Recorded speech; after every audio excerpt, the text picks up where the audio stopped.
到你，却又惊雷起。长夜落日山河灼，你在缥缈云里花里，你在缥缈云里花里。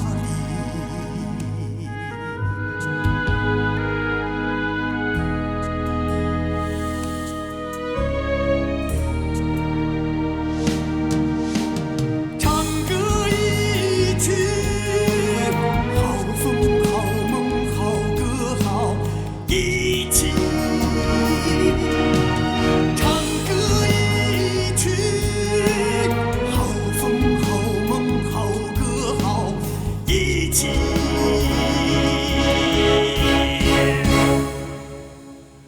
唱歌一曲。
船底传来一阵阵怪声，我也听到了。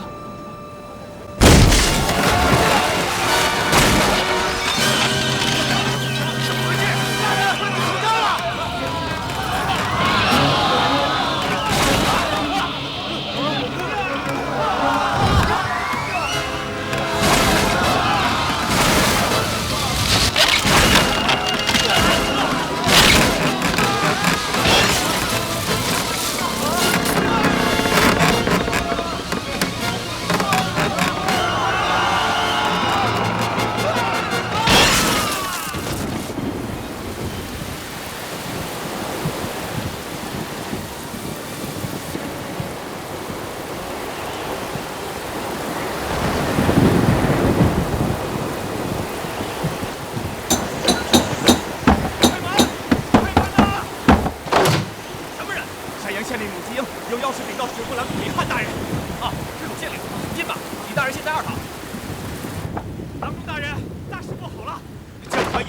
使运盐船在汉沟。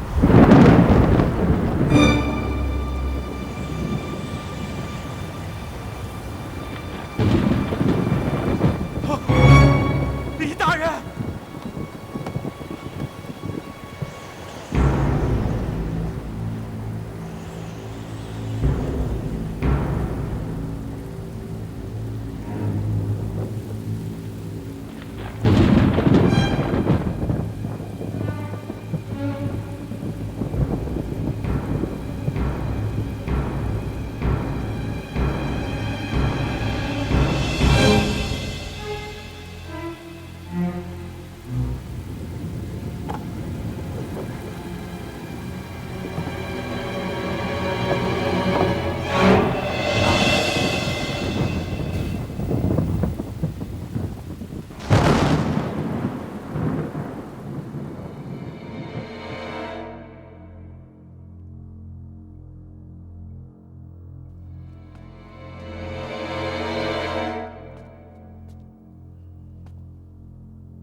刺史大人，卑职在李汉大人的桌案上找到了一封信。信中说，漕运屡发大事，官船倾覆，食盐折损，自己深感罪孽深重，无言以对圣上的信任所托，只有自戕以谢罪了。算上昨夜倾覆于韩沟的转运船只，1年以来，这已是第15次了，数百运卒丧生，数百万担食盐没于滔滔大水之中。难怪李汉会选择绝路啊！哎，这堂中怎么如此凌乱？是啊，卑职也觉得奇怪，似乎李大人死前曾在堂内翻找和焚烧了一些文书。却是怪在。大人，卑职刚刚率人例行检查，就在这间正堂的后面找到了一个夹壁，夹壁之中放着2张贵方的凭信。哦，20万两。是啊，是谁第一个发现李大人的尸体？是山阳县令鲁吉英。叫他进来。哎呀，大人，恐怕他怎么了？他喝醉了。真是岂有此理！身为一县之尊，竟好酒贪杯，贻误公事，我看他的县令是不想做了。立刻传他到堂。是。卢县令，刺史大人要见你。是。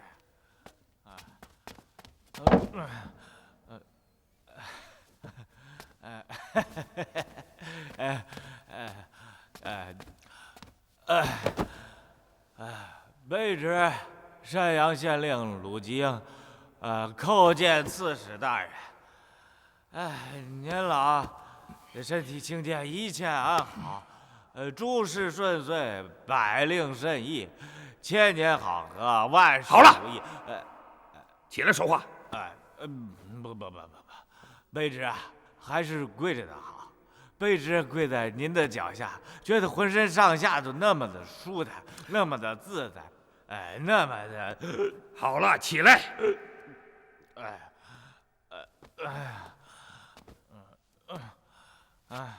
是你第一个发现了李大人的尸身。哎呦，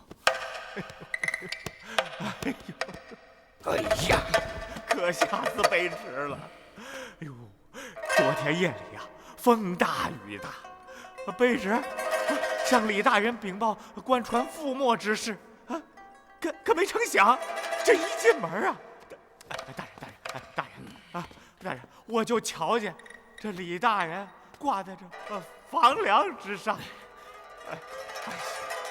吓得卑职是屁滚尿流，一宿都没敢合眼。这不，一早起，听说刺史大人您到了，卑职啊，这才喝了2两烧刀子，酒壮怂人胆不是？要不，卑职连门都不敢出。当时你在现场还发现了什么？哎呦，还发现呢，连卑职啊都是被别人发现的。什么意思？当时卑职吓得昏死了过去，是这儿的卫士发现了我，这才将卑职救了回去。哎呦，大人，没事，您是不知道啊。哎呀，我跟您说啊，大人，这事儿有问题。哎呀，卑职，卑职在昏晕之中，3魂7魄，遥遥冥冥的，就来到了阴间的黄泉路上。哎呀，但只见四周阴风惨惨，鬼叫声声，18层地狱端的是凄厉恐怖啊！有长舌鬼，短舌鬼。够了！真是岂有此理！我看你是听说书的听多了。这等云山雾罩，不着边际，亏你还是朝廷的7品县令。是，卑职的话是有点多，但是好了，但是不要再神神鬼鬼的了。水部郎中李汉大人奉旨到扬州查调邗沟覆船及食盐折损一案，不想却出了这种事。卢县令啊，大人，前些日子李大人从扬州赶赴山阳查案，他都查出了什么？哎呦，大人，这李大人煞是怪异，这是酒也不喝，这饭也不吃，这整天呐就让卑职陪着他饶世界这么一通转，也不知道他瞧出他什么来没有。啊，哎，回来！他没对你说些什么不寻常的事情？哎呦，大人，人家是奉旨查案，能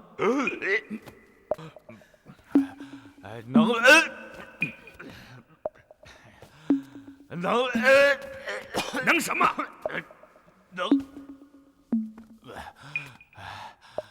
能跟卑职一个小小的县令讲嘛？啊！来人，把他拖出去，不要弄脏现场。大人！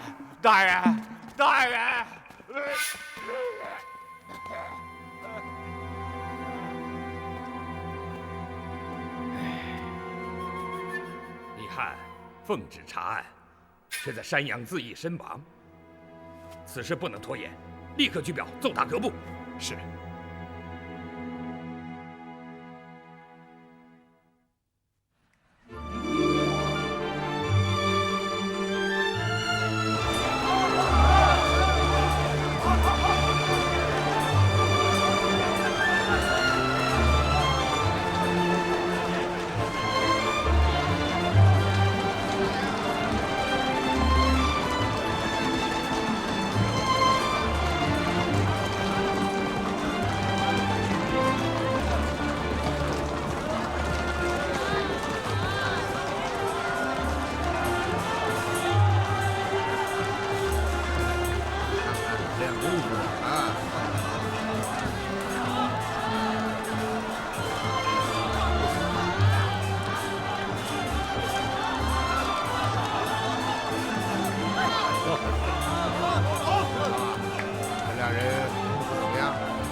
此次我们从凉州回京觐见，恰恰赶上端午节啊！回想西北僻寒之地，神都真可谓是天堂啊！您看，这一路之上，处处笙歌，互融吉祥，实在是令人振奋。是啊，而今和亲海晏，百姓安享太平，真是朝廷之幸，黎民之幸，天下之幸啊！大人，你看，哦，抓狮子啊！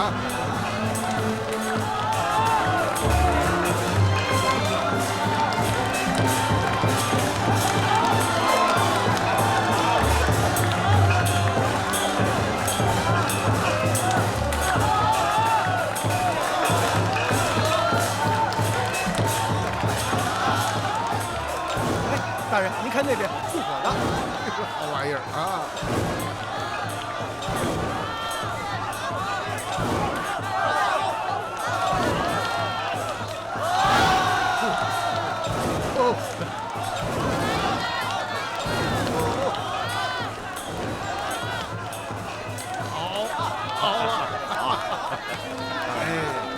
多少年没有好好的过上一个端午，这回得好好放松放松啊！是啊，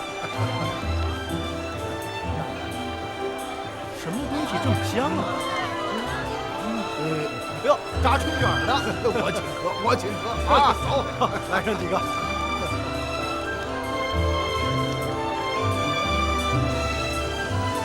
呀，早知道是大人请客，卑职就挑贵的吃。这能吃上大人一侧，那可是不容易啊！我就知道你呀，又要说我是山西人，对不对？哎，伙计，打3个春卷。好嘞，你稍等啊。3个，一个人才吃1个。对呀。哎，这小小的春卷还不够塞牙缝的呢。嗨，好歹先尝尝，万一不好吃呢？哎，还是增派经济啊，这样准不会吃亏，不愧是我的学生啊！对不住二位啊，我吃2个。好，伙计，给他炸2个啊！哎呀，好个没见过世面的李大将军啊，真可以说得上是垂涎3尺喽！走，往外走！你行了，还精神够过，把前途过，你别再说了。这又不是关海州给啊！你们几位今天要是头一次来，我不给那是我不对。可你们天天吼在这儿，这谁受得了啊？我们是小本经营，走，快走，快走，小哥。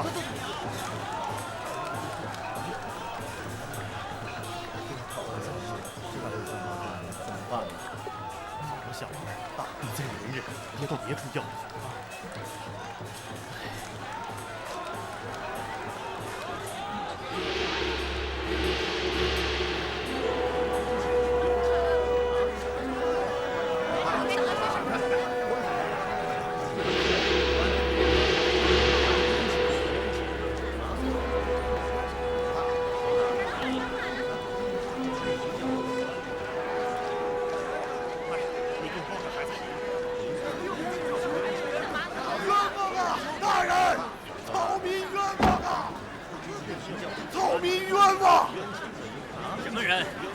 要价，草民扬州曹户有冤情上诉，在此等候。是。大人，有扬州曹户要价越诉，请诉状呈上。是。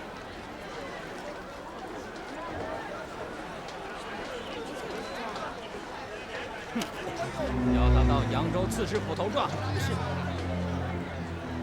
大人要你拿着状子回扬州，到刺史府告状去。不，草民不敢回扬州告状。岂有此理！你不敢回扬州告状，却敢在京师越级上诉，你知不知道？越诉者吃40，还不退下！大人，求求您了，就受了我们的状子吧。扬州的曹户们活不下去了。赐承大人明令，不受此案，赶快退下，否则办你拦驾冲撞之罪。快退下！走！大人，您就受了我们的状子吧。我们扬州曹户活不下去了。大人！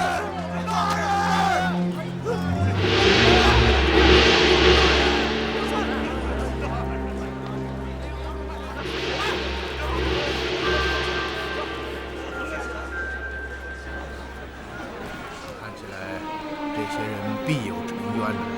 他们为什么不逐级上告，却要来神都越诉呢？刚刚大理寺执事说的不错，永惠律明文规制，越级上诉者有罪，要被鞭笞40啊！越诉者吃40，曾太，你忘了这后面还有一句“得实不作”，意思就是，如果他们告的是实情，则可以不追究越诉者的罪责。几位，春酒打好了啊！哎，那位老兄啊，来，对，就是你。来，你看，我这里有吃的啊，来，到这上来。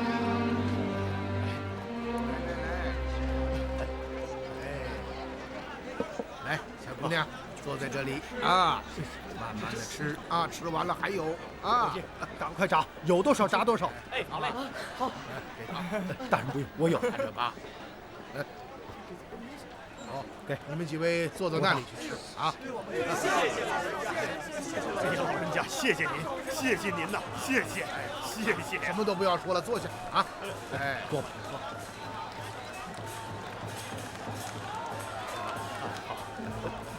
好吃吗？慢点儿。你叫什么名字？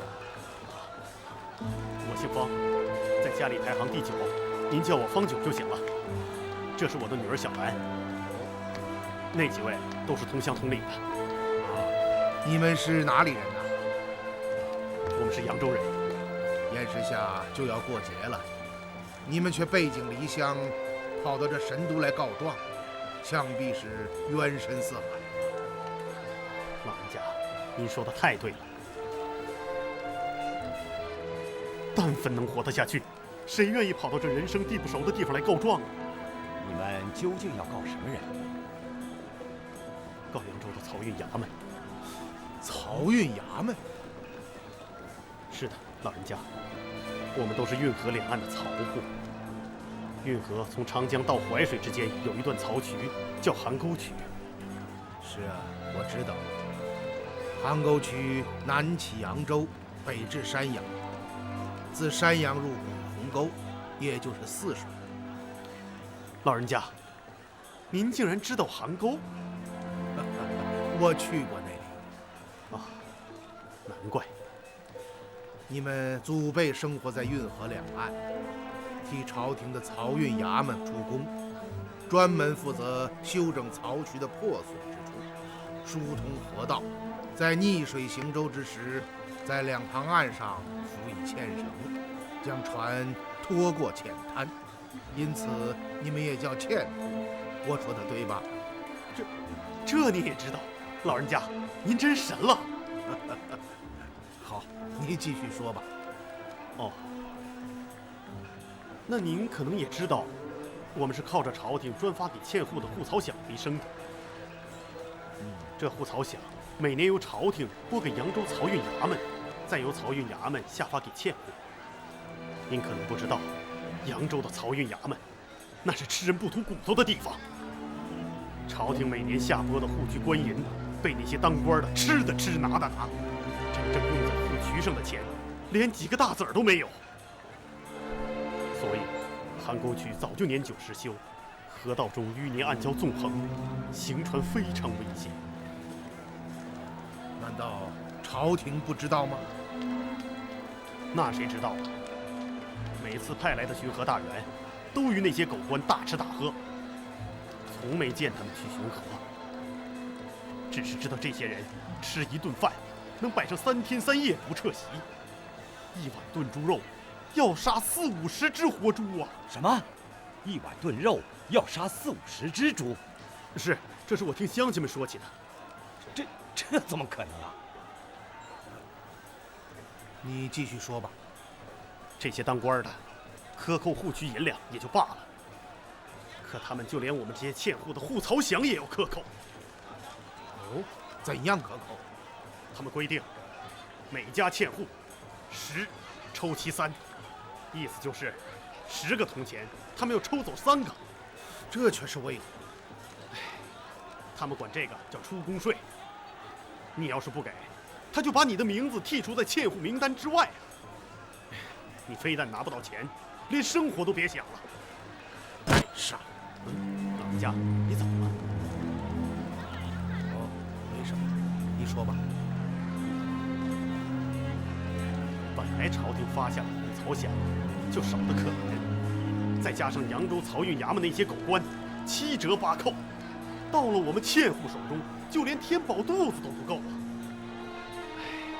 到了今年，他们干脆连1文钱都不发了。为什么？老人家你有所不知，这2年邗沟连发怪事，只要是江淮盐铁转运使的船只经过邗沟，便船翻人死。这样的情形已经出现过10几次了。哦，有这等事？是啊。事情发生之后，朝廷几次派人调查，那些当官的来到扬州，一通大吃大喝，也不查渠，也不问话，硬说是我们纤户合伙做贼，谋劫朝廷转运的官盐。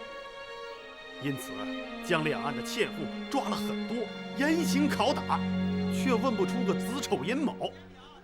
老人家您看看，我就曾经被他们抓过。岂有此理！他们抓了上千的纤户，可没想到怪事照样发生。只要是经过邗沟运往神都的盐船，必定倾覆。这些人没了办法，只得将纤户们放回。又说是邗沟水下有鬼怪作祟，于是便请了和尚老道前来抓鬼，可还是没用。今年初，朝廷又派了一个什么官儿，叫李汉的前来调查。这个李汉跑到纤户家中了解情况，我们当然是实话实说呀。可谁成想，没过2天，漕运衙门的户漕使王周气急败坏地赶到村中，说我们不知天高地厚，不知感谢漕运衙门的活命之恩，竟在李大人面前告下恶状，真是罪该万死。还说我们纤户是穷山恶水出刁民。最后王周告诉我们，衙门从今以后不再发给户漕饷，要我们自谋生计。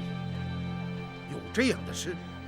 老人家，我们纤户几辈子以户漕为生，一无土地，二无农具，我们靠什么自谋生计呀？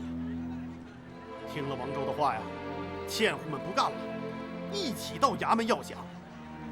可是官府却说我们围攻衙门，意图造反，于是派了官军前来，抓了好几百人，杀的杀，关的关。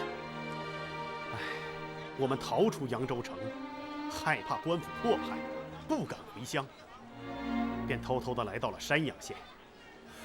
如果我所记不错的话，山阳县也是归扬州刺史府管辖吧？您说的对极了。我们逃到山阳，在一位亲戚的安排下，到渠上打些零工，遇到了一个知书的先生，听了我们的冤情，便要我们到神都来告状，还替我们写下了状纸。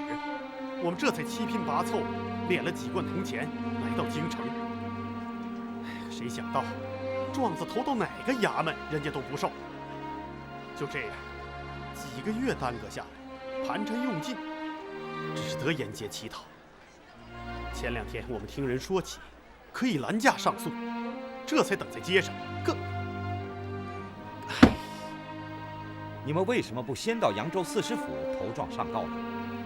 先生，我们哪敢到扬州告状啊？那儿的官府说我们是刁民造反，回去还不得掉脑袋呀？是这样，可你们知道吗？按照本朝律法，越级告状已犯重罪，更不要说你们是民告官的诉请，这也难怪衙门不愿受理。官官相护，这种陈冗弊端，早该裁撤。本朝之所以禁止越诉，是怕越诉者诬告陷害，而上官又不了解具体情况，轻率定案，造成冤情，因此这也不能说是弊端。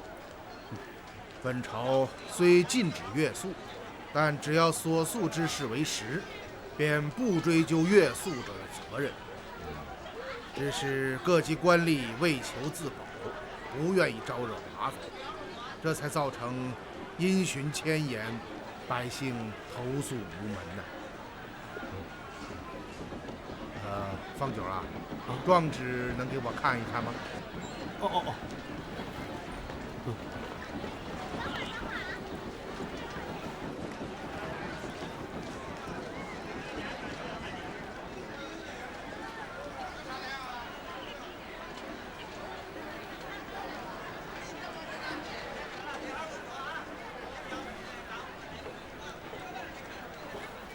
那么，今后你们准备怎么办呢？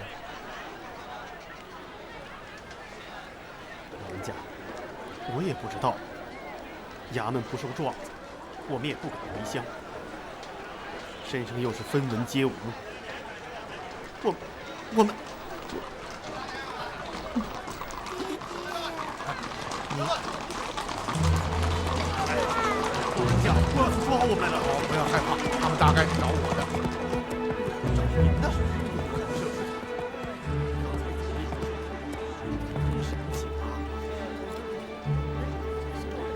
狄哥了，您在这儿啊？让卑职好找。顾将军免礼。大将军，刺史大人啊。顾将军，找我有事吗？圣上旨意，请您、李大将军和曾大人火速进宫。请你上复皇帝，就说我等回行馆更衣后立刻觐见。是，卑职立刻回复圣上。阁老，圣上可是着急得很啊。您，请将军放心，我们一定尽快赶到啊。卑职告辞。请辞。好，回宫交旨。是。老人家，您是方九啊，这份状子就由我替你带进给皇帝啊。皇帝，方九啊，虽然你的状子神都各个衙门都不受理，可今天你却时来运转，碰到了宰相大人。听到了吗？他老人家说受了你的诉状，并要将状子转呈给皇帝。大人，哎，起来，大人，起来啊！元芳啊，曾太啊，圣意急迫，我看暂时将方九等人安排在附近的客栈住下，待我们回来之后再做驱除。大人所言极是。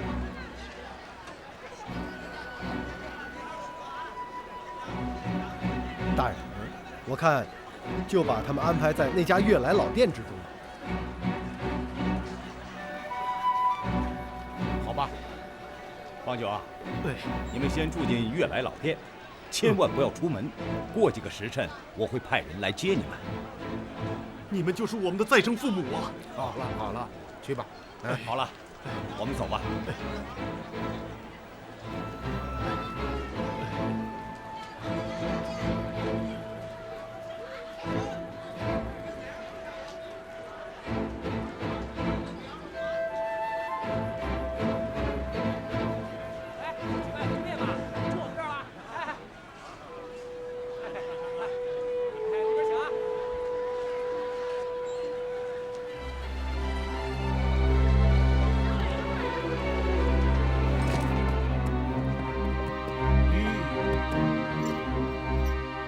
在此等候。好。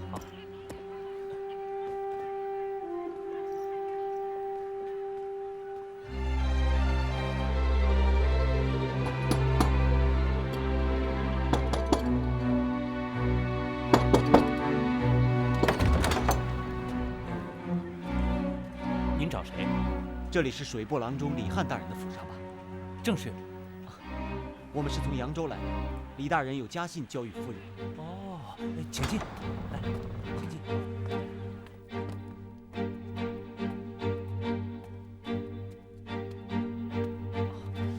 见过夫人。旅途辛劳，不必多礼。听说外子有书信托进。正是。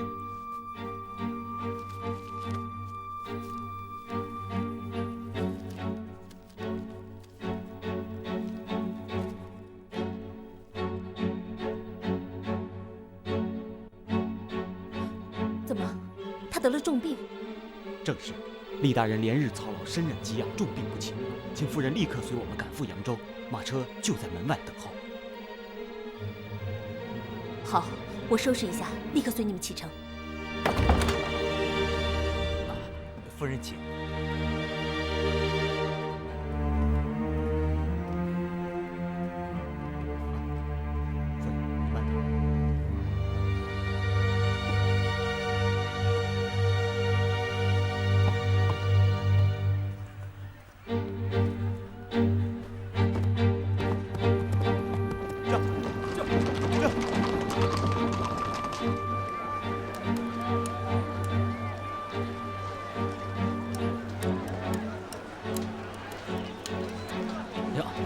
上下有何公案呐？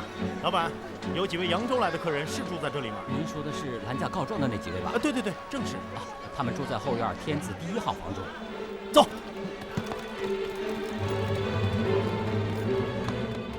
哎呀，真是老天有眼呐！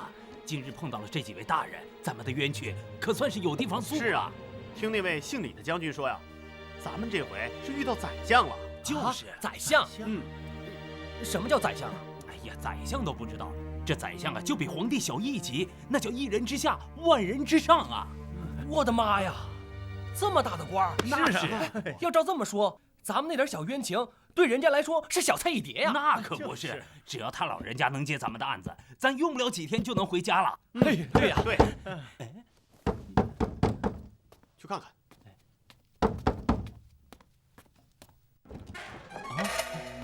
几位老爷，你们找谁呀？是这样的，我们奉狄仁杰狄阁老之命，接几位到馆驿安歇。狄阁老？宰相大人吧？方九和小兰去打水了，还没回来呢。几位请进。请进。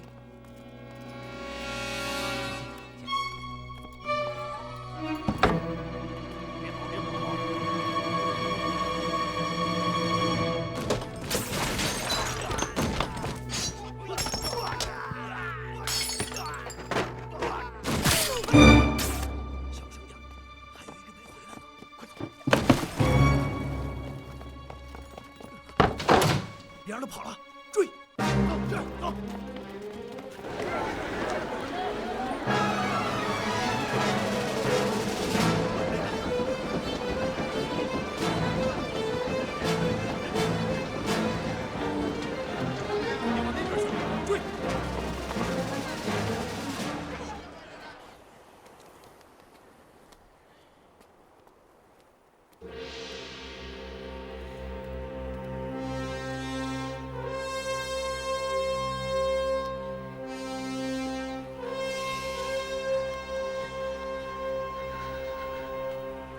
阁老，出大事了！怎么了，冯大人？为何如此惊慌？怎么李焕英还没有到？臣狄仁杰、李元芳、曾泰、封可言候旨。狄仁杰、李元芳、曾泰、工部侍郎封可言觐见。臣遵旨。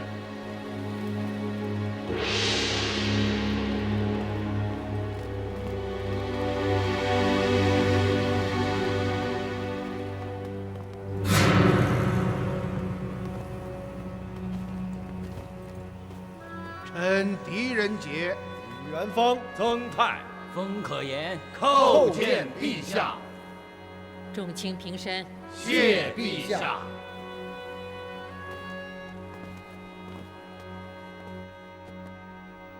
怀英，臣在。凉州案朕已看过你的奏折，非常好，你们辛苦。臣谢陛下免位。谢陛下。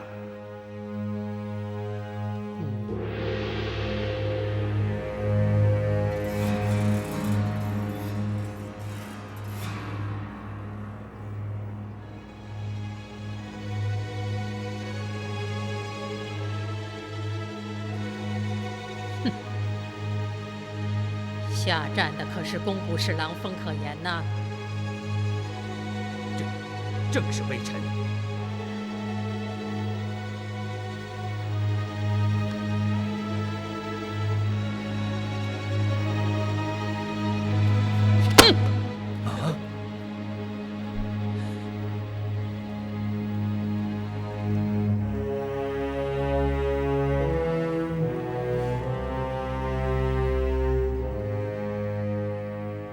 江淮盐铁转运使盐船又一次在邗沟覆没，20万担食盐无踪，转运使长风、副使赵彻、押运军卒及船工全部丧生。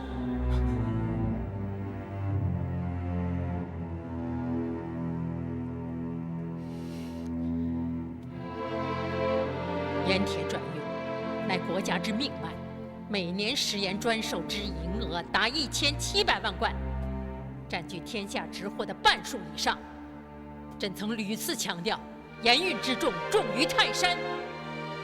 然而工部却玩忽懈怠，竟至大运河邗沟水段，1年之内连续发生15次覆船事件。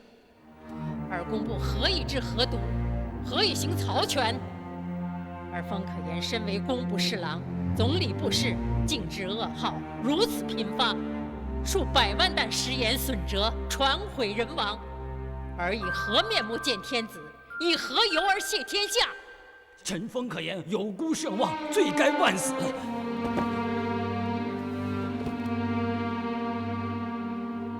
派去扬州查查此事的工部官员一批又一批，均是无功而返。而邗沟覆船的轶事却是一次紧似一次。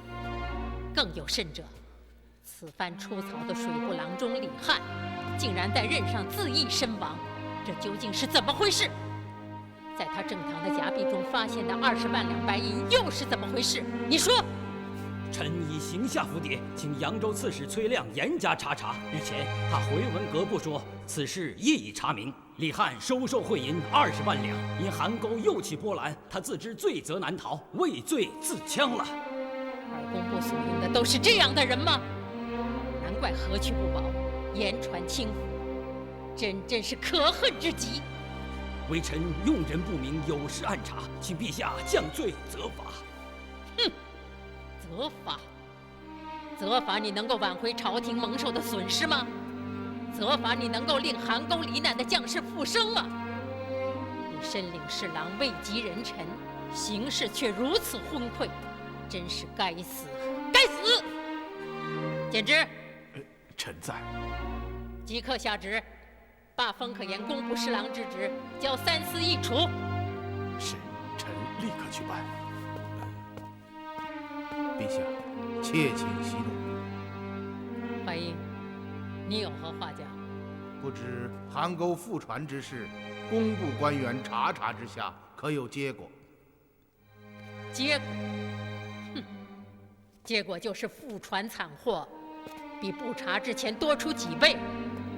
漕运本是以江南嘉兴、海陵、盐城等盐监中的食盐，中转神都，而后再由神都调寄至西北各道。今遂西北各地军民所用食盐已成紧张之势，本指望南盐北调能解燃眉之急，谁料想漕运竟连发怪事。而今邗沟渠道已成死地，北运停止，调寄更是无从谈起。也就是说，工部派员几番查访，均无结果。方可言，你说说吧。是。工部前后派出几位巡河官员查邗沟覆船案，得到的结果就是邗沟水段淤泥过后，暗礁丛生，罹难的盐船均是触礁沉没。那么，扬州漕运衙门为何不派纤户疏浚河道，清除暗礁呢？布查官员回奏道，邗沟渠段两旁的纤户多刁钻顽劣之徒，拿了朝廷的户渠银两，却躲懒贪滑，不肯出力，这才致使河道长期拥塞。这恐怕是一面之词，不可轻信吧？是，阁老所言极是，卑职也是这么想的。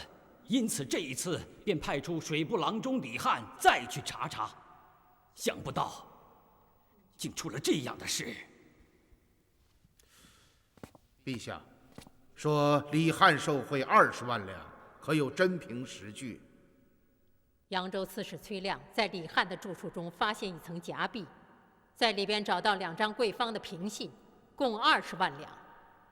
想李翰只不过4品，俸仅止3担，哪来如此巨额银两？以此推断，非受贿而何？也就是说，李翰受贿并无真凭实据。可以这样说。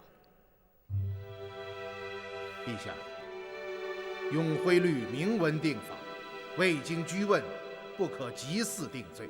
这就是说，在事情未明之前，不应仓促定罪，以免造成冤案。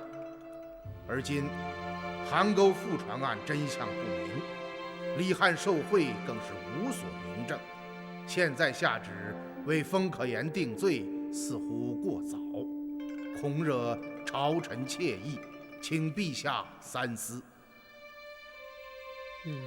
而且今日臣等3人到市中散步，遇有扬州纤户数人邀驾越宿，状告扬州漕运衙门，而京中各部无人敢受理此案。有这等事？请陛下谕览。呈上来。是。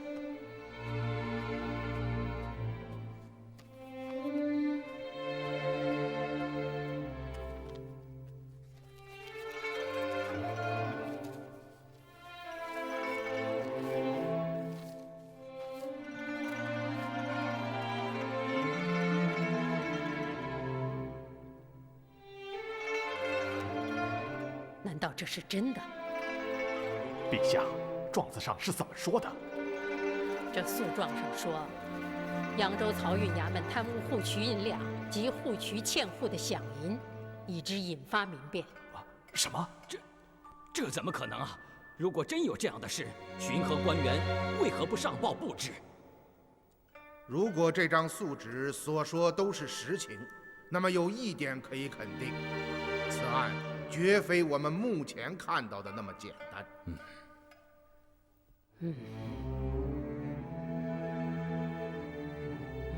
方可言，你起来吧。谢陛下。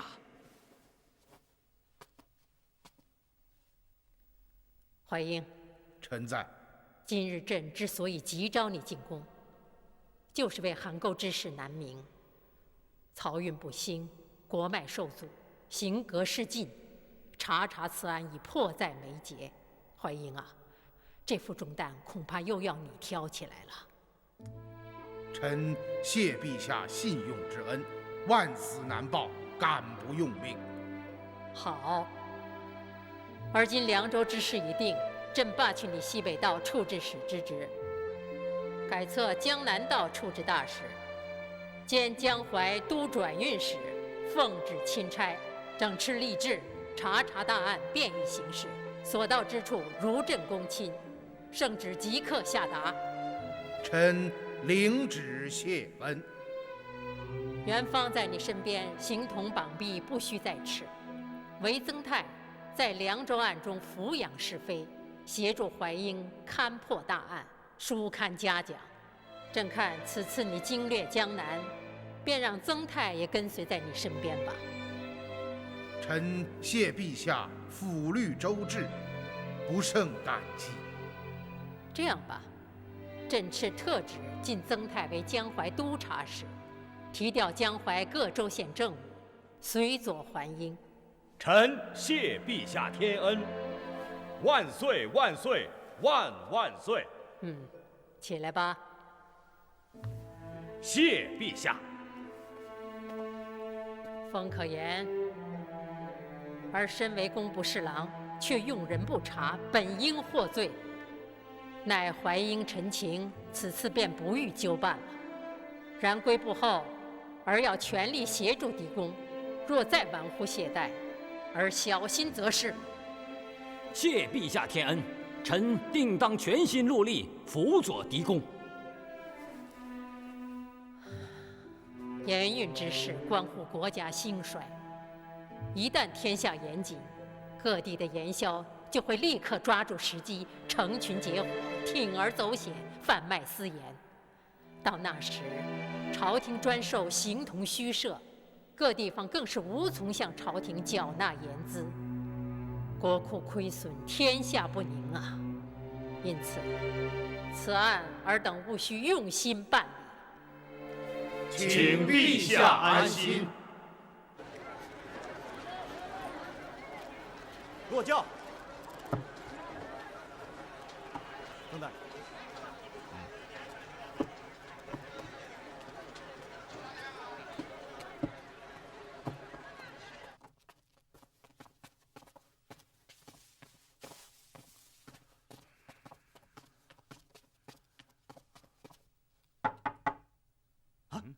邓大人，你看，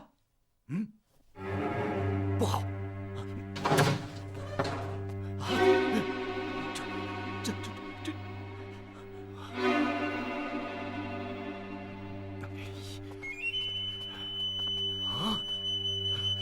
这，这是怎么回事？这究竟是怎么回事？蝶春，要马上让恩师知道。走。李翰在给工部的回文中是这样说的：正是，他在文中提到已经查出了一些端倪，但因公文不能保密，因此并没有详陈自己究竟有何发现。封大人，说李翰受贿20万两银子，又是怎么回事？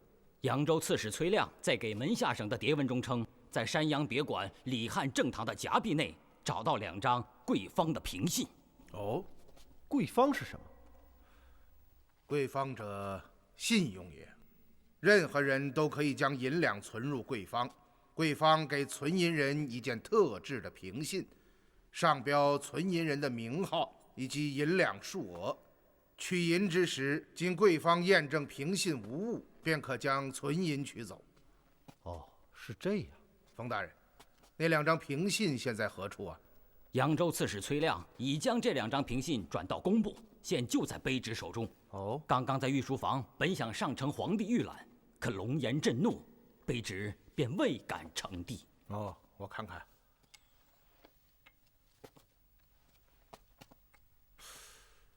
这凭信似乎是飞钱。哦，果然是飞钱，这一点卑职倒没有注意。大人，什么是飞钱？哦，富商大贾欲有生意远行，随身不便携带过多银两，一为不便，二不安全，因此他们便将银两存到有连号的贵方之中，在扬州存钱，可以到神都提取，此所谓飞钱。这里面的道道可真多啊！这2张凭信就是在扬州的贵坊中存入银两，可以在洛阳提取。难道李翰真的受贿？如果是这样，他死前为什么不将这2张凭信转给家中，却要放于正堂的家壁之内呢？阁老，您说什么？冯大人，李翰有家室吗？当然有，李翰的家就在洛阳城中明善坊内，其妻宁氏。哦，李翰的死讯，宁氏已经知道了吗？因事发突然，真相未明，因此尚未告知其家。冯大人，你即刻命人安排，就说你我2人立即到李府探望。是。哦，还有，你遣人持这2张凭信到户部、诸道院、诸军及诸史处按查，弄清楚这家贵坊的名号是什么。是，卑职立刻派人去办。儿时，曾太，住在原来老店的千户们被人杀了。什么时候的事？就在半个时辰前。走，去看看。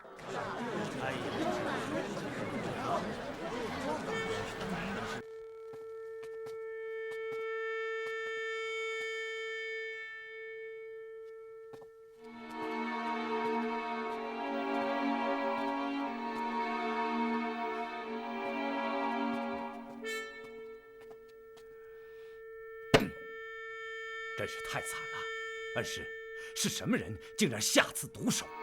定是那些意图拦阻纤户们上诉的歹人所为。这是杀人灭口。杀人灭口？大人，在店内没有找到方九和他女儿小兰的尸身。看来他们已经逃走了。店老板现在门外，叫他进来。进来吧。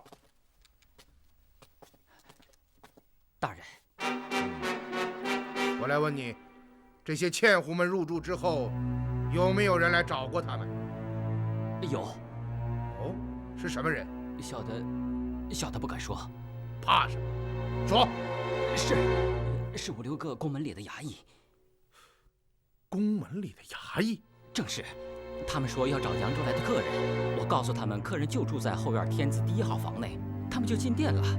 过了没一会儿，那个姓方的客人抱着孩子跑出门去，衙役们随后也追了出来。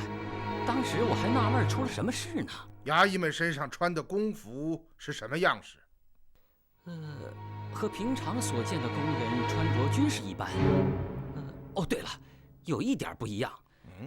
那些宫人身穿的宫服绣的是红丝边。这些衙役定是歹人所办，想将我们引入歧途。不错，我也这么看。这群畜生，竟然忍心对穷苦的纤户们下这种毒手，真是禽兽不如。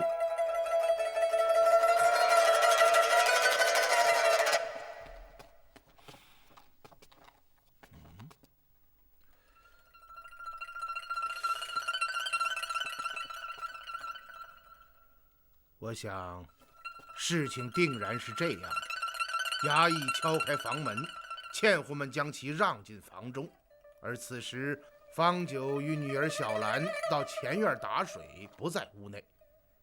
衙役们进屋之后，凶相毕露，残忍地杀害了屋中的纤户。而就在此时，方九打水归来，发现屋中的情形，大惊之下，携女儿逃走，却不慎将水桶踢翻，惊动了房中的衙役。他们闻声便追了出来。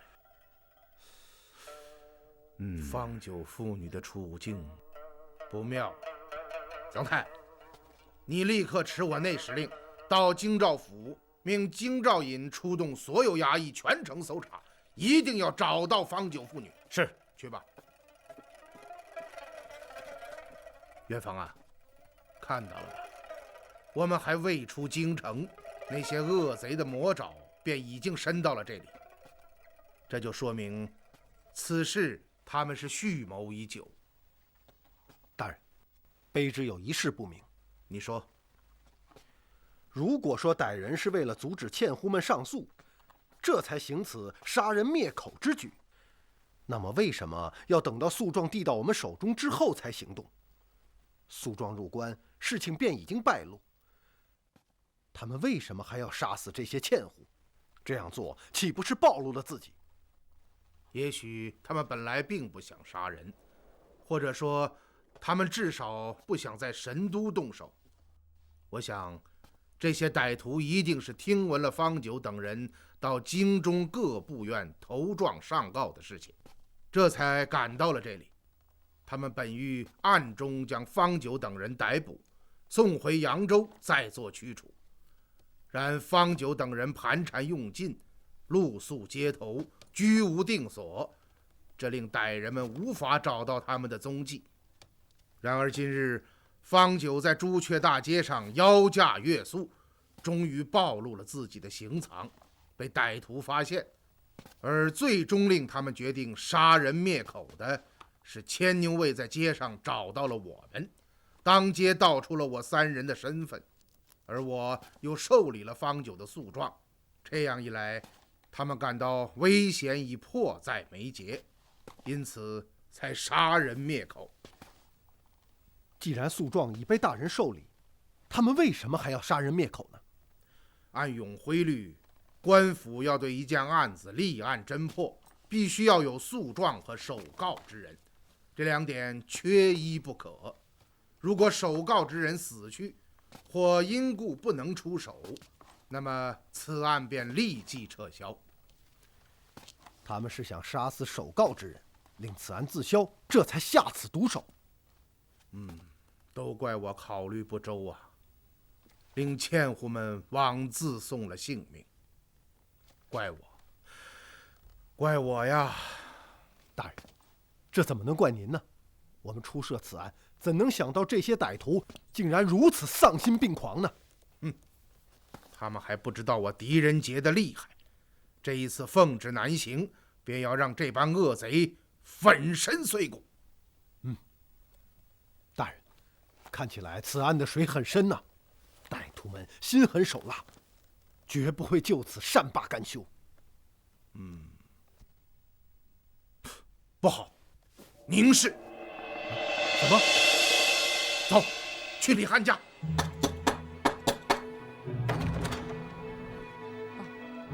你们找谁呀？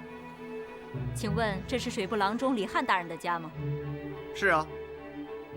我们是李汉大人的朋友，替他捎来一些东西，要当面交给夫人。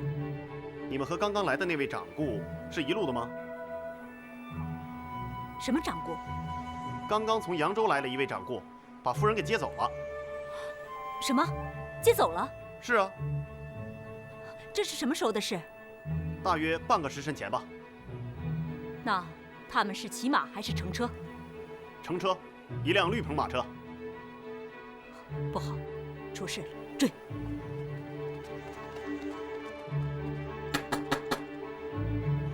又是谁呀？一波一波的，这是什么日子？真是邪了！哎呀，哎呦，侍郎大人，不必多礼，起来吧。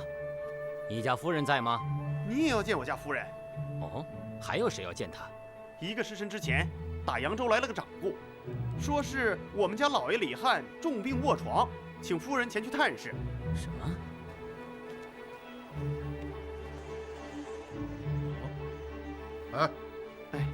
你们夫人走了吗？是啊，早就走了。看来我们还是来晚了。大约半个时辰之前，又有一拨人要见夫人，领头的是个小姑娘，说是为我们老爷捎回了东西。哦，还有一拨人要见夫人？正是啊，算上您几位啊，已经是第3拨了。我说诸位大人，到底出什么事了？接夫人走的是骑马还是乘车？连问的问题都一样。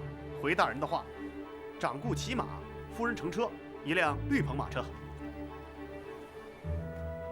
大人，他们刚刚出发1个时辰，而且又有马车，一定不会走得太快。追吧！要顺藤摸瓜，切不可打草惊蛇。大人放心。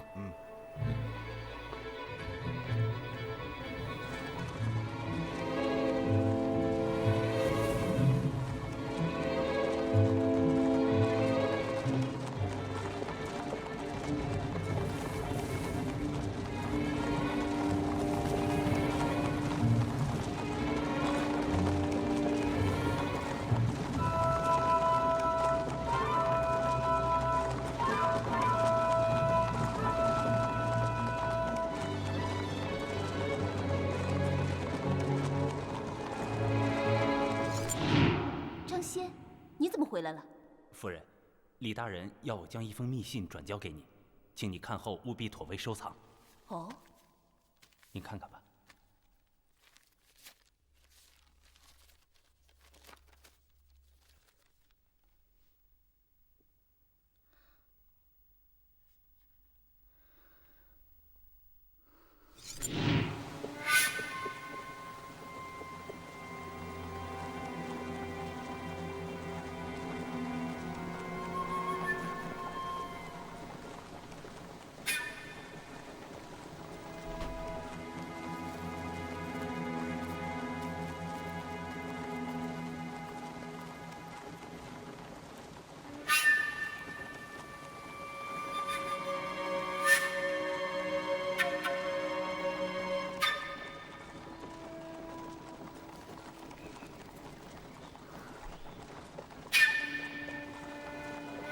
停车！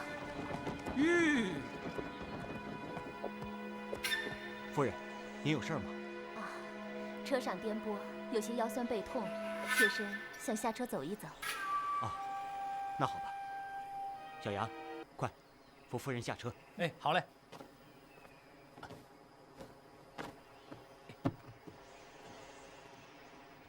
你慢点。来。哎。啊。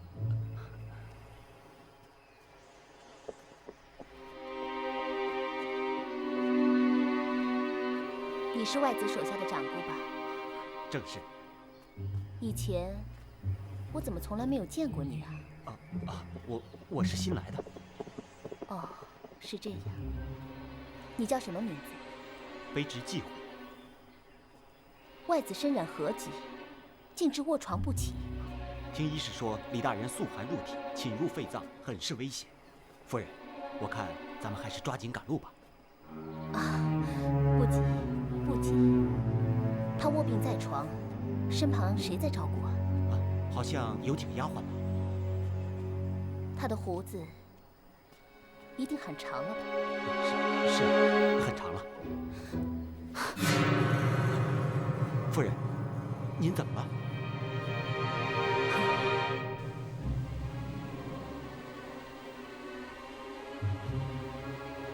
夫人，上车吧。天黑之前，咱们要找个镇店宿下。不慌，不慌。夫人，您最好能够快一点，否则我丈夫李翰已经死在你们手上了吧？夫人，我丈夫没有胡须，快来人呐！快来看看他怎么了？夫人，怎么了？不知道怎么回事。怎么了？他说着说着话怎么了？就昏过去了。你怎么会这样啊？哎，你怎么了？啊！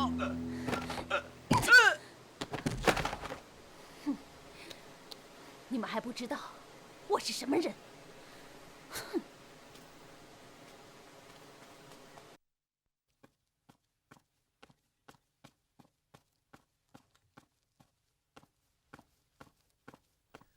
哦，长官，曾大人，大人在里边吗？在里面。好。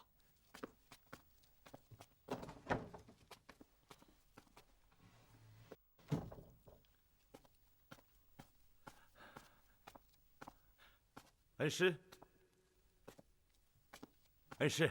哦，曾太啊，事情办得怎么样了？学生刚从京兆府回来。京兆尹沈大人已派出官差全城寻访方九妇女的下落。非常好。你发现了没有？这些歹人的动作很快啊，两路并进，双管齐下，竟然都抢在了我们的前面。更为奇怪的是，今日竟然有两拨人同时到李府去见宁氏。这里面究竟有什么文章呢？不错，邗沟覆船，李翰自缢，不过是发生在几天之前的事情，就连皇帝也是今日刚刚知悉。而这些歹人呢，他们竟然好像是早有准备，所有的事情都已经提前做好了安排。这中间会有什么玄机呢？学生也觉得似乎是有哪点不太对劲儿。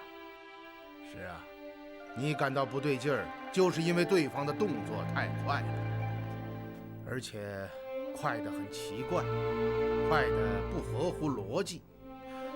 我隐隐地感到韩沟覆船，李汉自缢，其妻宁氏被不明身份的人挟持。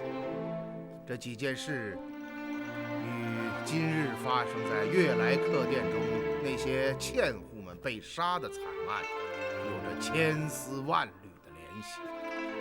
哦，你仔细想一想，韩沟对扬州漕运衙门掌管，那些告状的纤户就住在韩沟附近，投状上告的正是扬州漕运衙门，而李汉奉旨前赴扬州，也是为了查韩沟覆船事件，与扬州漕运衙门同样有着紧密的关联。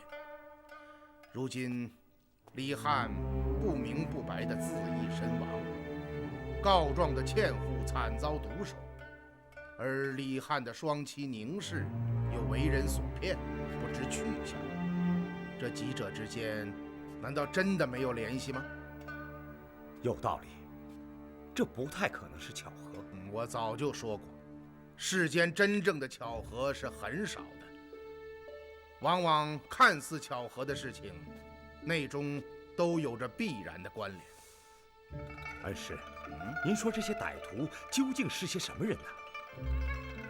目前至少有一点可以肯定，那就是这些歹徒定然与方九诉状中首告的扬州漕运衙门有关。而恩师，您想到了什么？漕运衙门，漕运衙门，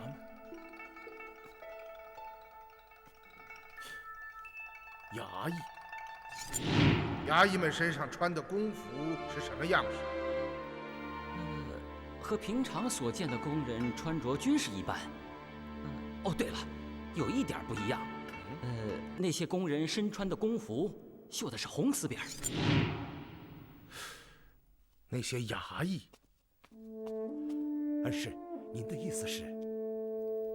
曾太啊，你再辛苦一趟，马上赶到京兆府，请沈大人出差，查找各家官营的驿馆和客栈，看看有没有来自扬州漕运衙门的官差。恩师，您是说那些杀害贱货们的衙役是？快去吧。是。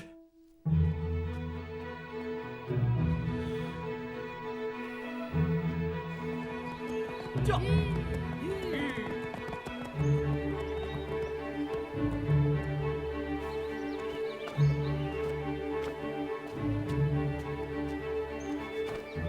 云姑，你看，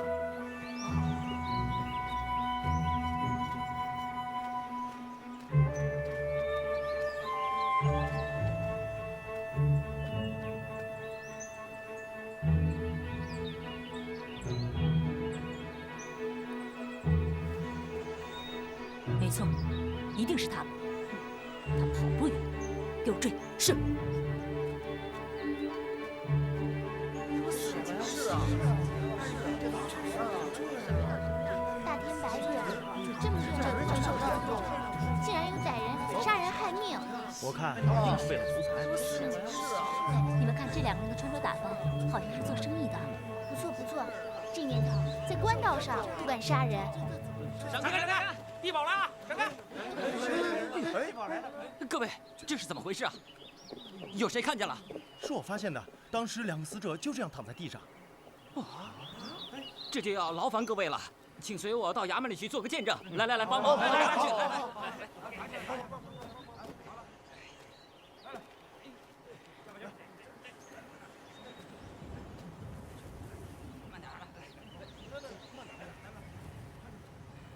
使劲儿！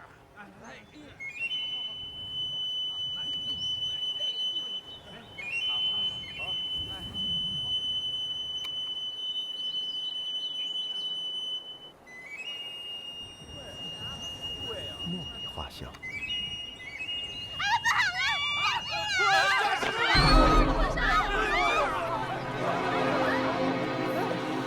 诈尸？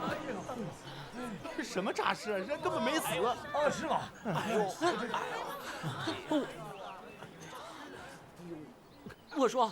我说你们两个没死啊？废话，死了还能站起来？没死就好，没死就好。我说，是谁把你们两个砸伤的？要不要报官呢？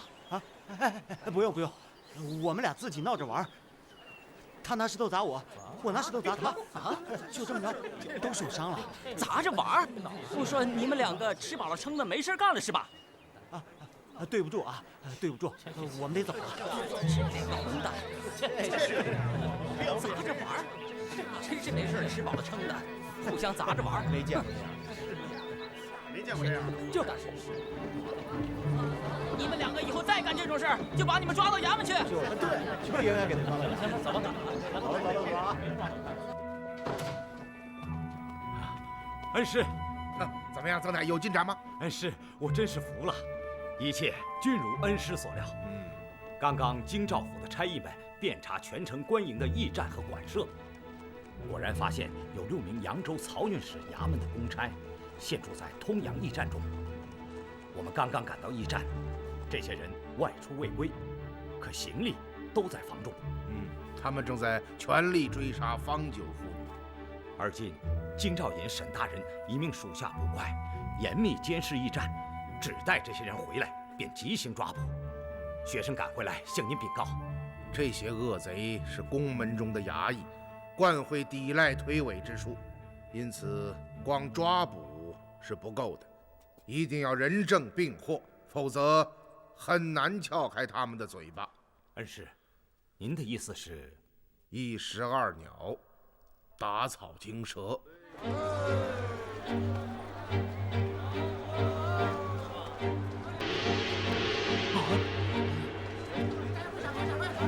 扬州来京兆府的千户帮酒听着，狄仁杰大人现在京兆府中等你，要替你们伸冤报仇。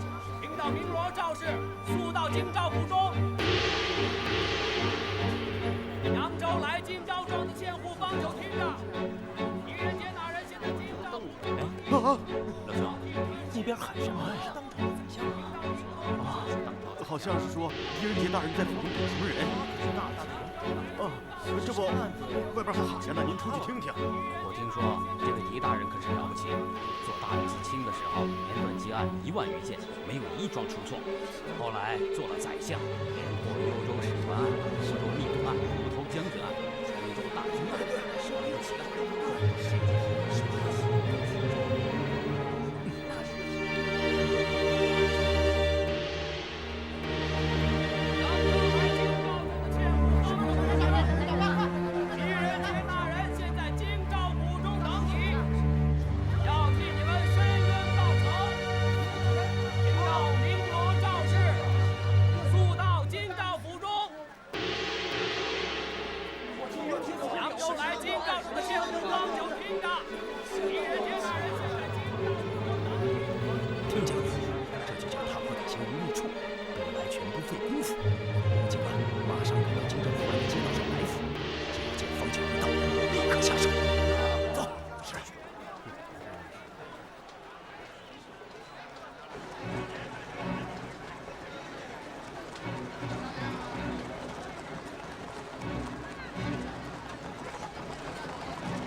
您回来了？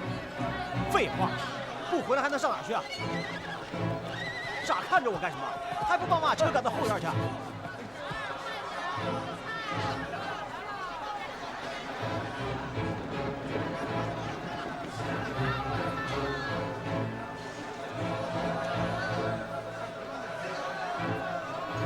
哟，客官，您是住店呀，还是打尖呢？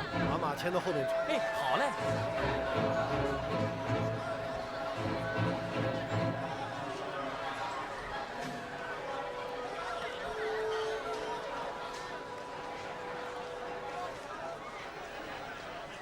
事情办得怎么样？夫人呢？夫人呢？小的两人差点送了性命。你说什么？您看看，您看看我这脑袋。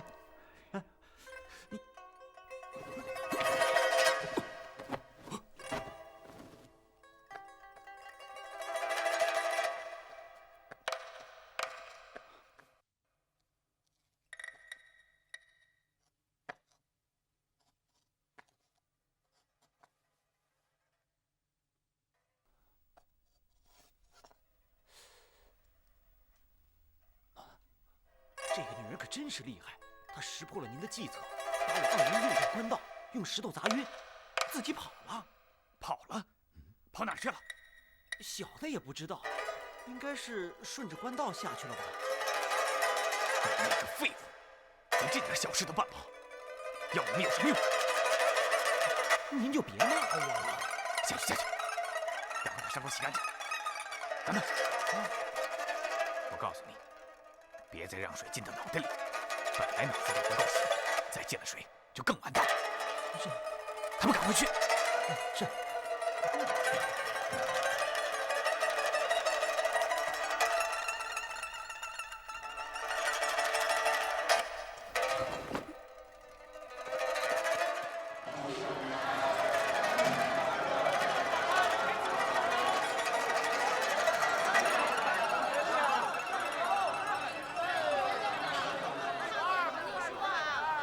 客官，找到您要找的人了？没找到。您看天色已晚，您就在店中住下。我急于赶路，不能宿在此处。那好歹您也在这儿打个尖儿，吃点东西。不吃了，我要走了。客官，您慢走。花香。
伙计，哎，我要打尖儿。好嘞，您看您坐在哪儿？这堂中也没有多余的座头，我看就和这位仁兄挤一挤。这位客官。哦，这位兄台，这堂里没有了座位，小弟能否与兄台合用这副座头？兄台请坐。伙计，给我切2斤牛肉，打1壶酒来。哎，好，您稍等啊。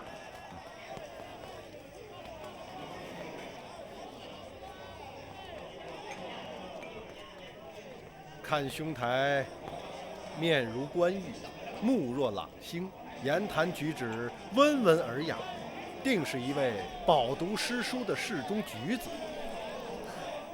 兄台过誉，僻野寒儒，周游四方，何敢妄言饱读诗书？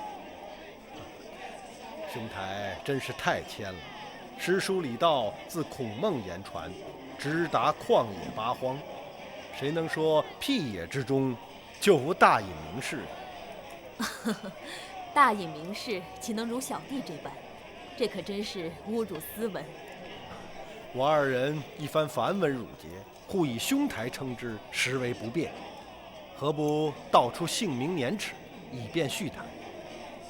兄台所言极是。小弟宁无双，今年20有2。好，那我可要尊称你一声贤弟。在下李元芳，吃长10年。李兄，小弟有礼。愚兄愧受。贤弟，这是要到哪里去？扬州。可恰凑巧，于兄也要到扬州去。哦，兄长也要到扬州？是啊，在扬州有些事情要办。好，贤弟，于兄有句话，不知当讲不当讲。自家兄弟，兄长但讲无妨。自我兄弟见面后，便只觉贤弟愁眉紧锁，难道是有什么为难之事吗？家兄在扬州出了事儿，而今生死未卜。小弟，贤弟不必悲伤，一切皆有天数。也许尊兄吉人天相，能够逢凶化吉呢。借李兄吉言，但愿能够如你所说。哎呦，三位爷要吃饭是吧？好热闹。是。我说，你们这儿连副座头也没有，这饭怎么吃啊？客官，我知道您三位是在店中住宿的，您看这样好不好？您点好了菜，做好了之后，我给您送到房间去。也只能如此了。哎，我看也不用点菜了，就由你来安排，只要够我们仨吃的就行了。好嘞，您放心。拉我干什么？你看。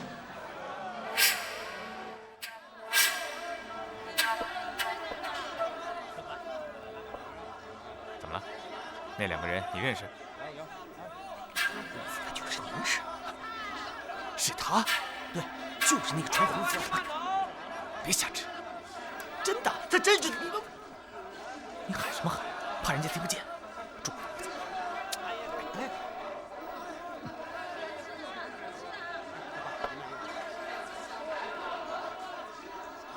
你看清楚了？绝对没错，就是他。他身旁的那个男人是谁啊？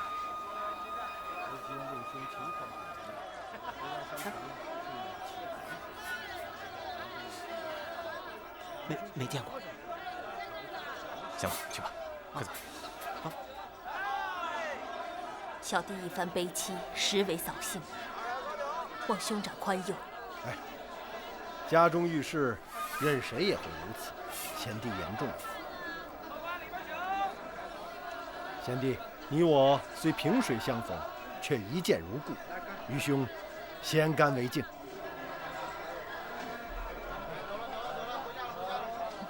多谢兄长。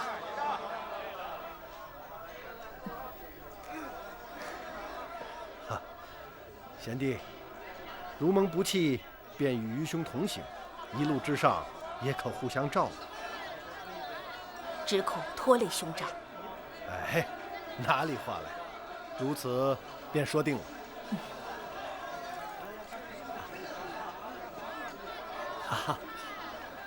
对不住二位，能说句话吗？请说吧。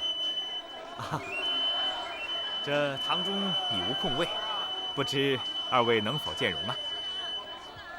如此甚好，我兄弟正嫌寂寞。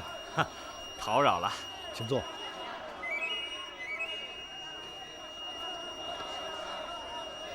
二位怎么称呼？李元芳。宁无双。在下鲁英。敢问二位是北上啊，还是南下？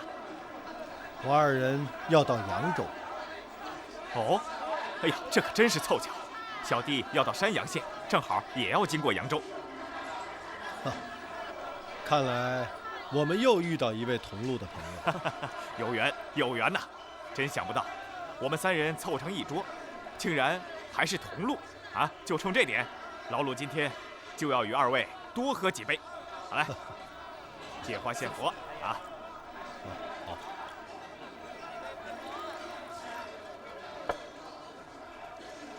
我先干为敬。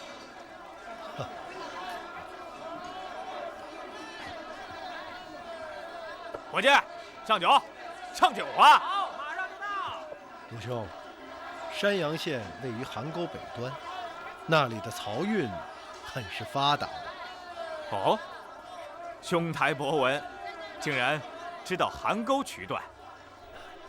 听说邗沟近年连发帆船事件，不知鲁兄可知一二？帆船？嗨，李兄有所不知啊，这运河之上竟是3条桅杆的大帆船，多得很，多得很呐！啊，二位如果有兴趣，可到山阳一游，我愿陪二位坐大帆船，看一看运河啊。那就多谢啊，好说好说。鲁兄啊，李兄所说的帆船，乃是官船在邗沟倾覆的案件，并不是运河上的大帆船。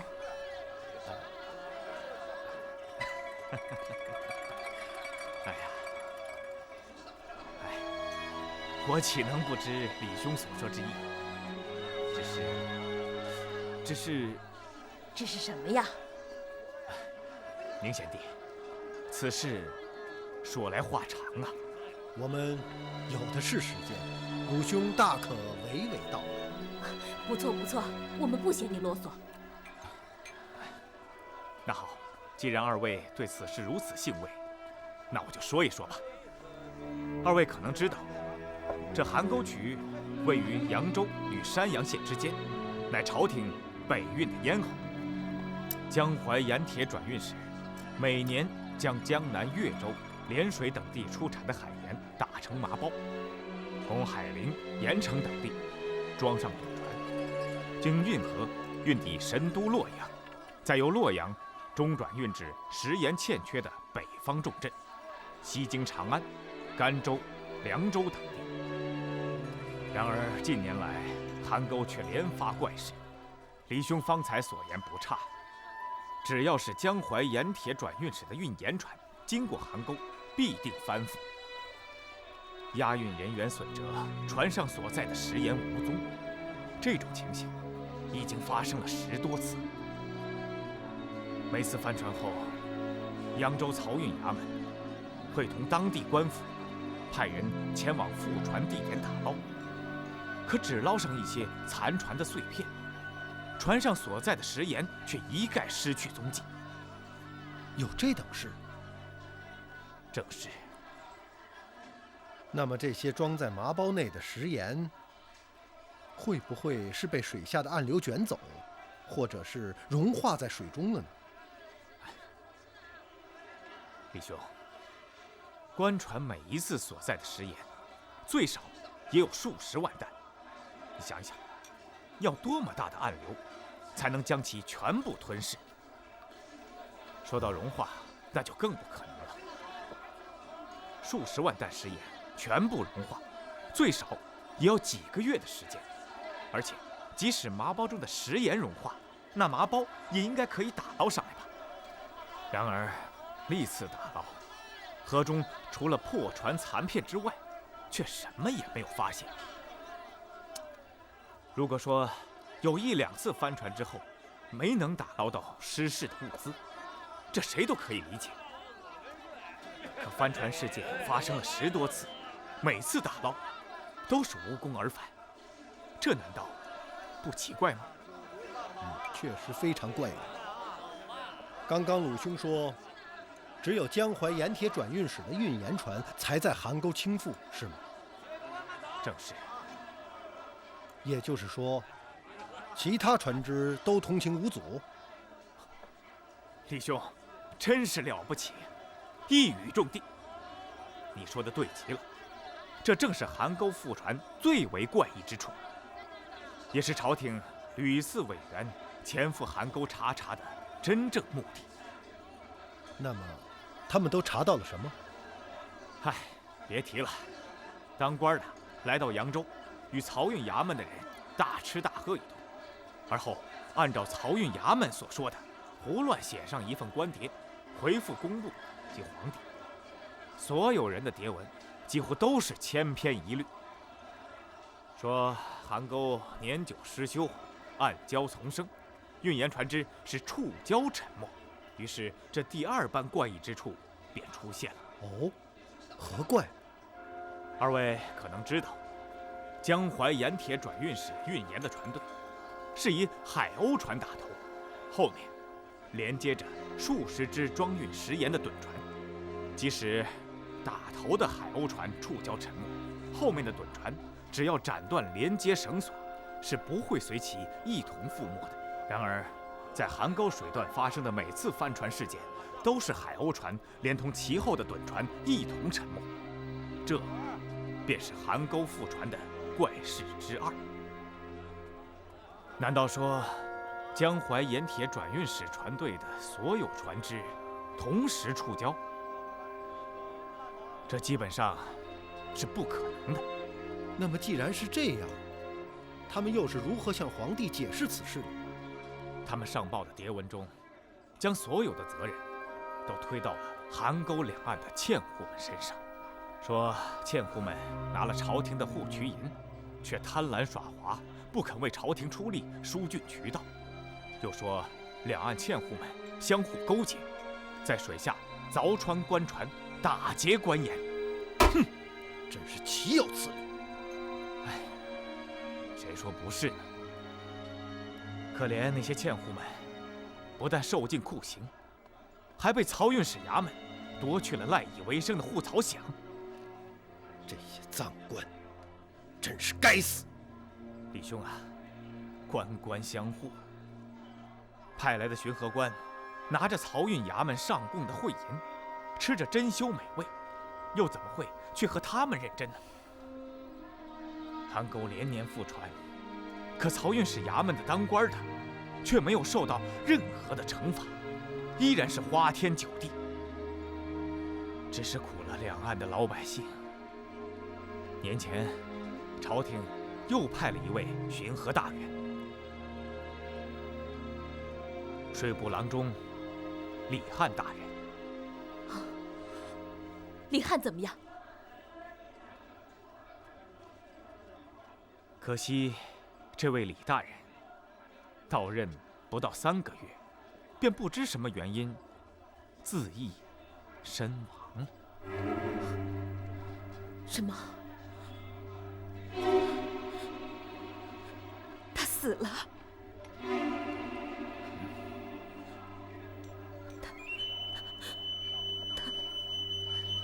他是怎么死的？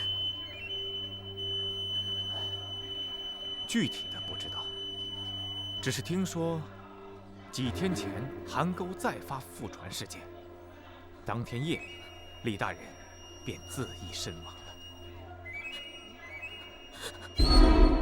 哎，陆兄，让他去。鲁兄究竟是什么身份？竟然对此事这般了解？我看李兄对此事也是关切得很啊！看起来你我同为好事之人。来，请。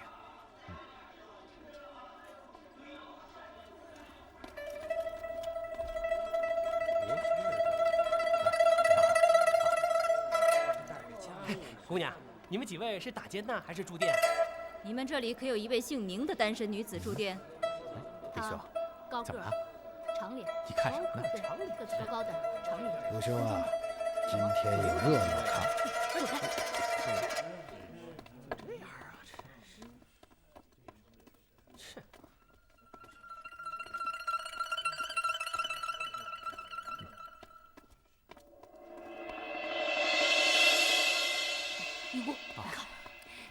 对不住，刚刚小弟不胜酒力，眼鼻酸涩，心中烦闷，一直出丑，二位莫怪。贤弟说哪里话来？鲁兄，宁贤弟，今天我们就住在这里，明日一早起行如何？一切全凭兄长安排。不瞒二位，愚兄已在这客栈中住下了。哦，如此甚好。伙计，算账。哎，来了，3位，一共是2贯钱。我们要在此住下，给我开2间上房。他们为什么都盯着我？也许你长得像他们的亲人吧。几位，怎么了？你走吧，他们已经不需要房间了。我说的话你听见了吗？滚！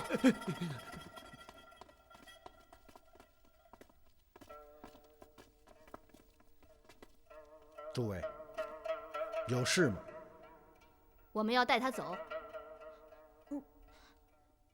你们是什么人？你不用问那么多，到了地方，自然会知道。我能问一问，他为什么要跟你们走吗？话我只说一遍，走吧。这里是官营的驿站，难道你们要在这里公然绑架吗？少废话，快走吧！快！是谁敢在这儿撒野？就是他们几个，要打架滚出去！别再惹闹事！好人来了，上！你们想干什么？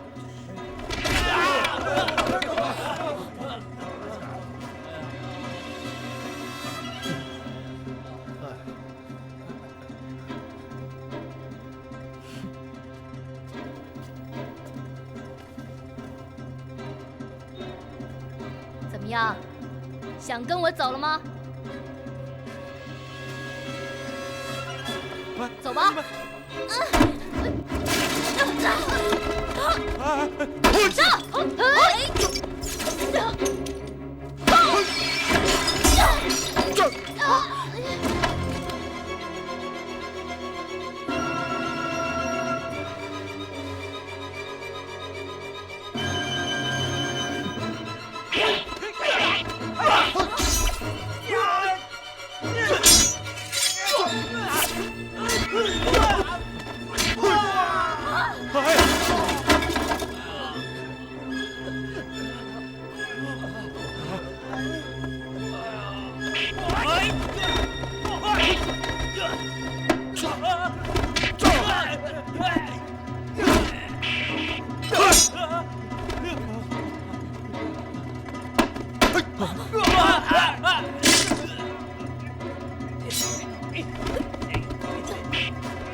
功夫，今天便宜你们。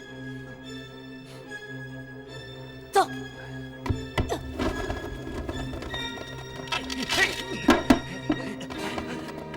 房间安排好了没有？请，客官请。鲁兄，宁贤弟，走吧。哦！哎呀，真是想不到，我老鲁今天竟然有幸遇到了一位大侠。走吧。请。哎呀。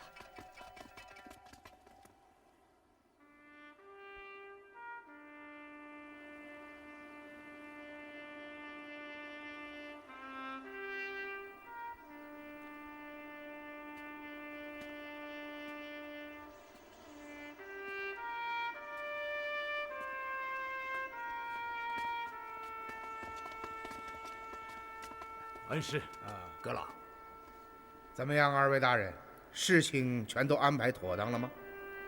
请阁老放心，一切都按照您的意思布置妥当了。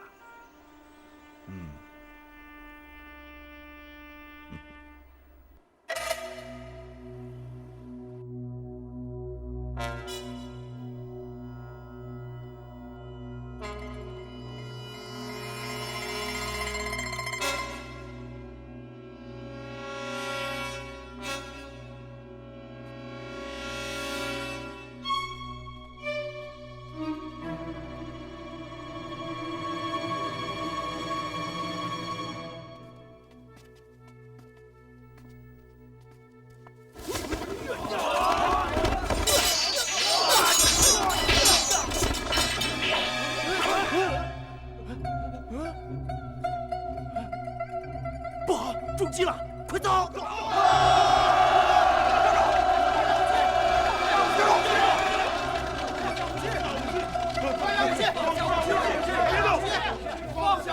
把他放下！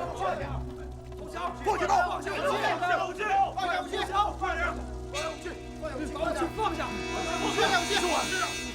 杀呀！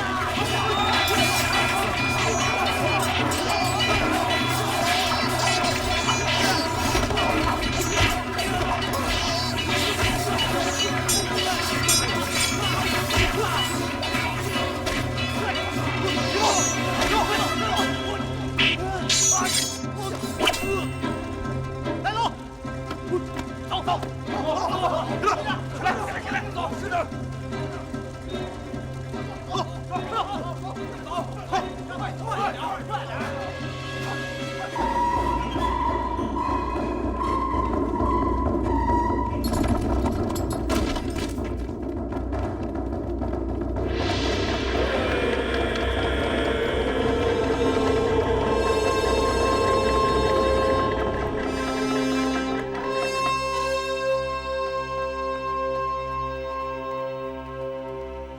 启禀三位大人，钦差卫队与京兆府的捕快们在玄武街设伏，凶手果然中计，现已全部成擒。辛苦了，将为首者押上堂来。是，带上来。走，走，走，走，快点，走，走，跪下，抬起头来。姓字名谁？哪里人士？小的于中，扬州人士。来呀，把店老板带上来。是，带店老板上堂。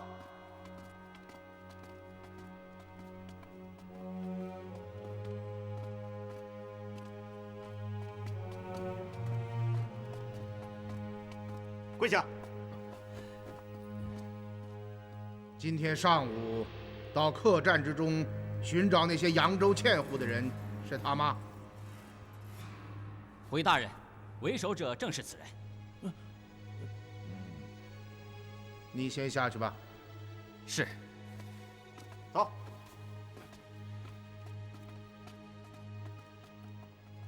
知道这是什么地方吗？京兆府。我要给你提个醒，京兆府是可以当堂判死的衙门。我来问你，今天上午潜入客栈杀害欠户的，是不是你们？回大人，小的不知您在说什么。哦，是吗？那么你为什么要率人到客栈之中寻找那些欠户？回大人，小的不曾到过悦来客栈，是店老板看走了眼。本阁可没有说过欠户们是住在悦来客栈呢。啊！刚刚你为什么要率人在玄武街劫杀方九？小的们认错人了。哦，认错人了啊！那么你们本来想要杀谁呀？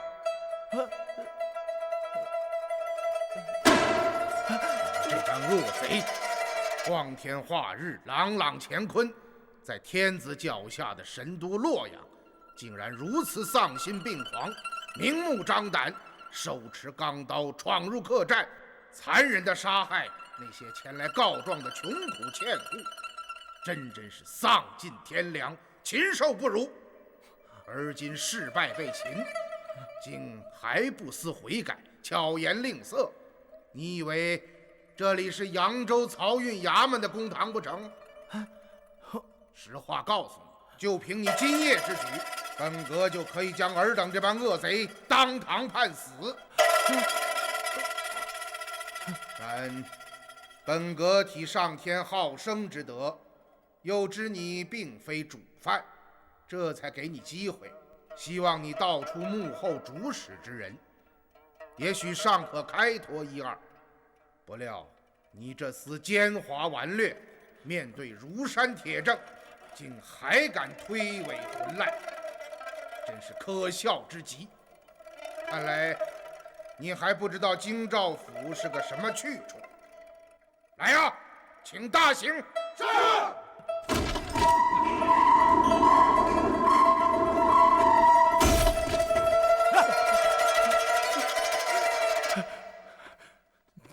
走，上去。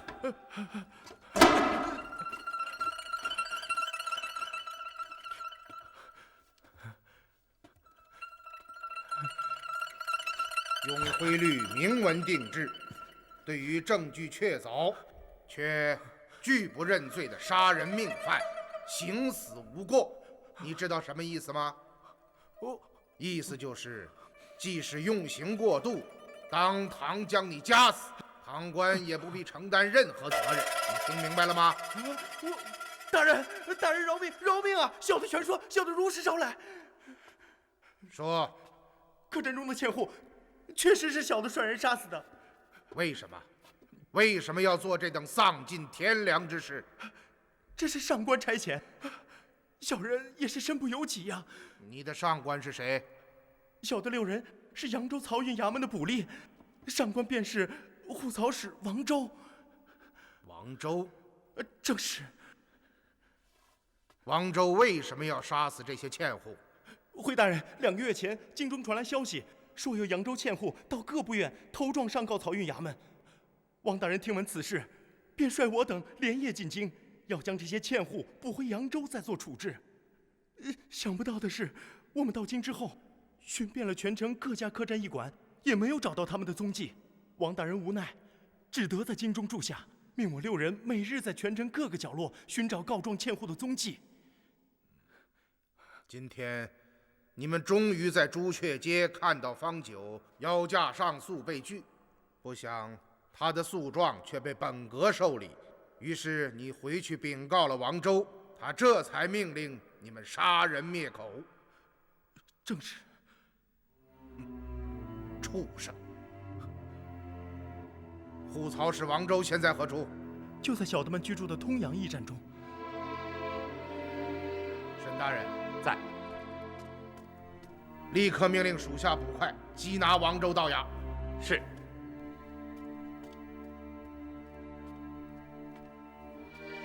叫他签供画押。是。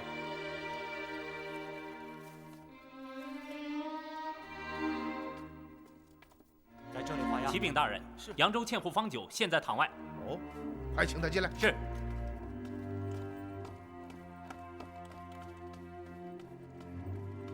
来，方九。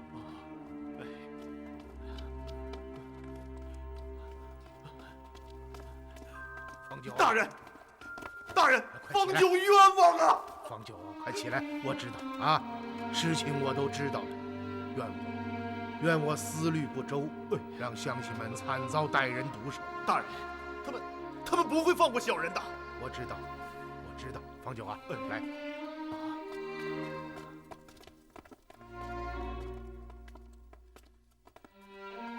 你好好的看一看，杀害乡亲们的凶手是不是此人？不错，大人，就是以此人为首。方九啊，你放心，我一定会将他们绳之以法，替乡亲们报仇啊！谢大人。好了，来呀，在，将这帮恶贼押下堂去。是，走，走。李春呐，老爷，带方九到内堂休息。啊，走吧。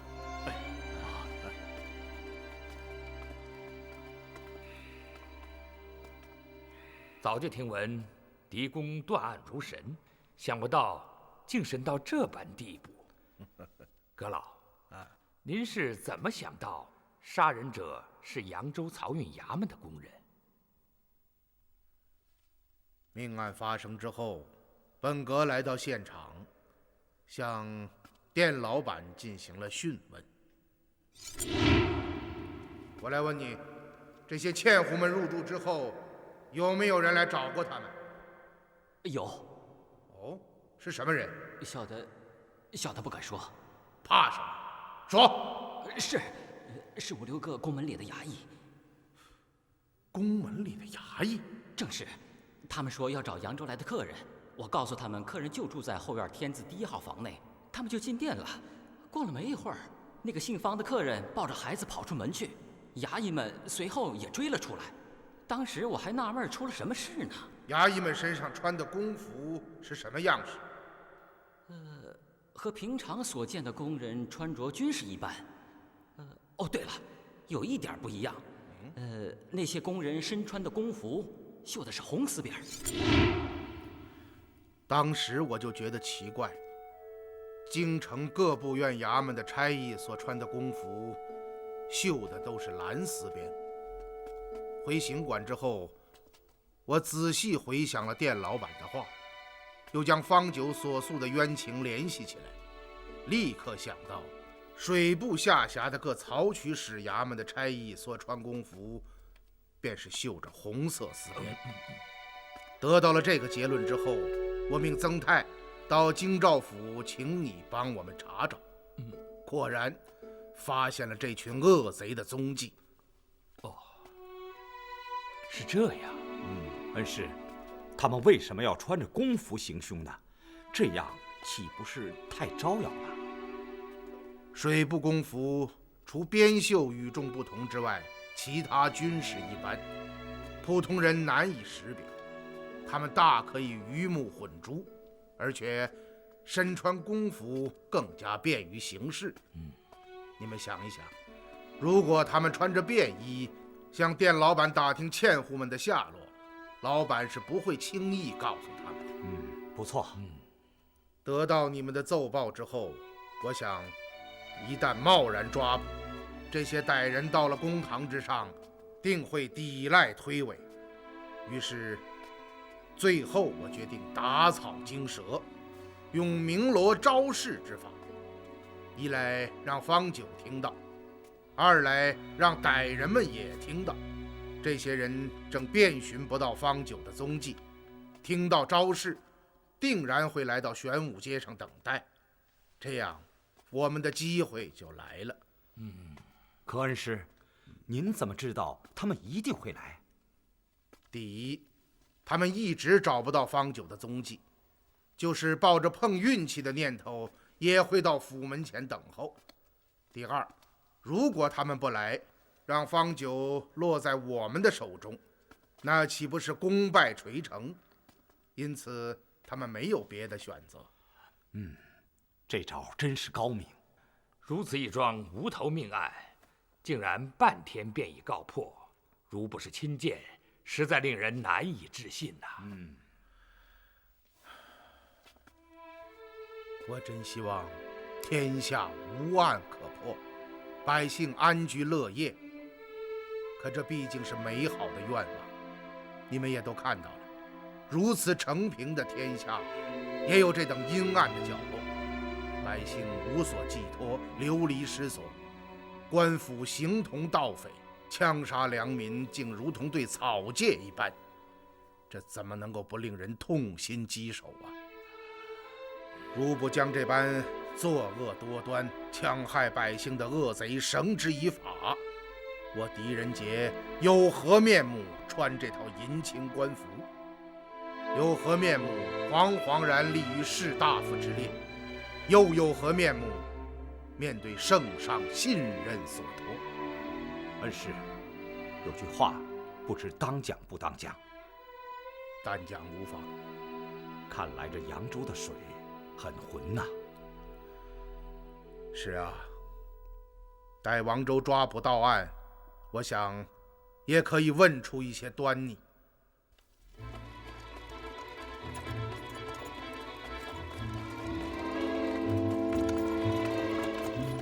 敲门。哟，赵讨有事吗？过来，有个叫王周的，是住这儿吗？你说的是扬州来的吧？是住这儿。走，走。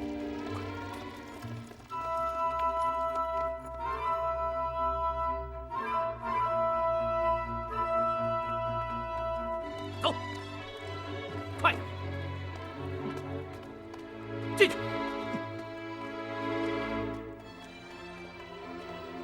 启禀大人，犯官王周在岛，跪下。你就是王周？正是。知道为什么到这儿来吗？不知道。王周身为扬州漕运衙门的护漕使，堂堂朝廷九品。你京兆府再大，一无吏部遗文，二无三司推事，无凭无据，竟将朝廷命官拘捕到衙，这恐怕有些说不过去吧。再者说，漕运归工部管辖，你京兆府无端抓捕工部管吏、径部知会省部，这更是违反定制。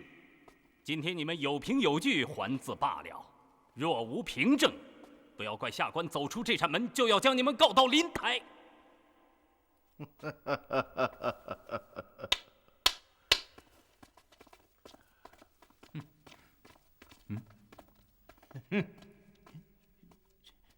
这几位你还不认识吧？这位是江淮督察使曾大人，这位是京兆府尹沈大人，这位我就不用介绍了吧？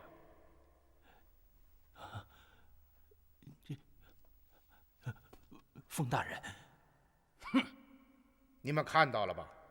这厮何等猖獗，对上官都如此倨傲，就更不要说他对治下的百姓了。王周，你可知道这位大人的身份吗？小的不知。这位是当朝宰辅，内史狄仁杰大人，蒙圣谕为江南道处置使兼江淮都转运使，奉旨钦差提调江淮一切军政要务，代天巡狩，查大案，便宜行事，所至之处如地亲临，还不跪下？是大人。封大人说了这么多，我想你应该听明白了。不要说将你这个小小的九品芝麻官拘传到堂，就是杀了你也在便衣之内。大人，你这狗官，阴险歹毒，残忍恶佞。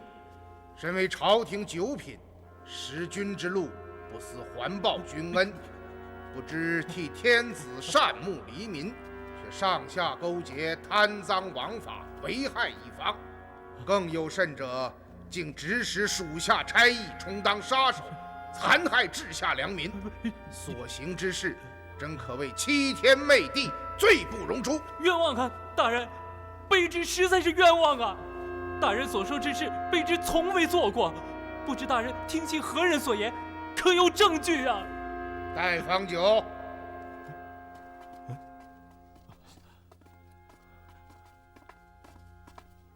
参见大人。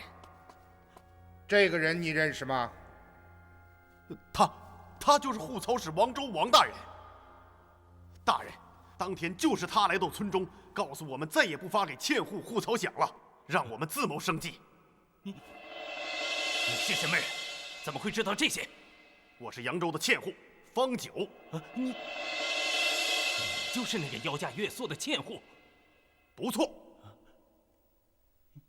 王周，你虽然不认识他，可他却是你们灭口的对象，不是吗？大人在说什么？卑职不明白。是吧？也就是说，你对悦来客栈中杀人灭口的命案毫不知情喽？当然，卑职怎么会知道呢？既然你对此毫不知情，那么刚刚怎么会一语道出今日方九腰价越素之事呢？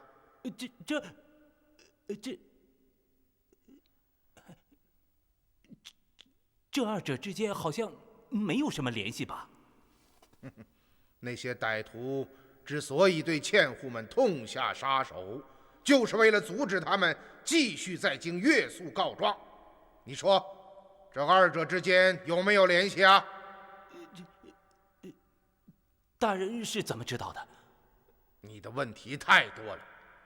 就凭你一个小小的九品护漕，也敢在京兆府大堂上公然发问，真是自不量力。是，你要弄清楚，现在是本阁在讯问你，你弄明白了吗？明白，卑职明白。还是那个问题，既然你对此案毫不知情，又怎能一口道出方九在朱雀大街邀嫁越素之事？是这样，卑职是听旁人闲谈中说起的。哦，是听旁人在闲谈中说起的。是，正是。看起来你真的与此案没有关系。那是当然，那是当然。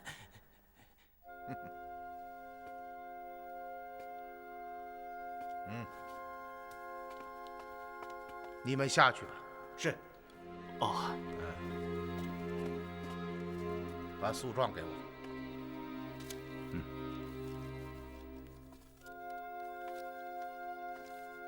你看看，纤户们的诉状上，可有你王周的名字？大人，这都是纤户们的一面之词，未经升堂居问，怎能断卑职有罪？你听清楚，本阁并没有断你之罪，只是在问你是否与此案有关联。大人，这诉状虽与卑职有涉，可却并不能说明卑职杀人灭口啊！哦。现在你已经承认与本案有涉，由此看来，至少你有杀人动机。就算是吧，可这只是大人的推断，没有凭据，怎能定卑职之罪呢？好吧，本阁再让你见一个人，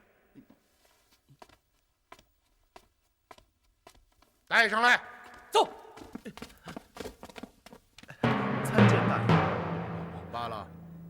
王周，这个人你认识吧？王大人，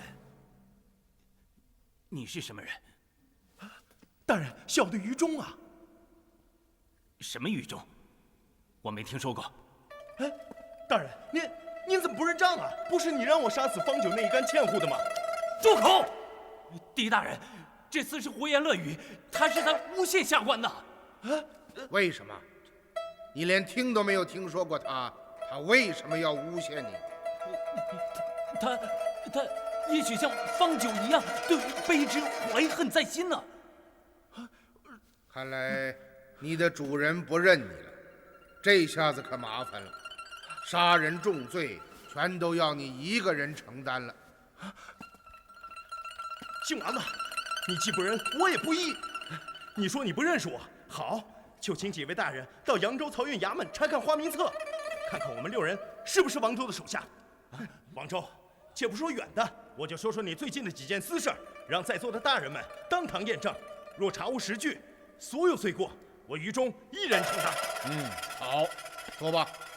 自到洛阳之后，王周在青楼结识了一名女子，这名女子叫英英。别说了，你这个笨蛋，蠢货！咬死我，你能得到什么好处啊？你以为他们能放过你吗？把他带下去吧。是，走。怎么，不装了？本阁还等着你继续玩下去呢。好了，用不着那么客气啊，叫不叫大人倒没关系，还是赶快想想自己该怎么办吧。大人，贪领户区官银，扣发欠户的户曹饷，卑职都曾参与。杀人灭口，也确实是卑职下令。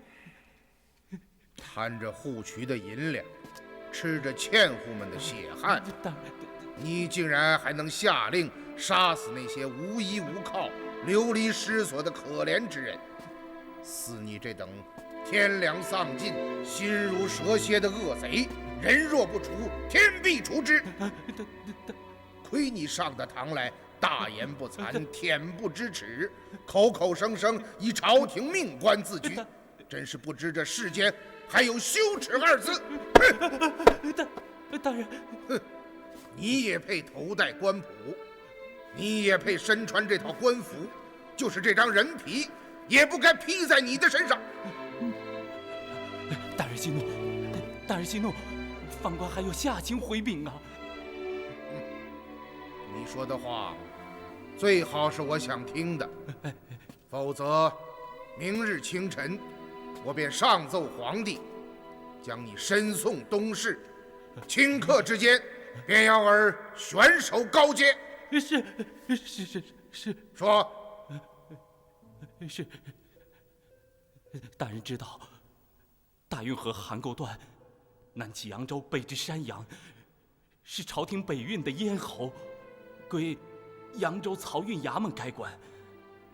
为此，朝廷每年都要拨发户取款数十万两，以及两岸欠货的户漕饷15万贯。可是，自从漕运使杨九成大人到任之后，这笔户取款就再也没有用到户渠之上了。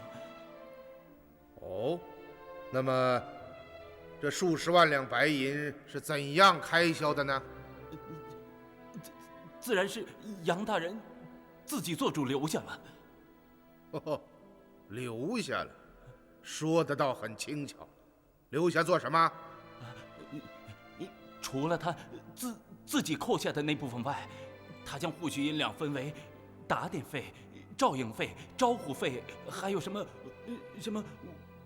斡旋费等多种名目。这些款项除了供衙内的官吏们吃喝玩乐之外，最重要的就是内外打点照应。怎么个打点照应？先说漕运使衙门内部，每年衙内上下数十名官吏，按照品质高低，都能拿到一份养廉银。养廉银，这名字起得好啊，真可以说得上是无耻二字。明明是贪污，却要说成什么养廉？难道清廉需要用朝廷的官银来养吗？真亏你们能够叫得出口。王周，你一年能够拿多少养廉银呢？犯官官卑职小，拿不了多少。怎么，事到如今你还不肯说实话？大人，犯官实说就是。小的一年能拿2000余两。啊，2000余两，2000余两，好家伙，是我这个上州刺史官俸的10倍呀！难怪邗沟屡发帆船事件，原来户渠的款项都被你们这些蛀虫贪进了自己的腰包。连一个小小的9品户漕使都能够拿到如此巨额的赃款，就更不用说漕运使杨九成了。可叹呐，运河掌握在你们这般巨贪大恶之手，漕渠状况之糟，两岸欠户生计之艰，由此可知。犯官该死！犯官该死！好了，你继续说吧。除了你们漕运衙门内部的养廉银之外，还有什么打点之处？对外的打点叫做照应，上至刺史衙门的主管大吏，下至邗沟水域经过的山阳县、盱眙县等9县的县令及各级官吏，这都要照应到啊。近年来，邗沟屡屡发生覆船事件，朝廷多次派员下来调查，每位巡河官员都会收到一份礼金，具体数目不知，只知道这就是所谓的斡旋费。我说每次工部派遣的巡河官回文的内容都是一般，说什么邗沟酒色大梗，将责任都推到两岸的欠户身上。原来是他们收受了贿赂，替你们交事遮掩。是。王周，我来问你，邗沟覆船的真实情况究竟如何呀？大人，真是怪事一桩啊！只要是江淮盐铁转运使的运盐船只行至邗沟，必定是船毁人亡；可其他船只经过，却是安然无恙。哦，不光是帆船死人，就连船上装载的食盐也奇异的失踪了。我们也曾多次与当地官府前赴出事地点查查打捞，可却一无所获。当时杨大人怀疑是两岸的佃户做贼，于是抓了上千人，可却查无实据。后来又怀疑是邗沟水下有恶鬼作祟，于是请来法师前去捉拿，可帆船事件照样发生，真是奇哉怪也。于是你们无奈之下，将责任推到了两岸的佃户身上，扣发了他们赖以为生的户曹饷，以致引发民变。然尔等不思抚恤，却唆使官府出兵镇压，这才有了方九等人来京告状。而此事又为尔等所知，因此你得到杨九成的指使，率属下前来神都追杀。正是，正是。水部郎中李翰前往扬州查案，是不是也接受了贿银？他的死又是怎么回事啊？这位李大人在扬州只住了10几天，便去了山阳县，是不是接受了贿银，小的就不得而知了。也从未听人说起，只是知道他曾到佃户家中查访，此事被杨九成大人得知，非常生气。后来邗沟再发复船之事，这位李大人不知什么原因，连夜自缢而死。叫他签供画押。是，来人，在，把他带下去。是。走。看来邗沟复船一案另有蹊跷之处。大人，想不到今日一审便查出了以漕运使杨九成为首的全衙合谋贪污之事，真可谓是收获不菲呀！要不要传下处置使大令，拘拿杨九成等人进京拘问呢？刚刚曾大人的话很对，扬州的水很浑呐。像这样的巨贪案，绝不是小小的漕运衙门一家便可做成，这内中定然另有隐情。哦，大人的意思是？凭我多年的办案经验来判断，邗沟复船，食盐无踪，李翰之死，佃户被杀，宁氏失踪，以及扬州漕运衙门合谋贪敛巨款，这一桩桩案子中必有紧密的关联，其中的蹊跷繁复、诡谲多变，绝非今天王周所述那么简单。王周官卑职小，无法接触到案件的真正核心，他所说的只不过是本案的一些皮毛而已，其背后定然酝酿着更大的阴谋。恩师，我也这么看。如果仅凭王周今夜的供述，便对杨九成等人抓捕拘问，不但会打草惊蛇，使幕后元凶逃遁，还会造成除恶不尽的后果。说得好，不入虎穴，焉得虎子。此番我们奉圣谕南下扬州，就是要以此为引，究微探秘，惩处贪官，揪出幕后的黑手，将隐伏在运河两岸的毒瘤彻底铲除。因此，二位大人，今夜审讯王周之事要绝对保密，任何人不得将此事泄露出去。请阁老放心。水部郎中李翰是否受贿？他真正的死因究竟如何？这2点已成为本案的关键。因此，现在的当务之急就是要弄清楚，在李汉行馆中找到的那2张贵方的凭信，到底出自哪一家银行。阁老，卑职已派员前赴诸军使及道院查查，想不久便有结果。李汉的死是个谜呀。今日元方跟踪李汉之妻宁氏乘坐的马车，不知道情况怎么样了。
来回走什么劲儿啊？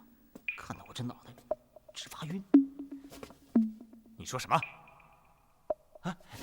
我说太爷，既然您已经肯定她就是李汉之妻宁氏，就应该马上到她的房中，将事情的原委和盘托出，将那封信要到手，这不就结了吗？嘘！你懂个屁！事情真有那么简单？我还会在这儿吗？今晚外堂中的情形，你是没有看到。那些人早就盯上他了，可以肯定是为了那封密信而来。一旦我贸然与宁氏会面，被对方察知，不但信拿不到手，连我们都得完蛋。完蛋？太爷，这是什么意思啊？你真是个猪脑子！完蛋的意思就是我们都得死。啊，太爷，您可是朝廷的命官呐，他们胆子再大，也不敢对您下毒手吧？不要说我这么一个芝麻官了，李汉怎么样？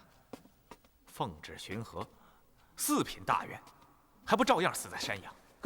可他不是自杀吗？好了好了，说了你不懂，把嘴闭上，别再出声了啊！而且，宁氏是否能够相信我的说辞，这也是个问题。我与她素昧平生，人家凭什么相信我？再有，那个李元芳也不是等闲之辈，此人武艺之高，只可以说得上是惊世骇俗。这样一个人，怎么会跟在宁氏的身边？而且，他对邗沟覆船案的兴致之高，也令我感到非常的奇怪。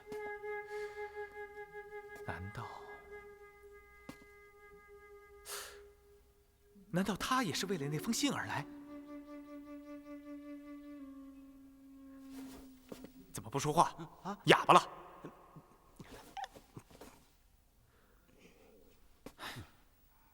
好了，你说吧。你这个人啊，虽然有点笨，但有个人搭茬，总比一个人说要强。我说太爷，您在这说了半天，都是瞎琢磨。凡事总得试试吧，不试一试，您怎么知道不成啊？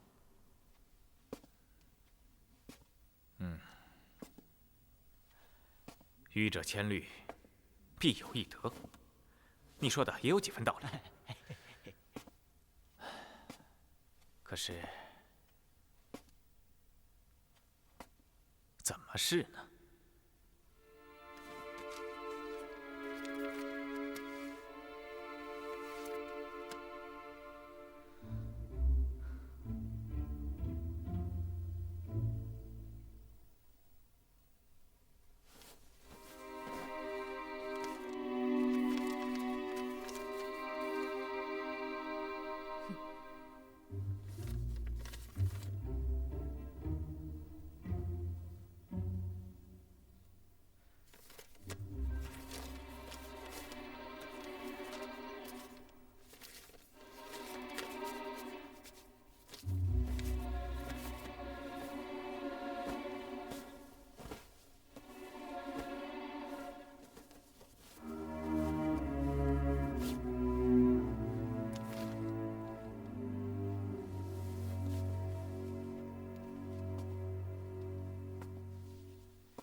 李汉好友机密告知，一战后树林。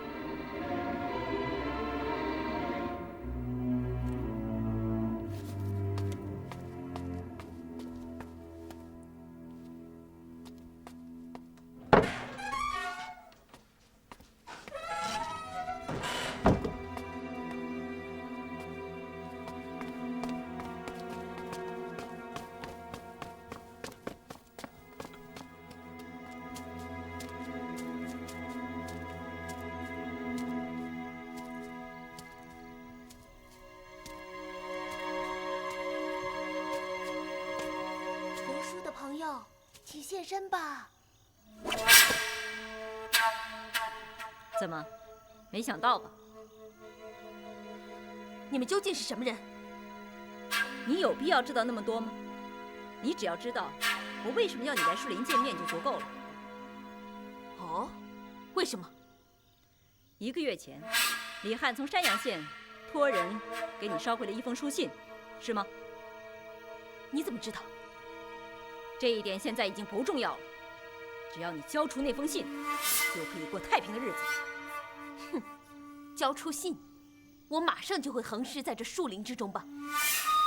这一点你不必担心，我可以保证你的安全。我会相信你吗？你最好相信，否则，现在我就杀了你。动手吧！你以为我不敢？那还等什么？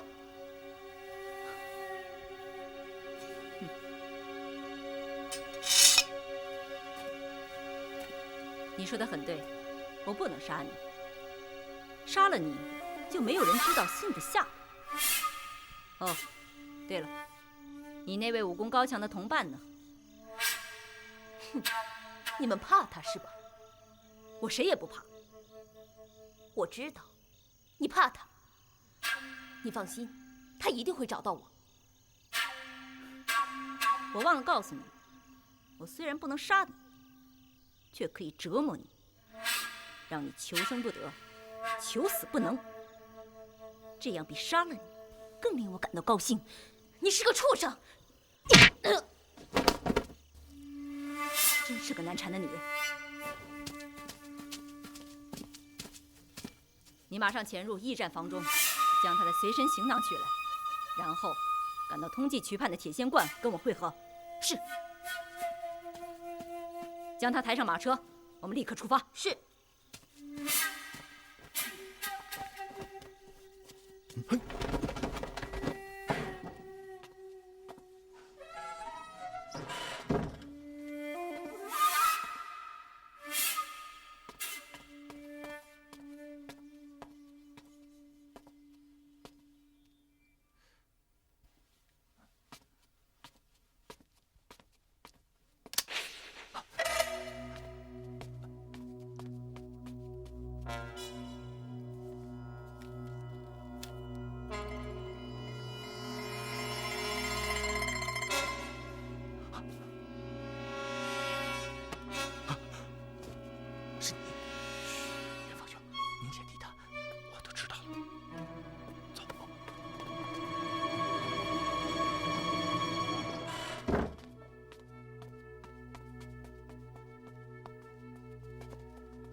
陆兄，事情紧急，不及细数。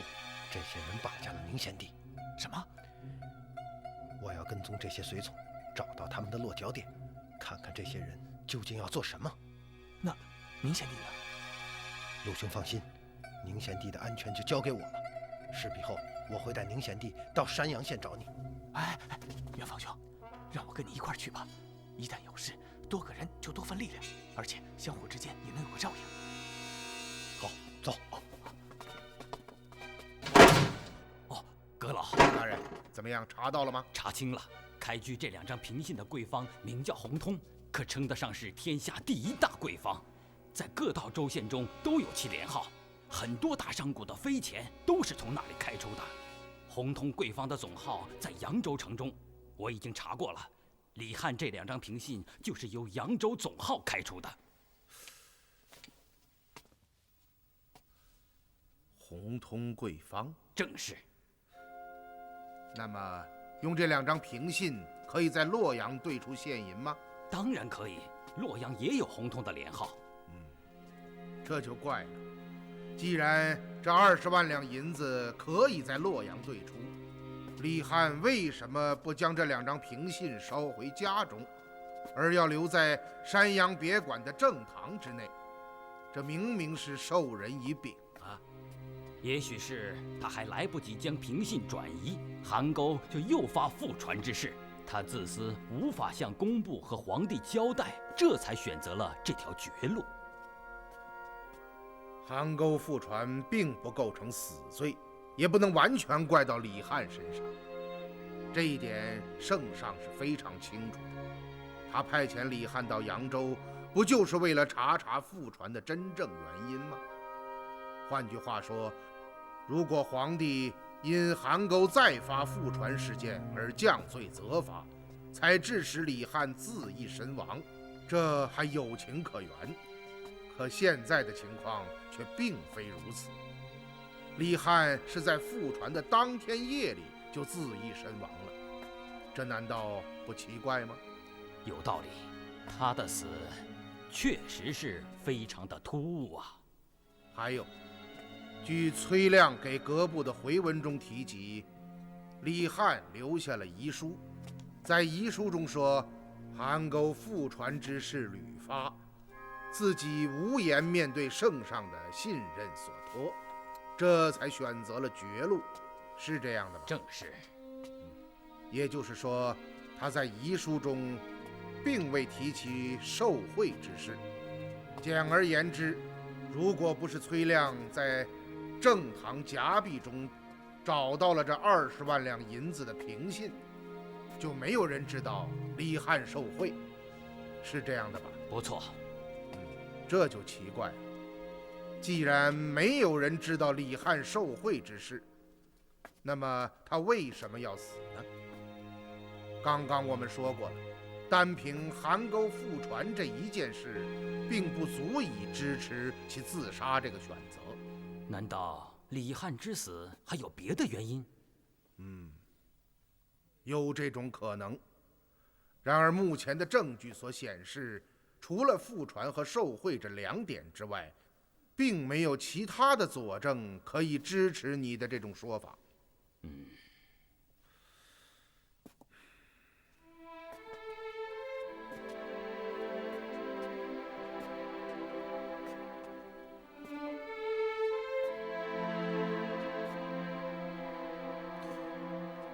好，那么我们再退一步，即使如你所说，促使李翰自杀还有其他的原因，那么他死之前也完全可以从容地托人先将平信转回神都，交与其妻，这样受贿的事实就不存在了。他死后至少可以留下一个清名。可现在他却选择了一个完全违背常理，甚至有些匪夷所思的做法，将自己受贿的证据留在了死亡现场。这正常吗？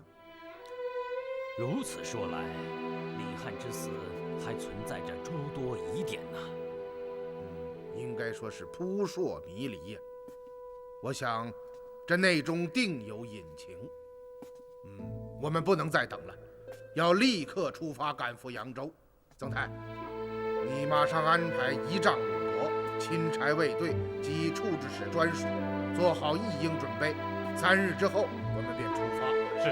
要记住，我们的行程要绝对保密，不行文，不通牒，沿途停靠，不要惊动任何地方。我们要打他们一个措手不及。是。好，命方九跟随在我的身边，曹渠欠户之事还要向他询问。还有，那个副曹使王周及其余中等6名差役也要带上。到扬州之后，很多事情要着落在他们身上。是。但是元芳至今没有回来，我们要不要等他同行？元芳随我多年，对我办案的习惯了如指掌，他应该知道怎样处理。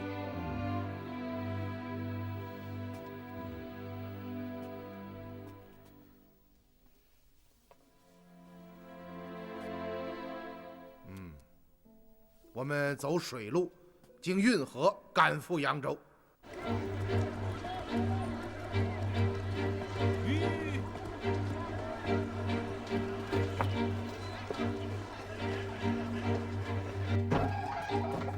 杨大人，大事不好了！出了什么事？王周率属下衙役在神都一家客栈中杀死了前去告状的欠户，不想案子却被狄仁杰所破。啊！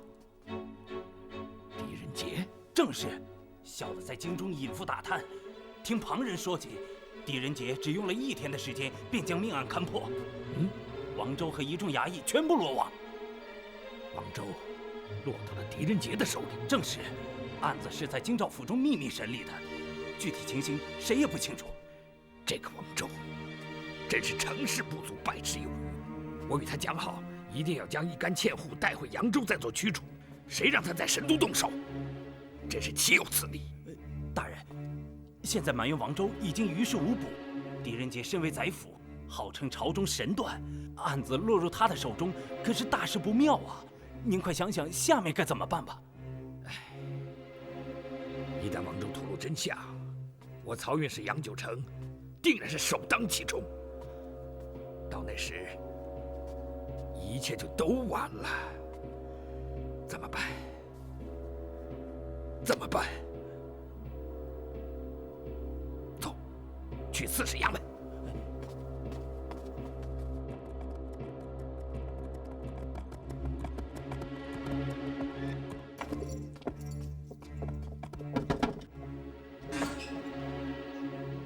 哎，你们怎么都扮作了道士？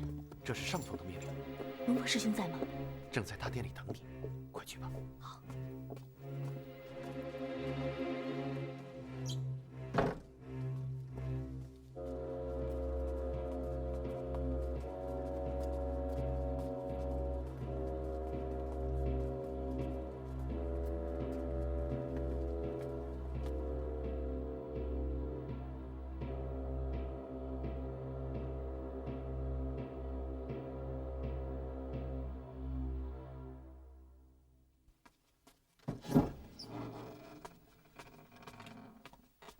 东风师兄，我回来了。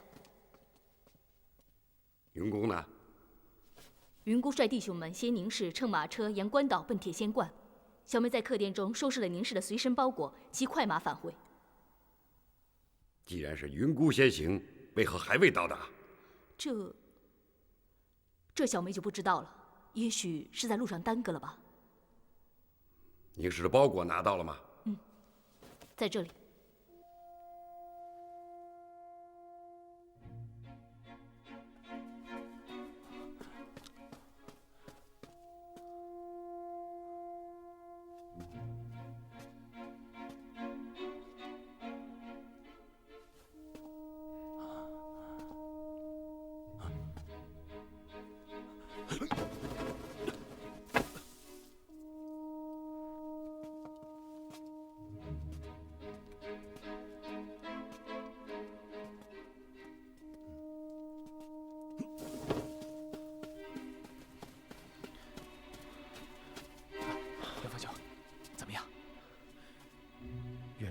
非常严密，有无藏身之处。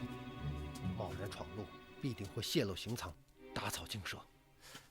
那怎么办？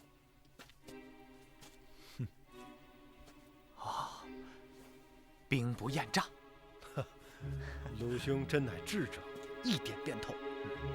我假意前往借宿，引开他们的注意。你趁机潜入观内。英雄所见略同。那我们马上行动。好。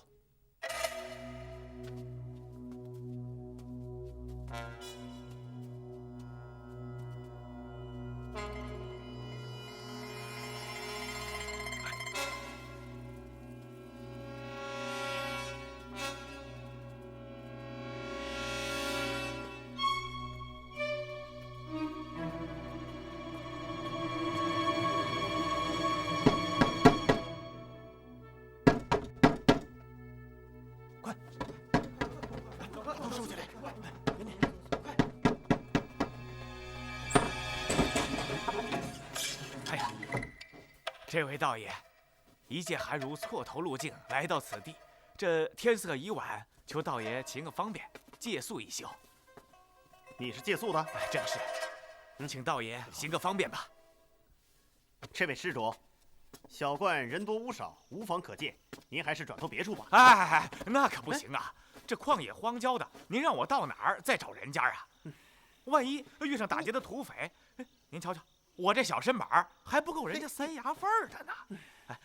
这出家人以慈悲为怀，您无论如何行个方便，哪怕是廊前屋下，只要有个存身之处就得啊！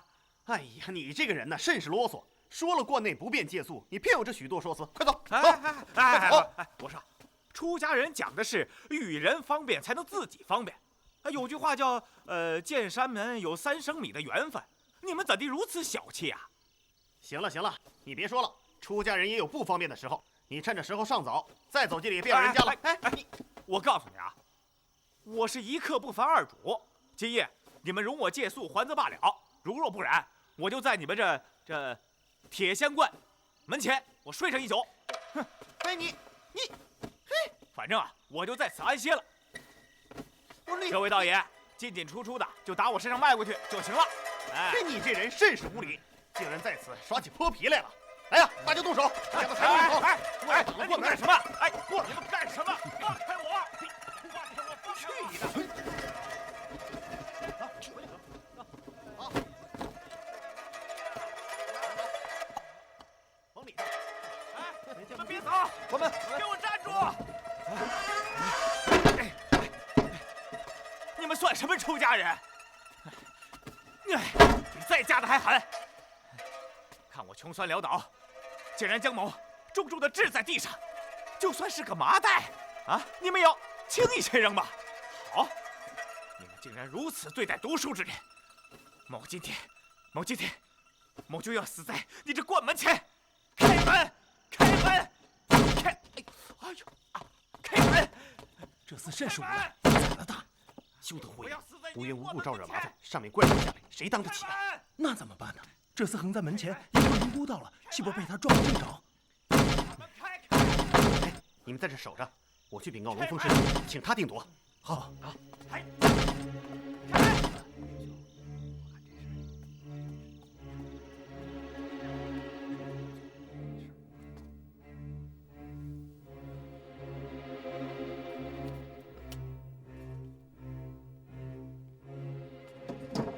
龙峰师兄，什么事啊？门外有个穷酸前来借宿，我们不答应，这厮竟耍起赖来，横躺在关门前，死活不走了。这等事情也来问我？那厮甚是无赖，弟兄们打也不是，杀也不是，所以才来。哦，是个什么样的人？贼眉鼠眼，瘦骨嶙峋，一看就是个穷酸秀才。在前面安排一间耳房让他住下，派人盯着，只要发现异动，格杀无论。是。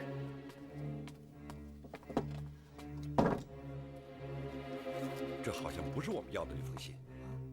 不是。再翻翻包裹。是。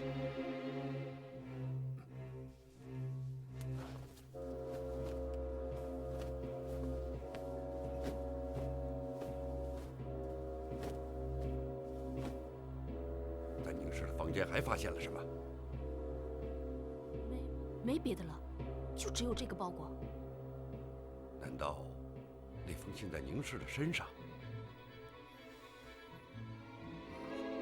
云姑怎么还不回来呀？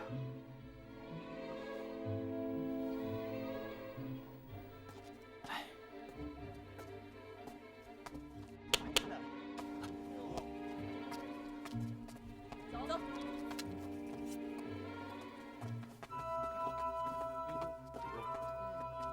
龙峰师兄在吗？正在等你。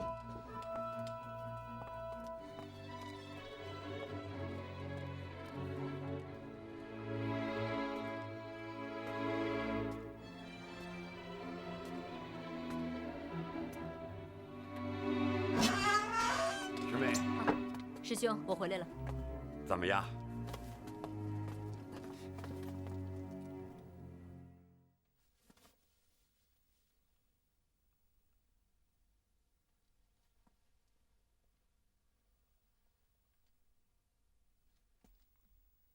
啊？有这等事？嘘！以小妹此计，此事定能成功。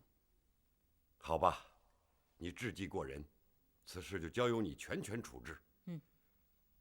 我们铁手团在江湖上威名赫赫，不管雇主交付的事情多么艰深繁复，我们从未失手。这一次就看你的了。记住，一定要将那封密信拿到手。放心吧。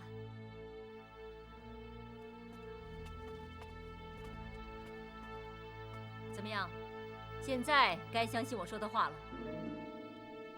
你的同伴是不会来救你的。我劝你知事达悟，说出信的下落。哼，真是个倔强的女人。这就是宁氏。正是。将她押到东耳房，严密看护。是。走。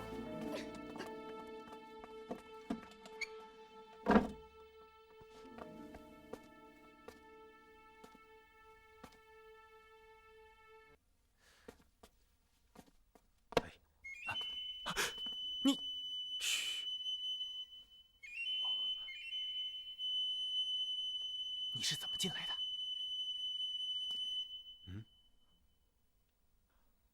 哦，我怎么一点动静都没听到啊？陆兄，真没想到你的戏演得这么好，竟然将这些穷凶极恶的家伙折腾得无计可施，只能将你请进观中。说起耍泼皮呀，这世上能赶上我的，那还真不多。远房兄，你的身手更是让人佩服，直说得上是来无影，去无踪啊！啊！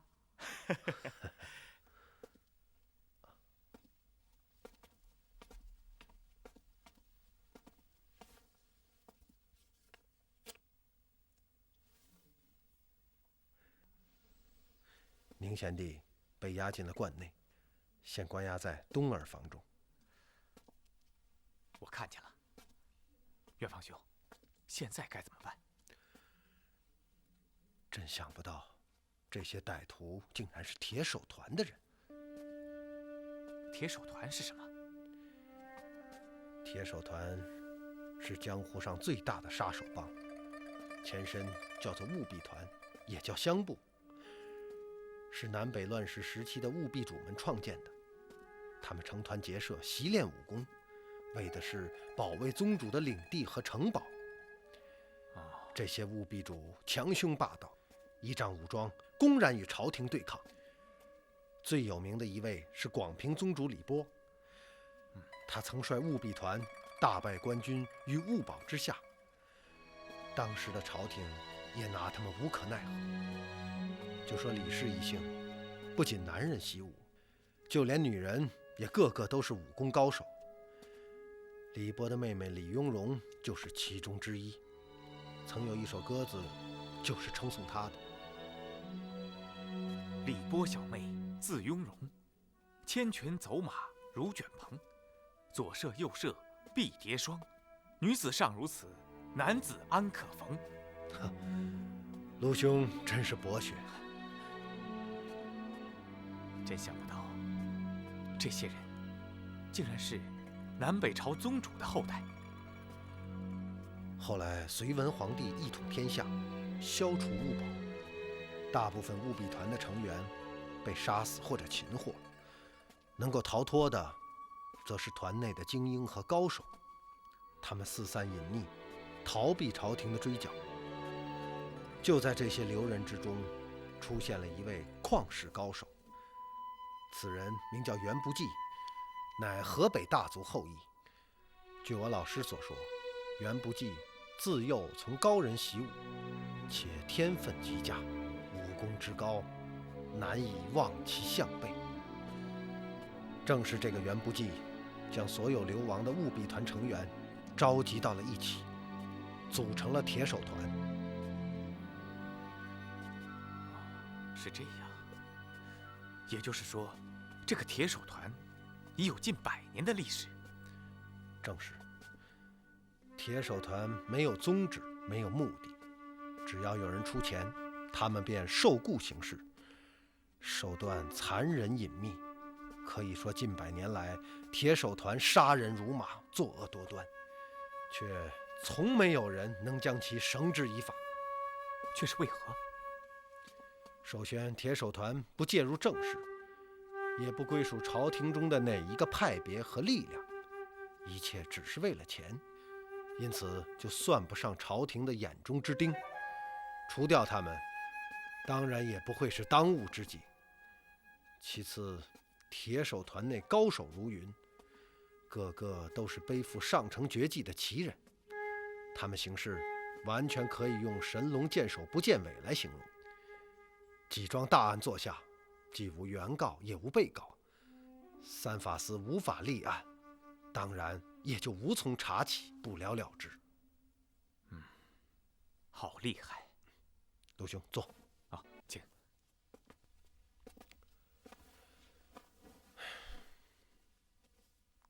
惹上这些人，一辈子也别想安生。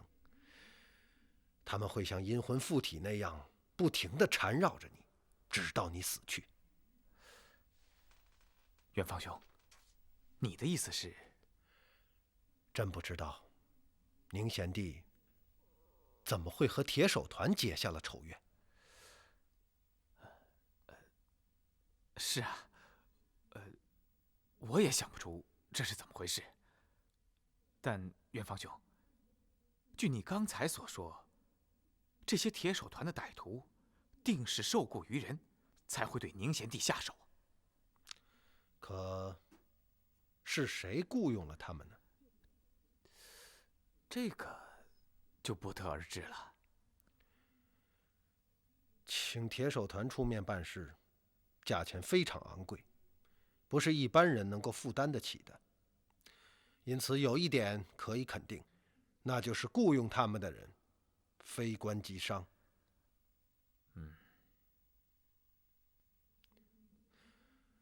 刚刚我偷听那个龙峰和随从的谈话，他们似乎是要从宁贤弟的手中拿到一封密信。信？什么信？难道鲁兄不知？我怎么会知道？我和宁贤弟也不过是萍水相逢啊。鲁兄这戏演的果然是好极了。元芳兄，你这是何意啊？兄台命人将宁氏诓出城外，不会是没有目的吧？你怎么知道？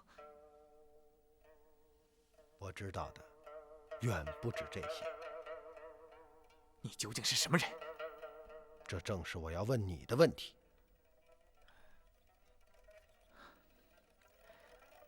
待时候到了，我自然会告诉你的。这也算是我的回答吧。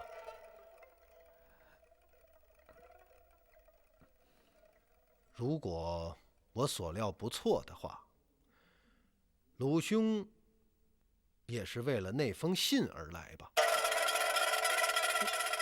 你能不能告诉我，信的内容是什么？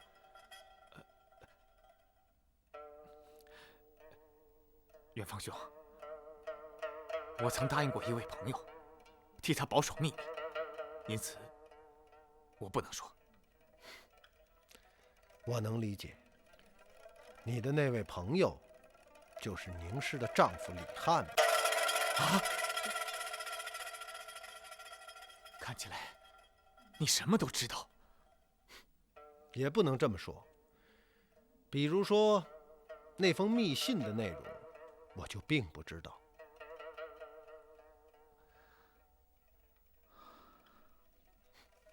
好了，今晚的话就到此为止，我要走了。你要到哪里去啊？离开这里，找家客店睡觉去。啊？那我怎么办啊？你在这里睡上一宿，明天离开就是了。那宁氏呢？本来我是想救出宁氏，可当我得知救出宁氏就意味着要惹上铁手团的杀手时，我改变了主意。有哪个傻瓜会替那些与自己毫不相干的人，替不信任自己的人去卖命？换了你，你会吗？我真的不知道那封信的具体内容，只是李翰对我说，一旦他遭逢不测，便让我赶到洛阳面见宁氏，拿到那封密信。你究竟是什么身份？山阳县令，陆吉英。很少有什么事情会令我感到吃惊，可这一次例外。你是山阳县令？正是。就是这次邗沟复船所在的山阳县。这样的回答，你满意了吗？放心，我不会再逼问你什么。多谢。可我还不知道你是谁。你只要知道，我想救出宁氏，这就足够了。你不怕惹上铁手团？当然怕。可是怕又有什么用呢？我们不是已经惹上了吗？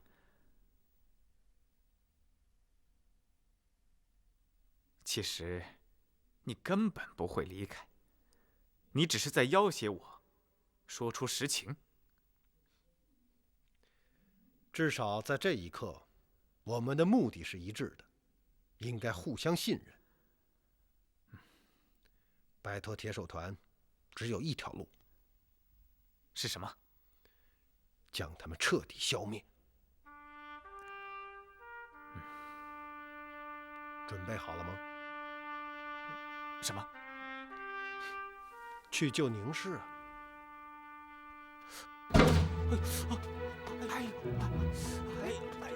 哎，你要做什么呀？不是跟你说过叫你待在房中不许出来吗？哎呀，我要上茅厕啊！难道这也不行啊？你这人真是麻烦，带他去，走吧，去吧。哪儿呢？哎，你这让我扶着点。哎呦，这，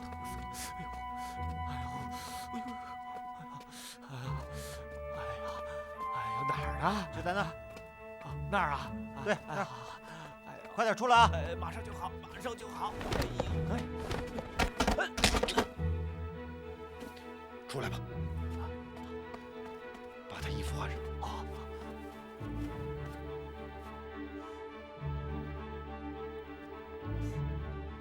过来。怎么还没回来呀？不会出什么事吧？不知道啊。你们两个去看看。你也太小心了，一个穷酸恶醋能怎么样啊？少废话，小心无大碍，快去。走。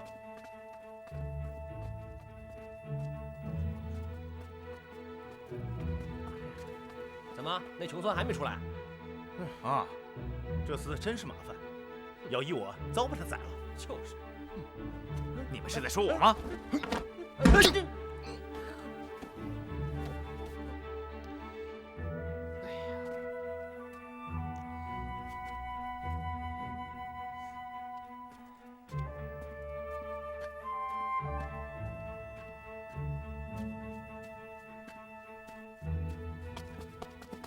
哎呦！依计行事，走。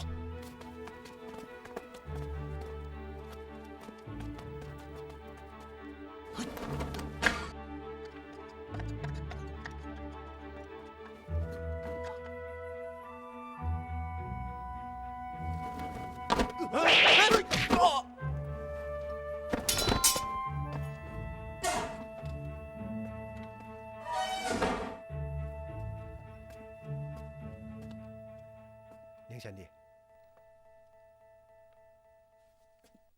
宁贤弟，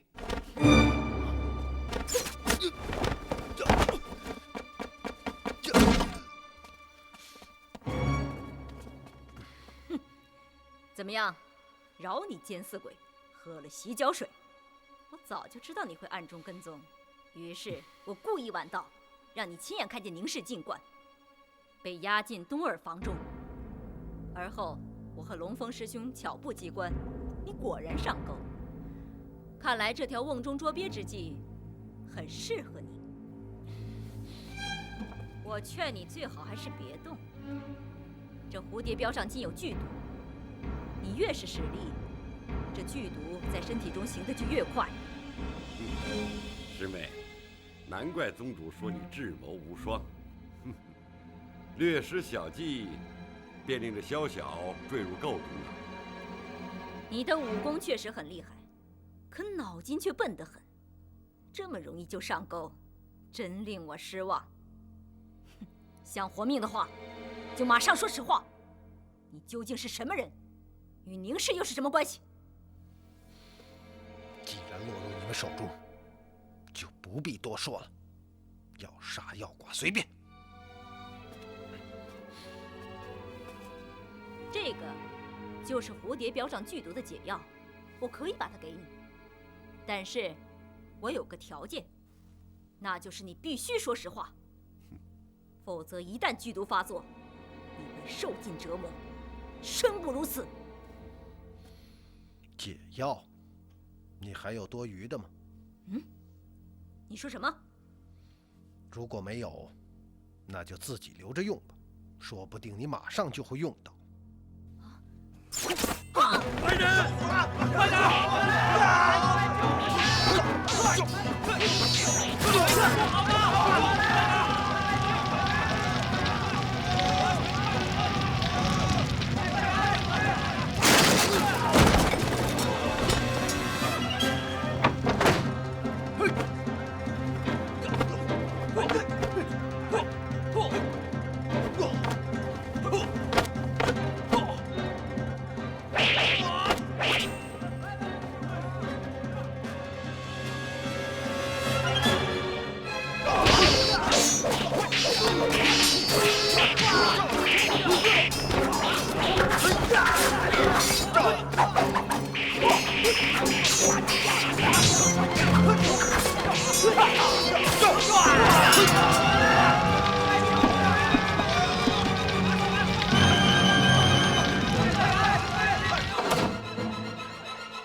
兄啊，师父之地不可久留，我们马上离开，快走！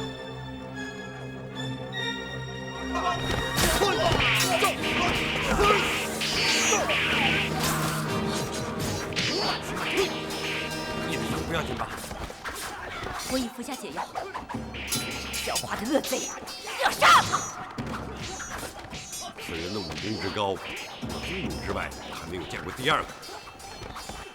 大师兄，连你都不是他的对手。不知道，但可以试一试。众人推开。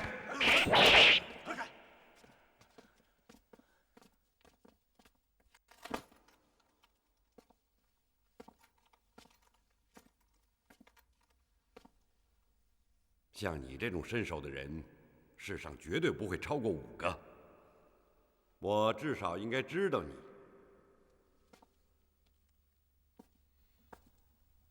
道不同者，不相为谋。因此，即使你不知道我也不会怪你。哼，你叫什么名字？待时候到了，你自然会知道。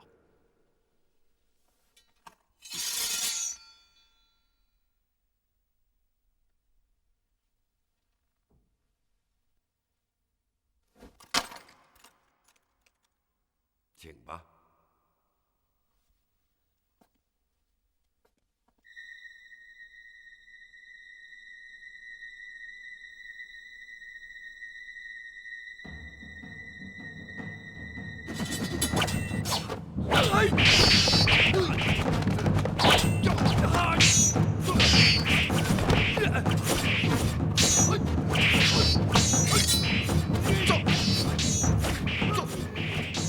他为什么要留在这里与我们恋战？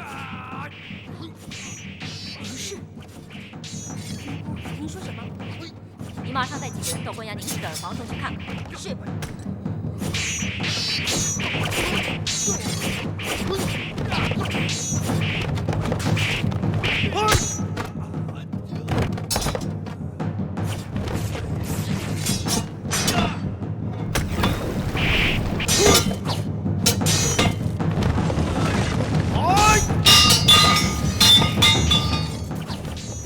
不好了，宁氏不见了！追，快追！是。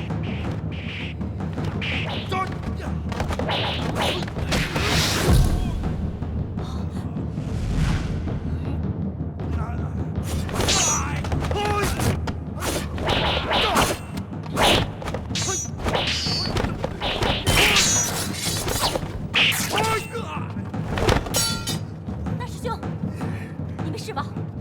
了不起，世上能够躲过我这一刀的，也不超过我。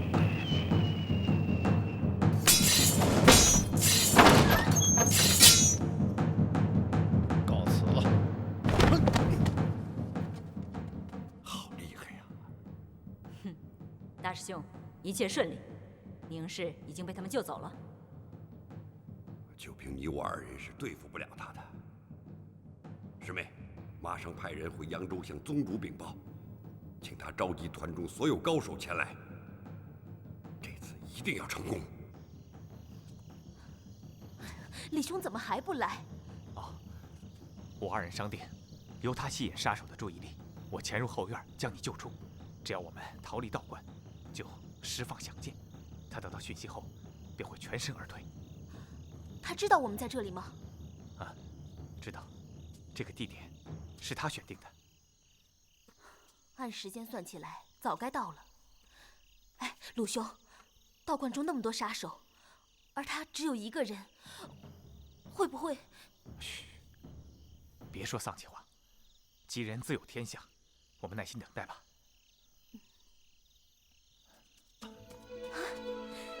李兄，元芳兄，李兄，谢谢你。好了，就别说这些了。路见不平还要拔刀相助，何况我们是朋友，这不过是我应尽之责。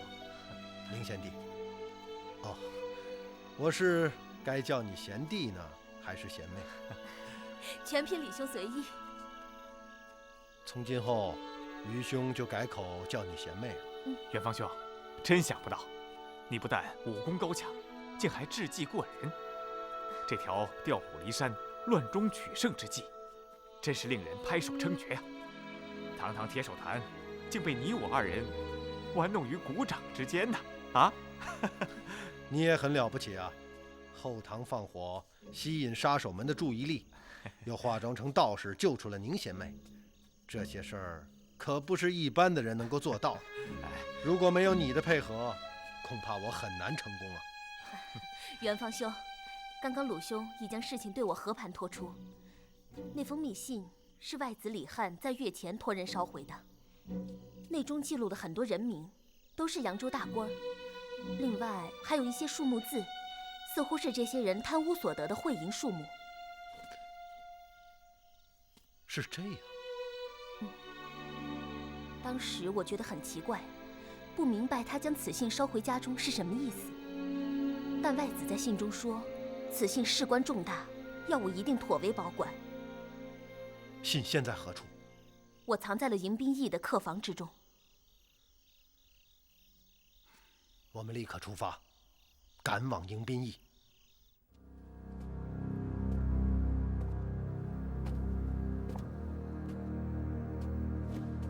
参见宗主。胡云在。事情办得怎么样了？回宗主，日前接到大师兄龙峰和六师妹云姑的传信，说他们已经找到宁氏，想不日即可将密信带回。非常好。胡云在。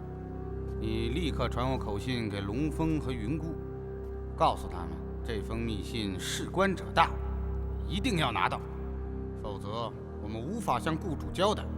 是，我马上去办。诸位可能都清楚，这一次的雇主非同小可，他们赤银100万请铁手团出面处置扬州大案，并保证他们的安全。因此，一切涉及雇主安危的人或事都要消失，而且绝不能露出丝毫破绽。大家都听清楚了吗？是。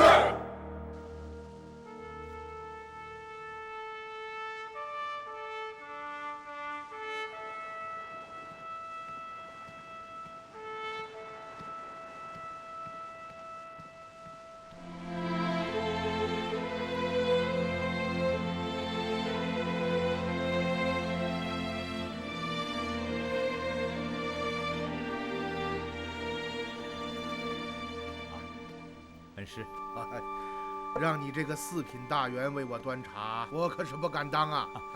本来狄春要来的，被我接下了。哦，曾太啊，刚刚我仔细地看阅了李翰死后扬州刺史崔亮给阁部的回文，发现其中很多地方的叙述都是含混不清的。首先，李翰之死的准确时间，回文之中并没有写清楚。记得几天前您曾经说过，李翰是在韩沟复船的当天夜里死去的。不错，大致时间是有的，但是最重要的一点，回文之中却并没有提及。哪一点？李翰自缢是发生在韩沟复船之前呢，还是之后呢？恩师，这一点应该不是问题吧？哦，你说说看。李翰不可能死在韩沟复船之前。为什么？据崔亮回文中所说，李翰是因韩沟再发复船事件，因此觉得愧对圣上，这才自缢身亡，而且还留下了绝命书。是啊，回文中是这样说的。可如果韩沟复船之事尚未发生，他有什么理由选择死路呢？这说不过去啊。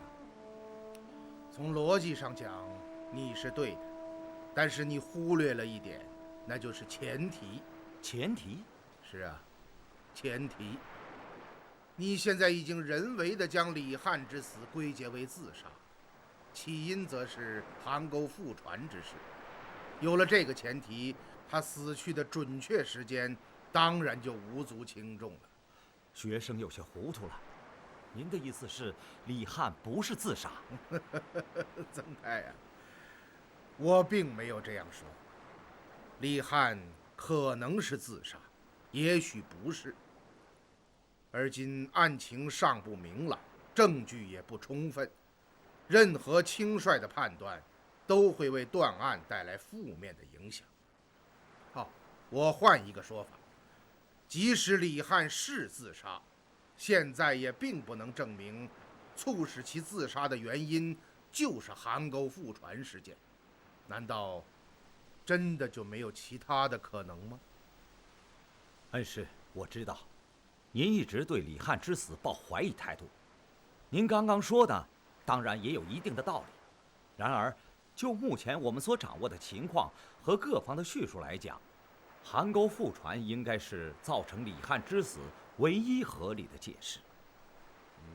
你说错了，并不是唯一合理，只要存在着其他的可能性，就不能说是唯一。可是恩师，您又是根据什么认为李翰之死还有其他的可能呢？这样吧，我们做一个假设，假设李翰自缢是发生在函沟覆船案之前，你还会认为覆船之事是致其死命的唯一原因吗？那当然不会。如果事情真的是那样，那李翰之死肯定是另有原因。而崔亮在回文之中并没有能够证明李翰自缢是发生在函沟覆船之后。你说上述的那种可能性是不是存在呢？如果这样说，那种可能性的确是存在的。因此我才认为李翰自缢的准确时间在本案之中非常关键，可恰恰回文之中却没有提及。曾太啊，你我到甲板上走走啊。是。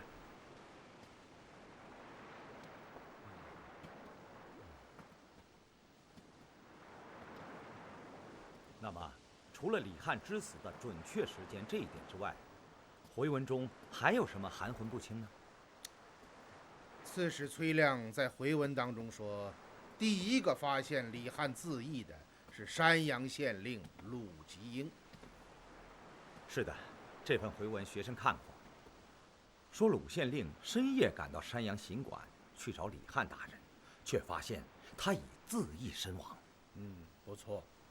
第二个含混之处出现了，这个鲁吉英为什么要深夜去见李翰？想来是有要紧之事回禀。说得好，要紧之事这4个字非常重要。曾太啊，官场的规矩你是知道的，上官辰时判事，晡时退归，也就是说晡时之后便是休息时间。这个鲁吉英有什么要紧之事，竟然要深夜去打扰上官呢？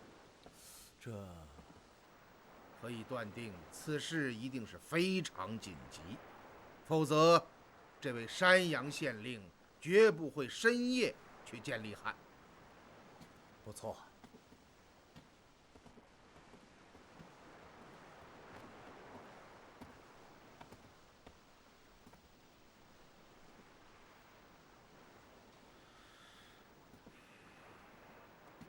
李翰是水部郎中，此次奉旨到扬州是来巡视曹渠，查函沟覆船案的。那么可以断定，鲁吉英去找他说的一定是与曹渠和函沟覆船有关的事情。这一点你承认吧？这是当然。山阳县的政令民封，自有扬州刺史崔亮该管，用不着向李翰通禀。很好。那么那天夜里，曹渠和函沟究竟发生了什么大事，以致鲁县令要深夜面见李翰呢？函沟覆船，您是说鲁吉英去找李翰，是向他禀报函沟覆船之事的？说得对。除此之外，还有什么能令鲁吉英深夜前往行馆夜间呢？不错，不错。于是这中间就出现了2种情况。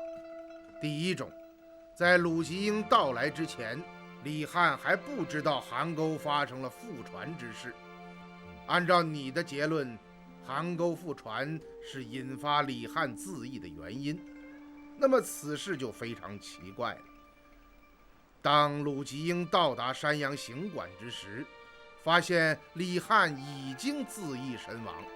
用你的话讲，他还不知道邗沟覆船，又有什么理由选择这条死路呢？如果这个推论成立，你还会认为李翰的死因是邗沟覆船之事吗？如果真如恩师所说，李翰是在邗沟覆船之前死去，那这案子可就蹊跷了。他为什么要自杀？又怎么会留下那封绝命书？他此时根本不知道邗沟发生了覆船之事啊！不错。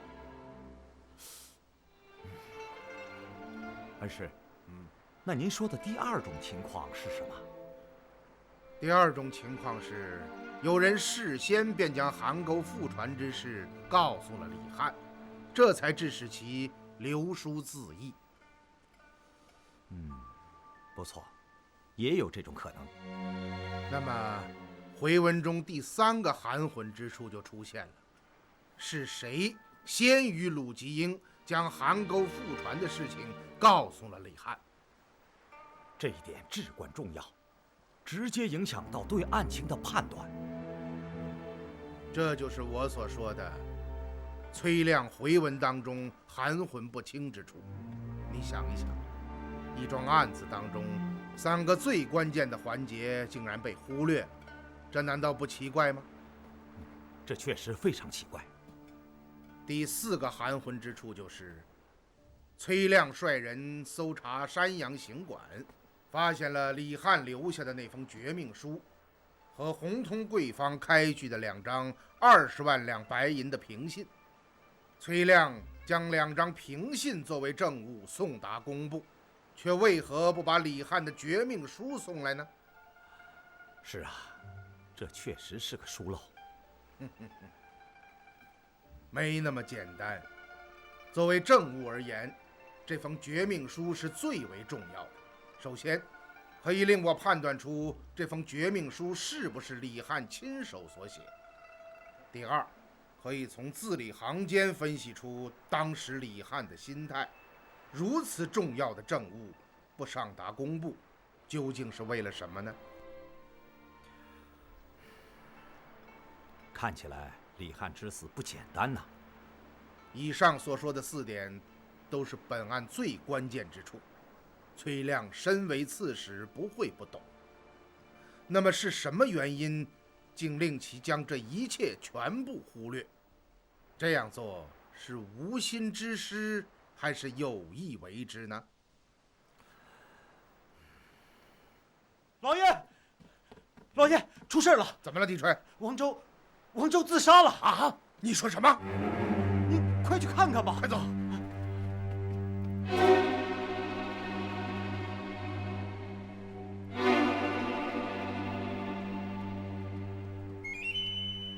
大人。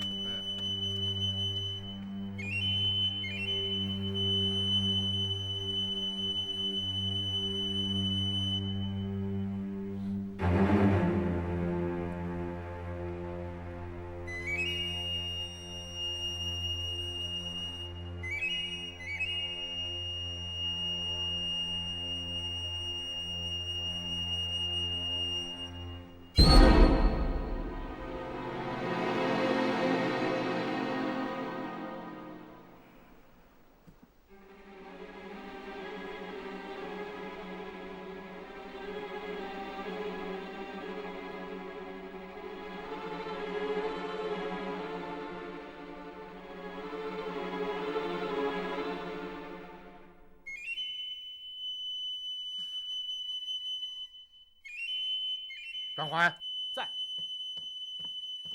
大人，是你在门前把守？正是卑职。听到舱中有什么异响吗？刚刚卑职听到舱内发出咚的一声大响，赶忙跑到门前向里面看，只见舱内的蜡烛熄灭了，王周趴在榻上。卑职赶忙打开舱门，进入舱内查看，发现王周已经自杀身死，你是说舱内的蜡烛熄灭了？正是。在此之前，烛火一直点着的？是啊。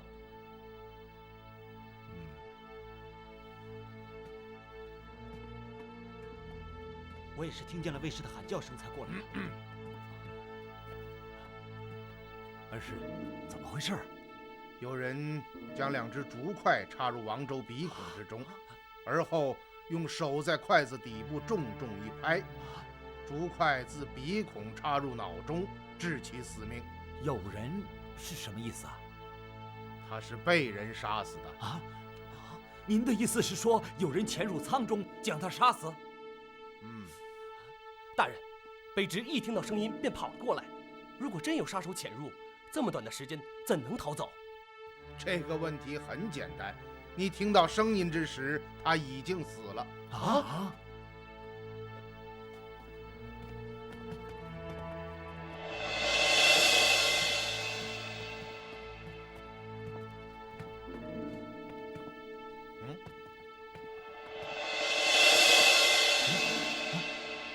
你们看到了吧？凶手就是从这里上来的。不错，这杀手定是从水中前来，攀重而上，否则这里怎么会有带水的脚印？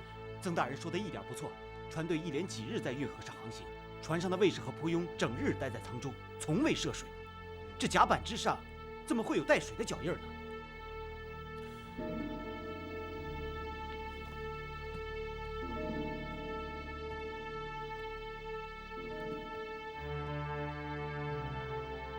李春呐，那扇舷窗是不是关押王周的仓房？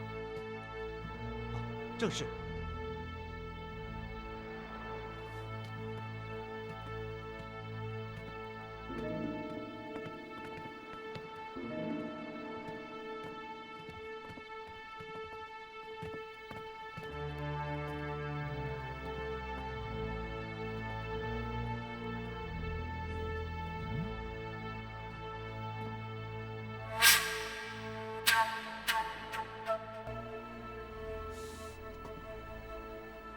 恩师，这是什么痕迹？这是飞抓留下的。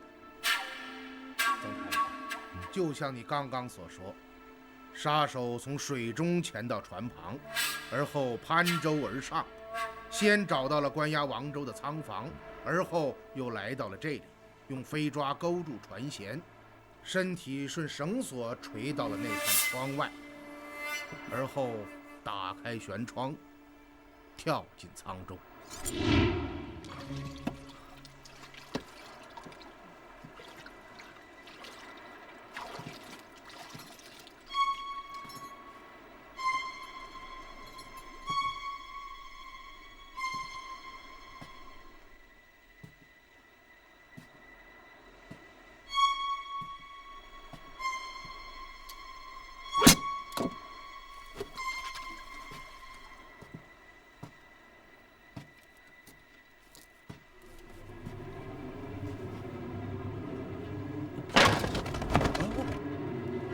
你是什么人？我是来救你的。救我？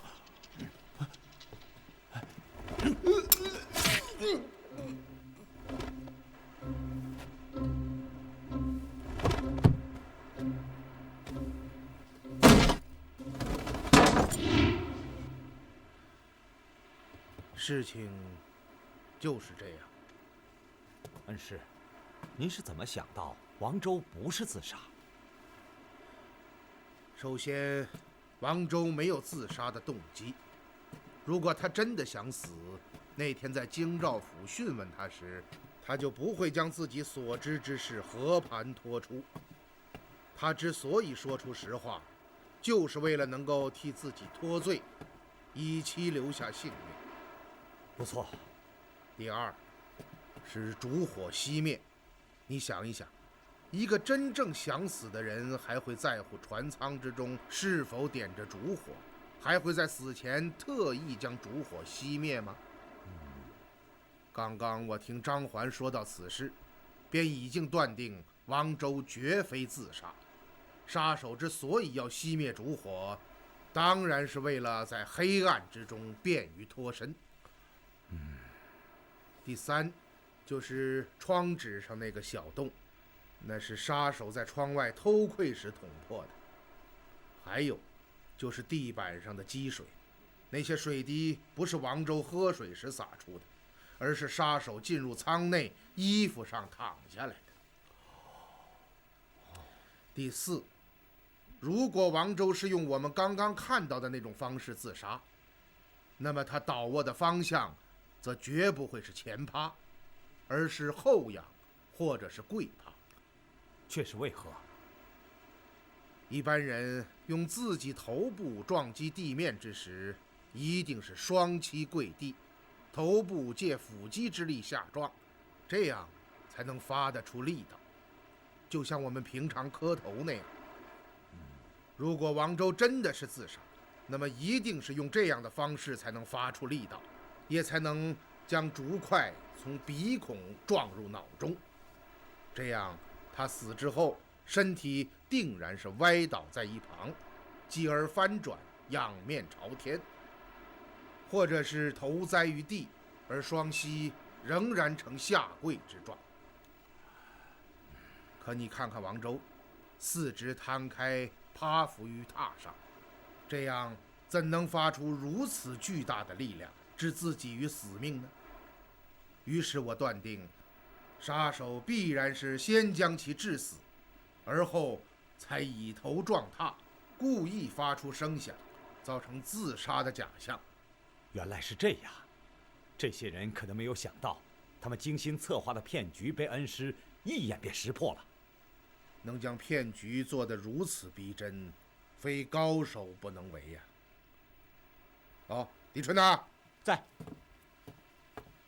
你和张环、李朗将王周的尸身陈列起来，记住，此事一定不可外泄，千万要保密。是啊，去吧。哎，走吧。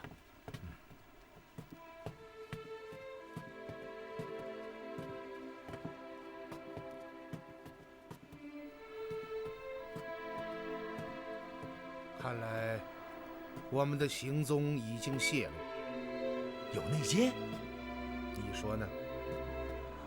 这次我们为了不惊动对方，特意选择从板珠出发，行程绝对保密，一路之上偃旗息鼓，昼夜兼程。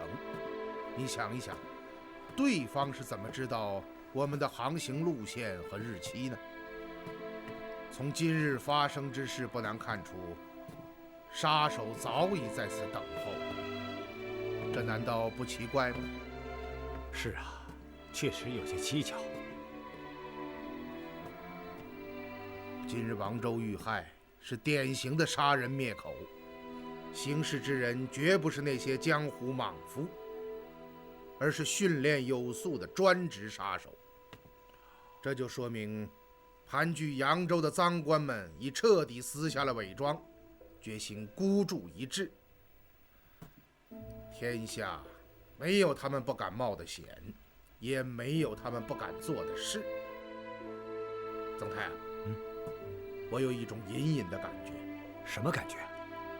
此次扬州之行定然会凶险异常。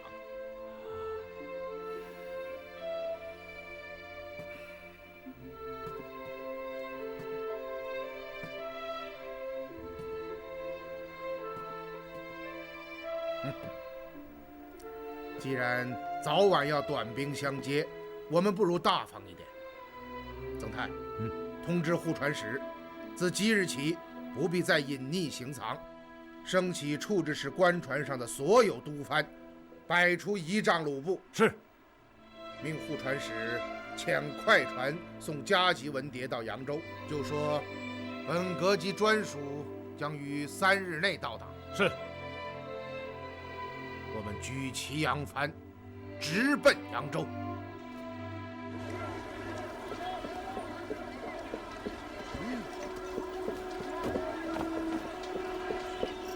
哥，3位客官到里面喝茶歇歇脚。我们进去。不急，我们先到茶棚内略坐一坐。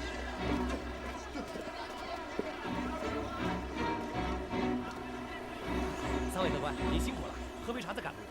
沏一壶上好的香片。好嘞。走。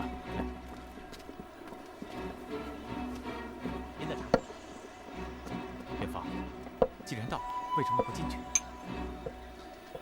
你以为铁手团的人会善罢甘休吗？啊？你是说，他们？先看看情形再说。陆兄，你的2名随从还在客栈之中呢。你是说，季虎和那个车夫还在？离行之前，我让他们在驿站中等候。怎么，元芳，为什么问起这个？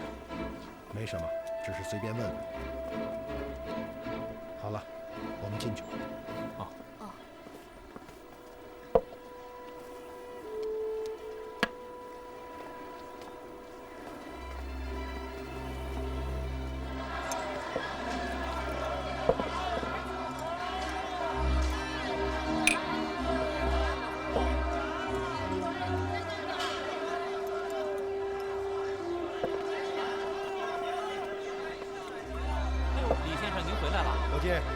我们3人要在店中住下，还要上次住的。得嘞，您上次那3间房还真空着呢，您快请。来，快请。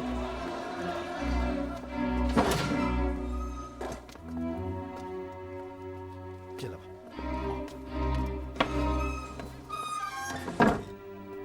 快将信去传。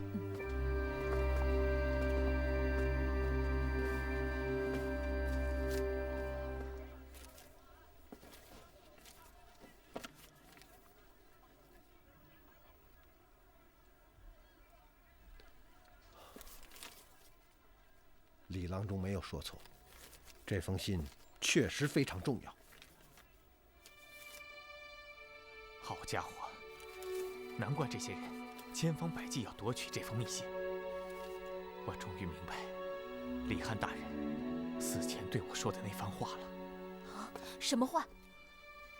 当时他将我叫到行馆，对我说，一旦自己遭遇不测，便让我立刻赶赴神都，从宁贤妹手中将信拿到，待时机成熟，便将信递入部院或3法司衙门。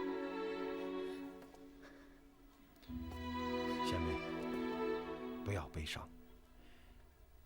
我想此事定有大白之日。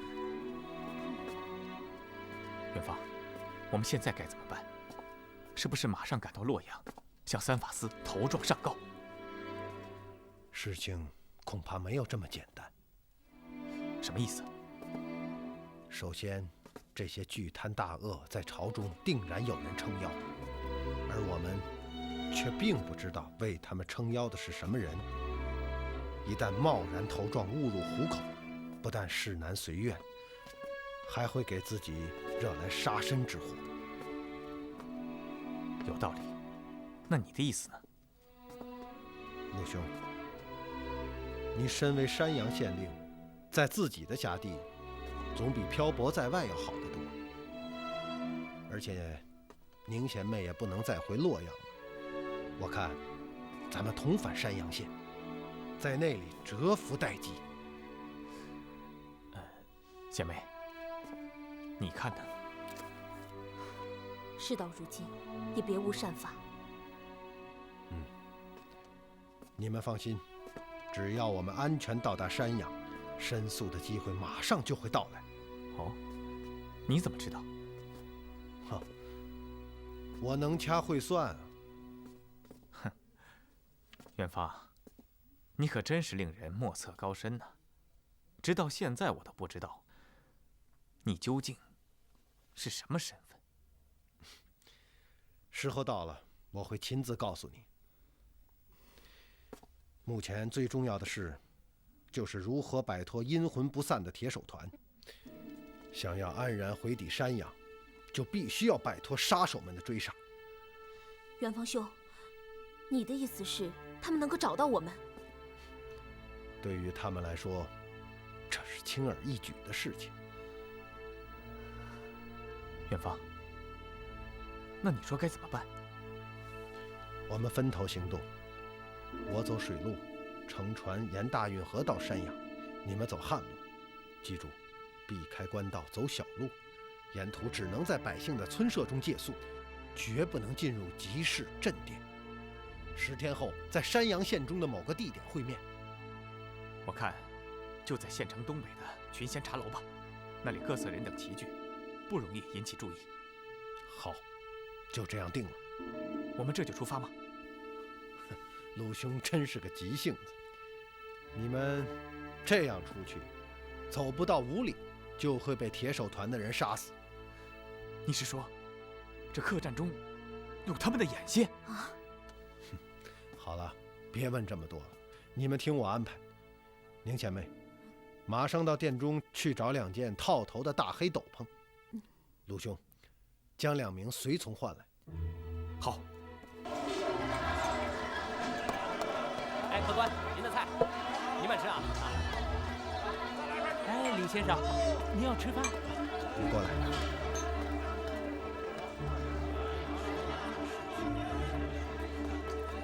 您放心，我都替您办了。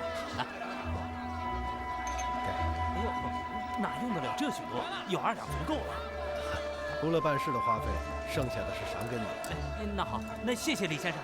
去吧。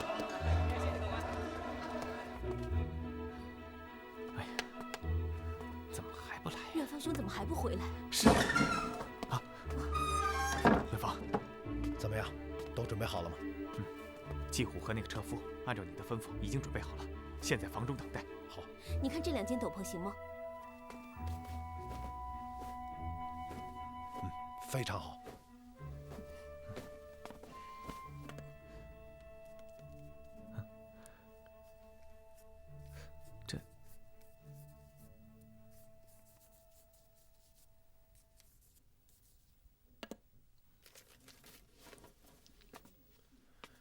贤妹，鲁兄，10日之内，我必到山阳。可万一我没有来，那就说明我已经不在人世了。啊！你2人便将此信拆开。远方，你在说什么？这你……我是说，万一。远方兄，无论如何，你也要到山阳与我们会合。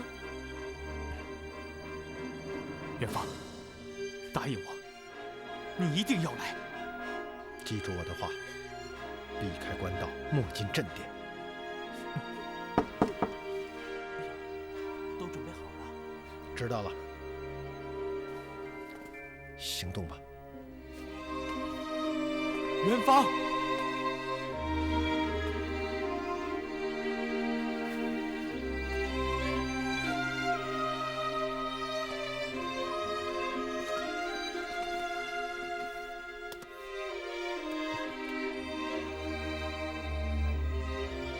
能与2位倾心相交，是元芳之幸。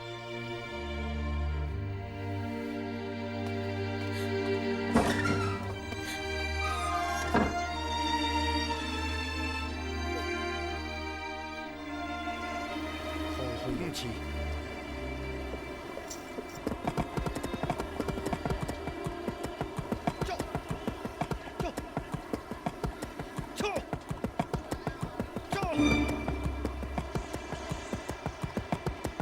飞鸽传书，通报大师兄和云姑，准备动手。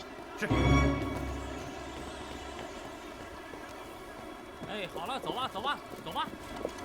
宗主。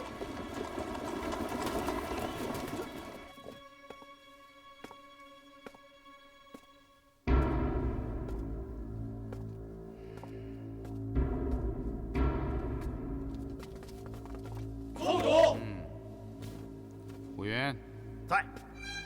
事情办得怎么样了？回宗主，王周已经出去。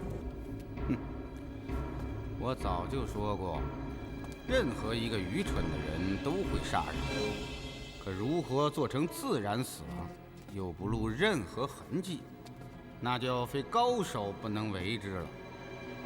胡云呐，你是属于前者还是后者呀？请宗主放心，王周自日已无法活命，于前日深夜在狄仁杰的官船上，用吃饭的竹筷刺入身体要害，以致死命。哦，这样的死法倒是别开生面的啊！好，虎云做得好，多谢宗主褒奖。弟兄们，日前接神都密报，皇帝已将此案交给狄仁杰来处置。而今，这位狄大人已经秘密登船，暗转扬州，想要打我们一个措手不及呀！哼，这位大名鼎鼎的狄仁杰，对诸位来说并不陌生吧？是啊，此人之能，真可以说冠绝今古啊！江湖上有多少劲旅都在他的手下被挫败。远的不提，就拿蛇灵来说，如此庞大的基业，竟在一夕之间便被狄某毁于一旦。狄仁杰的可怕，由此可见。现在轮到了我们，我不希望蛇灵的悲剧在铁手团身上重演。我要打破狄仁杰不败的神话。想要做到这一点，各位就要打起120分的精神，全力以赴。今日虎云给大家开了个好头啊！今后的事情，我希望大家都要这样去做。如果有人掉以轻心，引发不良的后果，那就休怪本尊无情。请宗主放心。从即日起，所有人立刻放下手中的事情，全力以赴处置扬州之事。具体事宜，本尊会指示到人。是，宗主。宗主，什么事？启禀宗主，大师兄龙峰派人前来传信。哦，看来密信有着落，呈上来。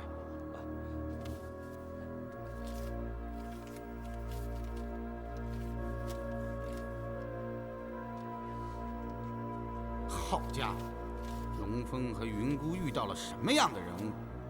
竟然要我铁手团所有顶尖高手一同出动前往应付。好吧，答应他。你立刻给龙峰传信，铁手团所有高手将星夜赶到。是。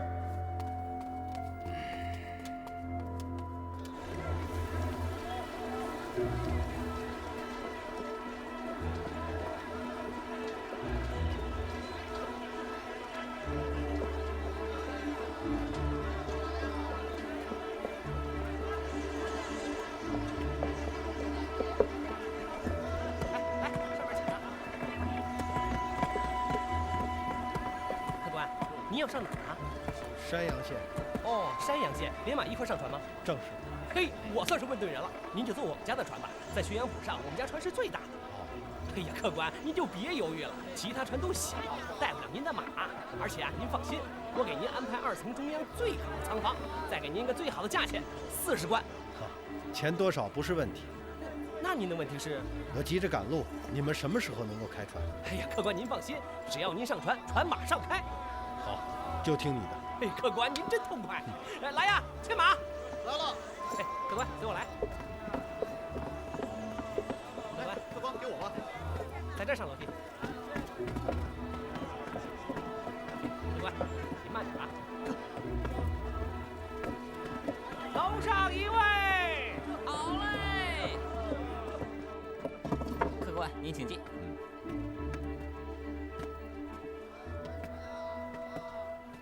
您看怎么样？好，非常好，有劳了。船马上就开，您先休息一下，我给您打水去。好。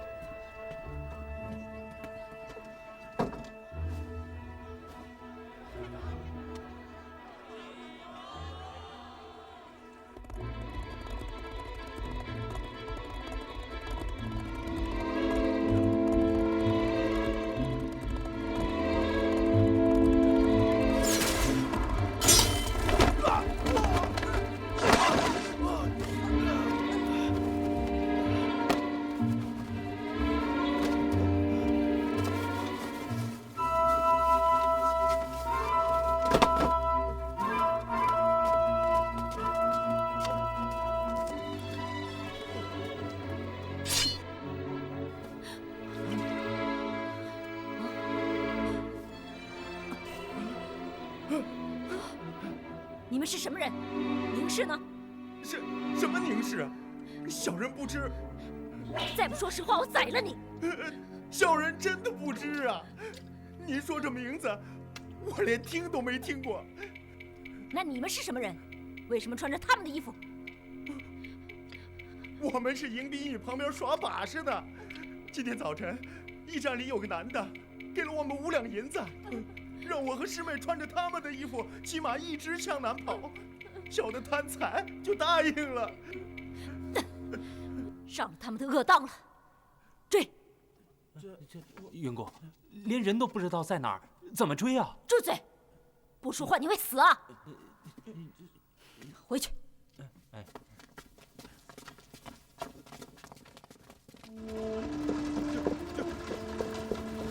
太爷，出来透透气儿吧。这条路上连个鬼影子都没有。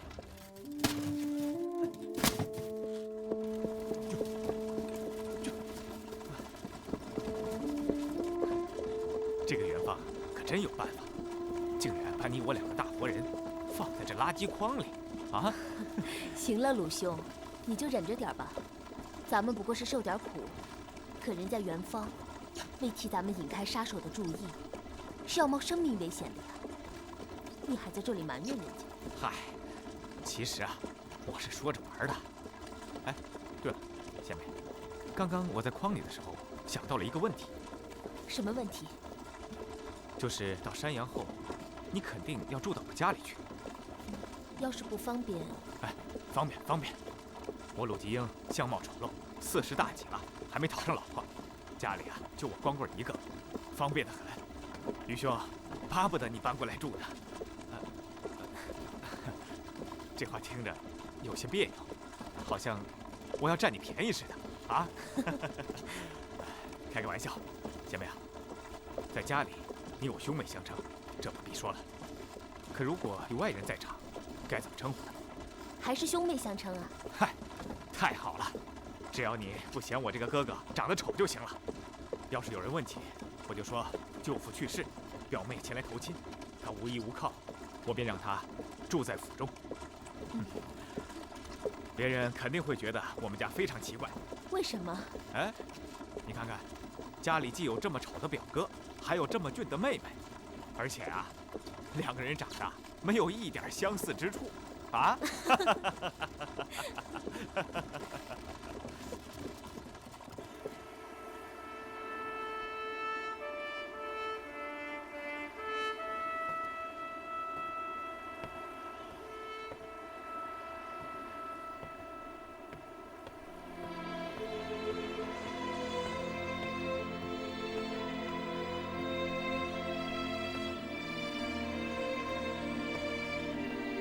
恩师，哦，曾太，有事吗？昨日奉恩师军令，护船使已张摆所有督帆仪仗，并发遣3艘快船，传送专属加急牒文到扬州，向扬州官吏不日即可接到。哦，恩师，您好像有什么心事？我是想起了元芳，他跟踪宁氏出城已经有10多天了。也许当时我应该接受你的建议，在洛阳等候元芳归来，再一起出发。您是担心元芳的安全？元芳身怀绝技，胆大心细，智计过人。他随我办案多年，除在崇州被王孝杰射伤那次之外，几乎从未出过什么事情。按理说，我不应该担心，可不知为什么，这一次我的心里却有那么一丝隐隐的不安。不安？是啊，这种感觉以前从未有过。然而自从经办此案之后，我却时时感到如临深渊。却是为何？你仔细地想一想，以往我们所经历的案件，不管对手多么凶狠狡诈，却从没有人敢于公然向朝廷宣战。可是这一次呢？先是巡河的4品大员李翰蹊跷地死去，紧跟着身为朝廷正9品命官的王周，竟率人在洛阳公然枪杀告状的百姓，而昨夜，王周竟然在钦差行驾的官船之上被人杀死灭口。这一桩桩一件件，都是有恃无恐、丧心病狂，与我们针锋相对。这些歹徒身后，如果没有强大的支持，是不敢如此行事的。所以，我才会担心元芳的安危。柯恩师，元芳随您出生入死，身经百战，屡挫强敌。我想，以他的武功和机敏来说，是不会出什么大事的。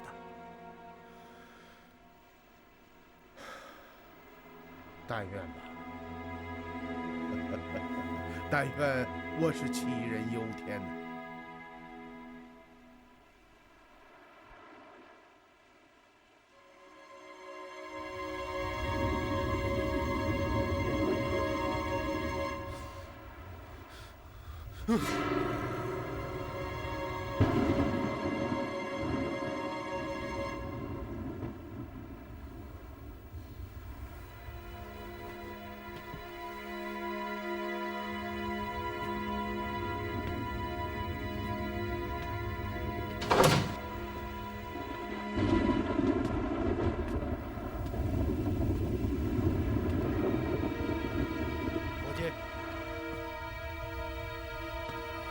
伙计，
杀死这些无辜之人，当然是为了你。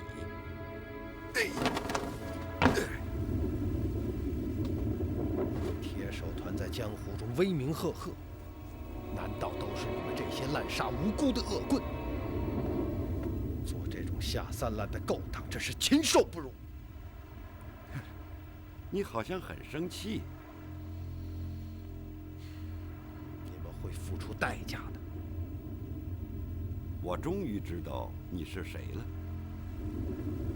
你就是大名鼎鼎的李元芳，是吗？输在你李元芳手中，我并不感到羞耻。杀害手无寸铁的无辜之人，才应该感到羞耻。反正他们迟早会死。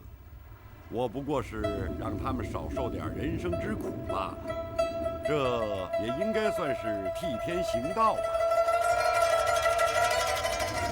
天真是无耻！铁手团麾下的杀手，都是你这样吗？我应该算是最善良的人了。看情形，铁手团麾下的杀手都到齐了吧？哦，你怎么知道？杀死这么多人，我却没有听到丝毫声响，这就说明肯定有很多人同时动手。难道就不可能是我一人所为吗？你没这个能耐。虽然很自负，却是准确的判断。不错，铁手团所有堂主除云姑外，全部到齐。你应该感到荣幸。我不会以你们这些败类为荣的。好，说得好。其实我告诉你这些话的意思是，你死定了。也许吧，我随时准备赴死。这就要看看你们有没有这个手段了。你不想听听我们为什么会在这里等你吗？如果你不嫌麻烦，那就说一说吧。哈，这么好的计策，如果不让你知道，那岂不是明珠暗投吗？其实，引你们救出宁氏，是云姑和我故意安排的。哦，为什么？因为那封信不在宁氏的包裹中，也不在她的身上，而且这个女人非常倔强，抵死不肯说出信的下落。于是通过分析，我们得出了一个结论：那封信不在洛阳宁氏家里，就是藏在迎宾驿的客房之中。于是云姑想出了这条妙计，引你们到铁仙观救出宁氏。宁氏获救后，定会带领你们前往藏信之处，将密信取出。不管是宁氏家中还是迎宾驿，都有我们的人在那里守候。只要你们一动，我们便会立刻知道你们的行踪，提前安排行动。所以现在，我站在了你的面前，而你呢，是瓮中之鳖。你们所有的行动，都是为了那封信，对吗？啊，正是。那封信是在你的身上，还是在宁氏手中？你说呢？其实，这已经不是问题了。如果信在你的身上，我们会杀死你，将信取走。如果在宁氏的身上，那么我可以告诉你，现在云姑一定已经杀死他，将密信拿到手了。那可真要恭喜你了。故事讲完了吧？是的。现在可以让我见一见你带来的杀手吗？你好像很急于去死啊。其实我是想看一看，今夜我能杀死多少。大言不惭。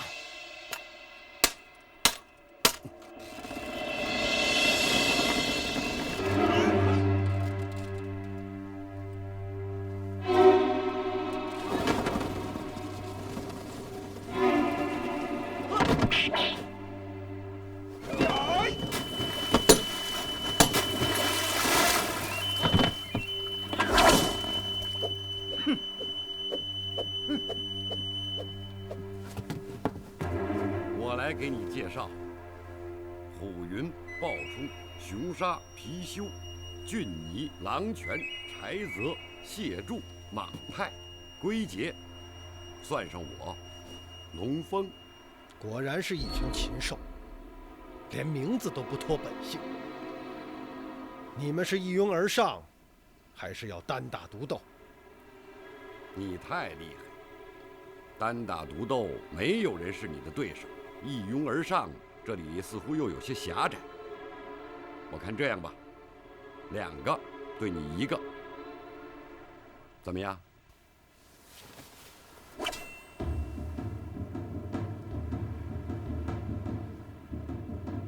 谁先来？开泽谢柱。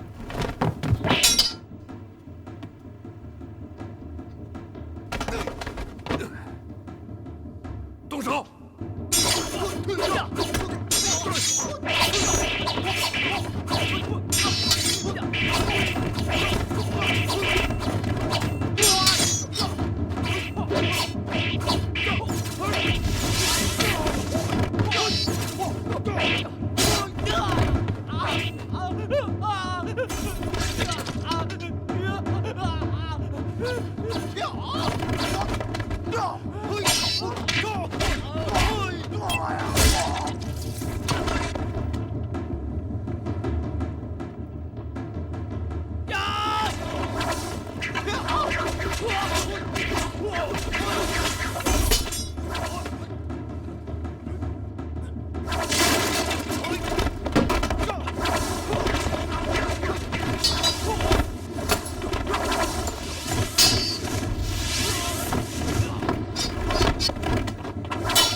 杀了我吗？害怕了？难道铁手团的杀手只会残害无辜的百姓？你们这些所谓的高手，就这点出息？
强弩之末了。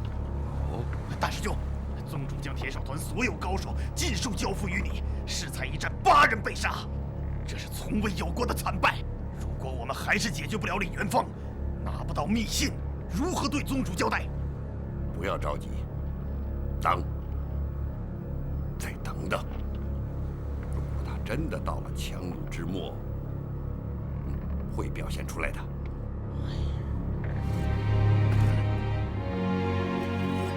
动手！呀！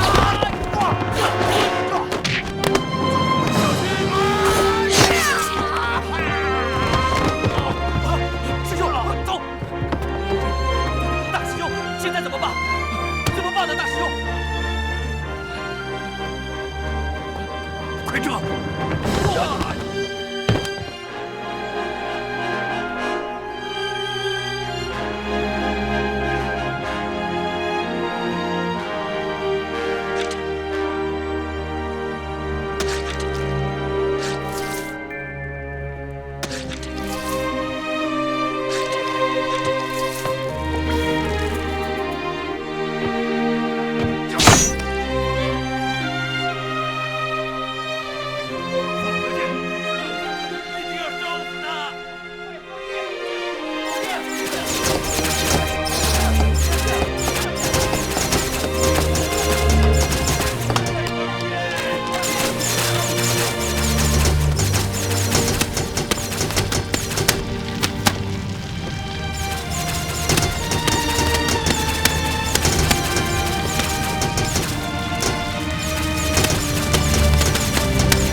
销毁。如果信真的在李元芳身上，只要他被烧死，信也就一并毁掉了。我从没想到，世上竟有武功如此高绝之人，真是太可怕了。今夜一战，8死1伤，咱们回去怎么向宗主交代呀？只要能拿到密信，就是损失大些，宗主也能够理解。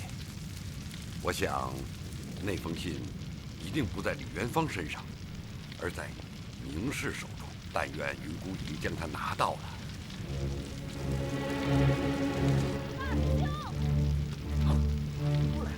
来了。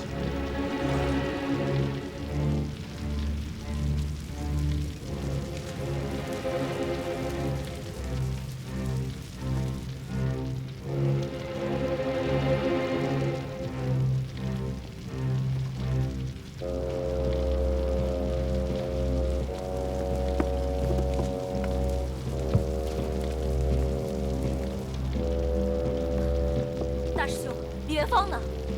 烧死了。啊！坏了！怎么了？我们中了李元芳的移花接木之计，宁氏暗中逃了迎宾驿，不知去向。什么？我想密信一定是在宁氏的身上，现在只有李元芳才知道他的下落。晚了，一切都晚了。而今，宁氏携带密信逃走，我们此行功败垂成。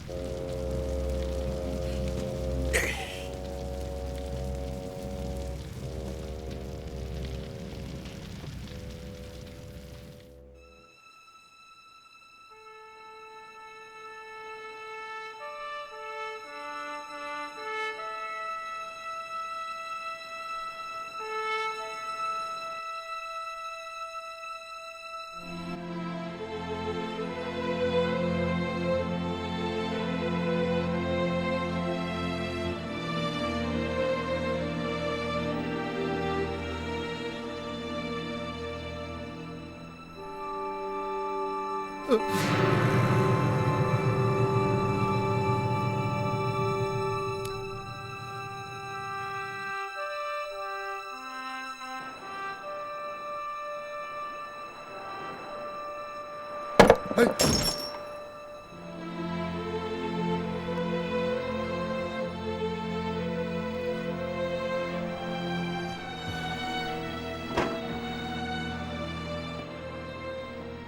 爷，您怎么了？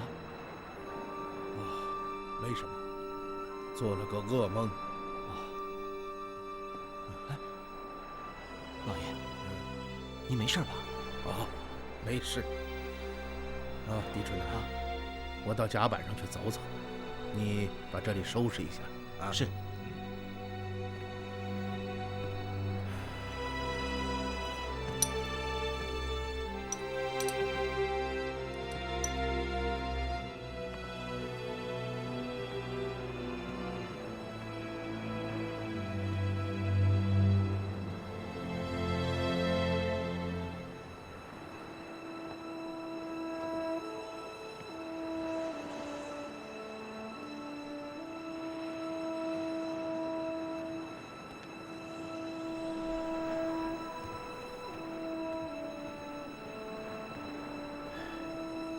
好在是一场梦啊。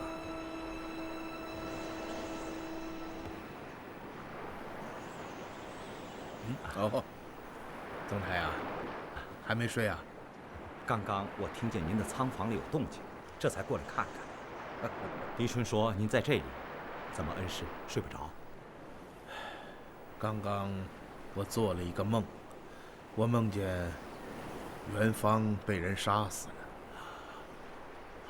梦由心生，恩师不必过于焦虑。我想元芳定会安然无恙。也许是我老了，人老多情啊。对了，刚刚护船使告诉我，这一路之上顺风顺水，因此2日后便可抵达扬州了。按照您的作案习惯，每逢外放，必要走访民间。这次我们放心，此事我已有计较。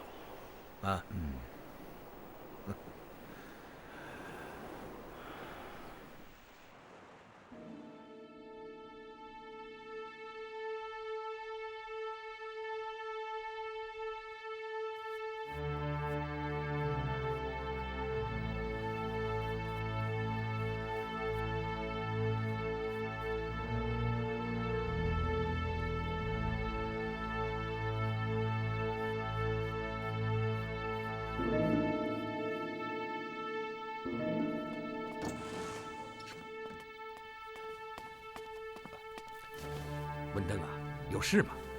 江南道处置使专属牒文，狄仁杰将于3日内到达扬州。什么？大人，您看看吧。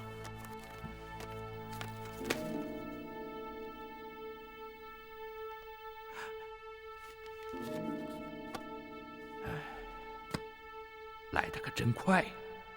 刺史大人，狄仁杰可是个老狐狸啊，他心计深沉，极具城府。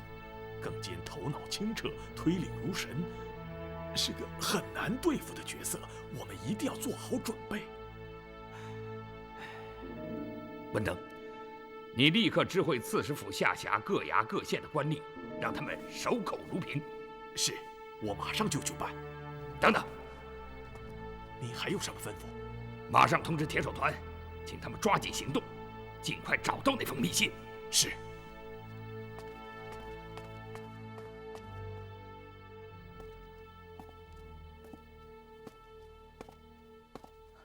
宗主。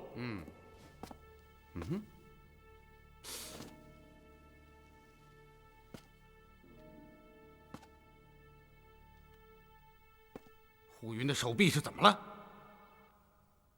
为什么只回来了你们几个？其他人呢？宗主，熊煞、貔貅、俊尼、莽泰、柴泽、谢柱、狼泉、龟杰8位兄弟被杀，虎云兄弟又bị伤残。你说什么？正是。宗主，是我等不能。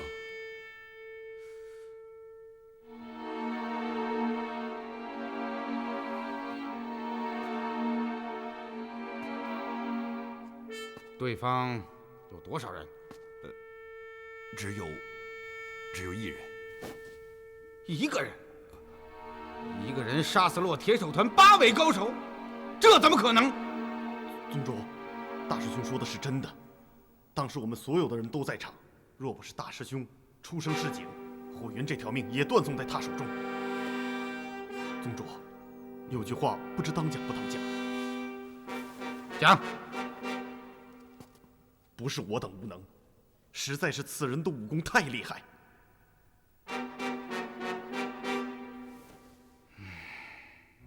这个人是谁呀？李元芳。是他？正是。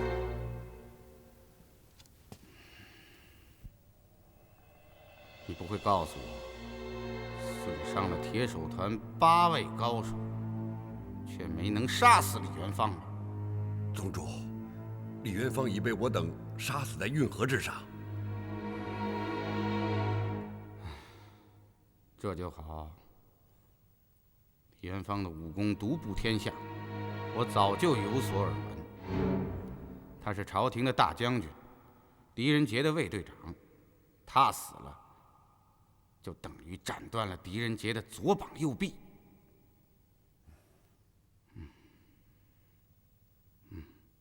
宁氏？怎么？李元芳和宁氏在一起？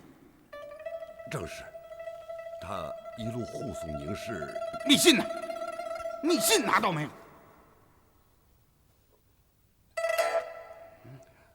宗主，我们中了李元芳的移花接木之计。而今宁氏逃脱，李元芳死去，密信不知道下落。也就是说，你们没有拿到密信？是龙凤无能。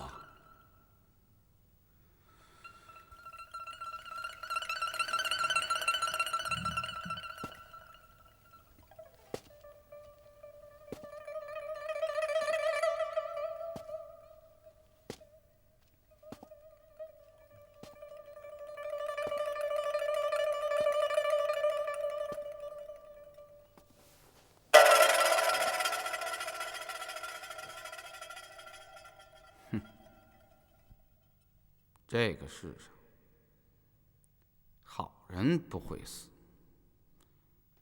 坏人也不会死，只有一种人会死，那就是愚蠢的人。我早就告诫过你们，不要做愚蠢的人。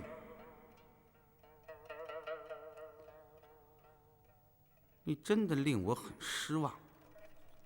堂堂铁手团大师兄，竟然被对手戏耍得如此狼狈不堪，付出了这么惨重的代价，竟然没有达成目的。你说，我该怎么处置你呀？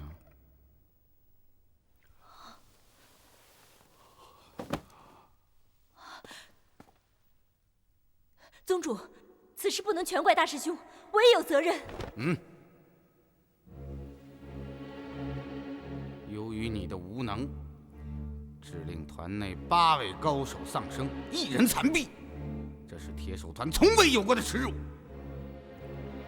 最重要的是，那封事关生死的密信，竟然不知所踪。我们该怎么对雇主交代呀？是龙凤无能，有辜宗主厚望，请宗主开堂降死。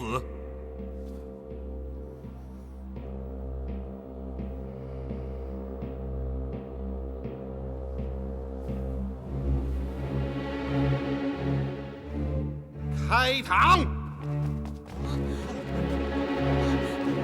请宗主开恩。师妹，这一切都是我咎由自取，你们就不必替我求情了。龙凤情愿一死。好，敢做敢当，还像条好汉。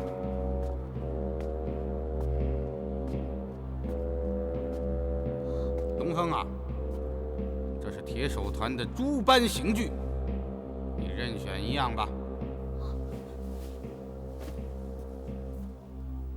请宗主定夺。好吧。宗主，而今正是用人之际，怎可自断膀臂？再有，密信藏在宁氏身上，而宁氏本人只有我和大师兄才见过。求宗主暂留大师兄性命，继续追查，待事成后再行处置。宗主，求你开恩呐！请宗主开恩。这等废物，有不如无。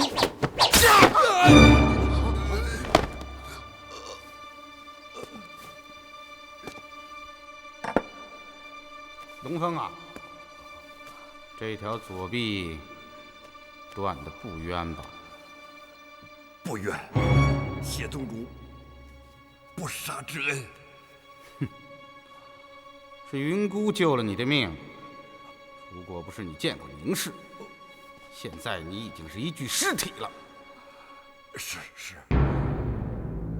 好了，留下你的右臂，戴罪立功吧。谢宗主。是。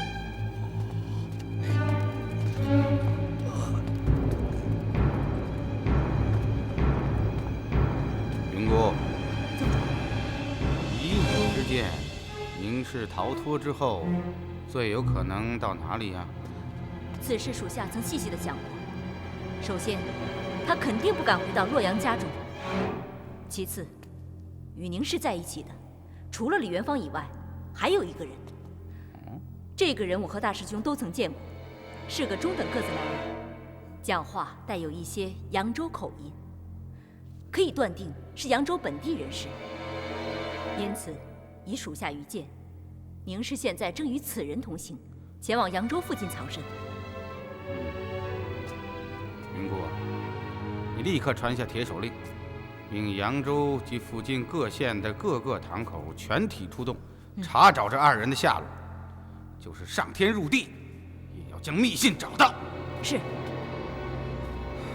刚刚接到雇主传信，狄仁杰马上就要到扬州了。在此之前，必须要找到密信，生擒宁氏。是。您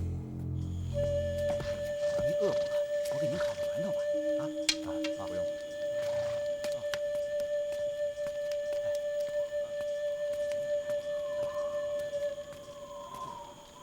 姐妹，怎么了？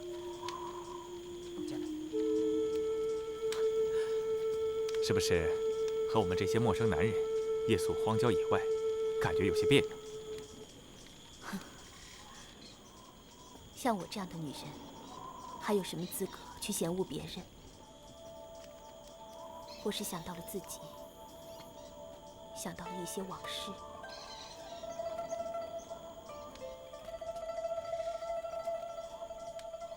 陆兄，相信我，我会害死你们的。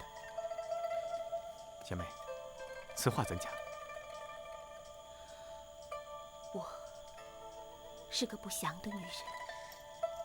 哎呀，我说姐妹，你在胡说些什么呀？我自幼出身微贱，随父母四处奔波。幼时曾遇到一位算命的先生，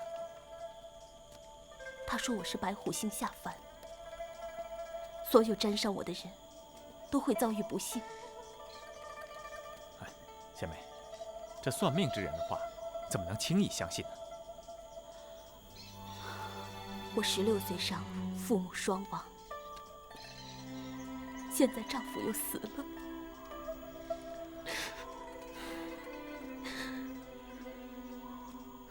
他的话不是很灵验吗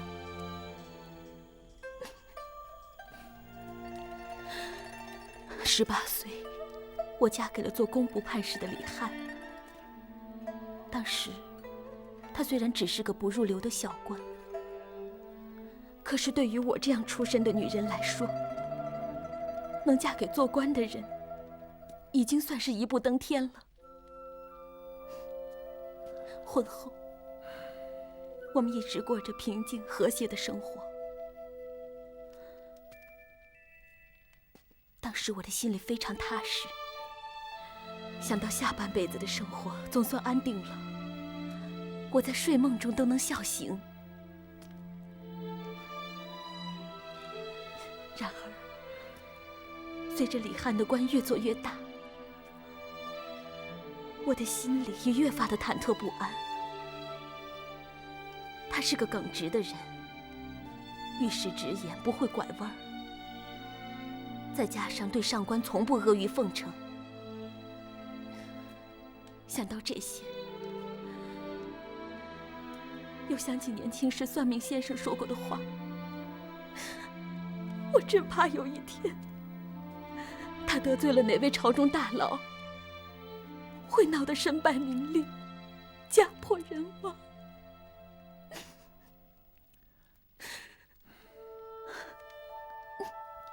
而今，我最害怕的事情终于发生了。李翰死了，留下我一个人背井离乡，四处躲藏。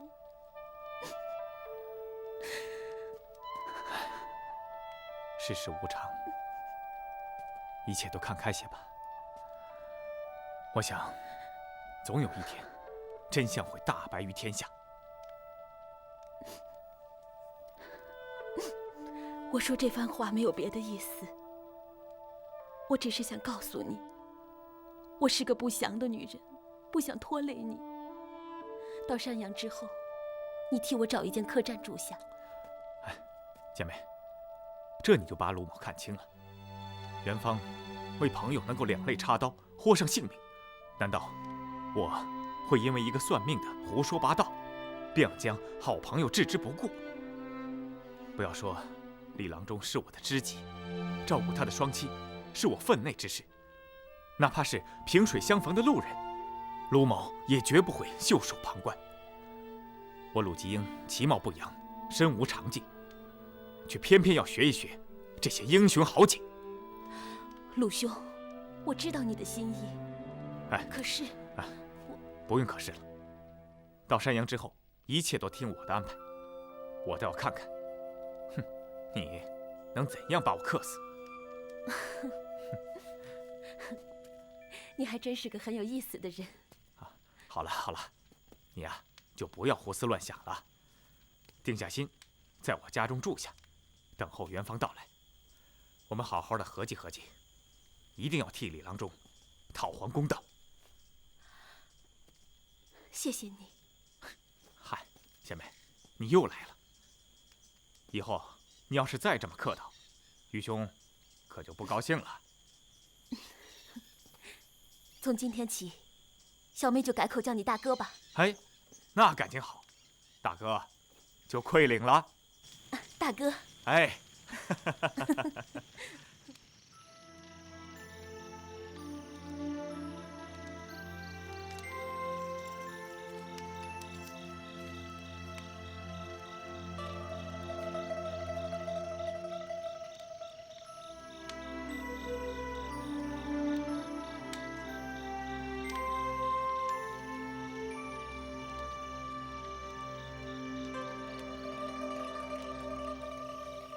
鲁兄，怎么睡不着？你也睡不着？鲁兄，你在想什么？在想元芳。你呢？我也在想他。为确保我们的安全，他大摇大摆地走水路潜伏山阳。虽然他什么也没说，但我心里明白，他其实就是将自己竖成靶子，把铁手团的杀手吸引过去。元芳是条硬汉子，不愿意让我们替他担心。你想一想，如果他没有感到危险，怎么会留下这样一封绝命书呢？不知他现在怎么样了，鲁兄，你说他会不会？敌人自有天佑，相信我，元芳一定会出现在群仙茶楼，与我们相会。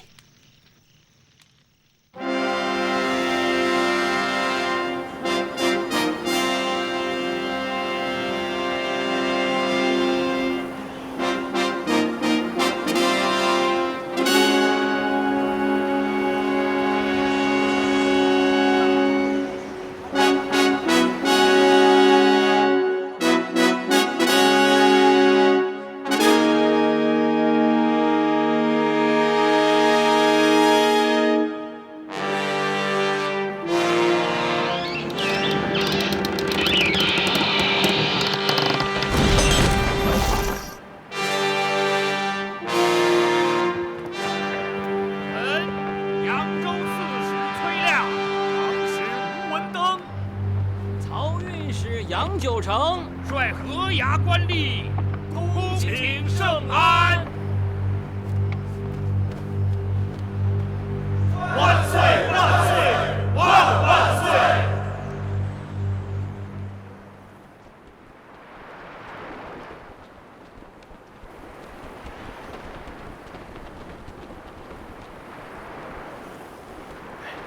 这是怎么回事啊？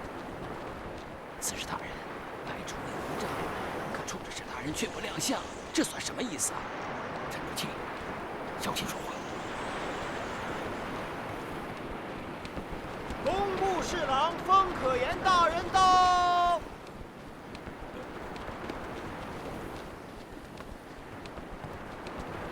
刺史大人，扬州众僚，请起。谢大人。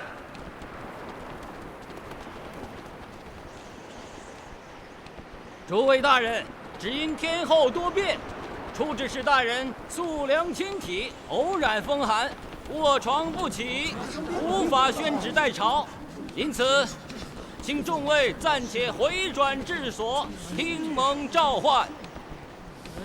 怎么，风大人，狄阁老身染疾呀？正是。处置使大人在扬州染疾，亮亲甚为不安，不知可有需求，亮急供驱使，不敢迁言。狄阁老吩咐，伤寒之恙实属小疾，静养2日即可痊愈，无需惊扰地方，请刺史大人放心，本官定会向狄公转达大人的美意，然劳动就不必了。如此便有劳风可言，大人。亮等告退，听候宣召。狄阁老请本官代转致歉，请诸位原用。狄公待天子寻目，卑职等岂敢受歉？狄公太谦了，卑职等告退。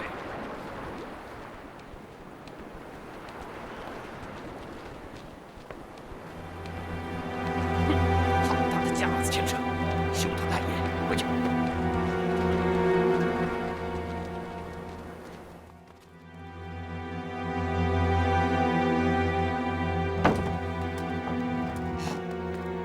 刺史大人，狄仁杰的葫芦里究竟卖的什么药？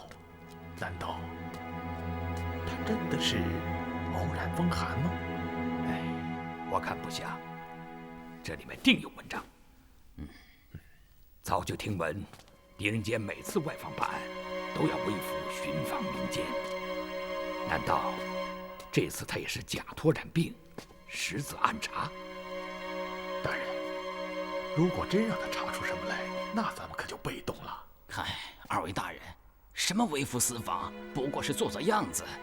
而今王周已死，那些穷县户们跑的跑，散的散，剩下的都是老弱病残，能翻起什么大浪来？大不了姓狄的收我曹衙，贪领欠户的护曹款。到时候我就把所有的责任往王周身上一推，给他来个死无对证，无凭无据，他能奈我何呀？狄仁杰当世名臣，你以为是浪得虚名？此人老谋深算，奸狡多诈，实在是个厉害的角色。因此，九成，你最好把身上的轻狂浮躁收敛起来，否则大祸及身，便为时不远矣。刺史大人言之有理，杨大人，你切不可轻忽怠慢，定要小心为是。放心吧，二位大人，我会小心的。孙子云：“未战则谬，算败也。”意思就是，为大将者在决战之前，一定不要只想着如何取胜，也要假设失败。要想清楚，如果己方失败了，是什么原因造成的，这样就可以在战前防患于未然，拾遗补缺，以策万全。大人，您的意思是？我们现在要静下心来，好好的想一想，在整件事情当中，还有没有漏洞？先生，我们以前呢就是我村。此次我们微服到此，就是要向韩沟两岸的纤户们了解副团当时的情形。李春呐，靠过去啊！好，小心。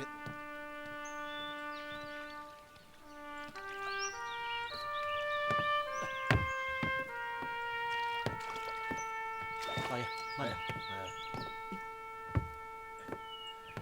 来，慢点啊！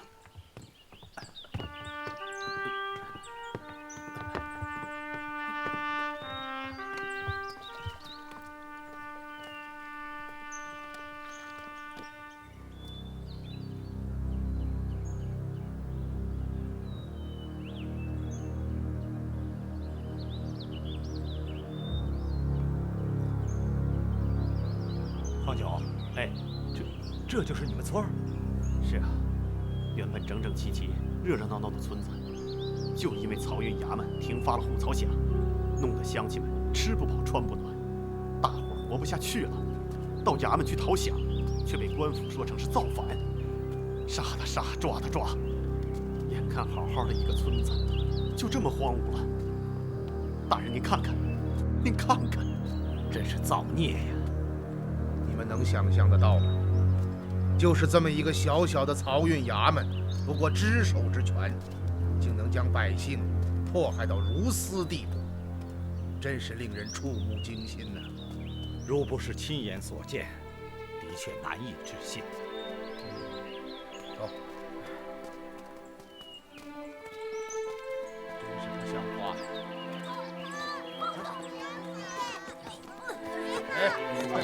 别打，别打，别打！放手！你怎么打人呢？我们在挖芨芨草，他从后面跑上来，拿起我们的芨芨草就跑。我们让他放下，可他偏不听。你怎么拿人家挖好的草啊？俺娘得了病，好几天没吃东西了。怎么，你就拿这个给你娘吃？你偷我们的芨芨草给你娘吃，那我奶奶吃什么？她也饿了好几天了。你给我！好了好了，都来，过来过来过来，都不要打了啊！今天晌午啊，爷爷让人给你们买面吃，好不好？啊，面？真的？真的。真的。哎，你和张环到附近镇店上买些米面回来。好，去吧。哎，走，帮我买面去吧。走。您不知道，这2年韩沟附近的家家户户都是用熟鸡面混着芨芨草当饭吃，过的不是人的日子呀。可怜这些纤户们啊，背井离乡，四处逃亡，只剩下些跑不动的，在这里苦挨岁月，想来真是令人痛心呐。哎，先生，前面是老河工郭老鲁的家，按辈分我该叫他叔叔。他是个老纤户，对河道、渠段以及走水行舟都相当的熟悉。咱们去看看他在不在。好，快去吧。老鲁叔，老鲁叔，谁呀？哎，老鲁叔，是我呀！我是方九啊，老鲁叔。方九？哎，还真是方九。是我。我听说你们几个告状都死在外边了。老鲁叔，和我一起上京告状的小六子、齐兴他们被歹人给害了，可方九没有死啊！而且告诉您个天大的喜信儿，咱纤户的状告下来了。真的？真的，当然是真的。老鲁叔，你看看，京里边来大官了。就他们2个是大官，就是他们。你小子别唬我，当官的我见过，那可不是前七后八的，围着一大帮子人，哪像他们俩这样啊？一个胖老头，带一瘦猴，可不敢胡说呀！你知道站在你面前的是谁吗？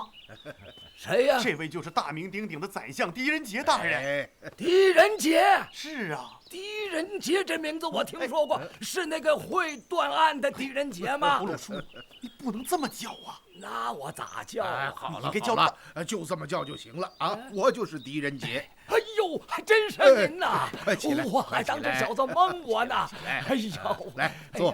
狄仁杰这官我听说可大呀，比我们漕运衙门还大。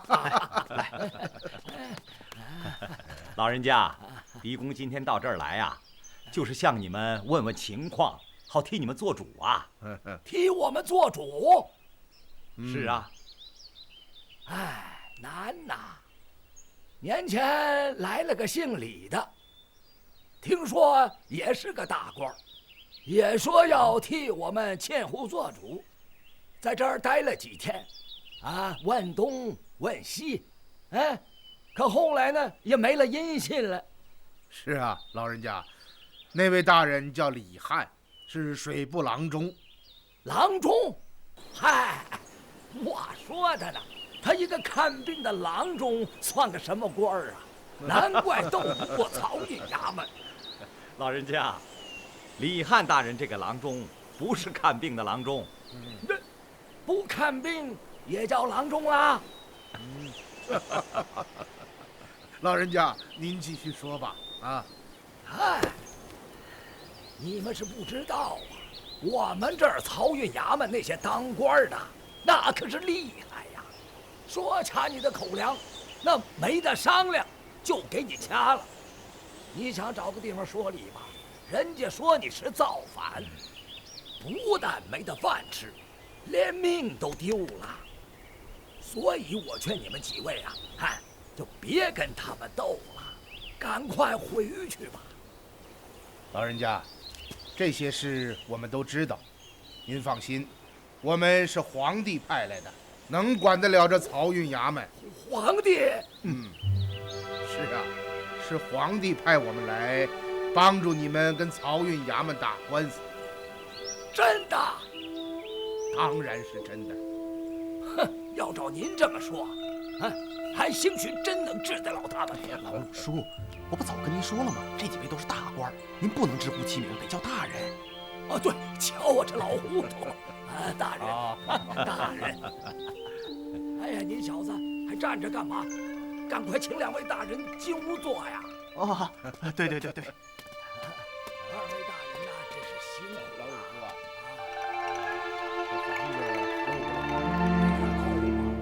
哎呀，漏得厉害呀，没法修了。大人，请。老鲁叔，您这房子里什么都没有。您让两位大人坐哪儿啊？哎呀，你说我这破家，连个板凳都没有，没钱买不起柴，自己又打不动，只能把板凳桌子劈了当柴烧。真想不到，纤户们的生计竟然困苦到这般境地，连青草都要抢着吃，烧火的柴都买不起啊！大人，您别难受了，但愿这次您能替我们做主。你放心，这个主啊，我做定了啊！哎，黄九啊，扶着老鲁叔到石辇上去坐坐吧。哎，好，老鲁叔，走，好。把您坐坐吧，老鲁叔。大人，没关系。方九啊，自从你们逃走以后啊，官府的衙役们那是天天的来呀。名义上是抓造反的窃户，可实际上就是来抢东西的。这帮天杀的，把各家各户只要是值得几文钱的东西全抢走了。他奶奶的，真是比强盗还狠呐！老鲁叔，这村里还有年轻人吗？哎，早跑光了。庞四他们是最后一波。啊，他们跑哪儿去了？对。庞四是谁呀？庞四是我们这儿的欠户头。哦，就是他领着我们到漕运衙门要饷的。哦，哎呀，老鲁叔，你有话就直说吧。这2位大人都是自己人，庞四哥他们到底跑哪儿去了？庞四是个胆儿大的，他拉着一伙人跑到盱眙那边犯私盐去了。犯私盐？哎，你们2位有所不知啊，打南边来的运盐船，一到邗沟就翻，官盐运不过去啊。所以，从盱眙县往北的各城乡镇店都缺盐呐。就这样，庞四他们才去干了这个勾当。老人家，这船为什么一到邗沟就翻呢？大人，您说错了，不是船一到邗沟就翻，是运盐的船一到邗沟才翻船呐。只有运盐的船才翻，其他的船只都能安全通过？反正我是没听说翻过别的船，只有打南边盐场过来的运盐船，那才是来一次翻一次。这可真是奇了。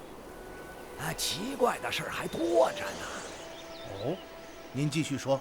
每次翻船几天后，官府便派船到河中打捞落水的官盐，可连个麻袋片都没捞上来过。您想想，这一船几10万担的食盐，一进水就无影无踪了，这不是有鬼了吗？有这种事？您是不知道，这船一连翻了10多次，没捞上来过1包盐。人家漕运衙门才说了，说是我们两岸的千户合伙做贼，捞走了水底下那些官盐。于是乎，这帮天杀的，他们就带人呢，到了我们这儿，又是抄家又是搜查，最后连个屁影也没找着。那个什么狗屁漕运使一生气，把我们两岸的千户抓走了好几千呢。大人，记得这件事我在神都对您提过。只有江淮转运使运盐船才在邗沟翻覆，而且落水的食盐消失无踪，这难道是巧合吗？恩师，您说什么？曾太啊，你认为这是巧合吗？如果说这种情形只发生1、2次，那还勉强可以说得上是巧合。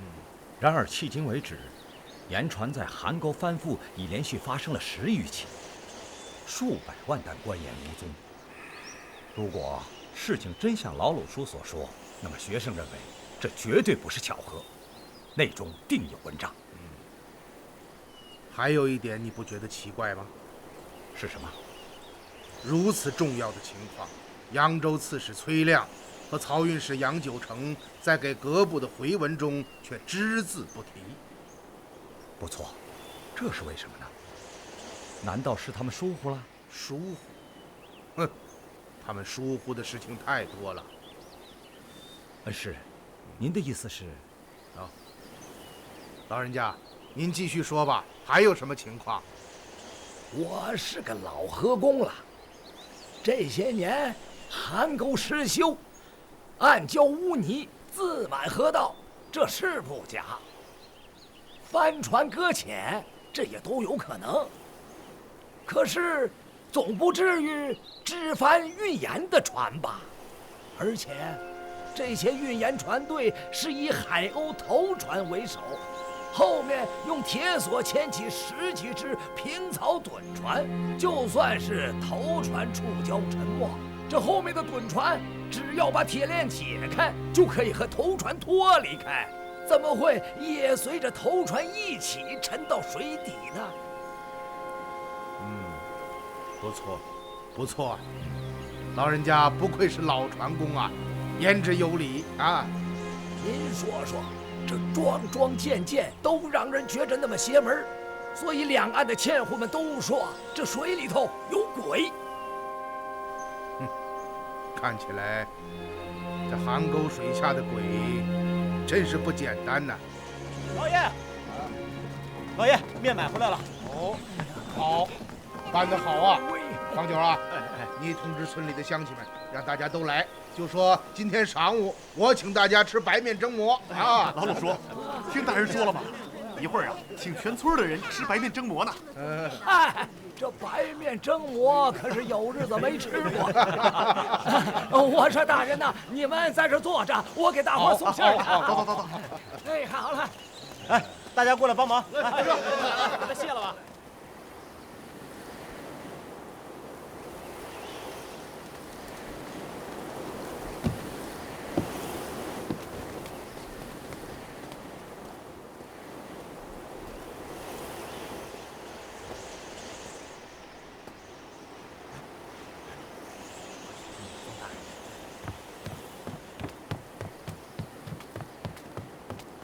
刺史大人，将军，烦劳通禀，扬州刺史崔亮求见处置使大人。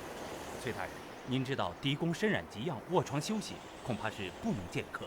是，狄阁老在扬州染疾，下官心甚不安，以致坐卧难宁。回衙后，下官亲自筹办了各样滋补药品，特地前来探望，烦请将军代为通禀。这也罢。看在崔大人一番至诚，末将就代为通报，请大人稍后。哦，如此有劳了。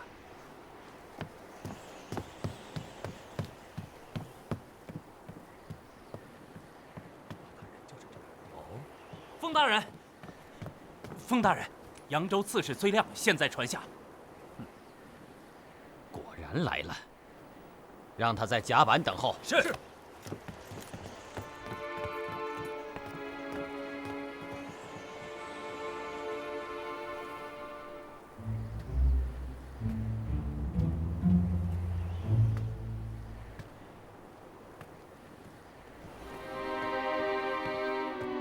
崔大人，扬州刺史崔亮见过侍郎大人。哎，崔大人不必多礼。封大人，狄公的病情可有好转？承崔大人记挂，狄公只是偶感风寒，并不大恙。啊，狄公奉旨南巡，不到扬州便染疾恙，亮无以为安，只能备下些许滋补之材，聊表寸心，以供不时之需。封大人，您请看，这里是千年老山参3对。啊，雪蛤10对，憨鼻1只，熊掌1对，驼峰1双。另外还有扬州刺史府供出供养银3000两。啊，请封大人代狄公收据。崔大人真是有心之人呐！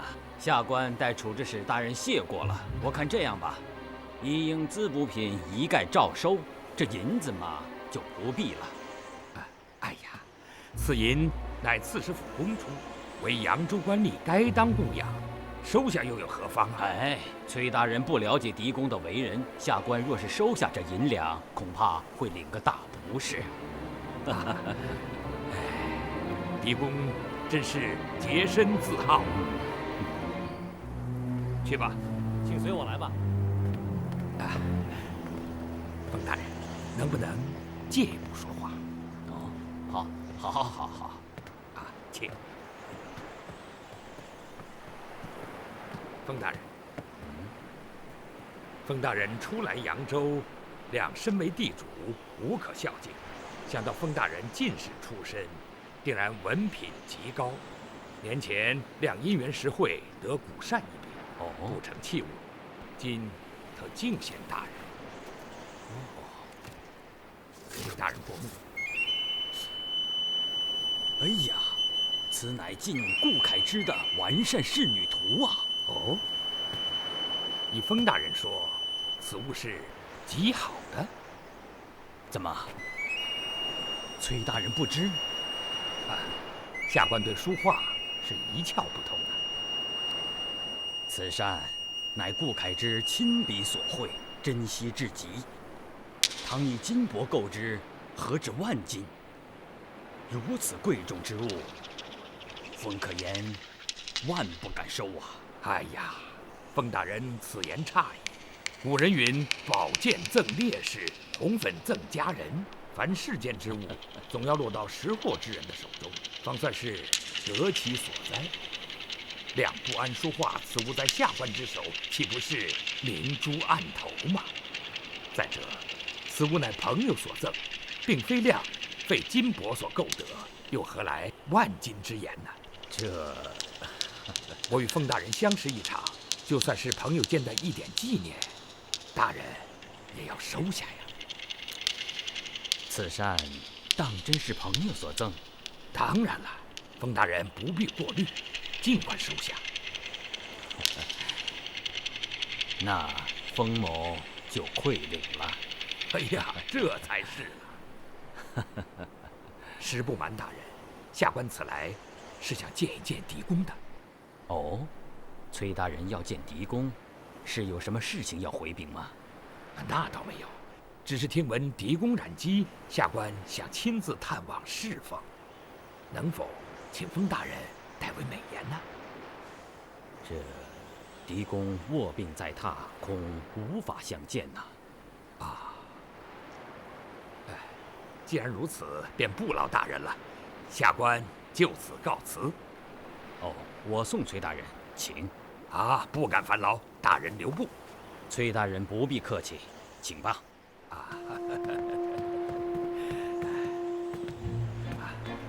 大人请回，崔亮告辞。哦，等等，下官还是送崔大人吧。大人请。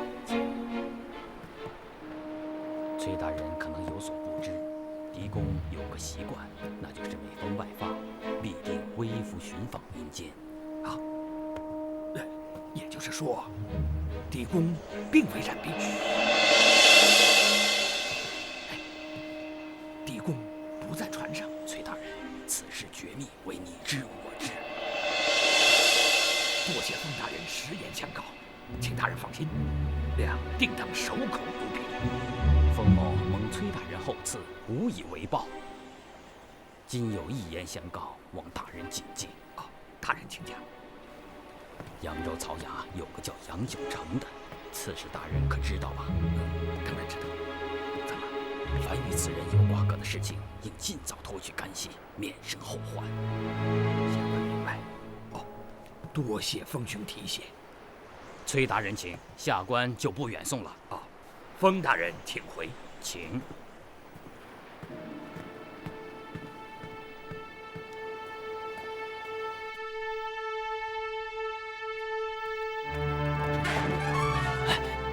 刺史大人，大人，怎么样？果然我所料不错，狄仁杰假托给养，微服出巡。大人是怎样得知的？此事现在已经不重要了，重要的是狄仁杰已经开始行动了。你们想一想，信帝的身为处置大使，方到扬州，不受朝，不宣旨，也不休息，而是直奔民间微服暗查。这说明了什么？说明什么？说明他对这案子是何等的重视，因此他绝不会放过我们，一定会一查到底。那我们该怎么办？是啊，该怎么办呢？我们现在也要马上行动起来。别着急，别着急。是啊。慢点吃啊！还有呢，多吃点啊！还有，慢点吃。大人，您怎么不吃啊？您吃吧，老人家，我不饿啊。还有不饿的人。行了，老鲁叔，您就快吃吧，别管大人了。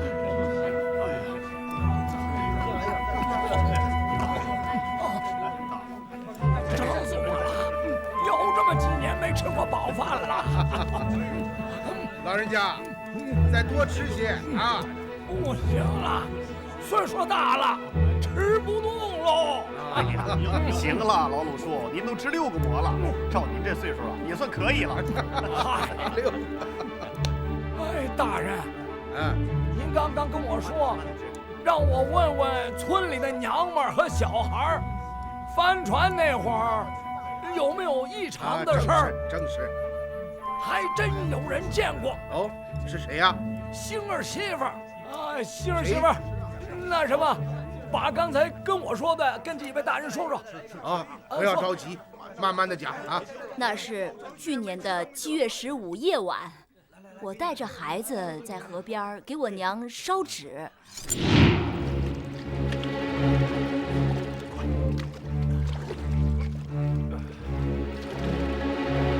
跟上。第二天，我才听村里的纤户们说起，头天夜里，运盐的船队在离我们村10几里的鬼石头翻了船。后来我就把这件事儿告诉了星儿，他要我别多管闲事儿。哦，是这样。那后来呢？还发现了什么？大约2天后的晌午，这些快船又返了回来，却走得很慢。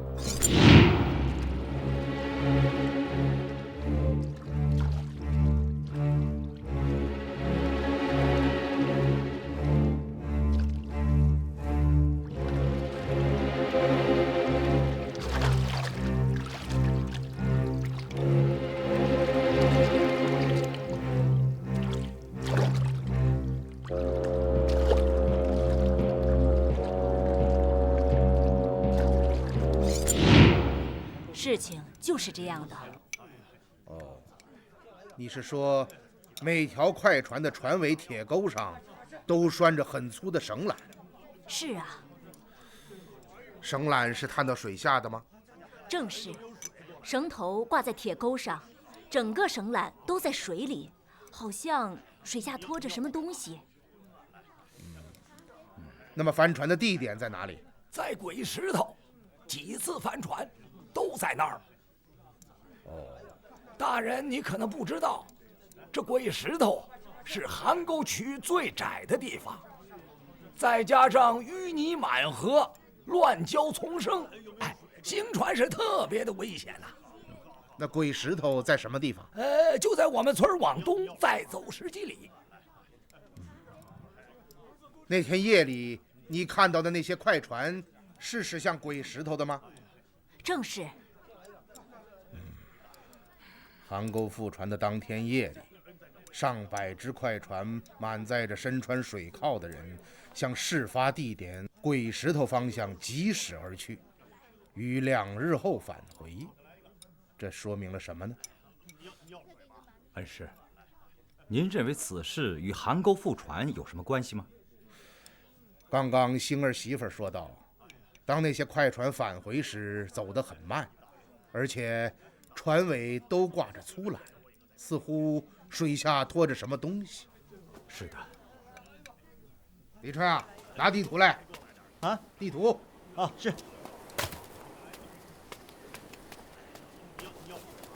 老爷。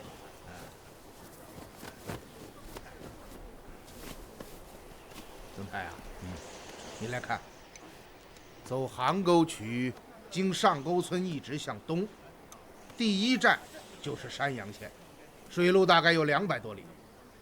这个距离，再快的船2天之内也不可能打个来回。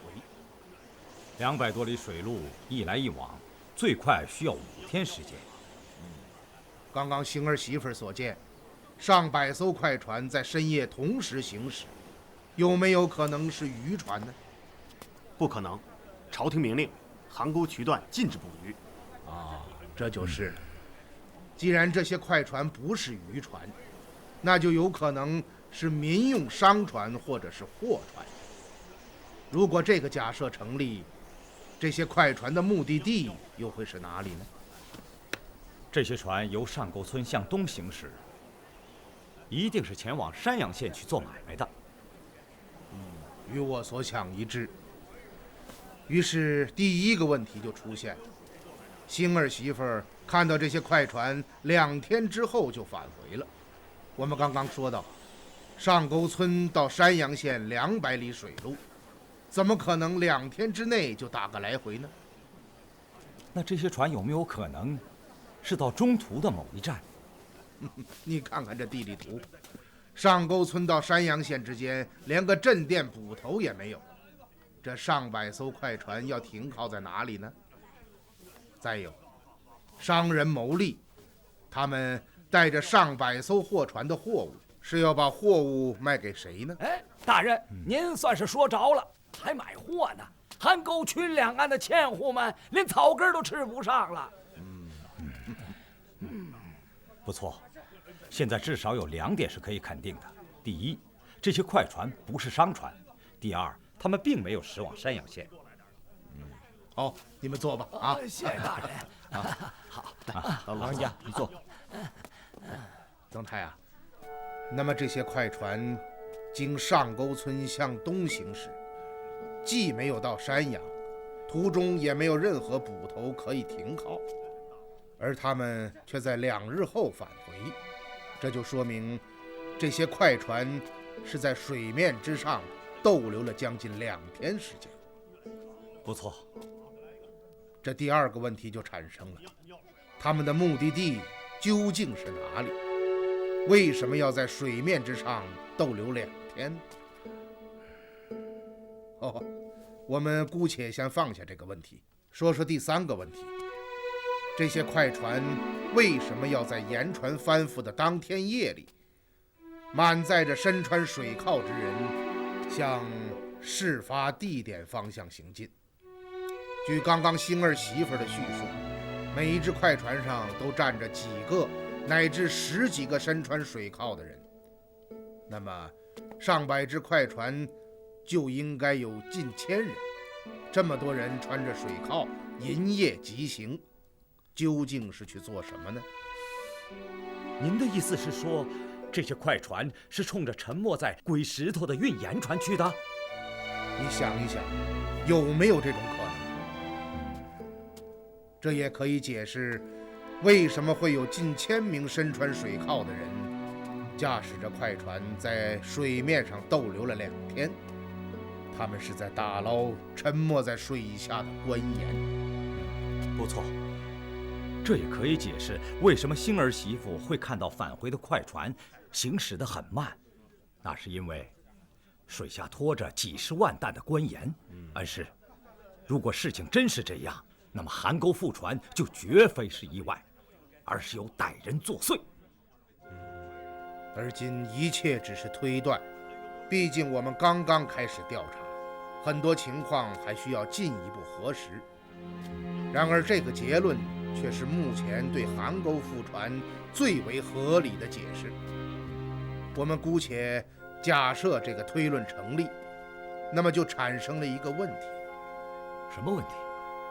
由上沟村往西40里左右便是扬州城，中途也没有任何的镇店村落。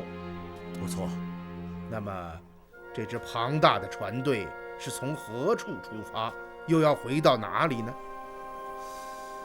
目前有一点可以肯定，快船的出发地点就是他们要返回的地点。那么这个地点究竟在哪里呢？也许就是扬州附近的某个地方吧。扬州是3道都会，繁华之所。你想过没有，如此庞大的一支船队在河面上招摇而行，难道不怕引起别人的注意吗？这些快船是夜间出发的，如果不是星儿媳妇夜里在河畔烧纸，恰巧看到他们，其他人是无法发现的。你忽略了一点，快船拖载着官盐返回却是在白天，而且走得很慢。你知道，韩沟覆船案发生后，运河上的巡河官奉圣谕及2部严令严查过往船只。你想一想，如果这支拖拽着数10万担官盐的庞大船队返回了扬州，他们能逃得过巡河官的检查吗？有道理，只要他们被巡河的官船拦住，立刻就会露馅。是啊，这就是我问这个问题的原因。那以恩师之意，他们的出发地点是哪儿呢？这个问题现在还不好说呀。但是有一点可以肯定，那就是他们的出发地点离此地绝对不会太远。哦，这邗沟两岸很不平静啊，看起来我们还要多走一走，多看一看。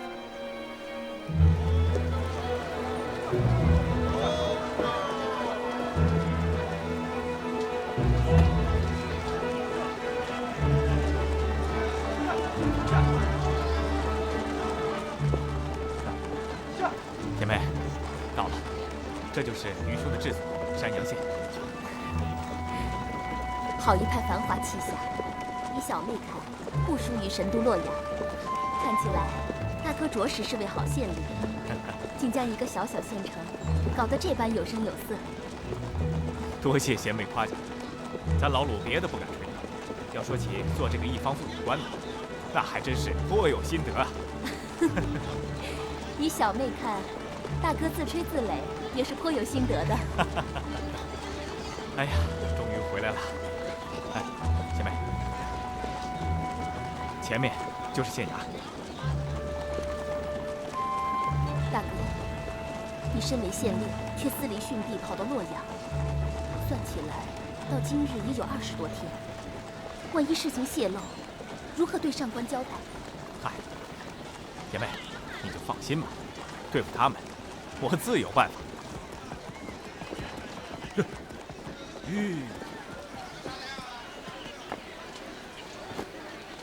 回来了啊！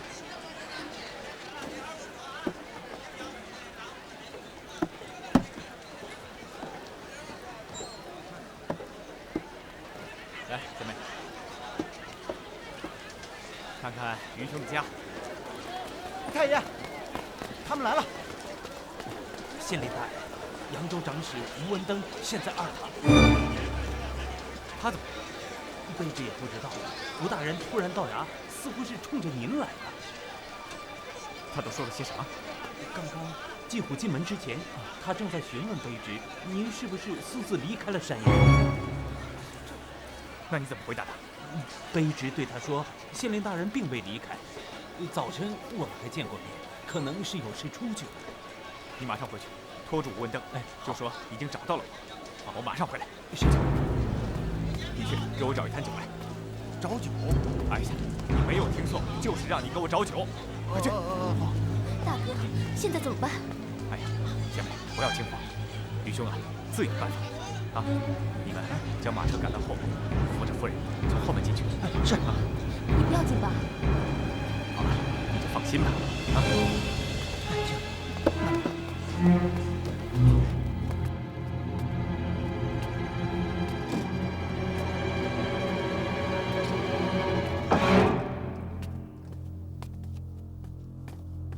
长史大人，请用些茶点吧。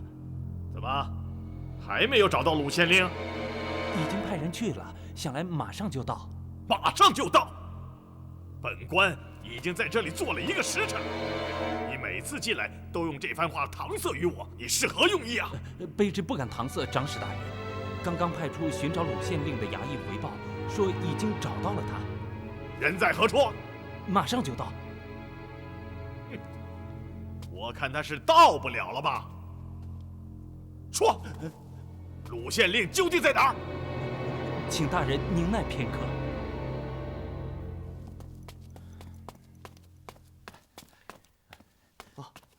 县令大人，来给我拿着。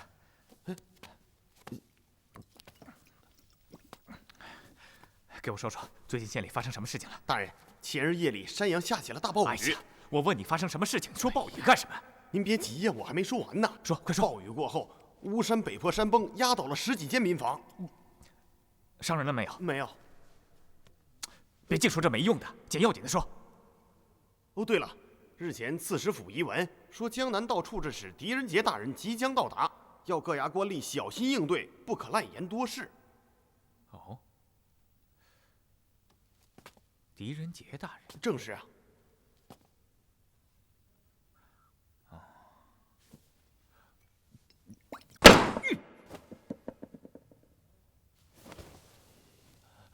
你个大胆的巡吏，竟公然编造谎言，蒙哄长官！真是是可忍，孰不可忍！卑职不敢，卑职不敢呐！陆基英擅离训地，不知所踪，你以为本官不知道？说，陆基英到底去了哪里？你今日实话实说，还则罢了，否则本官当堂定你欺瞒上官之罪。大人，大人，山阳县令鲁基英不知上官驾到，有失远迎，望哎呀，恕罪。起来回话啊！谢谢长史大人。啊，鲁县令，公职之时你去了哪里？回大人，在衙内闲来无事，出去吃了2杯水酒。看来你又喝醉了。哎，阶下，没醉，没醉，只是微醺而已。什么微醺？你明明是吃醉了。哎，大人说我吃醉，卑职可是吃醉不起啊。鲁县令，本官听闻前些日子你曾离开治所，到哪里去了？离开治所？大人是说我？废话，不是说你，难道说我自己不成？我离开山阳？正是。离开山阳？那我去哪儿了？你问谁呀？难道你自己去了哪里，你自己还不知道？不知这话是谁对大人说起的？大人回去让他帮着卑职好好想想，我去哪儿了？怎么卑职自己都不知道？哦，鲁县令的意思是你并没有离开过。哎呀，大人明鉴啊！卑职离开山阳，还能去哪儿啊？前些日子我舅舅死了，表妹前来投亲，老家便再没有别的亲人了。您说我还能去哪儿啊？大人，这茶您不喝了吧？行了行了，你喝吧。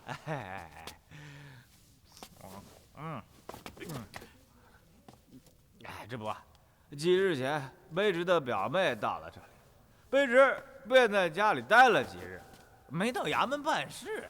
真是这样？怎么着？你还不相信？去把我妹妹叫来，与长史大人见面。是。是。卢县令，刺史府的遗文想必你已经收到了吧？收到了，收到了。那2天，卑职在家陪妹妹，县里的事儿就交给县长了。想必遗文你已经看过了。看过，那哪能不看呢？啊！遗文上说的什么？遗文上说呀，你不是已经看过了吗？遗文上究竟说了些什么呀？说什么来着？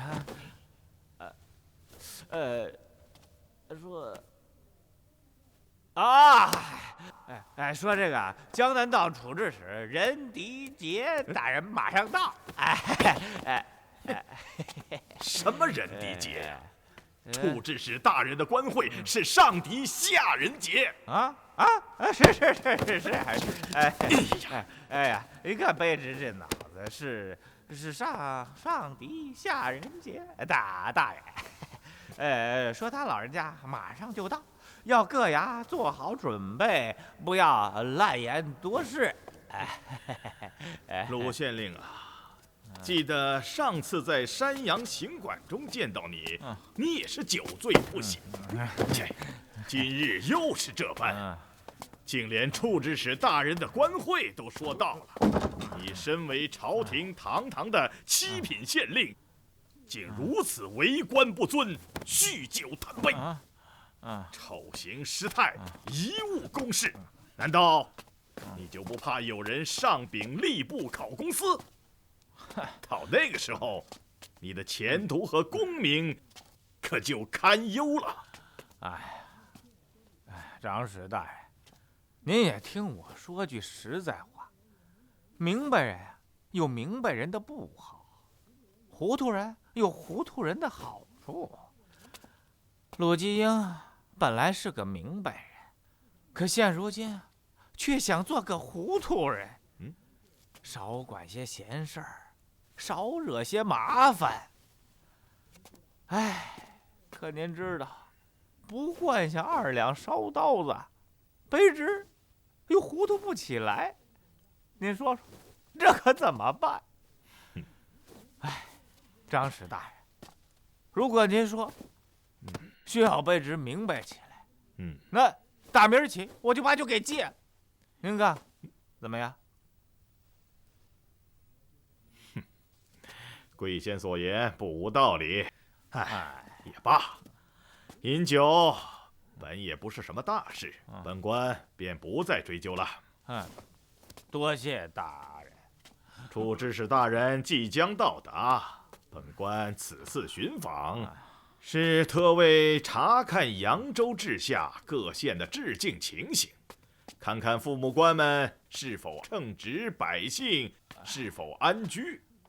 是，大人心如蛇蝎，不，是心系百姓，舍您其谁？那真是不世出的好官呐！您就是当代的晏婴、孙叔敖、百里奚，可比本朝的魏百策呀！行了，来到山阳后，本官听闻贵县曾私离致敬，因此到衙询问。看起来，这倒是个误会。是误会。对了，我记得李翰大人自缢那天夜里，贵县是第一个来到死亡现场的，是吧？正是。贵县，当时你在现场看到了什么？哎呦，大人，您怎么又提这段啊？当时李大人吊在那房梁之上，脸紫舌头红的，真是吓死人了。到现在为止，卑职夜里还经常发噩梦呢。除了李大人的尸身之外，你还发现了什么？当时房中很乱，到处都是公文纸张，好像还有炭火盆，里面是满满的纸灰，别的就没了。真的再没有别的发现？哎呦，大人，您把卑职都看毛了，您让我再想想。没了，就这么点印象。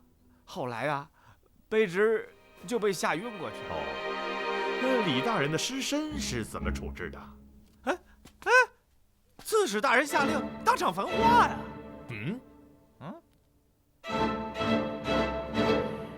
如果处置使大人问起此事，你就准备这样回答吗？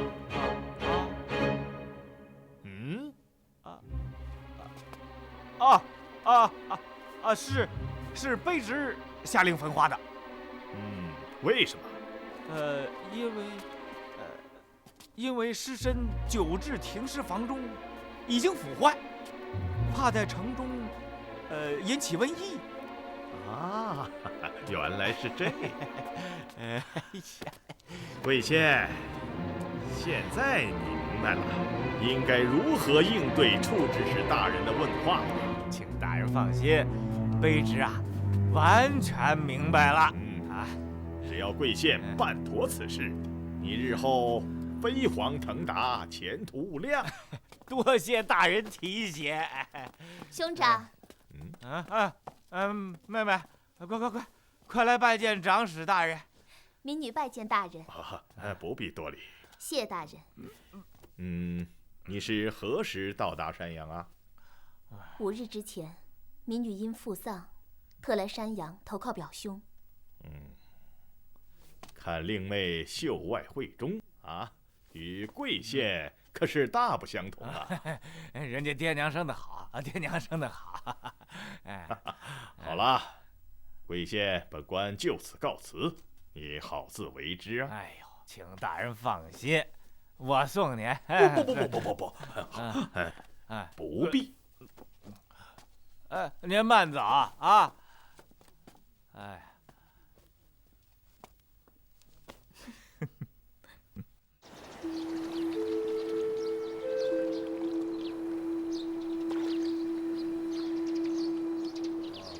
这里就应该是河口镇。但是，按地理图所示，河口镇离山沟村大约有20多里水路，应该就是这里。哎，老爷，您看，栈桥上立着牌子。哦，把船靠过去。哎，靠过去，靠过去。今晚我们就在河口镇宿下啊。快点。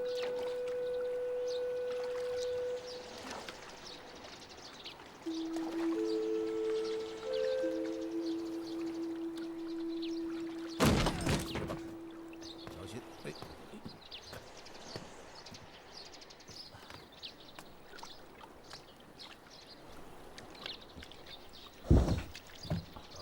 是，慢点。老爷，慢点。增点。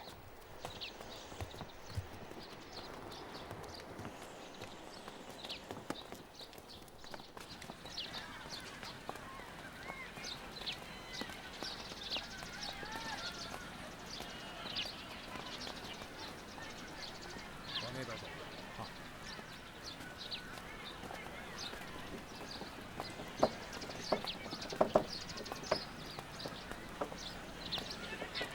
这么个破镇子，恐怕连个客店都没有。老爷，我看咱们还是换个地方。偏你这小厮有着许多话术。我们此次为府，就是为了寻访民间，体察生民疾苦。你以为是让你享清福来着？我一个年老之人还没说什么，你小年纪便嫌苦怕累，真是枉费了我平日对你的教诲。你呀，多嘴。哎，先生您看，前边好像有一家客栈。哦，果然是个客栈，可怎么关着门呢？走，过去看看。好。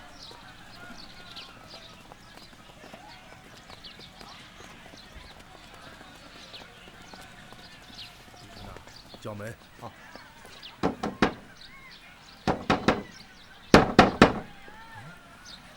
老爷，真是怪了，这店里好像没人啊。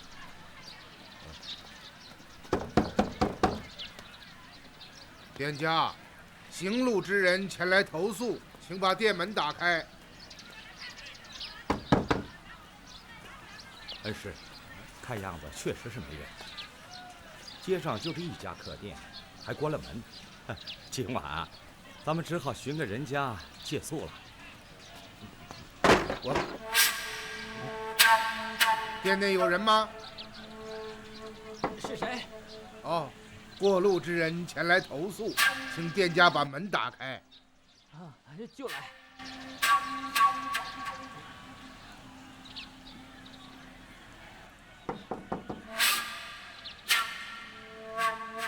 店家。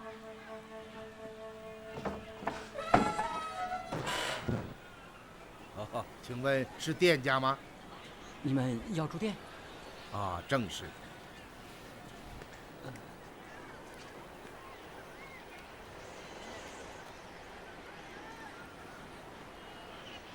不瞒客官说，我们这小店只有3间客房，你们几位恐怕是住不下。那请问这镇上还有其他的客栈吗？没有了，只有我一家。那看来我等只有叨扰了啊。好吧，好。有劳了。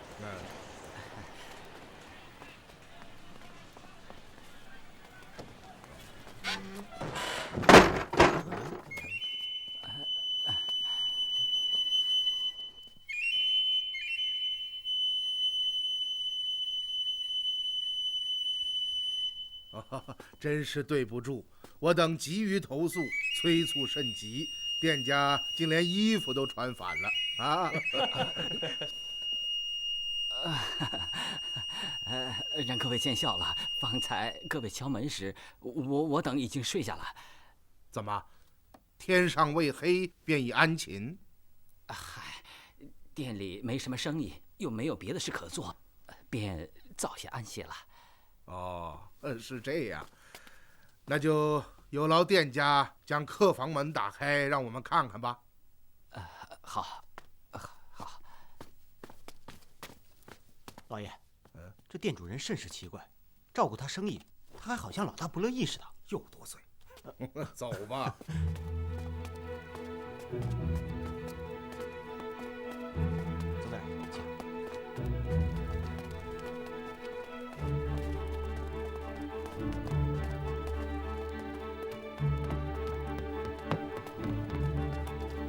客官，房门都打开了，上面2间，下面1间。哦，哎，店家，刚刚你说有3间客房，我看怎么有4间？左边那间已经有人住了。哦，是这样。好，我们一路行来，食不果腹，能否烦你安排些饭食与我等充饥啊？不瞒客官说，小店生意不好，因此店内不曾备下菜蔬。要吃饭，请上街，出门左拐就有个饭铺。哦，如此也罢。那我走了。老爷，这店家怎么慌里慌张的？真是奇怪。好，今天晚上大家凑合挤一挤啊，先安顿下来，一会儿我们到街上去吃饭。走吧，走。你们几个上楼吧。啊，好，走。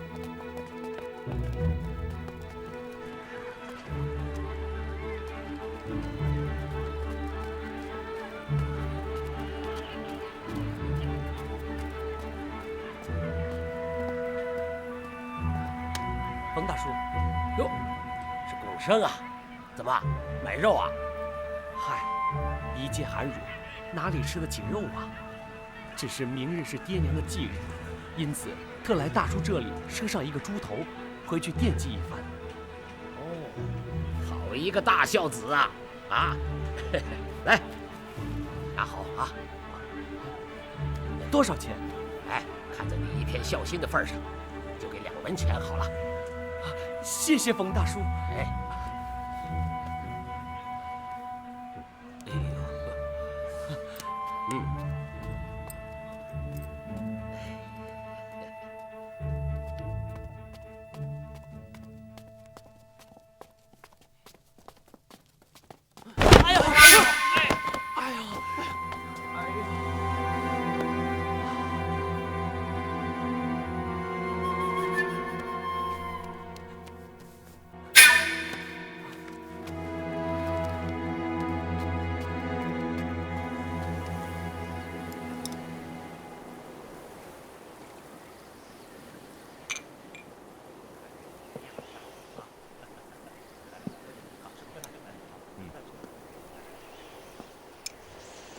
恩师，今日上沟村之行可以说是收获颇丰啊。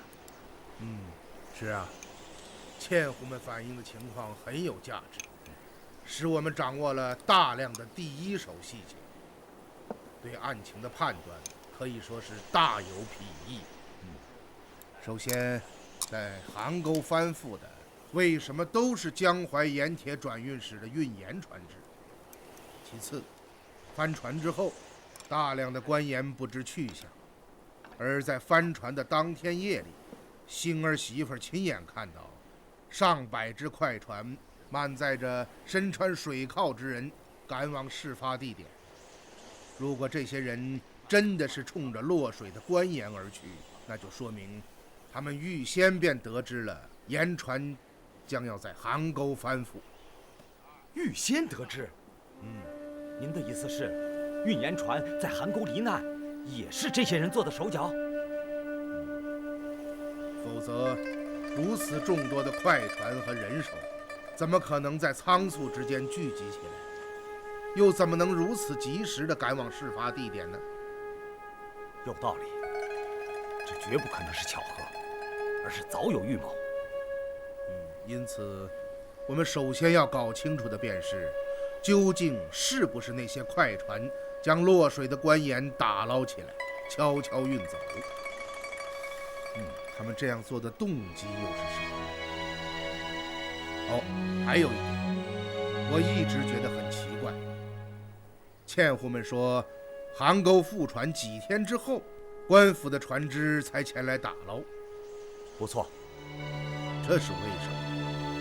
漕运衙门的官船为什么不在复船之后第2天便前往出事地点打捞，却要等到几天之后才来呢？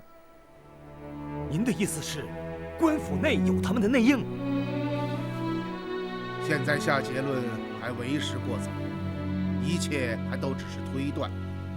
可是目前有一点可以肯定，那就是邗沟复船案绝不是意外，其中定然隐藏着巨大的阴谋。天干物燥，小心火烛。天干物燥。哟，几位是外地来的吧？正是。下在哪里呀？哦，河口店。哦，这么晚了才吃饭？哦，来得晚了，店里又没有饭食，只好出来将就。早些吃完，回去安歇吧。好，马上就走啊！请。孔生，里长，这么晚了还出门啊？明日是爹娘的忌日，赊个猪头回去惦记。哦，回去吧。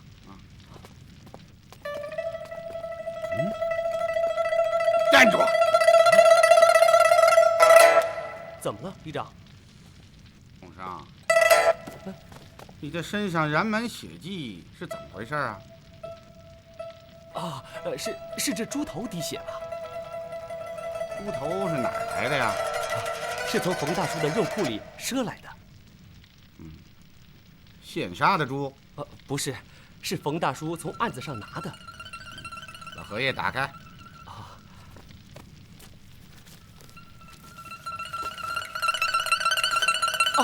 人头！孔少，这究竟是怎么回事？你杀了人？我没杀人，我没杀人。哼，身上染满血迹，手拿人头，还敢说自己没杀人？里长，我真的没杀人啊！这猪头不，这人头是从冯大叔的店里赊来的。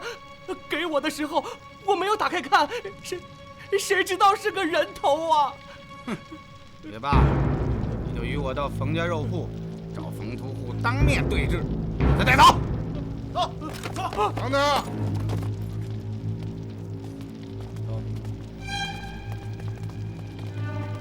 怎么了？你们要干什么？你不能这样将巩生带走。哦，却是为何？你提着人头，押着巩生，前去找冯屠户对质。即使这人头是他卖给巩生的，他眼见命案临头，也一定会矢口否认。有点道理。那依着你呢？好，拿火把来。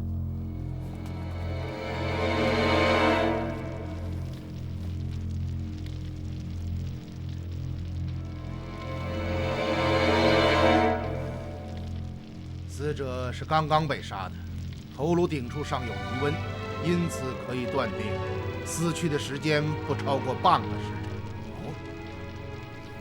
颈部的伤痕很多，看样子绝不是一刀将头颅斩下，而且凶手所用的凶器并不锋利，下手也不干净。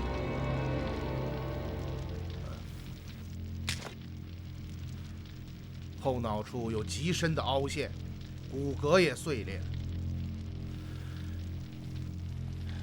看起来，凶手是先用钝器重击死者的后脑，致其死命后，才将头颅割下。不错。哦，你仔细辨认一下，看看他是不是本地人。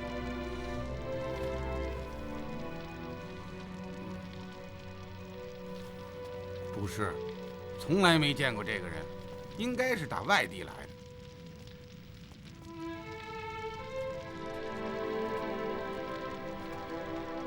这样吧，你把此案就交给我吧。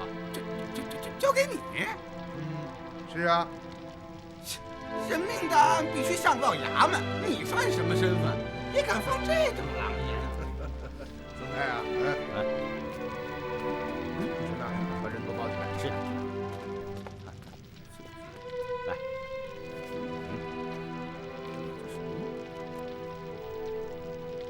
啊！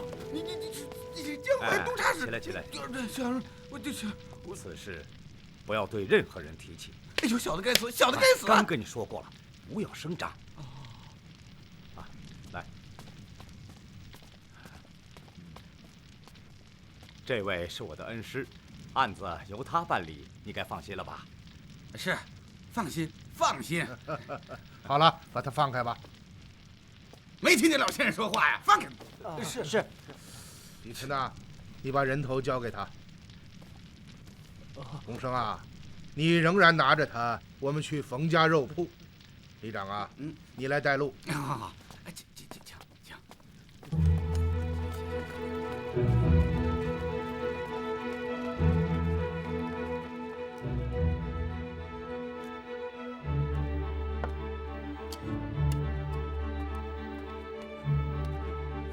冯大叔，怎么了，龚生？撅嘴瞪眼的，是不是嫌大叔给你的猪头不好啊？大叔，你舍给我的不是猪头，啊，不是猪头，不是猪头是什么？难道是人头啊？啊？你说对了，冯屠户啊，冯屠户，原来还真是你把人头卖给了龚生。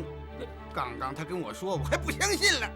哎，我说李长，你满嘴胡柴些什么？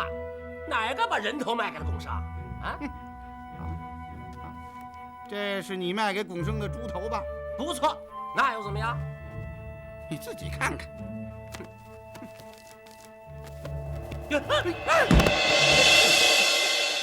这是怎么回事？怎么回事？我还要问你呢。我给龚生的真的是猪头啊！猪头进了荷包，它就变成了人头啊！龚生啊，我可是好心好意呀，你不能诬赖大叔啊！龚生，大叔，我何曾诬赖于你呀？你给我的这颗猪头，我一直拿在手里，它怎么会变成人头了呢？我怎么知道啊？我明明给你的是一个猪头，谁知道你到哪里去换了一颗人头出来呀？我一个读书人，要到哪里去换人头啊？怎么可能杀人害命啊？天哪！可怜我一个穷书生，到哪里去讲理呀？哎呦，这可真是好人没好报啊！我看你穷苦可怜，将猪头贱卖于你，却被你反咬个杀人害命罪过，这可是真是老天不长眼呐！好了，你们俩别好丧了。这人头只过你们二人之手，你们俩谁也逃不了干系。来呀！给我套上锁链，押到一旁。哎呀，冤枉啊！哎，冤枉啊！冤枉！天啊，您瞧，这样吧，你马上率人赶到龚生家，看看屋中有没有血迹和其他可疑的物事，还有查看院子和房舍四周的地面有没有挖掘过的痕迹。杀人案发生了不到半个时辰，如果真是龚生杀人，那死者的无头尸身一定还在他的家里。好，都在这儿呢。就是啊，来，把他们俩带到一旁。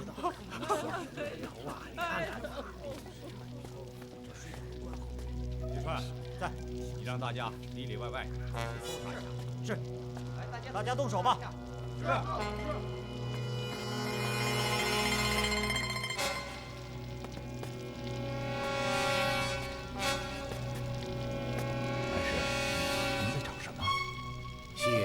血迹？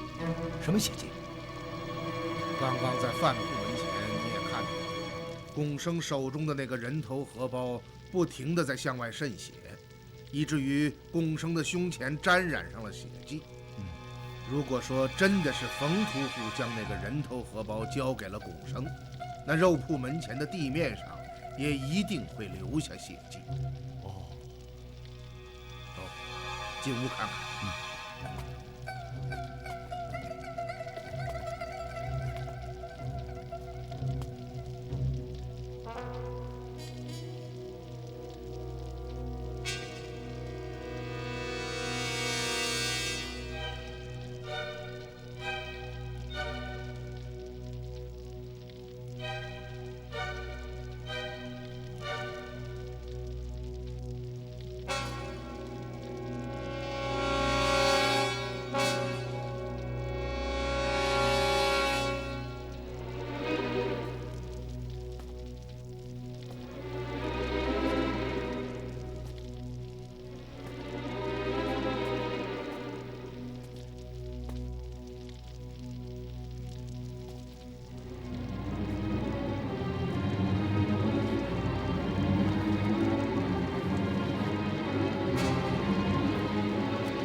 来呀，把巩生带来。是。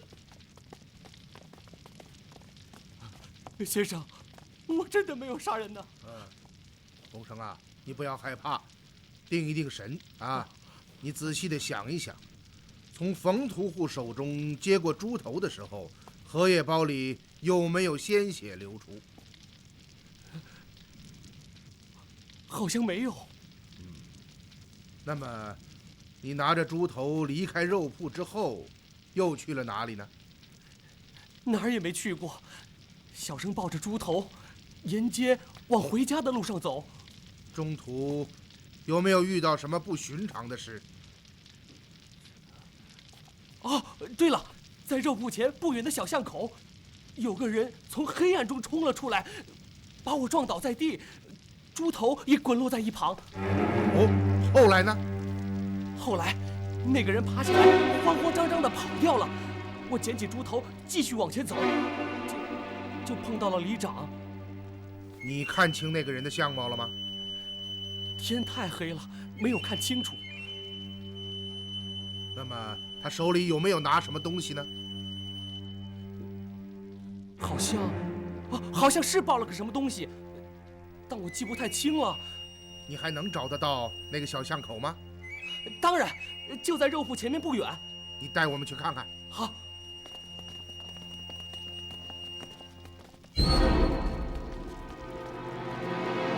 先生，就在那里。哦。大家仔细搜索一下地面上的血迹。是。巩生啊，你摔在哪里？哦，好像是那儿。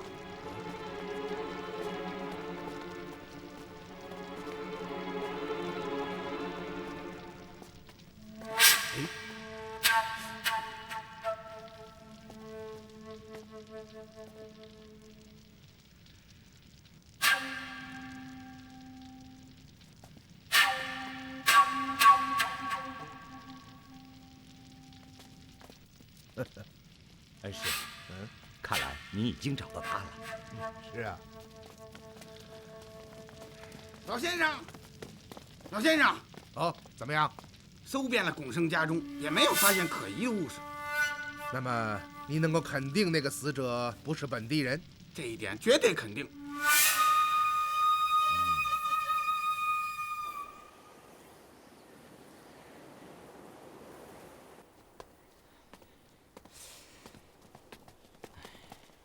哎呦，你们可回来了！听说街上出了人命案子，我一直担心你们呢。多承店家挂怀，我们也是多看了会儿热闹，这才回来晚了啊。那究竟是怎么回事啊？哦，有个叫龚生的人抱着个血淋淋的人头在街上走，后来被里长拿获。可龚生说人头是冯屠户当猪头卖给他的。那后来呢？2个人都被里长抓了起来，说是明天要送官呢。唉，真想不到，龚生一个文绉绉的读书人，竟然做出这等杀人害命的勾当。现在还不知道这2个人到底谁是真凶啊！嗨，我是怕你们出事儿啊，回来就好。各位赶快回房歇息吧。店家也早些歇息吧。多谢。好，各位请。曾太、狄春呐，你们也回去吧。好，走。好。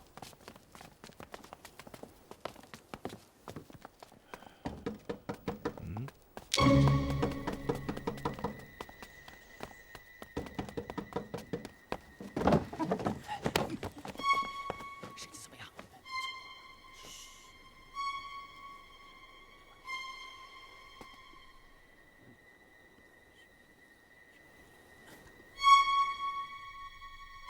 什么？你这个混蛋！成事不足败事有余，滚到后面去！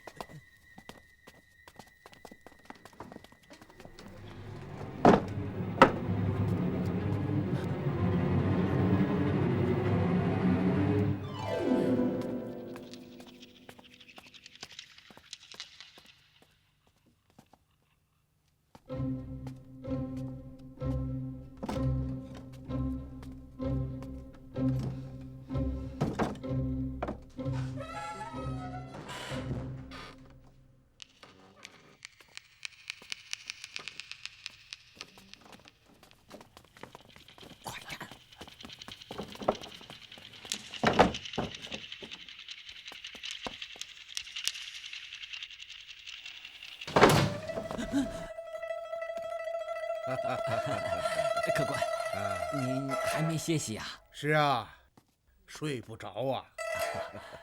哦，还没有请教店家尊姓大名啊？姓张，张申。哦，张申。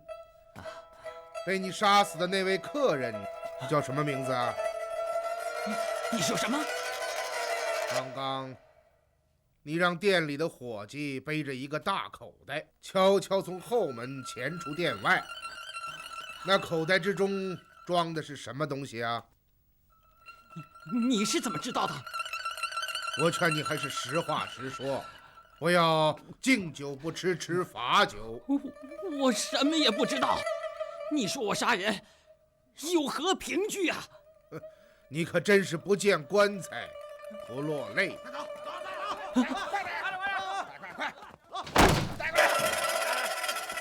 张先生，张先生，张先生，还真让那位老先生说着了。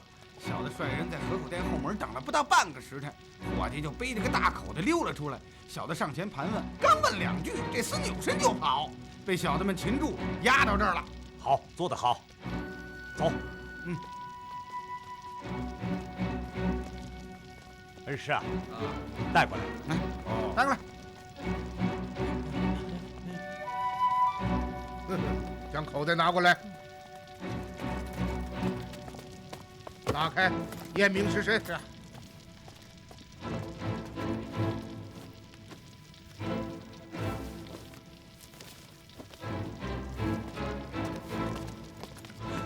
严丝合缝。怎么样？现在你还有何话讲？是我杀的。真的是你？方才这位老先生说的时候，我还不相信呢。张申，你在河口镇也算有头有脸的人物，为什么要做这种事儿？老先生，我真是服了。您怎么知道杀人凶手就是他呢？其实很简单。首先，我排除了杀人凶手是龚生或者冯屠户这2种可能。恩师，您是通过什么排除了这2人的杀人嫌疑？首先，如果是龚生杀人，无外乎2种状况：第一种，他是在自己的家中杀死了死者。如果是这样，他只需要就地将尸身掩埋也就是了，有什么必要抱着死者的头颅跑到街上来呢？第二种状况是，龚生在外面杀了人，那么他只需将死者弃尸街头，又何必多此一举地割下死者的头颅？更有甚者，竟抱着这颗鲜血淋漓的人头，在街道上缓步徐行。见到里长和贾丁之后，非但不思逃走，反而迎上前来。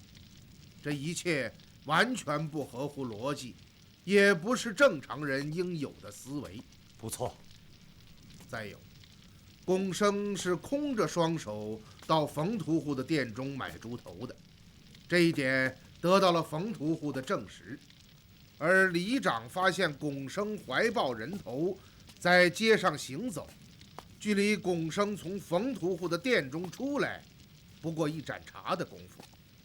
这么短的时间内，龚生是不可能在半途之中杀死一个人，又将此人的头颅割下。而且龚生的家距冯屠户的肉铺很远，一盏茶的功夫不可能回到家中放下猪头，换上一颗人头，再跑到街上来。这样做既没有足够的时间，也没有任何的意义。但是为了保险起见，我还是让里长率人到龚生的家中搜查，看看能不能找到死者的无头尸身。事实证明了我的判断，在龚生家中没有发现任何可疑之处，于是我断定龚生不是凶手。我说老先生，不瞒您说，您想到的这些，我是一点儿也没想到。至于对冯屠户的判断，那就更简单了。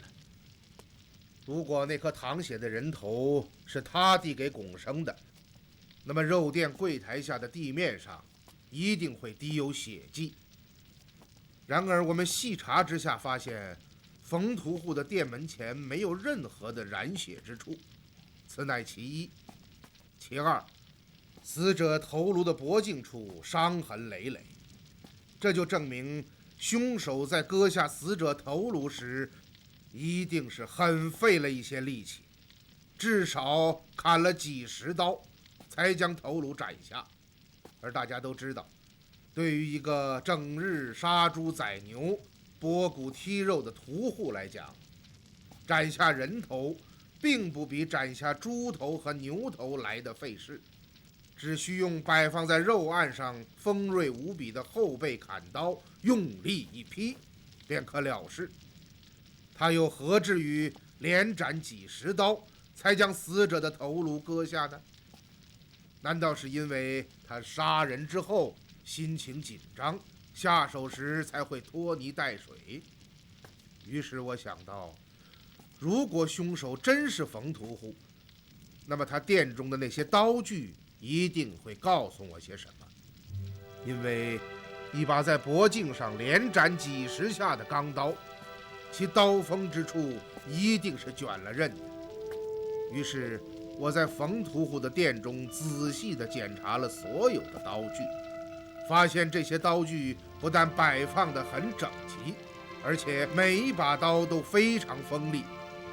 而狄春等人在其家中也没有找到任何其他的凶器，当然也没有发现打斗过的痕迹。不错，我们仔细检查了冯屠户家，没有发现任何可疑之处。此时我又想到了龚生，他一定是在惊慌之下遗漏了什么细节。果然，龚生对我说起，在抱着猪头回家的路上，从一条小巷之中窜出了一个人，二人相撞倒地，龚生的猪头也滚落在旁。当龚生再次拾起猪头往家走的时候，那原本包在荷叶中的猪头便已经变成了人头。于是我让龚生引我前赴小巷口勘察，果然发现了很多处血迹，由此冯屠户的杀人嫌疑便被彻底的排除了。是这样，老先生啊，我还是不明白，那人头究竟是怎么跑到龚生手里头去的呢？当我勘察了小巷之后，我便做出了这样一个假设。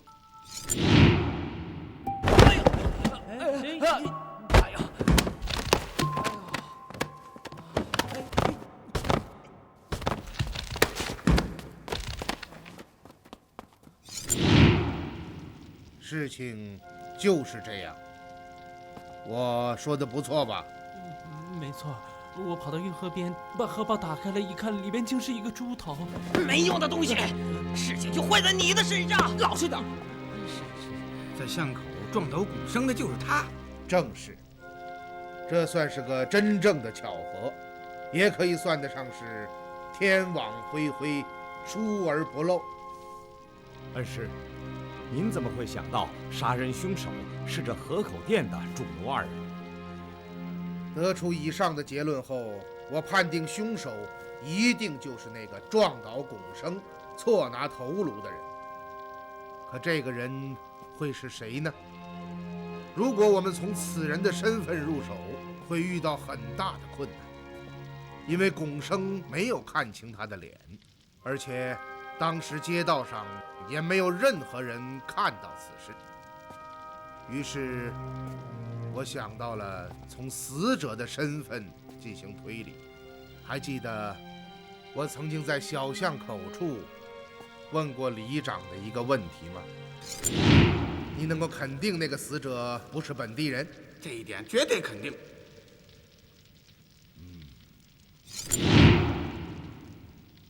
里长当时对我说，可以肯定死者是外地人。不错。你们想一想，一个外地人来到河口镇，不外乎两种情形：第一种，他是来投亲靠友的；第二种，他是途经此地，住上几天便要离去。是啊。如果死者是前来投亲靠友，那么他势必会住在亲友家中。如果杀人凶手是死者的亲友，在自己家里将死者谋害，那么他完全可以将死者的尸身就地掩埋，或等到夜深人静时，将尸体拉到附近某处荒地埋掉。又有什么必要大费周章斩下死者的头颅呢？又有什么必要抱着头颅在街道上飞奔呢？与您方才排除龚生杀人的情形相同。如果死者是在外面遇害，那凶手只要弃尸街头即可，更不必割下头颅。完全正确。于是我想到了第二种情形：死者是途经此地，住上1、2天便要离开，那么他会到哪里投宿呢？客店。不错。而河口镇上只有一家客店，就是这个河口店。哦，我说您是怎么想到的？原来是这样。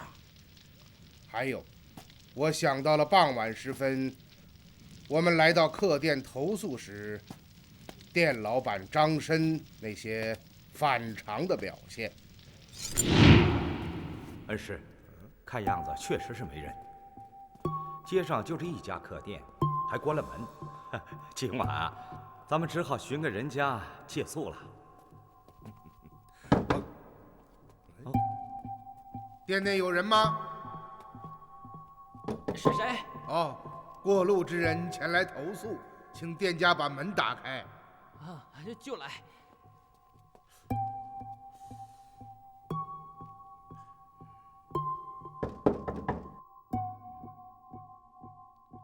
店家。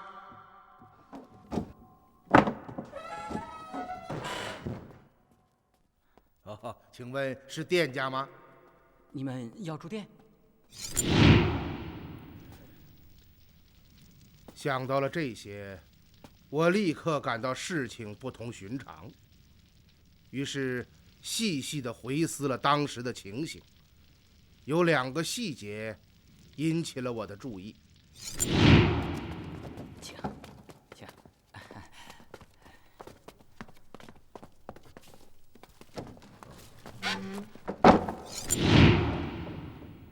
龚生的猪头是用荷叶包裹，而凶手怀抱的死者人头也是用荷叶包裹，这才致使2人错拿了对方的东西。而无独有偶，在河口店的柜台上也放着一摞荷叶，这不能不令人起疑。于是我联想到了进店之时张申神色惊慌的样子，以至于竟将外衣穿反。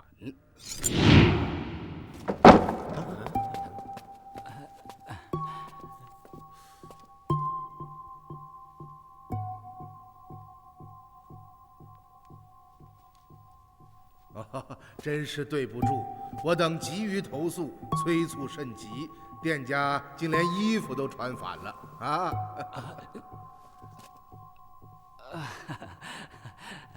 让各位见笑了。方才各位敲门时，我等已经睡下了。怎么，天上未黑便已安寝？嗨，店里没什么生意，又没有别的事可做，便早些安歇了。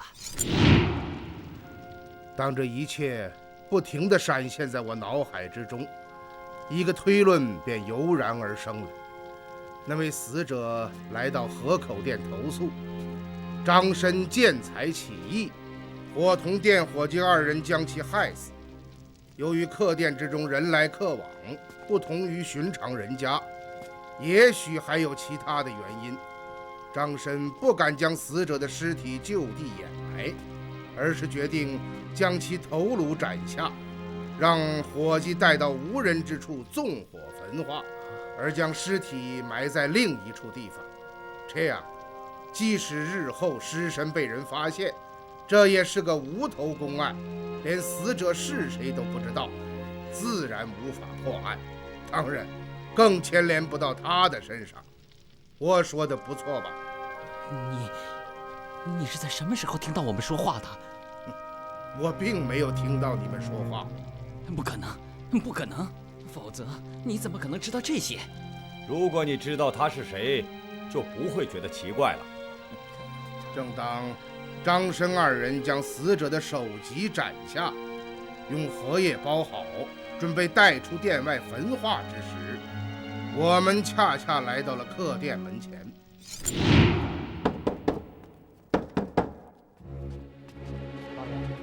真是怪了，这店里好像没人啊。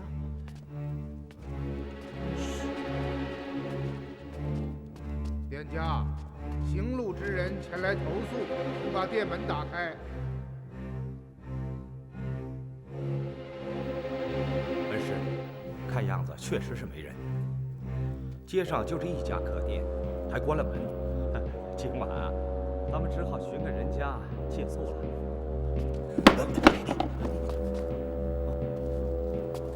店内有人吗？笨蛋，滚到后边去！谁呀？哦，过路之人前来投诉，请店家把门打开。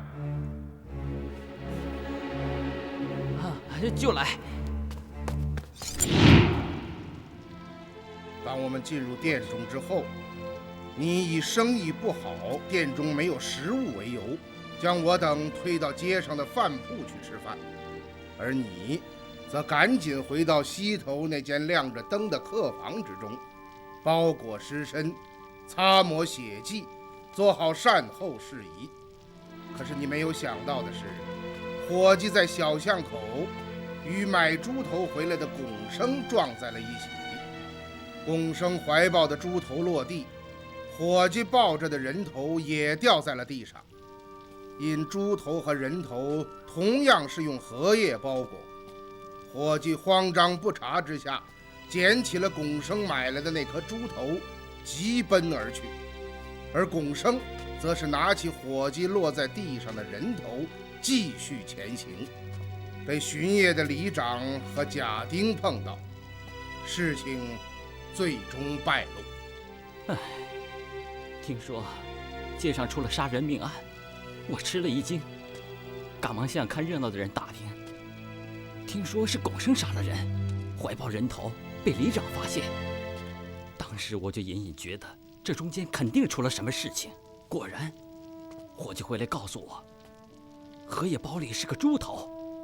我虽然生气，但想到那颗人头是在龚生手里被发现的，又只过了他和冯屠户之手，再聪明的人也联系不到我身上，又平白无故的出来2个倒霉蛋顶罪，这岂不是更好的结果？当时我还暗自庆幸，真想不到。想通了这些之后，我命里长率人在客店的后门等待。果然，刚刚店伙计背着死者的尸身偷偷溜出店外，被里长等个正着。老先生，不，老神仙，我真是服了您了。要搁着我，明儿一早就把龚生和冯屠户交官查办了。啊，今夜龚生和冯屠户可是受惊了，回去你要好好安慰他们啊。是，请您放心。怎么着，曾先生，我把这俩真凶带回去查问查问。不忙，不忙。你杀死的那位客人叫什么名字？他叫袁大头。此人从何而来？这小人没问过。那你为什么要将其杀死？只因见财起意，这才动了杀心。哦，也就是说你是图财害命喽？正是。所得财帛现在何处？并无财帛。哦，此话怎讲？小人还是从头说起吧。今日早间，来了一位住宿的客人。老板，哟，客官，您住店呢？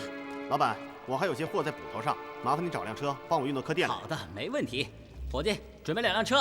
哎，好了。大头，找好客店了吗？找好了。这河口镇上啊，只有一家客店叫河口店。这不，老板和伙计都过来了。行，提货吧。哎，过来，过来，过来。来。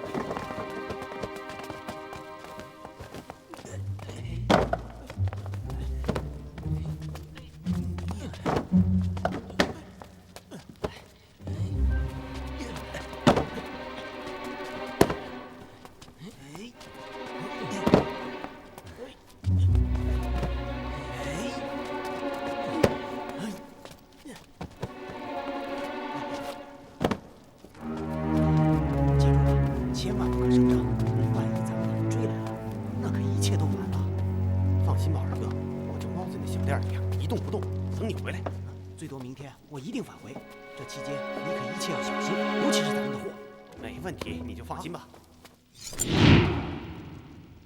事情就是这样的。那麻袋里装的是什么？盐。盐？所有的大麻包里装的都是盐吗？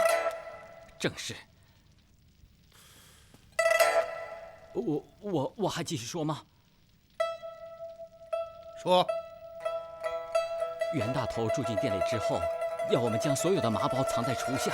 而后给了我2贯钱，对我说：“不论是谁问起，都说没见过他。”当时小人就想，这麻包里肯定都是值钱的东西。下午，我趁他睡觉的时候，偷偷的来到了厨下。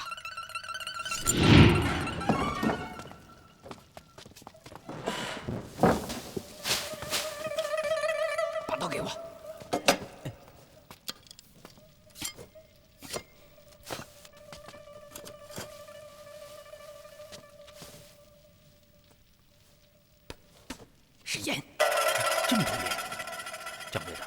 听说盱眙县那边闹盐荒，1斗盐能卖好几百钱，这么多麻袋，怕得有5、6担，得值上百两银子。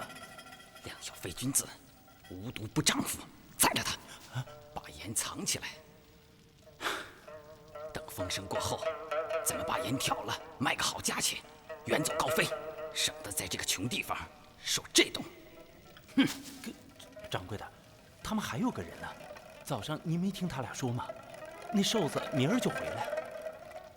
这样，等天擦黑了，咱们弄点酒，先把他滚趴下，然后宰了他，把脑袋带到没人的地方烧了，剩下个无头的身子随便一埋，就算是有人发现了，那也是个无头公案，连死的是谁都不知道，保他破不了案。可，要是他那个同伴回来了呢？那还不好办吗？说他晚上带着货离开了，再问之下就推说不知，一无凭，二无据，他能把咱们怎么样？就这么着，到了傍晚时分，我二人用酒将其灌醉，而后杀了他。后来的事，您就都知道了。那些盐现在何处？还在厨下。引我去看看。就是这儿。打开。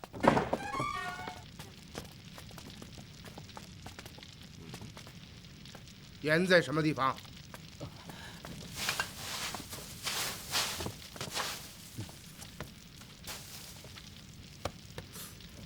这麻包是湿的。哦。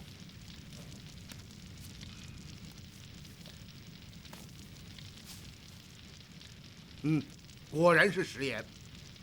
这么多盐，他们是从哪里弄到的？难道这二人会是贩卖私盐的盐枭？这麻包上有字。江淮。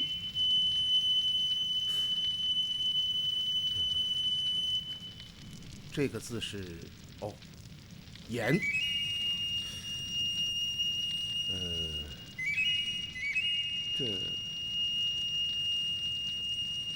铁字。转运使。江淮盐铁转运使。什么？盐铁转运使？这是官盐。这就是江淮盐铁转运使的运盐船在邗沟翻覆之后落入水中的那些官盐。不错，否则麻包上绝对不会印有盐铁转运使的字样。走吧。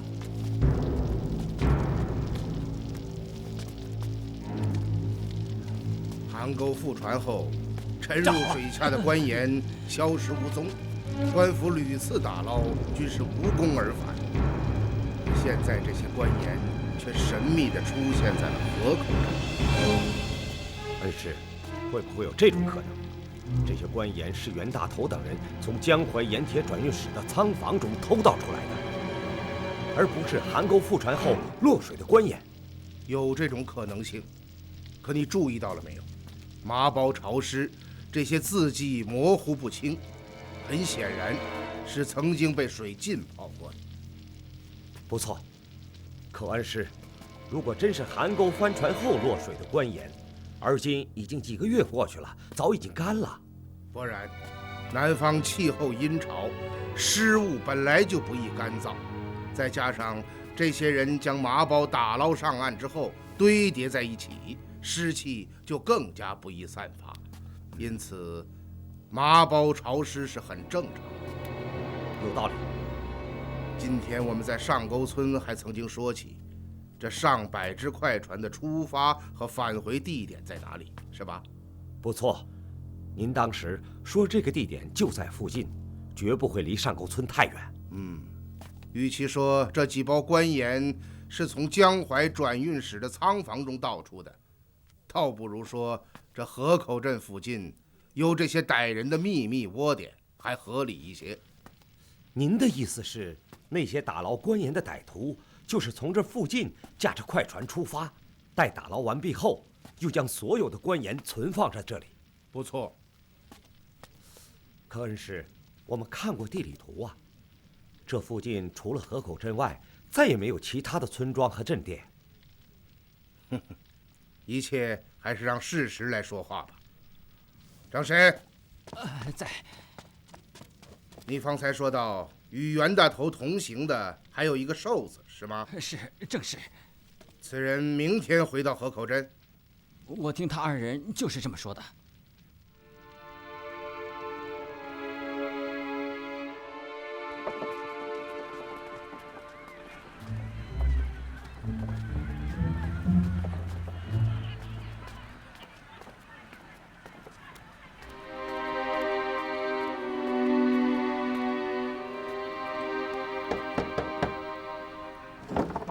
是您呐，袁大头在吗？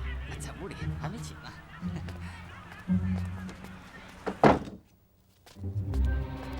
您总算是来了。这位爷搬到这个房间里了。好，快进去吧，他还等着您呢。请，请。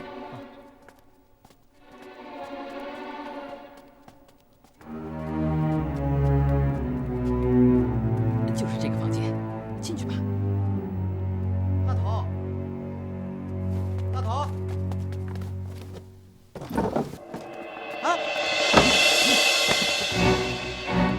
你们是什么人？要干什么？袁大头和你是一路的吗？什么袁大头？我不认识。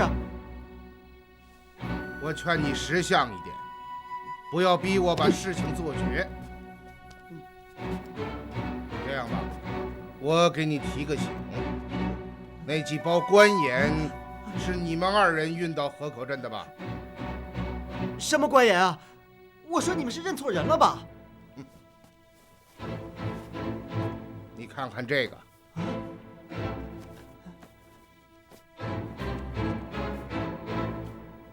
啊！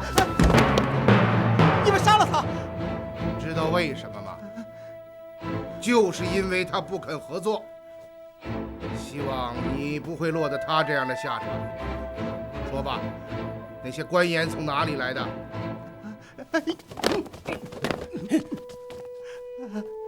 要是再让我问一遍，你可要倒霉了。说，老爷饶命，老爷饶命啊！放开他。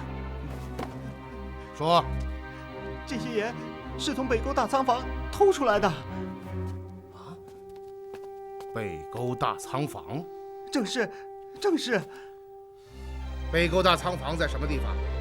离河口镇不到30里地。胡说！地理图显示，河口镇附近没有任何村镇房舍，更不要说仓库了。老爷，小人说话句句事实。那北沟大仓房是2年前才建起来的。哦，是2年前才建起来的。正是，那里原来是一片荒地和荒滩。你叫什么名字？小人冒三儿。你们是做什么营生的？把盗盐的经过给我详细道来。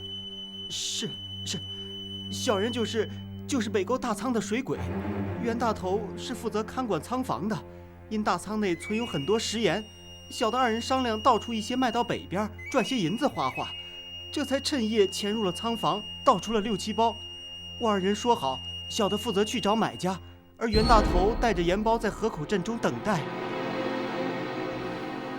北沟大仓之中有多少水鬼？有7、8百人，还有上百只快船吧？啊，你怎么知道？每次江淮转运使的运盐船在邗沟翻覆，你们便乘快船赶往事发地点，将沉入水下的食盐打捞起来，运回北沟大仓存放，是这样吧？这你也知道？你的话太多了，回答问题。是，正是。恩师，事情真的是这样，真的是这样。老三啊，你们是怎么干起这个营生的？在此之前，小人们都是在江河之上讨饭吃的。每逢货船翻没触礁，人祸落水，船老大就出钱请我等前去救助打捞。因大家的水性极好，穿上水铐潜入河底，能够几天几夜都不上岸。因此，河湖道上行船之人将我们称作水鬼。2年前，一个叫林阳的人花重金从各地将我们请来。林阳？正是。这个林阳是做什么的？据他自己说，是个船老板，常年在运河之上运货跑船。此人出手豪阔，挥金如土。他对我们说，有一件大事要数百名水鬼一同去做，而且酬劳从优，包吃包住。但有一点，几百名水鬼必须聚集起来，住在一处。本来大家还有些犹豫，但林阳当场就给每人下了20两银子的定钱。眼见白花花的银子，大家都经不住诱惑，便接了定钱，分批来到北沟。林阳已经为我们修好了住处，果然是衣食无忧。可当时谁也不知道他究竟要我们为他做什么。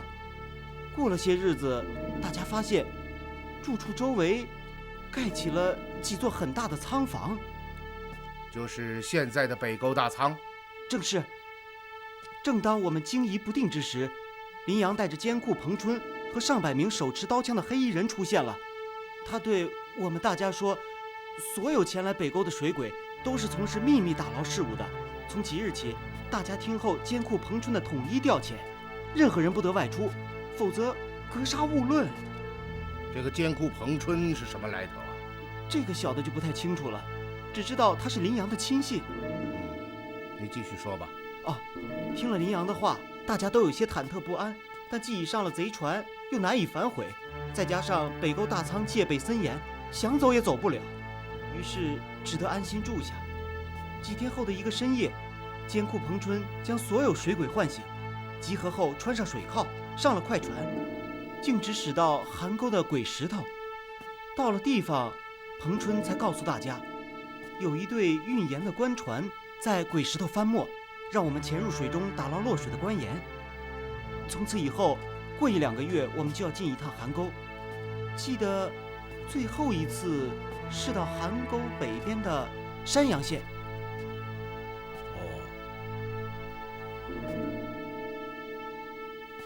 你们是怎么样打捞那些落水的官盐呢？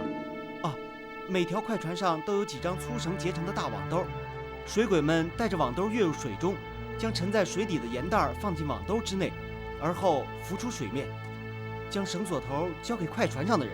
快船上的人将绳头固定在船尾铁钩之上，启动快船，拖着水下满载盐袋的网兜驶回了北沟大仓。果然与星儿媳妇所见相同。那么那些运盐的官船又是如何在韩沟沉没的呢？这个小的就不太清楚了。我们北沟大仓的水鬼只负责打捞，其他的一概不知。每一次将盐运回后，就存放在仓房之内。过了些日子，便会来一艘大船，将库存的官盐全部运走。哦，什么样的大船？就是平时运河之上载货的翘头大趸船。那么，这个大趸船将那些官盐运到何处啊？这个就不太清楚了。但在装船之时，听大趸船上的人说话，好像是淮北口音。淮北口音？正是。每次大船前来运盐时，林阳都会出现。这样吧，今夜就由你带路，我们潜入北沟一探究竟。老爷，北沟大仓把守极其严密，一旦被他们发现，那可是死路一条啊！小人好不容易逃离那里，若是再回去……既然你有能耐跑出来，就一定有办法回去。这样吧，2条路由你选择。第1条路，带我们暗探北沟，回来之后我便放你离开。第2条，现在就死。小人还是选择第1条路吧。可老爷，你可得说话算数啊！回来后便放了小人。这一点你尽可放心。把他带下去吧。是。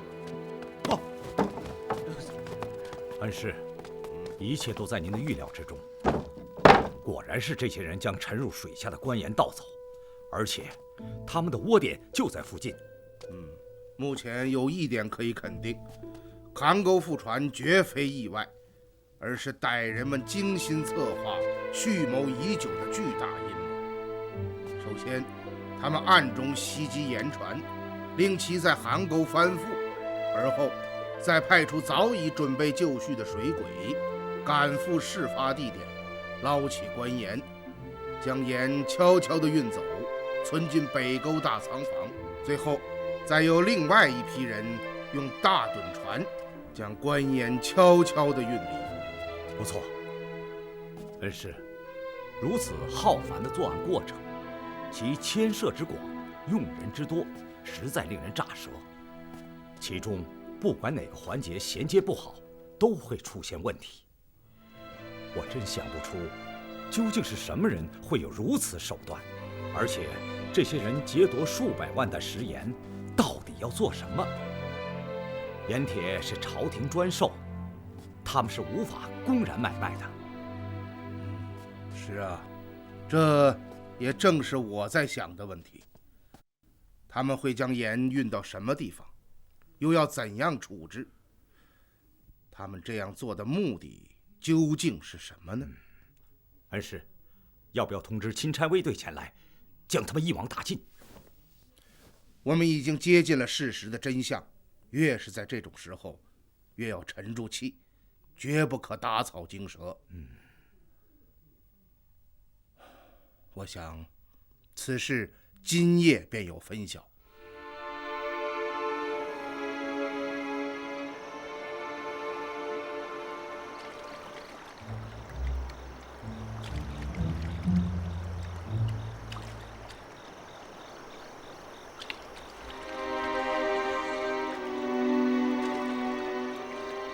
过了这条港岔，前面便是北沟大仓了。老爷，大仓附近戒备森严，除了码头外，船只无处靠岸，因此咱们只能躲在树丛中查看。那树丛离仓房有多远？码头旁边就有一片树丛，可有一样，大家一定不要出声，万一被守卫发现了，那可就完了。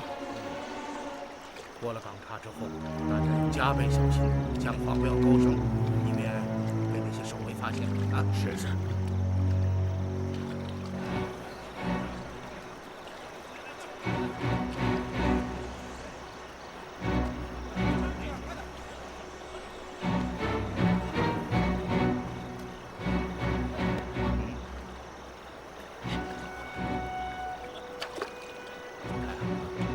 我们来的正是时候。看起来，他们是要将那些盐运走。把船暂时近点。老爷，别再近了，再近就要露馅了。哎，我们驶进这片树丛，慢慢的靠过去，越近越好。有树枝的掩护，岸上又有火光，他们很难发现。走，走。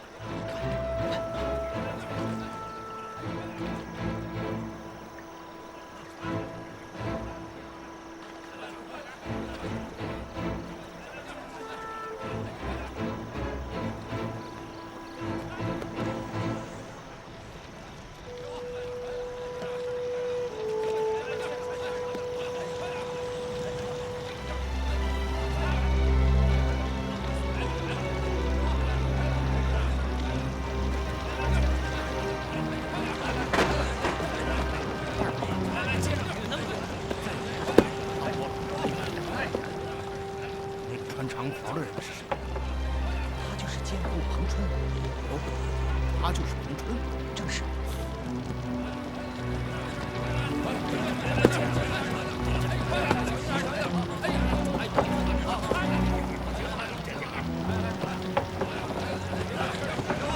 已经出京了，要大家动作再快一点，必须赶在2更前出发，快！是，他们要将官盐运走，我们该怎么办？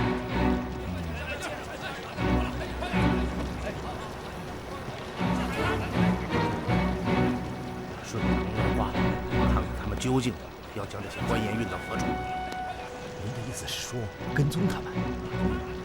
这些人之所以选择夜间出发，就是为怕引起别人的注意。他们定然是想利用夜色做掩护，先将船队驶离扬州，而后再继续北上。李川，拿地图来。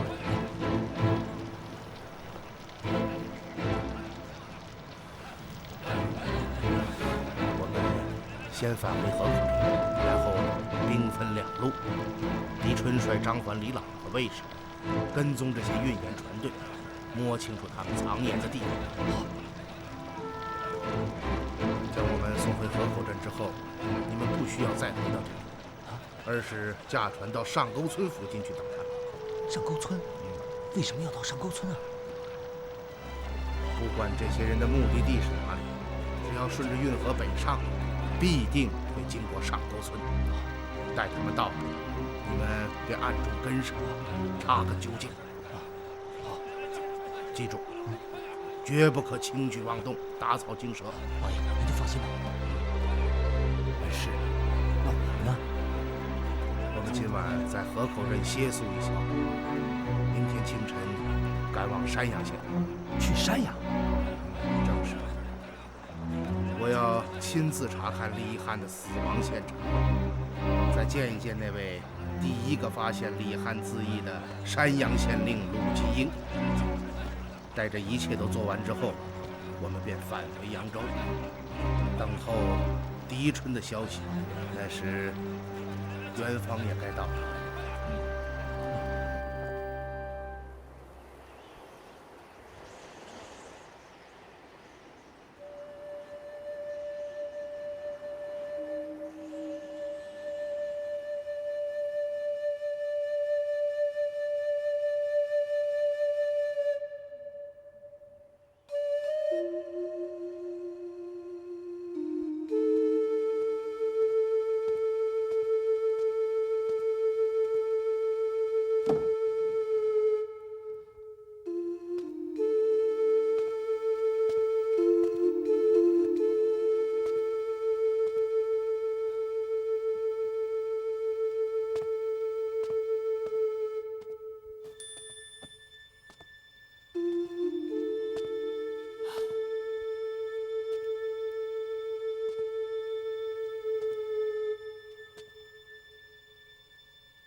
请进。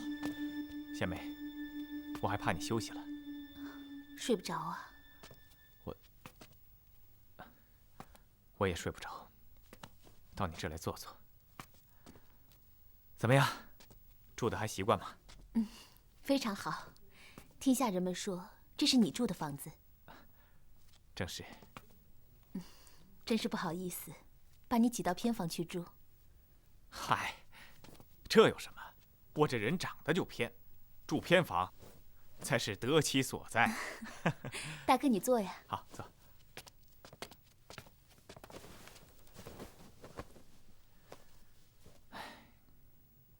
大哥，你是不是有话要对小妹说？你怎么知道？看你的表情就能猜到。是啊，除了你，我再也没有别的亲人，更没有旁人能够听我说话。想说什么？明日就是与元芳约定的见面之期了。是啊，你来之前，我也正在想这件事，心里既兴奋又紧张。兴奋的是，明天就能够见到他；紧张的是，万一他没能如期赴约。哎，闭上你的岩浆口，净说些不吉利的话。我想过了，元芳他的武功机变，军术一流，铁手团的杀手虽狠，在铁仙观还不是被他玩的滴溜乱转。放心，他一定不会有事的。你不担心？真的？真的。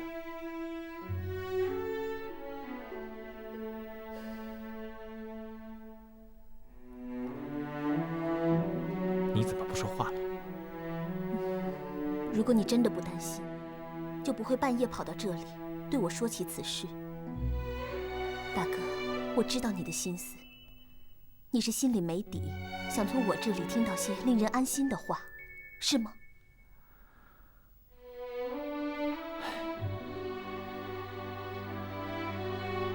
是，你真聪明，一眼就看透了我的心思。本来我是不想到你这来唠叨，怕你担心。可我不跟你说，我跟谁说呀？说实话，我这心里边是忐忑不安。啊，刚刚在房中想起此事，我这掌心就不停地冒汗。贤妹，你说元芳她不会有事吧？大哥，说没事那是自我安慰，我的心里也是非常紧张。可是我相信一点。是什么？还记得你上次在树林中说过的话吗？记得。我相信吉人自有天佑。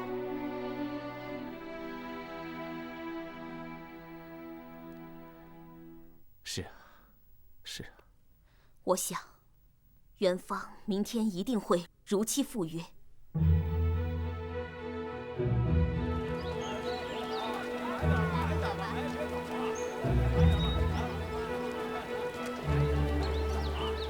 怎么看呀？那就是山阳县衙了。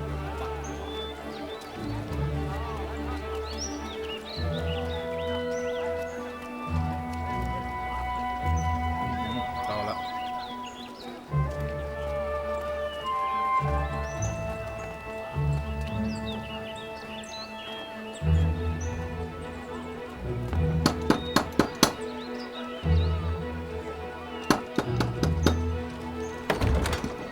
什么人？是县令大人的朋友，有急事求见。好，你持此物进内通报，就说狄仁杰在门前等候。啊。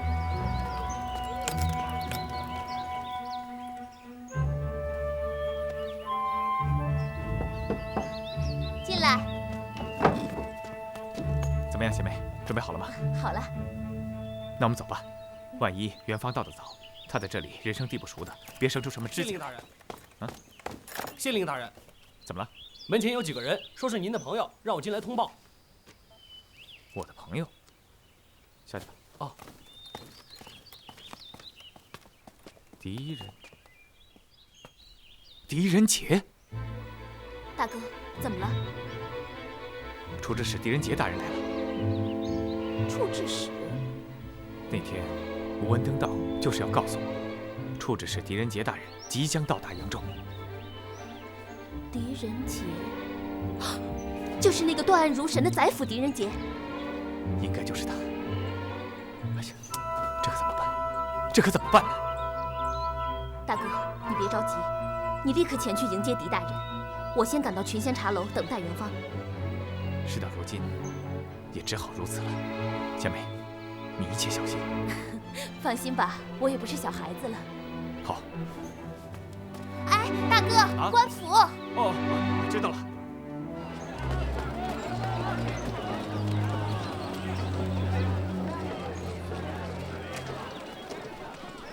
恩师，这山阳县倒是个繁华所在。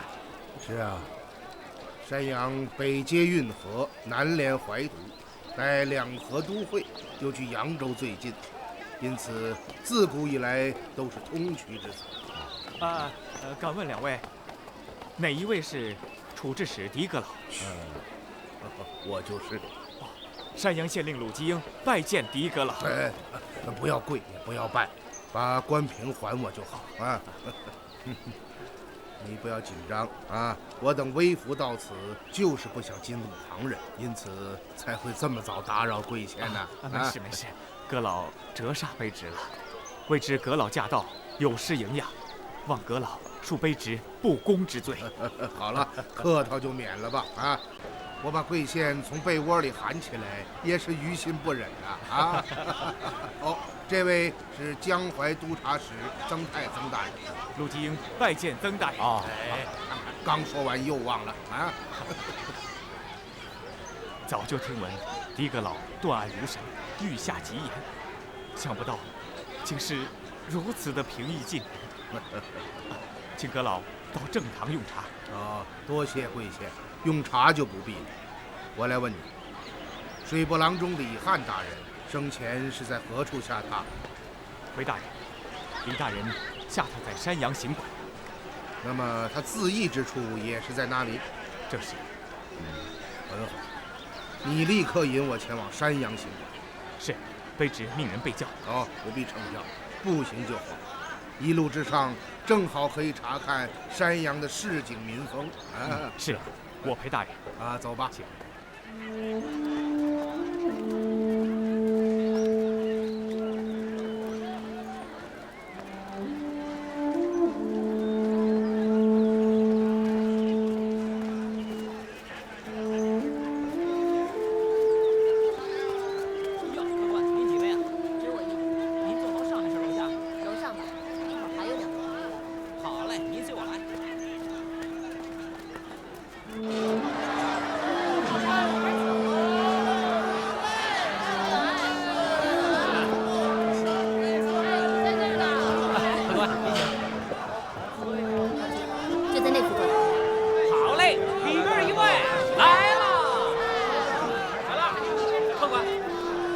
来点什么？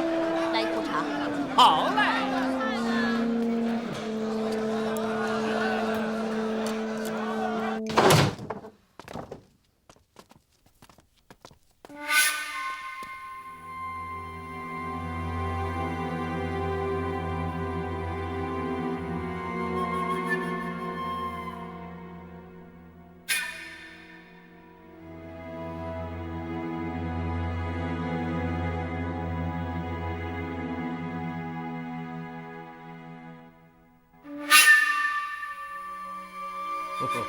收拾的可真干净。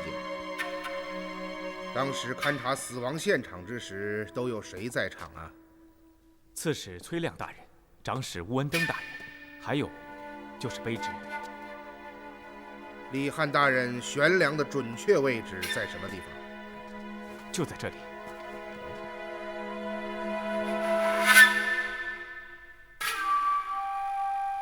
现场是什么样子的？地上倒着一把椅子。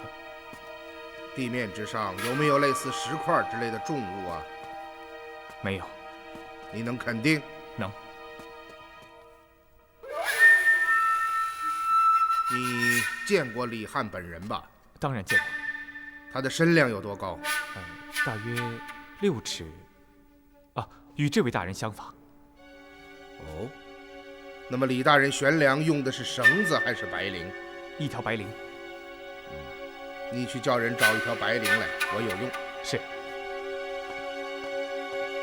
去找一条白绫来。是。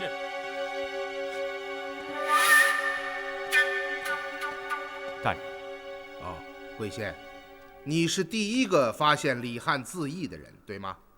正是。你将当时的情形详细的对我说上一遍。是。那天是3月15，夜间下起了暴雨。郎中大人，大事不好了！郑和盐铁转运使运盐船在邗沟。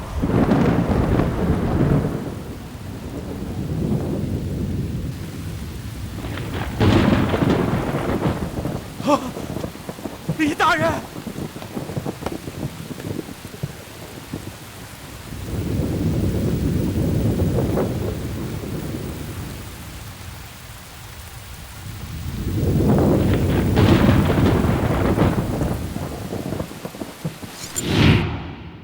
当时，卑职吓得昏死过去，后来还是直宿的卫士发现了我，这才将卑职唤醒。你是说，李汉死前曾经焚烧过一些文书和纸张？正是。火盆就放在这里，里面是满满的纸灰。纸灰是尚带火焰，还是已经熄灭了？已经熄灭。那么你深夜来到这山阳行馆是做什么？回大人，当时卑职接到禀告，邗沟又发覆船之事，卑职是来向李大人通报此事的。然你一进正堂，却发现李汉已经自缢身亡了。正是。在此之前，还有没有旁人来过？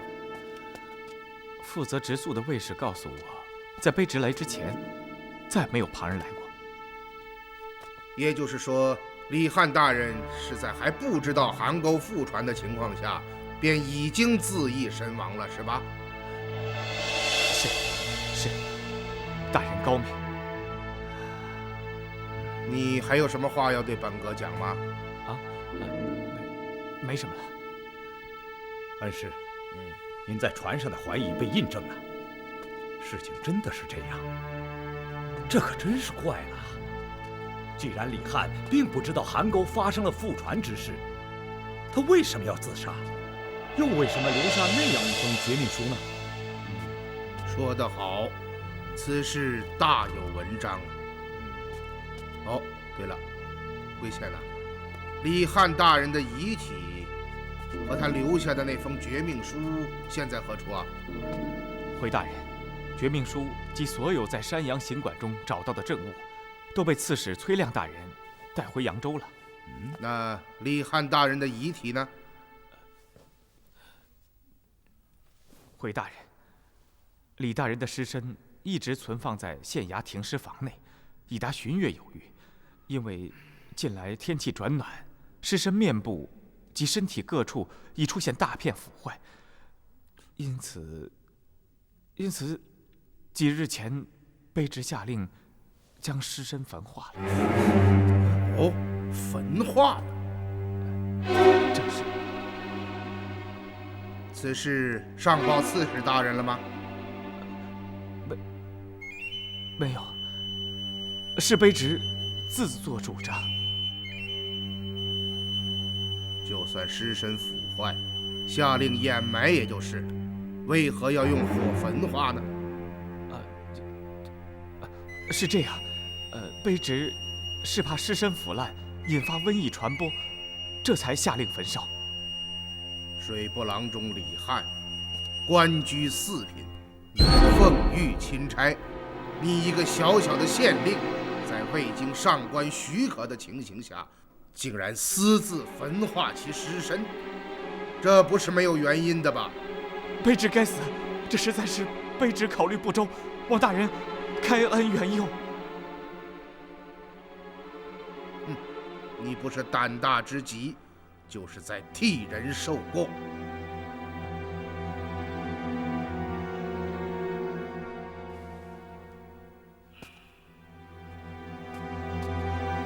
好了，念在你是初犯，便不予责罚。日后行事不可如此鲁莽啊！是，谢大人开恩。大人，白灵举到。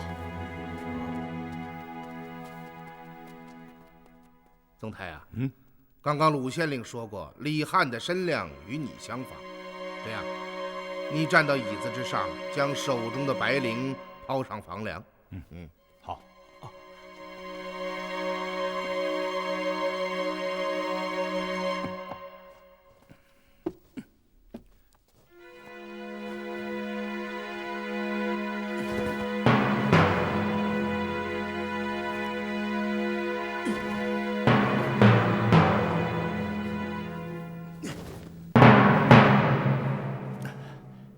恩师，抛不上去啊，太高了。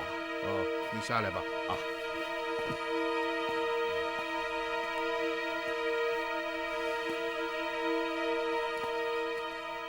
恩师，这是何意啊？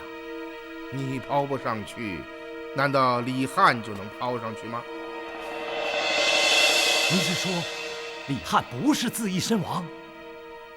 你看看这正堂中房梁的高度，李翰怎么可能只踩着一把椅子，便将白绫抛过房梁呢？李翰连将白绫拒绝成环的能力都没有，他又是如何投环自尽的呢？您是说，是谋杀？如此明显的破绽，贵县就没有发现吗？当时卑职吓得是胆战心惊，没敢仔细看。难道刺史崔亮也没有看出来？这卑职就不敢妄言了。隐瞒真相，有的时候是聪明之举，可有的时候就显得不太明智了。贵县明白本阁的意思吗？是，卑职明白，卑职不敢隐瞒，所言句句事实。李翰之死是个谜呀。哦，对了，给阁部的回文中还讲到，在正堂的暗阁中发现了2张白银凭信。啊，正是。贵县引我去看看那个暗阁吧。大人，请随我来。啊，走。嗯。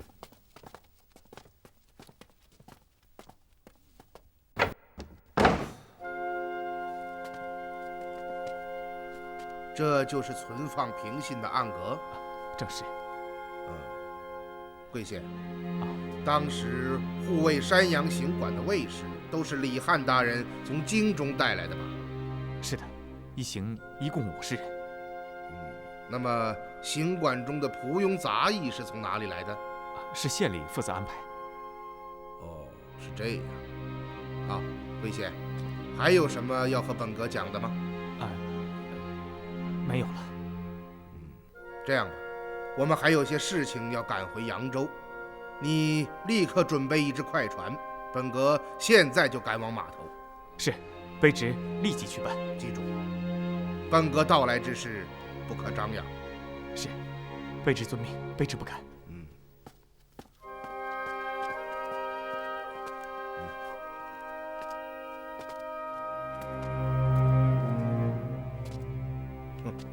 这个鲁吉英有些意思。恩师，您说什么？哦，没什么。总太，你看到了吧？我们在船上的分析已经逐步的得到了证实。李汉之死确实是个谜呀，他究竟是自杀还是他杀？致其死命的原因又是什么呢？恩师，会不会与那2张红铜贵方的凭信有关？现在还不好说呀。这次回扬州，我们就是要探一探这个红铜贵方的底细。首先要摸清楚，究竟是不是李汉亲自将20万两银子存入贵方。这一点对判断李汉的死因至关重要。哦，还有，就是我们曾经说过，李汉之妻宁氏的身上定然隐藏着一个重大的秘密，而且现在我敢断定，这个秘密与李汉之死有着紧密的关联，甚至有可能是直接的原因。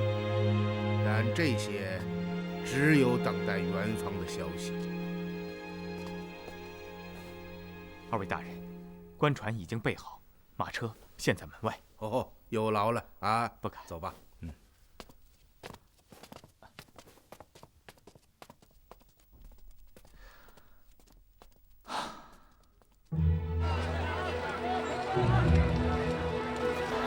客官，您慢走。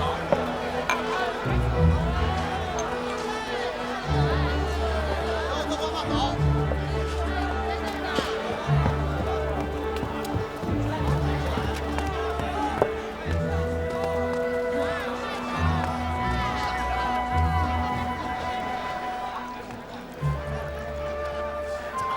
远方还没到。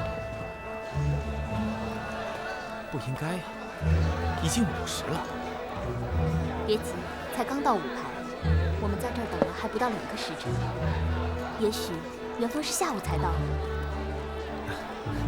你看我，真是沉不住气，还不如贤妹一个女人呢。关心则乱，大哥，你把心放宽，安心等待，我2人品茶闲谈，也许你偶一回头，元芳已经站在面前了。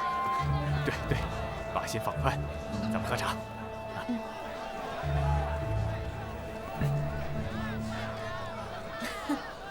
大哥，你喝茶好像吃酒一般，脖子一扬便喝个庆尽。你大哥是个粗人，只知道喝茶解渴，却品不出这其中的味道。大哥要慢些喝才是，或许我们要等上1整天呢。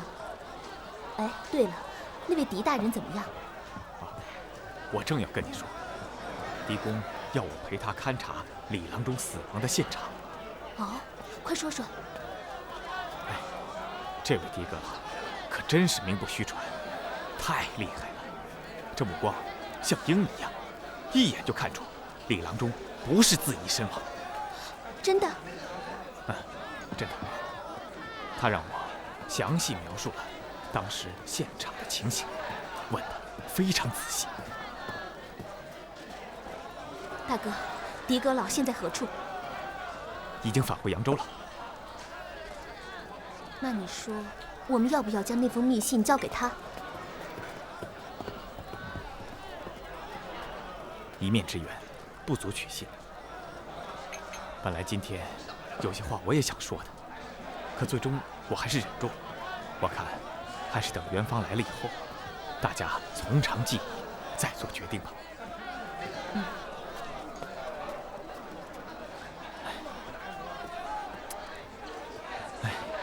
这等待是最可怕的事情，一切都是未知之数，不清楚等到的会是什么样的结果。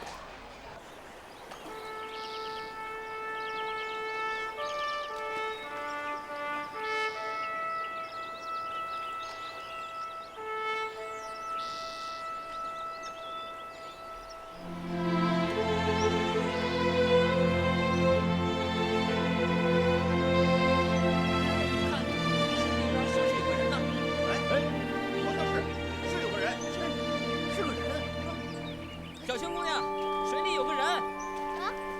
怎么了？水里有个人。把船划过去，赶快救人！快把船划过去！快点，快点，快点，划过去，快点，快点，加把劲儿！快点，再划快点！快点，快点，快点！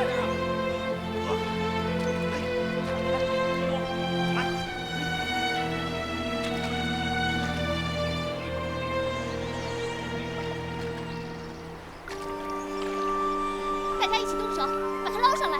好，来，小心点！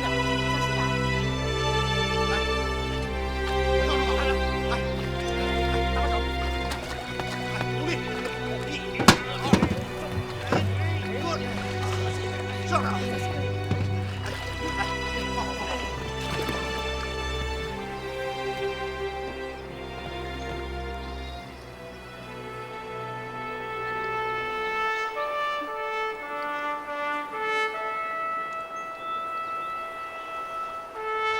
小青姑娘，她怎么样？没有呼吸，已经死了。死了？你看，他的脸都被河水泡肿了，看起来落水已经很多天了。唉，真可怜。小青姑娘，那现在怎么办？把她扔回水里吧。也只有这样了。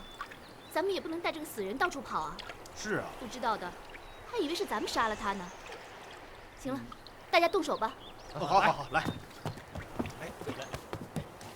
他还活着。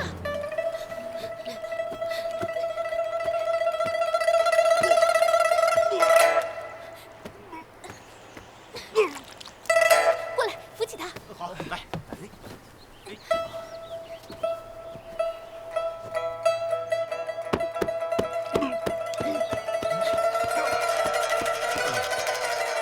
放他躺下。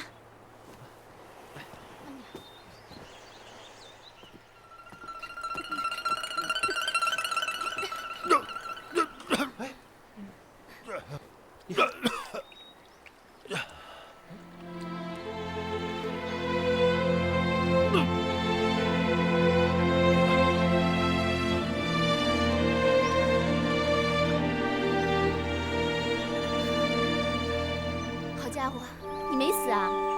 险些又把你扔进水里。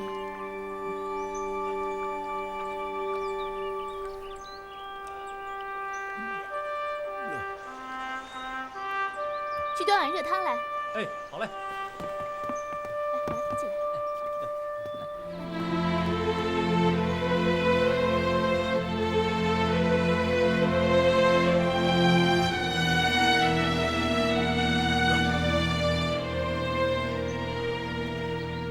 怎么样？感觉好些了吗？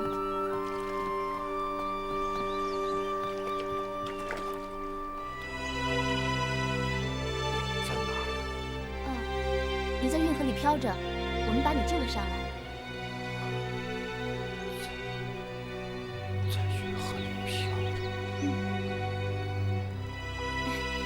你叫什么名字啊？我叫什么名字？我也不知道。你连自己叫什么名字都不知道啊？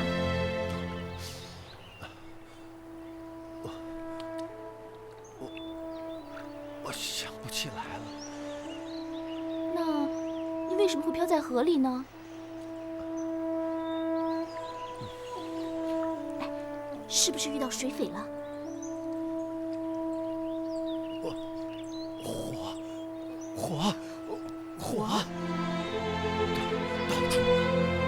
到处都是火。是谁放的火？想不起来。那你要去哪里啊？我连自己是谁都不知道，怎么知道要去哪里？好了好了，我不问了。你到舱里换件衣服，好好休息一下，兴许一会儿就想起来了。谢谢。没什么。姑娘，你叫什么名字？我叫葛亚青，别人都叫我小青。我看这样吧，既然你想不起自己要去哪里，便与我同回卧虎庄吧。卧虎庄在盱眙县境内，我就住在那儿。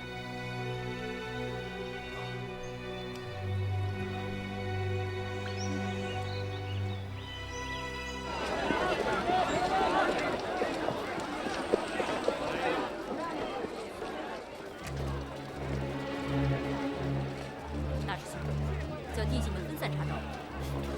大家分散查找。是。好。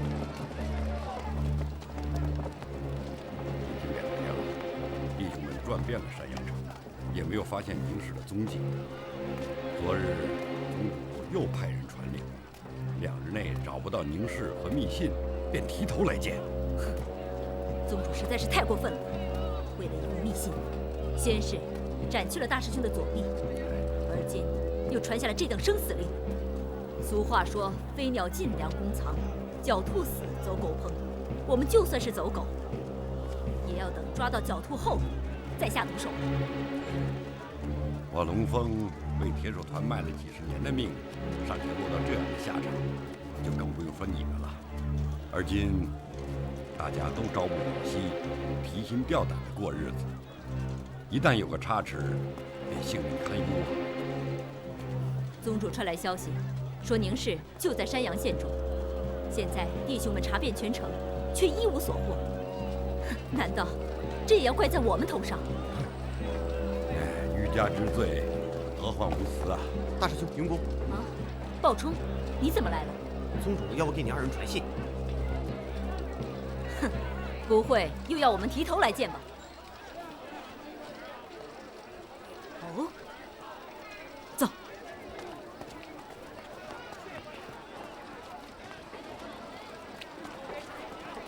慢走，客官。哎，客官，慢走啊。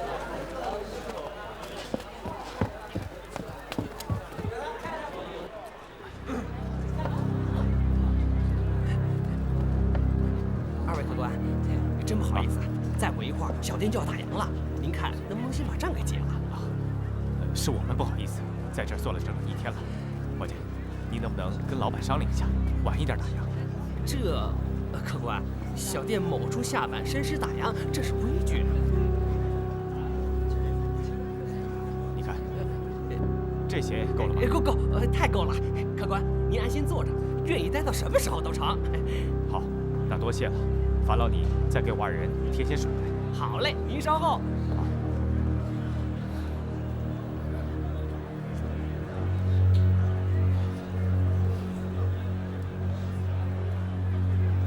谢梅，你说，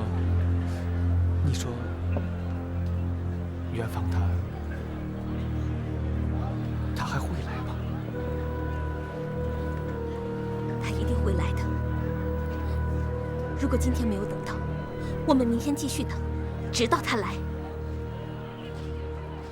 老天爷，只要你让元王马上出现在群仙茶楼，无论让我做什么，我都愿意。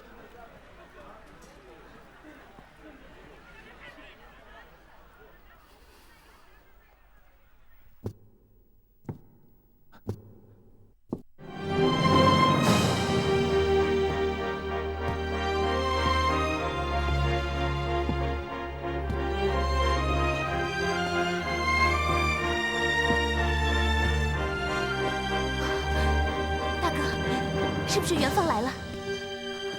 我不敢回头，快告诉我！你怎么了？千万别回头，千万别回！怎么了？您二位这是？我们找人。贤妹啊，里边请，里边千万别回头。什么事？他们怎么会在这儿？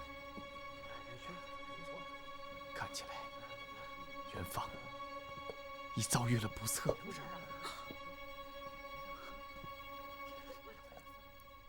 啊？别哭，别哭，现在不是时候，我们要马上离开。贤妹，待会儿只要楼上一乱，你马上离开。你要做什么？别问那么多了，无论如何，你也要逃出去。我们已经失去了元芳，不能再失去你。千万不要轻举妄动，我们一起离开。傻妹妹，这是不可能的。你以为他们是傻子吗？逃出茶楼后，立刻回到县衙，记住了吗？回去以后，将密信收好，等我的消息。如果今夜我没有回来，明天一早你就离开沈阳。大哥，把眼泪擦干。他们走过来了。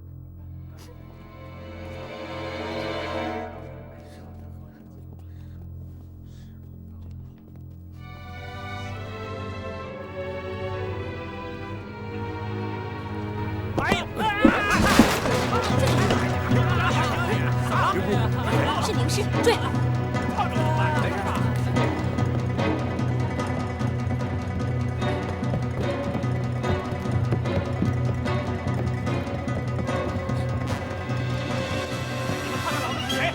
在我手里，有种来抓我呀！来，宁氏，我追他。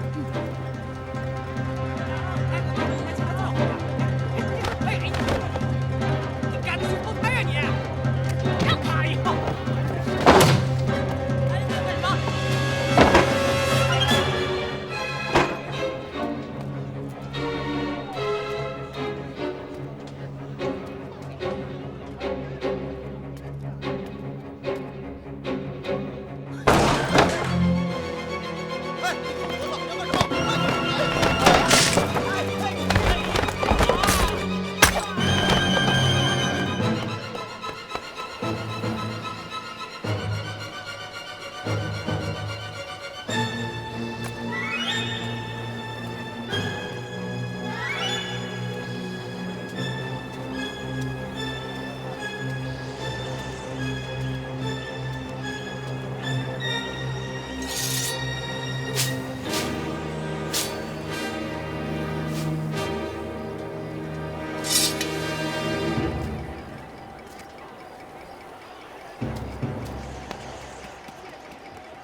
怎么，还是想不起来？我的脑海里一片空白，什么也想不起，可能是丧失了记忆。可是我为什么会这样？为什么连自己的名字都不记得？我到底是谁？是做什么的？在这之前究竟出了什么事？我怎么会漂浮在运河上呢？好了，事已至此，你总是要面对的。再这样苦思冥想下去，过不了几天呢，你总会疯掉的。依我说啊，你应该换个角度想一想。这是什么意思？这样说吧，如果你的过去并不美好，比如说，你欠了别人的债，官司缠身，或者被坏人追杀，而现在你失去了记忆，却可以将这些痛苦的事情一股脑忘掉，所有生活从头来过，难道这不是好事吗？丽塔挺会安慰自己的。不过，你说的也有一定道理。忘掉过去，重新开始。现在我也只能这样了。其实，我真的很希望能像你一样，忘掉自己是谁，忘掉从前，去过新的生活。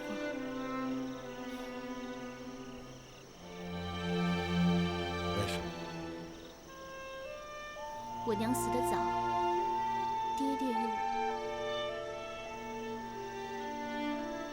你爹对你不好？不，他对我很好，只是我痛恨他所做的一切。他是做什么的？他……算了，不提他了。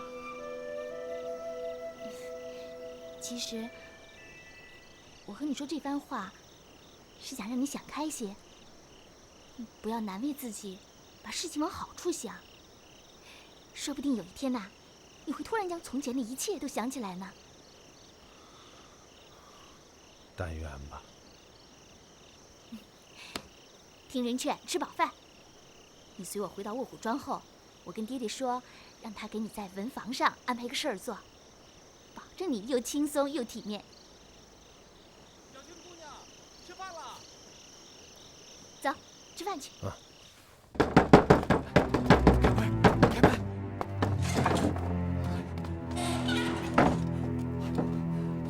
大哥，你回来了。我睡的那个道士赵小楼回来了。我早就说过，我是个不祥的人，会害死你们的。现在元芳死了，你又成了这个样子，都是为了我。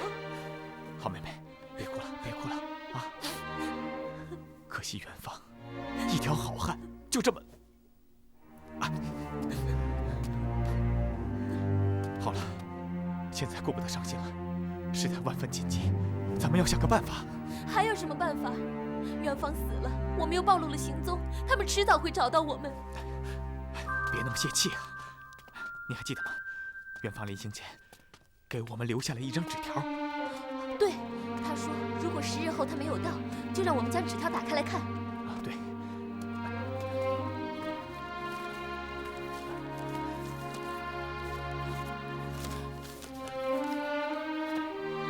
啊，他是牵牛卫大将军。什么？大将军？而且他还是处置使狄格老的卫队长。什么？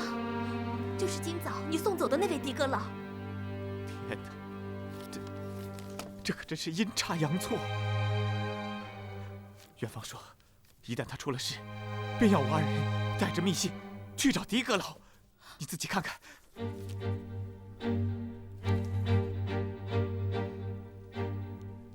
我说元芳为什么总是说申冤的机会马上就要到了？原来他们都是皇帝派到扬州查案的大臣。哎呀，我可真是个笨蛋！今天早上我就与狄格老面对面呀，我竟然错过了这么好的机会。还不如死了好。大哥，这怎么能怪你呢？谁能想到元芳会出事啊？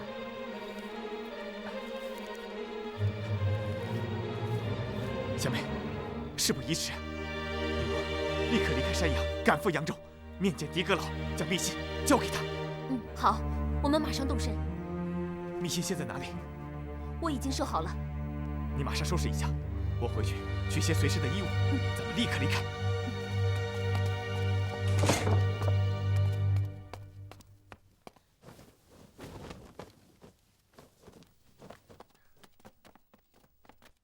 别忙了，你们谁也走不了。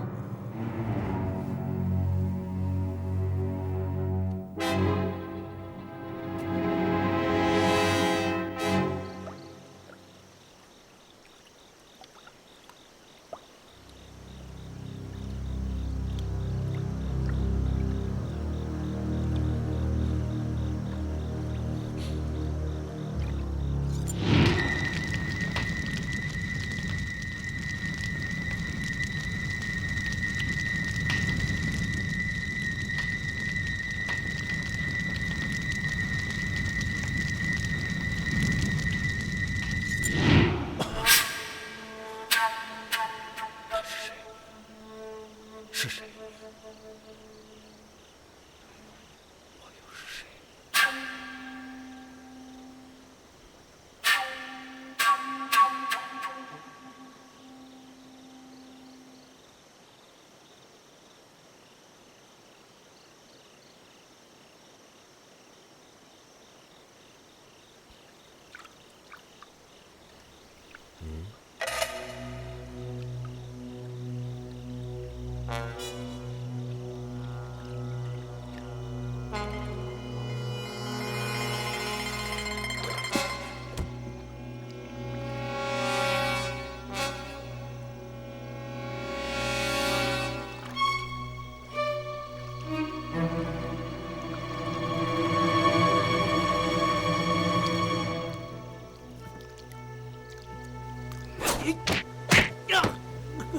你是谁？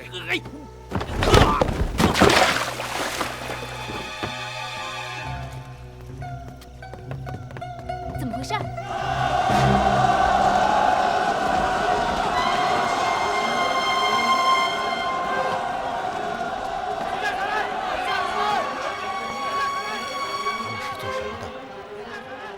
我也不知道啊。看你是哪国的朋友，放出话来！你少说废话！交出船上的女孩子，我们保证不伤害其他人，否则别怪我们不客气。哼，兄弟，你知道这是谁的船吗？这可是卧虎庄葛天霸葛庄主的船，识相的赶紧离开，否则让你们吃不了兜着走。不是卧虎庄的船，老子还不劫呢！实话告诉你们，我们已经跟踪你们半个多月了。船上的丫头是葛天霸的女儿吧？不错，我爹就是葛天霸。好，请你跟我们走。就是跟你们走，我也要知道你们是什么人吧？我们是盱眙附近的盐枭。前些日子，我们用辛辛苦苦攒来的钱到海陵进了一批私盐，想挑回盱眙贩卖。不想到了卧虎镇，却被葛天霸的人硬抢了去，还打死打伤我们20多个兄弟。你爹也是贩私盐的，就说他势力大吧，可也不能只许他吃肉，不许我们穷汉喝口汤吧。这几年来，他将这4乡5镇所有盐市都把持起来，不许我们卖盐，见到我们非杀即打。2年了，有多少兄弟死伤在他手里？实话告诉你，要不是你爹把事儿做绝了，我们也绝对不会干出这种缺德的事儿。行了，话到此为止。今天我们之所以要将你劫走，就是要让葛天霸知道，我们盐枭也不是好惹的。他要想让你活命，就得给我们一个公道。这位大哥，我替我爹给你赔个不是。今天你先放了我们，待回庄后，我一定跟我爹说，让他不要再加害你们。那不行，我们已经跟踪你们半个多月了，就这样让你们走了，我没法跟弟兄们交代。对，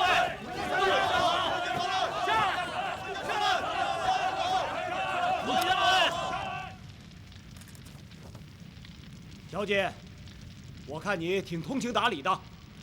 这样吧，你跟我们走，我保证不会伤害你。我不能跟你们走。哼，那就别怪我们动粗了。给我上！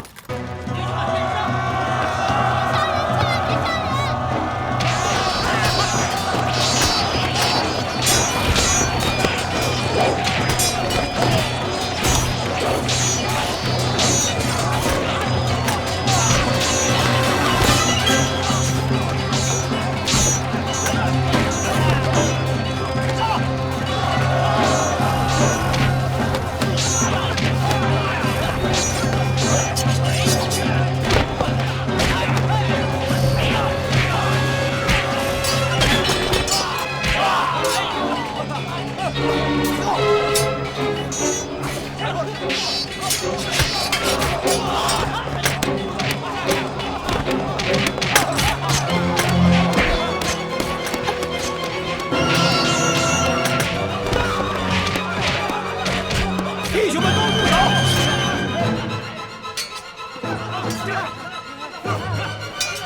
弟兄们，我们要的是船上那个丫头，与他们无干，不要难为他们。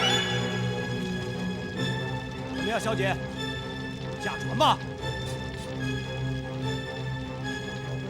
好，我跟你们走。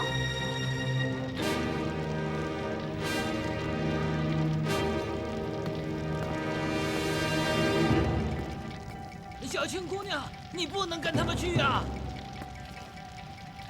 回去告诉我爹，就说这都是报应。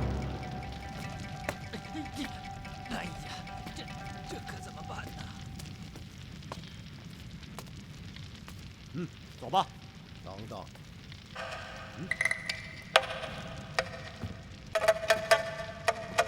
这里没你的事，你别说话。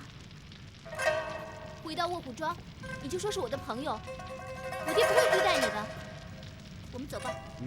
等等。小子，你到底想干什么？你不能把他带走。哼，小子，你算什么东西？看到那几个保镖了吗？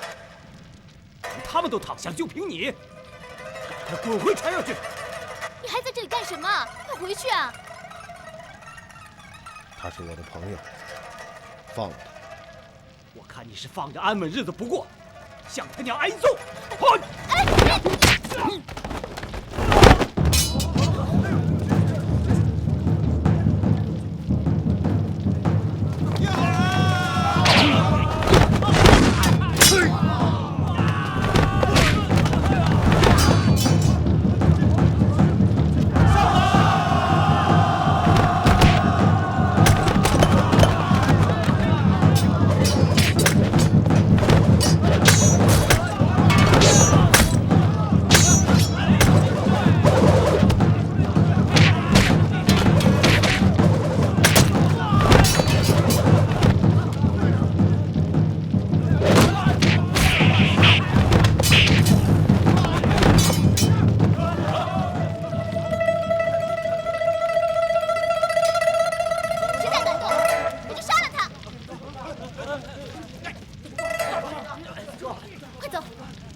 弟兄们，不能让他们跑了！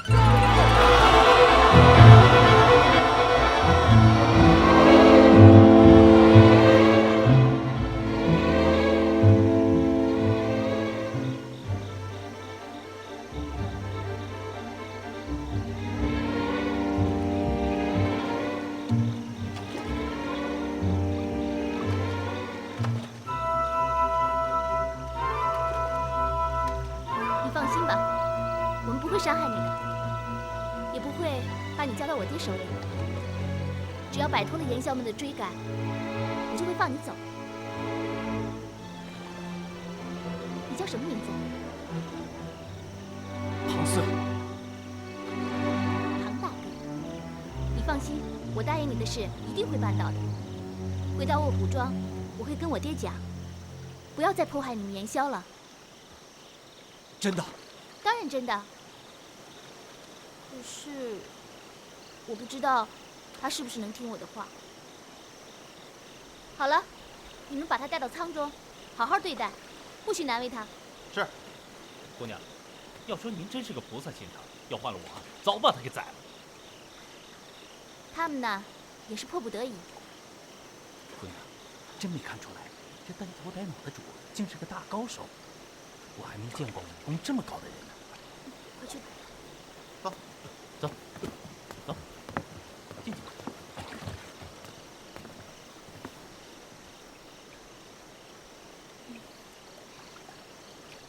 谢谢你。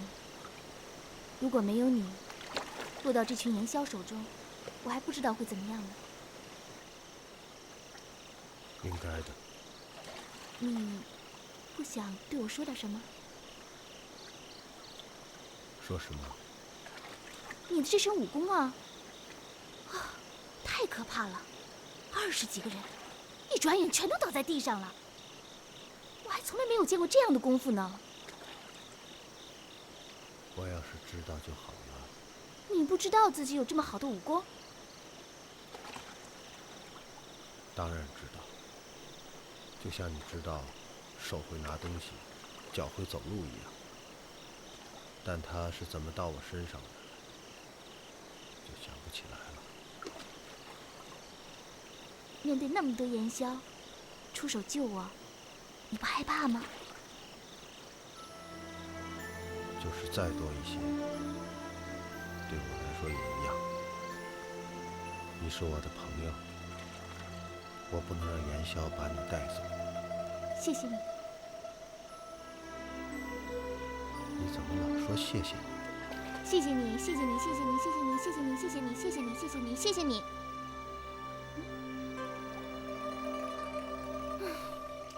你真是个怪人。你说我从前究竟是个什么样的人？会不会是个杀人犯？就算是杀人犯，也是个好杀人犯。杀人犯还有好的？当然了，那要看他为什么杀人。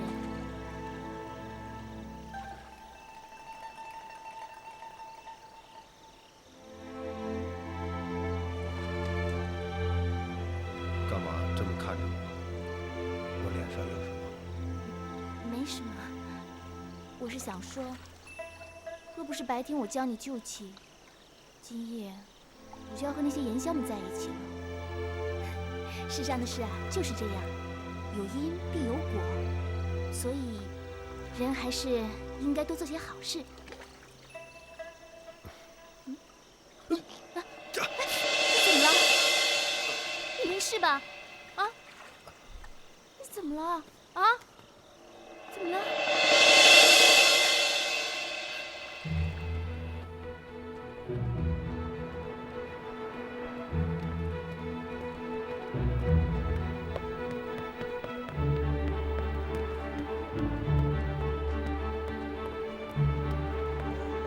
风可言叩见阁老。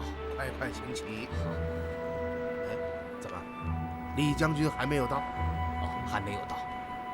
有信送来吗？也没有。不应该呀。他已经走了20几日了，无论如何也该到。说不定他在半途中发现了什么，一路追了下去。恩师，以前查案，元芳不也经常如此？也许吧。哦，冯大人，扬州的情形怎么样？与阁老所料完全相同。您没有露面，扬州的官吏感到非常恐慌。不知您的葫芦里卖的什么药？前天扬州刺史崔亮带了补品和礼物前来探病，其实就是探一探虚实。万阁老临行前的嘱托，将您微服私访之事透露给他，并提起了回来之后要纠办漕运衙门和杨九成。他果然面色大变，急急赶回刺史府。好啊，这就叫计诈并用啊！让他们自己先动起来，我们的机会就来了。好叫阁老得知，卑职还收了一份厚礼。您看。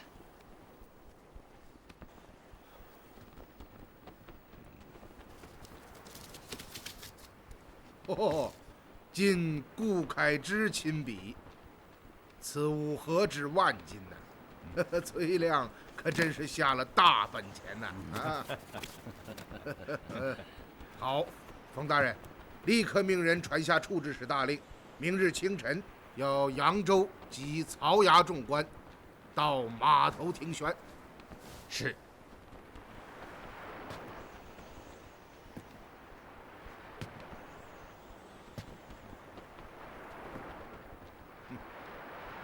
我们也该见一见扬州的官吏了。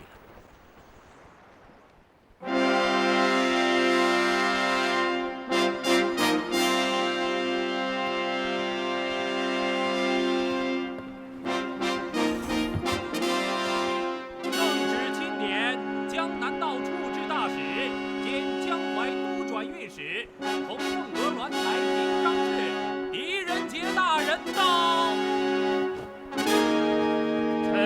扬州刺史崔亮率扬州刺史府衙下僚属、扬州漕运使衙下僚属恭请圣安。圣公安，万岁万岁万万岁！刺史大人平身，众位请起。谢大人。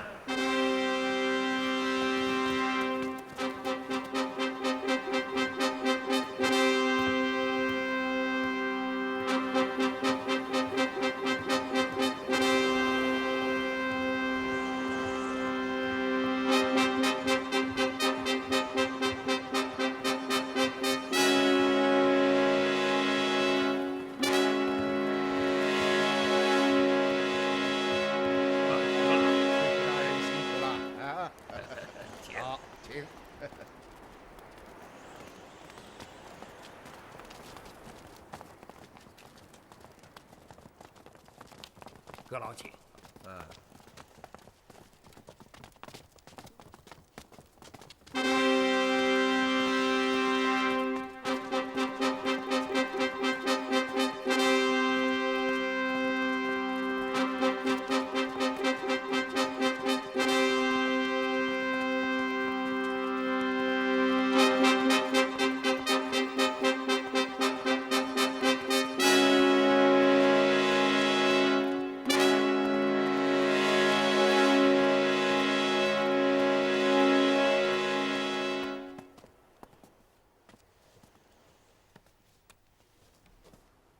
圣旨到，扬州众僚接旨。臣崔亮率扬州众僚恭候圣谕。奉天承谕，皇帝诏曰：古来圣王治世，皆重属地，自尧舜始而至于发天下之民，疏河道，因世岛，灭水患，通江河，以利天下。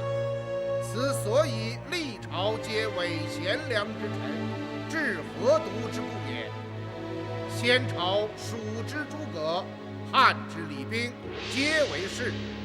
曹渠畅，则转运利，国脉顺而天下宁。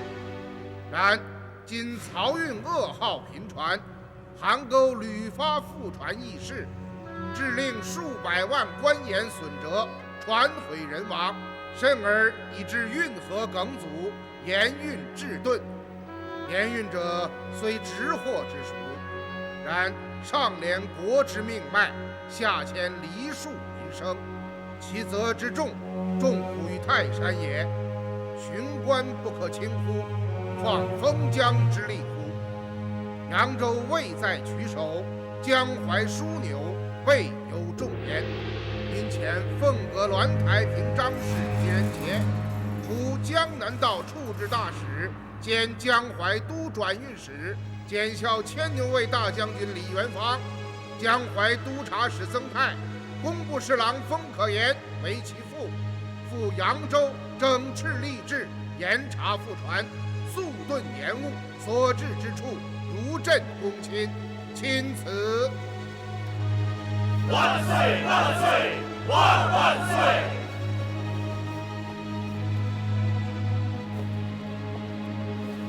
众位平身。谢大人。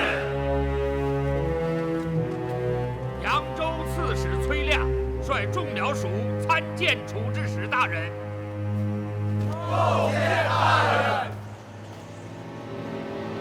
众位免礼。谢大人。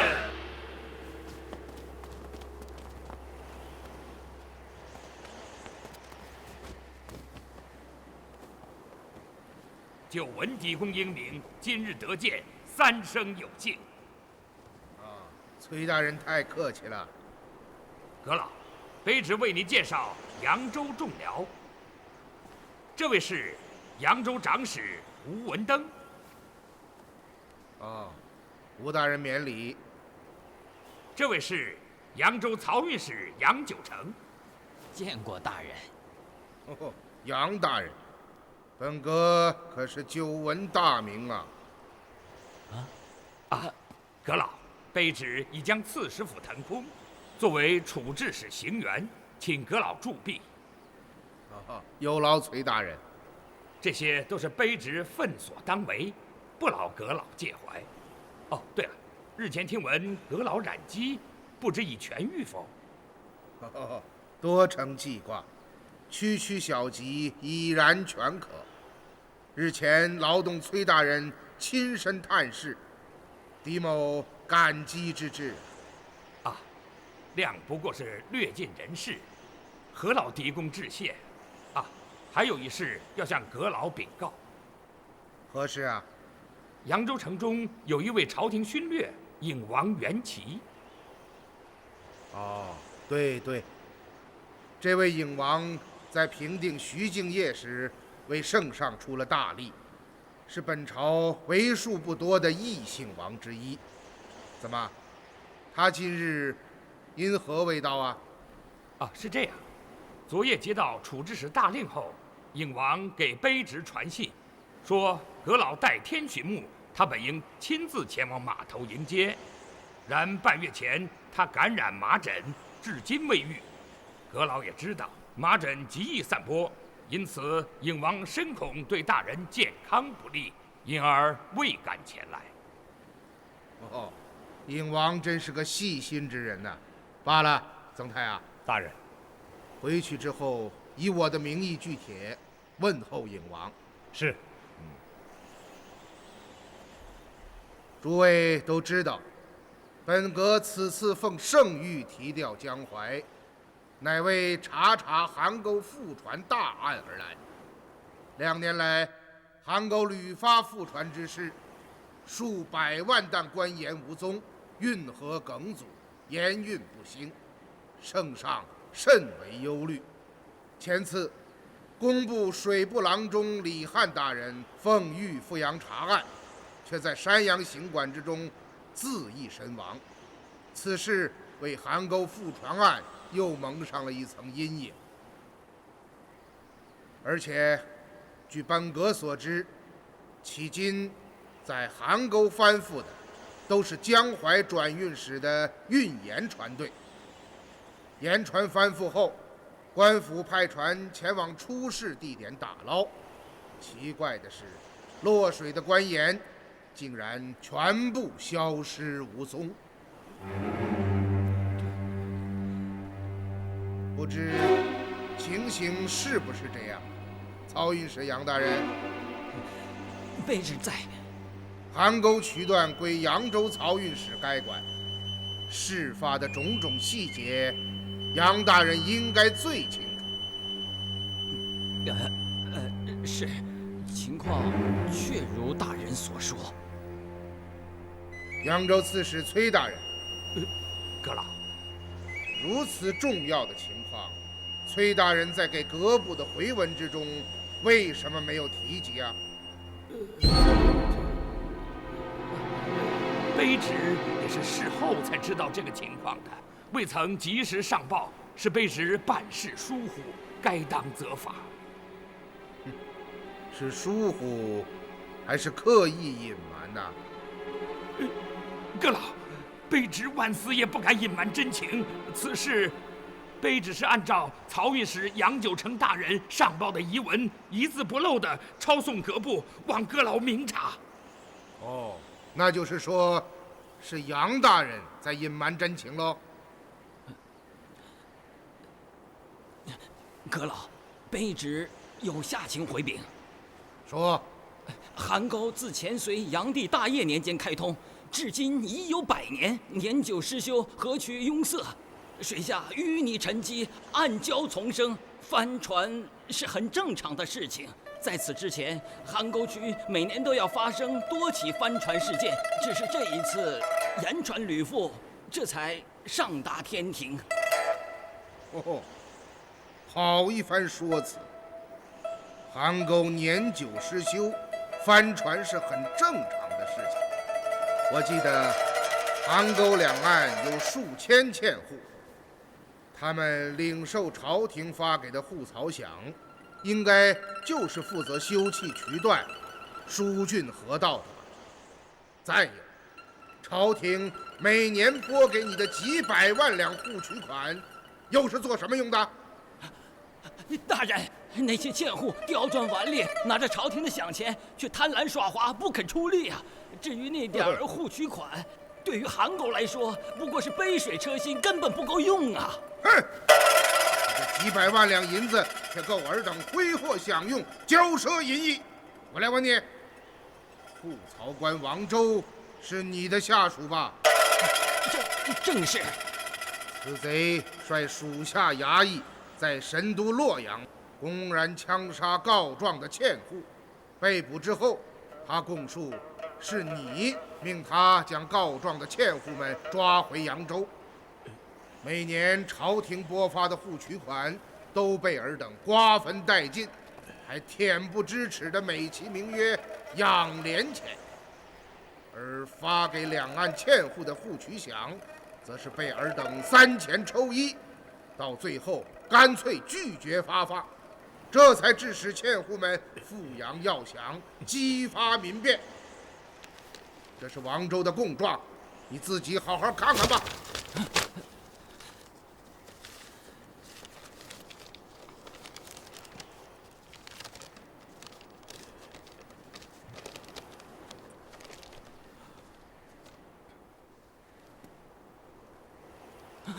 阁老，此乃王周一面之词，怎能取信呢？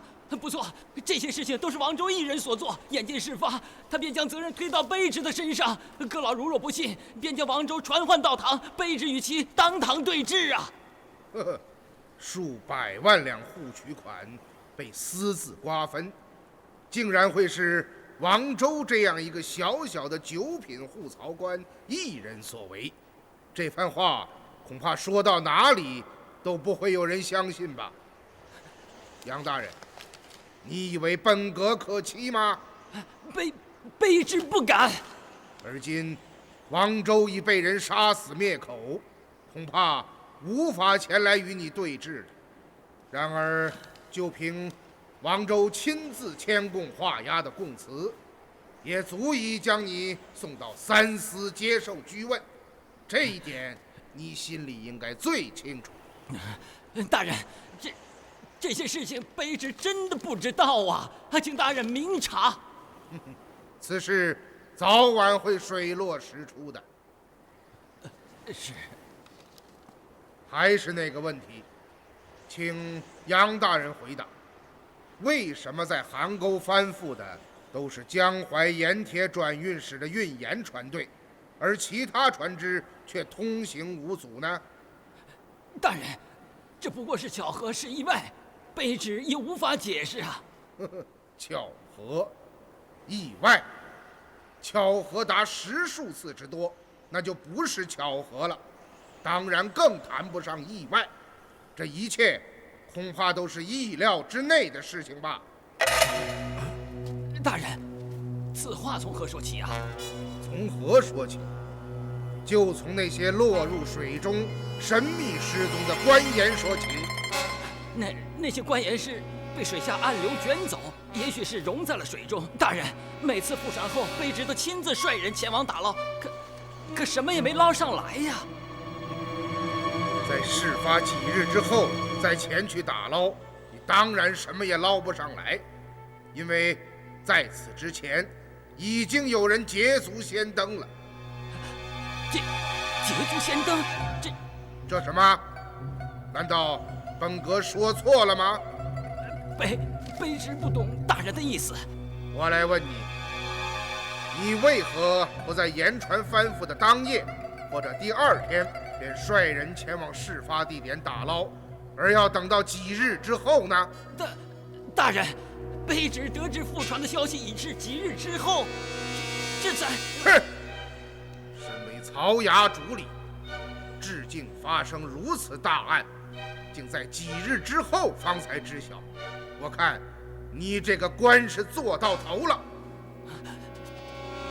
我再问你，盐船每次所载官盐达数10万担之多，是什么样的暗流才能将其全部卷走？而且如此大批官盐装在麻包之中，要多长时间才能融化在水中呢？大人，这都是冥冥之中的事，卑职怎能知道啊？而身领漕运重责，发生如此重案，竟然一问3不知，你知道吗？就凭这一点，本阁就可以将你当堂免官。来人呐！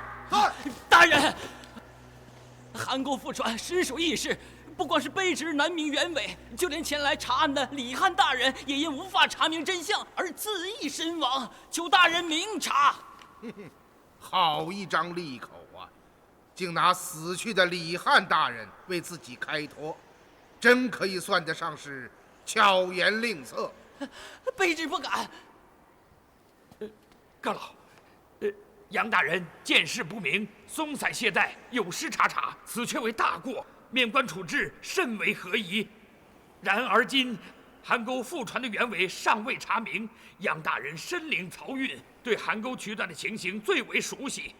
以卑职看来，是否命其代过立功，协助阁老查案，待真相大白后再做驱除。阁老，崔大人之言有理，望阁老三思。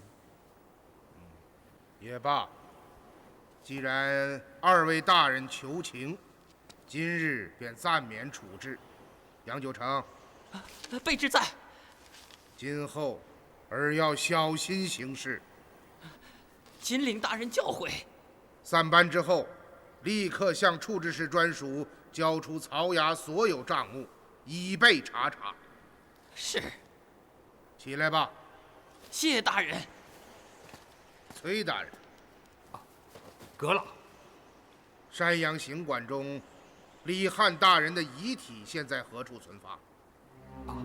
现存放在山阳县衙。怎么？刺史大人真的不知道？阁老，知道什么？山阳县令鲁吉英已下令将尸身焚毁了。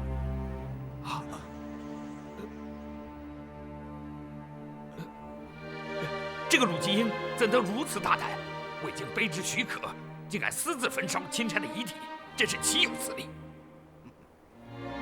李汉在山阳行馆自缢，已令圣上甚为不乐。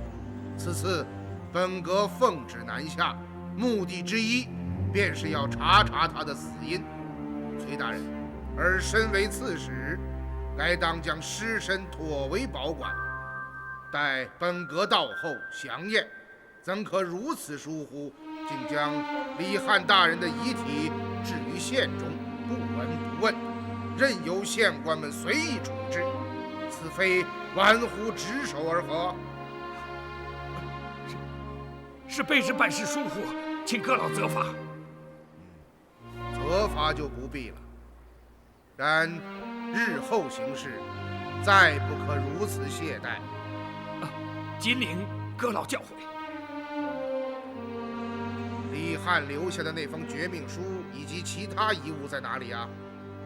回阁老，现都在州衙存放。回去后，命人将所有证物送至本阁下处。是，卑职回衙后即刻就办。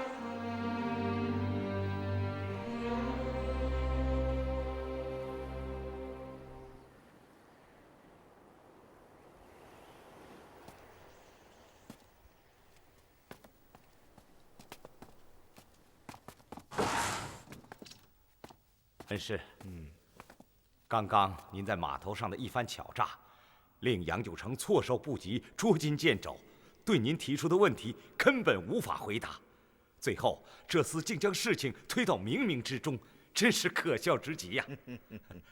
恩师，依您看来，杨九成是否参与了这个阴谋？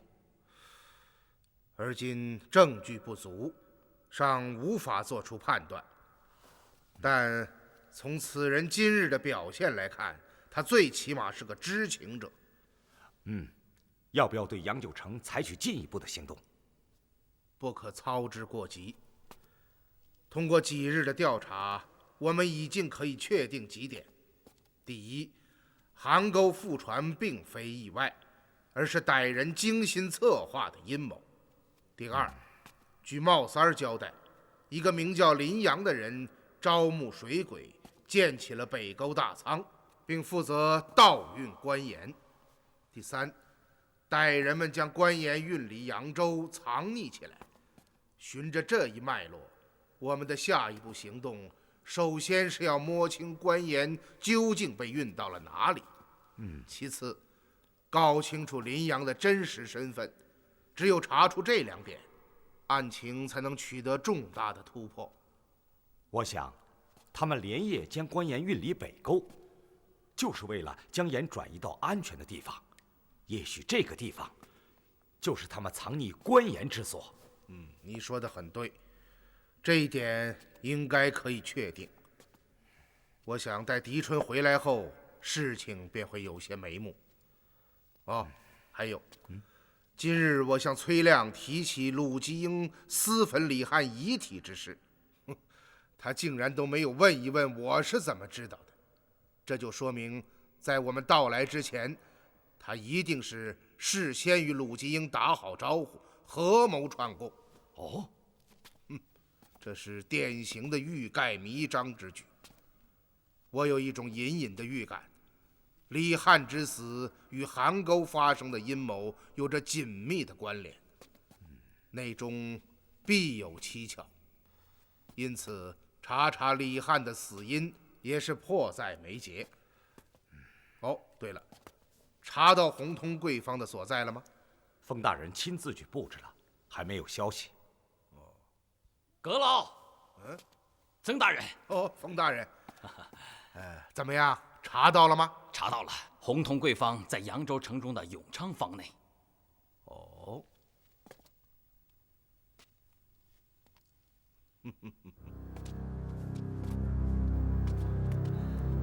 好险呐！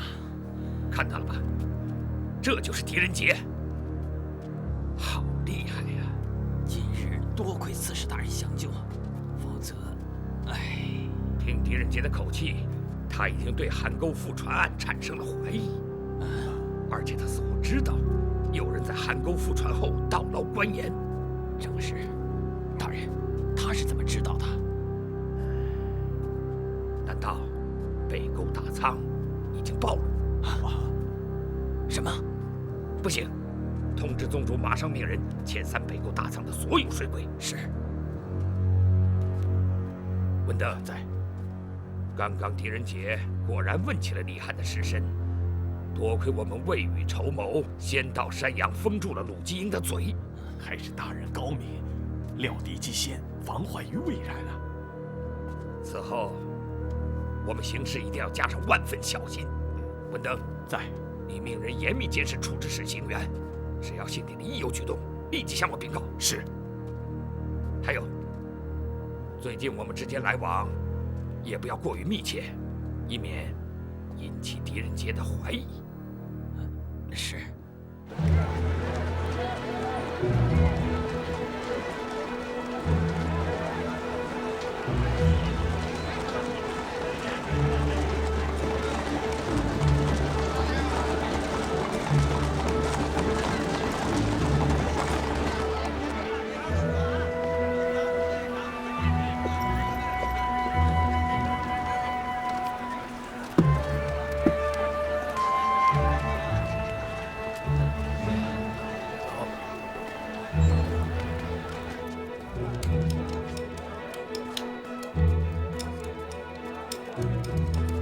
先生，您里边请。来，里边请。您坐这张台吧。来，请，坐这儿。哎，先生请。您到小号是办理存银取银还是飞钱呢？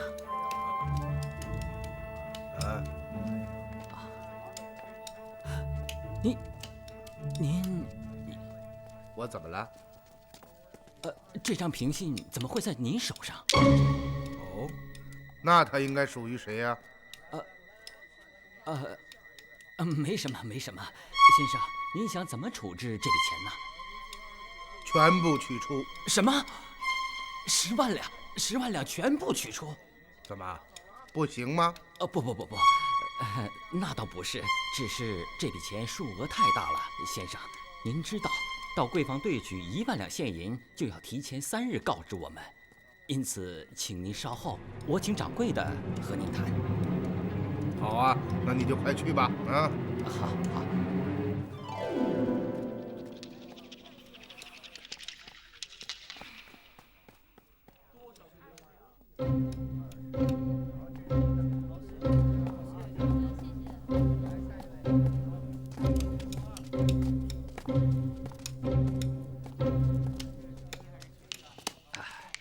这位先生，您要对付这凭信上的10万两白银是吗？是啊，你是掌柜的？正是，毕姓周。只因有些急用，今日必须将银提走。先生，毕号的存主只要过1万两的，就要留底。您的凭信留的是李汉的名字，您就是李汉吗？不错，我就是李汉。可据我所知，这位存主李汉已经死了。你们的消息倒是灵通得很呐。不好意思。没什么。不过据我所知，贵方兑银不问身份，只靠凭信。怎么，你们红通贵方不是这样吗？是，当然是。那我的凭信有什么可疑之处吗？没有。那就不用废话了，兑银吧。当然。不过这数额巨大，您可能要多等一会儿。不着急，我有的是时间。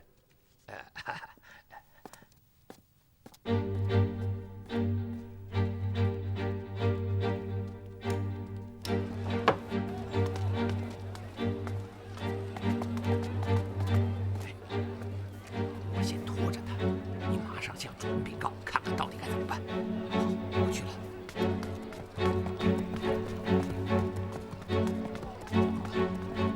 继续监视。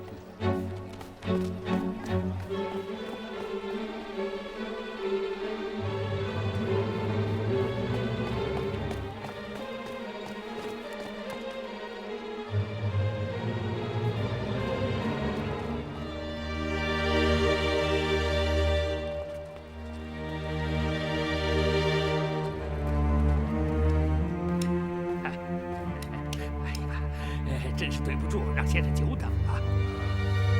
怎么样了？没问题，10万两银子立即兑付。来呀！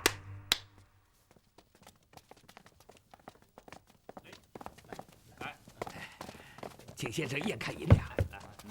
沈涛啊，在。你们将银子验看之后，引领他们将银箱装上马车。是啊，来，掌柜的，这李汉已死的消息，你们是从何处得来的呀？这个先生，你就不必多问了。我们贵坊是最重信用，只要是持凭信来兑银，不论是谁，都是一样的。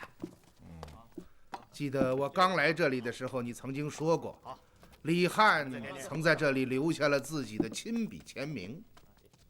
正是。看来你是认识李汉的，否则你也不会知道李汉已经死了。我想问的是，这笔银子是李汉亲自存入扬州连号的吗？哎呀，先生，银子已经到手，你还问这些有用吗？当然有用。李汉之死与这笔银子有着很大的关联，而今钱落在了我的手中，不问清来龙去脉，我会内心不安的。我明白了，先生，咱们是新战不宣。我知道您定是一位朝廷的官员，对吧？你怎么知道？李汉是水部郎中，如今他为这20万两银子死了。如果我所料不错，您定是调查此事的官员，想在暗中将这笔银子化为己有。怎么样，我猜得对吗？所以我才要问清楚啊，你是不是认识李汉？是不是李汉亲自将银子存入贵坊的？是的，小的认识李大人，而且对他非常熟悉。正是李大人亲自将这20万两银子存入币号的。哦，这我就明白了。不过您放心，从今天开始，对于这笔银子，我们洪通贵坊就什么都不知道了。好，我们一言为定。事情结束之后，我定有重谢。多谢先生。我的身份是你的主人告诉你的吧？什么？兑现10万两现银是大事，你定会向主人禀报，得到他的许可之后才能付钱。我说的不错吧？哎呀，先生，您真是神了，一点不错。好了。我们是心照不宣啊！心照不宣，心照不宣。告辞。好好好。大人怎么还不回来？应该快了。大人，阁老，冯大人，怎么样？有何收获？据洪通贵坊掌柜所言，这20万两银子确实是李汉存入扬州连号。看来李汉受贿这一点已经可以肯定了。他还说，李汉在存银之时曾经留下了亲笔签名。怎么样，小宝？你跟踪洪通贵坊管事的有什么收获？大人，您真是料事如神。您进去不多一会儿，掌柜的和管事就从后门溜了出去。两个人低声嘀咕了几句，管事快步离去，小的随后跟踪，发现他进了城南昌邑坊中的颖王府。颖王？是他？正是。约莫过了1刻的功夫，管事从王府出来，回到了贵坊。他肯定是带回了主人的口信，于是掌柜才将现银兑现交给了我。好，冯大人、小宝，你们先下去休息吧。是。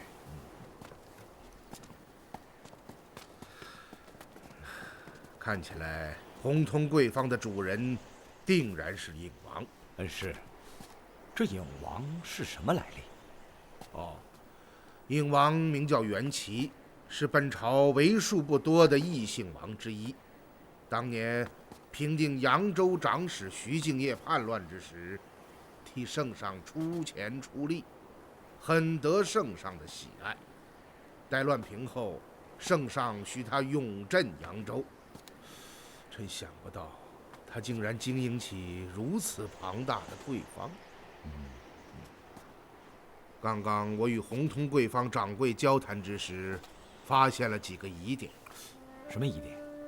首先，他说这20万两银子是李翰亲自存入贵方的，还留下了亲笔签名。恩师，这有什么可疑？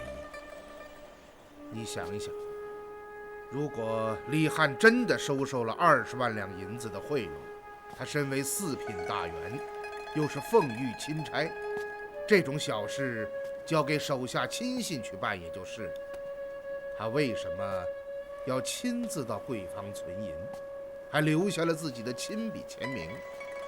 有道理。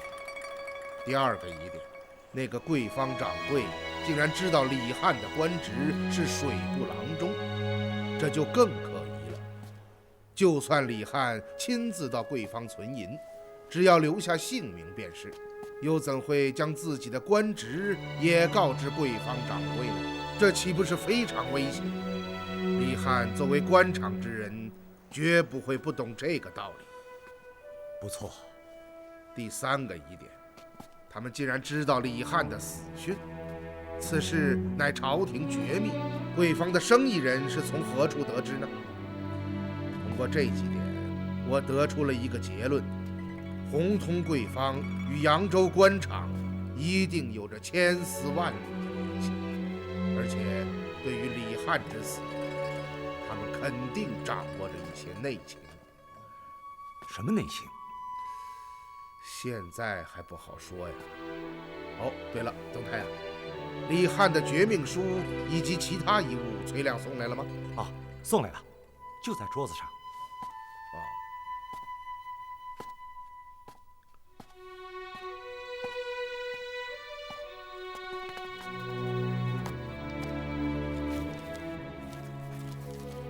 这就是李翰留下的那封绝命书。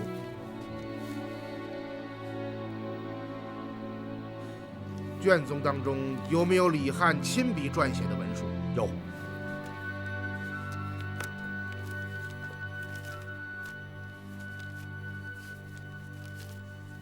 这是李翰大人亲笔写给工部的遗文，还未及呈送，便自缢身亡了。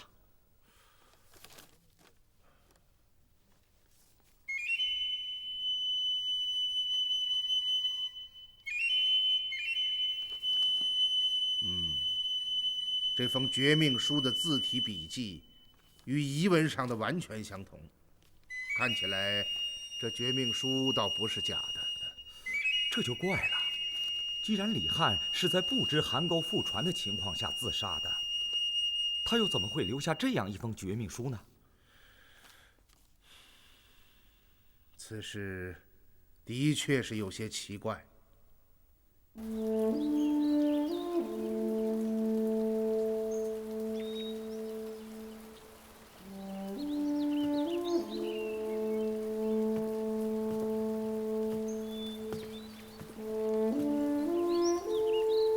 还在想你是谁呀？不管怎么想，脑子里总是一片空白，似乎从前的一切都是不存在的，只有一堆火，大火。你呀，就别再难为自己了。依我说啊，从今天起，你就改头换面，重新为人。说得轻巧，真有这么简单就好了。不知为什么，我总有一种隐隐的不安，似乎有什么事情没有办完。是什么事情呢？要是能想起来就好了。想不起来就别勉强，一切慢慢来。如果有一天你真能想起些什么，恐怕首先就会想到你自己是谁了。在这之前，你还是踏踏实实的随我回到卧虎庄，其他的等安顿下来再说。小青姑娘，你看，过了一条船。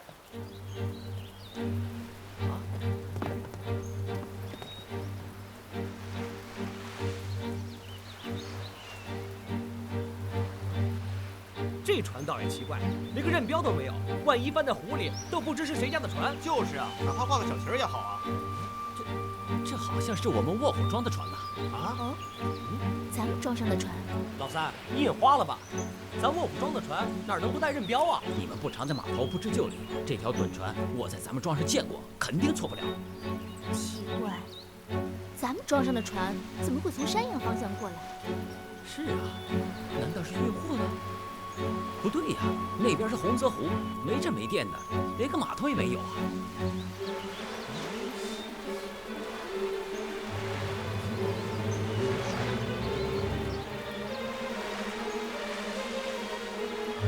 哎，你们看，又过来一条小船。啊！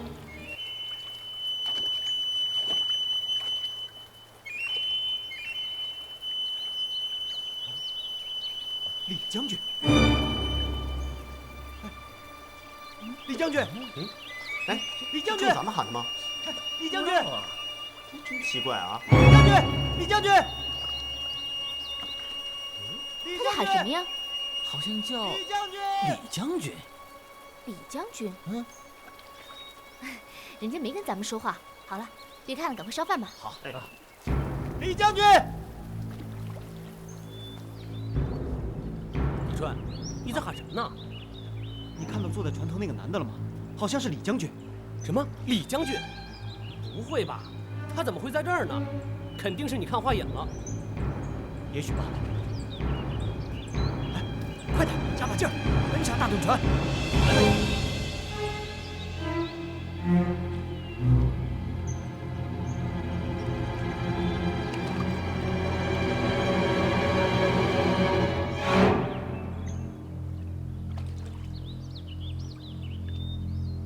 快点！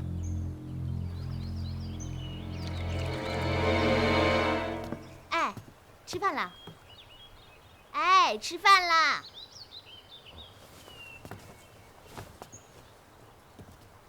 总是矮矮的叫你，连我都觉得别扭。再说，你连个名字也没有，回到庄上，我怎么和我爹说啊？随便起一个就行了。你倒是好打发。那是我给你起呢，还是自己来？听你的。好吧。你漂在运河里，是我们把你从水里救到船上的。哎，就叫水生吧。好，从今天开始。我就叫水生了。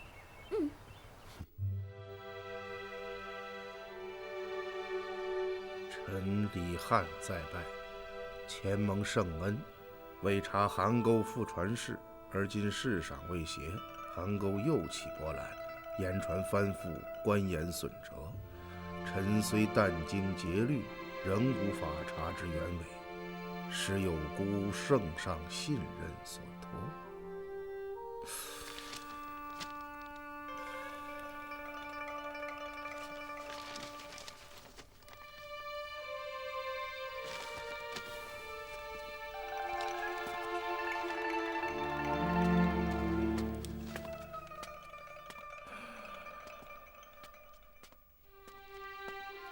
恩师，啊，曾太啊，怎么还在想绝命书的事？是啊，我将这封绝命书上的笔迹字体与李翰亲笔撰写的遗文反复比对了多次，没有发现任何可疑之处。难道这封绝命书真的是李翰所留？可是李翰在鲁吉英到来之前便已死去，他并不知道邗沟诱发覆船事件，又怎么会写下这样一封绝命书呢？恩师，会不会在鲁吉英到来之前，有人便将邗沟覆船的事告诉了李翰，这才令其留书自尽？只是此人乃悄悄前来，守卫山阳行馆的卫士们没有发现吧？不排除这种可能。但邗沟最后一次翻船是发生在山阳县境内，鲁吉英身为山阳县令，应该是最早得知此事的人。你想一想，还有谁能够比他更早知道？如果真有这样一个人，那么此人一定就是袭击运盐船队的歹徒。他很可能利用轻功，暗暗潜入山阳行馆。那么，我们可以假设一下，如果此人找到了李翰，他会怎么做呢？将韩沟复传的事告诉李翰，而后离去。如果事情是这样，李翰就已经知道韩沟复传乃是歹人策划，那他为何还要在绝命书中说自己无法查出复传原委，又为何要自尽呢？那有没有这种可能？凶手先将此事告知李翰，再逼他写下绝命书，最后动手将李翰杀死，做成自缢的假现场。如果事情像你说的这样，凶手只需杀死李翰，做好假现场就足够了，完全不需要留下这封绝命书。却是为何？凶手逼李翰写绝命书的目的是什么？当然是为了误导我们，令我们相信李翰是因韩沟再发复传事件而自缢身亡的。既然如此，凶手为什么不等鲁吉英到山阳行馆报信之后再动手呢？那时李翰已得知韩沟再发复传事件，留书自缢也就是顺理成章的事了。可是现在呢，李翰死在鲁吉英到行馆之前，却未卜先知地留下了这样一封绝命书，这不是更加引起我们的怀疑吗？而且凶手杀死李翰容易，可逼迫李翰亲笔写下这封绝命书，那可就难了。因为李翰既已知必死，怎么可能再替自己掘坟？不错，所以我才对这封绝命书百思不得其解。其实学生也觉得此信甚为突兀，可以说很不合理。恩师，会不会有人模仿笔记呀？这一点我也想到了，可我仔细验看了很多遍，绝命书上的字迹与李翰手书从运笔力度到字尾勾画的轻重都完全相同，旁人不可能模仿得如此相像。可恩师，学生曾听人说起，江湖上有高手仿造本朝吴道子先生的画技，经装裱之后饥可乱真，连其本人也难以分辨。绘画与书法是不同的。先师阎立本大人便是丹青大家，他就曾经说过，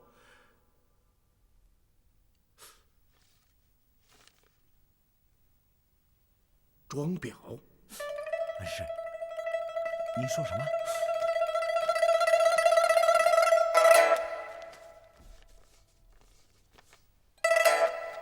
总太，来，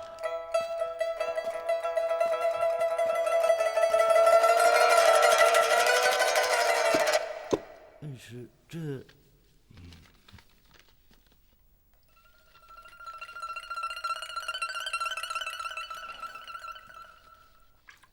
哎，恩师，这……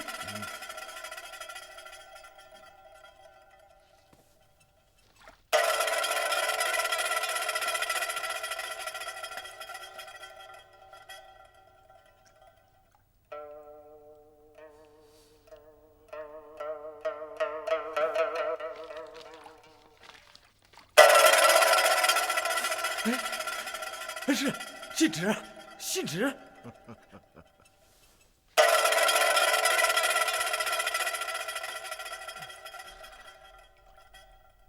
你看到了吧？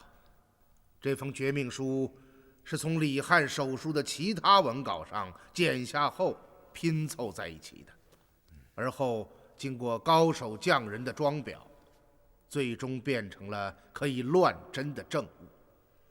曾太啊，若不是你说到装裱点醒了我，我们恐怕还要为此困惑下去啊！真想不到，事情竟然是这样。解开了这个谜团，再加上我们对山阳行馆勘察之后得出的结论，现在已经可以肯定，李翰绝非自缢而亡，而是被人设计谋杀的。而且从这封装裱精绝的书信来判断，凶手一定是经过了悉心策划和长时间的准备，才会对李翰施以最后一击。不错，如此精工细作的装裱功夫，绝非1、2日内可以完成。可恩师，这些歹人为什么要花费这么大的力气，做一件画蛇添足的事情呢？这一点是个谜呀，我也参详不透。难道背后尚有隐情？至少目前我们已经确定了李翰的死因，下面要做的就是要尽快查清凶手杀死李翰的动机，是因为分赃不均呢，还是杀人灭口？要搞清此事，李翰是否受贿，就变成了至关重要的一点。洪同贵方便是此事的关键。一语中的。可怎样才能从洪同贵方套出实情呢？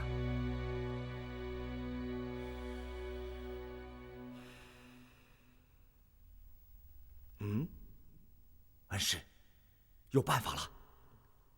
总太，明日清晨你知会扬州司马，命他给我找来3具男尸。3具男尸？正是。而且每一具尸体都要穿上正4品的紫红色官袍，还要穿4品官袍。恩师，这是何意啊？我自有用处。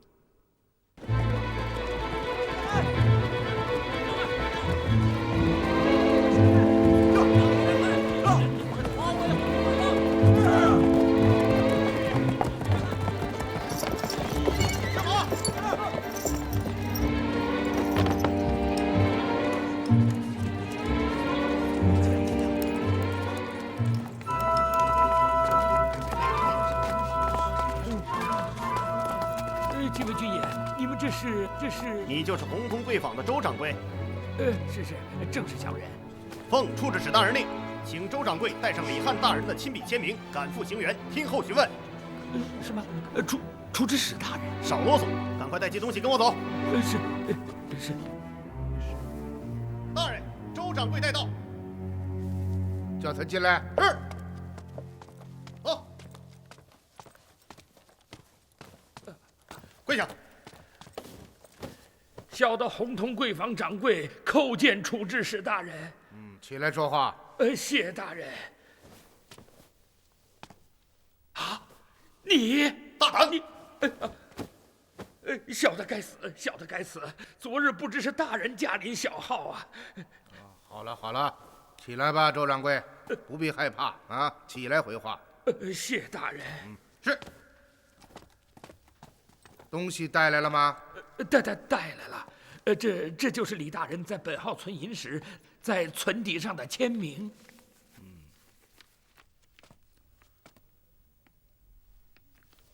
周掌柜，你可是在欺瞒本官呢？小的不敢，小的不敢。本官手中有李翰大人的亲笔签名，与这张存底上的签名完全不符，这是怎么回事啊？你自己看看。哎呀，小的也不知啊。在贵方之时，你自己所说的话还记得吧？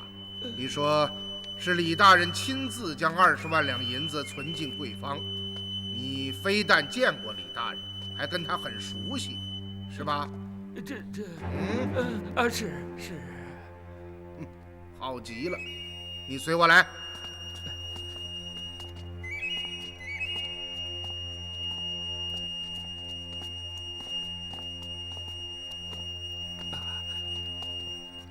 看看这3具尸身当中，哪一具是李翰大人？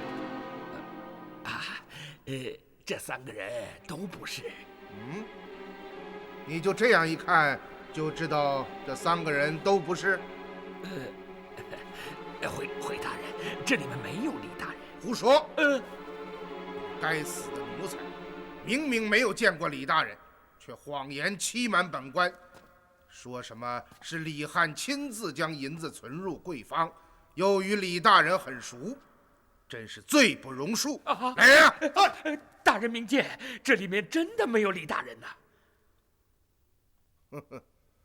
我知道，曾经有人对你说起李大人的尸身已被焚烧，不管谁让你认尸，你都说不是，对吧？小人不明白大人的意思啊。不明白？好啊，那我就来告诉你吧。李汉大人的尸身根本就没有被焚化，而是被他的仆人偷偷藏了起来。烧掉的是另外一个人的尸体。什么？另外一个人？实话告诉你，李汉大人的尸身就混在这3具尸体之内。你不是见过他吗？给本官指出来，否则今日本官就要断你个欺官之罪，叫你身领重刑。过来认尸。是。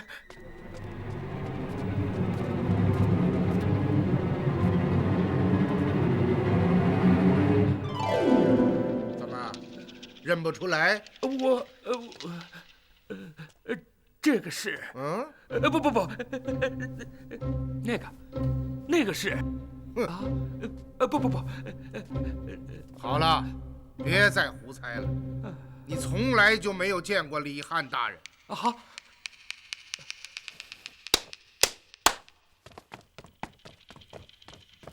大人，告诉他哪一位是你家李汉大人？这位就是我们家老爷。是。怎么样？事到如今，你还不说实话？大人，小的该死，小的该死，小的确实从未见过李汉大人呐。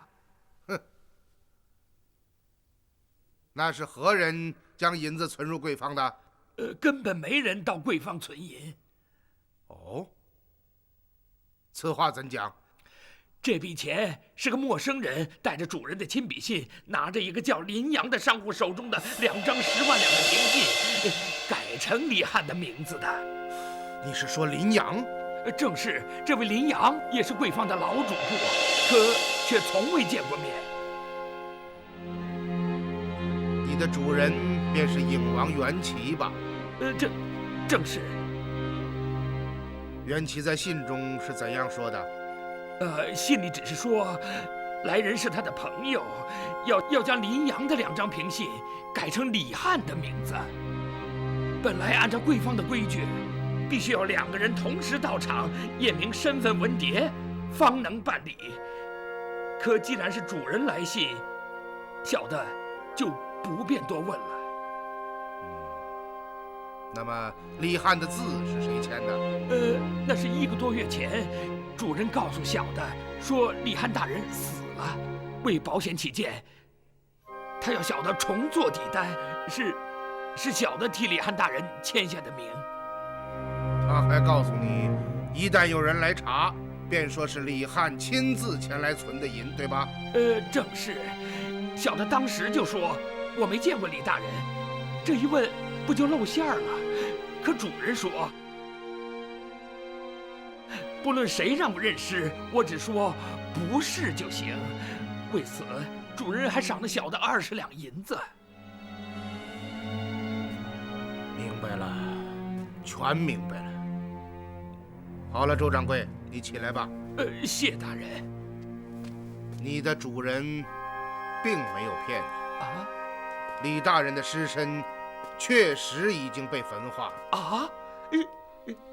原来大人是在诈小的。本来你已犯欺官之罪，但念在你将实情和盘托出的份上，本官便不治你之罪。谢大人。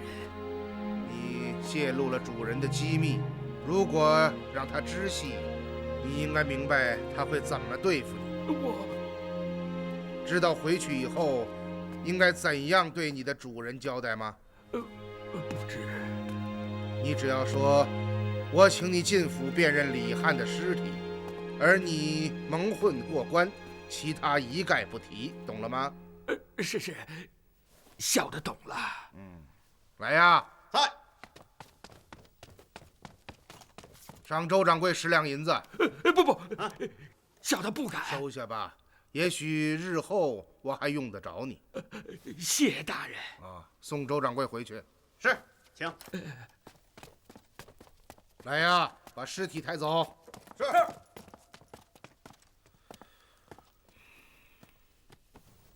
李汉受贿之事，果然是有人栽赃陷害。真想不到，此事竟然又是林阳所为。这个神秘的林阳究竟是什么人呢？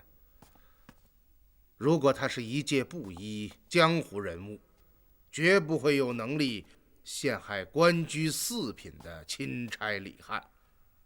恩师，您的意思是林阳是官场中人？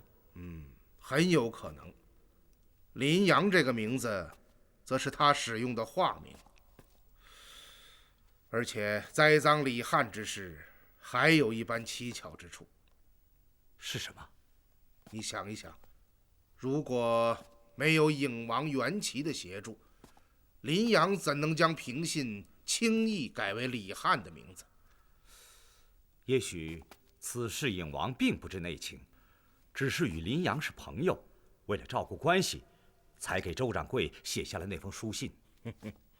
那么李汉死后，他要周掌柜改写底单，假代李汉签名，并要他遇到调查时，声称曾经亲眼见过李汉，是李汉亲自将这20万两银子存入贵方，撒这个弥天大谎，灾害李汉，又算是什么呢？难道也是为了照顾关系？而最奇怪的一点是，扬州刺史崔亮在焚烧李汉遗体之后，为什么会专门将这个消息告诉影王袁齐？您是说灾害李汉之事，崔亮也有份？目前证据不足，仅凭这一点是无法断定崔亮的动机的。然而今李汉自缢案已基本清晰，在山阳行馆案阁中搜出的2张10万两凭信，乃是林阳伙同洪通贵方对其进行栽赃陷害，而李汉本人并未受贿，可以断定他是被以林阳为代表的庞大阴谋集团设计陷害而死。害死李汉之后，他们布置自杀的假现场，并制造伪证，以混淆视听。这些人用心不可谓不深，手段不可谓不毒啊！恩师，学生以为，李汉之死与韩沟覆船、盗运官盐一案，定然有着紧密的关联。他一定查知了什么内幕，这才迫使杨九成之流不得不对他痛下毒手。说得好，与我所想一致。看起来，要破解整个案件，林阳是个关键人物。恩师，影王曾帮助林阳灾害李汉，这就说明2人一定相识。可不可以直接讯问影王？影王袁齐是圣上的故旧之臣，关系极为密切，不可轻动。仅凭周掌柜的几句话，非但无法从袁齐口中得到真情，还会因此将周掌柜出卖。此人是我们埋在洪通贵方的一颗钉子，日后会派上大用的。因此，目前我们只能从官盐的下落查起，循序渐进，不可操之过急，欲速则不达呀。大人，什么事？大人，狄琛回来了。哦，走去看看。怎么跟着就跟丢了？就是啊，老爷，大人，大人，张环，曾大人，说说情况怎么样？从河口镇别过后，我们便驾船赶往上沟村。果然如您所料，1个时辰后，从北沟出来的快船载着官盐经过那里，小的率人随后跟上。大约跟了3、4个时辰，天光放亮之时，前面的船队离开了运河主道，进入一条港岔之中。小的率人随后紧追，整整1个白天，北沟船队都在港岔之中行驶。小的查看地图，发现他们是转道进入了洪泽湖区。洪泽湖，正是。大概在傍晚左右，快船停在了洪泽湖中央的苇子荡内。取地图来。是。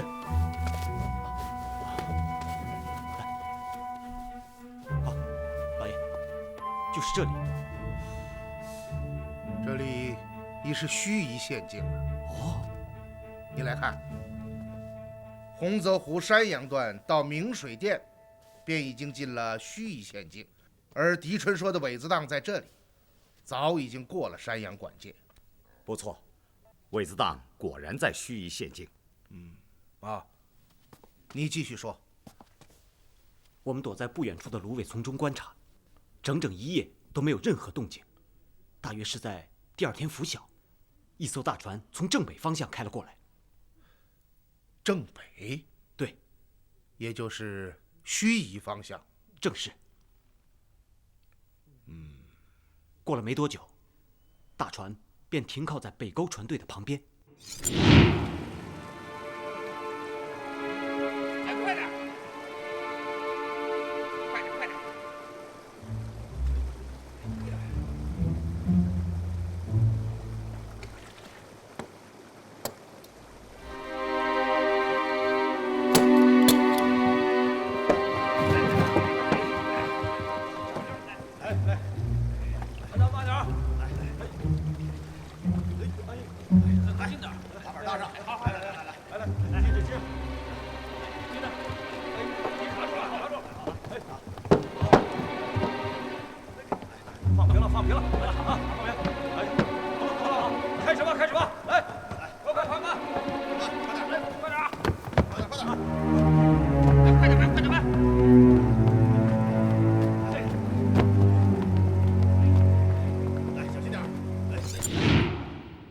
大约过了1个多时辰，彭春率人将快船上的官盐全部搬上了大船，大船缓缓启动，向北而去。我们随后追赶。到了黄昏时分，大船驶进一片迷宫般的大港岔中。天亮着，我们还勉强能够跟上。可到了夜晚，大船在港岔的芦苇荡中七拐八绕，小的们便迷失了方向。跟丢了？是，小的没用。难为你了。那么彭春和那些水鬼呢？他们也都上了大船。盱眙。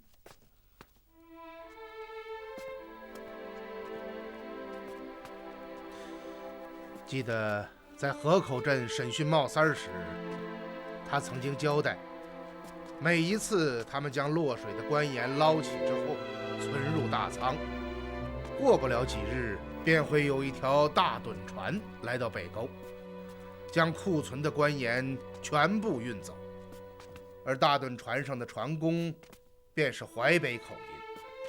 此次彭春将官盐运到了盱眙，而盱眙正是属于淮北地区。综合以上2点，可以得出这样的结论：歹徒藏匿官盐之所，正是盱眙的某个地方。不错。接下来我们要做的，便是突袭北沟大仓，抓捕林阳，以此作为突破口，顺藤摸瓜，揪出元凶，找回失踪的官盐，将这群丧心病狂、祸乱严政、危害百姓的逆党一网打尽。恩师，我们何时行动？事不宜迟，就在今夜。长官在。大人，你马上持处置使大令，调集扬州水营的所有快船前往码头。天黑之后，率卫队悄悄登船，整装待发。是。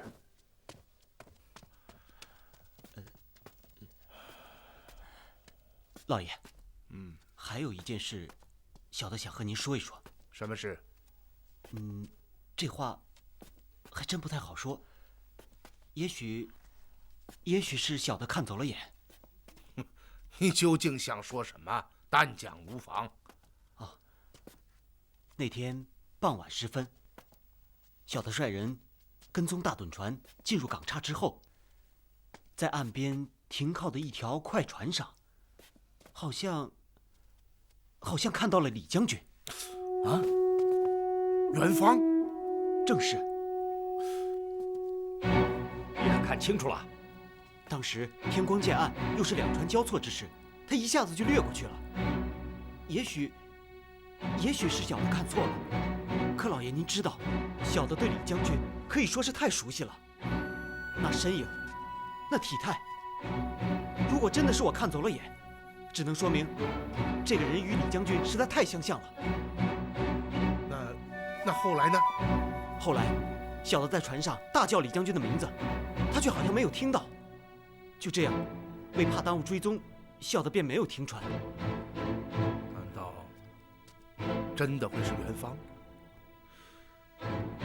可他怎么会跑到洪泽湖中去呢？但是，也许是狄春看差了。我想，这世上不会有如此凑巧之事。再说，如果那个人真是元芳，狄春喊他为什么不理睬呢？也许吧。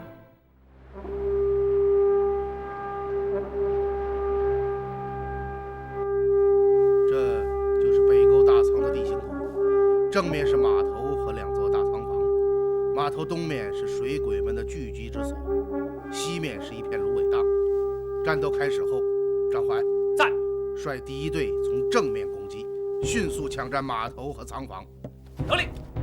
李朗在，率领第二队潜入西面的芦苇荡，从侧翼包抄，会合张环，消灭守卫大仓的黑衣人。得令。占领码头之后，小宝在，率第三队迅速绕行到仓房的东面，将水鬼聚居之处团团包围。得令。沈涛在，率第四队为后续，负责搜索抓捕残余之敌。得令。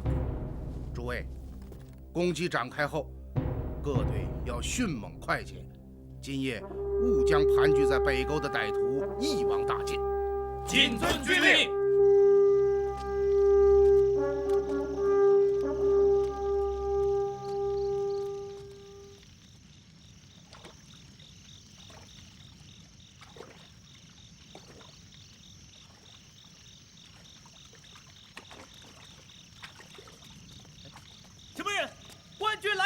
岸上的贼子还不缴械纳降，不好，是官军趁虚中到手里。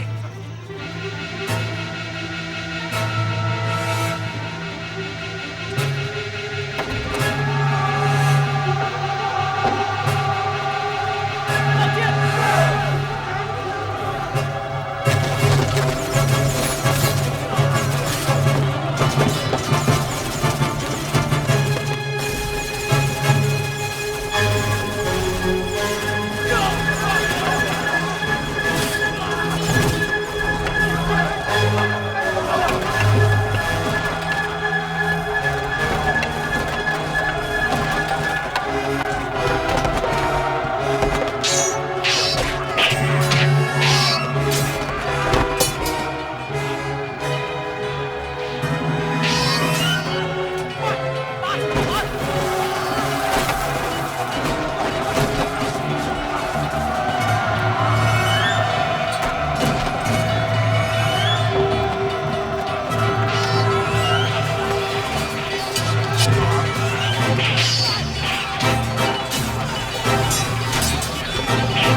是啊。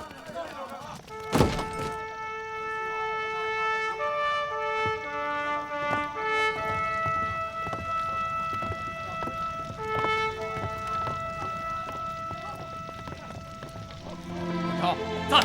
你立刻率队展开搜索，绝不能有漏网之鱼。是。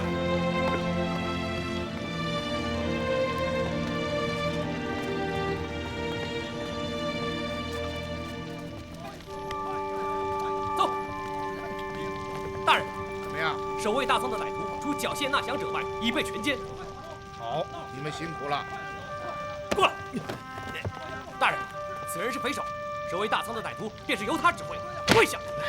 大人饶命！大人饶命啊！起来回话。站起来！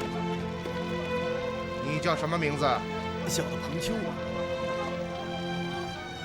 监库彭春是你什么人呢？大人怎知道彭春？你的话太多了，回答问题。是，彭春是小人的兄长。你们的首领林阳现在何处啊？回大人，刚刚官军打来的时候，他还在最后的那间仓房中。他长得什么样子？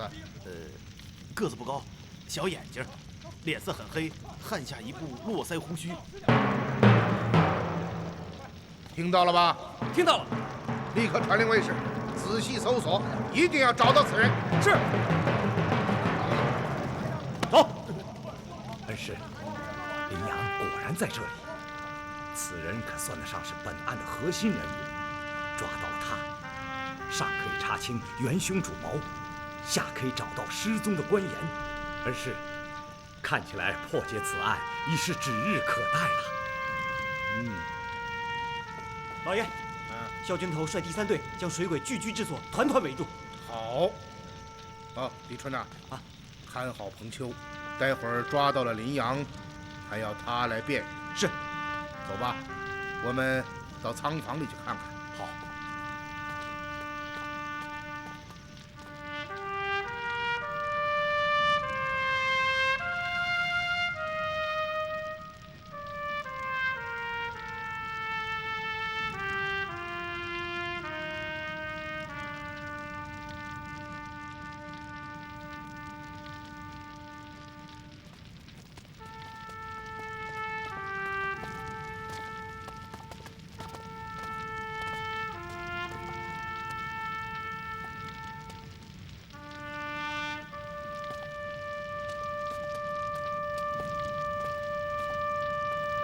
好大一座仓房啊，足可以盛下上百万担的官盐。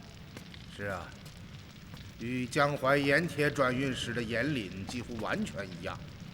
以此判断，建仓之人定然是熟知盐事。您是说林阳？昨日我们谈到，他竟能够伙同贵方灾害钦差李翰，而今夜我们又亲眼看到他建起的这座仓房，居然与官家的盐岭相同。这个林阳的身份，实在是令人难以琢磨。恩师，您说的有道理。这个林阳很有可能是官面上的人。这一点，我们马上就能得到证实。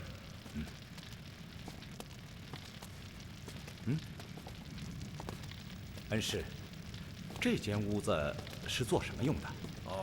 这是供职业的管库休息使用的，在盐岭中称为宿房。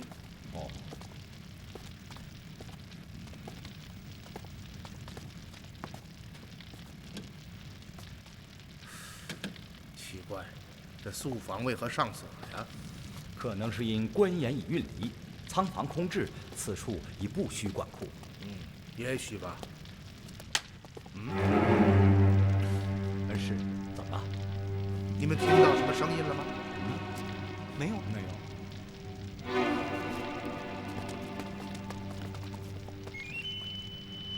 李春，在，命人将房门打开。是，来人，将锁打开。是。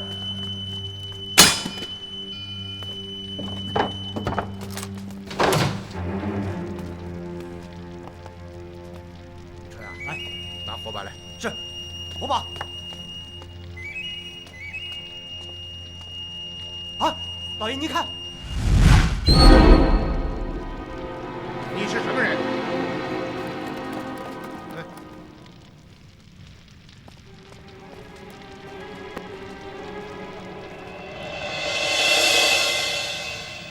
你是何人？哼，少装糊涂！告诉你们，想耍什么诡计一概没用。你们最好现在就杀了我。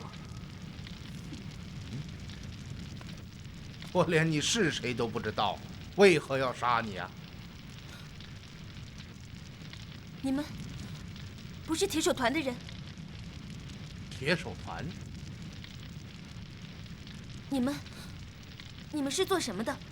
哦，我叫狄仁杰。狄仁杰，你是狄仁杰？无知女子，竟敢对大人直呼其名，真是岂有此理！怎么，你知道我？你真的是朝中宰辅狄阁老？正是。李元芳。什么？元芳？李元芳，你认识吗？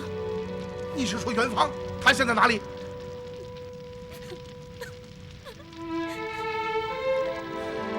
我明白了，你就是李汉大人的遗孀宁氏，对吗？你真的是宁氏？正是，妾身便是李汉之妻宁氏。李晨，在，快快送马。是。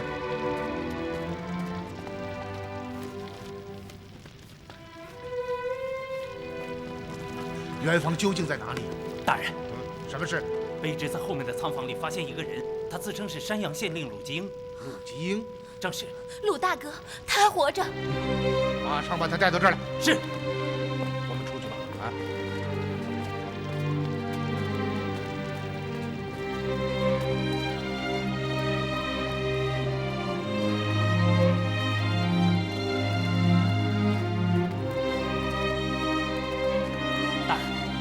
贤妹，大哥，你还活着？活着，放心，你大哥赖命一条，死不了。卑职鲁吉英叩见阁老，曾大人。快快起来，不必多礼啊！起来，快送马。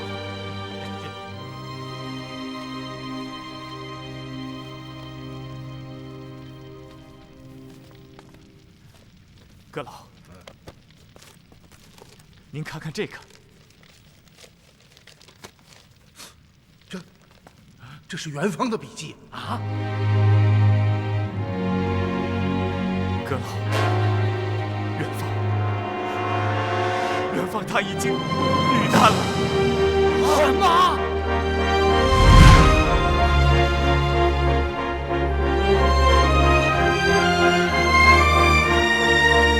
恩师，老爷，恩师，老爷，恩师。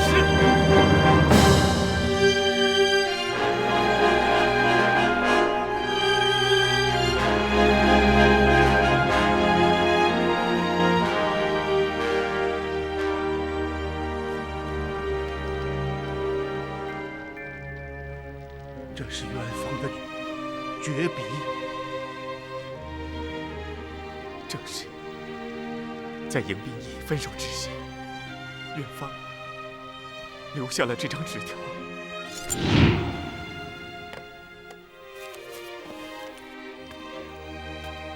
贤妹，陆兄，10日之内我必到山阳。可万一我没有来，那就说明我已经不在人世了。啊！你二人便将此信拆看。元芳，你在说什么？这你……我是说，万一。元芳兄，无论如何，你也要到山阳与我们会合。元芳，答应我，你一定要来。记住我的话，离开官道，莫进镇殿。李先生，都准备好了。知道了。行动吧。元芳。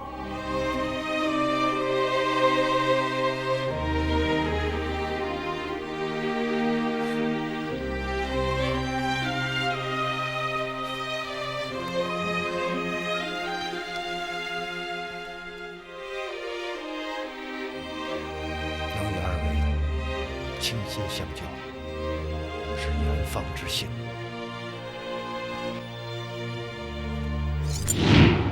卑职万万没有想到，元芳他真的没有回来。他是为了救我，才遭遇歹徒的毒手，是我害了他。不要哭，不要哭，把整个事情的经过都告诉我。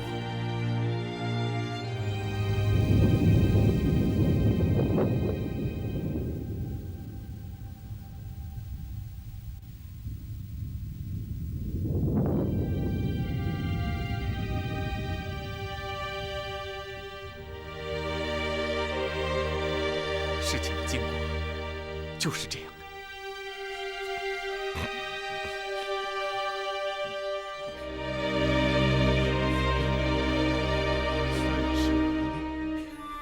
请您节哀吧。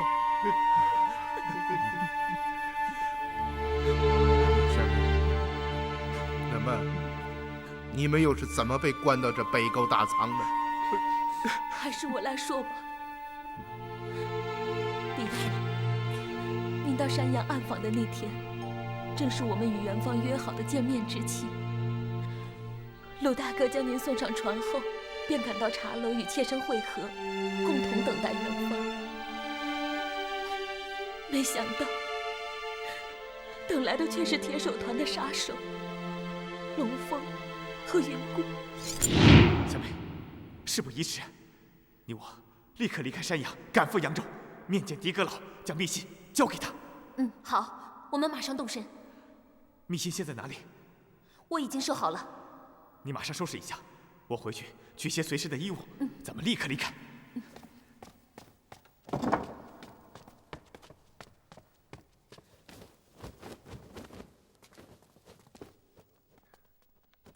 别忙了，你们谁也走不了。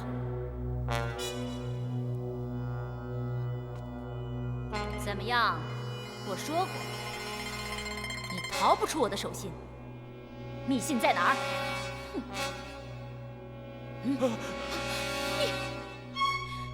不回答没关系，从现在起，只要我问一遍，就剐他一刀；再问一遍，就再剐一刀。你不交出密信，就亲眼看着我们一刀刀将他活剐。你这个畜生！不要激怒我！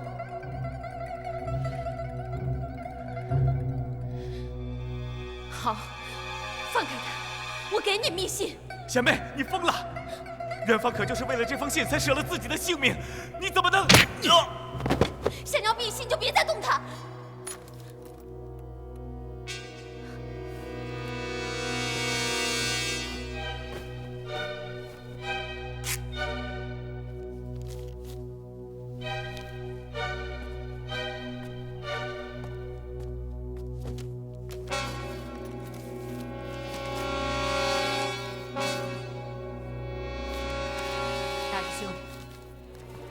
我看这样，先将这二人押到北沟大仓，那儿非常隐秘，不易被人发现。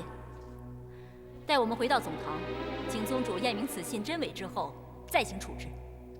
好，一切全凭师妹。于是，2天前我们被带到了这里，分别关押。妾身还以为鲁大哥已被他们杀死。铁手团，元芳他对我说，这个组织杀手如云，且非常隐秘，是从南北朝时的务必相部演化而来的。我听说过这个名字，据传闻，有很多大案都是铁手团做下的，可官府却从没有查到过任何蛛丝马迹，因此一直以来，铁手团只是个传说。想不到，这个神秘的组织还真的存在。这群恶贼，若不将他们斩尽杀绝，我狄仁杰有何面目去见九泉之下的元芳？我相信，他们一定会后悔自己所做的一切，因为他们必须为此付出100倍的代价。哦，夫人，李翰大人的那封密信中究竟写了些什么？密信上写了很多人名，还有数字。信，我和元芳都看过，上面记载了韩沟复船前后扬州官吏的受贿状况。上面有刺史崔亮、长史吴文登、漕运使杨九成以及刺史府衙署半数以上的官员。怎么，扬州刺史府半数以上官员受贿？是啊，真是令人痛心呐。这就是他们为什么处心积虑谋害李翰大人的原因。不错。怎么，李大人真的是被人谋害致死的？正是。我早就有此怀疑，怎奈没有信任之人，不敢说出口而已。哦，卑职是第一个赶到山阳行馆的。李翰大人尸身的双脚离椅子有2尺多远，这定然不是自缢身亡。而且，事发后，刺史崔大人命卑职立刻将尸身焚化。怎么？焚化尸身是崔亮下的令？正是。您来山阳之前，长史吴文登特意跑来，威迫利诱，要卑职将焚尸之责全部揽到我自己身上。原来是这样。其实，阁老在山阳之时，卑职真想将实情向您和盘托出，可又不知阁老与崔亮的关系，就这样阴差阳错。否则，密信也不会落入歹人之手。唉，都怨卑职，我对不起元芳。哎，此事怎能怪你？官场之上，谨慎从事，乃为官者之本。只可惜那封密信落入了歹人之手，而今是空口无凭，否则仅凭此一物，本阁就要让扬州这般贪官污吏粉身碎骨。大人，大人，什么事？方才搜查之时，找到了5、6个面色黝黑、络腮胡须之人，符合林阳的形貌特征，请大人验看。现在何处？现在码头之上。将彭秋带到码头上。是。走，去看看。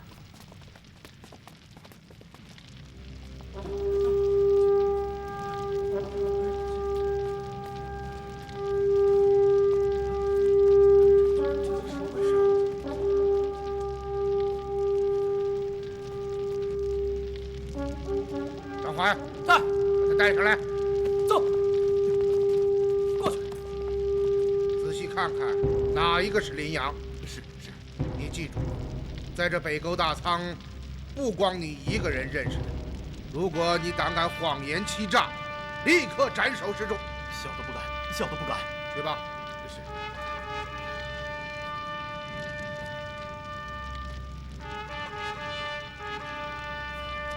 大人，都不是林阳。你能肯定？绝对肯定。张怀在。有没有漏网之鱼？没有。离开这里必须坐船。沈涛已派4队卫士严守周围水面的各个岔口，迄今尚未发现有人逃离。林阳是一直住在这里，还是最近才到的？回大人，应该是几天前到的。应该？难道你没有看到他来吗？林阳的行踪非常诡秘，来的时候我们也不知他是怎么来的，走也不知何时离开，就连我哥哥彭春也摸不到踪迹。您要是不信，可以问问其他被俘的人。你过来。他说的是真话吗？大人，彭队长说的都是真的。大仓从来没有人见过林头领是怎么来的。把他们都带下去。是。走，快走，走。你刚刚说，今天晚上还见到了林阳，是吗？正是。他还对小的说，明天要离开这里。要小的严密看守聚居在这里的水鬼，绝不能让他们出去生事。只要发现有人逃离，格杀勿论。这大仓中还有何处可以藏身？除这2个大仓房，就剩下水鬼们的驻地了。张环，大人，你去传我大令，命萧豹率卫士严查水鬼驻地，掘地3尺，也要找到林阳。是。到北沟之前，你们是做什么的？我们这些人都是绿林中人，大多数靠打家劫舍为生，后来才被林阳招到此处。林阳最近到北沟大仓来是做什么？哦，他是来看看最后一批官盐运走没有。我听说，每次将盐运离扬州，都是由盱眙那边派大趸船前来，可为什么这一次却要你们用快船运送啊？嗨，这批官盐是最后一次山阳覆船时捞起的，已经在这里存放2个月了。哦，为什么不运走？最近风声很紧，上面说将盐暂时存放在这里，等风声过了再运。可没想到前几天朝廷派来了一位处置使大人，说是特别的厉害。这下子林头领他们可慌了手脚，连夜赶到北沟，命我哥彭春组织人手将官盐连夜运走。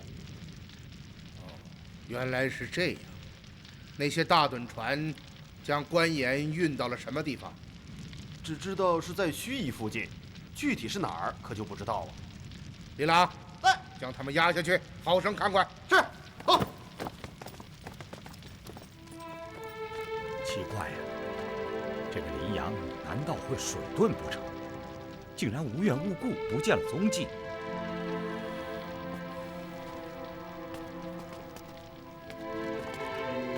阁老，您说的林阳是不是黑脸、络腮胡须？正是。我和宁贤妹被押到这里的第2天见过此人。哦。还有，我听旁人都叫他林头领。真没想到，突袭大仓没有抓到林阳，却救出了你和李夫人，这也算是意外的收获吧。若不是阁老搭救，卑职和宁贤妹便再无活命之理。得知你和夫人得救，九泉之下的元芳也会感到欣慰。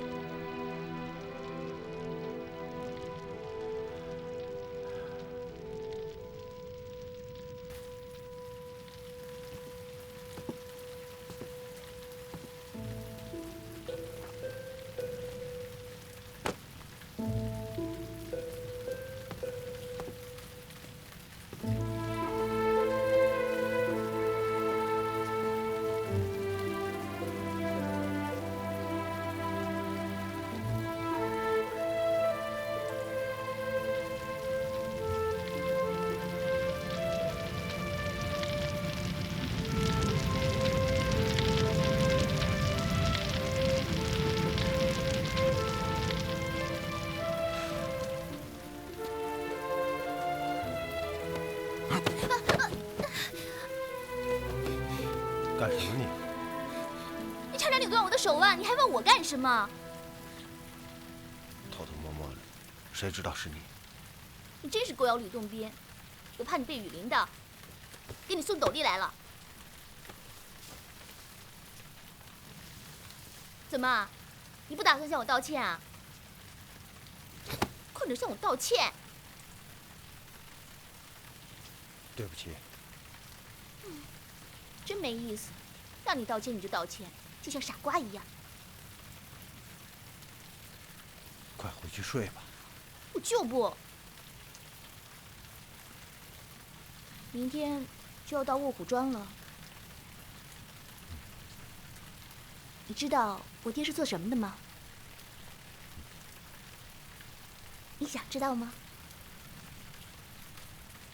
我偏要告诉你。我爹是贩卖私盐的。你知道吗？私自卖盐是犯法的。你是摇头鸡还是点头鸭？怎么就知道摇头点头点头摇头啊？你爹犯法卖私盐，我听明白了。为了独霸淮北严氏，他整日里带着手下打打杀杀，跟官府斗，也跟严萧斗，为此得罪了好多人。我劝他也不听，我一气之下就跑了出来。不许再摇头或点头，你必须要回答，懂吗？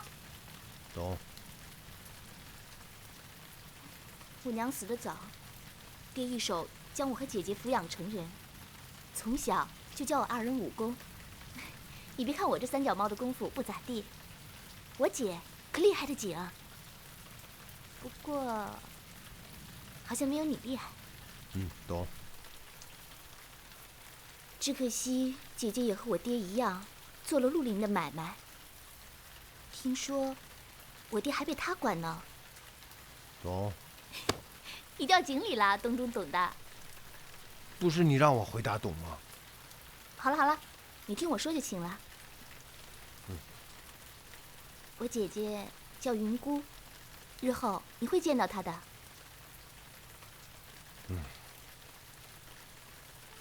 叹什么气啊？是不是我说的你不爱听啊？不是，想到了别的。想到了什么？干嘛老说半句话，吊人胃口啊？说呀！我在想，今后怎么办？什么今后怎么办？我不能一辈子住在卧虎庄。为什么？更不能做一辈子傻瓜。对不起，刚刚我说你是傻瓜，是逗你玩的。其实你一点都不傻。我没有怪你，我是傻瓜。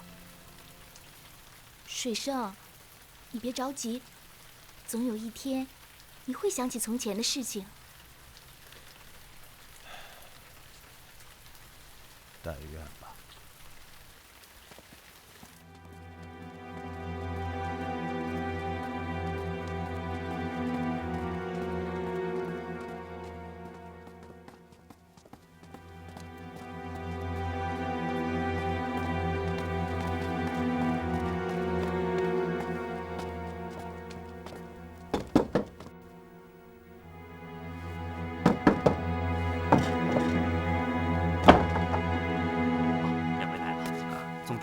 铁手堂等候。好，走。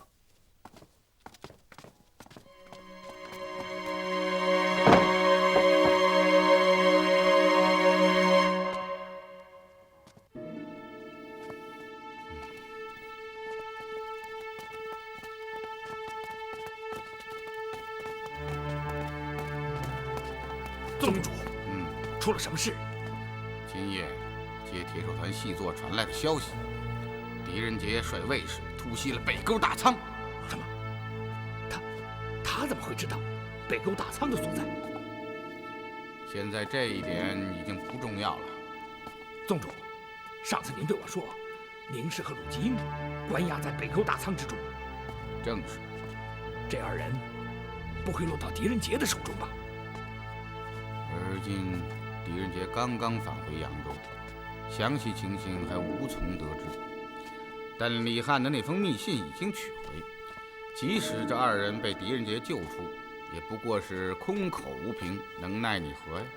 哎呀，不错，幸亏密信及时取回，否则后果不堪设想。是。我说今天下午姓狄的发下处置使大令，调集水营快船，原来是冲着北沟大仓去的。最后一批官盐已经运往盱眙。狄仁杰抢走的不过是个空仓，而今最重要的是，林阳的情形究竟怎么样？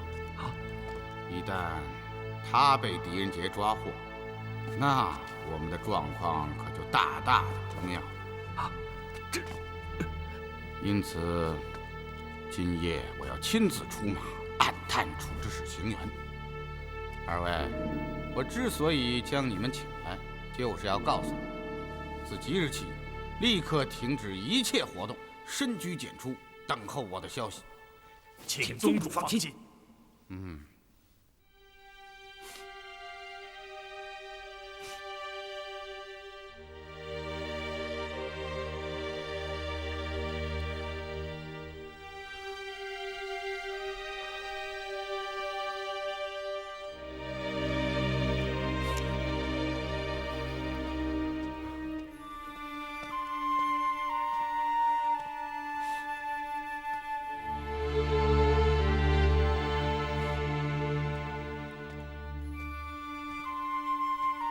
是，总台啊，还没有睡，睡不着啊。恩师，喝杯茶吧。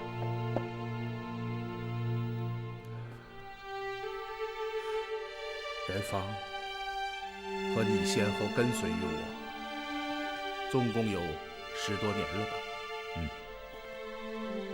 除了危险，我没有给过你们什么。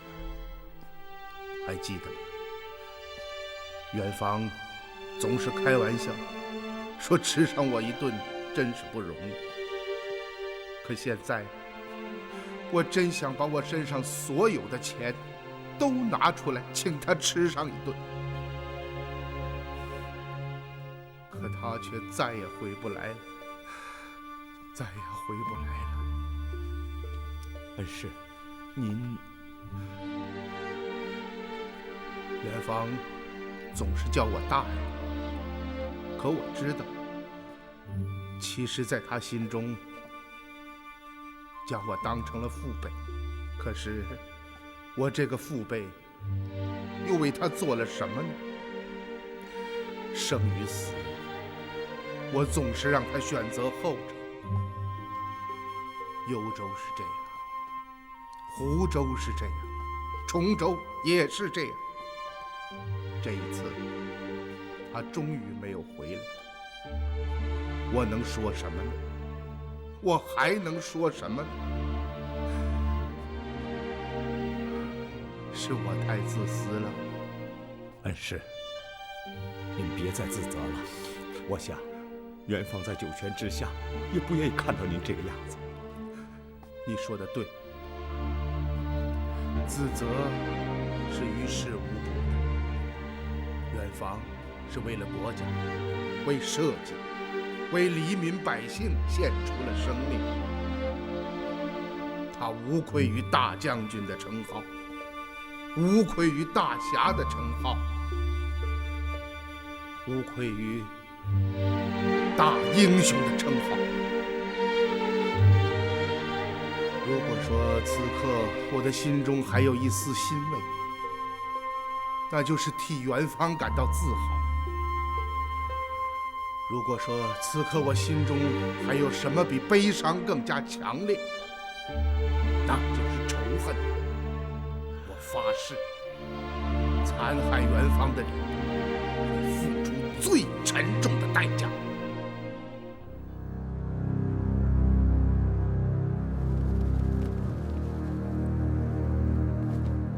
此次突袭北沟大仓，未能将林阳抓捕归案。恩师，我们下面该怎么办？现在只有沿着关严的去向穷追不舍，直至查清楚歹徒们的藏言之所。你想一想，他们处心积虑袭击盐船的目的是什么？当然是为了谋劫关严。不错，也就是说，只要我们找到了盐，那就相当于用匕首戳进了他们的软肋。到那时，什么林阳、铁手团，还有筹划此事的元凶巨恶，都会从幕后跳出来，一一暴露在我们的面前。据继业彭秋交代，关严被运到盱眙附近，因此，我们下一步的行动便是尽速赶往盱眙，查出关严的下落。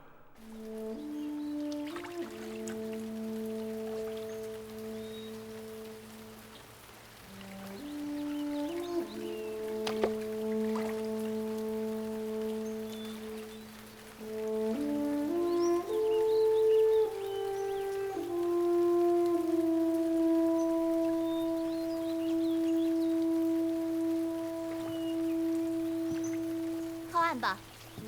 哎。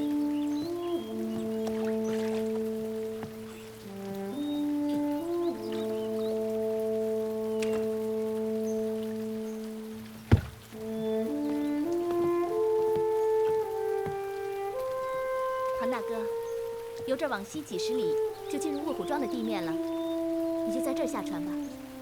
姑娘，你以德报怨，真是天下少有的厚道人。这一路之上，我都想过了，不管我们严萧与你爹葛天霸有多么深的过节，但你我永远都是朋友。庞大哥，谢谢你。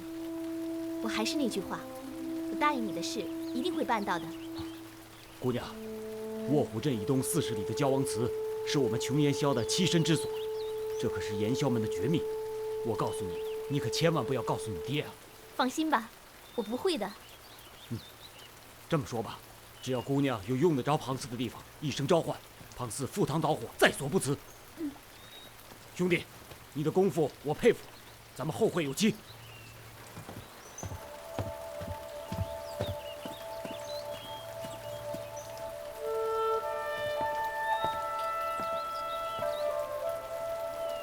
就要到卧虎庄了，说句实话，我真不想回去。那就别回去。你倒是挺实在的，我离家半年多了，也不能永远不回去啊。其实我还是挺想我爹的。那还说什么？赶快回去吧。你呀，就像个木头人，跟你说什么都是白搭。三哥，开船。好。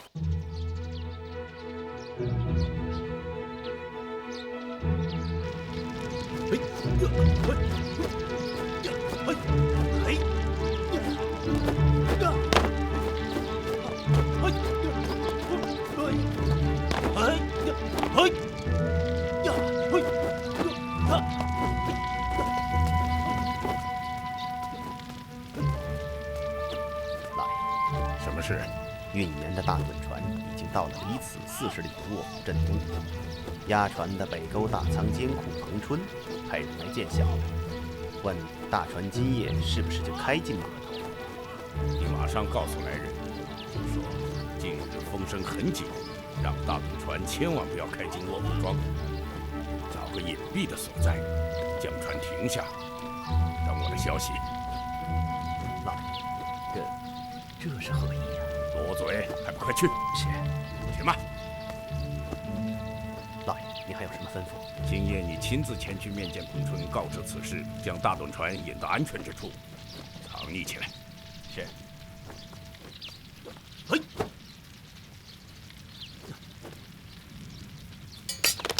大哥，小弟献丑了。好刀法。好刀法。老六练得好，真不愧是咱卧虎庄的第一高手啊！大哥，六弟这趟刀练得真是绝了，依我看，天下练刀的也就属他了。老六啊，真想不到，你的刀法竟如此精湛，难怪鬼刀王邓通的名头在江湖上是这般的响亮啊！小弟惭愧啊！2年来，咱们卧虎庄凭借自己的实力，靠着众家弟兄四处流血拼杀，几场恶战，使关严望而止步，严萧销声匿迹。山阳以北8个县的严氏已被我们牢牢控制在手中，上面对我们非常满意啊！这几日就要派使者前来慰劳大家。全大哥统领有方，咱卧虎庄才有今日。大哥，上面的人虽然厉害，缺了咱们弟兄，在盱眙的地面上，照样玩不转。说什么铁手团高手如云，依我看呐，咱们六弟邓通就不输给他们。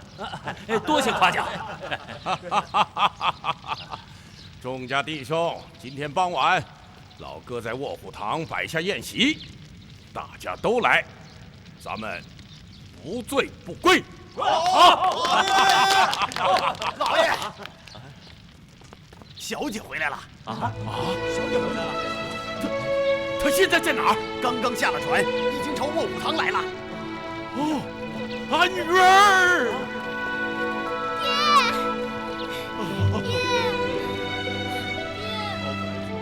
你可算是回来了。这半年来，爹派人四处寻找你的下落。爹，是我不好，我不该偷偷的跑出去。以后我再也不会了。你呀，就是太任性了。好啊，爹也答应你，你和邓通的婚事，爹再不提了。杨寿华算数。小静啊，你总算回来了。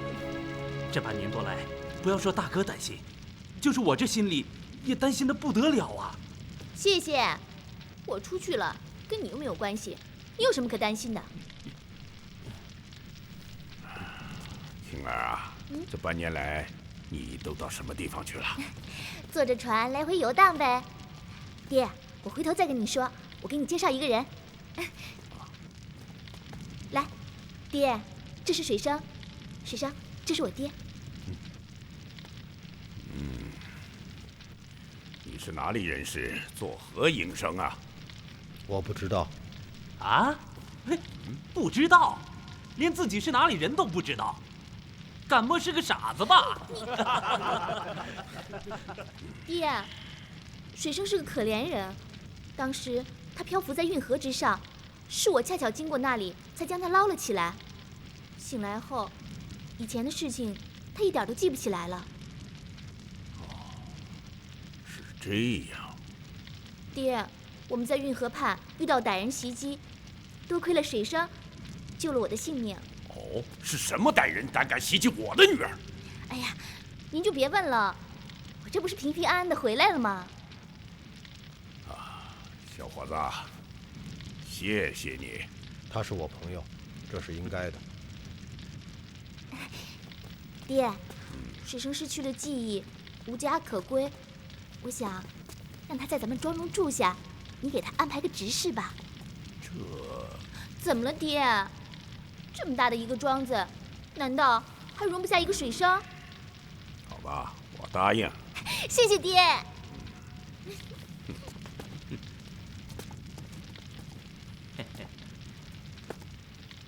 小子，你算是交了好运了，还不快谢谢我大哥？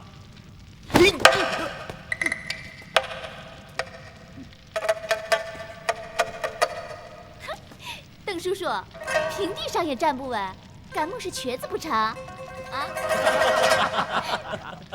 水生，还不快谢谢我爹？谢谢。啊，晴儿啊，你和葛彪带水生到西院安排的住下。爹，我想让水生住在东院，这样离我近一点。那随你便吧。谢谢爹。走吧。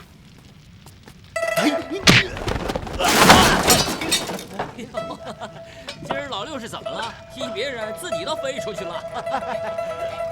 我看他5迷3道的，刚才就莫名其妙的向前栽了一次，现在倒好，当着大伙的面练起摔打功来了啊！就是，这小子葫芦里卖的什么药啊？是不是看到小青姑娘站都站不住了？哎，六弟啊，是不是故意做给岳父大人看呐？呀！要走啊！六弟，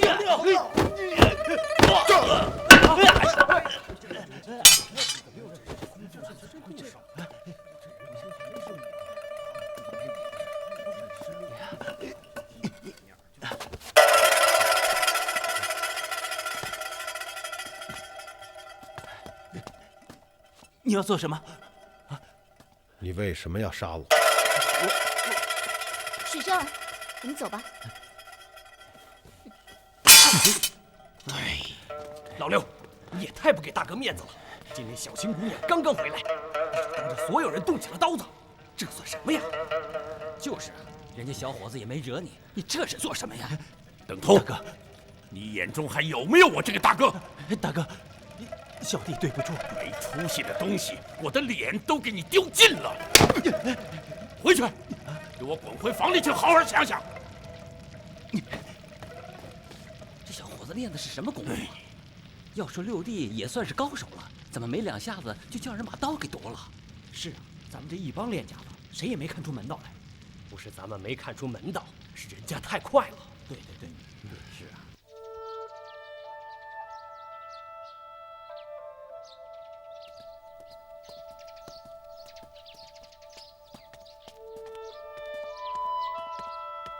来，水生，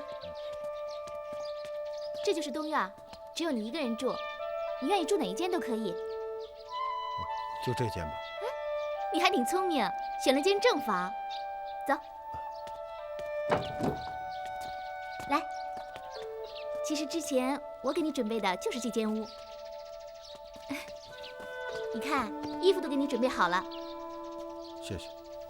哎，刚刚动刀子那个人是谁呀？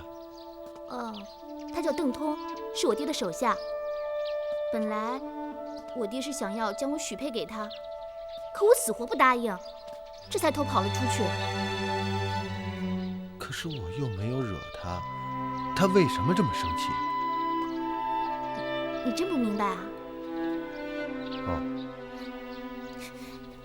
你就是个笨蛋，不明白，自己慢慢想吧。好了，你先休息一会儿，我回去收拾收拾。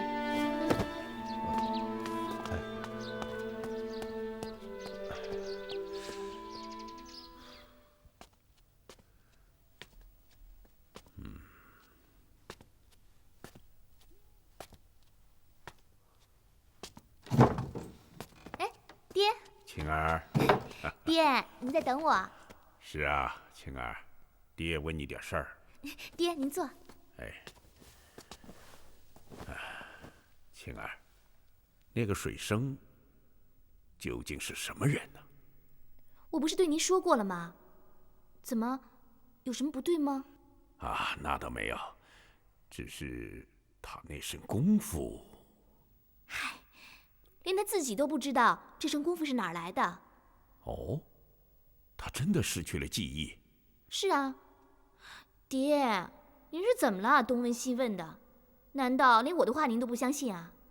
哎，倒不是不相信你，只是有他这种功夫的人，绝不会是等闲之辈呀。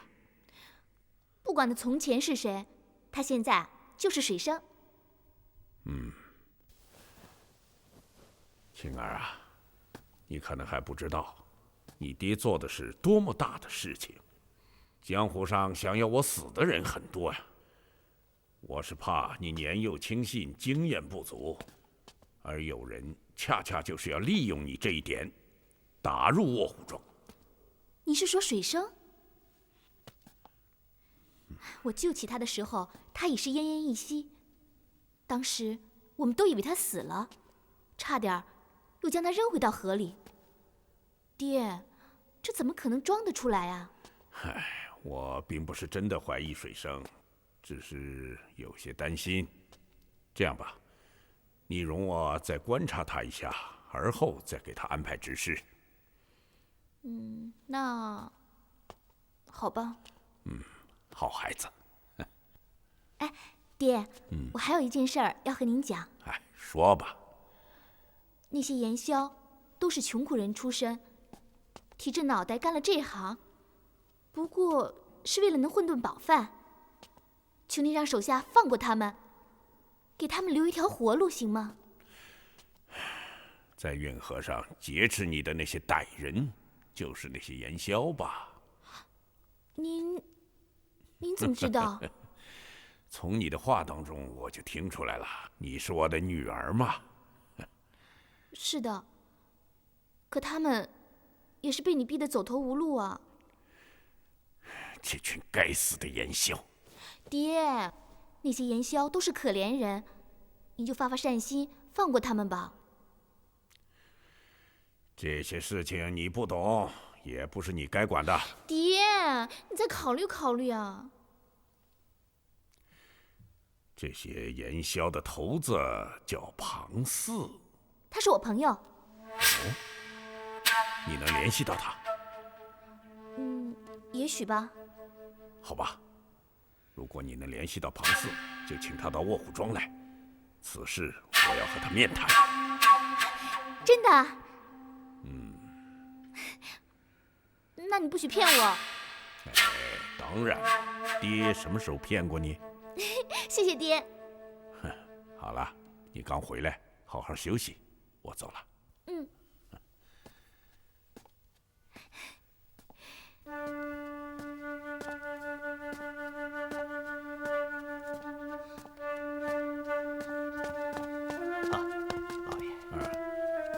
葛彪，不知为什么，我总觉得那个水生有哪一点不大对劲儿。哦，尤其是他那身奇绝的武功。如果他真是个失去记忆的傻子，能为我所用，那当然最好。就凭他那一身功夫，10个邓通骑快马追3年也追不上。有了他，还有什么事是咱们办不成的？而且，铁手团那些人对咱们也得高看一眼。不错。然而，如果他是装疯卖傻，接近小青，伺机打入庄中，企图谋夺我严氏的江湖豪强，或者是官府的暗线，那他那身功夫就成了祸害。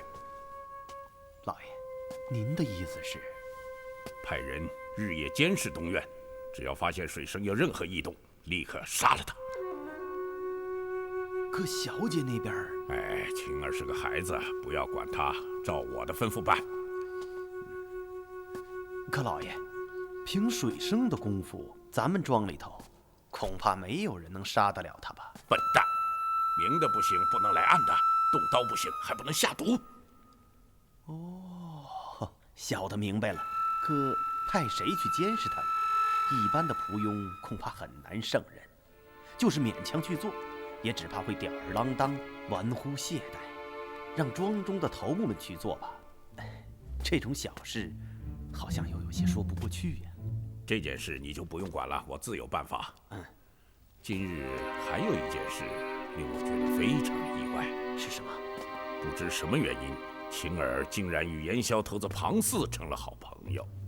而且我敢肯定，他知道盐枭们的驻地。是真的。 2年了，这些盐枭神出鬼没，屡屡钻我们的空子。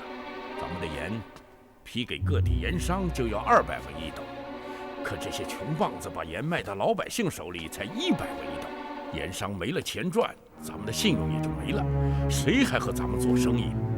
所以现在官府不可怕，最可怕的是这些盐枭。我一直发愁找不到这群穷棒子的驻地，想不到此事竟然会落到我女儿身上，真是天助我也。我假意答应青儿要和庞四谈谈，我想他定会去送信，只要青儿出庄，你便派人盯上。老爷高明啊！找到盐枭们的住处，而后将他们一网打尽，永绝后患。 不只是杀死他们，我还要利用这些盐枭做成一件大事，这叫一箭双雕。哦，什么大事？你会明白的。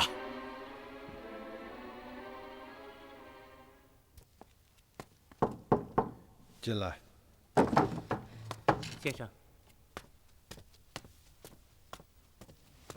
小姐说这是您获救的时候穿的衣服，已经晾干了，让小的送过来。 放这儿吧。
小千牛卫大将军，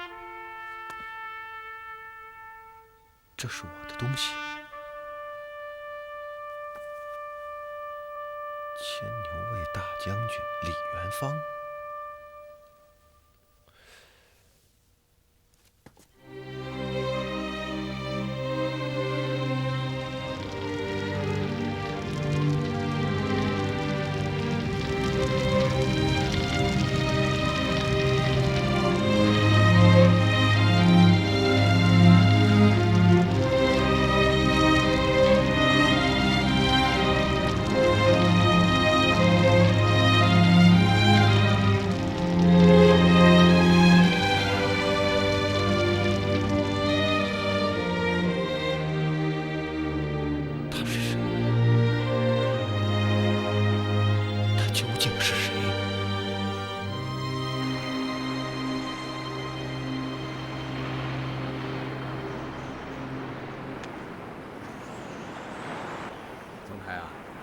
你们看看啊，这昔日的大运河千帆竞渡，何等繁华，而今却是一片萧条肃杀之下，真是令人痛心呐。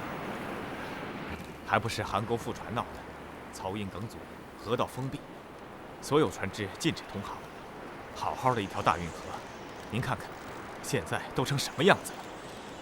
恩师，昨日学生查看地理图，自扬州至盱眙，路途颇为遥远，仅水路就有400余里，恐怕要几日方能到达。是啊，而今运河梗阻，漕运不兴，南沿无法北运，扬州到山阳尚有陆路可通，可到盱眙却被洪泽湖阻断。真不知盱眙以北的盐况如何呀？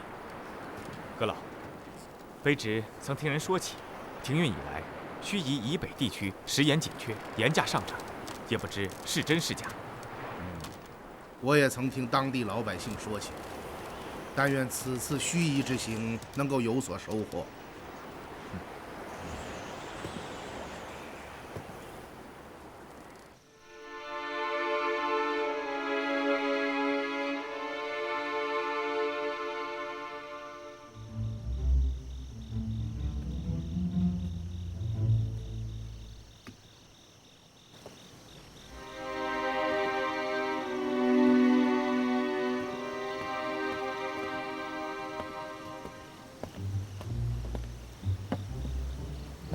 卧虎庄的人还没来？没有。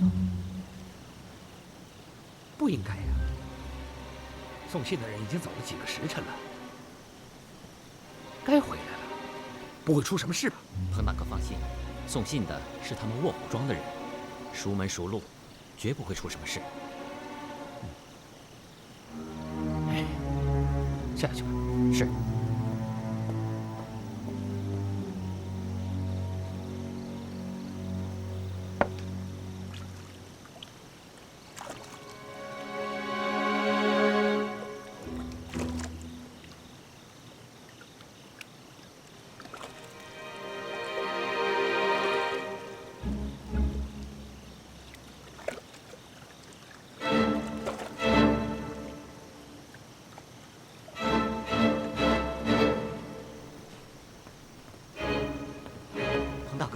我们卧虎庄的大总管葛彪现在门外，请他进来。是。足下可是葛总管？正是。兄弟是北沟大仓监库庞春，奉林阳大哥之命押送库存的最后一批官银到此，请葛总管验看。彭兄弟，不枉验看。葛庄主让小弟给您带来口信儿。最近卧虎庄附近常有官府的密探出没，因此大盾船不能贸然进庄，否则一旦消息走漏，后果不堪设想啊！官府密探？正是。如此怎生奈何？葛庄主吩咐先将大船停到安全之所，彭兄弟恐怕还要辛苦一下。静候几日，待风声过后，再押船进庄。这临行前，林阳大哥再三叮嘱，将盐送到立刻返回，他还等着回信呢。事起突然，也是无可奈何呀。彭兄弟只能委屈一下了。这50两银子是葛庄主的一点意思，请兄弟笑纳。这个使不得，使不得，使不得。哎，区几两银子不成敬意，兄弟切勿推辞。那小弟就愧领了。也罢，既然庄中不变，那小弟便再等几日。好，彭兄弟真是爽快人呐！小弟代家主谢过了。哎呀，都是自家人，葛总管太客气了。刚听您说要把船驶到安全之所，不知是哪里？就是离此不到10里的飞云浦，那里港岔环绕，芦苇丛生，甚为隐僻。请兄弟放心，所有给养饮水，小弟明日便派人送到。啊，可小弟对此处地形不熟，烦劳葛总管带路。嘿，何须到劳，分内之事。那我们就起航吧。啊，请。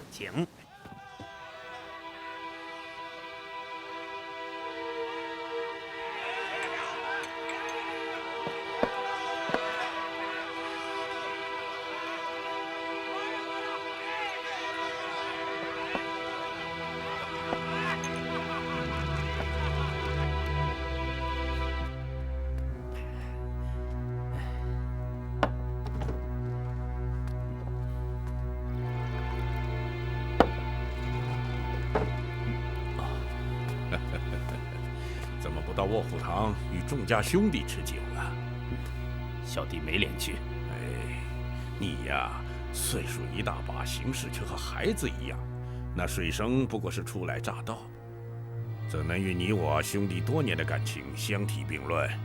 我的心里当然是向着你的，可你却当着那么多人的面给我下不来台，叫我怎么处置？大哥，我错了，小弟今后再也不敢了。我们兄弟间情同手足，那是任何人也代替不了的。但你不能总是意气用事，男子汉大丈夫做事当有些城府才是。大哥，有件事，小弟想问问您。说吧。半年前，您可是答应将小青许配给我，这件事还作数吗？你知道青儿的脾气，当时就是因为不答应这桩婚事，她才偷偷的跑了出去。可大哥，自古婚事，父母之命，媒妁之言，您说句话不就行了吗？小青的娘死得早，我又常年在江湖行走，从小就亏欠青儿很多，心中甚是有愧呀。因此，在这婚姻之事上，我也不好过分抚逆她的心意。可大哥，您知道，小弟从心里爱上了小青啊。我知道。哎，今日在卧虎堂外，我发现青儿对这个新来的水生好像很是亲热。你我之间情深意重，我自然是向着你的。只怕万一青儿动了心，那可就……大哥，您有什么办法救救小弟啊？六弟，你先坐下。哎，请。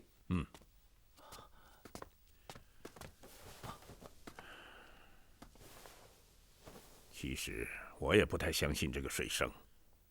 你知道，咱们卧虎庄的生意是越做越大，外面想要我们死的人也越来越多。我总有一种感觉，这个水生会不会是假装失忆，欺骗青儿，伺机潜入我卧虎庄中的卧底呀？大哥说的一点也不错，此人一定就是卧底，否则就凭他那身精绝的武功，怎么会被人扔进运河之中？又怎么会对小青如此的俯首帖耳？是啊，这正是我的怀疑。大哥，杀了他！哎，你又来了。事情还没搞清楚，怎么能够随便动手杀人？再说了，无凭无据的杀了他，对青儿怎么交代？哎呀，大哥，那您说怎么办？如果有个信得过又有能为的弟兄替我去监视他，只要发现一点蛛丝马迹，咱们便立刻动手除掉祸害。到那时，证据确凿，我对青儿也有个交代。大哥，那我去啊！这监视不分昼夜，可是个苦差事。你是庄中当家的，我怎么能让你去做这等事呢？哎呀，大哥，咱们是亲兄弟，为您赴汤蹈火，小弟都愿意。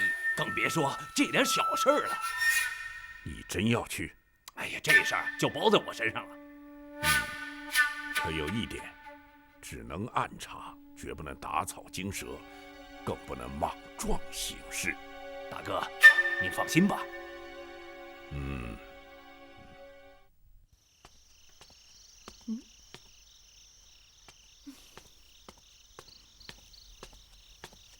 哎，又犯傻呢？有空就想想，兴许能早点恢复记忆。我倒希望你还是不要恢复记忆的好。为什么？你丧失记忆之后，睁开眼第一个看到的就是我，因此现在你只有我一个朋友，对不对？可如果你想起了从前的事情，那我就不再是唯一的了。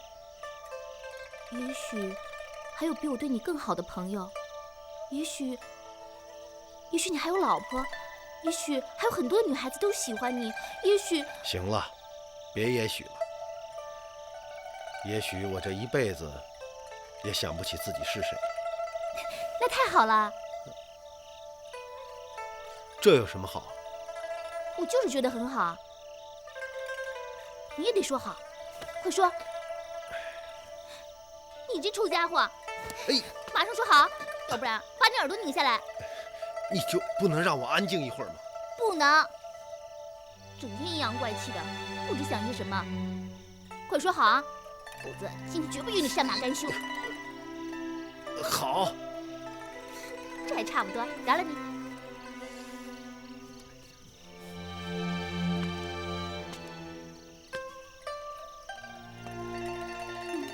从救你到现在，还没见你笑过呢。哎，你笑一个给我看看，快点笑一个！求求你，快一点！求求你别再闹了，让我安静安静，行吗？不行，必须得笑，快一点，快一点！哎，我的妈呀，你这是笑吗？我就是哭都比你好看。笑了，你呀，成天阴着一张脸，这不15个人瞧半个月的。你知道什么叫15个人瞧半个月吗？1个人瞧1天。你也知道啊？好了，你转过身来，我有正经事跟你说。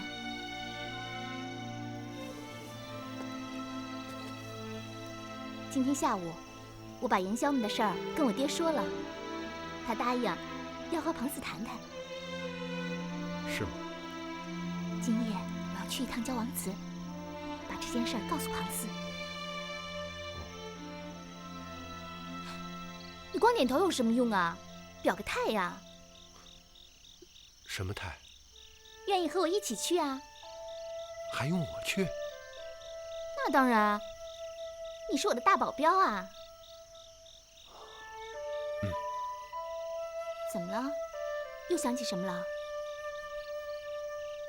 今天我在衣服里找到了一个小本子，上边写着一个名字，不知道是不是我的真名。哦，给我看看。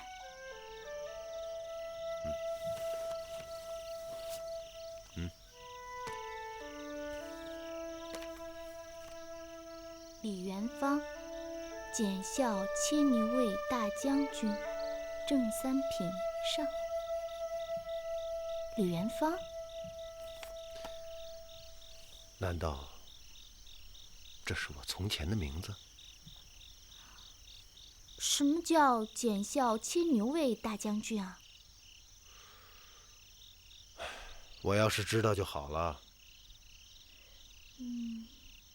难道是牵牛的？牵牛的怎么又成了大将军了？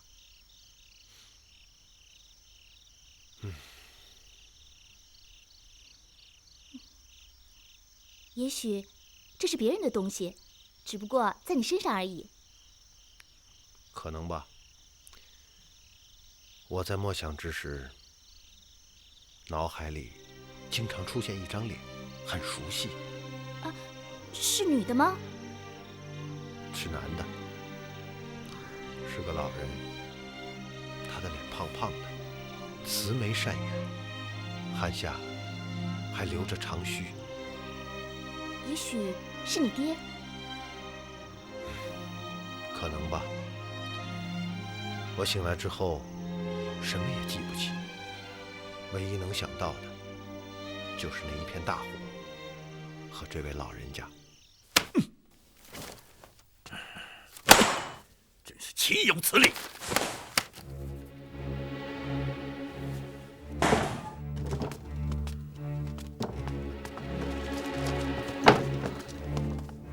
你回来了？回来了。事情办得怎么样？按老爷的意思都办妥了，大趸船藏在了飞云浦内。好，办得好。老爷，您这是怎么了？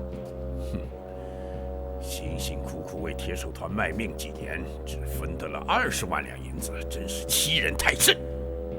老爷，您就想开点吧。铁手团财大势大，高手如云，咱们惹不起人家。哼，他铁手团再厉害，卖盐还不得靠咱们卧虎庄吗？盐在我葛天霸手中，他能奈我何？老爷，悄声，别让人听见了。葛彪啊，知道为什么不让大趸船开进我们卧虎庄吗？小的正想问老爷，您到底想做什么呀？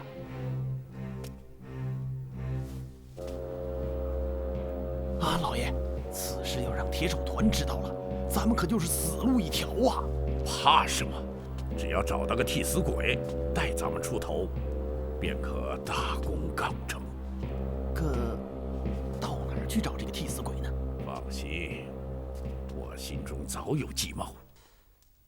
什么计谋？盐枭。啊！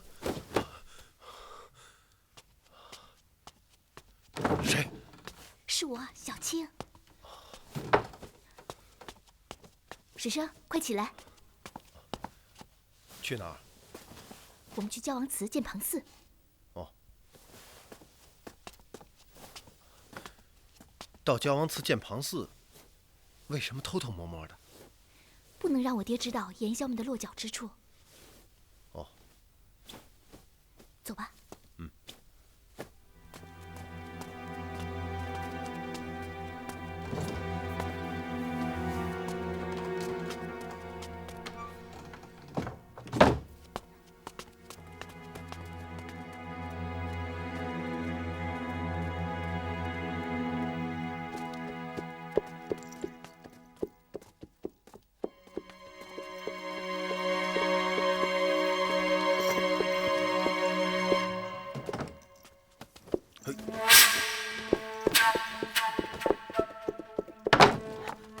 老爷，怎么了，葛彪？刚刚邓通来报，说水生与小姐从后院马厩中牵走2匹马，奔后门而去。后门？这一定是青儿暗出卧虎庄，给他的盐枭朋友庞四送信去了。哦，邓通呢？已随后跟上了。好，非常好。只待邓通回报，立即行动。是。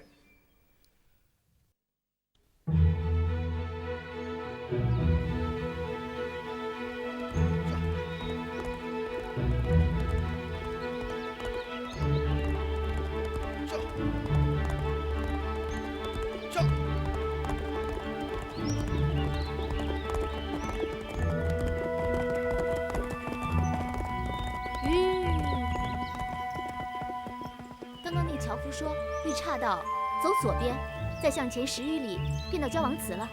快走吧。怎么了，水生？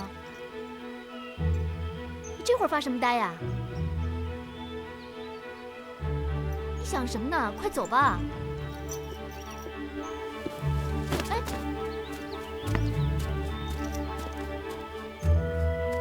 下来。下来，下来做什么？我让你下来，自有道理。水生，你别再闹了啊！下来。你到底怎么了？好，好，好，我下来，行了吧？说吧，你要干什么？这……哎，马！哎呀，水生，你这是做什么？你知道天黑前我们要赶到焦王祠为庞四送信的。你现在把马赶跑了，我们什么时候才能到啊？你倒说话呀！过来！哎，你干什么？你到底要做什么？操！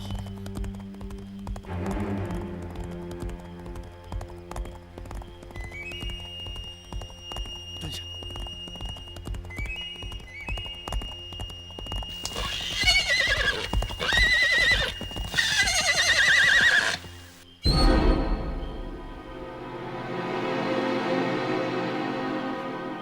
邓通。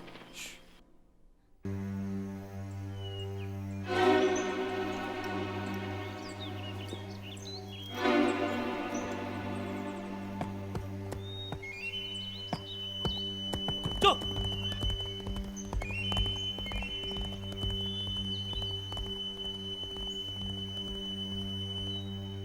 邓通，邓通怎么会在这里？你爹派来的，我爹派他来做什么？跟着我们找到严萧，杀了他。这怎么可能呢？我爹绝不会做这种事的。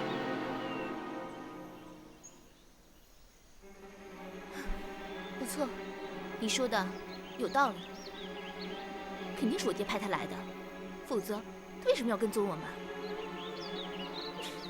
真想不到，我爹竟会做出这样的事情。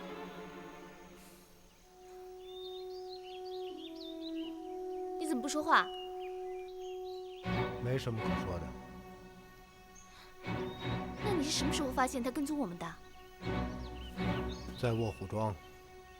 你为什么不早说啊？不知道你是怎么想的？什么意思啊？你是想帮你爹灭掉庞四，还是想救他？你这臭家伙！庞四是我们的朋友，我怎么能帮助我爹灭掉他呢？是你的朋友，不是我的。你说过，我只有你一个朋友。你这臭家伙，说起话来干梗倔强，噎得人都透不过气来。不过有些话我还是挺爱听的。哎，想不到你平时傻呆呆的，到了关键时刻竟然这么机灵。要救你的朋友就赶快走，邓通马上就会回来。快走吧。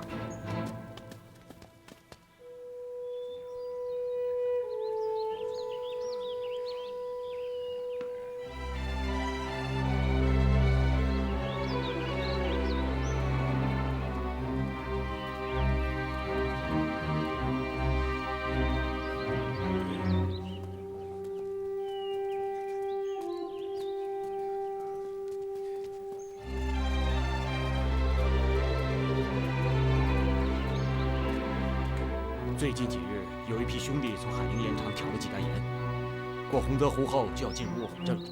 你们一定要保证他们的安全，千万不要再让盐落入到卧虎庄手中。放心吧，四哥，我们全体出动。好，去吧。是。四哥，怎么了？那个小青姑娘来了。哦，在哪儿？就在祠堂外面。走。是。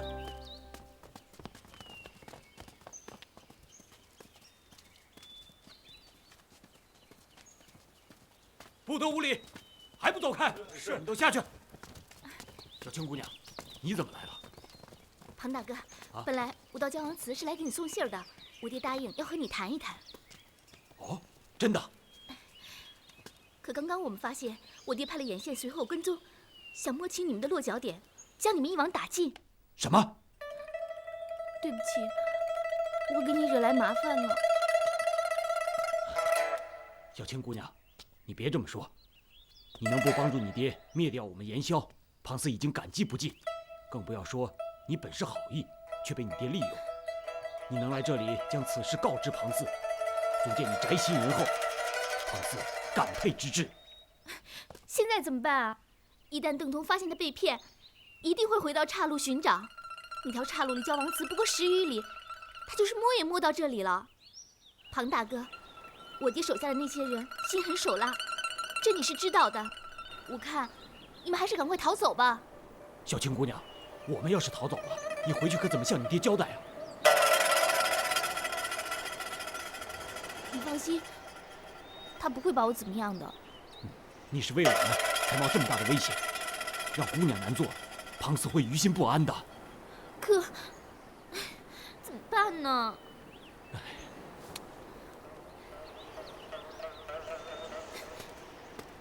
都什么时候了，你还在这发呆啊？快说，怎么办啊？不知道。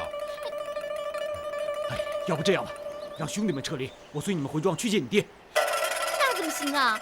你要是落在我爹的手中，那还有命吗？这也不行，那也不行，那到底该怎么办呢？庞大哥，只要天一黑，他们就会动手的。没时间了，你们快跑吧。我们跑了，那你怎么办呢？跑什么？我们抓你，你抓他们。啊？你说什么？哎，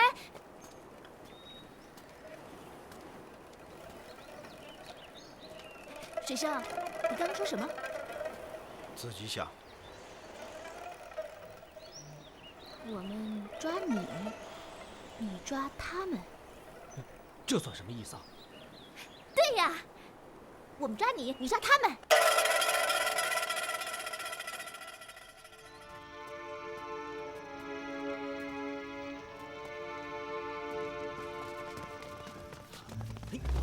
是可喵吗？六爷，六爷，小的在卧虎镇上看到您留下的标记，这才率兄弟们随后赶来。我刚刚探过路了，前面是焦王祠，有大批盐枭聚集在那里。小姐和水生呢？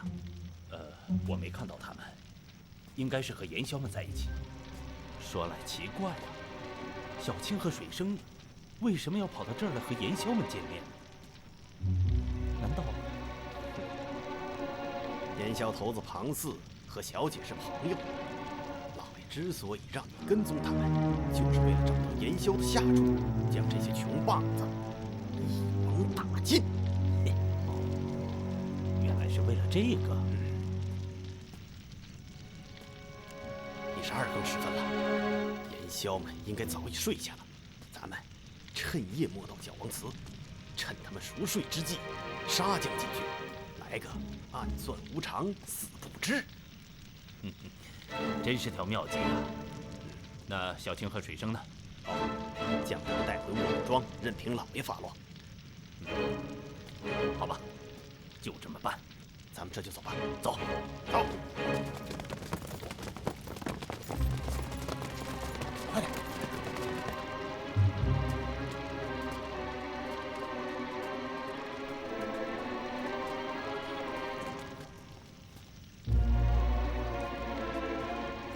我绕到前面，先制住那2个学生。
埋伏，快撤！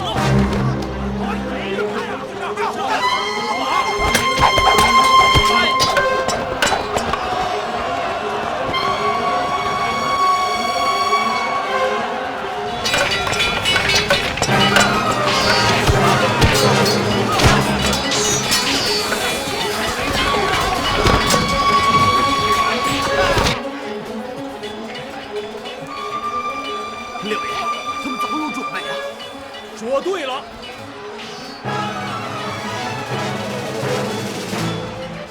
你们以为严萧真的那么好对付？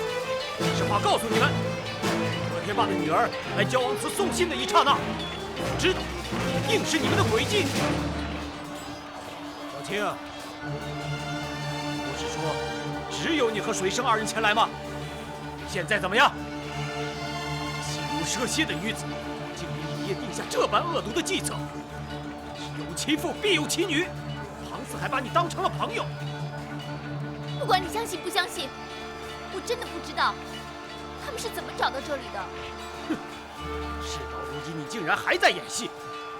我知道，你们在前面走，这些人在后面跟。你这恶毒的女子，我他娘宰了你！等等！还有何话说？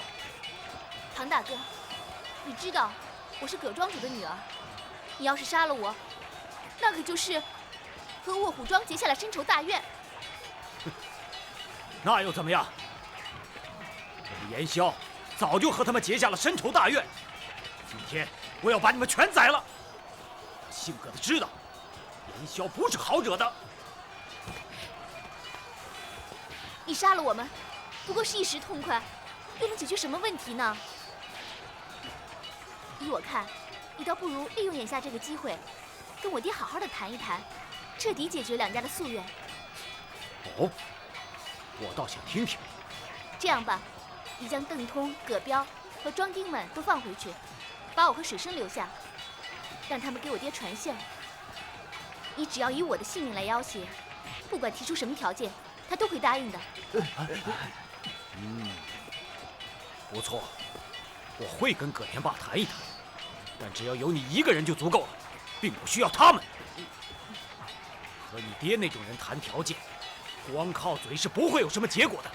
我要杀光所有的人，只留下你，这样葛天霸才会知道我们的厉害，也才会老老实实的坐下来和我们谈后面的事情。来人，把他绑起来！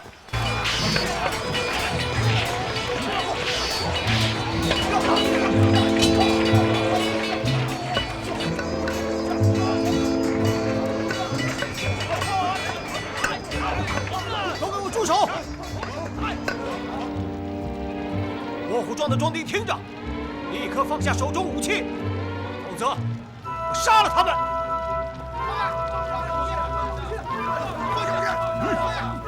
混蛋，还不把手里的武器给我放下！放下！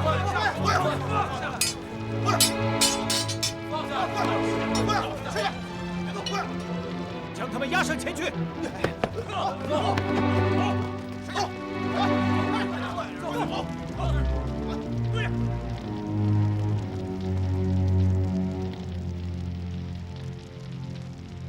杀了他们！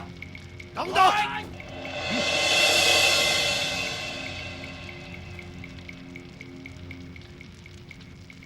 怎么？你有话说？没有。但我相信你一定有话和我说。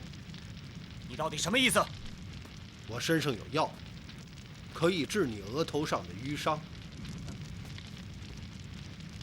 什么淤伤？现在没有，可马上就会有。小王八蛋，你敢耍老子！给我杀了他！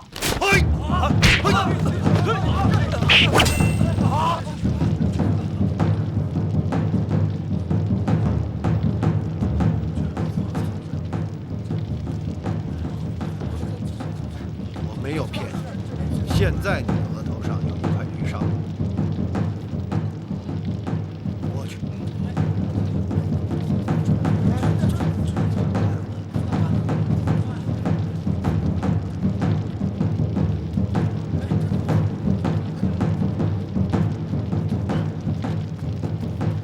放了庞四哥！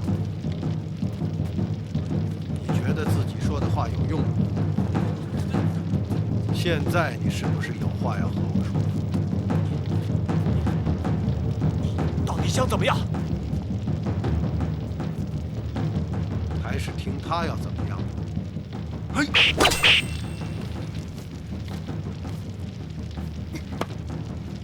你立刻下令，命手下人不得伤害任何人，在这里等待，听我们的消息。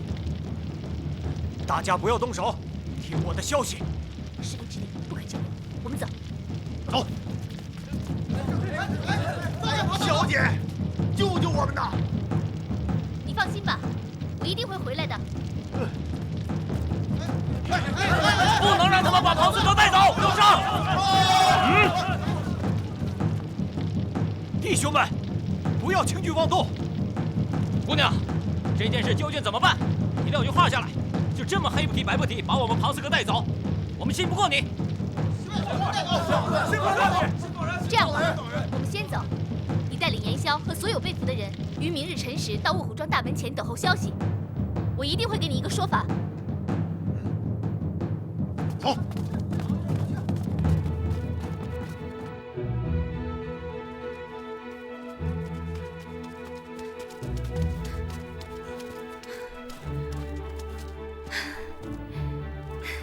庞大哥，真想不到，你还挺会演戏的。我终于明白水生兄弟的话了，你们抓我，我抓他们，这真是一条妙计啊！平时看你痴傻呆黏，一言不发，可到了关键时刻，却一鸣惊人。哎，我说水生，你是不是故意装出那副傻样了呀？多说话太费力，还是省省好。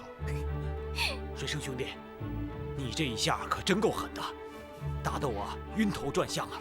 打假了，还被葛彪、邓通他们看出来。庞大哥，对不起，我给你赔罪了。哎，我庞四岂是这么不知好歹的人？你们这是在帮我，我怎么能责怪水生兄弟？把这包药擦在额头，明天就消肿。你还真有药啊？哎，这药从哪儿来的？哦，我自己配的。哎，我们要天亮前回到卧虎庄，走吧。好。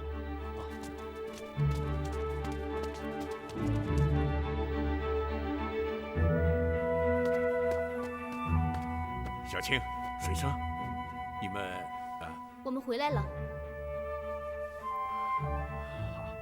你是在找葛彪和邓通吧？小青，看起来事情你都知道了。你不用找了，葛彪、邓通和你派去的几十名庄丁，现在已落入严萧的手中，正等着剖腹挖心，开膛破肚呢。什么？这怎么可能？这怎么不可能？你以为严萧都是傻瓜呀？你以为世上只有你一个聪明人啊？你派遣邓通和葛彪跟踪我们，企图将严萧一网打尽，可你的妙计被人家识破了。你派去的人反倒被人家来了一网打尽，真是偷鸡不成反蚀米。这下你满意了吧？爹，虽然你做的事情我不能理解，虽然我们父女之间还有些隔阂，但是你知道吗？在我内心深处，一直认为你是条铁铮铮的好汉，不管走到哪里，只要说出你的名字，我都会感到很骄傲。可这一次，小青，好孩子，你听我说。可这一次，真没想到，你竟会做出这种卑鄙的事情来。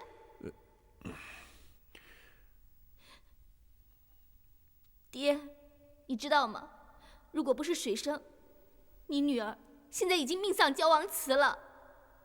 啊！本来庞四要将我、葛彪、邓通和所有卧虎庄的人全都杀死。危急时刻，是水生突然出手制住了庞四，这才保住了大家的性命。怎么你们抓住了庞四？抓住他有什么用？你的人都扣在他的手上。庞四现在门外，正等着和你谈条件呢。庞四现在在门外。正是。我这就去见他。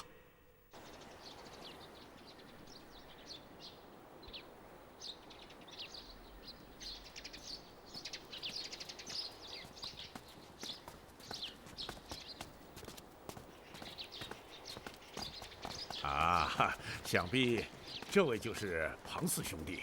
正是小人。您就是葛庄主吧？正是在下。庞兄弟，2年来卧虎庄和严萧之间争斗不断，可说得上是两败俱伤。难得今日你我见面，不如做个了断如何？葛庄主，咱们严萧都是穷苦人，没钱没势，把脑袋拴在裤腰带上混口饭吃，哪敢跟您卧虎庄起什么争斗？只要葛庄主能够放过咱们，给严萧一条活路，庞四便足感大德了。好说好说，小清水生，你们去吧，让我与庞兄弟单独谈谈。庞兄弟请。葛庄主请。啊。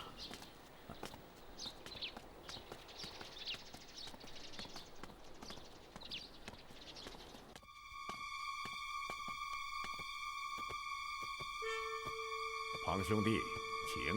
好。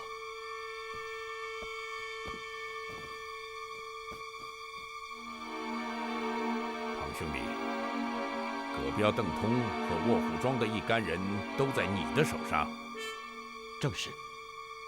说吧，此事你想怎样了结？只要葛庄主今后不再为难我们严萧，庞四便立刻放人。庞兄弟，不是葛某有意为难，实在是有难言的苦衷啊。你知道，卧虎庄虽然控制着盱眙以北各县的严氏，但却是替人作嫁。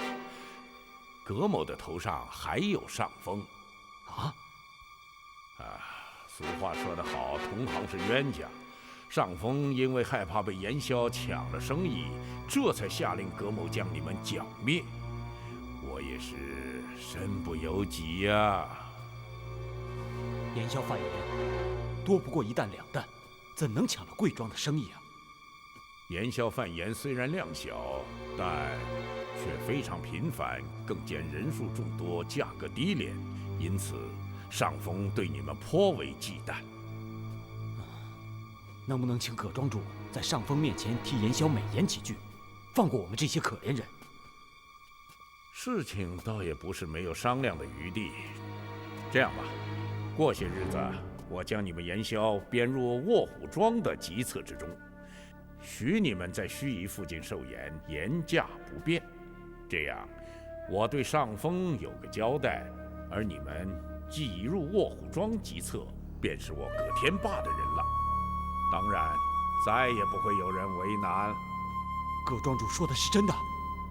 葛某一向言出如山，但我有个条件。什么条件？彭兄弟必须要替葛某做成一件事。好，请葛庄主吩咐，但叫庞四力之所及，一定竭尽全力。好，痛快。我要你做的这件事，对于庞兄弟来说，那是手到擒来。到底是什么事情？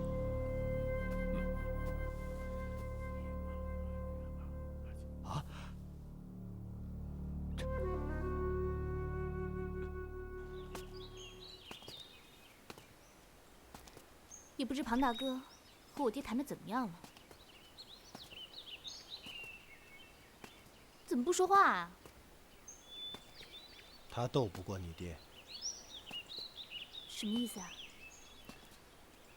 没什么，随便说说。你怎么又说半句话呀？我最恨你这一点了。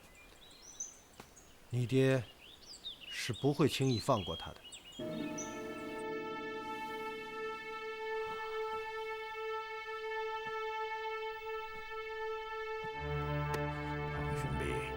好好考虑考虑，这可是千载难逢的好机会。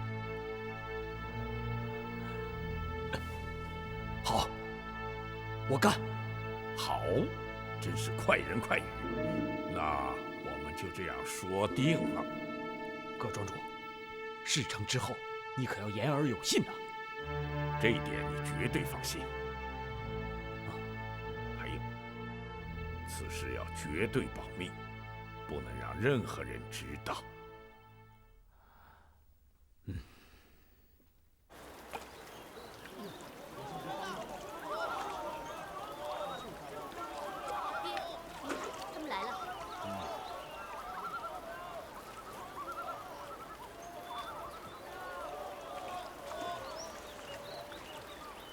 们让庞四哥上船，这边就放人。好，水生，按他说的办。打跳板。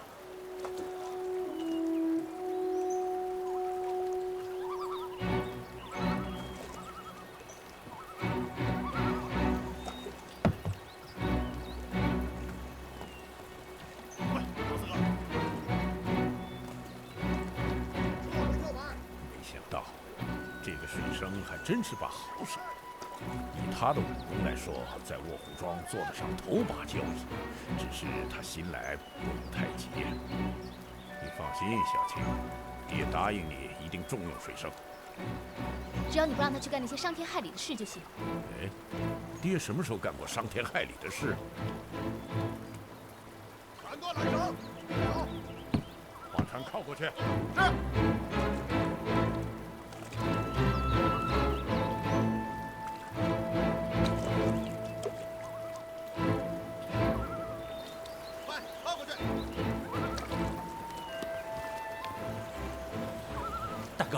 是。小弟无能，是小的无能。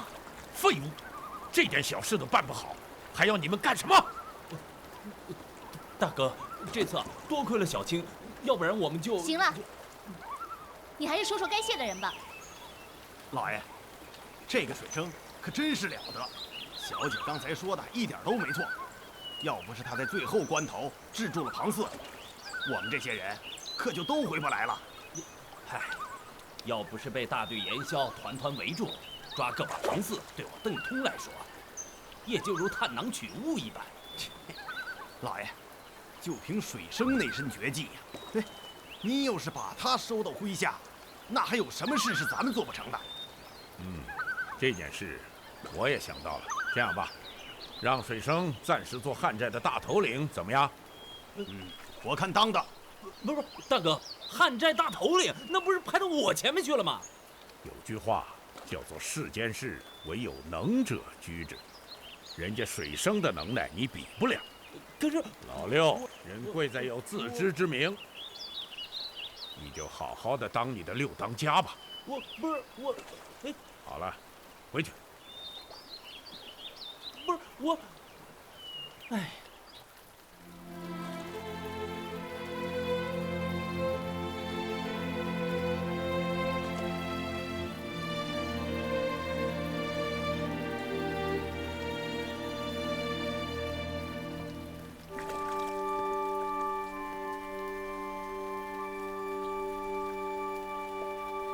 小青怕他爹耍花招，让我来送你。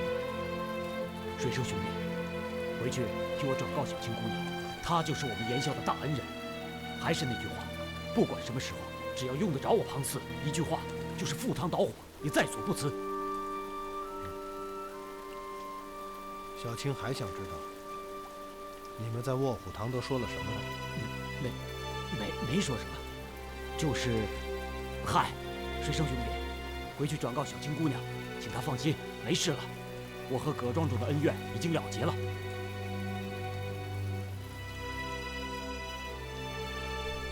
回去，我就这么对小青说吗？就这样说吧。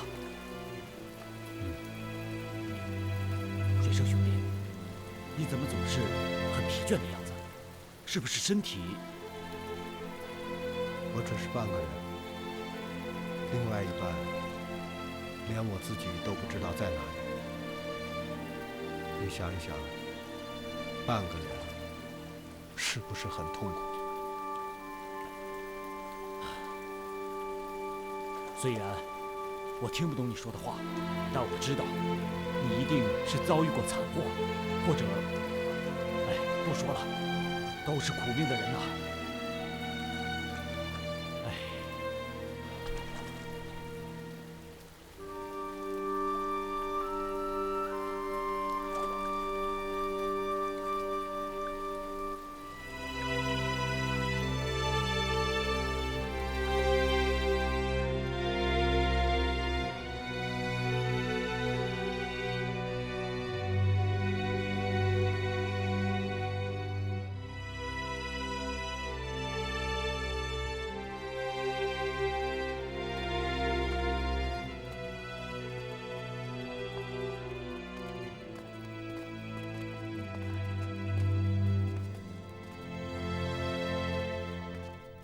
恩师，这里是盱眙县城，不会走错了吧？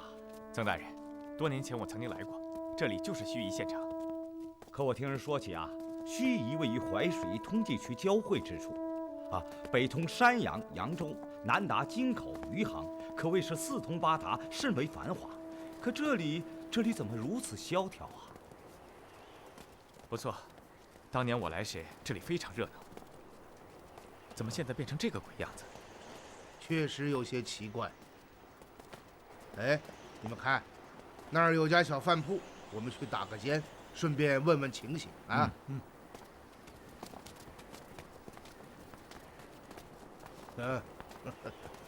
伙计，吃饭。好，曾大人，起来吧。坐啊。伙计，我们吃饭。哎，可煞作怪，这厮病了不成？再问问。喂，你干啥你啊？你能听见？我还以为你是个聋子呢。你才聋呢！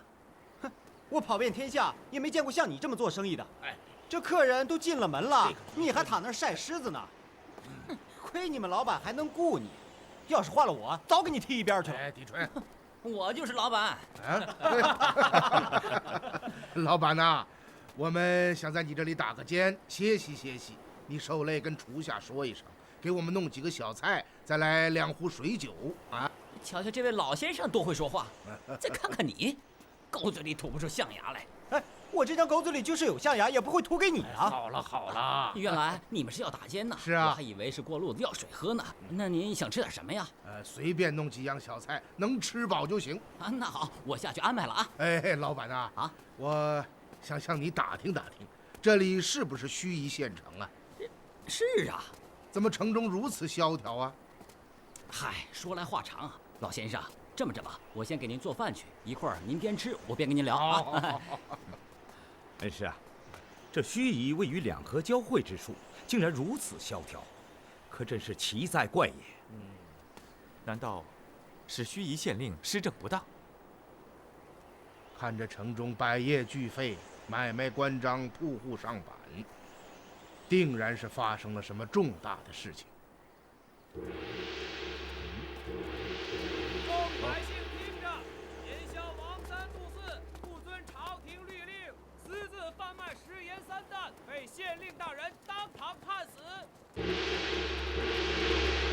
众百姓要引以为戒，不可仿效。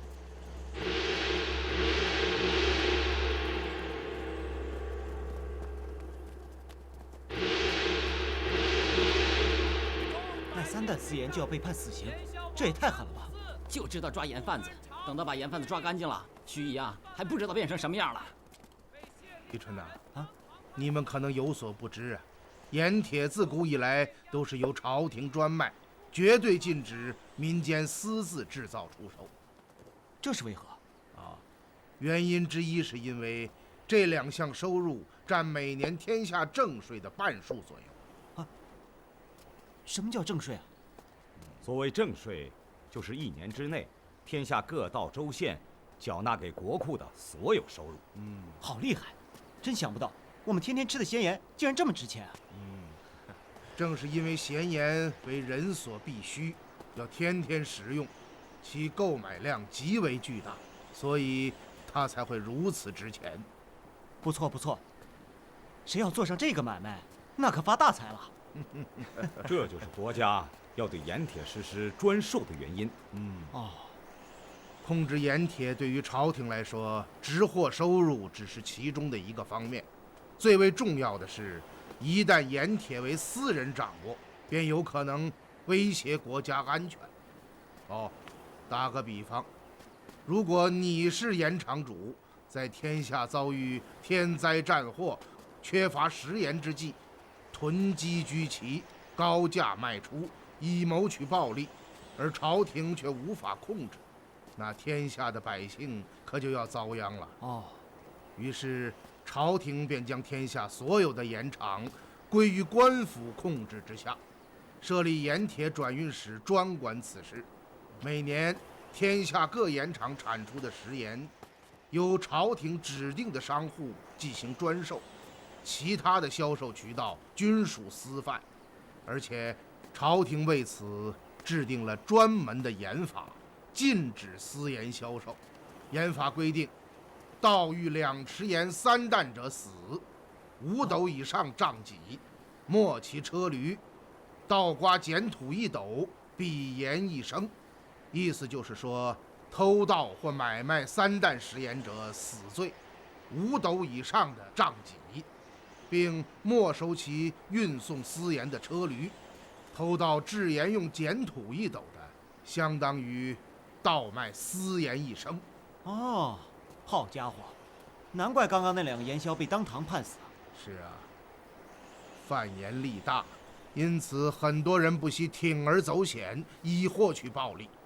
哦，是这样。哎，各位客官，饭菜已经做好了，过来吃吧。走吧，走吧，请。大人请坐。曾大人，饿了吧？快吃吧！啊，请。好。哎，行了行了，你不擦还干净呢。你慢用啊。好。哎。啊。哎，怎么了，李逵？过来。客官。哎，我说，你做菜连盐都不放，你也太省了吧？嗨，对不住各位了，现在是淡世纪，没有盐，各位凑合着吃吧啊！你是不是成心啊？连盐都没有，还开饭店，谁相信啊？不瞒您说，我们这儿的人呐，都过了2年没盐的日子了。我说小伙子，你还别瞪眼，出了我这门儿，别说盐，就连饭你都没地方吃去。你说什么你？哎，狄春，不得无礼啊！去。哼。老板呐，你说盱眙县的百姓已经2年没有吃到盐了？还一点没吃，那是瞎说。2年了，一点盐不吃，老百姓也就活不成了。来坐下，慢慢的说啊。刚刚您问我这里为什么如此萧条，是吧？是啊，一看您老人家就是常跑外的。您可能也知道，盱眙位于2河交汇之处。那是个大集市，以前呐热闹得很呐。可是自从前年开始，这里就断了盐。为什么？老人家，您别小看这咸盐，算不上什么好东西，可是不准随便买卖呀。哦，这我知道。盐法规制，食盐必须要由官府指定的商家出售。是啊，盱眙县城里有4家大盐号，1家姓何，1家姓李，1家姓王，1家姓方。正常的年份里，江淮盐田转运使的运盐船到达盱眙的捕头，几家盐商们便早早地等在那里，购取朝廷配发的食盐，而后运回盐号，再售卖给城中的家家户户。盐价是20文1斗，叫做长平盐。可是自打前年开始，运盐船就再也没到过盱眙。听说是杭沟闹鬼，只要是运盐船经过那里，必定是船毁人亡，装在船上的盐也没了踪影。早就听说杭沟覆船造成了淮北食盐紧缺，想不到竟到了这般地步。可不是嘛，打那以后啊，我们这儿就再也没吃过官盐呐。不对呀，水路不通，不是还有陆路吗？盱眙归扬州所治，既然发生了这种情况，州里应当从陆路将官盐运到盱眙呀。嗨，您有所不知啊，盱眙虽属扬州所治，但陆路交通却非常不便。先说道路崎岖吧，运盐的大车根本就无法行走，而且陆路到了山阳县便被洪泽湖阻断，必须要坐摆渡过湖才能接上旱路。可是这洪泽湖里啊，有一群水匪，专门打劫往来船只，图财害命，官府拿他们也没办法。听说县里刚断盐的时候，扬州确实运了几次盐来，可都在洪泽湖被水匪所劫，派官军去进剿，连水匪的影子都没找着。就这么着，运河梗阻，陆路也不通，我们呐也就没了盐吃。岂有此理！难道就因为这个原因，官府就不再给盱眙送盐了？不光是盱眙，打着往西往北，所有的地方都是如此。那你们现在吃的盐是从何处而来呢？官盐没了，盐商们只好出去四处想办法弄盐。大概是前年的开春，何家盐号不知从哪儿弄来了10几担盐，挂牌出售，售价是1斗400文。啊，是官府长平盐的20倍。谁说不是啊？我们都管它叫霸王盐，可就是这么贵的价钱，不出半天就被一抢而空。你老想想，400文1斗啊，买一次还可以，长久下去，那老百姓怎么承受得起呀？可盐又不是别的东西，不买又不行，没办法，各家只能花钱买上一点儿，忙的时候少吃，闲的时候不吃，这就叫做淡食。一般来说，冬天就是淡食季。这里的老百姓整月吃不上一点盐，浑身浮肿发虚，吃不着盐也就没劲儿干活，眼瞧着热热闹闹的盱眙呀，就这么冷清下去了。哦，老板呐，你可知道这些盐商们的霸王盐是从哪里弄来的？这可就不知道了，反正不是官盐。这儿的官府也是睁一眼闭一眼，总不能让老百姓彻底没盐吃吧？自那以后，这里的盐销也就开始多了起来，他们卖的盐比盐商便宜，200文1斗。于是啊，老百姓就不再买盐商的盐了。这下子盐商不干了，穿的官府啊严惩盐销。这不，刚刚您看的那俩小子就是俩倒霉蛋儿。这可真是天高皇帝远，民少相公多呀！都是贩卖私盐，还要互相请压，只是苦了老百姓啊！您这话算是说对了。这盱眙老百姓啊，不知什么时候才能吃上平价的咸盐呢？哎，那行了，您就凑合着慢慢吃吧。好。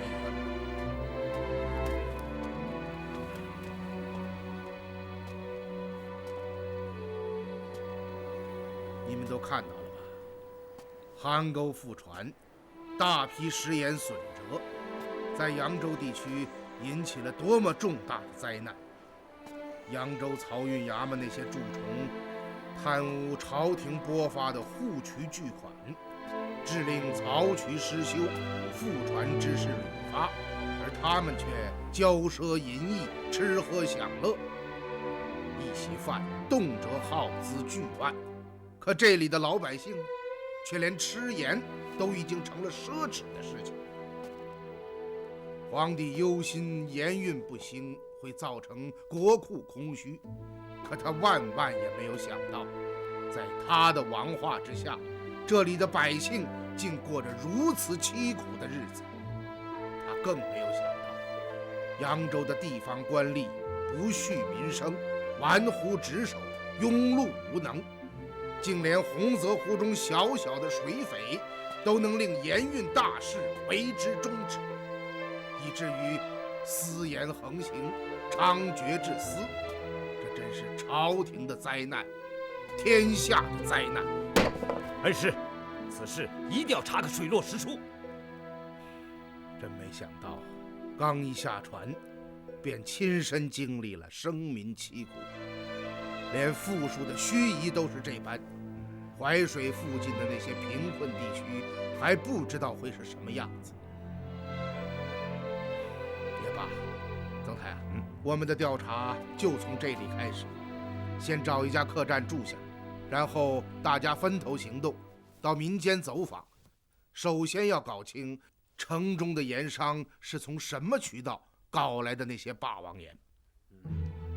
好了，走吧，下一位。400文1斗啊，怎么变成500文了？你买不买你？多少钱啊？快，好了，走吧，下一个，下一个。快点啊！这位兄弟啊，刚买完盐呢。是啊。现在是多少文1斗？500文。500文？哎，不是说是400文1斗吗？快点！他们说食盐越来越难搞，500文还得看在本乡本土的份上，就没多加价。再问的急了，那几个伙计把眼一瞪，要买就买，不买就走。嗨，这些人真是黑了心了啊！你知道他们这些盐是从哪儿弄来的？还能从哪儿弄？肯定是从盐枭手里买的呗。本来城里经常有小盐枭走街串户卖点私盐，才200文一斗，比这儿便宜多了。可现在城里盐场抓住就杀，弄得盐枭不敢进城。我琢磨着，那些盐枭进不了城，就只能把盐卖给何家盐号了。200文卖，何家盐号500文出。唉，如今城中就剩他们一家卖盐的了，不买也得买呀。这种日子，真不知道什么时候是个头哦。走。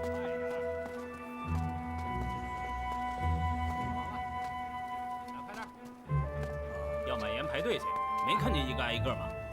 这位兄弟，借一步说话。快点！好，我来了熟人，你们先帮我盯一下。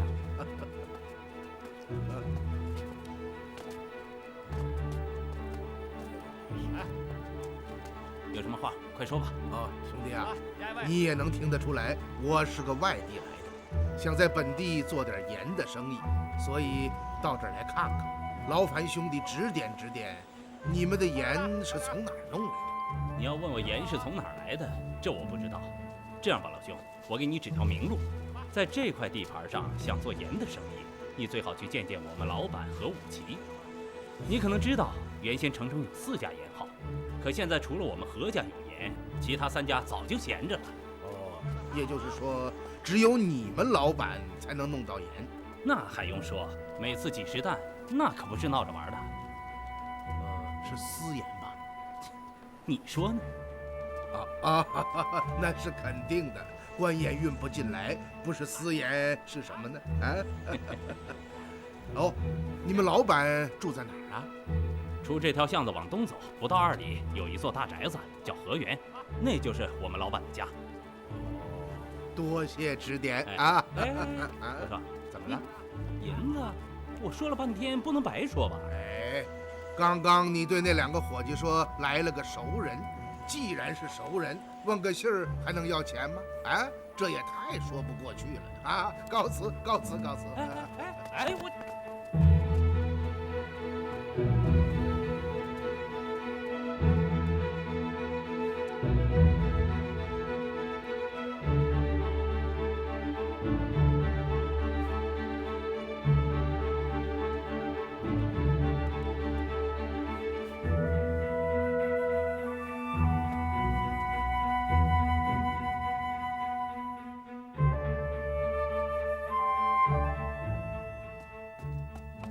老爷，卧虎庄来人了，就在堂中。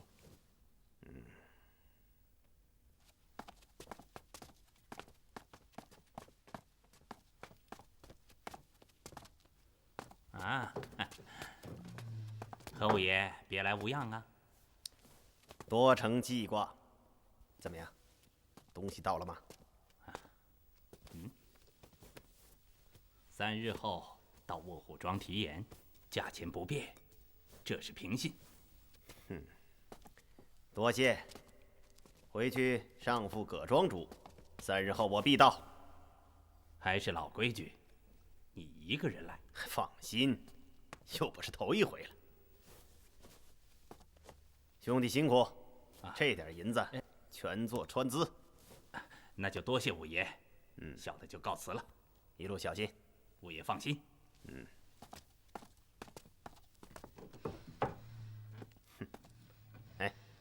夫人呢？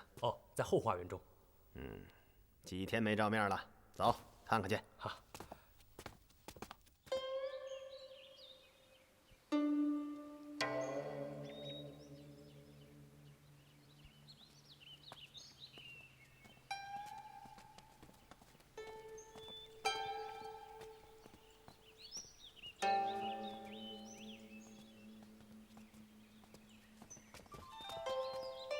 老爷，老爷，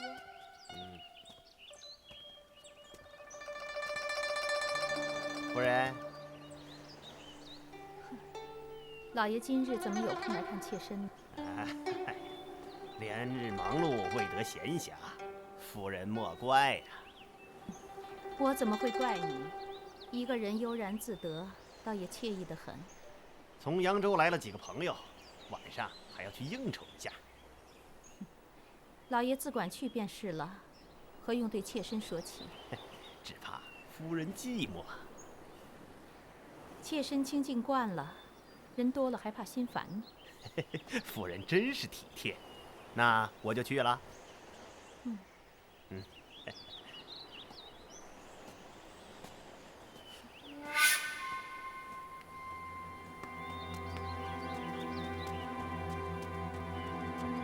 老爷。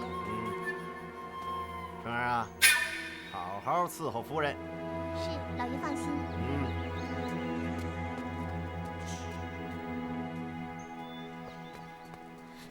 虫儿，怎么样？见到了，这是他给你的条子。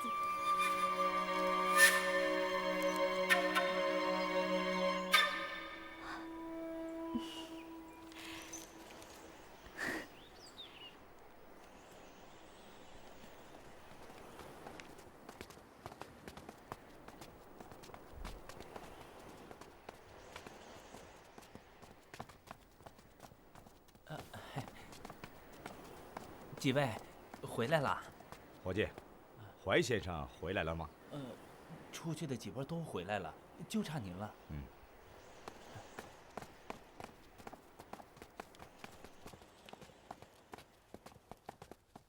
我们分别走访了城中4家盐号，一家的老板是何姓盐商，另外3家分别是李姓、方姓和王姓，与中午店老板所说的完全吻合。情况怎么样？李姓、方姓和王姓盐号的伙计告诉我们，邗沟发生覆船事件，朝廷的官盐运不到盱眙，这几家盐号就断了生意，再也没有开过张。之所以没有关闭铺户，是因为他们都是朝廷指定的售盐商户，盐法规制，盐号是不允许关门的。那他们没有说起从其他的渠道搞到过食盐？没有。也就是说，这3家盐号现在是无盐可售。正是。与我了解的情形基本相同。安师。安师开啊，辛苦了。怎么样？有什么收获？下午我们走访了很多城中的百姓，从他们口中了解到的，与那个店老板的叙述基本一致。目前城中只有1家盐号还在售盐，那就是何家盐号，其余的3家早已闲置。问到何家所卖之盐的来历，百姓们都认为他们是从盐枭手中购买的。看起来我们3路访查民间所得到的结论基本相同。今日我暗访何家盐号，盐号的伙计对我说，何家盐号的主人名叫何武奇，现在城中只有他1家卖盐。他还透露，这个何武奇每一次都能从外面搞到几10担食盐，而且可以断定乃是私盐无疑。几10担？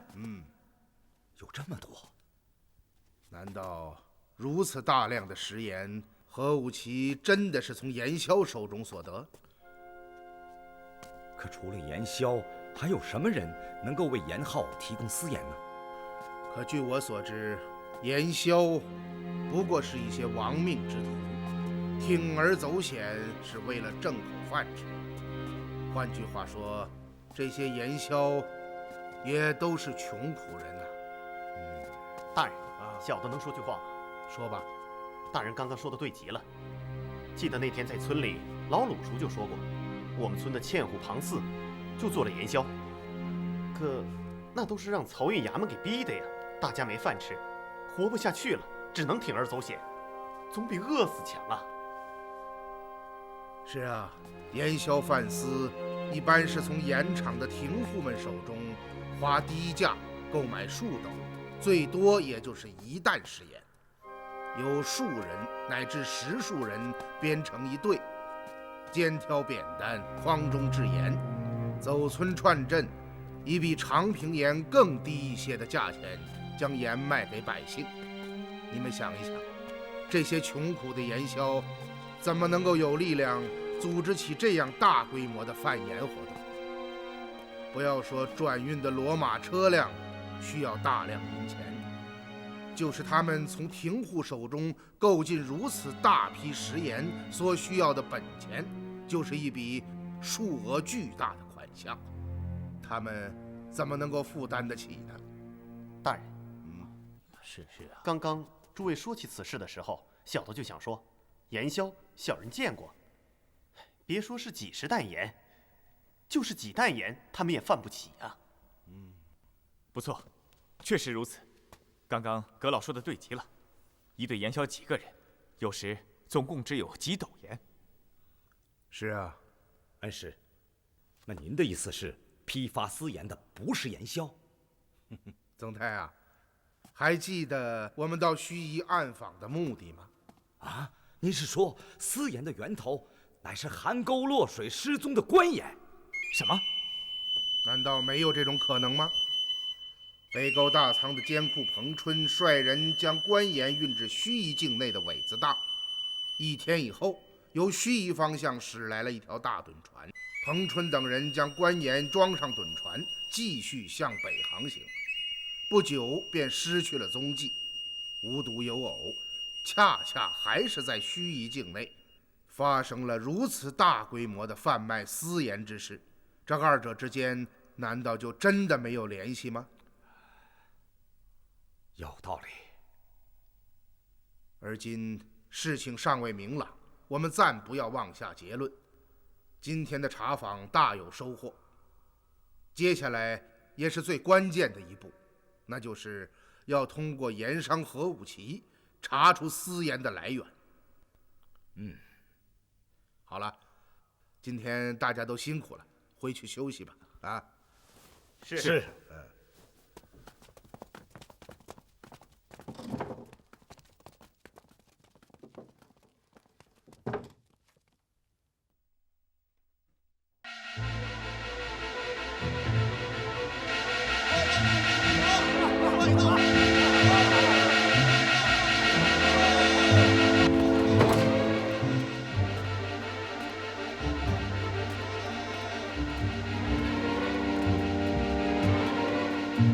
水生，外面出什么事了？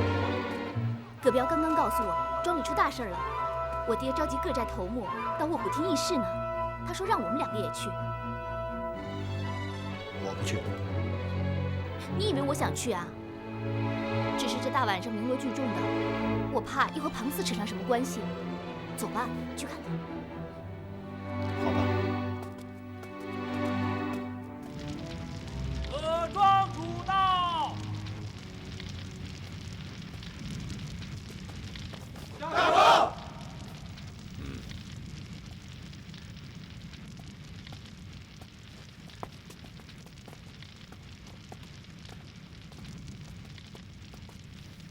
葛庄主。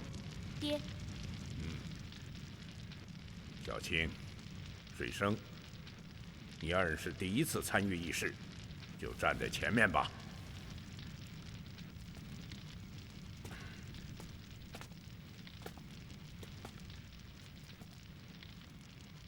诸位兄弟，从今日起，水生便是咱们汉寨的大头领了。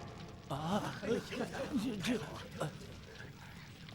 水生啊，与众家兄弟见礼。水生，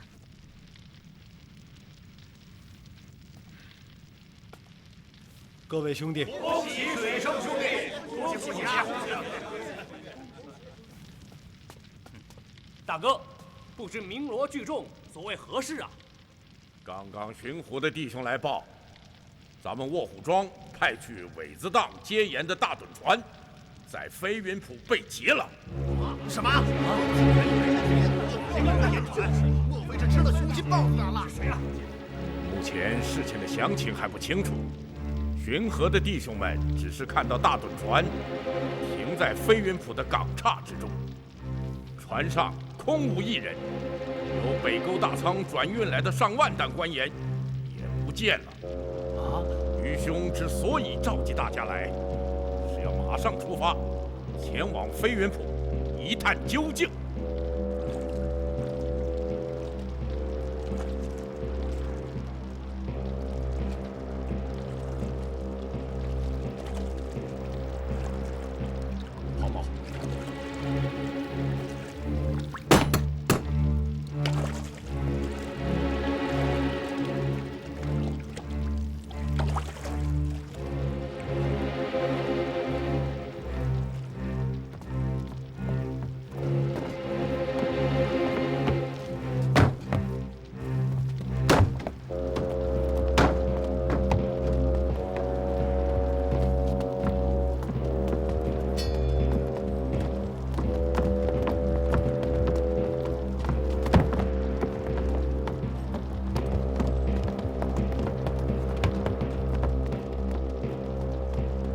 家听着，给我仔细搜查。是。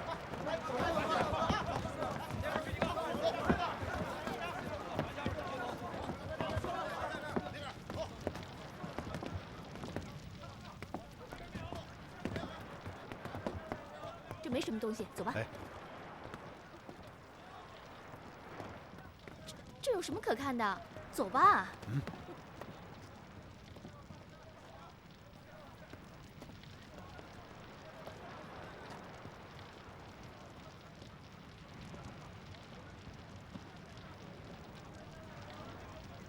这里的人是在熟睡之际被袭击的，而且此人还活着。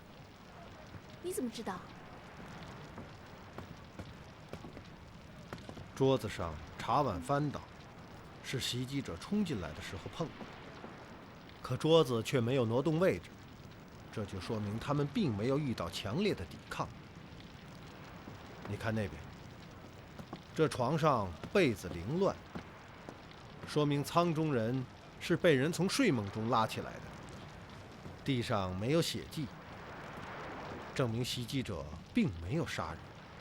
还真是，你说的有点道理。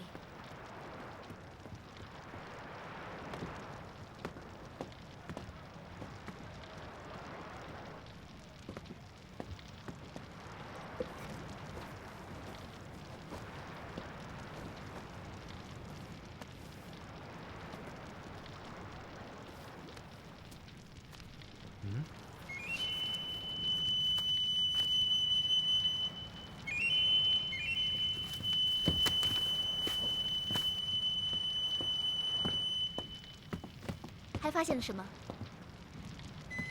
我看这里边有怪。有怪？什么怪啊？小青，这条船你见过吗？我怎么会见过啊？几天之前，我们曾在大港岔中遇到了一条大趸船。当时艄公三哥说那是装上的船。对呀，难道就是这条船？你到外面仔细看看。嗯。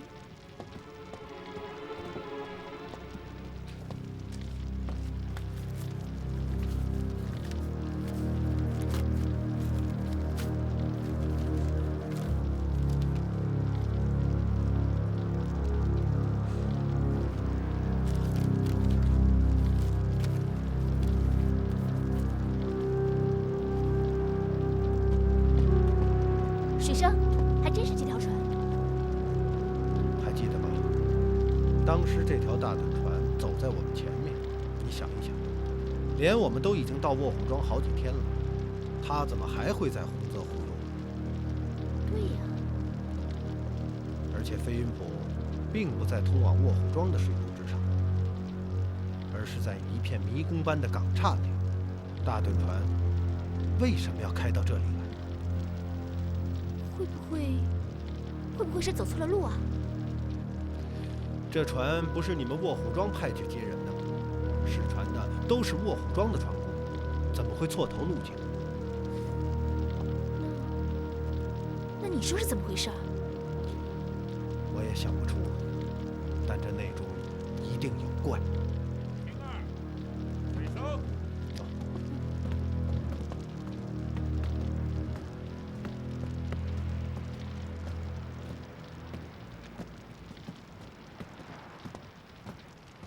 爹，怎么样？有何发现呢？水生说，这里的人是在睡梦中被袭击的，而且袭击者并没有杀人。哦。爹，这条船我们曾经见过，应该早到卧虎庄了，怎么会跑到飞云浦来呢？这我怎么会知道？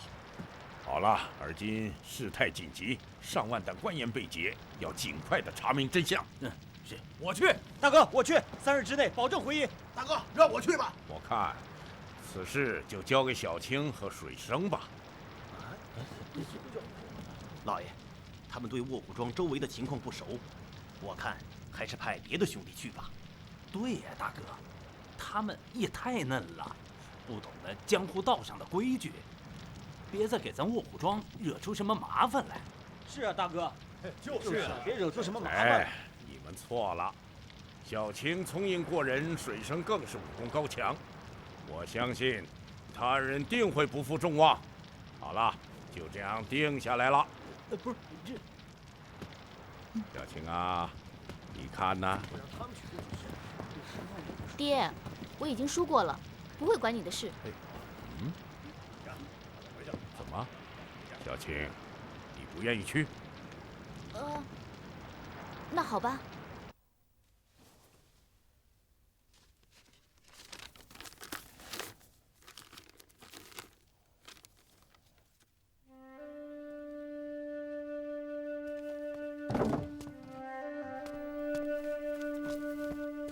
怎么了？水生，你为什么要答应我爹替他调查此事？这与我们有什么关系啊？你先别急，坐下。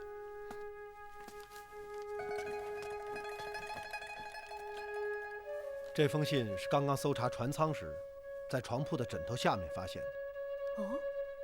信是一个叫林阳的人写给你爹的，上面说他派自己的亲信彭春率30人押盐到卧虎庄，并要求你爹只要见到盐船，便立刻飞鸽传书，将信息传送给他。你看看吧。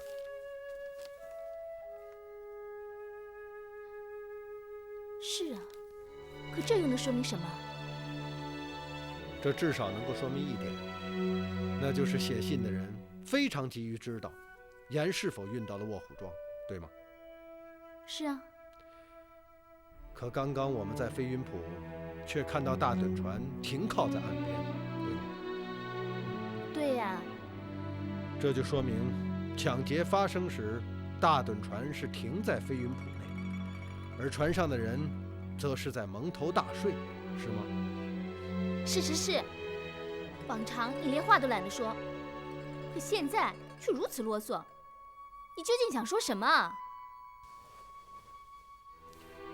我想说的是，既然事情如此紧急，那个押盐的彭春为何不将大趸船直接开进卧虎庄面见你爹，却莫名其妙地跑到飞云浦中停靠休息？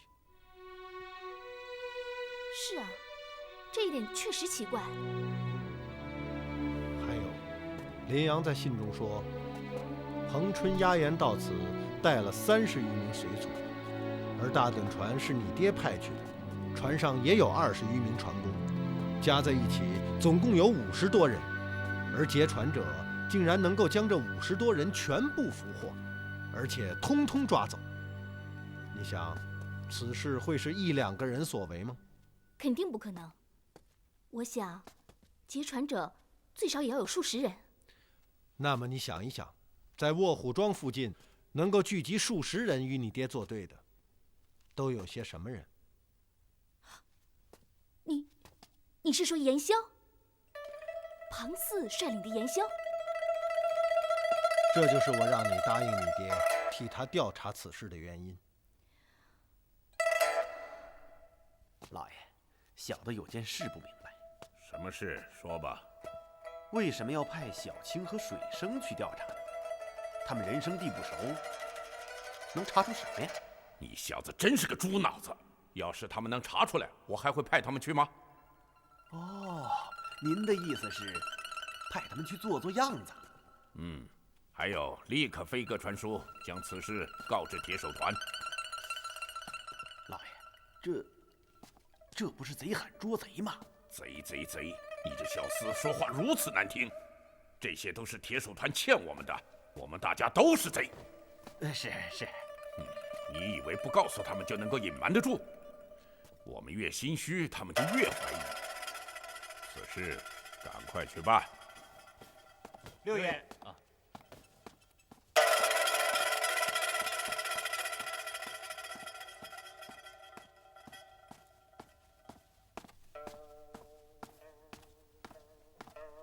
六爷，大哥在，正在房内与葛总管说话。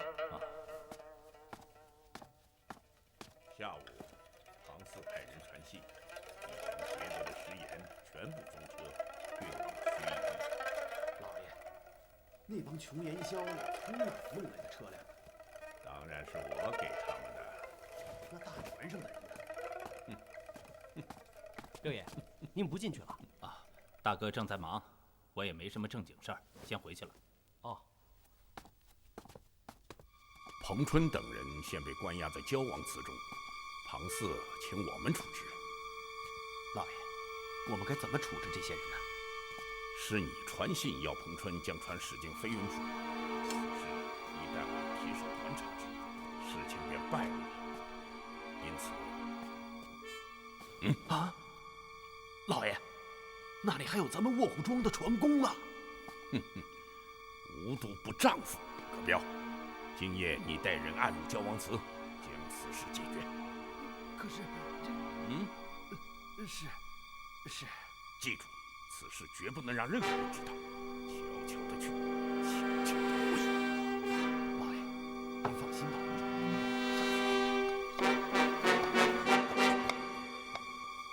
水生，我不明白，庞四为什么要做这样的事？以盐枭们的势力来说，庞四是绝不敢公然率人与卧虎庄为敌的。可刚刚你才说过，是庞四他们干的。你怎么还不明白？你说什么了，我就明白。也罢，我再对你说一件事。那天在卧虎庄外，我送庞四上船，他的言谈神情令我感到非常奇怪。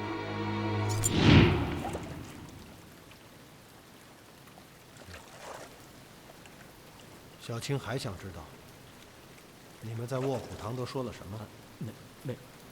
没说什么，就是，嗨，水生兄弟，回去转告小青姑娘，请她放心，没事了。我和葛庄主的恩怨已经了结了。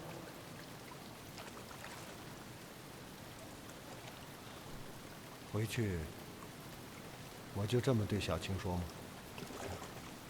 就这样说吧。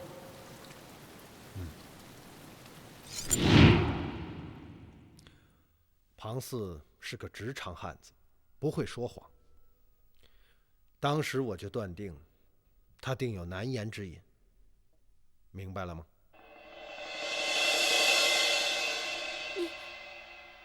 你是说，是我爹让庞四去劫趸船？我并没有这么说，只是让你自己去想。不，我不相信。那些盐是送给我爹的，他为什么要劫自己的船？你不相信，没有关系，一切用事实来说话吧。今天夜里，我们便动身前往焦王祠。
老爷。李纯呐，你去把曾大人和鲁县令给我请来。是。去吧。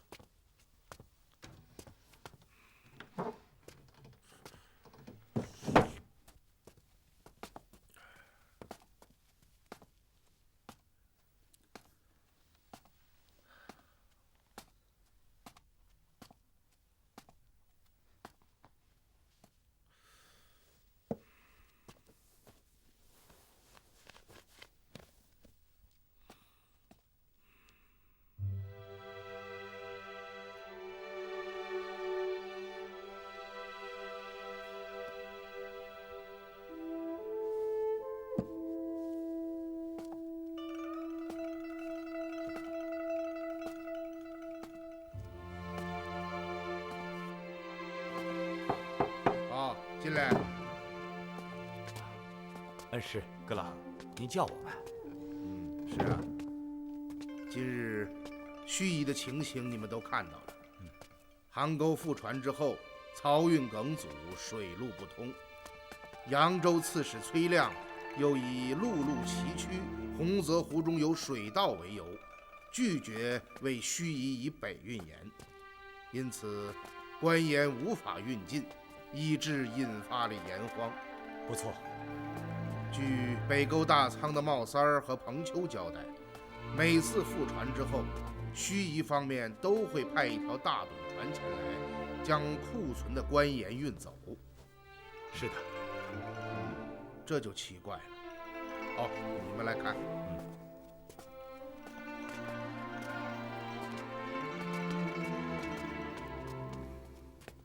这次狄春跟踪北沟船队，前往盱眙送盐，走的是这条路线，就应该是每一次大趸船的航路。也就是说，大趸船从盱眙驶到北沟大仓，途中要在运河的邗沟渠道中行驶近300里的水路，从北沟大仓装船后驶回盱眙，又要走300里，这一来一往便是600里。我们都知道，600里水路最少需要走10天时间。不错。邗沟覆船，河道封闭，巡河官船每日都要往来巡查。难道歹人们运盐的大趸船就不怕遭遇巡河官？也许他们是趁夜间航行，躲开巡河的官船。据我所知，巡河官船是昼夜巡查，夜间虽然不如白天的班次多，但也绝非没有。而且600里水路，怎么可能都在夜间航行？这是说不通的。恩师，有没有这种可能？巡河官和歹人同谋？可你想过没有？每一条官船上都是不同的巡河官。不可能每个巡河官都是歹人的同谋。一旦他们遇到的不是同伙，查之下，定会发现满载的官盐，他们的阴谋岂不立时败露？有道理。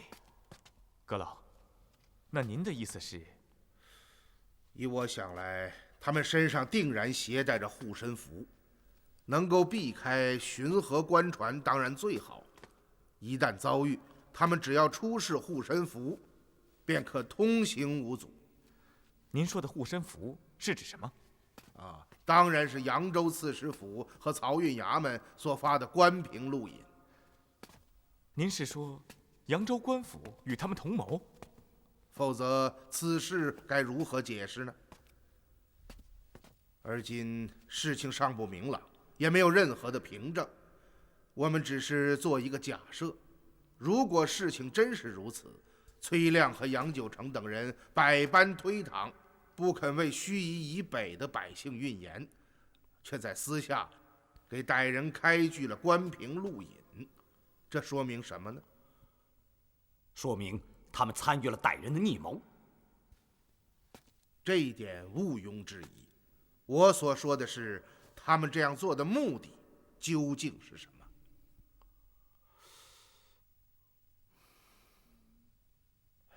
之前我们已经确定了邗沟覆船是林阳等歹徒精心策划的巨大阴谋。第一步，在邗沟将盐船凿翻；第二步，打捞官盐并存放于北沟大仓，而后由盱眙开来大趸船，将库存的官盐运往淮北地区。你们想一想，再之后他们要做什么？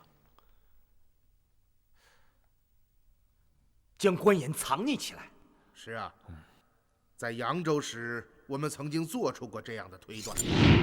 通过几日的调查，我们已经可以确定几点：第一，邗沟覆船并非意外，而是歹人精心策划的阴谋；第二，据茂三儿交代，一个名叫林阳的人招募水鬼，建起了北沟大仓，并负责盗运官盐；第三，歹人们将官盐运离扬州，藏匿起来。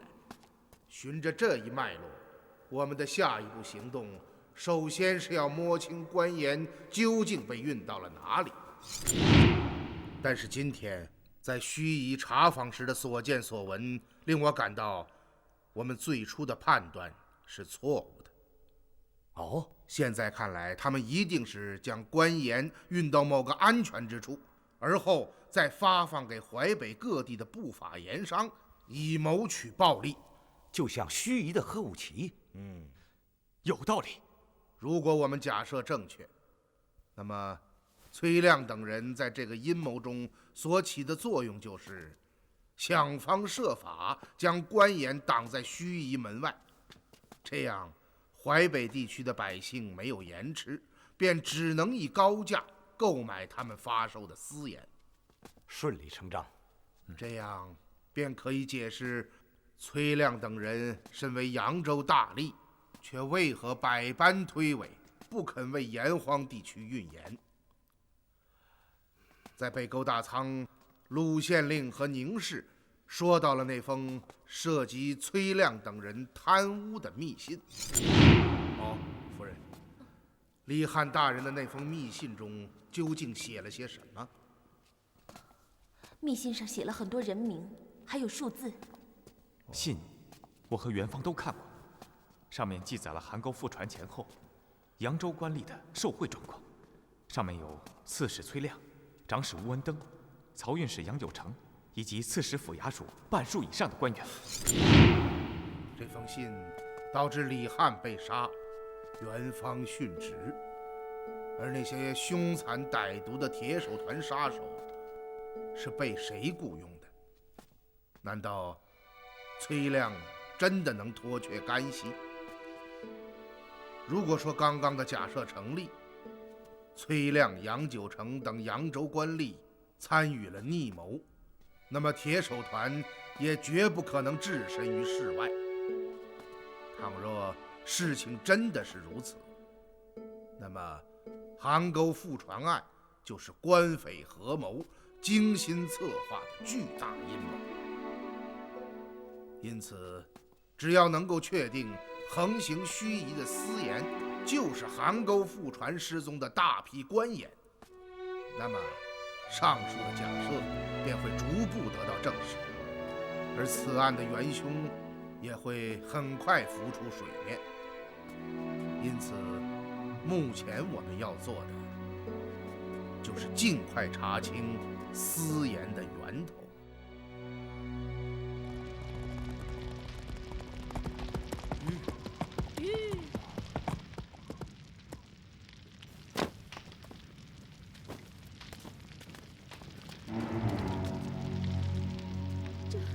这是怎么回事？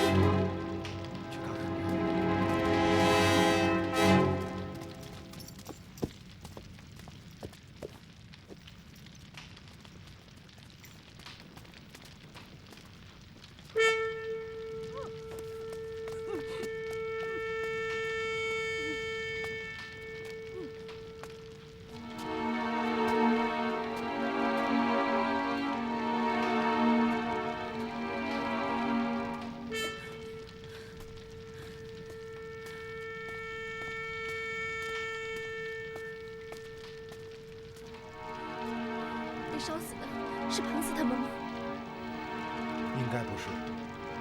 你怎么知道？刚刚我仔细看过了，尸身上都有伤口，应该可以肯定是被人杀死后再纵火焚烧。而且你没有发现吗？所有人都是死在祠堂里面，这就说明被害者非但不曾还手，就连逃跑之力也没有。元宵是不会这样的，至少他们可以抵抗。那这些死人是谁呀？很可能是那些大趸船上的，这些人被俘后浑身绑缚，这才会引颈就戮。是谁？是谁下这种毒手？是庞四吗？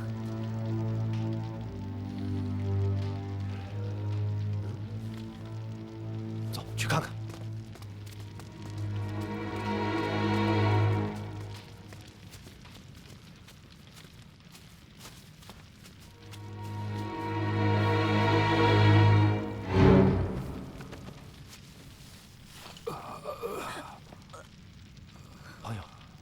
朋友，你醒醒，醒醒！他醒了。这是怎么回事？救救我！救救我！是元宵干的吗？不。你们是大趸船上的人吧？元宵到哪里去了？不知。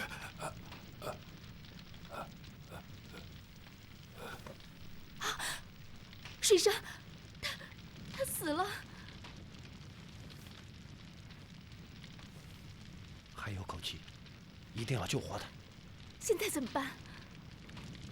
天亮前赶到卧虎镇，找个郎中。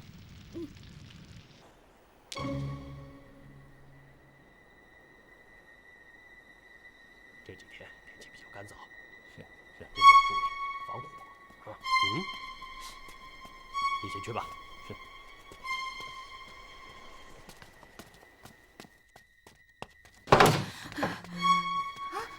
夫人，夫人，您怎么了？快，扶我坐下。夫人，到底出什么事了？春儿，去，帮我找些治刀伤的白药。记住，千万别让任何人知道。我明白。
先生，怎么样？他还有救吗？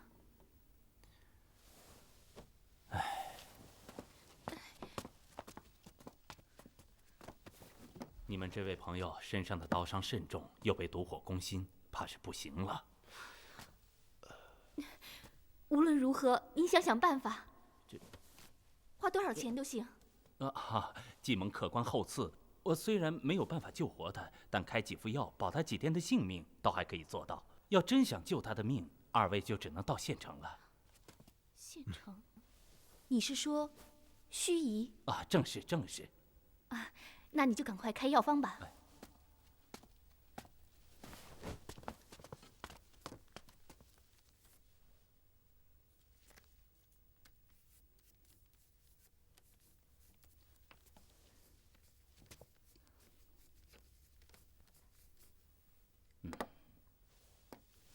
赵胖子抓药，监后服下，有什么问题再来找我。谢谢先生。好，你照顾他，我去抓药。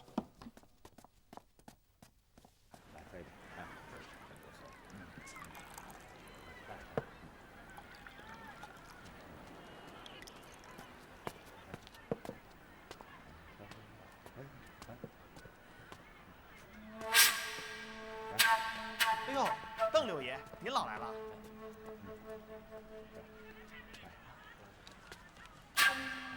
前天傍晚，有几十号人押着很多大车往北去了。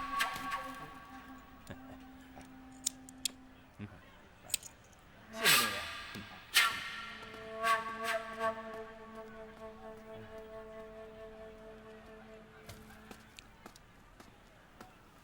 小二哥，哎呦，这位爷，您几位啊？刚刚走的是卧虎庄的邓通邓六爷吧？正是。他问你什么？啊，这……好。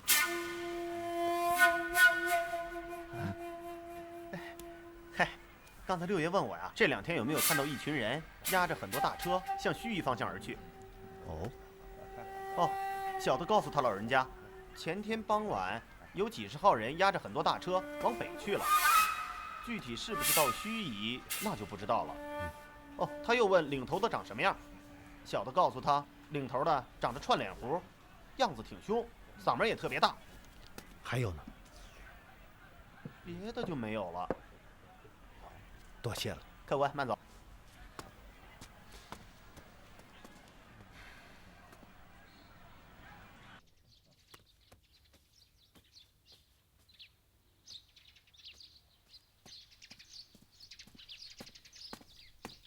小青，水生，药呢？让店家去煎了。我爹又做出这等伤天害理之事。刚刚在镇上看到了邓通，他向茶房的店小二打听，是否看到很多人押着大车向盱眙而去。哦，这是什么意思？邓通似乎是知道些什么。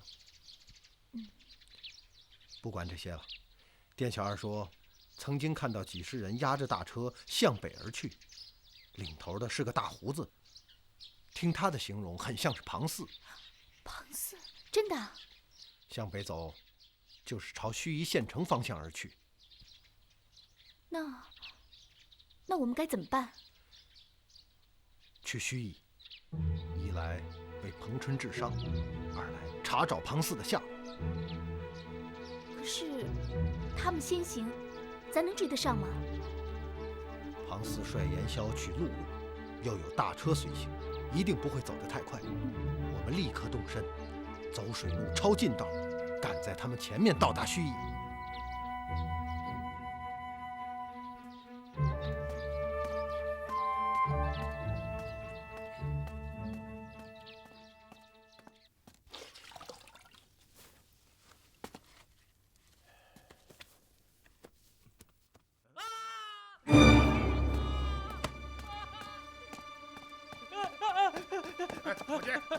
怎么了？先生，您快进去看看吧，出人命了！快，这儿。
师，您在这儿啊？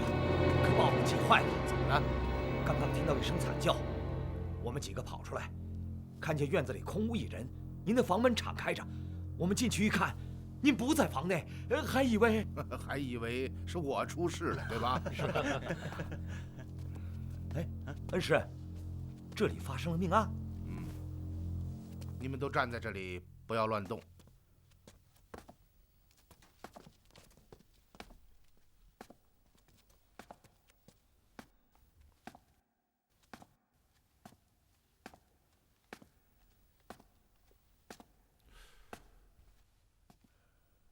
伙计，来，把这房门打开。先生，这间房没人住啊。你就打开吧。是。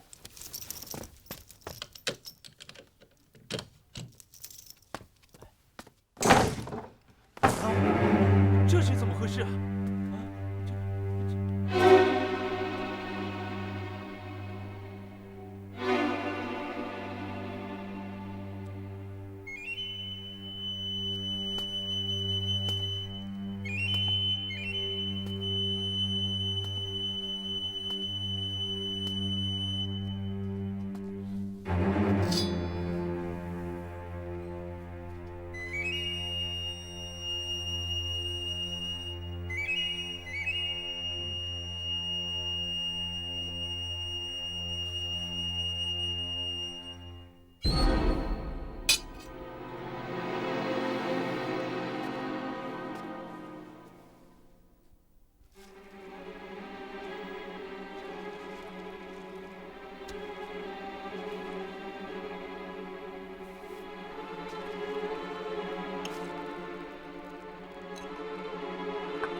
恩师，这是怎么回事啊？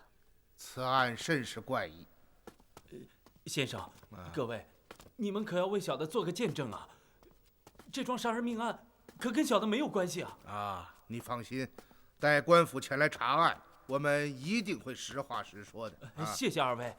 啊，伙计啊，昨夜店里除了我们一行之外，还有些什么客人？除了你们，就是那间地字角号房中死了的一男一女，再就没有别的客人了。你能肯定？绝对肯定。现在城里冷清的紧，1、2个月也来不了几个客人。哦，这2个死者是什么人呢？这个小的也不知道。难道他们没有在柜台上册？先生，这间房子是城里的一位客人常年包租的，就连钥匙也在他手里。那包租的人是谁呀？包房子的人姓赵，他说他就住在城里，再问就什么都不肯说了，只是每年来结一次房钱。你在城中见过那个姓赵的吗？从来没有。一定是用的假名。那他包这间房子有什么用处啊？自打姓赵的客人包下这间房子之后，就有2个奇怪的人经常来住，每次都是夜里进店，天不亮就走了。奇怪的人。是啊，这2个人来的时候都用大斗篷蒙着脸，进店以后说一句地字甲号房就进去了，而且从不让小的伺候。这2个奇怪的人是不是房中的死者？我也不知道，应该就是吧。地字甲号房除了那2位奇怪的客人住过，别人从没用过。那么死在榻上的那名男子是不是包房的那个姓赵的？不是。你们看，昨夜2名死者来店里的时候，你看清他们的脸了吗？看清了，就是这俩死者。我当时还觉得纳闷儿，他们怎么不用大斗篷蒙脸了？哦，明白了。伙计啊，你赶快到县衙报官，请官府来查案。啊，那我现在就去了。两位，官家来了，你们一定要替我说2句啊！你放心吧，去吧。哎，好。这可真是奇了，2间房子，一间里死了人，另一间发生了打斗，这是怎么回事呢？而且，这个凶手是从哪里进来的呢？难道是2拨不同的人行凶，却凑巧碰到一起？总台啊，我们去院中看看。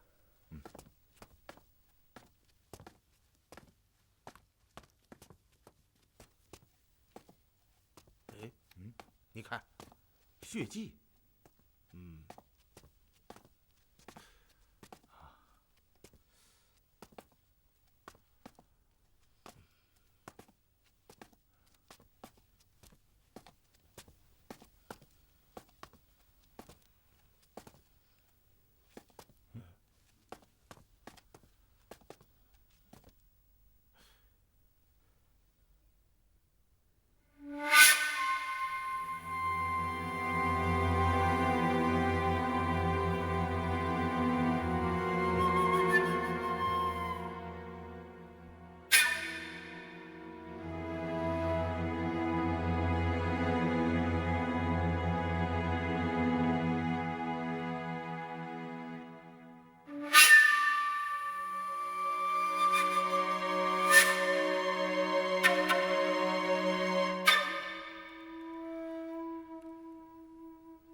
老爷看您来了。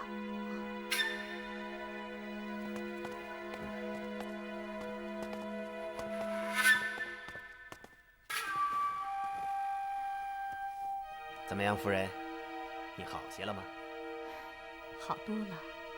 哎，究竟是何疾病，竟然如此厉害？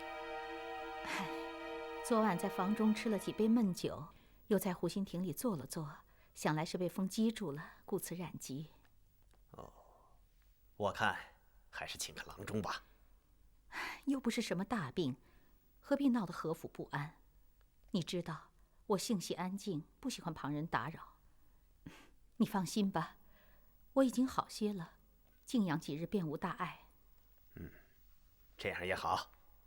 春儿在。你们要悉心照料夫人，只要她的病情有反复，立刻差人通知我。是。那夫人，你安心养病，我先走了。春儿替我送送老爷。哎，不用了。小的告辞了。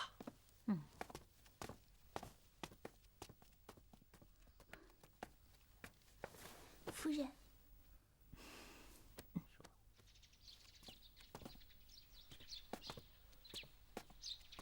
老爷。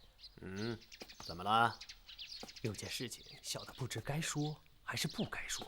说，怕什么？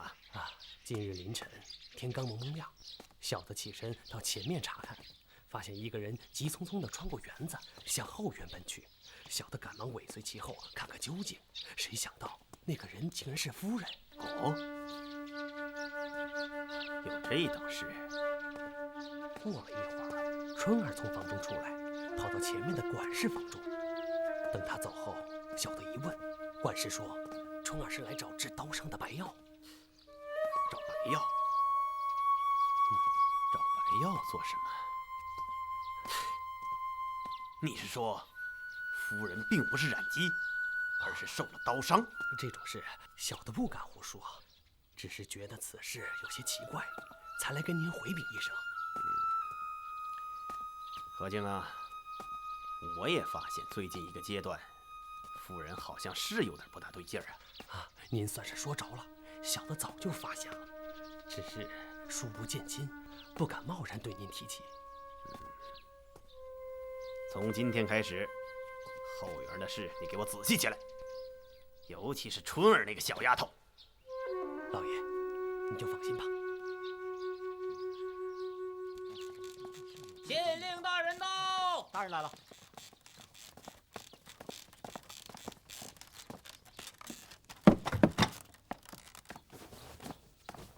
大人。县令大人，起来吧。谢大人。是你到县衙报案，说昨夜客栈中发生了凶杀案。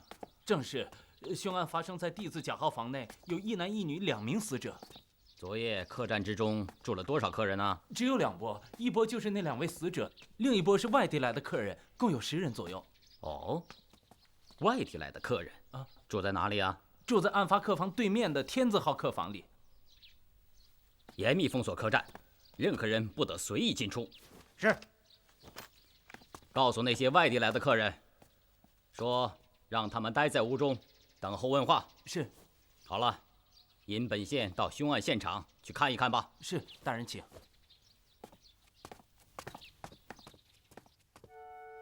昨夜共有5个人进入客栈，恰巧都被我看到了。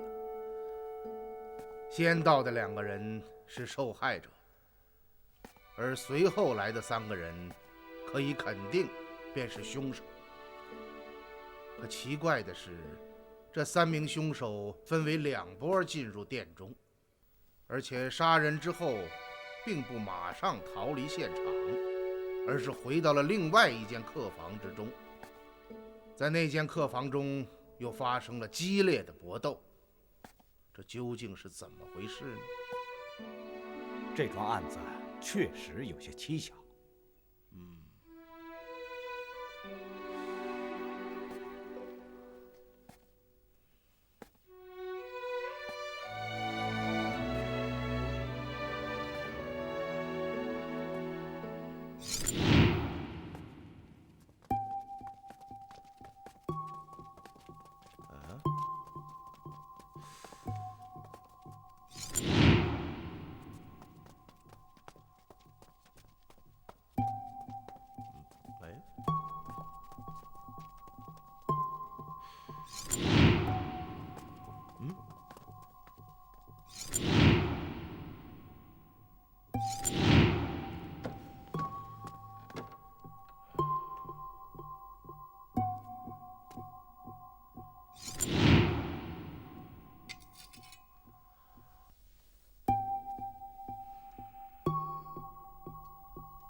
难道会是这样？先生，各位，县令大人请你们前去问话。哦，好，走吧。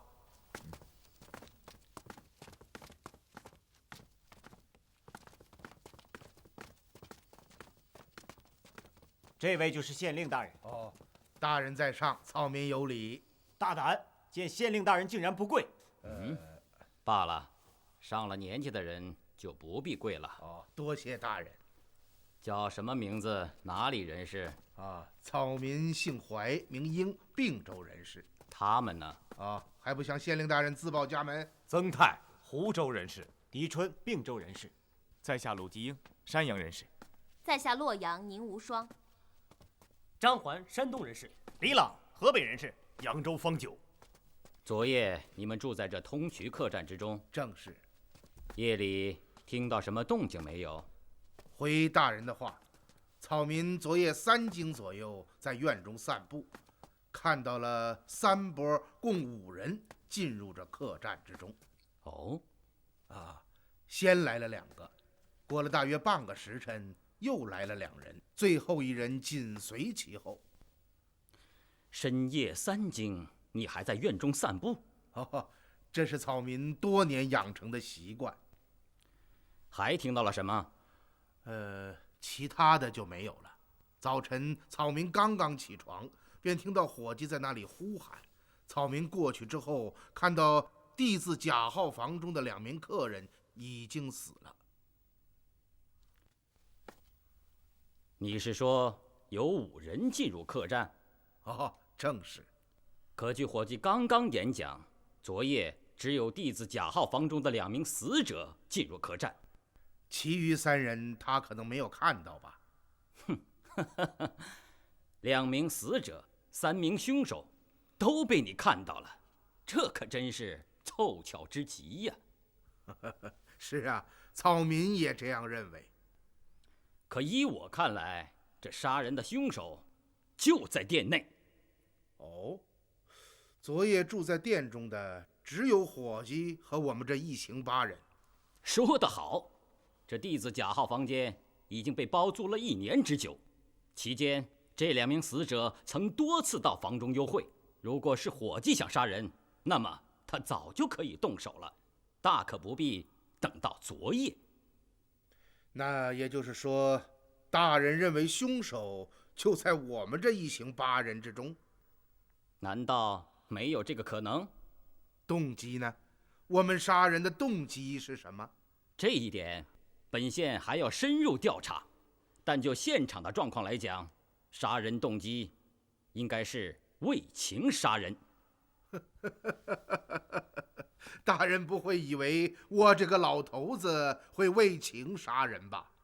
这又有什么不可能呢？而且本县并没有说你就是杀人凶手，只是说你有嫌疑。我们这一行是昨天中午才到达盱眙，这么短的时间又去和谁结情呢？啊？所谓情杀的判断，现在不过是本县的推理。也许凶手行凶还有更深层的原因，比如图财害命或者报仇。昨夜3更，当2名死者进入店中之时，你恰恰在院中散步，只有你和伙计看到他们进入客房。时过2个时辰，这2名客人便被杀身亡。你说，你有没有嫌疑啊？可草民刚刚说过了，还有3个人进入店内。哼，这只是你的一面之词，再没有别人看到，你怎么能证明呢？哦，草民想问一问大人，断案凭的是什么？当然是对现场的勘查和对作案动机的分析。说得好。那么草民想问一问，大人是不是认真地勘察了现场呢？住嘴！你算什么东西？竟敢和县令大人如此讲话，是不是皮肉痒痒了？你，本县自上任以来，断案无数，这勘察现场之道，恐怕用不着你来提醒我吧？那好，我想问几个问题，不知大人能否见容？问吧，我看你还能问出什么花样来。是，首先，甲号房中的2行血脚印，大人看到了吗？当然看到，脚印是通往D字丙号客房的。好极了，这就说明凶手杀人后又到了丙号客房，是吗？不错，那又怎么样呢？如果草民是凶手，杀人后为什么不回到自己住的房间，而要进入丙号房呢？还有，地上有凶手留下的血脚印，现在就可以比对一下，看看是不是草民留下的。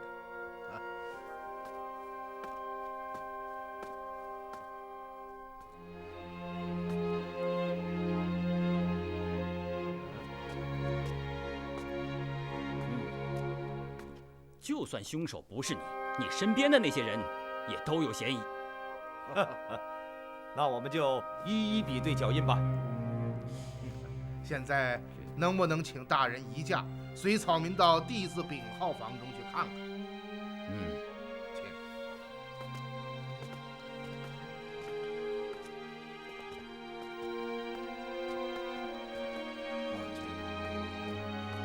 大人，这房中凳倒桌翻，花盆落地，桌上有一滩血迹，地上还有一柄带血的钢刀，这就说明昨夜这里肯定发生过一场激烈的搏斗，而且有人受伤流血，这一点大人承认吗？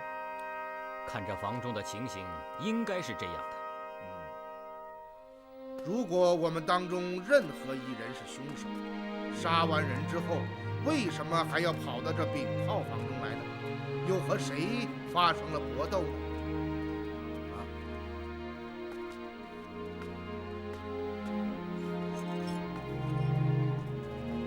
这只戒指，大人一定没有发现。照大人刚刚所说，昨夜并没有凶手潜入客栈，是我们当中的一个人杀死了那2名死者。那么，这只戒指肯定就是属于那个凶手的。啊，大人，请你拿过戒指，让大家试戴一下。李川，你先来。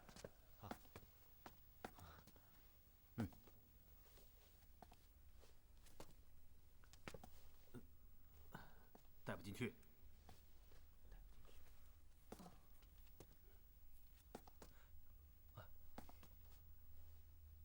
戴不进去。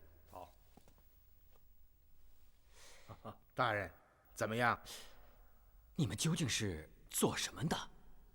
哦，草民曾当过几任小官，卸任后便在江湖上跑跑买卖。哦，他们都是我的朋友和子侄。啊，难怪你对断案之道如此精通啊！大人过奖了。就算你刚刚说的是真的，确实有5个人进入了客栈，那你说说，这2间客房中发生的凶案又是怎么回事呢？昨夜草民在院中第一次看到的2个人就是死者，这2人一定是恋奸情热，生怕被别人发觉，这才跑到客栈之中幽会。我也是这样想。刚刚我以传令捕快到城中四下寻访，看看有哪家缺失了人口。证实死者的身份是破案的关键途径。你继续说吧。第2波进入客栈的2个人是翻墙而入的，可以肯定，他们就是杀死死者的凶手。啊，却是为何？从我们发现的那些鞋脚印不难看出，凶手行凶之后并没有逃走，而是由甲号客房返回到丙号客房。这种异常的举动只有一种解释，那就是丙号客房中还有另外一人在等着他。有道理。最后一个进入客栈的人当然也是翻墙而入，我们将他称作第3人。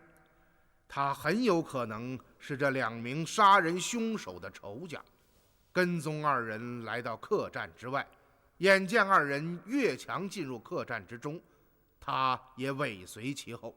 哦，你怎么能够肯定第3人是尾随凶手而至呢？据草民昨夜所见，2名凶手刚刚穿过院子跑到这里，第3个人便跟了上来。2者间隔的时间非常之短，因此可以断定第3人是尾随2名凶手而来。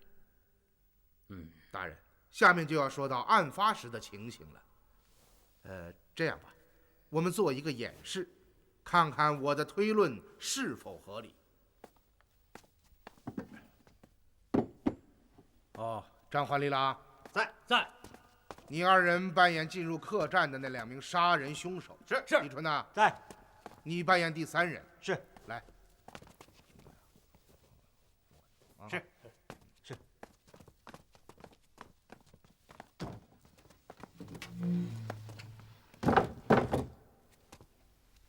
大人，那我们就开始吧。请吧。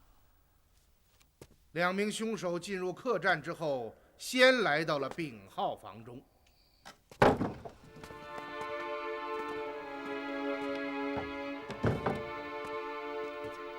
我去杀死他。好。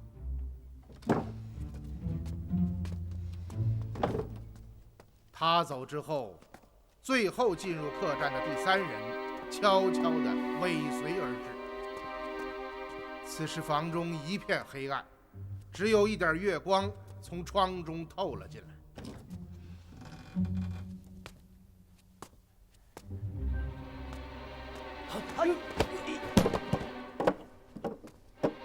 知道为了什么，刀落在了地上，这就是这2滩血迹出现的原因。而就在此时，凶手在甲号房中行凶完毕，返回了这里。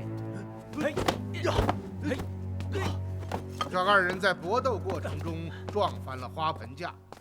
不错，不错。不过还有个疑问。大人请讲。你怎么能断定地上这把钢刀是第3人留下的，而不是凶手留下的呢？不可能是凶手留下的。为什么？不知大人注意到了没有，在甲号房间的门上有一个凶手留下的血手印。是的，我看到了。那只血手印是一只右手，也就是说，凶手杀人和开门这些发力的动作用的都是右手。不错，可这能说明什么呢？我只需要证明凶手是个用右手的人，这就足够了。大人，请您看看刀柄上留下的那个血手印。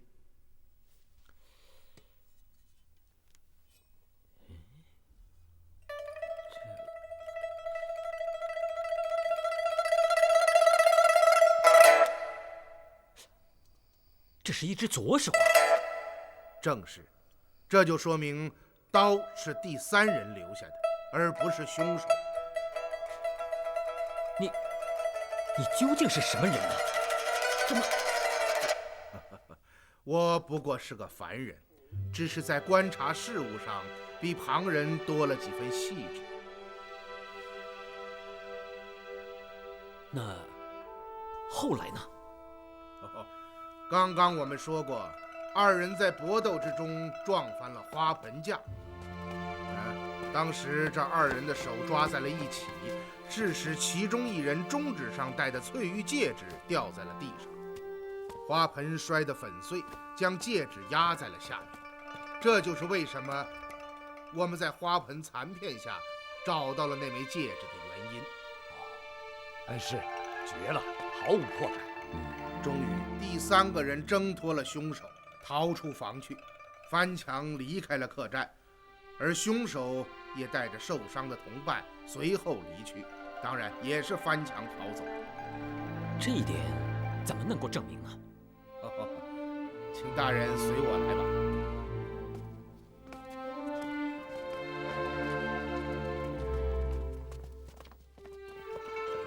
大人，墙头上的碎瓦，瓦片上的血迹，这就是证明。大人，您认为呢？不错，果然如此。还有一个问题，大人请讲。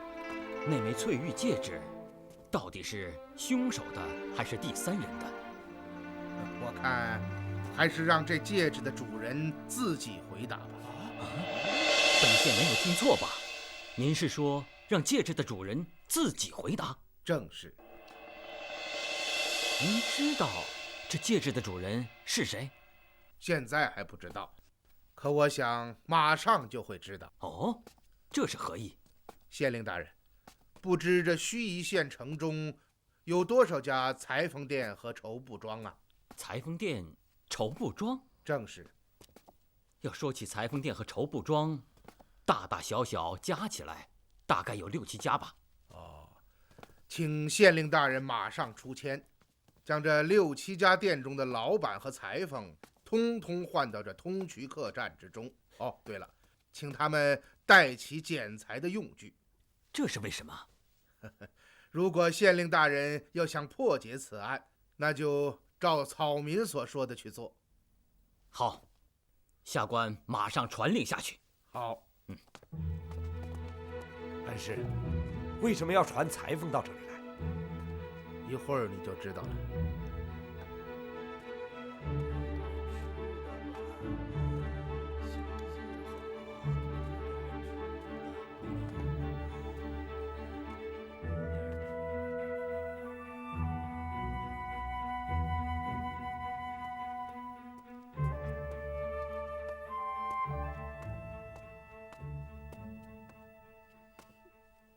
你又要出去啊？是啊。去哪儿啊？和常妈妈约好一起做绣活儿。做绣活？怎么了？你昨天夜里到哪儿去了？也是到常妈妈家里去。我不是跟你说过了吗？不错，你是跟我说过。可昨晚我到常妈妈家去了，她说你根本就没去。不错，我是没到常妈妈家里去。那你去哪里了？啊？你去哪儿了？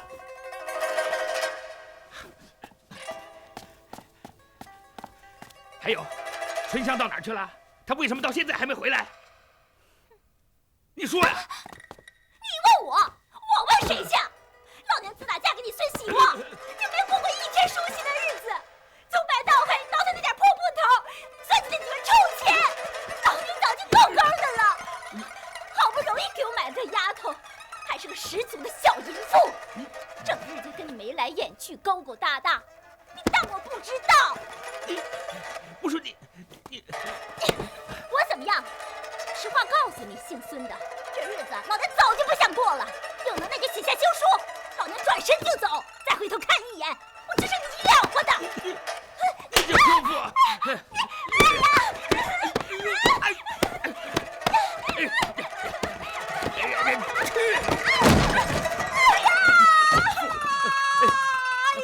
哎呀！好了，你别好了，你别好了，好不好？你杀了我吧！你杀了我吧！你，姓孙的，你不是人！你杀了我吧！你杀了我吧！好了，别看了，别看了，别看了！哎呦，让街坊四邻看见，这丢不丢人呐？哎呀，你个反人！老娘怕什么？走，咱到大街上说去。哎呀，好了好了。哎呀，孙喜旺大人呐！你走吧，你去吧，以后我再也不问了，我再也不问了，行了吧？我再也不问了。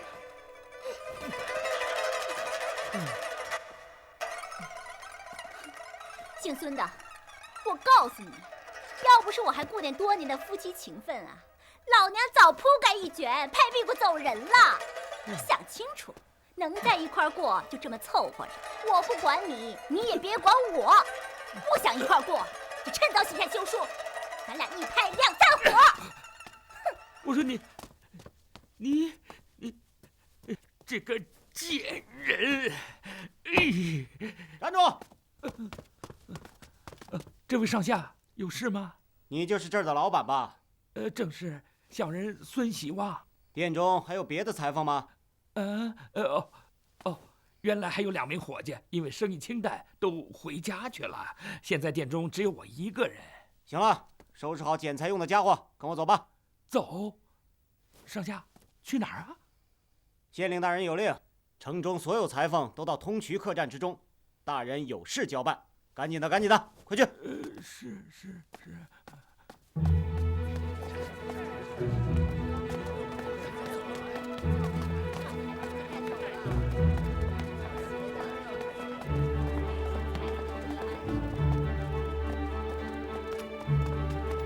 启禀大人，县城中所有裁缝均已到齐，无一遗漏，现在门外等候。将他们带到这里。是，把他们带上来。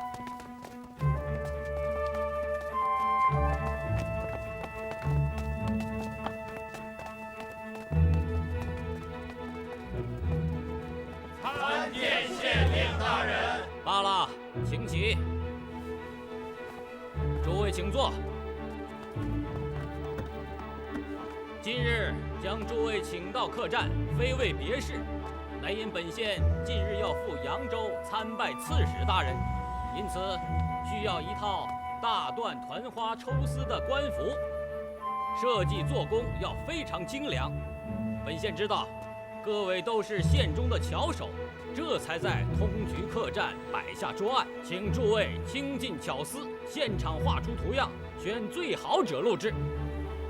是。现在就请大家开始画样。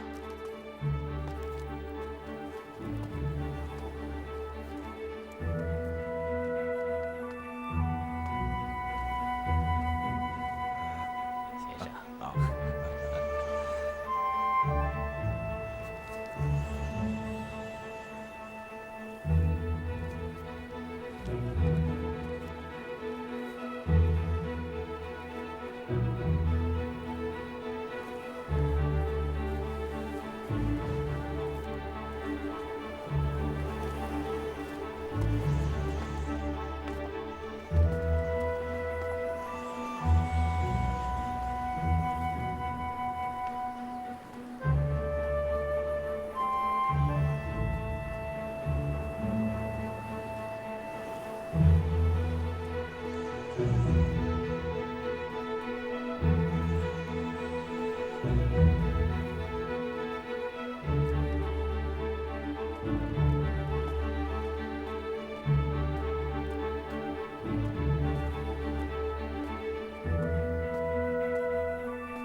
将图纸呈上来。是。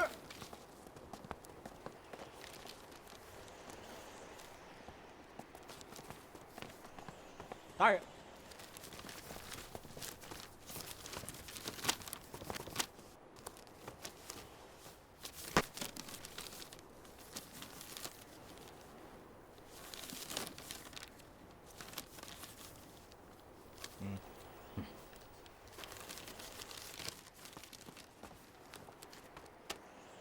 这一张是哪位画的？大人，是小人画的。非常好，你叫什么名字啊？小人是孙记绸布店的掌柜孙喜旺。请孙掌柜留下，其他人可以回去了，每人赏钱1贯。谢大人。走吧。请。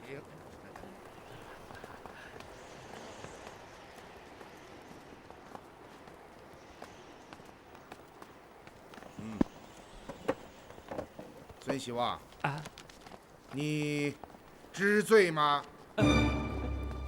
大人，你说什么？昨夜4更时分，你翻墙潜入这通衢客栈，在弟子丙号房中手持钢刀刺伤了房中之人，并与另外1人发生搏斗，而后你逃出客栈，返回了家中。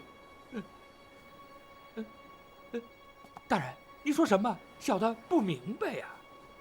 不明白，啊？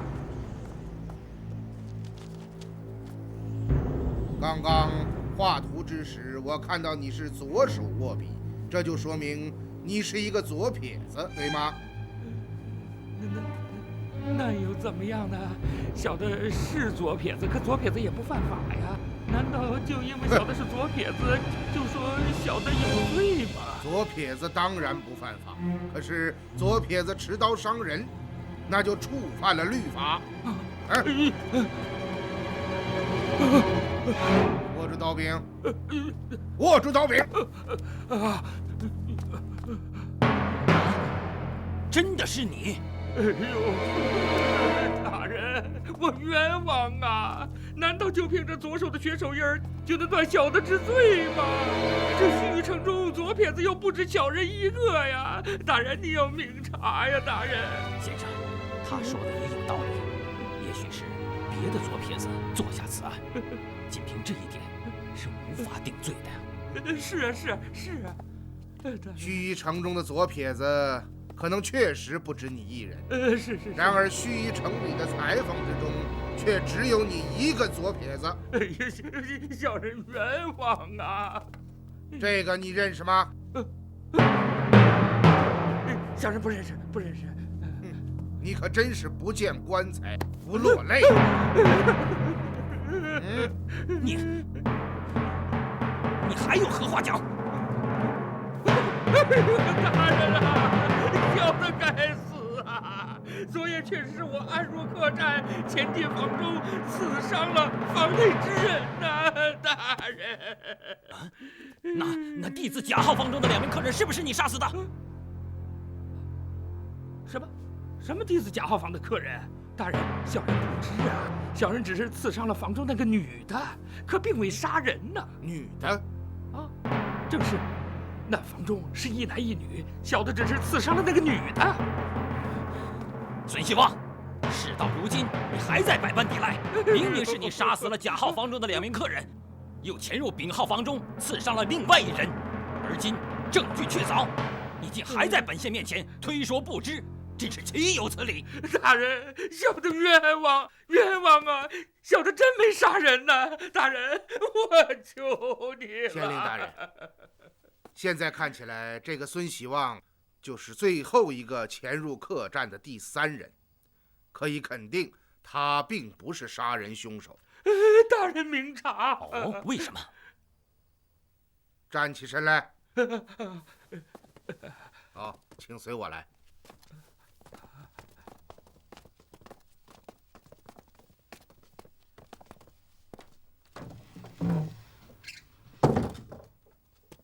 单手推门。单手推门。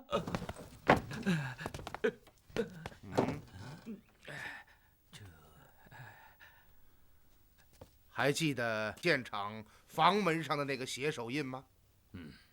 那是一只右手，可刚刚你看到了，孙喜旺推门用的是左手。也许他是双手开门，却只有右手的血手印留在了门上。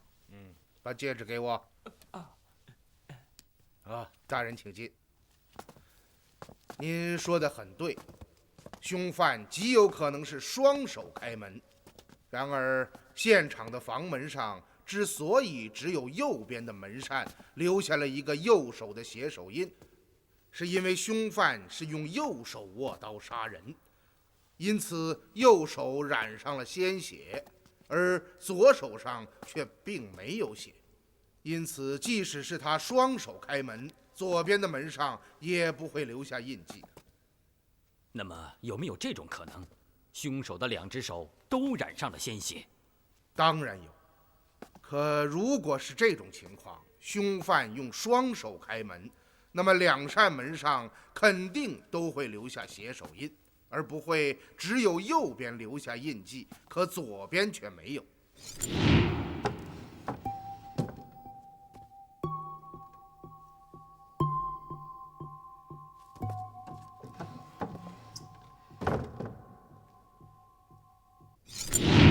有道理。孙喜旺是个左撇子，如果真的是他杀了甲号房中的客人，而后开门出房，那就应该是左边的房门上印有一只左手的血手印。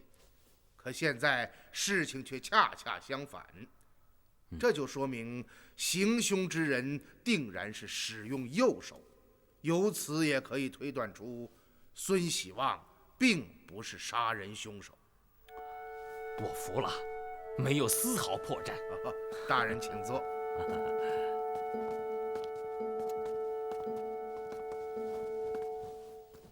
老人家你简直称得上是断案大师啊！大人过奖了，恐怕断案大师也不如他。对，曾兄说的极对。老人家到现在我也不明白，您是怎么想到潜入客栈的第3人是个裁缝？我并没有想到第3人是个裁缝，我只是肯定了一点，那就是这枚翠玉戒指的主人是裁缝。那您又是怎么想到这一点的呢？你们看，这枚戒指与普通人所戴的戒指有一些区别。首先，这枚戒指的表面没有弧度。你们仔细看看，这戒面上有什么？有很多小细点儿。你们想一想，这枚戒指上为什么会有这么多的小点儿？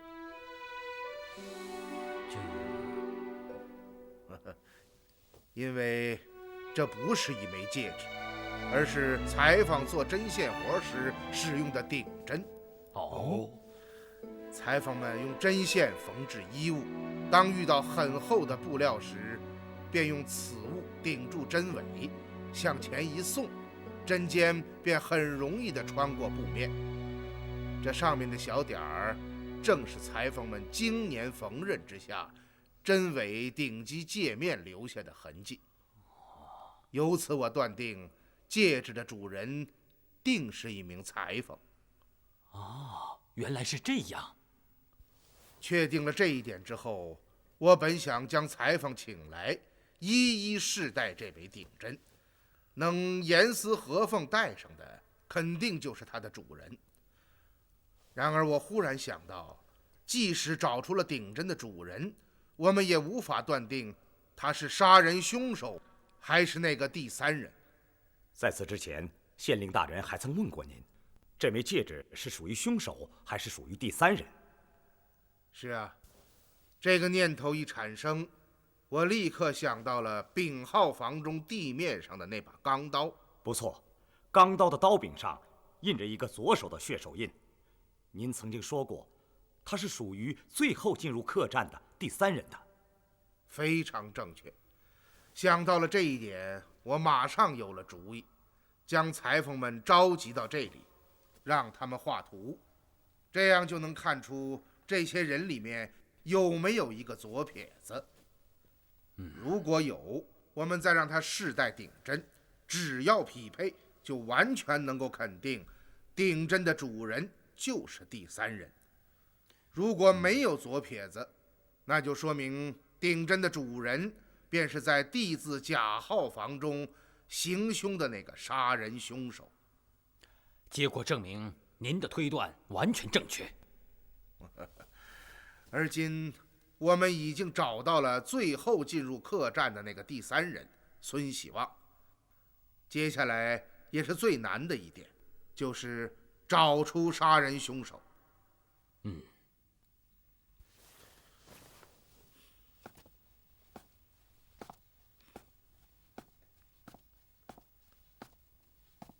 孙喜旺，大人，进来吧。你银夜潜入客栈中行凶伤人，已经犯下了重罪。如果再不道出实情，那可就是罪上加罪。你要想清楚啊！是大人，小的一定实话实说。我来问你，你为什么要跟踪那2个人进入客栈之中啊？哎，大人，说起这事儿，小的是一肚子苦水呀。哦，不要着急，慢慢的说啊。大人，小的世居盱眙，以开绸布店为生。数年前娶了一位严姓女子为妻，婚后严氏还算贤良，帮助小的经营买卖，出纳账务，一切都平平安安，日子过得还算舒心。可是2年前，也就是盱眙县断盐之后，城中盐价暴涨，百业萧条，我们的生活一下子没了着落，小人不得不经常外出做一些微利的小生意，以维持家用。可是有一次，小人从外地卖布回来，街坊的一位大娘对我说，小的不在家的时候，严氏经常深夜出门，整宿不归，店面也关了张了。开始小人不信，可自从家里发生一件怪事之后，小人便开始怀疑起来了。什么怪事？大人您知道，盱眙县城自2年前断盐后，这盐价翻了多少倍呀？400文1斗啊！家家户户买盐都成了难事。像我这种中平人家，1年之内顶多有半年能够吃上咸盐，另外半年便是淡食了。这我知道。我家中的怪事就是出在盐上。哦，大人，小人平常到何家盐号买盐，每次只买1斤，最多买2斤，放在家中慢慢食用。可几个月前，小人从外地回来，却发现家里多了7、8个大陶罐，打开一看，里面装满了白花花的食盐，足有10来斗之多。当时小人吃了一惊，赶忙询问严氏，这些盐是从哪里来的？严氏对我说是买的。您知道，10斗盐就是4000文呐！我当时很生气，责怪他不应该花这么多的钱来买盐。可严氏却说，这些盐是从盐枭手里买到的，20文1斗，和长平盐一个价钱。当时我听说后很高兴，但转念一想，这根本就是不可能的事情。大人您知道，盱眙城中即使盐枭卖盐，也要卖到200文1斗。再说，人家盐枭冒着生命危险倒卖私盐，怎么可能按照长平盐的价钱卖出去呢？这也太说不过去了。自那时起，我便怀疑严氏在外面勾搭上了有钱的阔佬，否则谁会给他送来这么多白花花的食盐呢？于是几天以后，小人假意出门，在城中一个茶楼里躲了起来。到夜半，突然回到家中。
家门不幸，出了这等淫妇。我当时本想闯入房中捉奸在床，又怕自己不是那奸夫的对手，反被其害。因此我便按下怒火，返回家中。待严氏归来，小人厉声诘责，不想那严氏却耍起泼来。大人，小人是要面子的生意人，面对这种泼妇，小人只能忍气吞声了。你是说，从轿子当中下来了2个人？正是那对奸夫淫妇，想是男人早已躲在轿中。你说他们是在D字甲号房中幽会？小人也不知是哪一号，反正就是左转以后的第1间。就是 D字甲号房。你有没有看清楚那个男人的脸呢？可惜我跟踪了几次，都没有看见奸夫的容貌。你继续说吧。此事之后，小人便买了一个丫鬟叫春香，将她安置在严氏的身旁，只要有事就向我报告。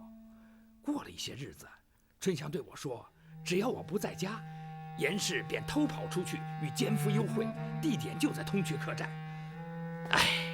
当时小人就想到衙门去报官，可回头一想，只要惊动了衙门，定然会闹得满城风雨，小人也必定是颜面扫地呀，还怎么在城中住下去？于是小人便起了杀人之心。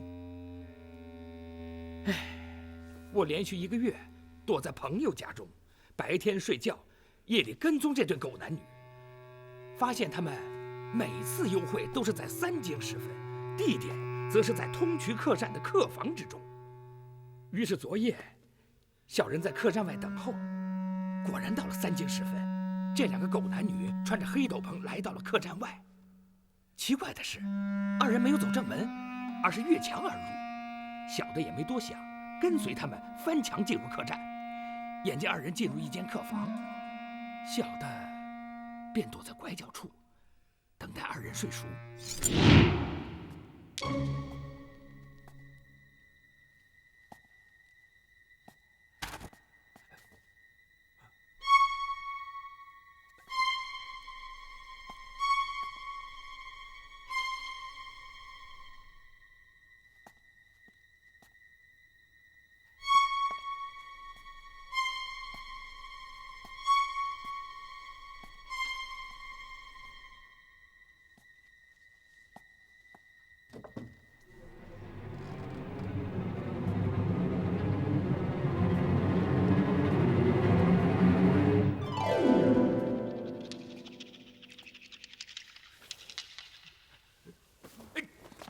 贱人！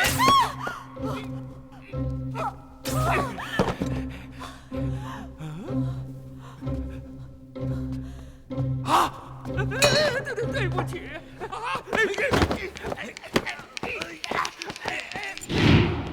真没想到，进入客栈的不是这对奸夫淫妇。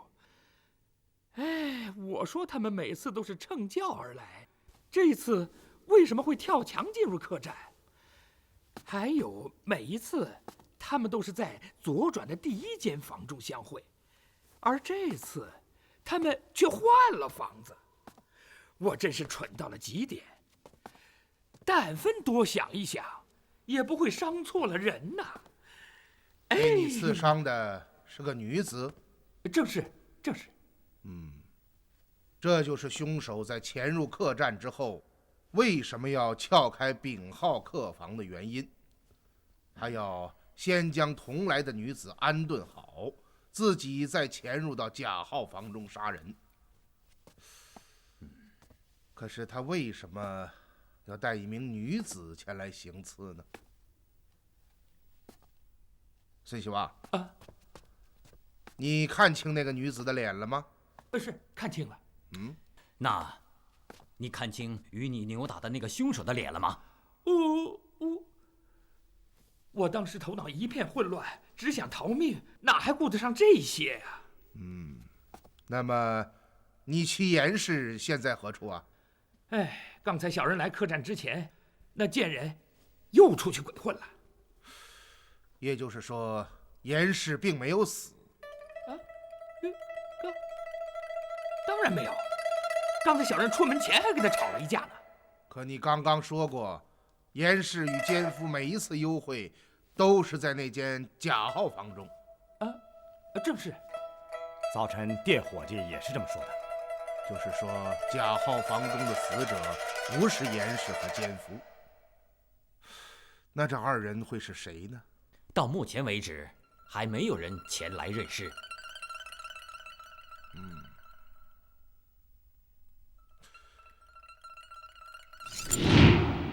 这两个死者是什么人呢？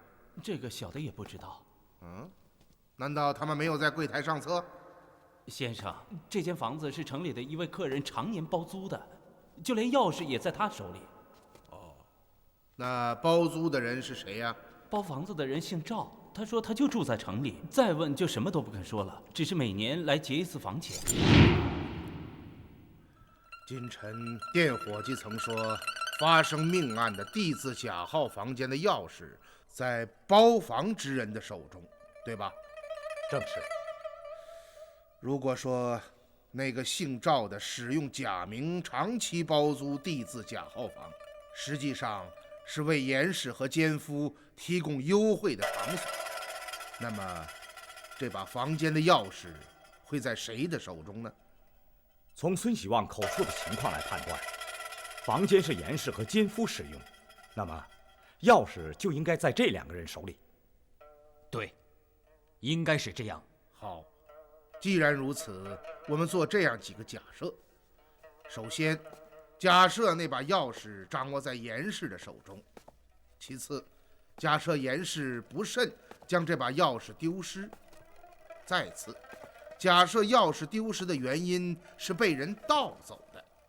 那你们想一想，谁最有可能偷盗这把钥匙呢？偷盗？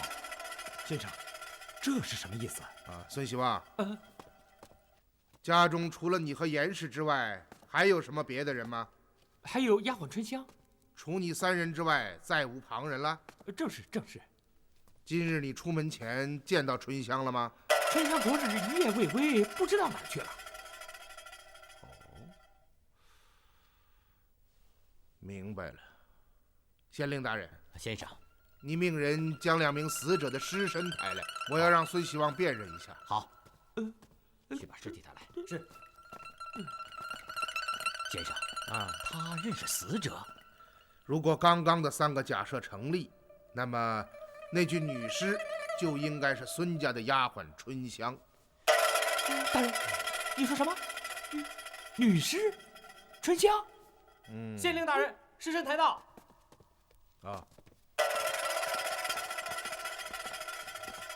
孙希望，你看一看。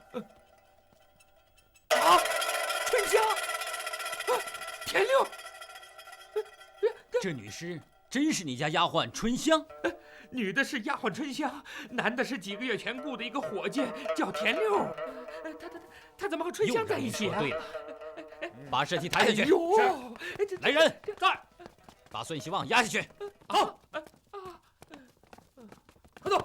刚刚我就觉得非常奇怪，孙希望用了1个月的时间来跟踪严氏和那个奸夫，掌握了确切情况之后，才于昨夜动手。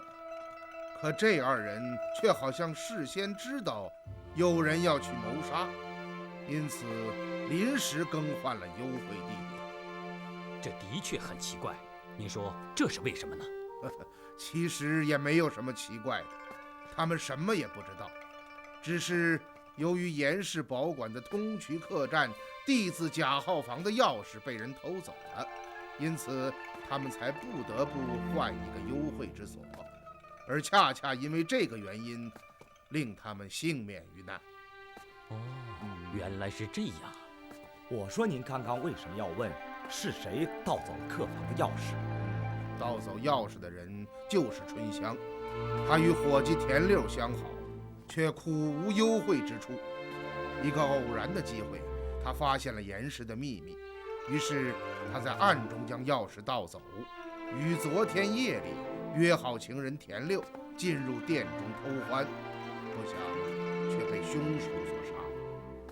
可先生，春香是个下人，公然偷盗主人之物，一旦被严氏发现，岂不是要引火烧身吗？通奸在本朝是大罪，要被凌迟处死。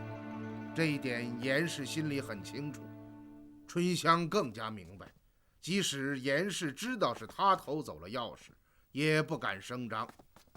然而他没有想到的是，这个行为却为他自己惹来了杀身之祸。那么先生，那个真正的杀人凶手，是为了杀死严氏和奸夫，还是冲着田六和春香来的？这个问题问得好。以目前的情形来看，这两种可能都存在。要想解开这个谜团，首先要搞清楚与严氏幽会的那个奸夫究竟是何人。只有查清了这一点，才能确定杀人凶手的真正动机，才能够彻底破解此案，抓出凶犯。那么，我们怎样才能找到那个奸夫呢？这件事还要着落在孙喜旺的身上。哦，先生，是不是您已经想好了？还是老办法，敲山震虎。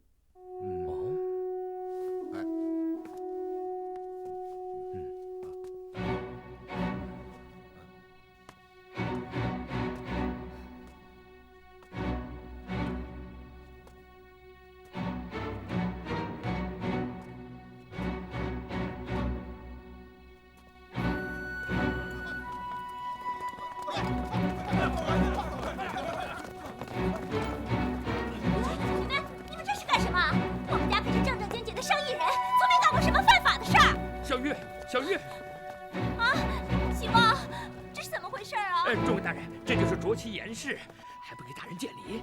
啊，众位大人切身有礼。罢了。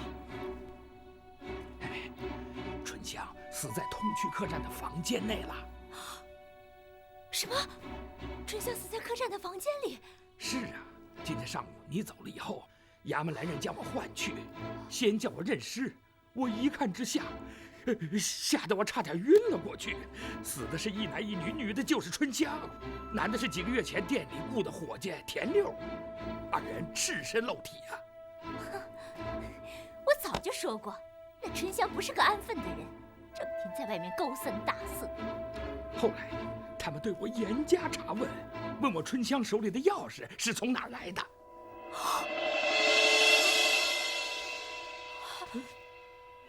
怎么了？衙门还问了什么？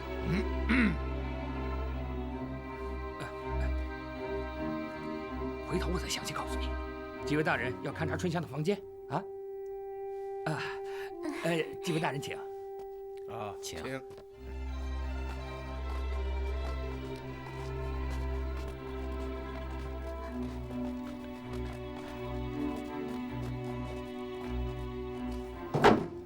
大人，这就是春香的房间。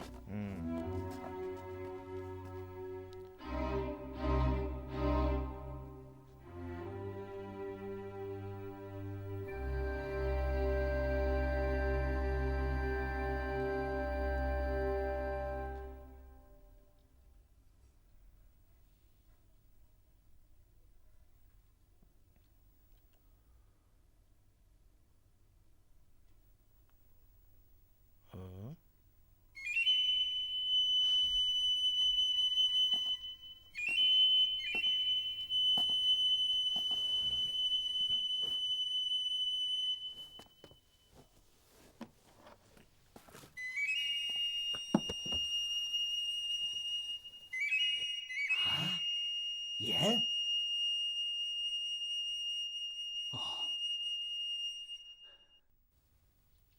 哦，盱眙城中食盐如此匮乏，想不到你们家中倒是富裕的很呐！连丫鬟手中都藏有价值千钱的食盐。大人有所不知，这个春香平日极不安分，在外面勾三搭四的，很有些相好的。这盐备不出是哪个盐贩子送给他的，与我们夫妻无关呐。哦，是这样。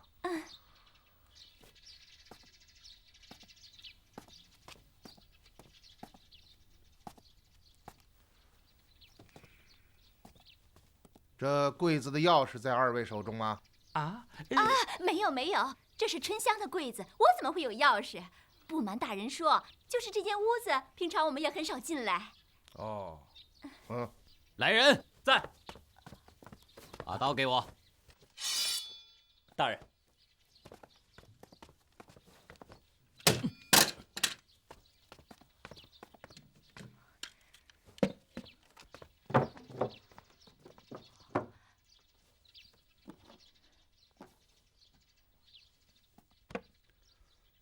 啊！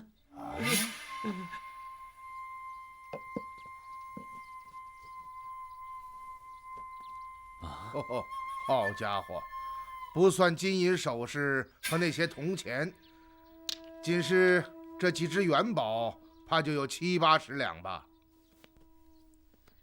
这元宝是20两一只的，这里面有6、7只，该有100两之多呀。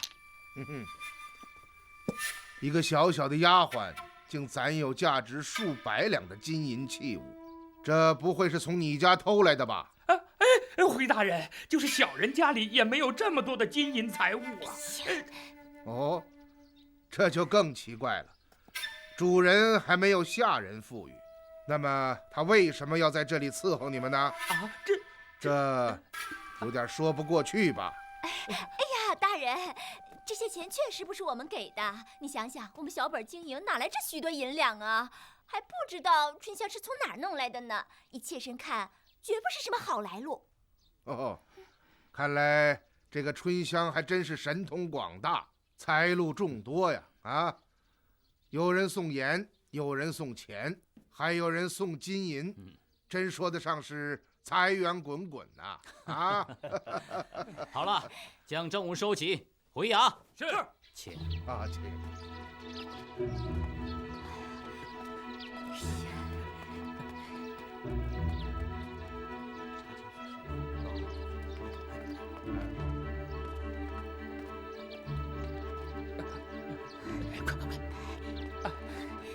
恭送各位大人。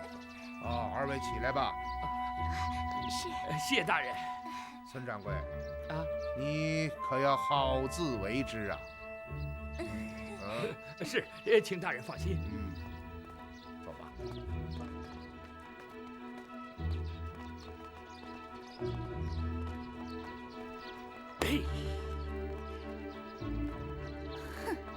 这个春香真是个祸根，当时我就说不要让她进门，可你就是不听。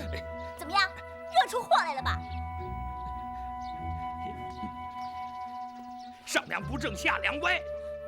你说什么？你干什么？哼！你以为人家衙门真的相信你刚才说的那些话？什么意思啊？什么意思？你还记得我刚刚跟你说的那把钥匙吗？怎么样？人家衙门怀疑那把钥匙是你的，而春香是从你手里偷走的钥匙，所以，我告诉你，别以为你干的那些丑事别人都不知道，你呀，哼，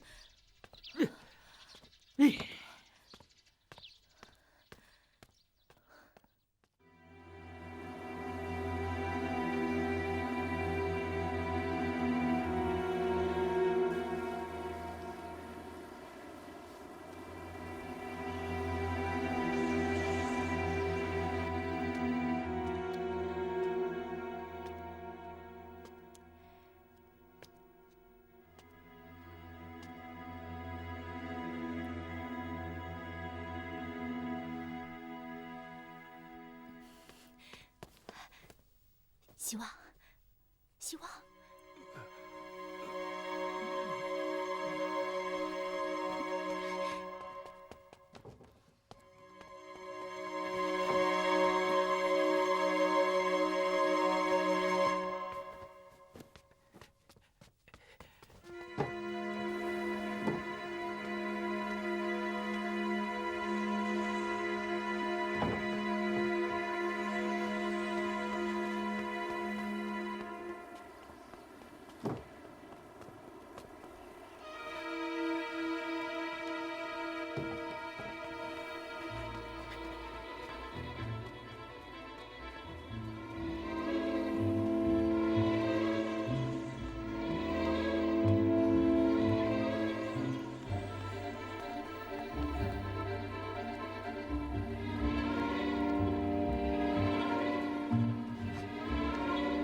常妈妈家中。走。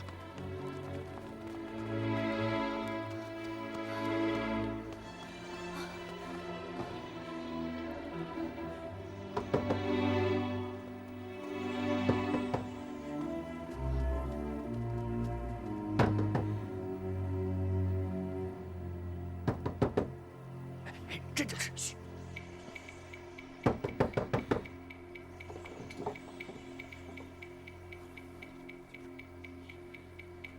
这就是常妈妈家，我早就怀疑是这个老钱婆为奸夫淫妇搭的桥。你说她，孙掌柜啊，你马上回去，不要让严氏发现啊！以后家里的事儿由你向我们报告，外面监视就由我们来负责，否则一旦打草惊蛇，反为不美。快回去吧！你看，快回去吧！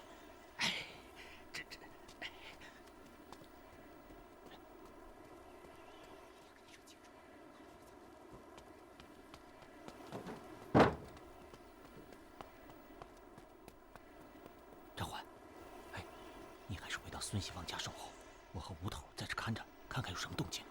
好。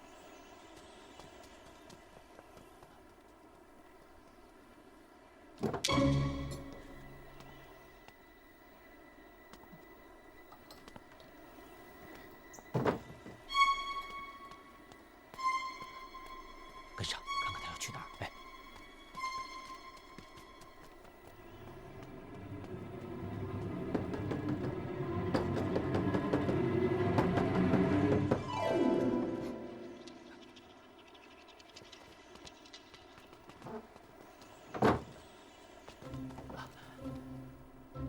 这是什么地方？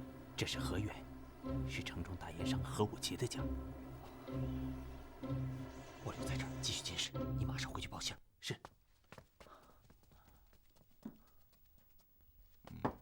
来了，请进。先生，怎么样，县令大人？是不是严氏那边有什么动静了？正是。吴头，你说说吧。大约1个时辰前，严氏跑到2条街外的一户人家，站在门口与里边的人说了些什么。据孙喜旺指认，这家主人姓常，人称常妈妈。他怀疑就是这个常妈妈为严氏与奸夫搭的桥。果然，不一会儿，常妈妈便跑出家门，到了县城东南角的河源。河源是什么地方？河源就是何武奇的家。常妈妈跑到何武奇家中。先生，您这招敲山震虎果然奏效。我想，那个奸夫一定就是何宅中的某一个人，而今夜严氏的举动，便是请那个常妈妈前往何宅给奸夫报信。这一点应该是毋庸置疑，而且我可以断定，那个奸夫定然是何宅中很有势力的人物。哦，为什么？今天下午我们曾经看到，在搜查春香的住处之时，找到了2罐食盐，还有很多金银首饰以及银锭，是严氏为了封住春香的嘴，暗中送与他的。不错，虽然严氏矢口否认，但那只不过是欲盖弥彰。那些金银不是他给的，又是从何而来呢？是啊，就凭春香一个下人，他到哪儿去挣下这许多金银呢？那么这些东西又是谁给严氏的呢？这个问题现在可以回答了，定是那个奸夫所赠。一语中的。你们想一想，如果此人不是何宅中很有势力的人物，他怎能出手如此阔绰，又怎能将稀缺昂贵的食盐随便地送给严氏？先生，您说这个奸夫有没有可能就是何武奇？现在只能说有这个可能，欲知真相还要进一步探查。立刻拘捕常妈妈，从她口中得知真相。事不宜迟，要马上动手。什么？严氏告诉我，客房的钥匙是丫鬟春香偷走的。昨夜她与情人田六在房中幽会，不想被人杀死了。我说昨晚严氏为什么执意要换个地方见面？原来是客房的钥匙被人偷走了。现在严氏非常害怕，说衙门已经怀疑他与此事有牵连。可杀作怪，人又不是他杀的，他害怕什么？他是害怕你二人的关系暴露，一旦官府纠察起来，那就是个通奸的罪名。不但他要定个凌迟的死罪，就连五爷您……行了行了，别再说了，哪儿跟哪儿啊？官府怎么会知道我和他私下来往呢？严氏说，衙门怀疑通衢客栈中的客房是他包下的，而且钥匙掌握在他手中，而春香只不过是将钥匙从严氏手里偷走了。那又怎么样？就算是他包的房又怎么样？有谁亲眼看到我们俩在一起了？啊？这倒是没有。这不结了吗？没有证据，衙门能把他怎么样啊？回去告诉他不要惊慌，出了事有我呢。是，我明天就把您的话转告给他。还有，告诉严氏，最近他和老爷暂时不要见面了。是。有这么严重吗？不就死个春香吗？老爷，小心无大碍，不过是几天的时间，先避避风头。罢了，就这么着吧。何静啊，给常妈妈打20两银子，送她出去。是。谢谢。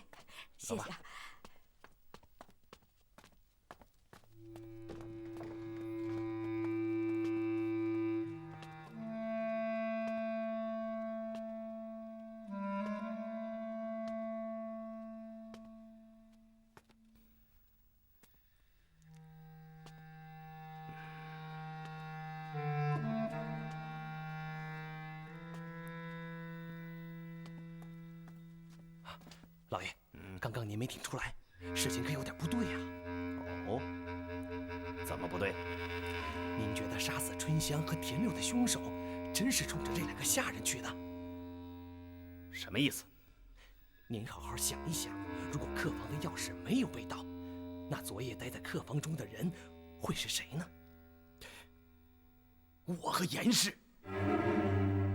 你是说，那个凶手是冲着我来的？难道不是吗？要杀死春香和田六那种下人，需要深夜潜入到客栈中动手吗？不拘在哪里找个犄角旮旯就把事儿给办了。老爷，依小的看，此事不简单呐。有道理。可对方会是谁呢？这世上最可怕的事情就是对手盯着你，而你却看不到他。是啊，这虚城里盼着我死的人很多呀。何静啊，明天你暗中派出几个手眼灵活的兄弟，四处打探，看能不能找到一些蛛丝马迹。只要是有一点线索，咱们就先下手为强。好，我明天一早就去办。越快越好。还有，老爷，小的想劝你一句，您和严氏的关系还是要小心为妙。刚刚常妈妈说的话很有道理，通奸在本朝是重罪，千万不要让对方在这一点上抓住咱们的空子。好了，你去吧。是。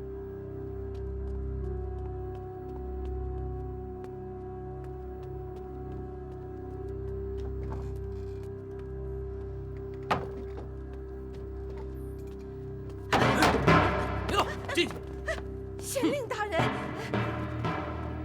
你这阿杂的老钱婆，年逾半百，不行正道，无视朝廷教化，竟替奸夫淫妇传递消息，真是辱没节烈，无耻之极。你知道，助他人通奸，在本朝也是要判死的重罪吗？大人，老婆子无儿无女，孤苦无依。替他们传递消息，不过是想赚几文散碎银两，为自己留下个棺材本儿。求大人开恩，饶老婆子性命。我来问你，你到何宅去见谁呀？我怎么，死到临头了，还不想说实话？是，我说，去见何武奇。果然是何无奇。你对他说了什么？老婆子就将严氏对我说的那番话告诉了何武奇。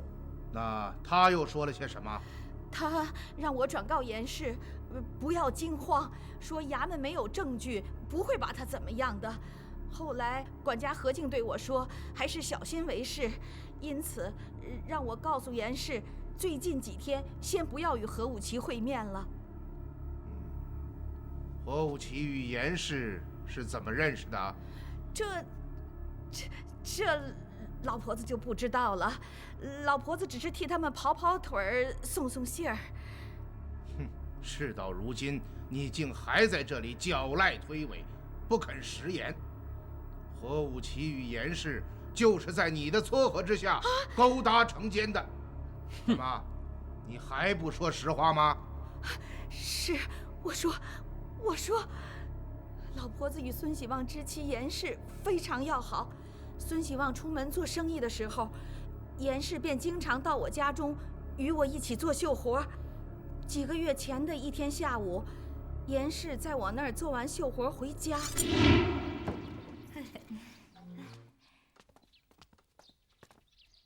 常妈妈，改天我再来你这儿做绣活。行，有空就来。好啊，不送了啊。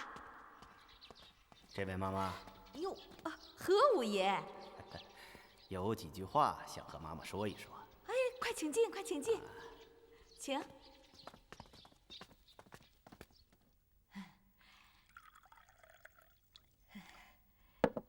五爷，喝水。常妈妈不用忙了，我是想问一问，刚刚离开的那位小娘子是哪一家的？是2条街外孙喜旺家的。看来她与妈妈极是熟悉呀。是啊，她丈夫不在时，她经常到我家来。常妈妈，有话我就直说了。五爷，请讲。前些日子我到卧虎镇办事，恰巧遇到了这位小娘子。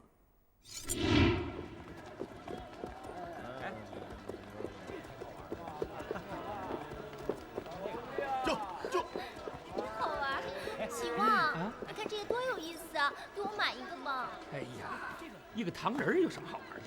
而且铺子里生意不好，盐价也不贵，咱们还是能紧点就紧点啊！哎呀，一个糖人打什么紧？哎，我刚才看了，一个糖人要10几文，太贵了。我刚才买这个花了不少钱呢。我要。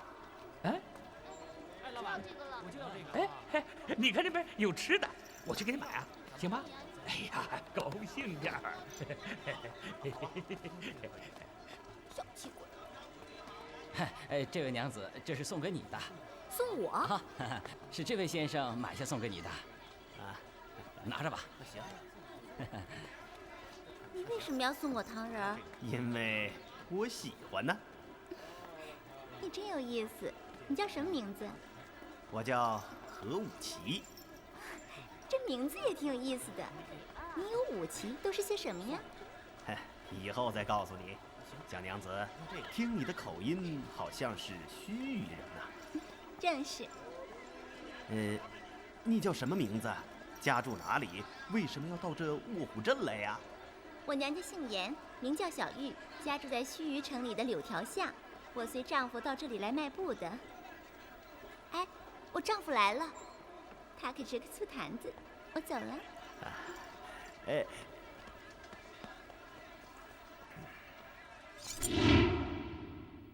回到盱眙后，我派人在柳条巷等了好几个月，今天才见他露面。真没想到何五爷还是个多情人呐！自从见到他，我这心里就放不下呀。今天我来到这里，就是想请妈妈从中撮合，促成我2人的好事。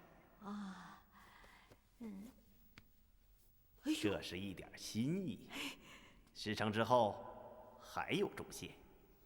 好。于是我暗中替2人安排，这2人一拍即合，从那儿开始便如胶似漆，经常暗中幽会。刚刚你说何武奇是在一个叫卧虎镇的地方办事，遇到严氏的？是，何武奇亲口对我说的。将这老钱婆押到隔壁房中暂候。是。走。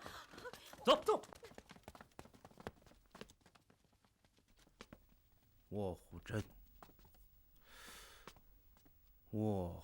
镇，先生，您怎么了？没什么，想起了一些别的事情。先生，奸夫果然是何武奇，我们现在该怎么办？要不要以通奸罪先将其拘捕，进行拘问？这样做是不会有结果的。首先，就本案来看，何武奇只是一条重要的线索，而不是嫌疑人。我们调查他与严氏的关系，是为了找出通衢客栈命案的真正杀人凶手。因此，对何武奇只能暗查，不可打草惊蛇。如果现在将长婆逮捕入狱，定会惊动何武奇，后面的事就不好办了。不错，我看这样，将长婆暂留家中，一方面对他小以利害，如果发现何武奇与严氏有异常动向，立刻向衙门禀报。另外一方面，派人严密监视其家，一旦发现他要逃走或有可疑举动，立刻抓捕。好，接下来就要看我们怎样对何武奇下手了。先生，何武奇可不比孙喜旺，他在盱眙城中势力极大，不是个好惹的人物。平时就连下官也要让他3分。先生，若说帮忙，你已经竭尽全力，温卿足感盛情。以下官看来，此案是一潭浑水，您还是别再往深处趟了，搞不好会惹祸上身的。县令大人，我要是怕惹祸上身，从一开始就不会帮你。现在我们已经趟进了浑水潭中，要想回头，也已经为时太晚了。我看得出来，您几位绝不是普通的商人，到盱眙也不是为了做买卖。虽然下官现在还说不出您的身份，但我已经能够清晰地感受到这一点。待时机到了，我会亲口告诉你。说吧，先生，您下一步要做什么？我要进入河源，将此案查个水落石出。您说什么？进入河源？正是。只有打进河宅，潜伏在何武奇身边，才有机会相机行事。可这太危险了，万一……我意已决。县令大人，我只想请你帮我一个忙。请你帮我查清何武奇经常在什么地方活动。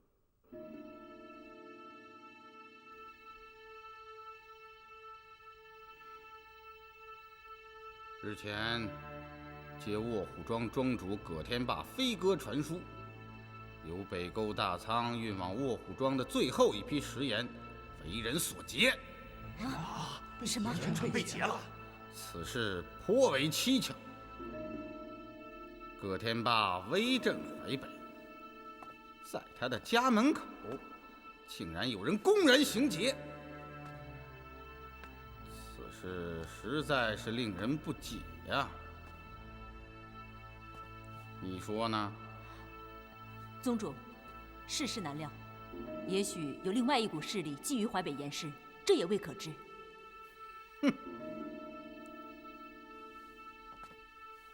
葛天霸是你爹，你这是在为他开脱吗？属下不敢。此事事关重大，本尊要亲自去一趟卧虎庄。宗主，崔亮、吴文登、杨九成在门外等候，叫他们进来。是。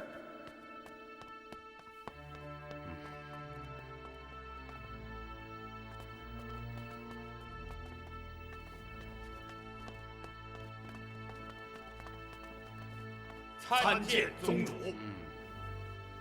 怎么样？最近狄仁杰有什么动静？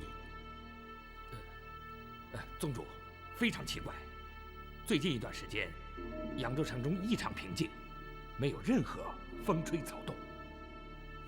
哼，你们倒是放心的很。宗主，这是何意？想知道你们的处置使大人现在哪里吗？他不在扬州。哼，他现在盱眙县中查查思言的下落。什么？他在盱眙？正是。我看他现在离真相已经不远了，你们兀自被蒙在鼓里。宗主，那我们现在该怎么办？哼，狄仁杰孤身犯险跑到了盱眙，而他的大队卫士却留在了扬州。你们说，这是不是个好机会啊？好机会？宗主，您的意思是？在盱眙除掉狄仁杰，只要他一死，一切就都平静了。啊，宗主，狄仁杰可是当朝宰相，杀了他就意味着对朝廷宣战，请宗主三思啊！狄仁杰微服私访本身就不合定制，即使遇害，也怪不到你的头上。怎么？害怕了？啊，倒不是害怕，只是，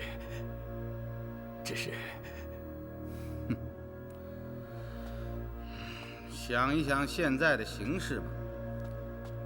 狄仁杰击破北沟大仓，跟踪运盐船队，找到了盱眙。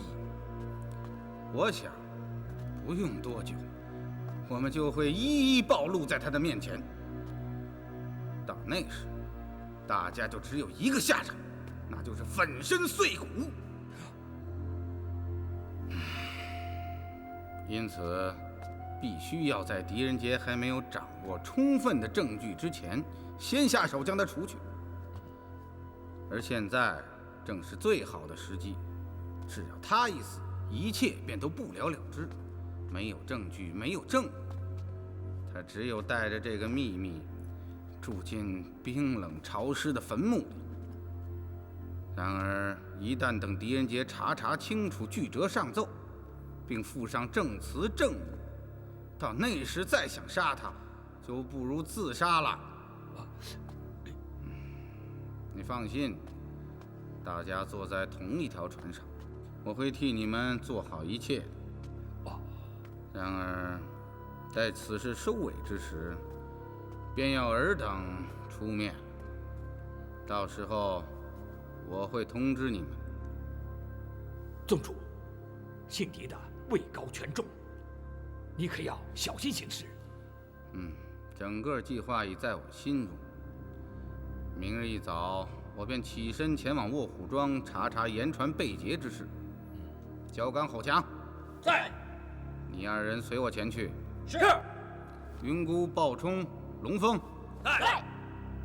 你三人阴潜盱眙县城，查清狄仁杰的宿处及属下人员情况，而后向我禀告。记住，绝不可轻举妄动。是。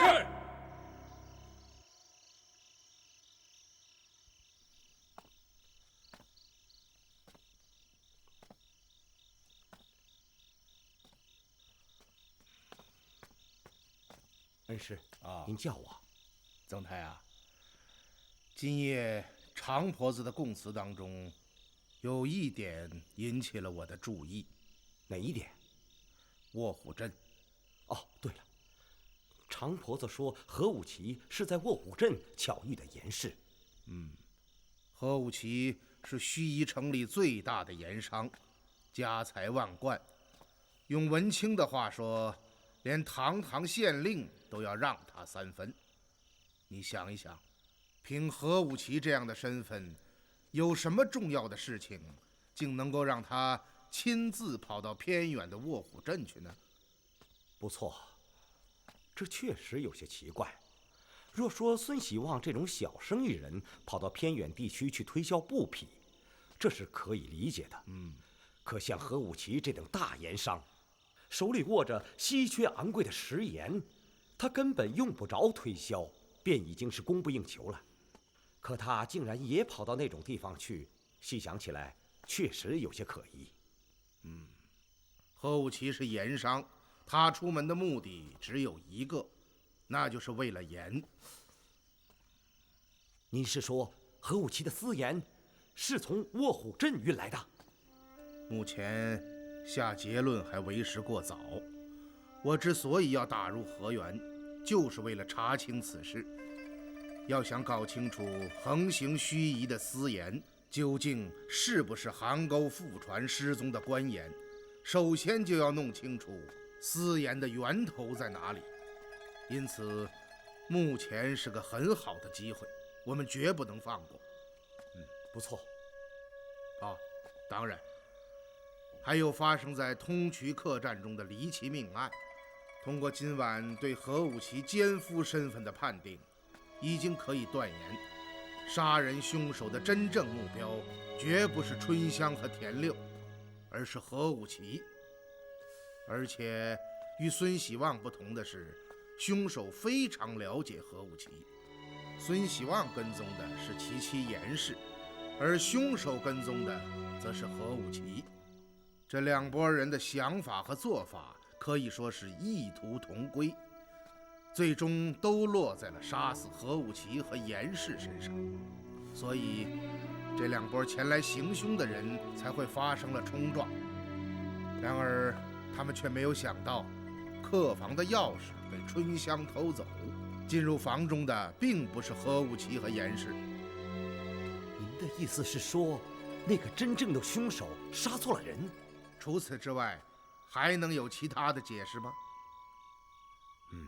不错。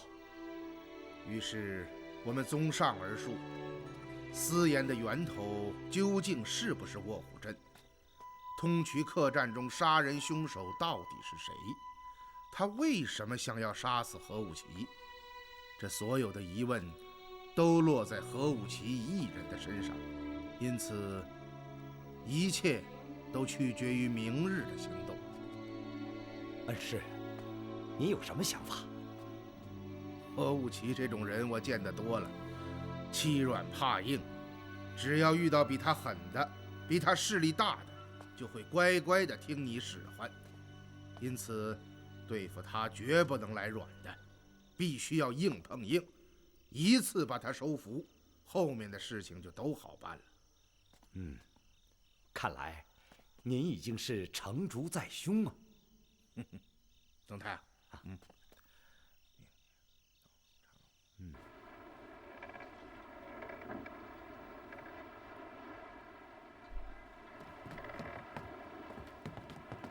站住！什么人？是我，曾泰。曾大人，张郡头。立刻将2队、3队所有卫士唤醒，准备出发。是。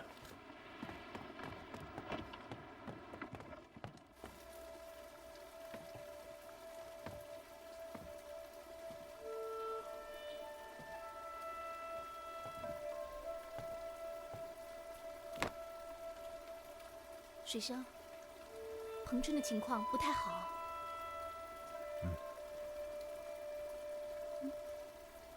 怎么了？又犯傻呢？我的脑海里总是出现那位老人家，我想他一定对我非常重要。也许是你的亲人，也许是你的仇人。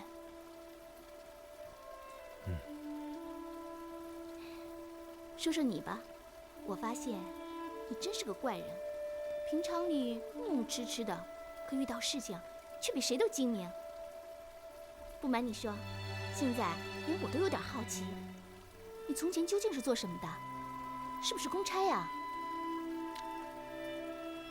会吗？不过你的话也有道理，我也觉得自己似乎比别人多长了一双眼睛。不管你从前是做什么的，我还是蛮佩服你的。遇到事情沉着冷静，我爹都跟你差远了。行了，别说了，我这浑身直发冷。你这个不知好歹的人，说好也不是，说坏也不是，你去死算了。死容易，活着才难呢。你不能死。我也没想死。你死了，多孤单呢。怎么了？小气，让我靠一下也不行吗？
恩师，哦，曾太啊，你回来了，事情办得怎么样？都按您的吩咐准备好了，只待明日的行动。哦，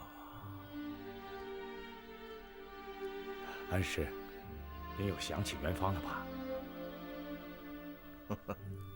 曾太啊，你说元芳真的死了吗？恩师，我理解您的心情，可鲁基英和宁氏已经证实了这一点。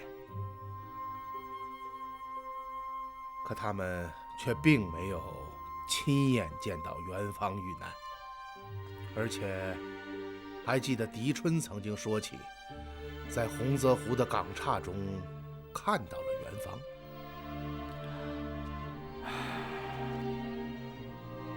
但愿狄春没有看错。也许这是自我安慰吧，但我总有一种隐隐的感觉，元芳没有死。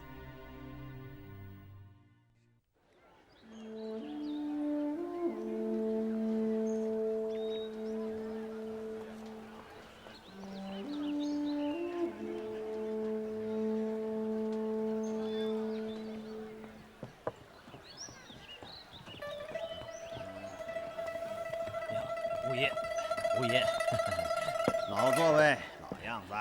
五爷，真不好意思，您的座让人给占了。哟呵，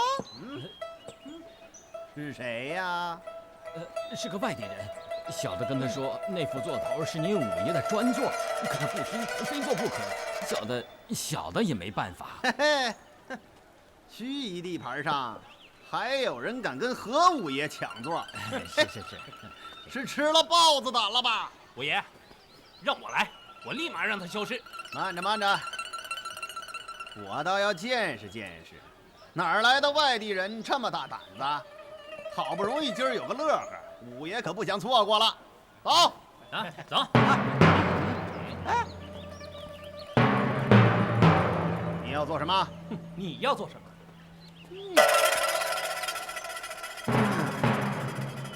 把他给我扔出去！小子，愿清楚地盘，识相的给我滚蛋！你给我杀！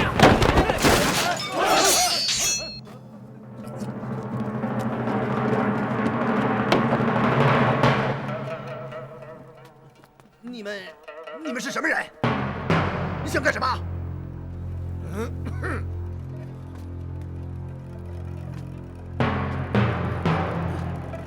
你叫何武奇啊？是啊，我叫怀英。今天特意在这里等你，是想告诉你一件事。我看上了盱眙这块马，从今日起，你每从外面趸来一匹私盐，就要分我一半。分你一半？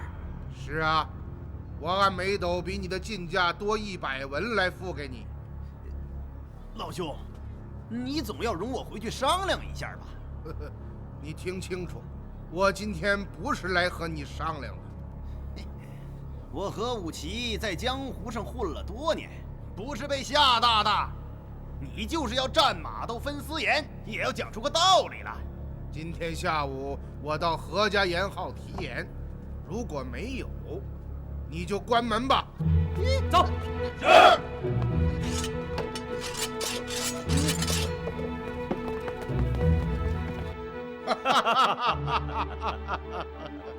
何武奇此时一定是丈二金刚摸不着头脑，不知道您这位带着上百名随从的大佬是何方神圣，为什么会相中他的地盘？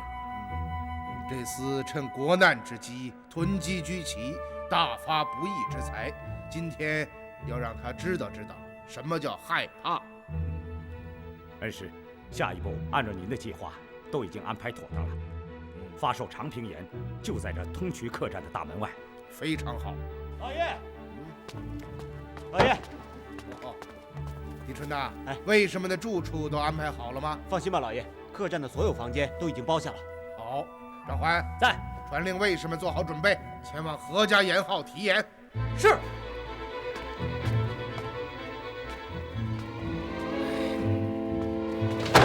老爷，盐号掌柜的现在门外，说有要事求见，快让他进来！五爷，不好了！是不是那帮人到盐号去了？正是，刚刚大约有100来人冲到盐号，轰走了排队买盐的老百姓，将库内仅存的10袋食盐全部装上了马车，最后留下3000两银子就走了。我是怎么吩咐你的？他们来了，你就说盐库里没有盐了。这些人强行霸道，根本不容小的说话呀！冲进库房里将盐就抬走了，是小的也没办法呀。你群废物！老爷，这也不能全怪他们。咱们开盐号的，遇到别人来买盐，能不卖吗？只是不知道这些人买了咱们的盐要做什么。五爷，五爷，您快去看看吧！怎么了？街上都炸了窝了！什么炸了窝了？你把话说清楚！那些人将咱们盐号的盐运到了通衢客栈，在客栈门前支起牌子，支起布棚。你怎么这么啰嗦？挂起牌子，支起布棚干什么？说！卖盐呢？啊？卖盐？卖盐？正是。咱们的盐卖500文1斗，人家只卖长平盐的价钱20文1斗。现在城里的老百姓都跟潮水似的往那儿奔呢。20文1斗？这可是连血本都赔干净了。姓怀的为什么要这么做呢？难道是失心疯了不成？不好！怎么了，老爷？这是要将我挤出盱眙的盐市，他们好取而代之啊！老爷，这是什么意思？你想一想，他们以长平盐的价格赔着血本将盐卖给这儿的老百姓，他们就成了老百姓的大救星。待到下次我将盐运回，他们一定还会像今天这样，强行买下，再以低价售出。就这样，用不了2次，百姓们在感情上就会彻底倒向他们。到那时，即使姓怀的将盐价涨到和我们一样500文，老百姓也只会买他们的盐，而不会买我们的。一旦此事传到卧虎庄、葛庄主耳中，他马上就会觉得比我们财大气粗的人来啊，于是便甩掉我们，去和姓怀的合作。那咱们可真的没戏唱了。还有，昨天夜里我们说起的那个在通衢客栈错杀春香，意欲置老爷于死地的对头，您说会不会就是这个姓怀的？姓怀的，你想要我的命，就别怪我对你下毒手。哼！五爷，我今天跟你们拼了！何江在，召集人手越多越好，咱们马上出发。是。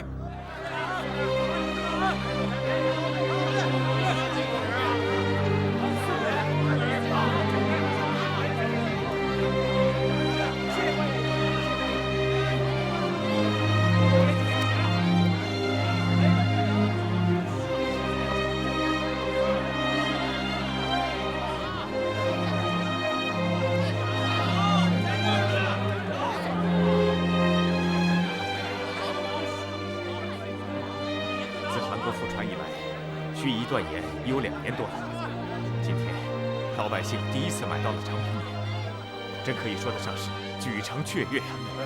是啊，恩师啊，真是大快人心呐！既杀掉了何武奇的锐气，令其感到前所未有的恐慌，又为盱眙百姓雪中送炭，可以说是一箭双雕啊！可是区区10担食盐，对盱眙百姓来说不过是杯水车薪。要想从根本上解决问题，就必须尽快查清邗沟复传的真相，以及私盐横行的症结所在，恢复盐政秩序，使官盐能够平安地运抵盐荒地区。圣上曾经说过，盐运之重，重于泰山，这句话是极有道理的。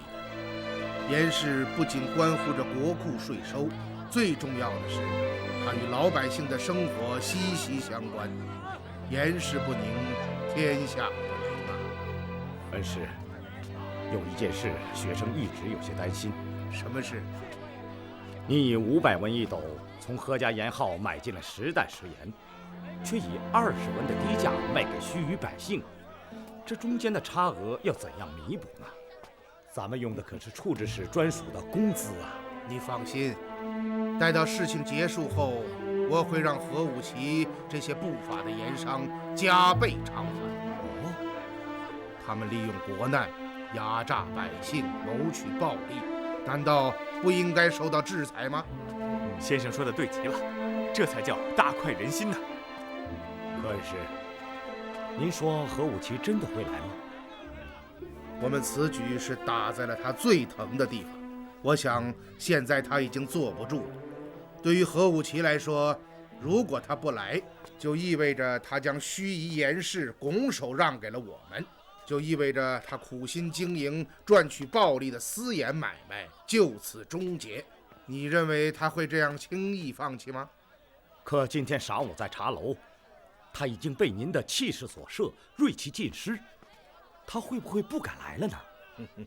就是孤注一掷，鱼死网破，他也会来的。大人，大人，何武奇带着手下打手闯到客栈门前，要我们停止收盐。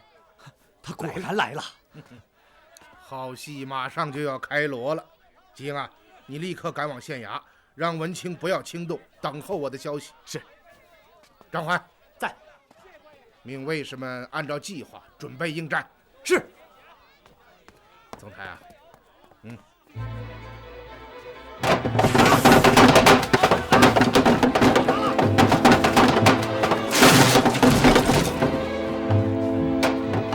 这群外地来的王八蛋，竟敢闯我们五爷的地盘，真是吃了雄心豹子胆了！你们还不知道吗？在盱眙城里，他老人家一跺脚，地都得颤一颤，跑到这儿来长骂，真是活得不耐烦了。妈呀，你们再骂一个我看看！小子，砸得好，算是惹到阎王爷头上。好，何进还没见过阎王爷长什么样呢。你别着急，时候到了，保管你们一个一个都爬了出去。小子，死到临头还嘴硬，我住手！小子，你是姓怀的什么人？管家。姓怀的不是狠吗？不是要占我的码头，抢我的生意吗？叫他出来呀！是不是看到五爷人多，做了缩头乌龟了？啊！现在由得你猖狂，等我们老爷来了，你就叫不出声了。李锤，老爷，是谁在这里大呼小叫啊？姓怀的，别来无恙啊！李锤，怎么回事？老爷，这个叫五爷的人领着打手来闹事，还把咱们的摊子打了。五爷？谁是五爷啊？我就是。怎么不认识了？哼，你可真是贵人多忘事啊！我还以为你已经离开盱眙了呢。嘿嘿，就因为你，五爷就要离开盱眙？你以为你是谁呀？上午在茶楼，我记得已经对你说过，下午我的人会到何家盐号提盐，如果你不合作，就赶紧关门，对吧？你说的话就像放屁，别人放屁你会听吗？啊！何无奇，我说出的话是不能更改的。如果你不与我合作，就赶快关门，离开盱眙。实话告诉你，姓怀的，今天五爷来，就是要跟你拼个鱼死网破。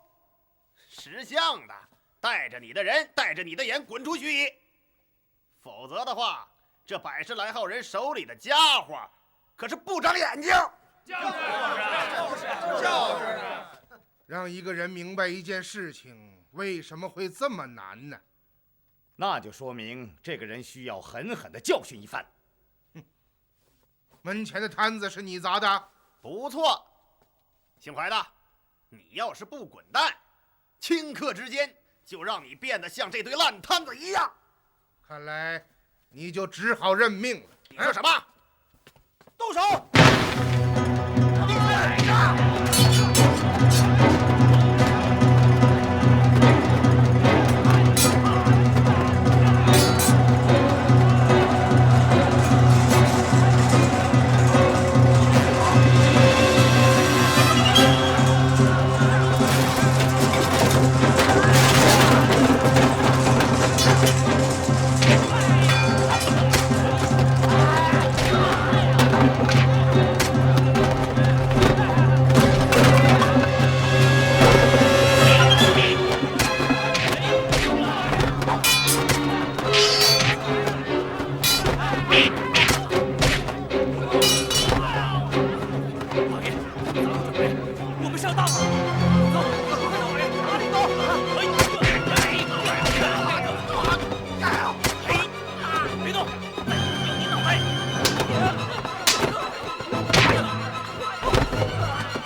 先生，哦，张怀啊，怎么样？一切妥当。狄春在外面已经开始授盐了。何武奇呢？就在门外，李朗看着他呢。好，大家辛苦了。张怀啊，你马上命人通知县衙的鲁吉英，告诉县令大人不用来了。我这就去。好。命李朗把何武奇带到我这儿来。是。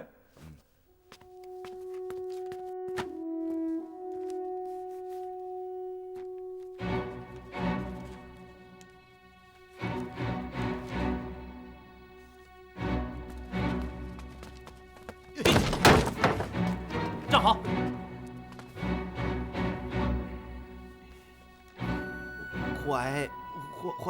回去以后，关闭何家盐号，连夜带着家眷离开盱眙。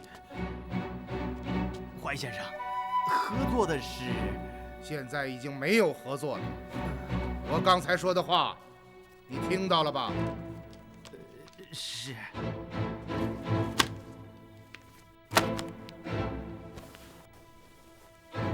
住我的话，明天如果让我知道你还在盱眙，那就不要怪我怀某心狠了。是。走。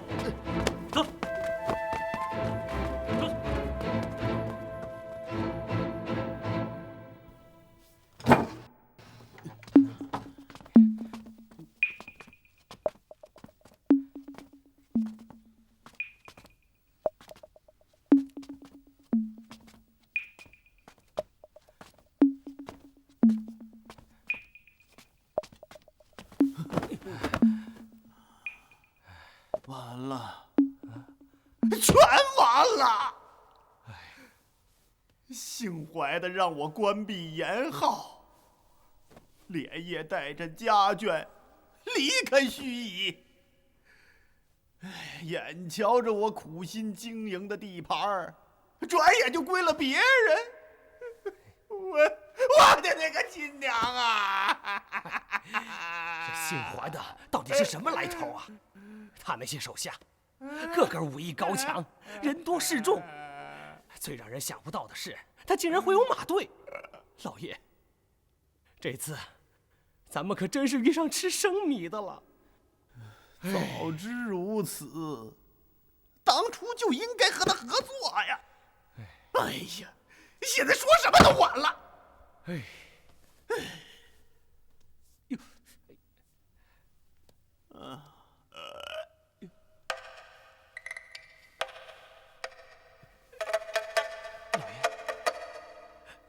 老爷，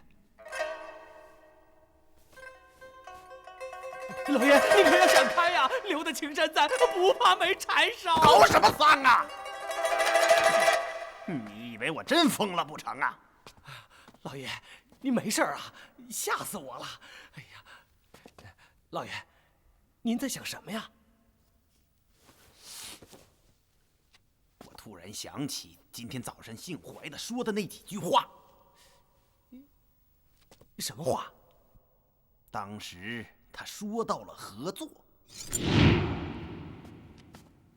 你叫何武奇呀？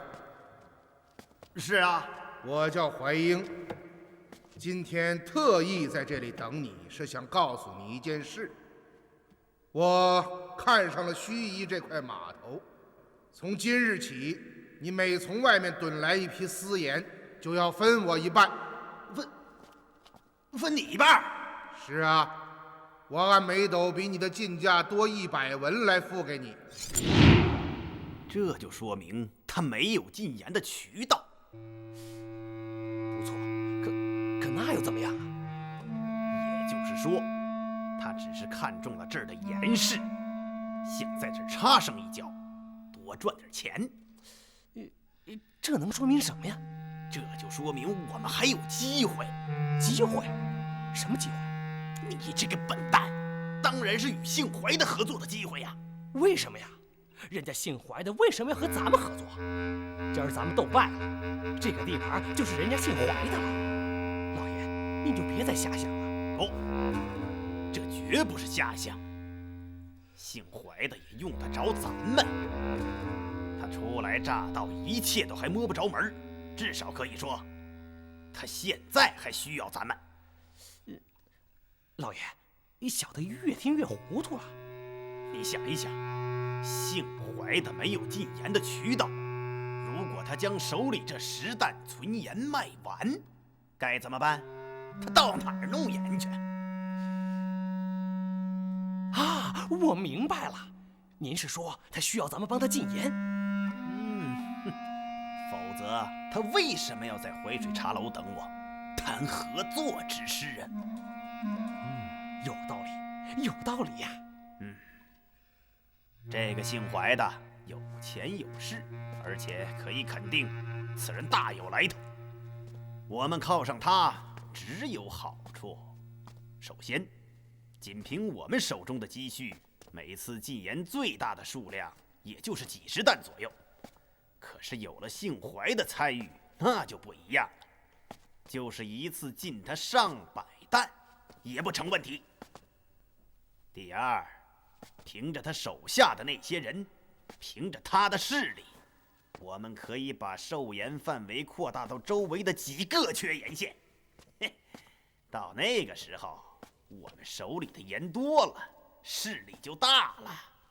这扬州附近的盐市，不就成了咱的天下了？那个姓怀的可是个厉害的角色，人家出钱出力也得分钱呐。这是应该的。如果真能合作，人家有钱有势，那就是老大。咱们得哈着人家，让人家提携咱们，别把咱给甩了。我也是，当初要是好好想想，合作有这么多好处，他也不至于到这地步啊。是啊，现在您说的倒挺热闹，可还不知道人家姓怀的是怎么想的呢。再说，今儿这事儿一闹，两下里可怎么见面啊？这就得咱们先放下架子，摆个姿态，服软赔情，哈着人家。我就不相信说不动他。这样，你马上准备2桌上好的酒宴，就摆在后园的湖心亭。我亲自去请这个姓怀的。是。最后呀，老爷带去的打手一个个都头破血流倒在了地上，何静让人家把脸都给打肿了。真的？还有最丢脸最狼狈的莫过于老爷了，他让人家踩在脚下，把刀架在脖子上。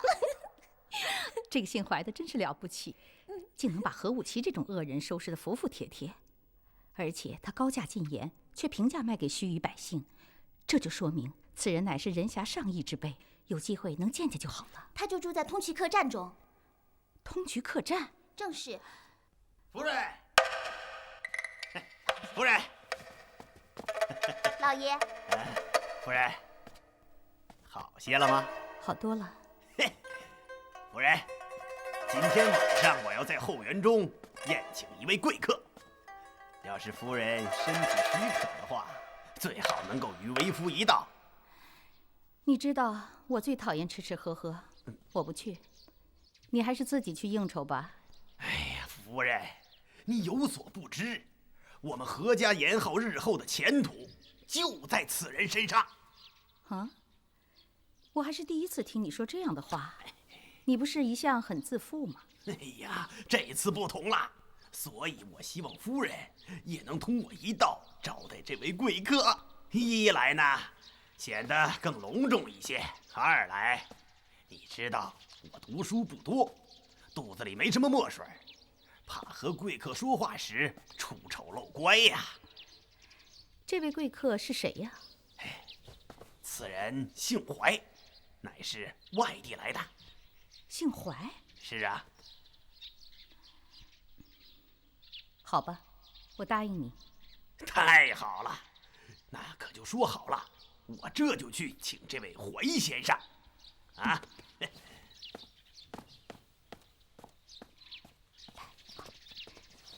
人家把他收拾了，他好像还很高兴，还要请人家来家里吃饭，这种怪事儿不像是何武奇做的呀。我看呐，老爷就是个贱骨头。夫人，你平时对他不咸不淡的，他不是对你也挺好的吗？哼，能把何武奇收拾得服服帖帖的人，我确实应该去见见。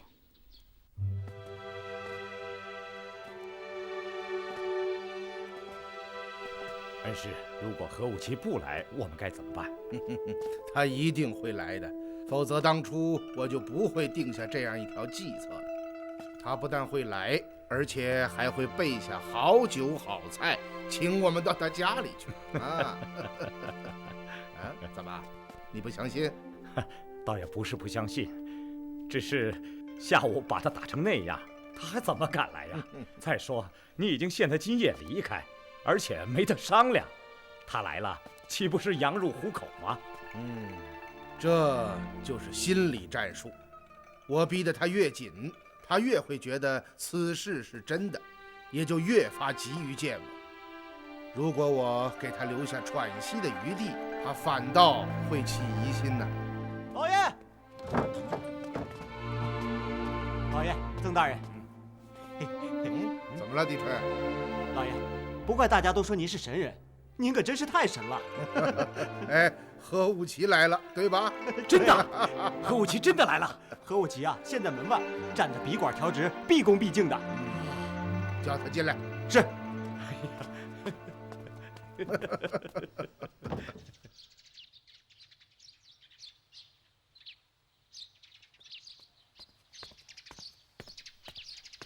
何掌柜，哎，请跟我来吧。有劳了，请。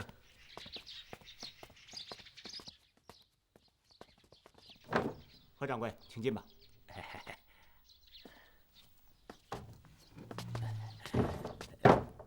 怀先生。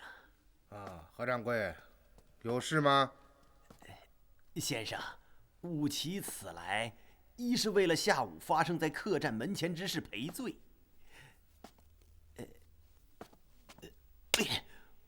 武奇为人粗鲁，不谙世事，有眼不识金镶玉，枉自辜负了先生的一番好意，真是狗咬吕洞宾，万分惭愧呀！啊，此事就不必说了。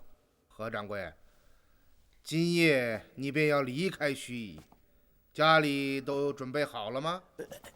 怀先生明鉴，武奇自幼在盱眙长大，本乡本土，从未离开。能否请先生发发慈悲，给武奇留条活路？武奇定当痛改前非，与先生通力合作，为您马首是瞻呐！哎呀，看来下午我说的话你没听明白，要不要我再说一遍呢？不用，武奇明白。只是武奇更明白，其实先生也是需要我们的。哦。否则，今天上午先生也就不会特意等在淮水茶楼教训武奇了。从前之事，全怪武奇井底之蛙，夜郎自大，不知人外有人，天外有天。自打见到先生您，才知道什么叫做高人。因此，武奇也不再说什么合作了。只要先生看得起我，用得着我和武奇，我便决意跟随先生闯荡一番。哦，何掌柜转变的倒是很快呀。回家后，小的仔细想了想，靠自己，也就是在盱眙这个小地方混混，没什么大出息。可跟定先生您，定然是前途无量啊！先生，难得何掌柜能想明白，我看他的话也是发自肺腑。先生就不必过于执着了。这位先生说的对极了，这都是武奇的肺腑之言呐。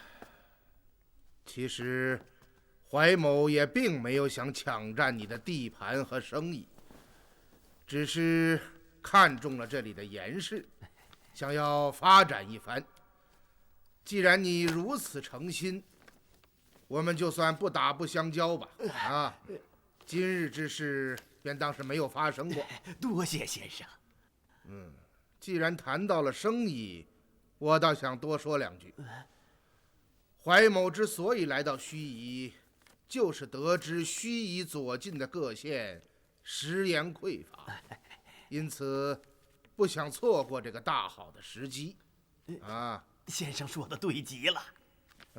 我看这样吧，如果何掌柜愿意，那我们就坦诚相见，这样约定啊。我出钱，你进盐，在盱眙仍由你何家盐号负责出售，但在其他各县新建的盐号，我的人要和你共同掌管。至于所得之利嘛，我们按5-5分账。一切全凭先生做主。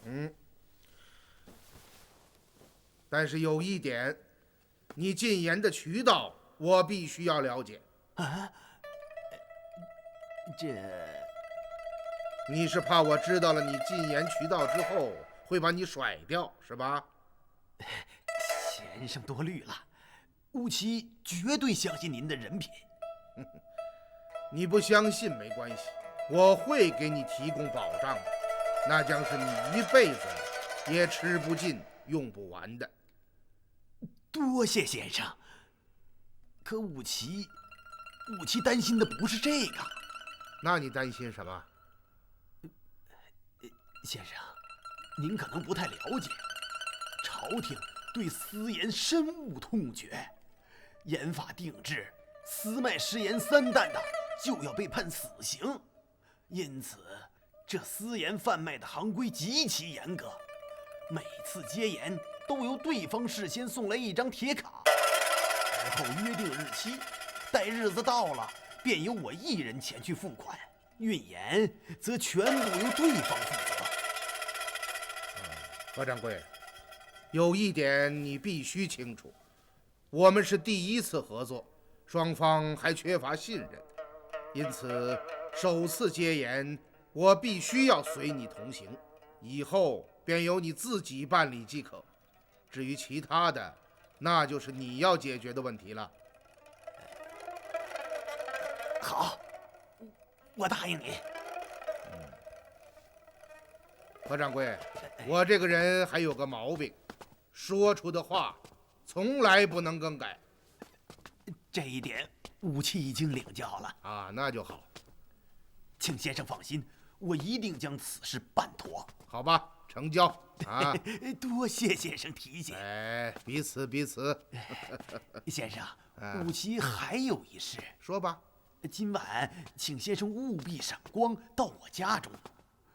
武奇在后园略备薄酒，请先生前往赏月畅饮。哎呀，吃饭就不必了吧？啊，先生，请务必赏武奇一个薄面呐。先生，难得何掌柜一片诚心，今日又无大事，我看就去走走吧。正是正是，请这位先生曾太，请这位曾先生以及您的随从属下同去。武奇正要向他们敬酒赔罪啊，也罢，就这样定了吧。那武奇就先行回去准备了。好，我随后就到啊。武奇在家中专候诸位啊，不送了啊。恩师，刚才您为什么不趁机问他提取私盐的地点呢？操之过急会令其起疑的。你放心。他现在已坠入我们的构中，即使不问，他也会主动告诉我们的。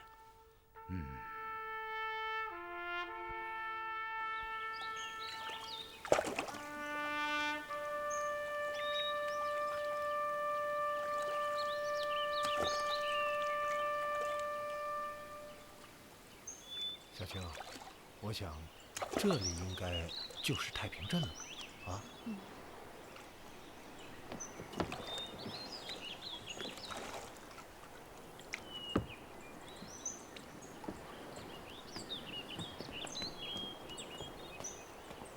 少根大哥，请问这里就是太平镇吧？正是。离盱眙县城还有多远？尚有50余里的路程啊。走陆路或者水路到盱眙，是不是都要经过太平镇？正是。谢谢。谢谢客官。我们带着病人，看来今晚是到不了盱眙了。不如在镇中住下，明日一早寻下一副好脚力，再行不迟。也只有这样了。走吧。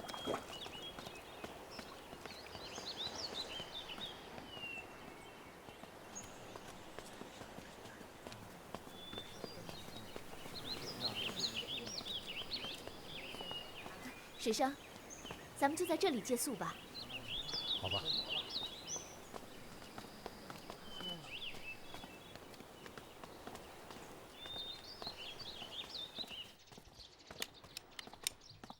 老板，借宿。2位客官。哟，这还有个病人呢。我们要2间上房。姑娘，咱们这荒村野店的没什么上房下房的，所有客房都是一般。那就要2间客房吧。啊，好嘞。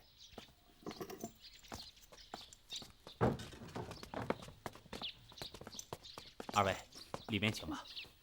怎么这么难闻啊？老板，还有没有好一点的房子？姑娘，刚才小的已经说过了，店中所有的房舍都是这样的。行了，你就凑合点吧。慢点。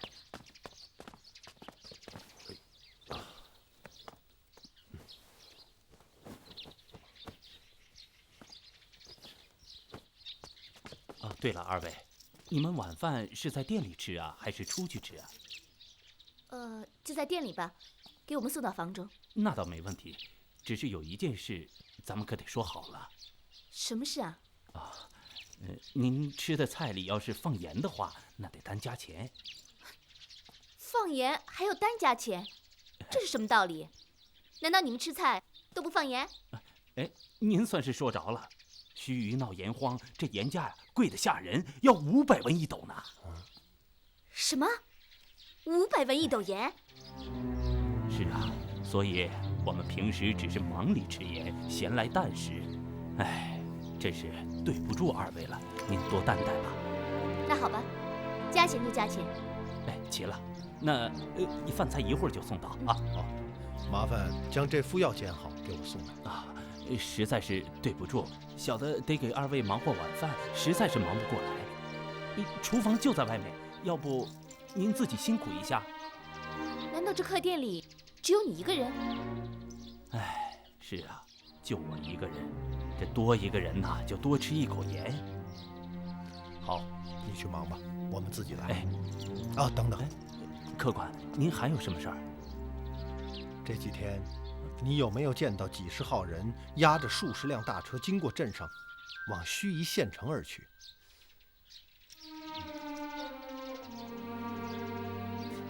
没有。你能肯定？绝对肯定。自打盱眙闹了盐荒，这镇上白天夜里都见不着个人影。别说几十号人、数十辆大车了，就是一只耗子过去，我都能知道。我说没有啊，那肯定是没有。好，有劳了。那我先告退了。看来唐四还没到这里。早就听说淮北闹盐荒，没想到竟到了这般地步。你是卧虎庄庄主的千金，当然不会发愁没有盐吃。你这是什么意思？听你的话，好像盱眙缺盐是我闹的。你以为这里的老百姓吃的高价盐是从哪儿来的？哪里来的？你爹是做什么的？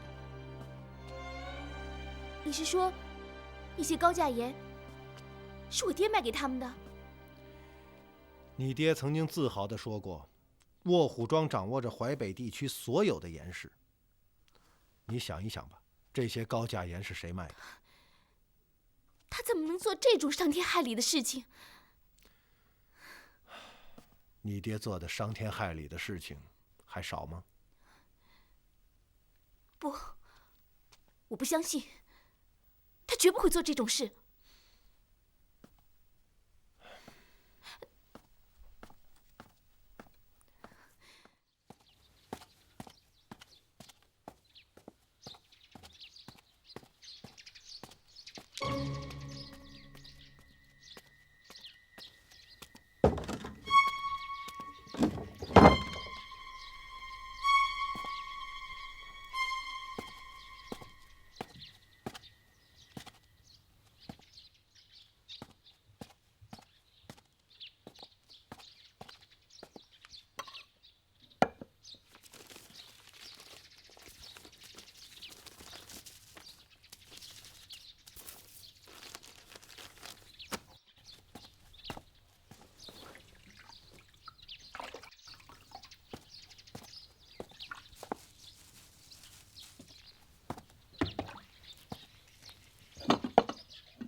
老板，老板，老板，老板！哎，来了来了，客官，您住店哪？老板，请问盱眙来的赵先生到了吗？哎，客官，您是不是姓庞啊？正是。哦，那位客人吩咐下了，让您到丁字号房中见他。丁字号房？哎，好，那位。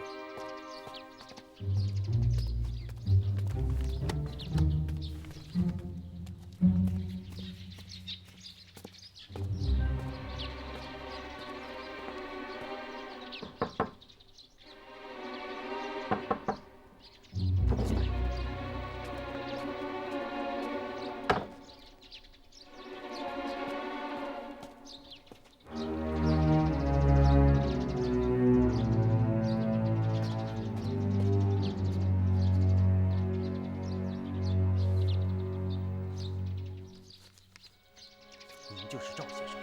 不错，你是庞四兄弟吧？哦，正是。盐运到了吗？运到了，现在太平镇外东十里的柳林中。好极了，庞四兄弟，那我们就说定了，今夜子时，柳林中交易。好。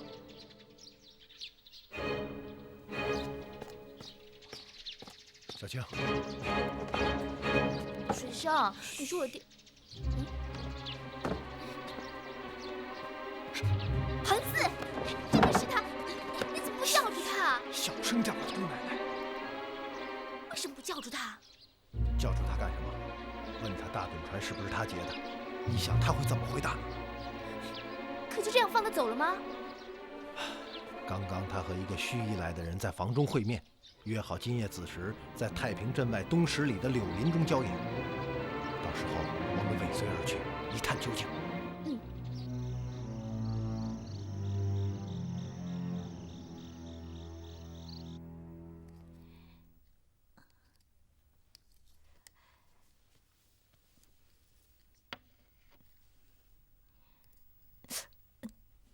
小翠儿，来，帮我插下簪子。是。哎呀，婢子粗手笨脚，实在该打，请奶奶责罚。起来吧，你也是无心之过。谢奶奶。夫人，客人已经到了，老爷请您马上到后院去。知道了。来，春儿，替我插簪子。是。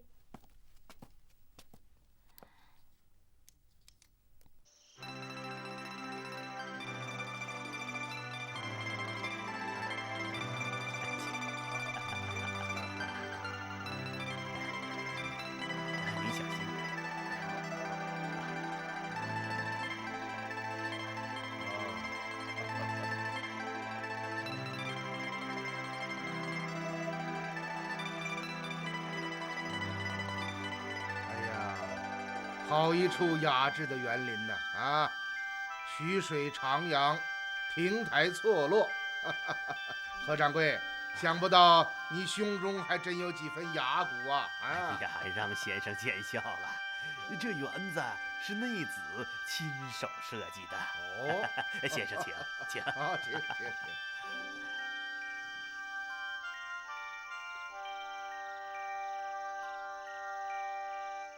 请这边。好。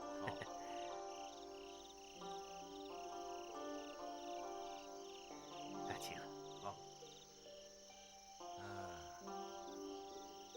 哎呀，何掌柜，想必尊夫人定是大家之女啊！正是啊，顾家月曾是本地有名的大盐商。不瞒先生说呀，内子自小便精通琴棋书画诸般雅士啊。哦，怪不得啊，原来如此。怀先生啊，一会儿内子也要与武奇共同为先生把盏。不敢当啊！啊，请。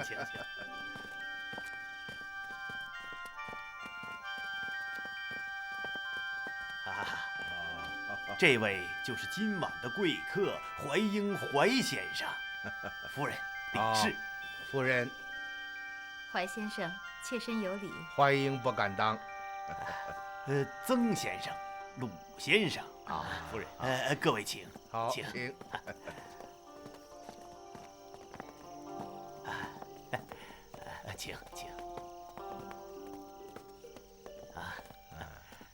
请坐啊！坐。好，请坐。请坐。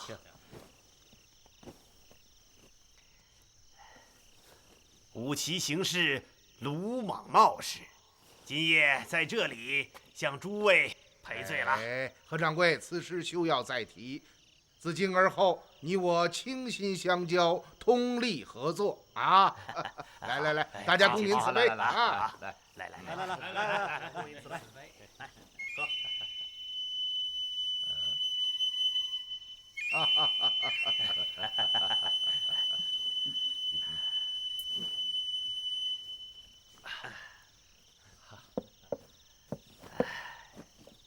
先生，这座园子您还喜欢吗？啊，此园浑然天成，不媚不俗，实为园中上品啊！怀英听闻是夫人设计的。怀先生过誉了，区区小伎，有无方家法眼？哎，夫人太谦了啊！先生有所不知啊，我这位夫人才貌双绝，在这须臾城中再也找不出第二位了。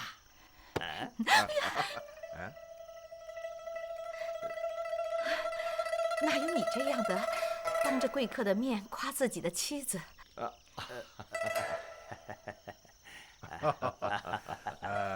夫人大才，怀某钦佩。曾太吉英啊，我三人敬贤主人一杯啊！好，来，怀先生太客气了啊！不敢。来，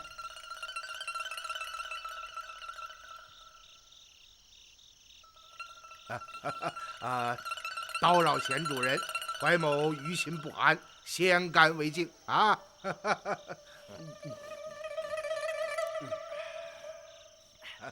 大家坐啊！怀先生、曾先生，你们吃菜啊！好。怀先生，您吃菜啊！哎呀，老朽了，连个筷子都拿不住了啊！来啊，替先生换住。是。曾先生、鲁先生啊，请。好，不客气。哎呀，好。方才先生说什么于心不安呐？是，像您这样的人物，何某连请都请不来呀。哎，何掌柜言重了啊！先生既然喜欢这座园子，何不就搬过来住呢？我叫人将这里的房舍打扫干净，收拾妥当，您就安心住下，纵强似旅居于客栈之中吧。这先生啊，武奇说的是，先生就搬到园中居住吧。贤主人的美意，怀某心领了。我随从众多，有近100余人，且又有马匹、牲口、行李用具，搬来搬去的实在是太麻烦了。而且如此清静雅致之所，一旦被随从玷污，岂不可惜呀？所以还是住在客栈之中比较方便啊。是啊，先生所言极是，贤主人就不必客气了。哎，二位先生这话就说远了。武奇身为地主，却让各位在客栈中安身，内心实为不安。我这园中房舍众多，有时近7、80间之多。不要说100余人，就是再多些也住得下。望先生赐何某薄面，搬来园中，武奇也好早晚聆听先生的教诲呀。哎呀，只是这也太麻烦何掌柜了啊！哎，这是什么话？先生能住进何园之中，何家蓬荜生辉。嘿，如此我们就说定了。明日一早，我便让人将先生的一应行李用具搬到园中。先生啊，何掌柜一番美意，再推脱就有负人家的盛情了。是啊，难得何掌柜一片赤诚，先生安心住下就是了。哎呀，曾先生、鲁先生所言极是，您就别再犹豫了。也罢，那就这样定下了啊！太好了。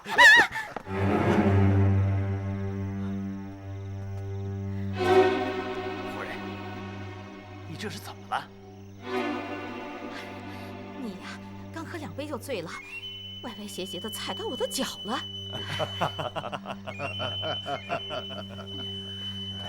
先生啊，您真是太给面子了。武奇敬您一杯。好，请。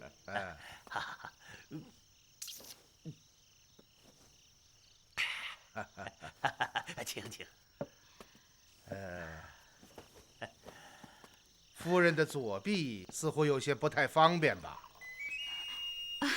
没什么，这几天身体染疾，夜晚入睡之时可能又着了风寒，因此左臂疼得难以动弹。是这样。先生的观察真是仔细。哦，对了，怀先生有一般异禀，那是别人学不来的。哦，是什么呀？向人卜卦，拆字算易，只要是他老人家肯开口，从来没有错过。哦，真有这么神？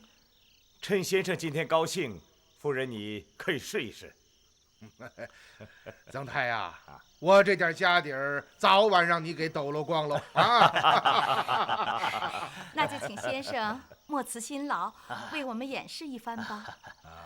说到相人，我有个规矩，熟人不相。我看那就拆字吧。请取纸笔来。何静啊，取纸笔来。是。先生啊，这拆字是怎么样一个拆法？夫人随便写一个字，我拆开后对你说出姻缘。这倒是挺新鲜。吴奇，说好了，我先来。好，就让你先来。老爷，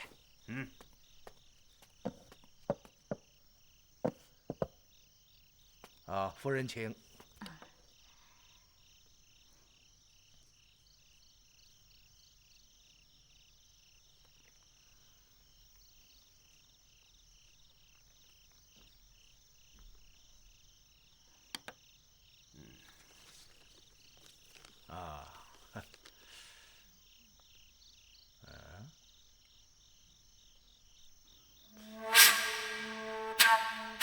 怎么了，先生？这个字不太好拆，换一个也行啊。色字，水旁，双刃在上，止于下。双刃者，刀也；水者，血也。直者，停滞不行也。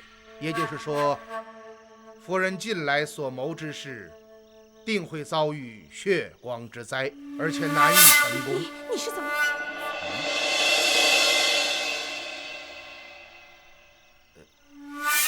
夫人，怀先生说的有何不妥啊？怀先生，您的话把妾身吓到了。这不过是儿戏儿，说对了不要当真，说错了也不要笑话老朽啊。妾身整日待在家中，无事可谋，因此也就不会有血光之灾。拆字乃是取人心中所想之字，拿来拆读，因此很多时候乃是为写字之人提个警示，夫人不必当真啊。好，把文房四宝撤去。等等，先生，我也想试一试啊。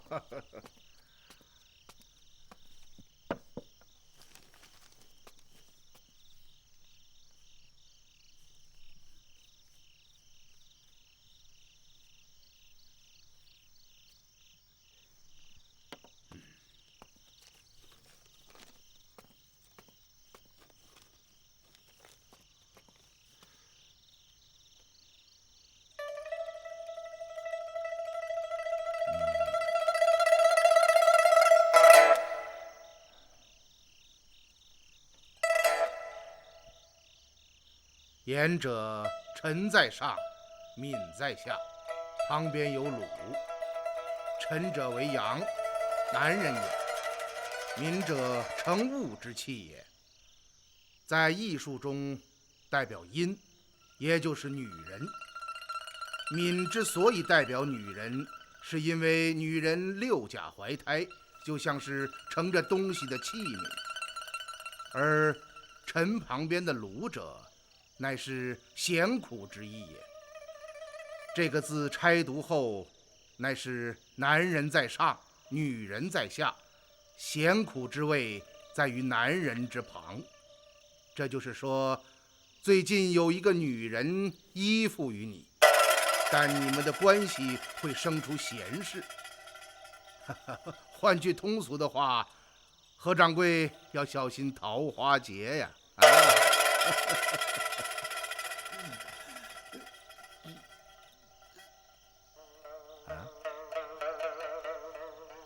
好了，撤去纸笔吧。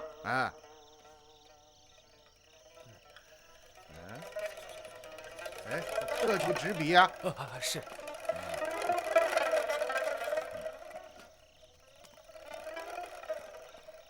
先生这个字拆得真是绝了，可以说是一点不错。夫人，当着先生别乱说。看你急的，我不过是开个玩笑而已。先生这字拆的真是有趣的很啊，有趣的很哦，有趣的很呐。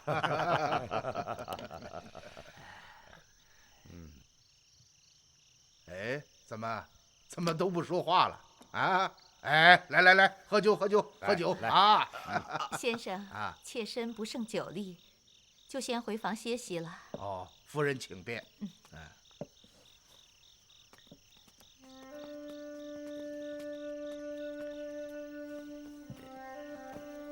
先生这个字拆的确实是绝了。哦，看来何掌柜最近真是走了桃花运了啊！那倒没有啊。曾太啊，酒也喝得差不多了，你我还有何掌柜，我们三人到湖边走走。哎，吉英啊，你陪张环、狄春他们再多喝几杯。是。好，先生请。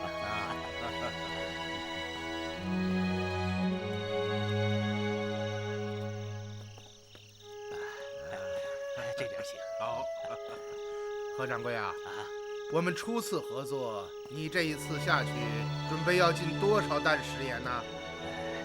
以武奇的能力来说，本来只能吃进几十担，可有了怀先生您200担，您看怎么样？再多一些，行不行？还多？400担。再多些。先生，您说多少担？3000担。什么？3000担？是啊。怎么？是不是对方没有那么多的货呀？货倒是有，别说3000担，就是4000担、5000担也有。啊，那你还担心什么？我倒不是担心别的，先生，1000担盐可是一大笔钱呐。现在的进盐价是1斗200文，1担盐的价钱折合成文银就是20两，3000担可就是6万两。我是怕。你看看，这些够吗？红铜贵方，是10万两。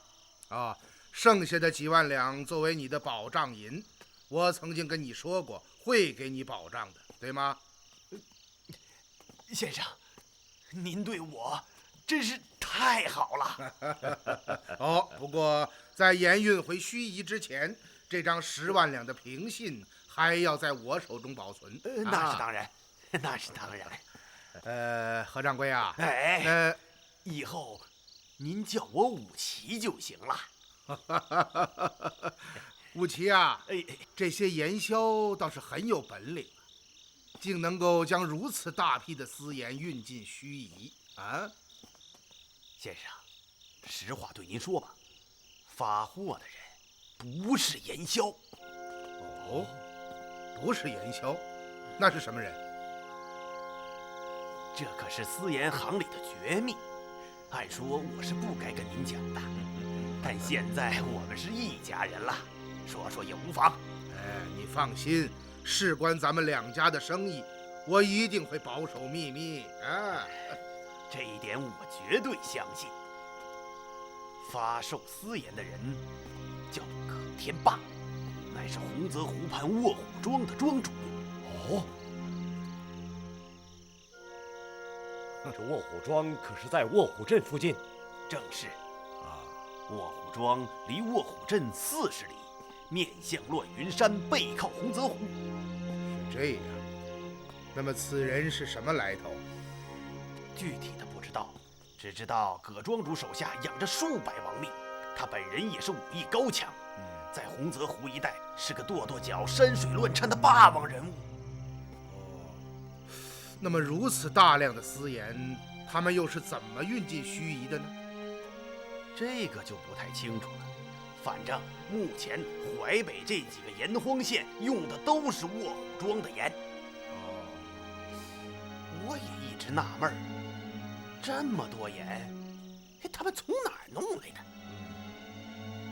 先生，本来后天我就要去卧虎庄提盐，可既然您要与我同去，我就将行程推迟几天。先去一趟卧虎庄和葛庄主打好招呼，这样就万无一失了。很好，那就这样吧。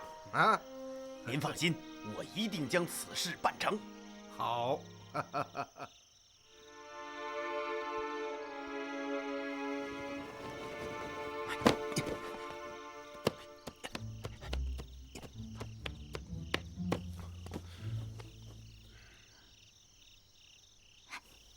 像是灯头。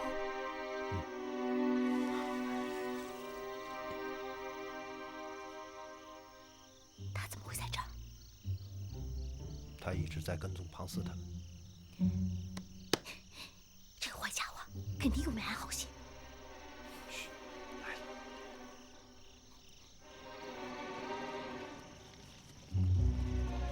快！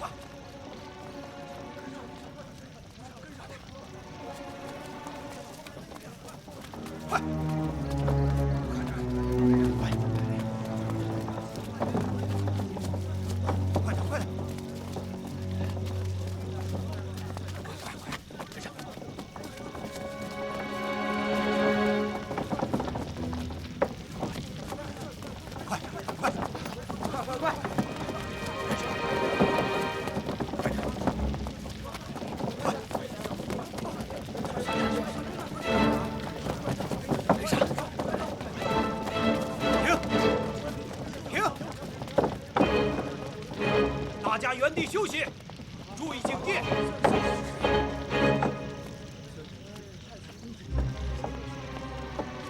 老六，哎，现在什么时候了？子时已过了，还没动静。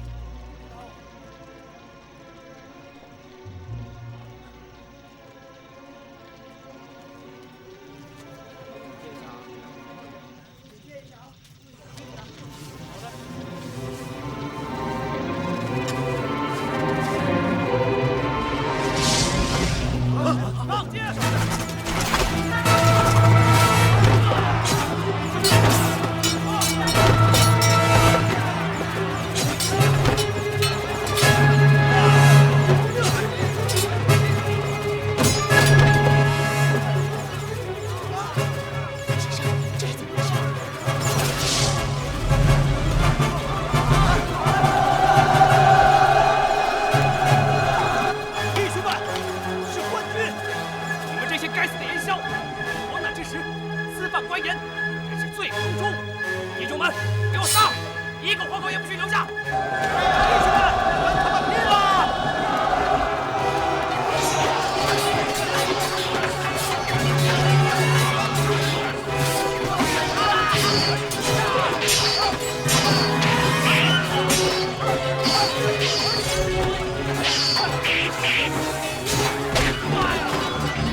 此事多亏有你帮忙，才能如此顺利。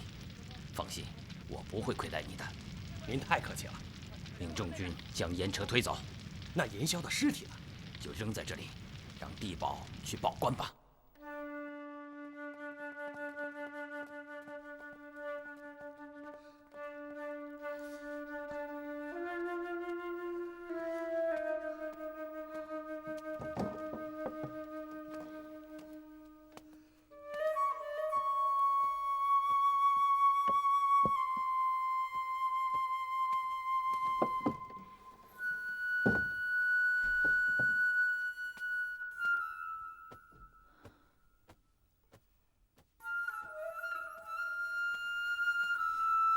夫人，您怎么了？这个姓怀的，真是有点邪门。仅凭一个字，张口就说出了我们的秘密。嗨，您甭想了，那老头肯定是顺嘴一说，瞎猫撞上死耗子了。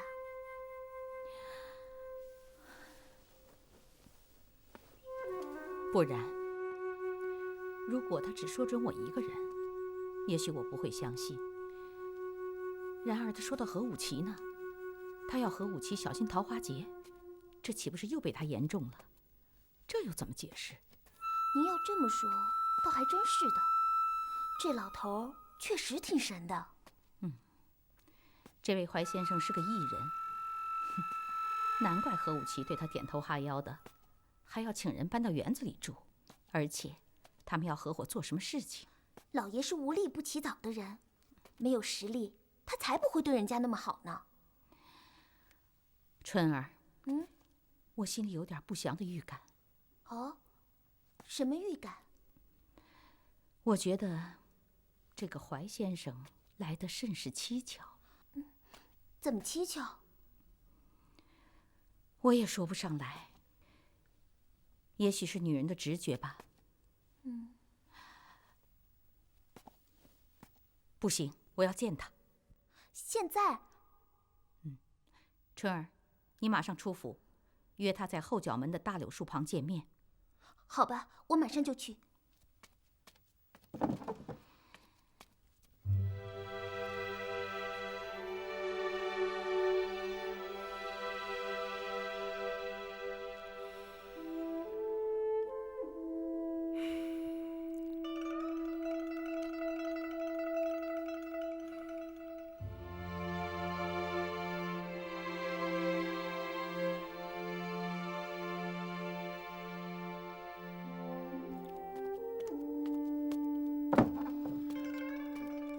恩师今日之行真是收获不菲啊！既查到了私盐的源头卧虎庄，又顺利地打进河源。没想到何武奇竟然会自己提出请我们住进他家里，早在预料之中。何武奇的小算盘我一清二楚。他之所以请我们住进河源，是要将我们置于他的控制之下，令我们没有机会再与其他的人接触，这样就只能与他合作。不瞒您说，此事从头至尾，学生都是提心吊胆，生怕我们做得过了火，将何武奇吓跑。没想到，一切都如恩师所料。今晚何武奇有一句话引起了我的注意。什么话？他说，淮北的几个盐荒县用的全都是卧虎庄发售的私盐。不错，你想一想，凭卧虎庄葛天霸一个江湖草莽，他怎么能够搞到如此大宗的食盐？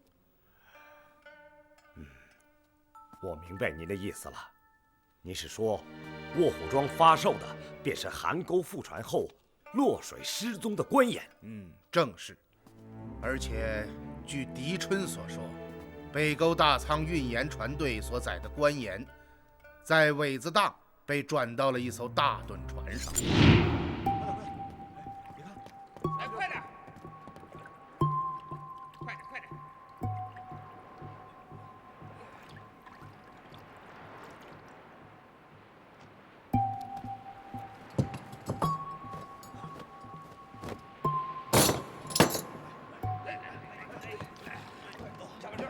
来，慢点儿。小心点，把板搭上。好，来，接，接着，你卡住了，卡住。好，放平了，好了啊，放平。好了，开始吧，来，快，快点，快点搬。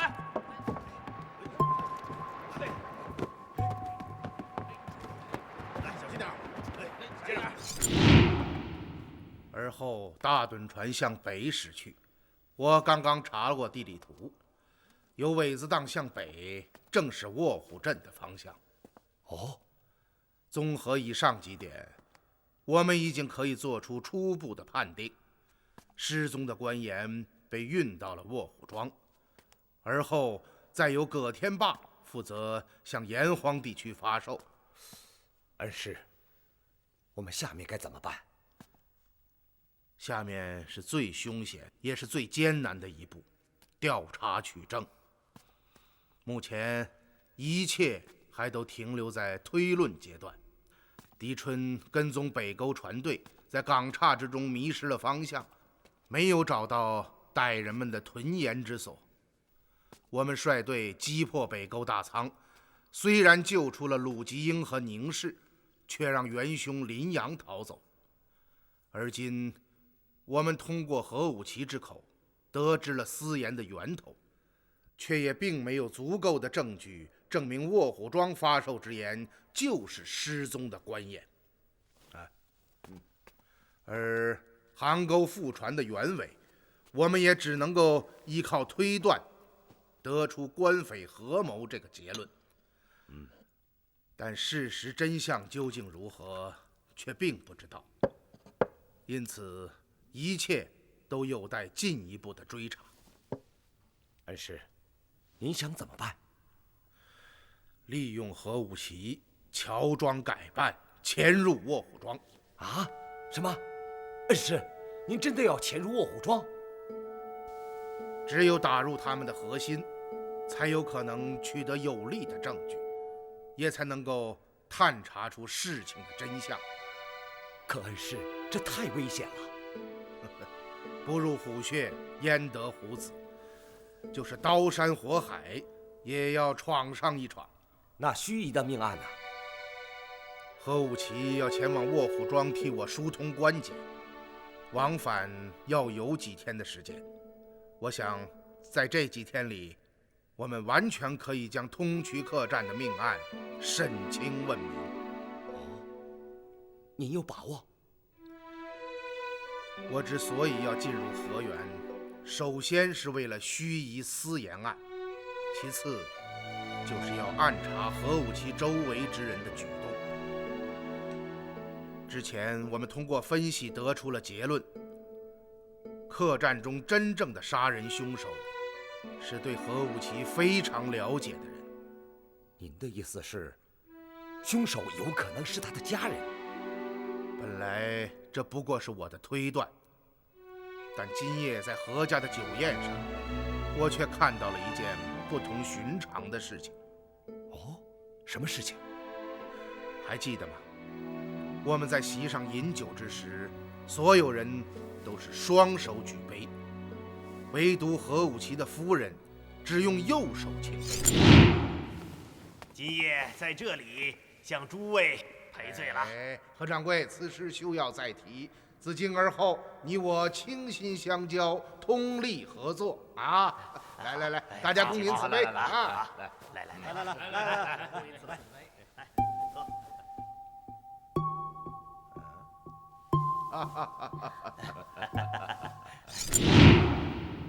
李氏乃是大家之女，不会连这一点基本的礼数都不懂。于是，我观察之下发现，她的左臂一直低垂，而且一动不动。您这么一说，好像还真是的。后来何武奇起身的时候，碰了夫人左肩一下，他突然大叫一声。我利用捡拾筷子的机会，俯身向他的左臂望去。大家坐，大家坐啊！怀先生、曾先生，你们吃菜，吃菜啊！怀先生，您吃菜呀？哎呀，老朽了，连个筷子都拿不住了啊！来啊，替先生换住。是。曾先生、陆先生啊，请。当时我就断定，这位何夫人的左臂定然有伤，就其状况而言，可以肯定是心伤，而且伤口很深，否则绝不会轻轻一动便伤口迸裂，鲜血溢出。这个真是奇怪了，夫人整日待在家中，周围有丫鬟伺候，不劳不作，怎么会受这么重的伤？这也正是我的疑问。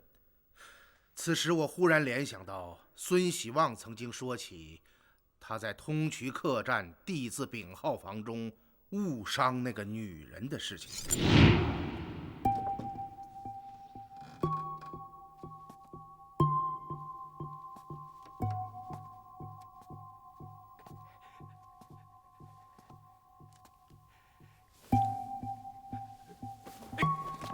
贱人！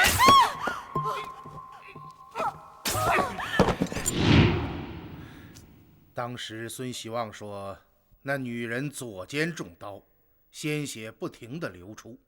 这番话你还记得吗？是的，我记得。恩师，您是说那个在D字丙号房中的女人，就是李氏？目前这只是我的推断。同是女人，同是左肩受了重伤，又同样与何武奇有关，这不能不令我将两者联系起来。不错，这种几率确实存在。恩师，如果事情真是这样，那他一定知道凶手是谁。正是。那个女人与凶手一同潜入客栈，凶手到甲号房中行凶杀人，而他则在丙号房中等候。在酒席上，当我联想到此事，便更加着意地观察李氏。我发现他与何武奇的关系非常微妙，可以用若即若离来形容。这与一般夫妇的关系大相迥异。这一点我也有所察觉。后来我们玩起了拆字的游戏，当我拆读了李氏所写的那个色字之后，你还记得他的反应吗？色字水旁，双刃在上，止于下。双刃者刀也，水者血也，直者停滞不行也。也就是说，夫人近来所谋之事，定会遭遇血光之灾，而且难以成功。你是怎么？当时他脱口而出的那半句话，如果接续下去，应该是：你是怎么知道的？不错，看到他的反应时，我深感不解。就算是您说准了，他也没有必要那么吃惊啊。现在看来，您一定是说出了他最隐秘的事情。这个李氏不简单呐。李氏是何武奇的夫人，她为什么要杀死自己的丈夫呢？我们现在所说的一切都是假设，然而要证实这一点也并不难。只要明日将孙喜旺唤来，与夫人一见之下，便知端地。水生兄弟，小青姑娘，我对不起你们，我骗了你们，也骗了自己，害死那么多好兄弟，我不是人呐！水生兄弟，让我死，让我死！我把村里的弟兄们带出来，现在只剩我一个人活着，我没脸呐！起来，快起来！一个大男人哭天抢地的像什么样子？早知如此，何必当初？真没想到。你竟然会去劫大趸船！你知道吗？这就意味着你要和卧虎庄开战。不是他想劫船，是你爹要他做的。水生，你为什么总是诬赖我爹？他对你那么好，你……好，我来问你，他为什么要劫自己的盐船？你说。还是让庞四跟你说吧。水生兄弟说的没错，是你爹让我去劫大趸船的。你说什么？那天你们将我带回卧虎庄，你爹在大厅里对我说，只要我替他做一件事，事成之后，便将盐枭编入卧虎庄的籍册，从此不会再找我们的麻烦。能不能请葛庄主在上峰面前替盐枭美言几句，放过我们这些可怜人？事情倒也不是没有商量的余地。这样吧，过些日子我将你们盐枭编入卧虎庄的籍册之中，许你们在盱眙附近受盐，盐价不变。这样，我对上峰有个交代，而你们既已入卧虎庄籍册，便是我葛天霸的人了。当然，再也不会有人为难。葛庄主说的是真的？葛某一向言出如山，但我有个条件。什么条件？彭兄弟必须要替葛某做成一件事。好，请葛庄主吩咐，但叫庞四力之所及，一定竭尽全力。好，痛快。我要你做的这件事，对于庞兄弟来说，那是手到擒来。哦，到底是什么事情？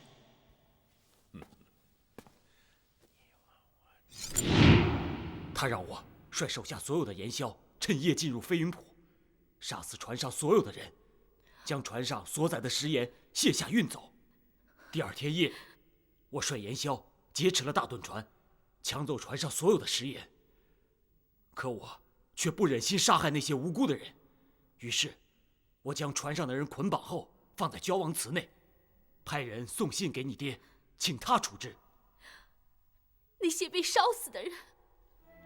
是啊，接到庞四的讯息后，你爹派人暗入角王祠，杀死所有的人，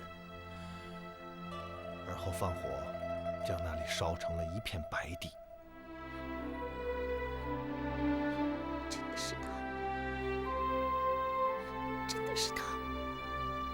庞四，你来看看，是不是认识这个人？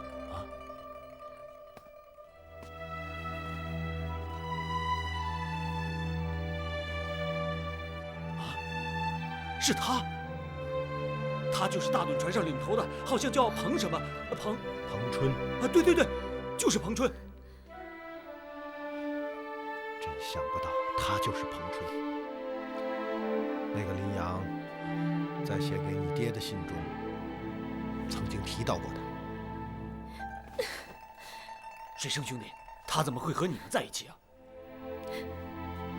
我们本来是要赶到交王祠去见你，然而到了之后才发现，那里已经是一片废墟，这个人躺在树林之中，已经是奄奄一息。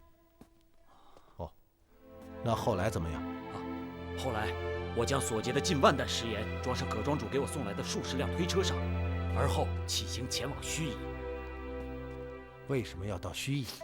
我是按照葛庄主的吩咐做的，他让我将盐运到盱眙城外的太平镇，然后到镇上的水陆客栈去找一位赵先生，并将盐转交给他。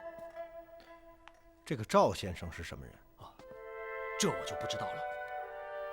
今天我在客栈中看到了你与他会面。什么？你看到了？否则我怎么可能知道你们约在柳林交盐？都赖我，被葛庄主说昏了头，才做出这种事来。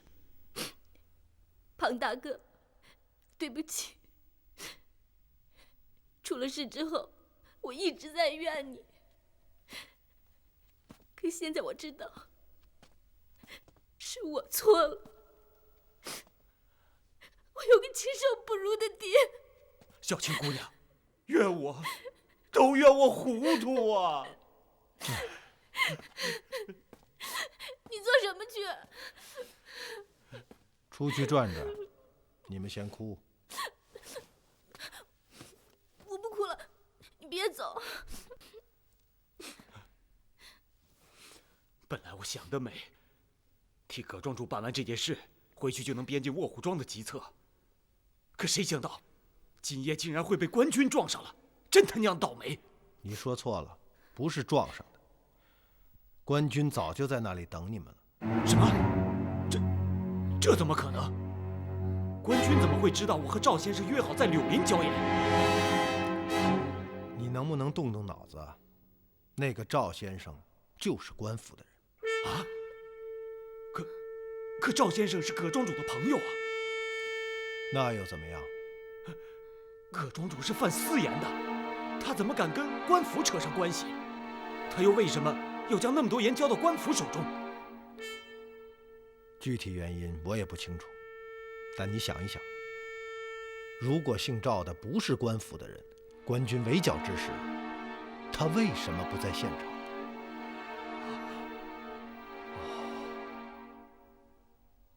那些官军就是他带去的，现在明白了吧？水生，你是说，这一切都是我爹设下的圈套？他又是庞大哥劫船，而后把盐送到太平镇，最终让接盐的赵先生除掉庞大哥和盐枭们。你们自己想一想吧。除此之外，还有什么能够解释现在发生的事情？是这样。太歹毒了，太歹毒了！我没有这样的爹，我没有这样的爹。小青姑娘，让他去吧。水生，你说这一切真的是葛庄主设下的圈套？无凭无据，我也不敢肯定。庞四，那个姓赵的是从盱眙来的，对吗？正是。一切等到了盱眙之后再说吧。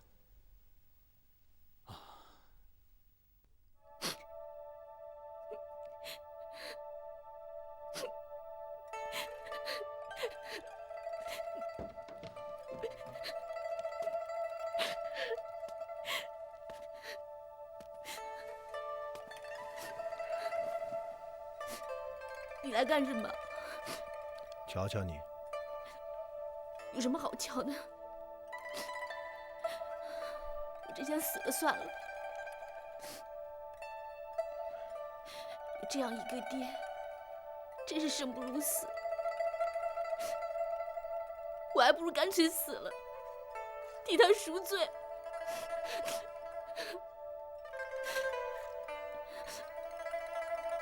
你怎么不说话？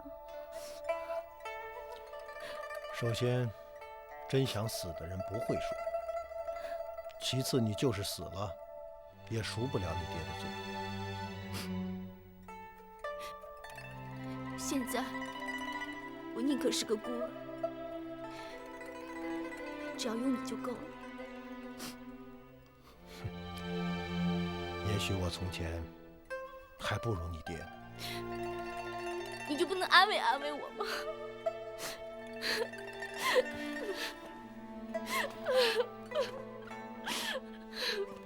好了，哭有什么用？啊，来，快回去休息，明天还要赶到盱眙呢。有你在身边，真好。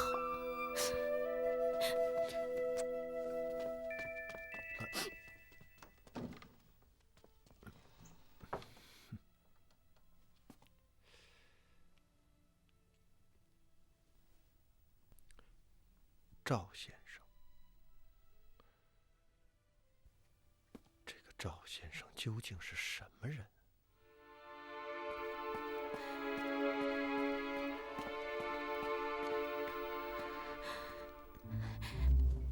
你在吗？子君，子君，今晚何武奇请来了一个姓怀的老头，席间大家玩起了拆字的游戏，他张口便说出了我们的秘密。哦，他是怎么说的？他说我所谋之事。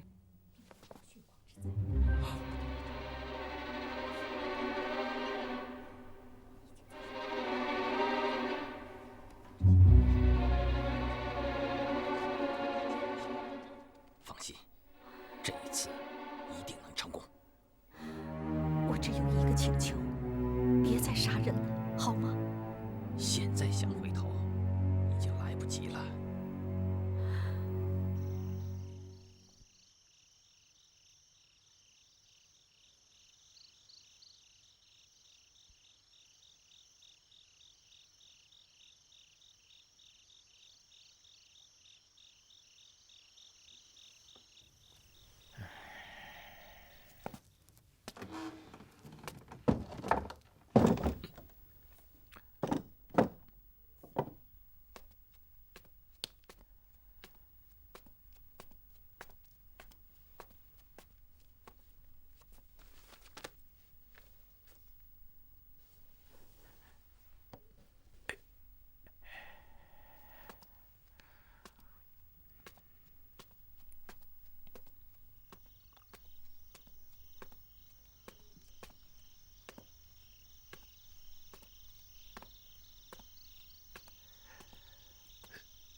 怎么，又在想你的奸夫啊？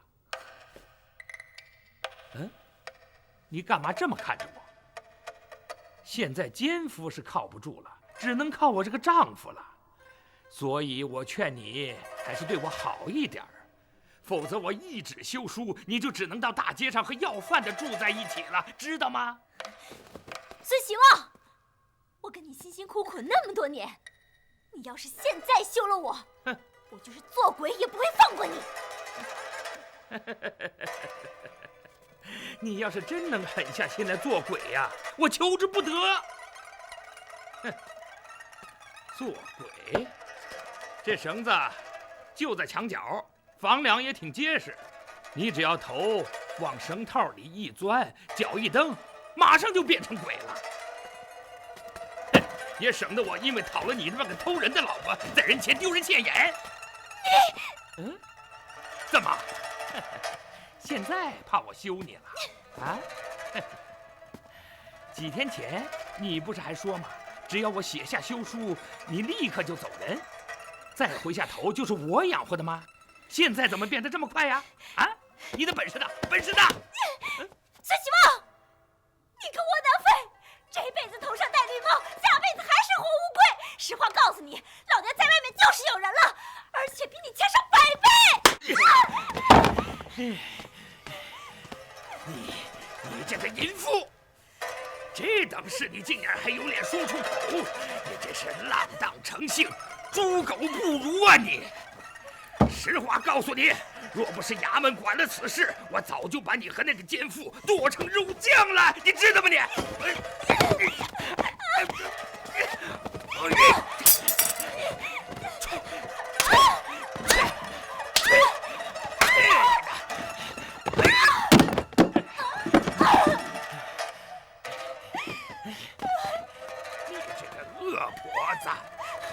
恶婆子，娶了你，真是我孙喜旺倒了8辈子的霉了。打死我吧！我真恨不得一剪刀戳死你，放解我心头之恨。你真要杀我？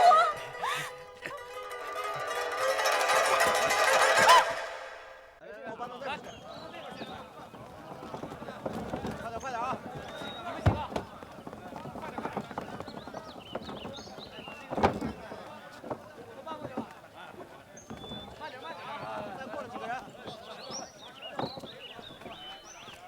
太呀！好热闹啊！是啊，一大清早，何宅的仆佣们便来到客栈之中，请我们马上动身，搬入河源。学生擅自做主，让他们先将大件香笼抬到车上。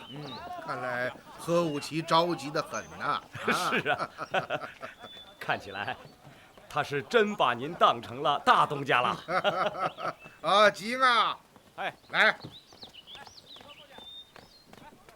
先生，你马上到县衙去一趟，让文清出差，将孙喜旺带到这里，随我们一同前往河源。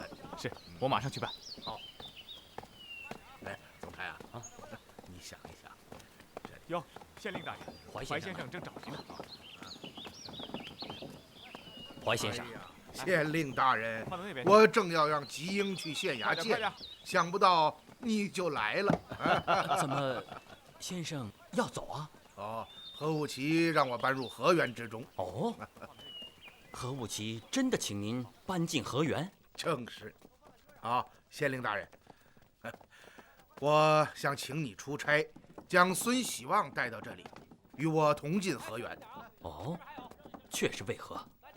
当然是为了通衢客栈中发生的命案，我要让孙喜旺进入河源辨认凶手。先生您是说凶手是何家的人？还记得孙喜旺在D字丙号房中看到的那个女人吗？当然记得。她是谁呀？现在还不好说。昨夜我在何家的酒席之上发现了一些端倪，目前只是推断，只待孙喜旺辨认之后，便会得出肯定的结论。我会马上派人将结果告知县令大人。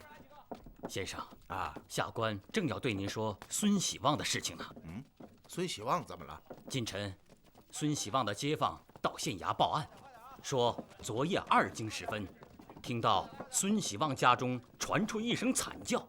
今日清晨，街坊们来到孙家，发现户门大开，严氏死在屋内。什么？严氏死了？正是。那孙喜旺呢？孙喜旺不知去向。我命衙役将现场封锁，这才赶到客栈，请您同去勘察。多谢县令大人信任，那我们现在就走吧。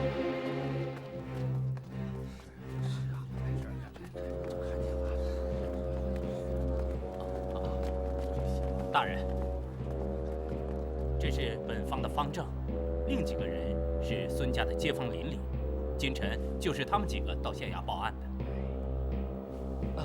参见县令大人。都起来吧。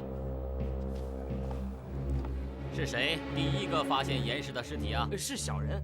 发现尸体之后，小人马上叫来了方正，一同到孙家查看，之后才到衙门报官。正是。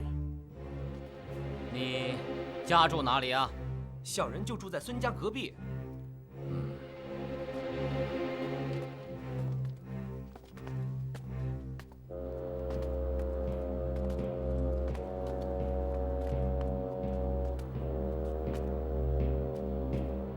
昨夜你听见什么声音没有啊？昨夜初更时分，小人听到孙家院内传来一阵大吵大闹之声。过了一会儿，房中传来一声惨叫，之后就没了声音。因为孙氏夫妇经常拌嘴吵架，弄得邻里皆知，因此小人也不以为意。没想到今天早起，小人出来打水，发现孙家的门大开着。小人觉得不对，便上前敲门，可没人搭理。于是小人叫上了几个街坊一同进去，发现严氏已死在房中。你听到孙氏夫妇吵闹是在初更时分？正是。那么听到惨叫之声是过了多长时间？也就是半顿饭的功夫。这之间吵闹之声停过吗？惨叫之前好像停了一下。停了多久？很短，大约就是半盏茶的功夫吧。你说孙氏夫妇经常吵闹？正是，这两口子在这条街上是出了名的。您知道，城里缺盐，天天但是闹得大家浑身乏力浮肿，连买卖都干不动了，谁还有劲儿吵架呀？可这两口子却是3天一小架，5天一大架，不光吵，还动手打。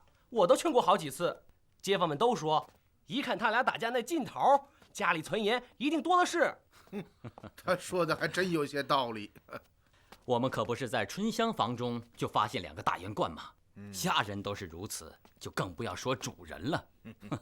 哦，昨夜还听到了什么？别的就没什么了。你再仔细想一想。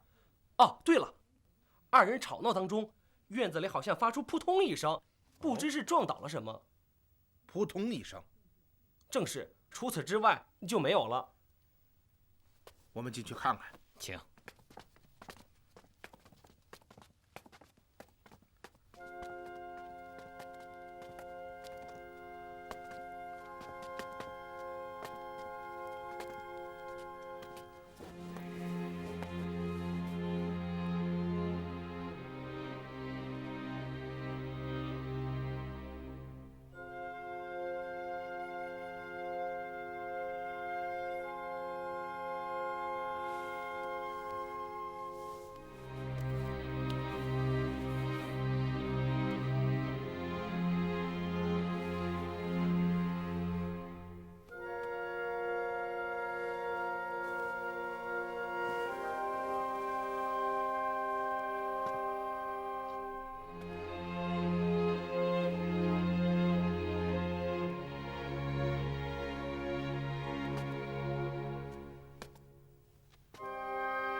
这里有只钗子。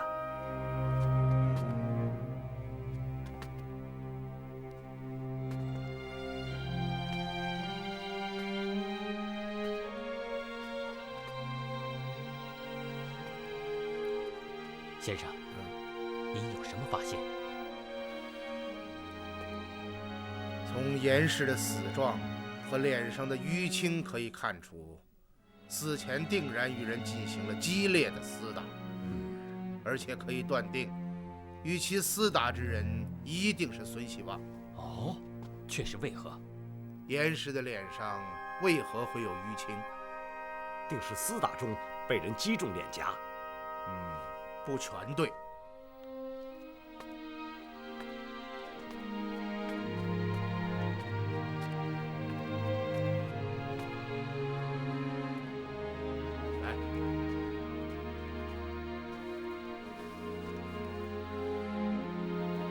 看着脸上淤青的走势和形状，应该是被人打了很多记耳光所致。不错，下官也这样认为。你们注意到了没有？严氏脸上的淤青是右边重而左边轻。不错，不错，这能说明什么呢？你们忘了孙喜旺的手。哦，对呀。孙喜旺是个左撇子。对，左撇子打人，对方右侧脸颊是迎向他的正手方向，因此发力最重，所以严氏脸上的淤青才会右重左轻。而且从刚刚街坊的讲述也可以证明这一点。因此我们断定与严氏厮打之人正是孙喜旺。我想当时的情形一定是这样。曾太，来，我们演示一下。孙喜旺和严氏站在床榻边，争吵发生后，孙喜旺勃然大怒，一记耳光将严氏打倒，倒在了梳妆台前。恼羞成怒的严氏跳起身，从桌上放针线的小笸箩里拿起剪刀，向孙喜旺戳去。先生，为什么肯定是严氏先拿起剪刀，而不是孙喜旺呢？有没有这种可能？孙喜旺盛怒之下，从笸箩里抄起剪刀，将严氏杀死。下官也是这么看的。如果是孙喜旺先拿起的剪刀，下面的动作一定是刺向严氏，那么严氏的尸体也就不会摔倒在那里，而应该躺在梳妆台下，这是其一。第二，严氏脸上的淤伤是过度击打所致，换句话说，孙喜旺肯定曾经大力抽打过其面部，才能够造成现在严氏脸颊上的淤青。你们想一想，如果孙喜旺早将剪刀拿在手里，他怎么能够再腾出左手去打严氏的耳光呢？不错，有道理。先生，您继续说。严氏拿起剪刀刺向孙喜旺，孙喜旺抓住他的手腕，二人扭打起来。这一点从严氏手腕上的淤青就可得到证明。二人扭打当中，孙喜旺将严氏手上的剪刀用力甩了出去，而后狠狠地给了严氏几记耳光。这一点从落地的钗子可以得到证实。钗子之所以摔在这里，就是因为严氏被打后头部不停地晃动，以至于钗子从头上脱落掉在地上。而后孙喜旺狠狠一脚踹在了严氏胸前，这一点可以从严氏衣衫上那个脚印得到证实。严氏被踹之后身体倒退，碰倒了那个凳子，凳子滚到了门前，而严氏的身体也重重地摔在了地上。此时失去理智的孙喜旺冲上前来，拾起落在地上的剪刀，狂怒之下发疯般的将严氏戳死。杀人之后，他自知闯下大祸，为怕衙门追查，因而离家出逃。非常合理。你们是这么认为的？除此之外，还有什么可以解释严氏之死以及孙喜旺的失踪呢？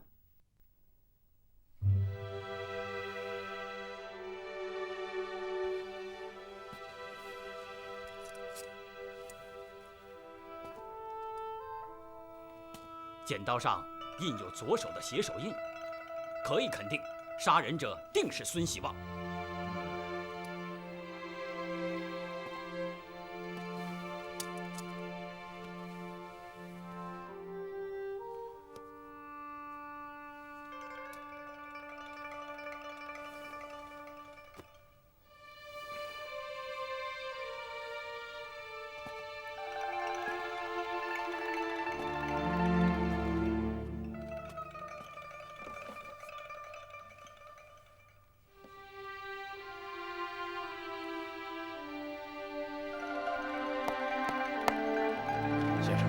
还有什么发现？就目前现场的情形、严氏的死状以及街坊们的叙述来看，孙喜旺杀人潜逃的可能性是最大的。依先生之见，现在该当如何处置呢？自案发到现在不过几个时辰，孙喜旺跑不远。县令大人，请您立刻发下海捕文书，命3班捕快各路追踪，缉拿孙喜旺到衙。这是目前得到答案最有效的办法。与下官所想完全一致。大人，大人，长婆子被杀了！快走！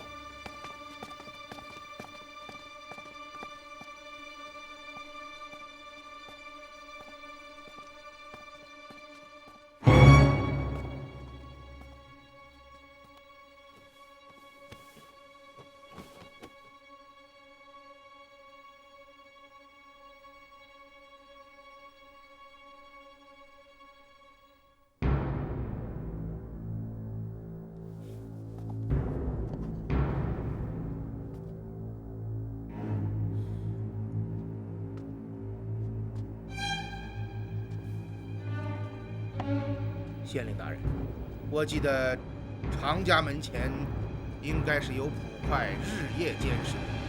正是。来人！大人，昨夜是谁负责监视常家？回大人，昨夜是小的值班。那么夜里有没有什么动静？没有，一切正常。你是怎么发现常婆子被杀的？往常常婆子起得很早，大概是卯时左右便已开门打水、洒扫庭宇。可今日到了巳时，屋里还没有动静，小的觉得不对，便上前叫门，可屋里却无人答应。小的这才从后院翻墙而进，发现常婆子已被勒死在榻上。昨夜有没有发现什么人来找过她？没有啊，小的一宿大睁着双眼，这周围一点动静也没有。是。看来凶手定是越墙而入，从后门潜入屋中行凶。以现场的情形来判断，凶手潜入房中之时，长婆已经睡熟。凶手先是用铁质烛台重击其头部，致其昏晕，而后再用麻绳将其勒死。不错，看屋中的情况，确实如此。昨夜严氏被杀，无独有偶，长婆也在家中遇害。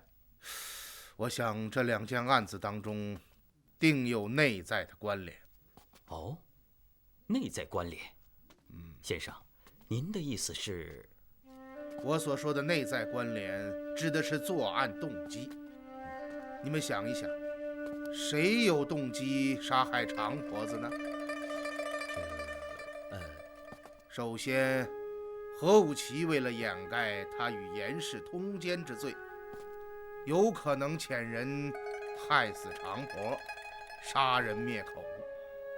可何武奇昨夜一直待在河园之内，没有作案时间。我并没有说是何武奇亲手杀死了长婆，他有可能派遣手下前来作案。先生，杀人灭口这种办法，乃是犯罪之人事到临急，为掩盖真情而使用的下策。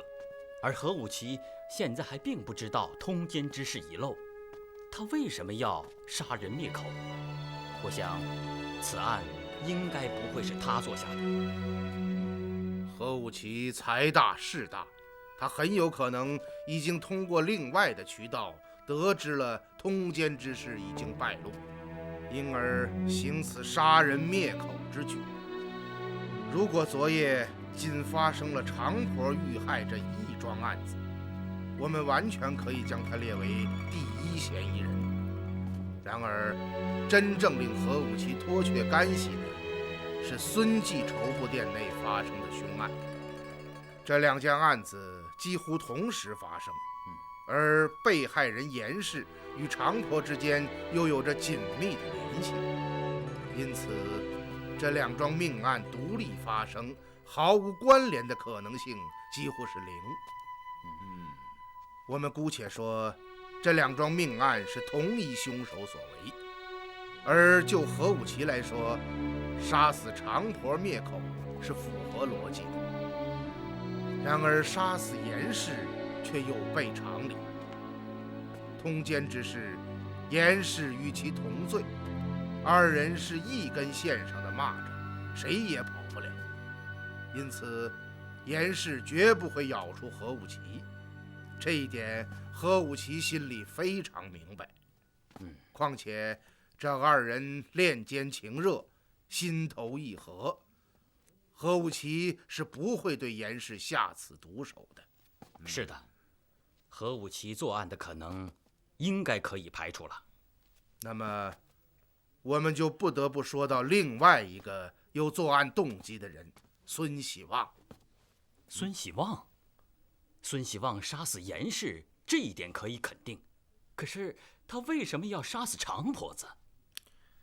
你们还记得几天前狄春等人奉命监视孙记绸布店，发现严氏趁夜来到长婆家门前。当时孙喜旺也在场，他曾经说过一句话：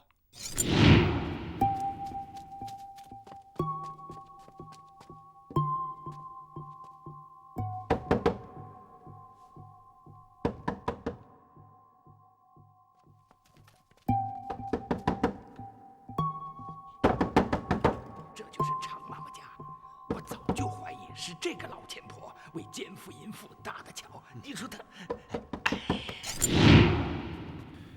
当天夜里，是县令大人带无头来到了通衢客栈，将这番话告诉了老朽，这才有了我们夜审长婆的那一幕。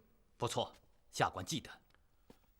我明白了，先生，您是说孙喜旺杀死严氏之后，趁夜从后院潜入常家，向常妈妈逼问奸夫的性命。常妈妈惊恐之下道出了奸夫乃是何武奇，孙希望随即杀人灭口，逃之夭夭。先生，对呀，我怎么没想到这一点？孙希望一直欲将奸夫淫妇除之而后快，他在昨夜怒杀严氏之后，索性一不做二不休，趁夜潜入常家，问清奸夫身份，而后将常婆子这个为严氏和何武奇牵线搭桥的刁妇勒死，以泄心头之恨。目前这一切还都是推理，并没有确凿的证据来支持，因此找到孙喜旺才是至关重要的。我想孙喜旺绝不会走得太远，从他杀死常婆子之举来看，他下一步就要对何武奇下手了。凭孙喜旺一介平民对付何武奇，谈何容易？但是世事难料，我们也不能疏忽大意。县令大人，我看这样，一方面你派出人手查找孙喜旺的下落，另一方面由你出面前往河源，面见何武奇，提醒他要注意安全。好，这两件事下官立即就办。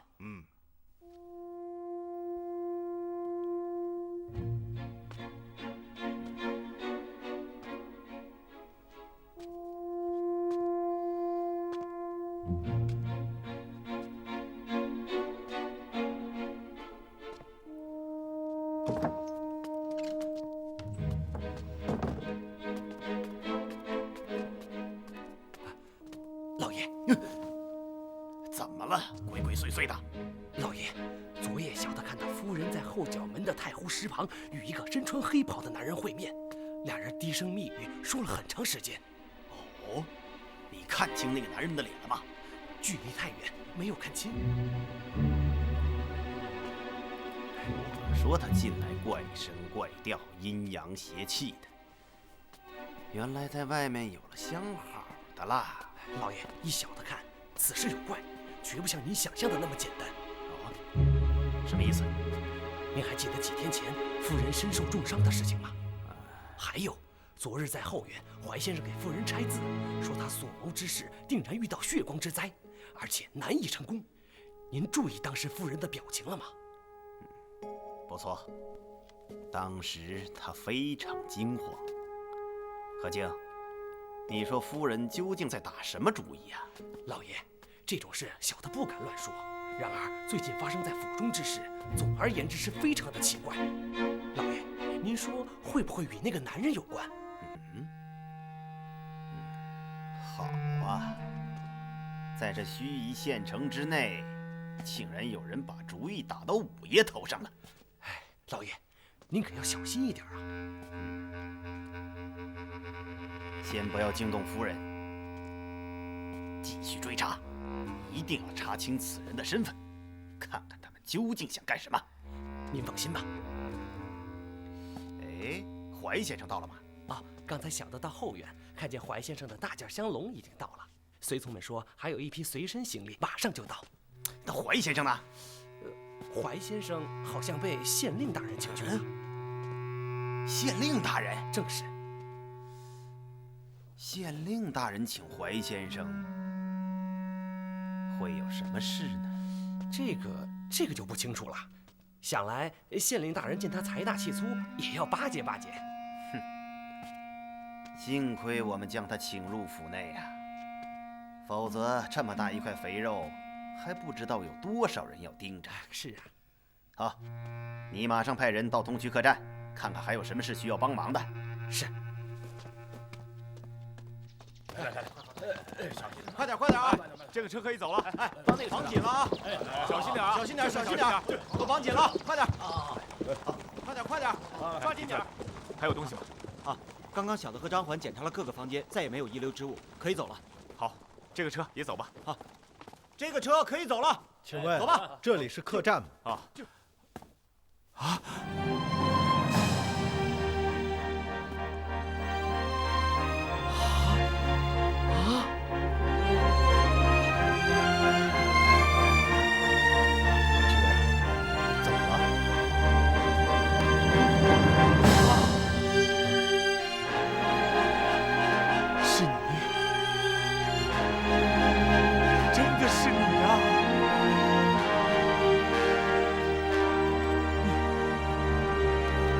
李将军，你回来了。是你们是不是认识我？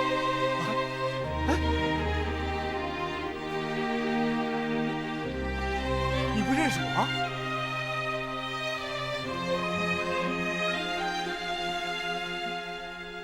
你不是元芳吗？李元芳？是啊，我真的叫李元芳。就是啊。水生，怎么了？是你？是我啊，怎么了？哦，没什么。我们见过面吗？在哪儿啊？李将军，您这是怎么了？小的是狄春呐。对不住，是我们认错人了。刚刚你们是不是叫我李元芳？不，是我们认错人了。尊兄是要住店吗？正是。这里是盱眙城内唯一开张的客栈，外堂就在院中。尊兄，请吧。水生，你们究竟是不是认识我？李将，尊兄，你与我们的一位朋友非常相像，是我们认错了认错了对不住请。有劳了水生，走吧。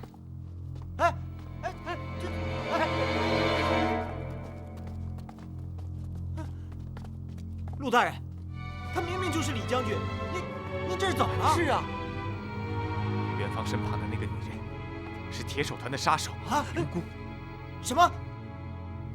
我刚才之所以制止你们，就是不明白元芳怎么会和他在一起，而且他们都装作不认识我。难道这中间有什么隐情？陆大人，那现在咱们该怎么办？狄春，你马上将此事禀告狄阁老，我和张环在这里守候。快去！是。这怎么回事啊？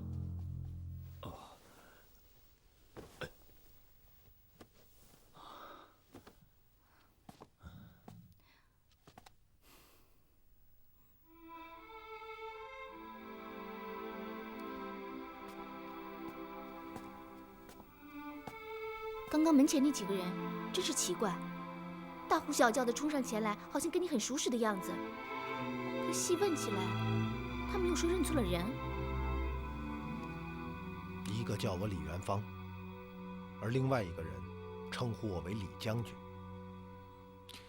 小青，还记得从我的衣服里找到的那个小本子吗？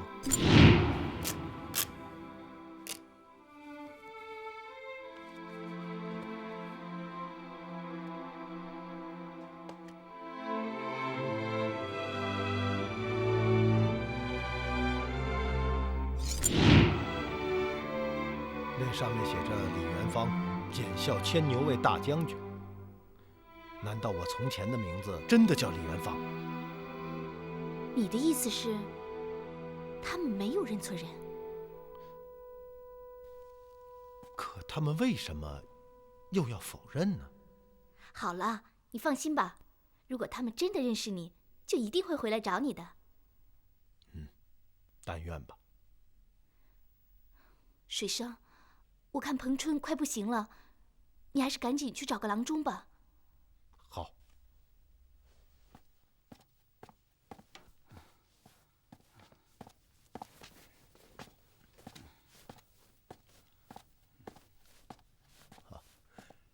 小二哥，客官，您有什么吩咐？刚刚门前的那几位是什么人？他们呢是住店的客人，人数很多。为首的是位姓怀的老先生，其余的都是他的随从。适才我看到他们将行李装上了大车，是要离开吗？是这么回事。怀先生被城里的大盐商何五爷请到了河园中下榻。怎么，您认识他们？我就是随便问问。小二哥，这附近有没有好郎中啊？啊，您呢？出门后往西走，有个广济堂药铺，那里边有郎中。走，有劳了。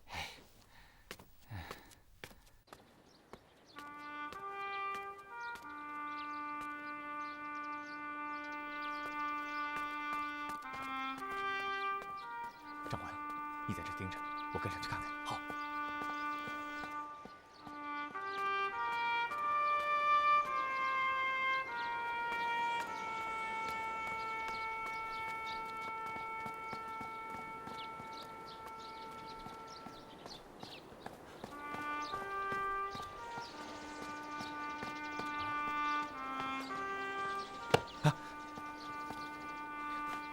远方，我们都以为你已经遇难了。刚刚在客栈门前，我简直不敢相信我自己的眼睛。远方，这究竟是怎么回事？你怎么会和云姑在一起呢？云姑？是啊。你是说我身边的那个女孩子？是啊，她不就是铁手团的杀手云姑吗？她叫小青，但我确实记得。他曾经对我说起，有一个姐姐名叫云姑。姐姐？你认识我，对吗？我怎么，远方，你真的不记得我了？我是被小青从运河中救起的。从睁开眼的那一刻起，所有的记忆便全都消失了。什么？记忆消失？是的，我想不起自己是谁，从哪里来，更想不起从前做过什么。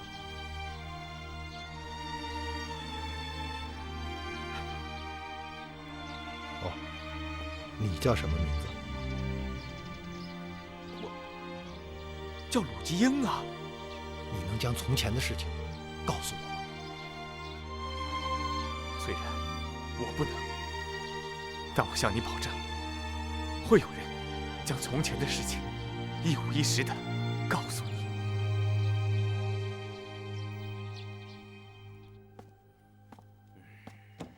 老爷，老爷，怀先生来了，终于盼来了。武奇啊！哎呀，怀先生啊，总算把您给盼来了。哎呀，让主人久候，实在是怀某失礼啊！哪里哪里，这是应该的。先生快请。好，请。先生请。请坐。好，看茶。是。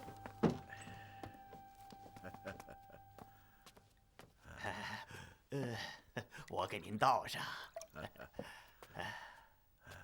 二位先生，请用茶。多谢。听说先生被县令大人请去了？啊，是啊，老夫久历宦海，有不少朋友是县令大人用得着的，因此将老夫请去略作片刻。哎呀，先生之奇真是令人莫测，不光才识广大，竟还谙熟官场。实在可说得上是深如浩海呀！哎，多年惨淡经营，区区微事不足挂齿啊！啊，吴奇啊，昨日我听你提到卧虎庄题研要用的铁卡，不错。此事甚是新奇，能否取来让老朽观瞻一番呢？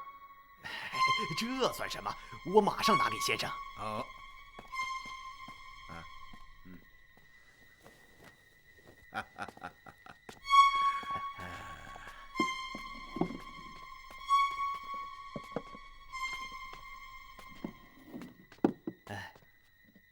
先生，请。好。先生，这只胆瓶是武奇请高手匠人所制。从外面看，与寻常的瓶子无异。然这当中却有2层内胆，靠机关发条开启。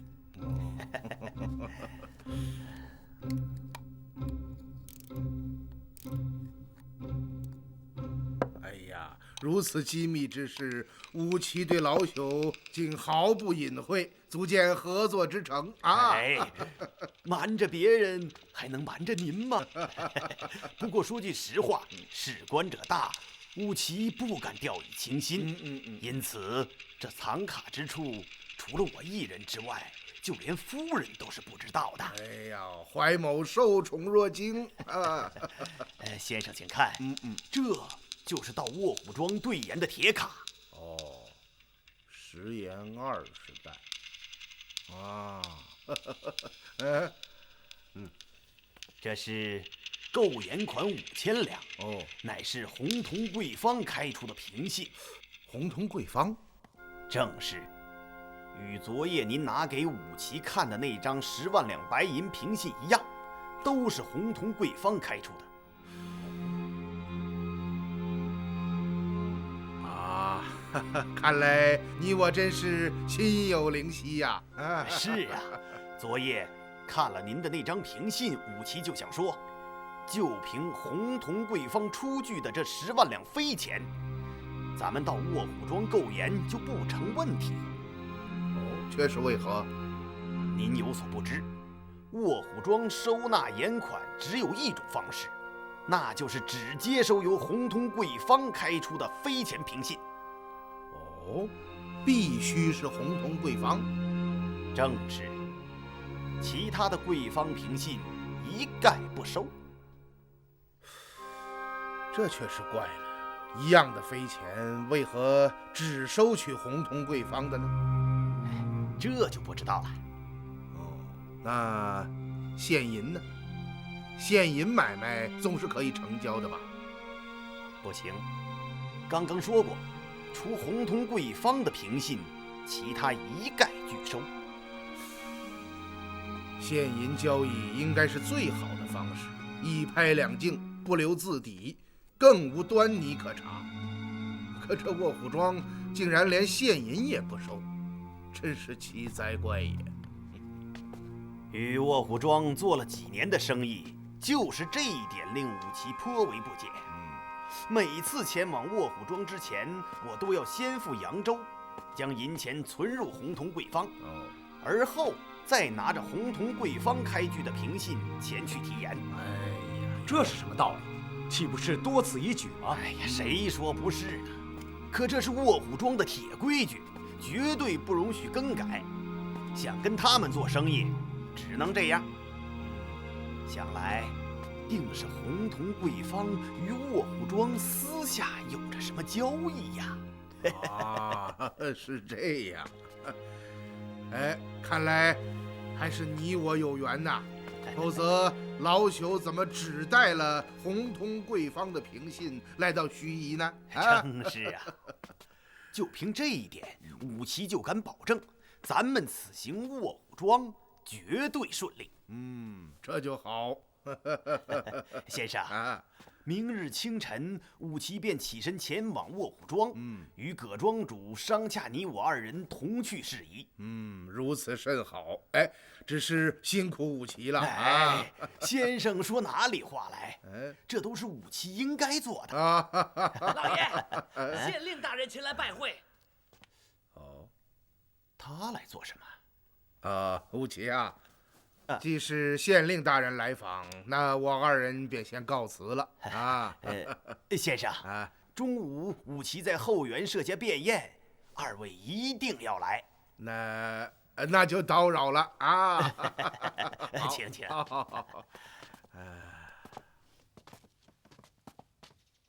留步吧请。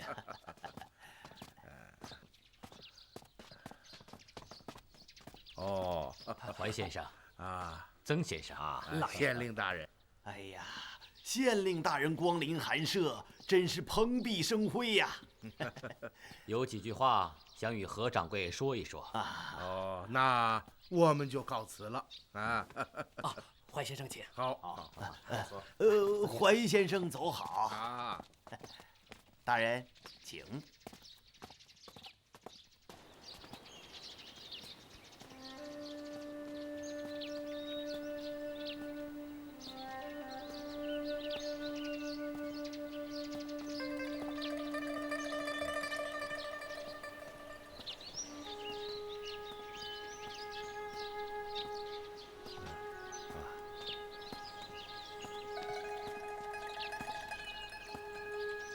师，刚刚何武奇说到了洪同贵方，这2张10万两的白银凭信，都是由洪同贵方开具。其中1张我们在扬州兑成了现银，而这1张一直留在手中。据贵方周掌柜交代，这2张凭信乃是林阳等人佚名灾害李汉所用，而刚刚何武奇所言，贩卖私盐的卧虎庄也只收纳洪同贵方开具的凭信。这2件案子，一个发生在扬州，一个就发生在盱眙，近在咫尺，都围绕着这桩震动江南的私盐大案。最为巧合的是，2案之中又都有洪同贵方介入，这说明了什么呢？我明白您的意思，您是想说洪同贵方在这2桩案子中究竟扮演了什么样的角色？不错，洪同贵方的主人是影王元齐，他便是协助林阳灾害李汉的帮凶，而且当时我们曾经做出了这样的判断：此人与扬州刺史崔亮、长史吴文登及漕运使杨九成等一般巨贪大恶，定然有着千丝万缕的联系。无独有偶，在私盐猖獗的盱眙，我们再一次听到了洪同贵方这个名字。难道这会是巧合吗？您的意思是，洪同贵方参与了盱眙私盐案？你想一想，卧虎庄为什么连现银也不收，而只收取洪同贵方开具的非钱凭信？这难道不蹊跷吗？于是，这里边就出现了2种可能性。第一，卧虎庄之所以如此选择，是因为洪同贵方经营的地域广阔，信用程度极佳。就算洪同贵方的信用好，葛天霸把自己赚取的银钱存入贵方也就是了，又何必要求各地的盐商都必须将现银存入贵方，转成凭信后，再持凭信前赴卧虎庄提盐？这岂不是多此一举？收取现银岂不是更加方便？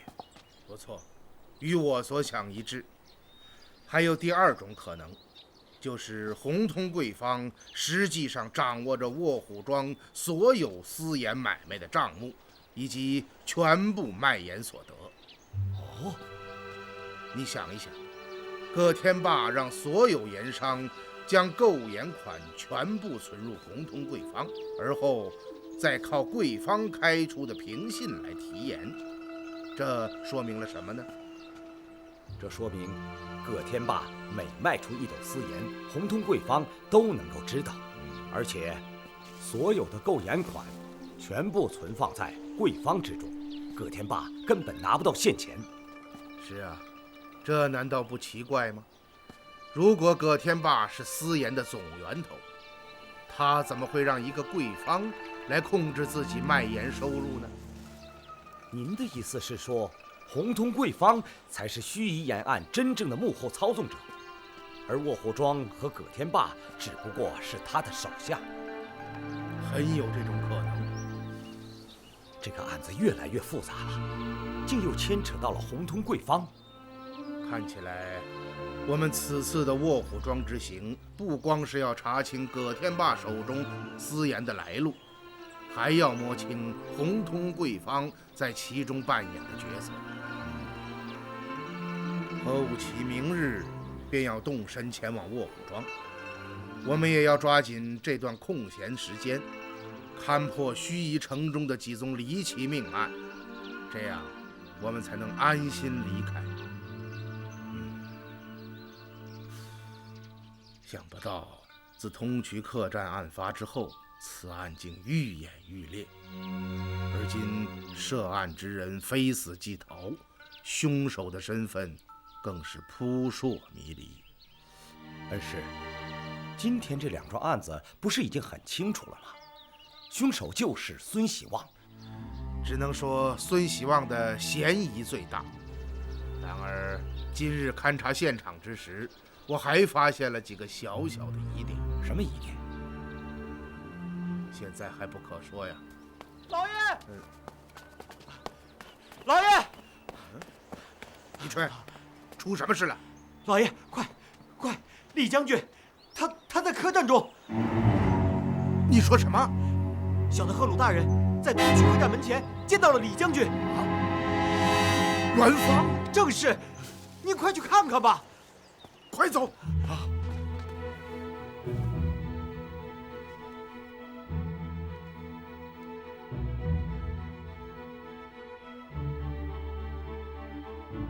怎么样，先生？他还有救吗？不瞒各位，你们的朋友刀伤于溃，侵入肌里，又遭火毒攻心，小人无能，恐怕是难以救治。真的一点办法都没有吗？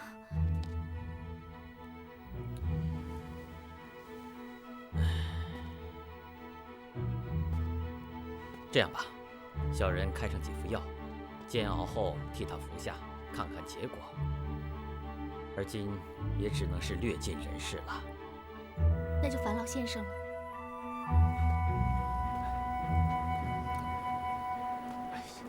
先生怎么还不来呀？别急，下事快了。吉英啊，来了，这儿呢。吉英啊，先生，元芳在哪里？在房中。先生。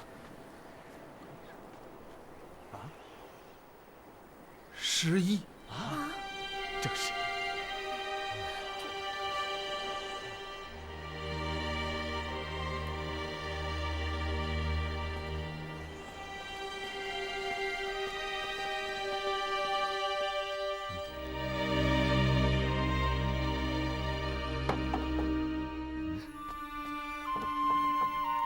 老先生，您找谁？我。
是你，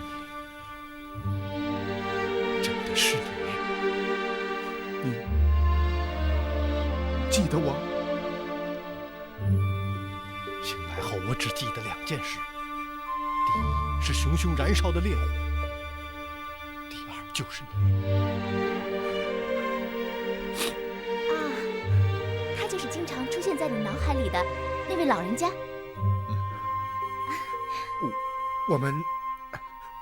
我们能进去吗？当然，请进吧。我从前的一切，你都知道。是的。你的名字叫李元芳，是我们的朋友。我叫怀英。身边的这几位从前都曾是你的好友。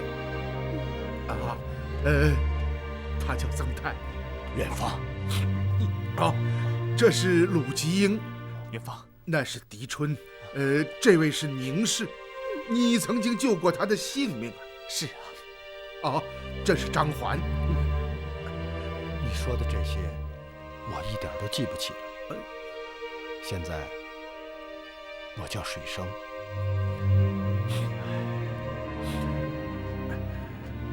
着急啊！总有一天，你都会想起来的。但愿吧。哎，不把你这2位朋友介绍给我们认识认识？哎、哦，这是小青，这位叫庞四。哦，哎，这里还有一位病人呢。哦，是一位朋友受了重伤，我们是专门进城求医的，可没想到，郎中说他已经没救了。哦，能不能让我看看呢？怎么，您会治病？水生兄弟，怀先生可是位大国手，有什么疑难杂症，不妨请他诊治一番，保管手到病除。真的？那您快请看看吧。好，好。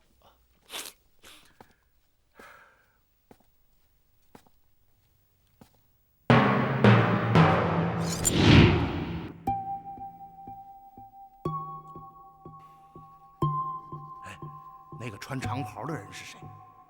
他就是监库彭春。哦，他就是彭春。正是。已经出京了，要大家动作再快一点，必须赶在2更前出发，快！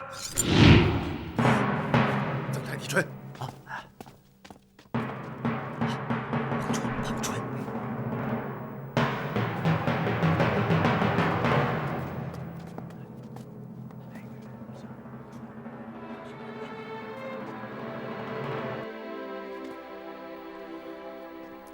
水生啊，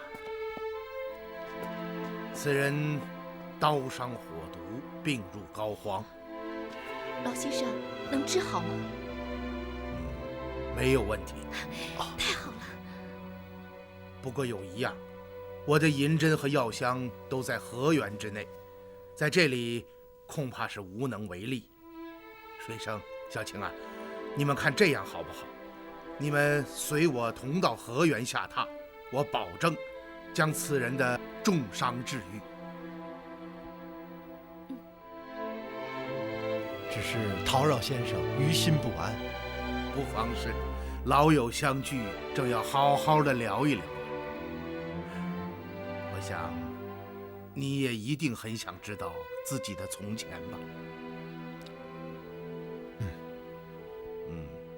那就这样定了。李春呐，老爷。协助水生将病人及随身行囊搬进河源。是。先生，我们也留下。如此甚好。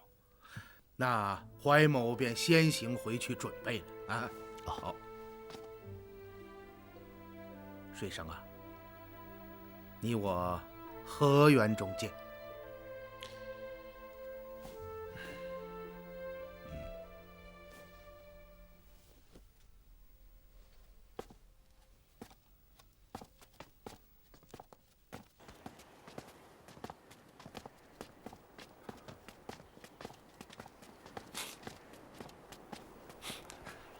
先生，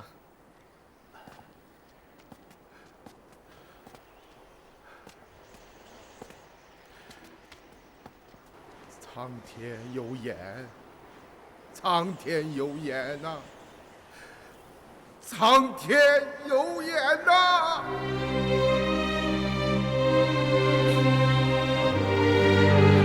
是，先生，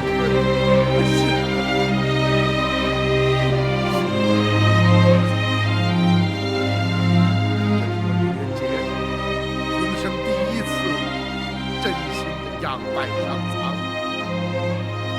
苍天有眼呐、苍天有眼呐、恩师，得知元芳噩耗之后，你连续3天未曾进食，伤痛自责，痛何如哉？学生非常理解你的心情。说句实在话，我们又何尝不是如此？可今天真是太好了。是啊，是啊。对先生来说，厉将军没有死，这比破获什么大案都要高兴啊！先生，您上轿吧。不，走走啊，走走，难得呀。是。恩师，而今元芳丧失了记忆，这该怎么办呢？会有办法的，让我想一想啊。看起来，上次狄春跟踪北沟船队时，并没有看错，那个人果然就是元芳。是啊，当时狄春是在洪泽湖区的港岔中看到他的。他怎么会在那里呢？哦，还有，元芳竟然和彭春在一道，这也是奇事一件呢。恩师，如果彭春醒来到处实习，那么失踪官员的去向以及歹人们的屯盐之所，便都大白于天下了。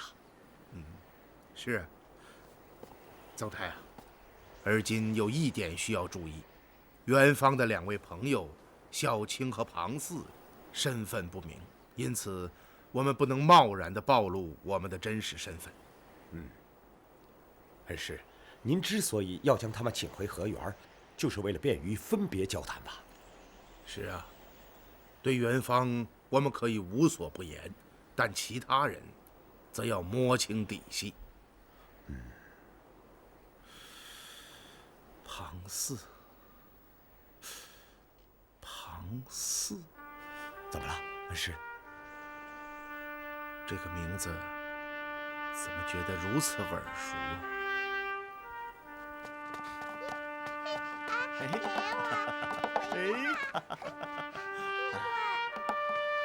方九大哥，张环兄弟，有事吗？啊，先生，请你去一下。哦，烦劳你照顾一下小兰。好，小兰呐，跟叔叔好好玩啊。小兰，来跟叔叔玩好吗？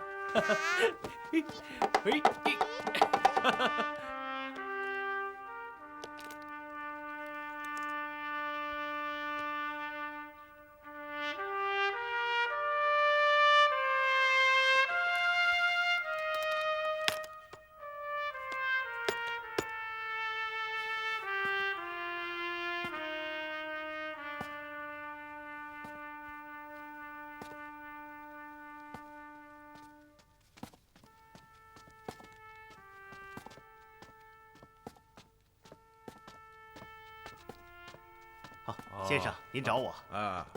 方九啊，哎，连日忙碌，也没顾得上照料你们父女。怎么样，近来一切还好吧？先生说哪儿去了？大家对我父女俩就像亲人一样啊。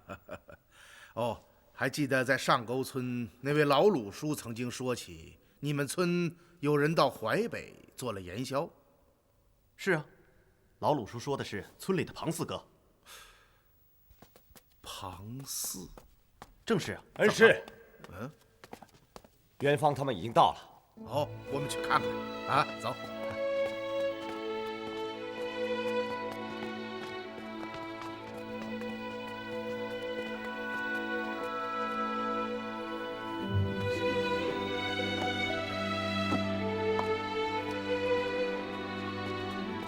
水生啊，水生，水生啊，这里还满意吧？非常好，多谢先生啊！老爷，银针和药箱都准备好了。哦，好，我们马上开始啊，请。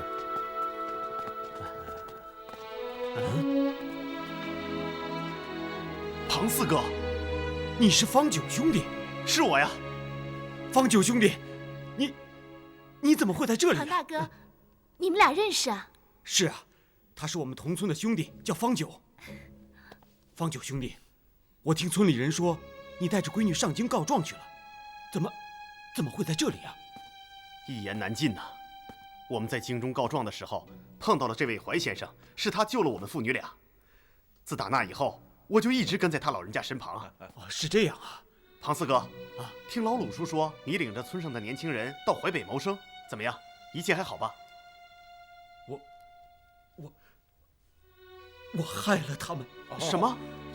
听水生说他有个朋友叫庞四，我就觉得耳熟，真没想到，果然是你呀！啊，怎么，怀先生，您知道小人？哦，我也是听上沟村的老鲁叔说，你带着村中的年轻人到淮北去做私盐买卖。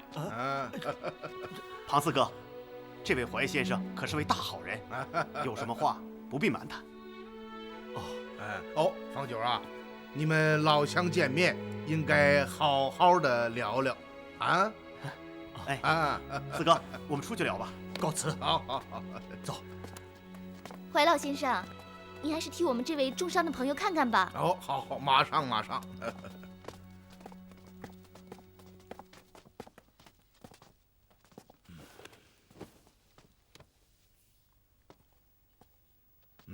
把针给我。哦。水生啊，你把他扶起来。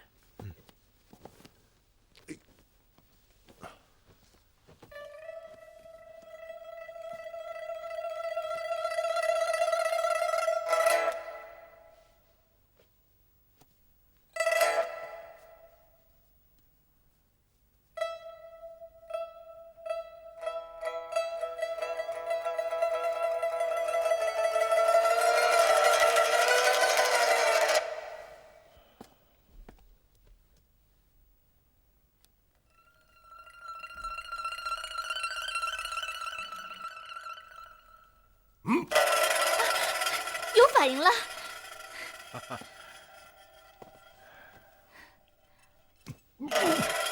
水生太好了，看来童真有救了。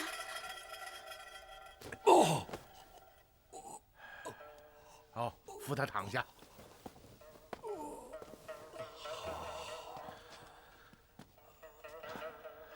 老了，站一会儿啊，就觉得累。老先生，您可一点都不老，太棒了。老爷啊，李将军，李春呐，药都买回来了吗？按照您的吩咐，全都买齐了。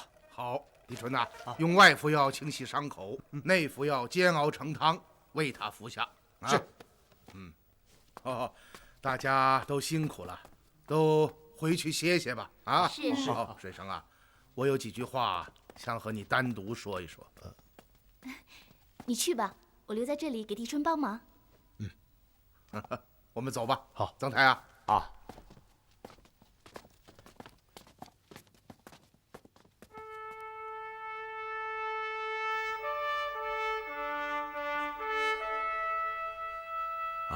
元芳啊，现在应该叫你水生啊，这些都是你的东西。是我的东西。这柄幽兰剑是多年前你我在幽州办案之时，一位叫虎敬辉的朋友临终之前留给你的。很多年了，你一直把它带在身边。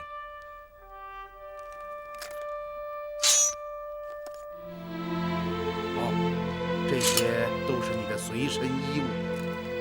在扬州时，陆吉英和宁氏对我说你遇难了，可我却始终不愿意相信。因此，这些衣物我一直带在身边。现在，终于可以物归原主了。怀先生，我不姓怀。我之所以把你单独请来，就是因为你的从前牵涉了很多的机密，而这些是不能够让旁人知道的，你明白吗？我不会对任何人说起，包括小青。你依然有着自己准确的判断。我的真名叫狄仁杰，是朝廷的宰相，也是皇帝派到江南来查案的大臣。哦，你是皇帝派来的？是的。此次临行之前，皇帝为我指派了2名副手，一位就是江淮督察使曾泰，另一位就是你。是我？你是朝廷正3品牵牛卫大将军，一直跟随在我的身旁办案，已经有很多年了。这一次奉命跟随宁氏离开洛阳，不想却出了这样的事情。这些我一点儿也记不起了。能对我说说你的经历吗？小青对我说，她发现我的时候，我已在运河中漂了好几天，浑身被水泡得发白。是她将我搭上了快船，把它捞上来。好，来，小心点，小心点。来，我抓住它了。来，搭把手，来，用力，1、2，上来了。来，放好。来，好。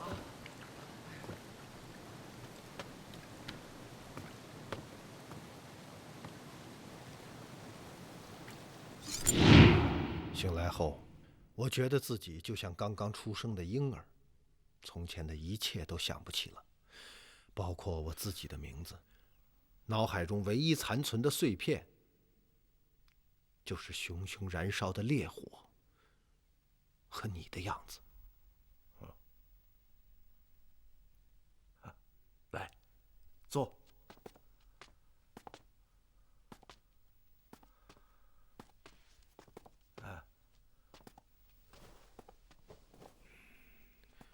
后来，我随小青回到了她的家，就在那里住了下来。小青的家就在附近吗？离这里很远，在洪泽湖区，叫卧虎庄。卧虎庄？是啊。怎么？你知道？你住在卧虎庄？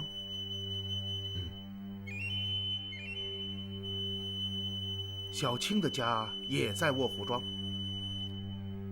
是啊，小青姓葛，是卧虎庄庄主葛天霸的女儿。她是葛天霸的女儿。小青是我的救命恩人，我们是最好的朋友。我能够看得出来。那么，躺在榻上的那位病人又是谁呢？他叫彭春，其实我们并不认识他，只是在半路上把他救下来。能对我详细说说这个彭春的事情吗？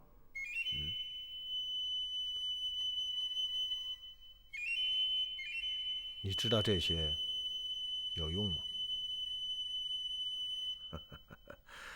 此事对你、对我都很重要。为什么？如果对水生，我可能会有所隐瞒，但是对元芳，我不会。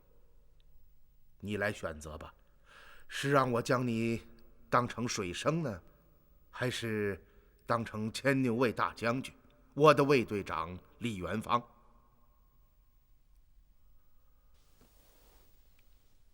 我知道你想知道的事情，但是为了小青，我不能这样做。因此，我现在宁愿做水生。等等，难道水生的身上就真的没有一点正义感吗？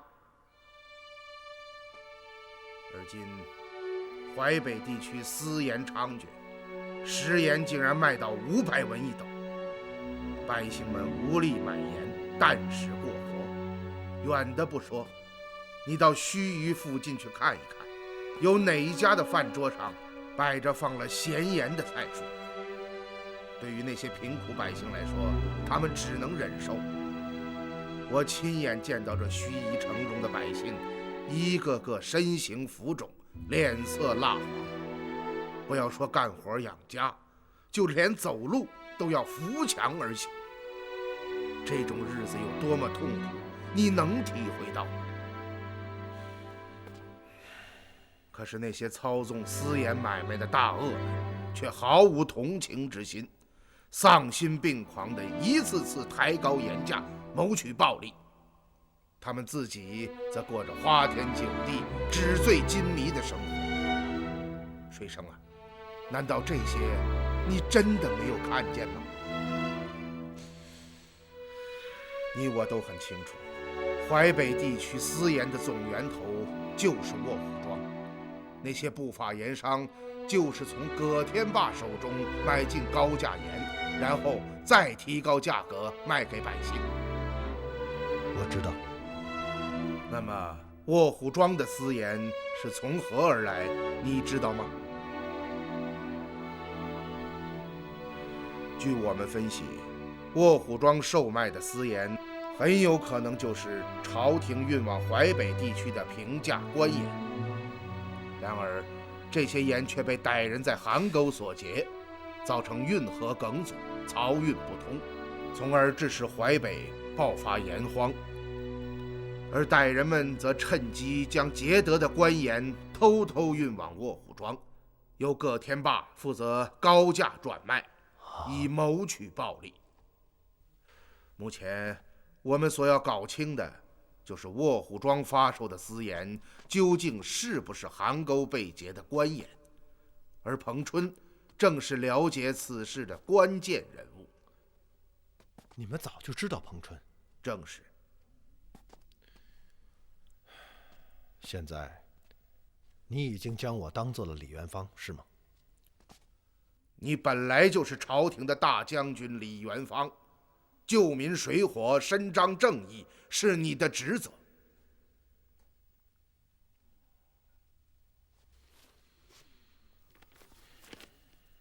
这封信对你们来说，也许有些用处。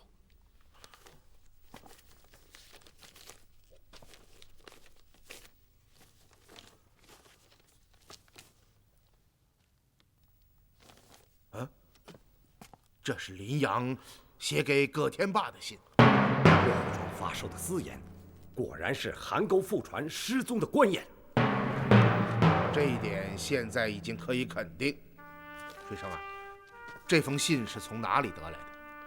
是从彭春的枕下找到的。彭春奉命为卧虎庄送盐，可奇怪的是，他却并不将装盐的大趸船驶入庄子，却停进了飞云浦内。几天后，盐船被人所劫，葛天霸命我和小青负责调查此事。盐船被劫？正是。经过几天的跟踪调查，我们发现，抢劫盐船的是我们的朋友盐枭庞四，而背后主使，竟然就是葛天霸本人。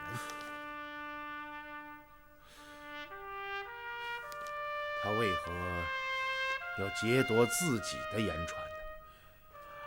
这正是我到盱眙来的目的。是这样，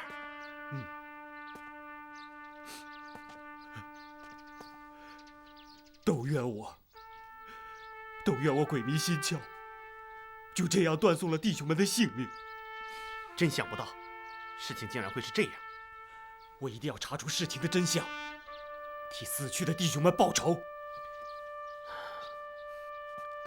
哎，庞四哥，这件事也许怀先生能帮上忙。哦，真的？怀先生是能替咱穷欠户做主的人，你把事情一五一十的告诉他，他一定能替你找出凶手。二位兄弟，二位兄弟，怀先生请你们过去一趟。走。请。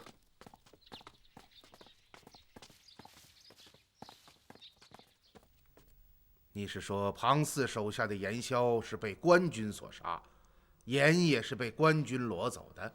正是。你分析的很有道理，这一定是葛天霸做下的圈套。他借刀杀人，灭掉庞四，这可以理解。可他为什么要通报官府呢？一旦这些食盐落入官军手中，定会充公，这岂不是赔上了老本儿？在淮北这个盐价如金的地方，为了杀死盐枭，却损失如此大批的食盐，这值得吗？我也是想不通，他究竟为什么要这么做？方才你说到那个赵先生，我怀疑此人便是官府中人。不瞒先生，这次我之所以来到盱眙，一来是为彭春治伤，二来就是想查清此事的来龙去脉。你放心，此事包在我身上。多谢先生援手。好酒，曾先生啊，先生啊，唐斯啊，水生你也在啊？我将你的遭遇对怀先生说过了，他答应帮忙替我们追查。真的？啊，唐斯啊，那个在太平镇客栈与你会面的赵先生，是个什么样的人？40岁上下的年纪，中等个儿，皮肤挺白，2只眼睛放着金光，看着挺吓人。如果再见到他，你能够认得出来吗？当然可以。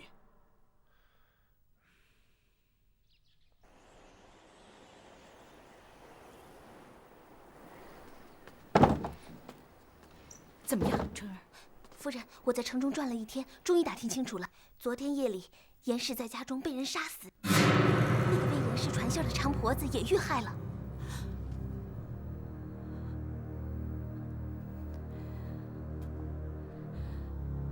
他终于动手了。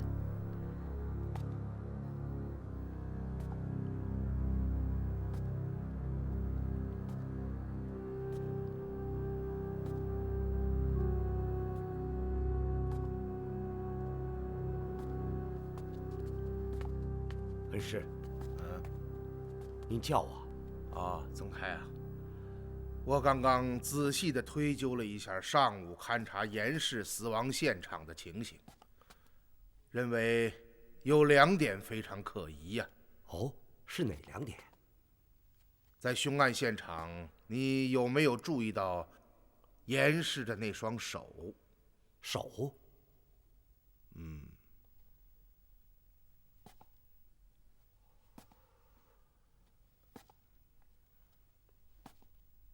是啊，他的手。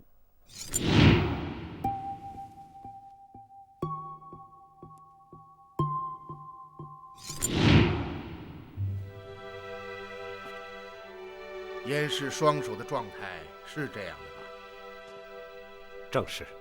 于是，第一个疑问便产生了：严氏的双手为什么低垂在地，而且手上没有血迹？恩师，学生愚钝，没有听懂您的意思。这样吧，我们现场示范一下。是，请恩师示下。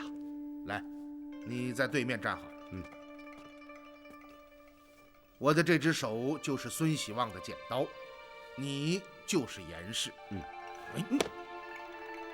明白了吧？哦，您是说，如果孙喜旺用剪刀刺向严氏，严氏为什么没有做出反应？不错。刚刚我们已经试验过了，你的举动是任何人都会做出的下意识反应。如果说孙喜旺用剪刀刺向严氏，那么他的反应应该也不例外。然而我们在凶案现场所看到的严氏的尸体，却双手低垂，这就证明严氏在遇害之时没有做出任何应有的反应。这说明了什么呢？会不会是这种情况？恩师，咱们再来演示一下。我是孙喜旺。当时孙喜旺用剪刀刺向严氏时，严氏确实像我刚刚那样，双手抓住了剪刀。然而孙喜旺毕竟是男人，这一下他又用尽了全力，致使严氏没有抓牢剪刀。剪刀透过其双手的缝隙刺入他的体内，而后孙喜旺又连刺了数下，致使严氏死亡。这时严氏的双手才垂了下来。按照你这种说法，他的手是被刺杀之后才垂下去的，对吗？正是。如果情况是这样，他的手上是不是应该沾有血迹呢？是啊。而且死人的肢体非常僵硬，这一点你应该知道。如果严氏死前曾经做过反抗的动作，那么死后尸体的手臂及手指绝不会像现在这样低垂放松。很有可能是手臂抬起，五指曲张，或者是其他各种动势，而不可能是静态。有道理。恩师，那您说，严氏为什么没有做出反应呢？因为在剪刀刺入严氏的身体，致其死命之前，屋中的灯火突然熄灭。什么？灯火熄灭？不错，正因如此，严氏在黑暗中没有看到剪刀刺向自己，当然也就不会做出任何反应。除此之外，还有什么其他合理的解释吗？是的，目前看来，这是唯一的解释。可是，又是谁将风灯熄灭的呢？这便是第二个疑点。如果真的是孙喜旺因为愤怒杀死了严氏，那么你想一想，他会不会在杀人之前先跑到桌边，将风灯熄灭，而后再跑回来杀死严氏呢？不可能，这种举动太不合理了。如果不是孙喜旺将风灯熄灭，那么这件事又是谁做的呢？会不会是风将灯火吹灭的呢？你来。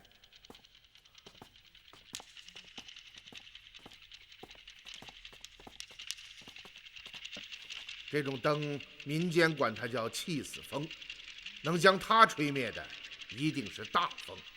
昨夜我们一直与何武奇在后园饮宴，外面并没有起风。而且，你再仔细回忆一下，当时现场风灯所摆的位置。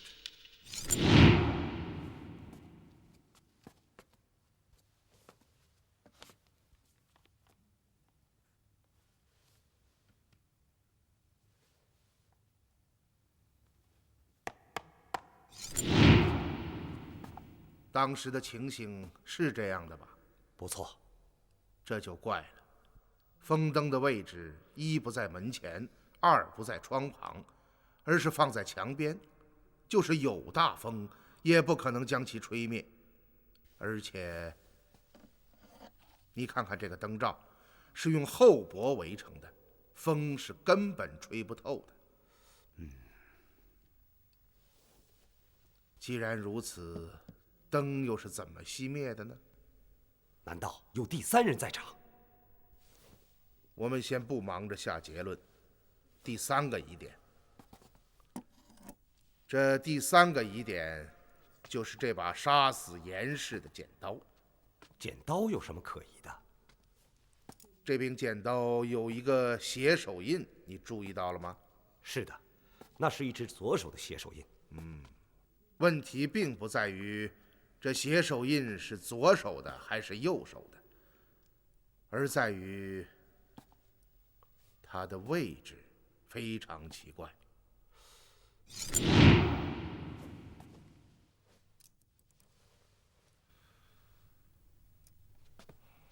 剪刀上印有左手的血手印，可以肯定，杀人者定是孙喜旺。当时在现场，你们也都看到了，这把剪刀的套手外圈上有一个清晰的左手血手印。不错，学生看到了。可孙喜旺不就是个左撇子吗？还是那句话，问题不是出在血手印是左手还是右手，而是这个手印的位置非常不合理。哦，怎么不合理？如果你是孙喜旺，怎样握着剪刀才能使出力道将人戳死呢？当然是这样才能用上力。那么血手印应该在哪里呢？应该在套手之内。不错。可恩师，剪刀的套手之内也有血迹啊。这是当然。因为凶手就是握着剪刀的套手之内，将严氏刺死的。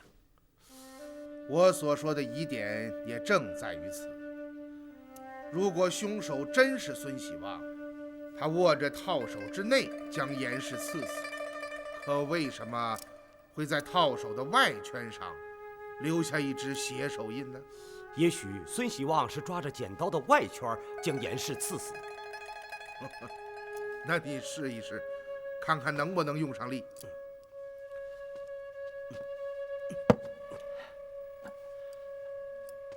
这样使不出力，碰到阻力，剪刀就歪了。人体的皮肤韧性很强，更不要说死者还穿着衣物。你想一想，这样抓着剪刀，能在人的身体上刺出那许多深深的伤口吗？有道理。可以断定，凶手一定是握着剪刀的内圈将严氏刺死。如果是孙喜旺杀死严氏，在杀人之后，他只要撒手将剪刀扔在地上便可以，却为什么还要用左手再去握一下剪刀的外圈，从而留下自己的血手印？这岂不是多此一举，而且也很不合理？那恩师，您说为什么？因为是真正的凶手强迫孙喜旺这样去做的。什么？真正的凶手？这几个疑点只能说明，真正的凶手并不是孙喜旺，而是另有其人。另有其人？不错，我们做这样一个推断：在孙喜旺与严氏厮打之时，真正的凶手潜入了他的家中。就在孙喜旺用剪刀指着严氏的一瞬间，凶手吹熄了风灯，而后扑了上去，抓住孙喜旺持剪刀的左手，向严氏身上狠狠地刺去。由于房中黑暗，他看不清严氏身体上的要害所在，因此剪刀在严氏身上刺出了很多伤口，才将其致死。而此时，孙喜旺已经彻底惊呆了。凶手点燃了风灯，露出了自己的真实面目，逼迫孙喜旺在剪刀上留下了那个手印。恩师，这是不是太匪夷所思了？这凶手怎么会知道孙喜旺夫妇厮打，又怎么能赶得如此恰到好处？而且，在杀死严氏之后，为什么还要点燃风灯，让孙喜旺看到他的真正面目？还有，孙喜旺被人陷害，他为什么老老实实地听凶手摆布，而不奋起反抗？这些似乎说不过去吧？曾太啊，来，你先坐下啊，让我一个一个地回答你的问题。首先，凶手并不知道孙氏夫妇在厮打，他是适逢其会才顺水推舟。你想一想，即使当时孙氏夫妇并未厮打，难道他就不能先杀严氏，而后灾害孙喜旺，做出这个杀妻的骗局吗？这倒确实是不难。可他为什么要点燃灯火，让孙喜旺看到他？而且，孙喜旺为什么不反抗呢？这两个问题可以合成一个来回答你。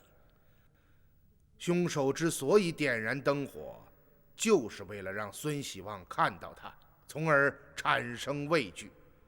为什么孙喜旺看到他会畏惧呢？因为这个凶手一定是让孙喜旺非常害怕的人。哦。至于孙喜旺为什么没有反抗，原因就更简单了，那是因为凶手并不是一个人来的，因此孙喜旺只能就范。恩师，虽然你说的有些道理，可学生还是觉得不太可能。待案情大白之后，你就会觉得一切都顺理成章。那凶手是什么时候潜入孙家的呢？还记得今晨我与孙喜旺街坊的一番对话吗？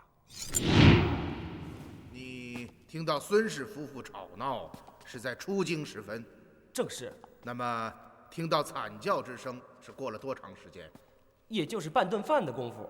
哦，这之间吵闹之声停过吗？惨叫之前好像停了一下。停了多久？很短，大约就是半盏茶的功夫吧。这几句话你还记得吧？记得，可这又能说明什么呢？如果真是孙喜旺怒杀其妻，他一定是在狂怒之下动手杀人，那么喊叫声一定会持续到严氏死之时，又怎么会在杀人前停顿了半盏茶的功夫呢？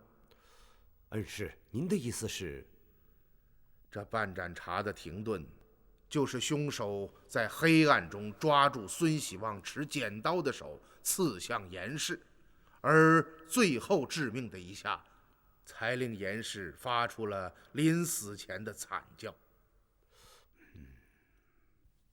还有，在此之后，那位街坊还说到了一件事。昨夜还听到了什么？别的就没什么了。你再仔细想一想。哦，对了，二人吵闹当中，院子里好像发出扑通一声，不知是撞倒了什么。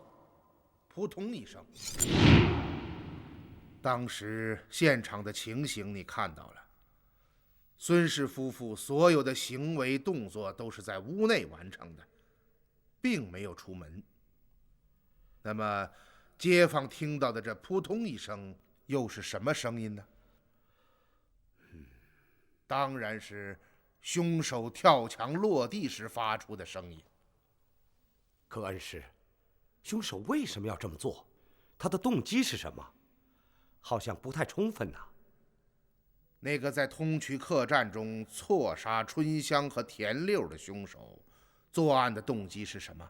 杀死何武奇呀。恩师，您是说杀死严氏和常妈妈的凶手，与杀死春香和田六的凶手是同一个人？难道不是吗？这个神秘的凶手一直处心积虑要除掉何武奇，在客栈中他失手错杀了春香和田六，不但令同伴受伤，还使衙门介入了此事。于是他吸取了上次的教训，精心策划了孙喜旺杀妻，并夜入常家逼问奸夫下落，杀死常婆灭口，这一幕极为逼真的好戏，将我们的断案方向直接引到了孙喜旺的身上。果然，今晨勘察2处命案现场之时，我们按照他预先的设想，将怀疑的焦点都集中在了孙喜旺的身上，并由此得出结论：孙喜旺怒杀其妻，杀人之后一不做二不休，潜入常家，从常婆口中探知了奸夫乃是何武奇。这个结论一经成立，后面的一切便都顺理成章了。如果有一天何武奇被杀，那么凶手自然而然的便是孙喜旺，不会再有旁人。好一个滴水不漏的计划。而且他这样做是一箭双雕，既嫁祸孙喜旺，为今后杀死何武奇铺平了道路，又能够借机除掉孙喜旺。因为孙喜旺曾经在通衢客栈D字丙号房中看到了那个女人的真面目，一旦那个女人露了馅儿，他也就无所遁形了。你没有感觉到吗？就在我们准备将孙喜旺招到河源辨认疑犯的时候，恰恰发生了这2桩命案。严氏、常婆被杀，孙喜旺畏罪潜逃，这不是有些太凑巧了吗？不错，此事学生也觉得非常蹊跷。现在想起来，定是何夫人将拆字之事告诉了凶手，凶手才立刻行动起来。我想下一步这个凶手定然是要设计除掉何武奇，最终嫁祸到孙喜旺的身上。因此我可以断定，孙喜旺现在一定是在他的手中。哦，您是说昨夜杀死严氏之后，他将孙喜旺劫走了？正是。恩师，这个凶手究竟是谁呢？他故意做作，强迫孙喜旺在剪刀外圈上印下那只左手写手印，就是为了使我们坚信杀人凶手是孙喜旺。而恰恰是这步蠢棋暴露了他自己的身份。你想一想，有谁知道孙喜旺就是那晚潜入通衢客栈中的第三人？又有谁知道孙喜旺是个左撇子呢？是他啊！不好，何武奇！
快！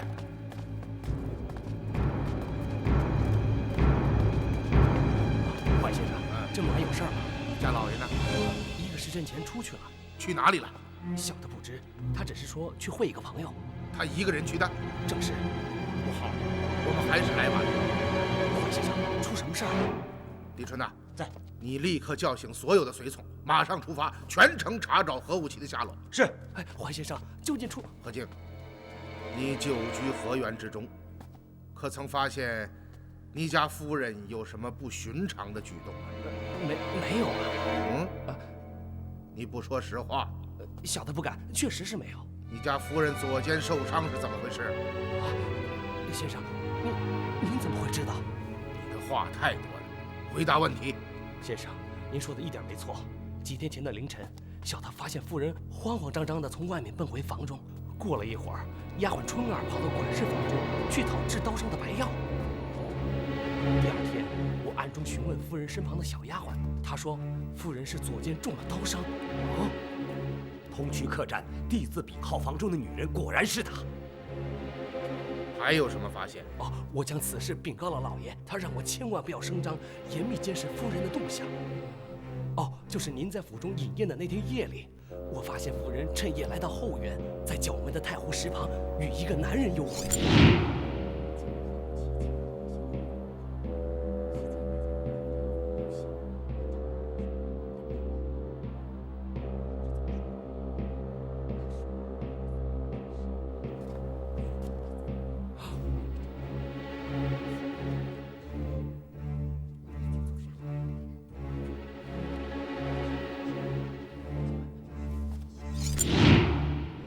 先生，果然是他，将拆字之事告诉了凶手。凶手发现事情败露，这才夜入孙家，杀死严氏，绑架了孙喜旺。其目的就是让我们无法证明夫人便是地字丙号房中受伤的女人。曾先生，您2位在说什么呀？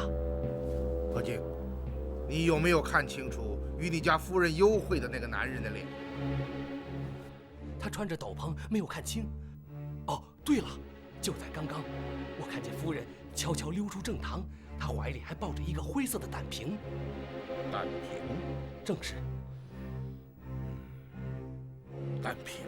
先生，这只胆瓶是武奇请高手匠人所制。哦，从外面看与寻常的瓶子无异。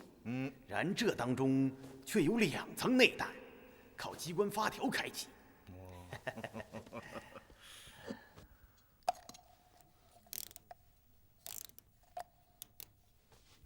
哎呀，如此机密之事，武奇对老朽竟毫不隐晦，足见合作之诚啊！哎，瞒着别人还能瞒着您吗？不过说句实话，事关者大，武奇不敢掉以轻心。因此这藏卡之处，除了我一人之外，就连夫人都是不知道的。哎呀，怀某受宠若惊啊！先生请看，这就是到卧虎庄对盐的铁卡。难道他也是为了盐？文士，您说什么？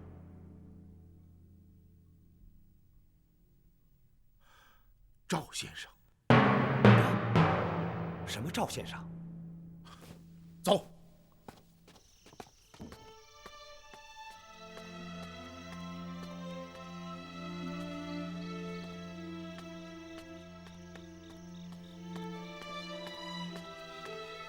想什么呢？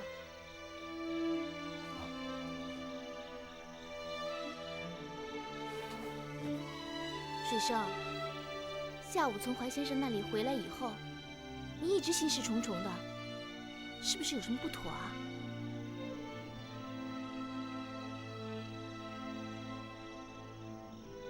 我最见不得你这副吞吞吐吐的样子，有什么话你说呀？小青，别怪我，我将大趸船被劫的始末原委都告诉了怀先生。啊？为什么要告诉他这个？因为他是什么？今天我从怀先生那里知道了很多事情，都与你爹和卧虎庄有关。什么事情啊？算了，你不想知道的。关于我爹，我知道的已经够多了。哦，怀先生答应帮助我们调查整个事情的真相。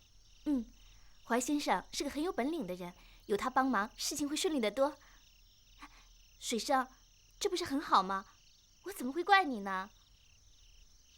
小青，事情可能并不是你想象的那样。这是什么意思啊？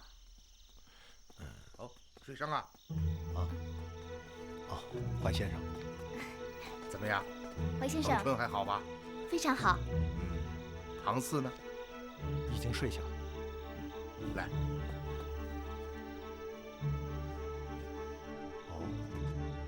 你必须马上行动，跟踪追查。好，我立刻叫醒彭四。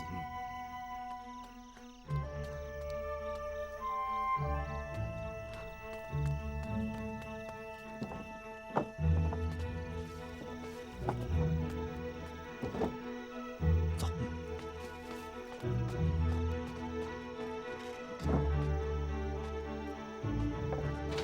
大人，老爷，怎么样？找到了。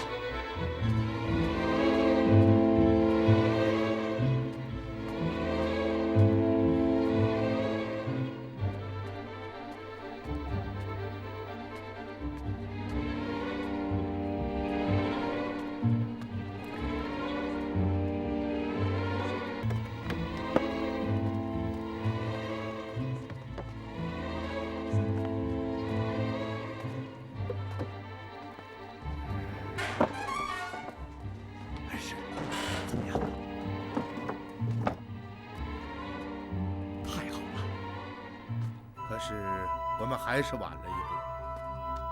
文士，事已至此，我们下面该怎么办？我看是时候。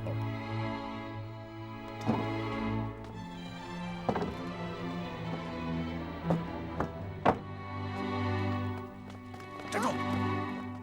么去了？我出去转转。出去转转，好一整巧嘴！我看你是替你奶奶送信儿去了吧？站住！走走。事情经过就是这样。据庞四指认，和春儿见面的那个人，就是在太平镇与他接头的赵先生。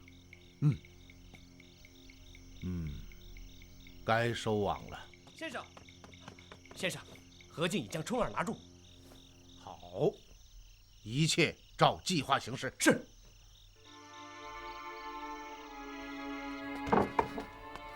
春儿，见到他了吗？见到了。胆瓶呢？已经交到了他手中。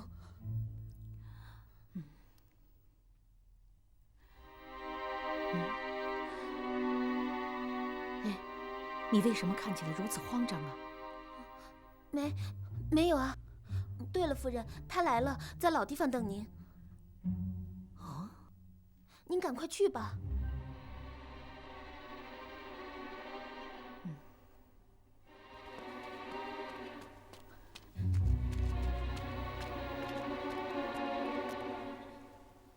你在吗？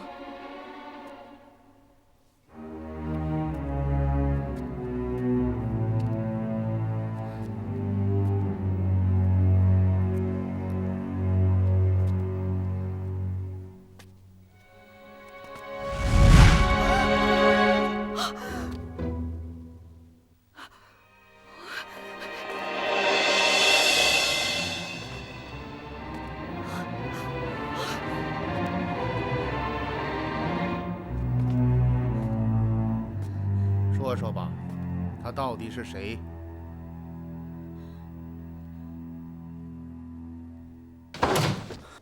县令大人，先生，出大事了！怎么了？何武奇被杀了。什么？今晨接到运河边渔人报案，何武奇被人杀死在运河旁的望水亭中。现场是什么样子的？下官接到报案后，命衙役火速前去封锁现场，随后赶到这里。想请先生随我一道去勘察一番。好，我们马上出发。先生，要不要将此事告知何武奇的家人呢？而今事态尚不明朗，我看还是待勘察现场完毕之后再通告家人。好。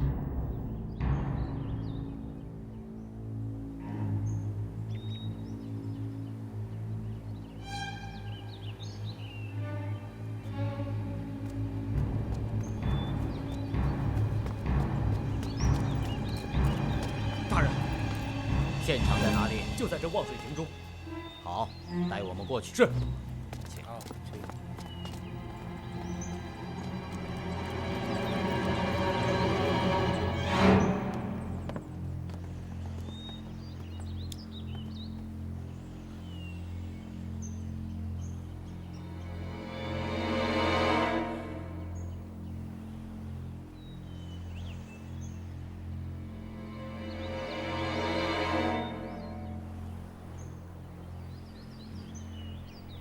这是一只左手。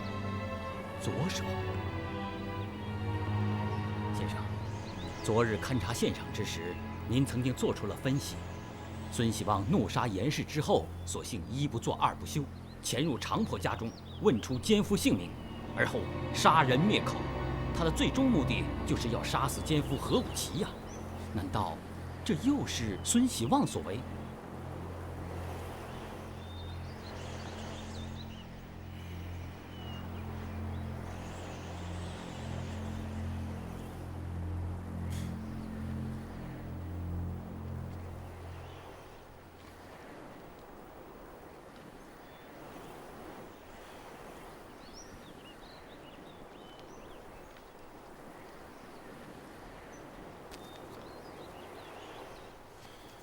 小玉，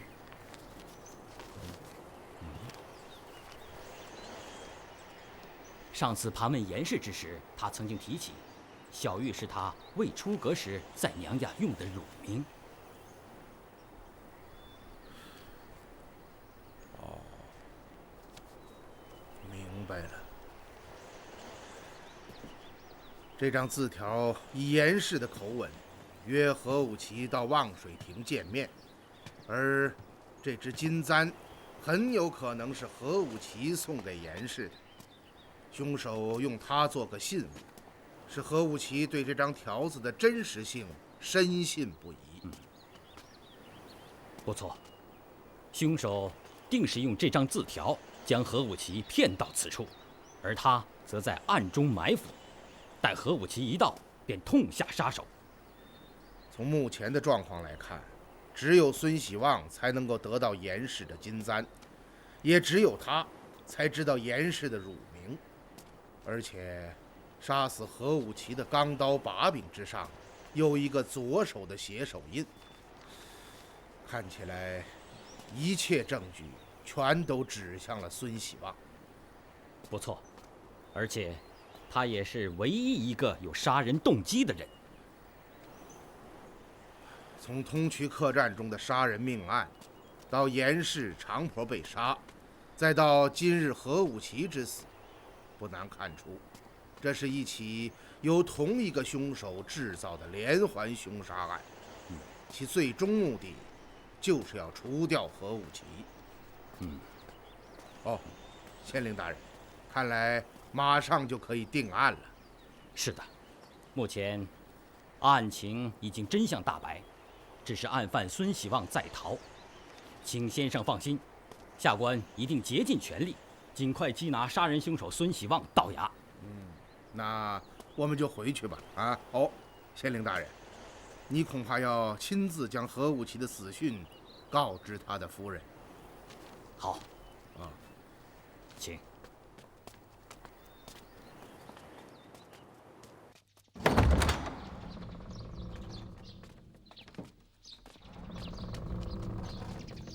何静啊，先生，你家老爷出事了啊！你马上去将夫人唤到正堂。是。哦，请县令大人先到正堂，将何武奇的死讯及事情的始末原委告知夫人，老朽随后就到。有劳先生。大人太客气了，请。好。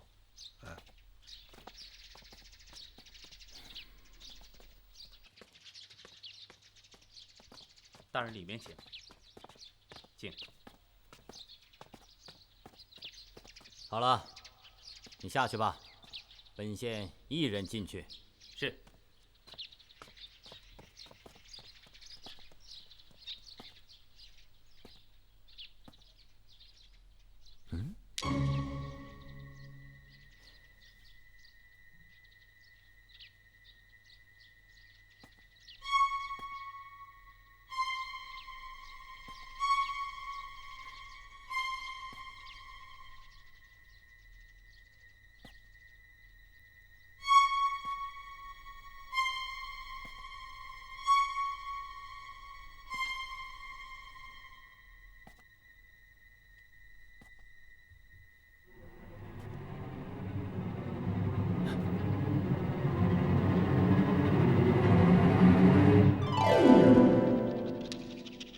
谁？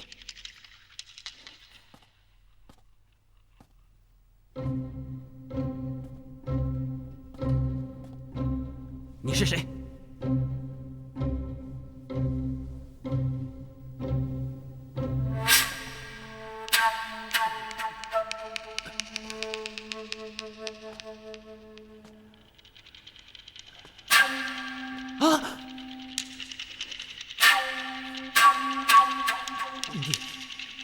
你是人是鬼？没想到，县令大人，我们又见面了。你没死？是的，我没死。你一定很失望吧？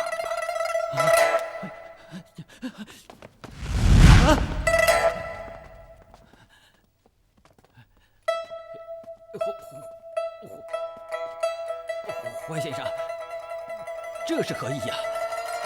怎么，县令大人要走啊？是，本县还有些急务要处置，必须马上赶回衙内。哦，是吗？可这里的好戏却刚刚开始，缺了你这位主角，怎么演下去？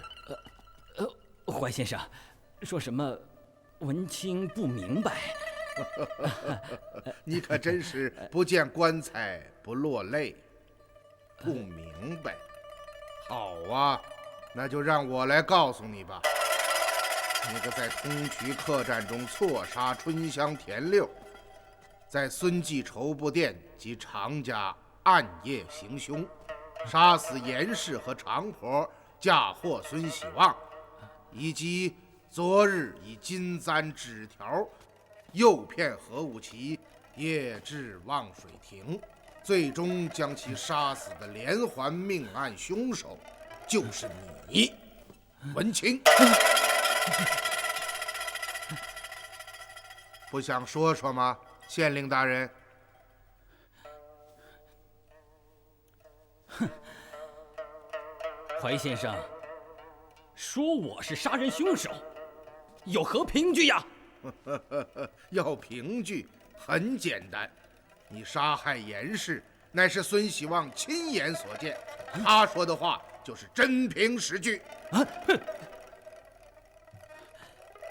昨夜孙喜旺醒来之后，将严氏遇害那晚所发生的一切全都告诉了我。本来你率手下的亲信衙役暗入孙家，是想直接杀害严氏，嫁祸给孙喜旺。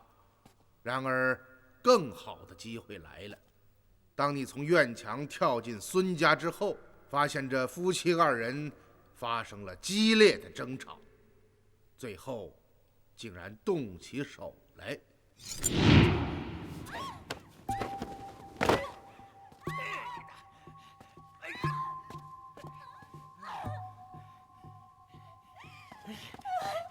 你这个恶婆子，恶婆子，娶了你，真是我孙喜旺倒了8辈子的霉了。你打死我吧！我真恨不得一剪刀戳死你，放解我心头之恨。你这要杀我！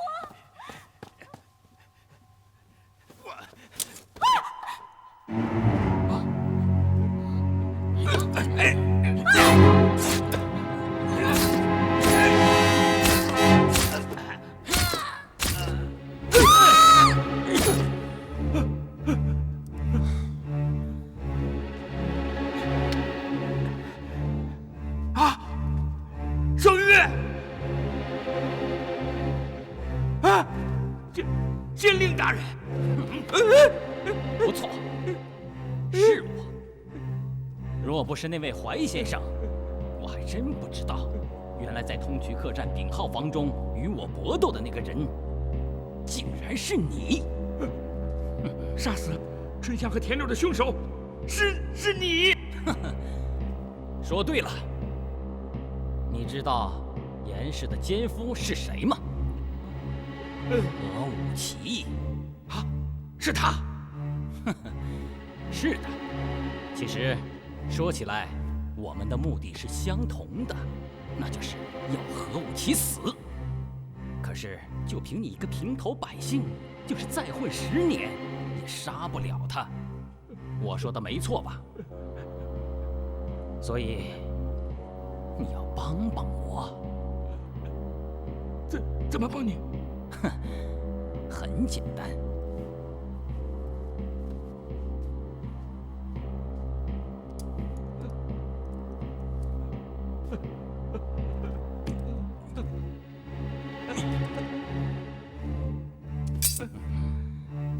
好了，现在你只要跟我们走就可以了。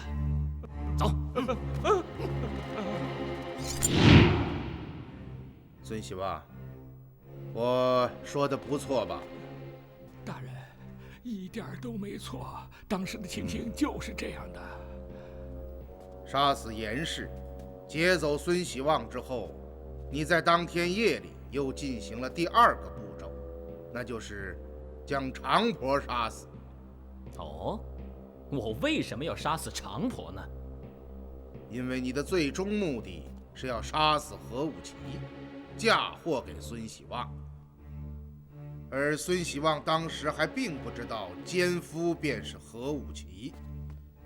如果这一点无法坐实，那么你栽赃嫁祸的毒计就不能够成立。这个时候，你突然想到了狄春、张环和吴头监视孙家布店的那天夜里，吴头对我们说过的一番话。来了，请进。先生，怎么样，县令大人？是不是严氏那边有什么动静了？正是。吴头，你说说吧。大约1个时辰前，严氏跑到2条街外的一户人家，站在门口与里面的人说了些什么。据孙喜旺指认，这家主人姓常，人称常妈妈。他怀疑就是这个常妈妈为严氏与奸夫搭的桥。当时负责监视的吴头回来禀告，将这番话原原本本地叙述了一遍，我们大家都听到了。不错，我记得很清楚。哼，是的，可这能说明什么呢？这说明你终于找到了一个令大家信服的原因，来嫁祸孙喜旺，那就是孙喜旺早就怀疑是常婆替奸夫淫妇搭桥，因此在杀死严氏之后，暗入常婆家中，从他口中问出了奸夫的姓名，而后将其杀死灭口，自己暂时躲避起来，等待时机除掉何武奇。你竭力在现场做出很多假线索，使我们自然而然地进入你所设的骗局之中，确信这一切都是孙喜旺所为，这样就为你达到最终目的彻底铺平了道路。因为这个论断一经确立，只要何武奇日后被杀，那么凶手肯定是孙喜旺，不会再怀疑到旁人身上。于是昨天勘察现场完毕之后，你便来到河源面见何武奇。名义上是提醒他注意安全，其实留步吧请。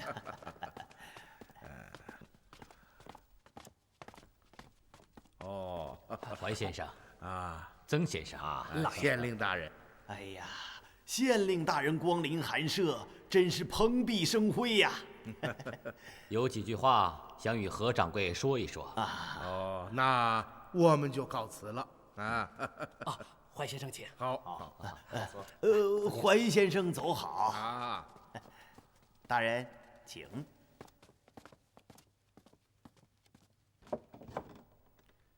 何掌柜，本县今日前来，非为别事，乃为严氏被杀一案证据全都指向了你。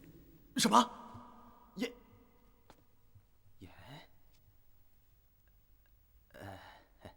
大人，您在说什么呀？怎么，事到如今，何掌柜还想和本县演戏吗？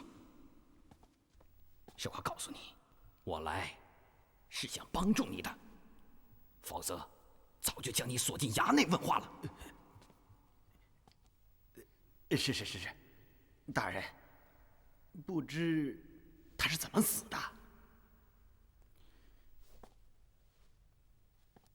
此处人多眼杂，不是讲话之所。这样吧，今夜2更，你到运河旁的望水亭，你我2人将此事彻底了结，不要留下任何麻烦。好，我一定到。记住，不要告诉任何人。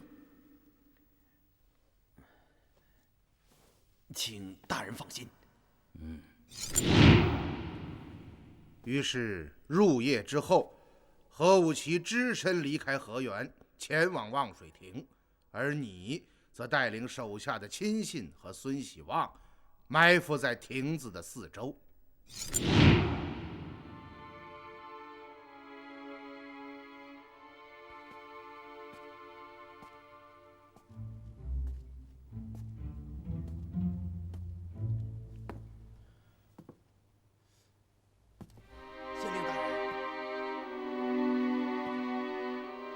县令大人。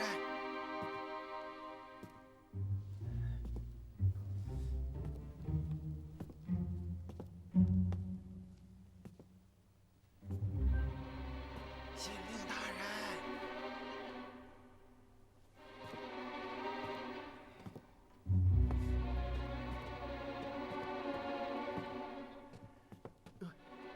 县令大人，何掌柜，不是让你一个人来吗？大人，我是一个人来的呀。你看那是谁？过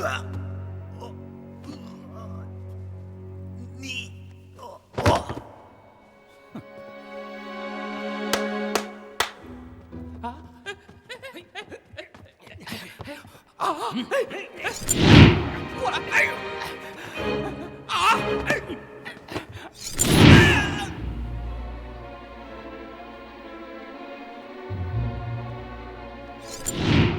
怎么样，县令大人？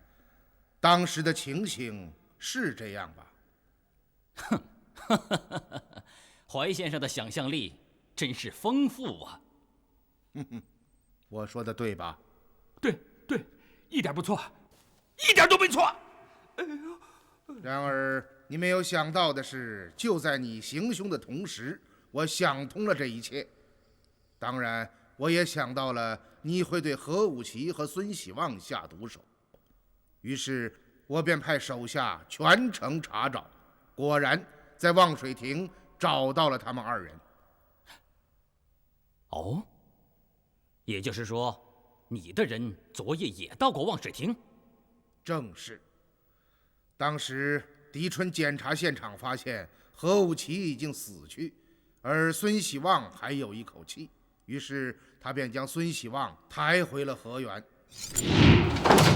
大人，老爷，狄春，怎么样？找到了，老爷，现场的情形与您说的一模一样。何武奇和孙喜旺倒在血泊中，何武奇的胸前插着一柄钢刀，孙喜旺的后背插着一柄匕首。哎呀，还是晚了一步。李春，这两人都死了吗？何武奇是死了，可孙喜旺好像还有一丝呼吸。怎么，他还活着？好像还有口气儿。他现在何处？我命卫士将他抬到我的房中。走去看看。李春呐，把他翻过来。好。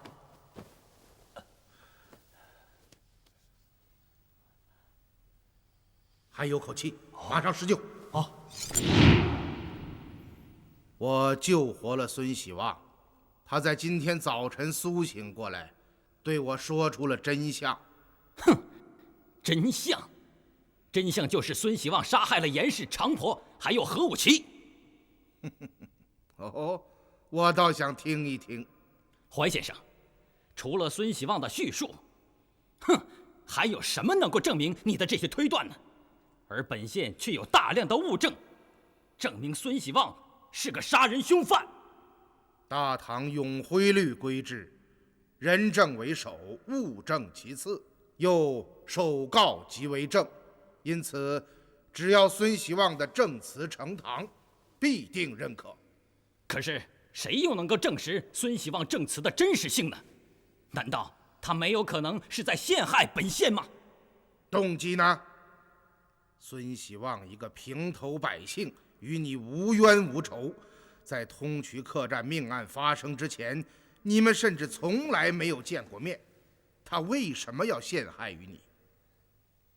再有，即使他想诬指旁人为自己脱罪，难道不能找一个同样的平民百姓，却不知死活地咬上你这位堂堂朝廷的正七品县令，须以本地的父母官去陷害，这合乎情理吗？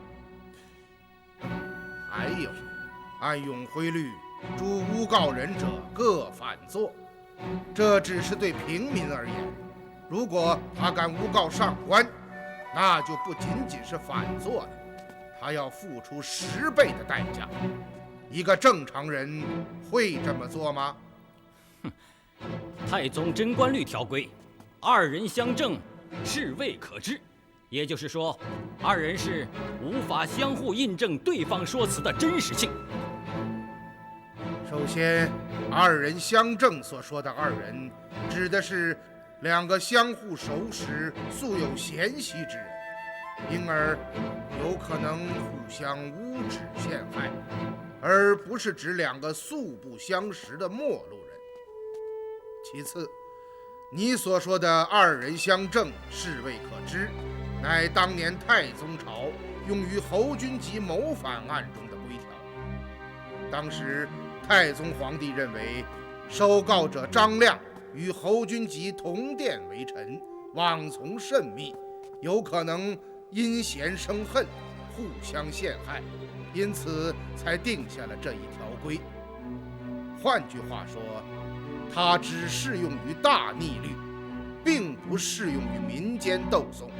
因此，你刚刚说的这番辩词，可以说是苍白无力。不论此案到了哪一个衙门，遇到什么样的堂官，都不会相信你的话。哼。还有一个人，也许你想见一见。哦？是谁？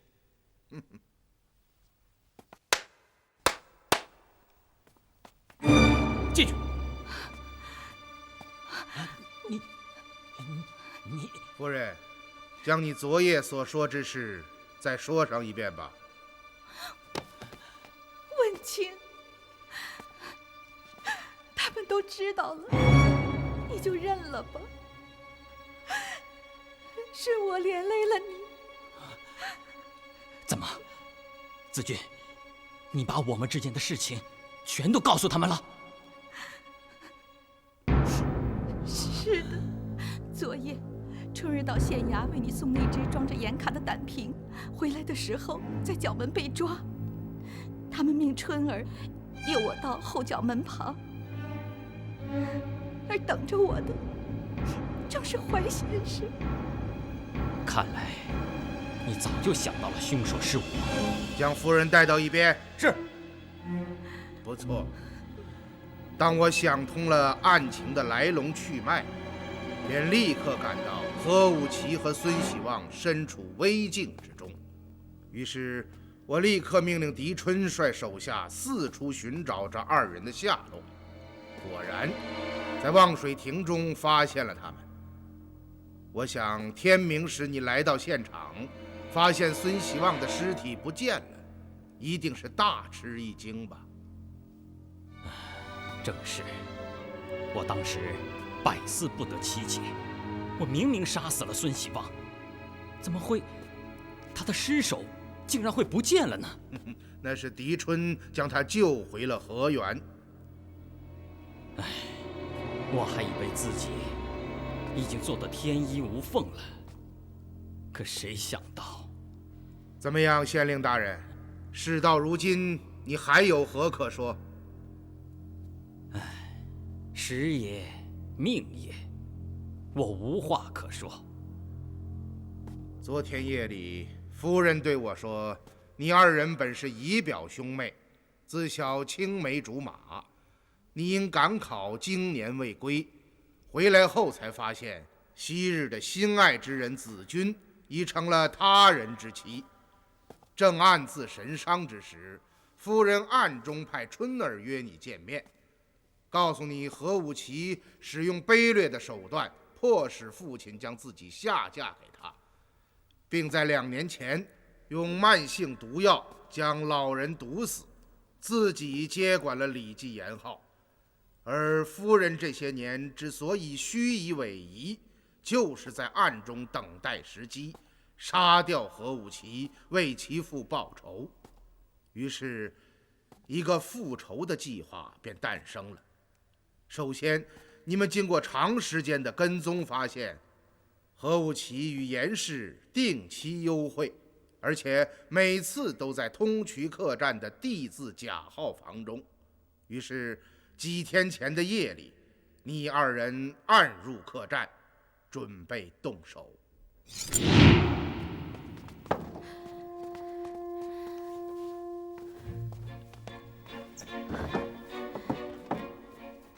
子君，你在这里等候，我潜入隔壁房中，除掉这对奸夫淫妇。不，我要和你一起去，我要亲手杀死那个畜生。子君，这可不是闹着玩的。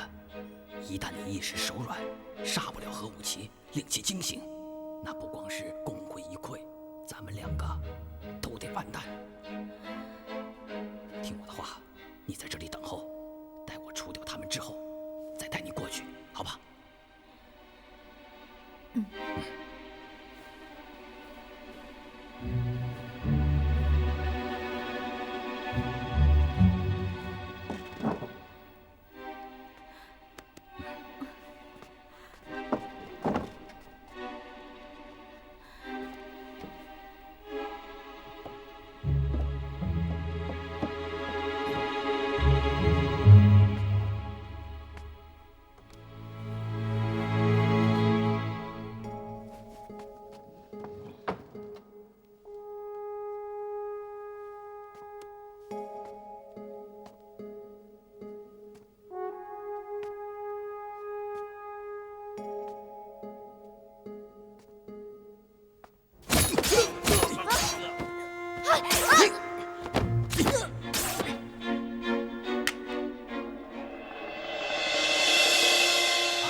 你错杀了春香和田六之后，当然不会甘心。更为严重的是，孙喜旺看到了夫人的真面目，于是，一条一石二鸟、嫁祸于人的毒计便在你的脑海里产生了。你利用孙喜旺报仇的心理，布下了这个迷局，既可以除掉孙喜旺，保证夫人的安全，又可以顺利地杀死仇人何武奇，嫁祸旁人，真可谓是煞费苦心呢。先生，先生，此事都是因我而起，与文清无关，千刀万剐由子君一个人承担，你千万不要将文清的事情说出去，我求你了。好了，起来吧，啊！夫人，可怜呐！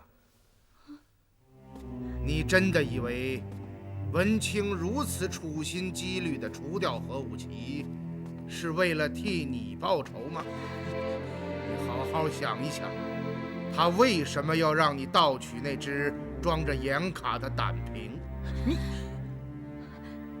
先生，您说的话，妾身不懂。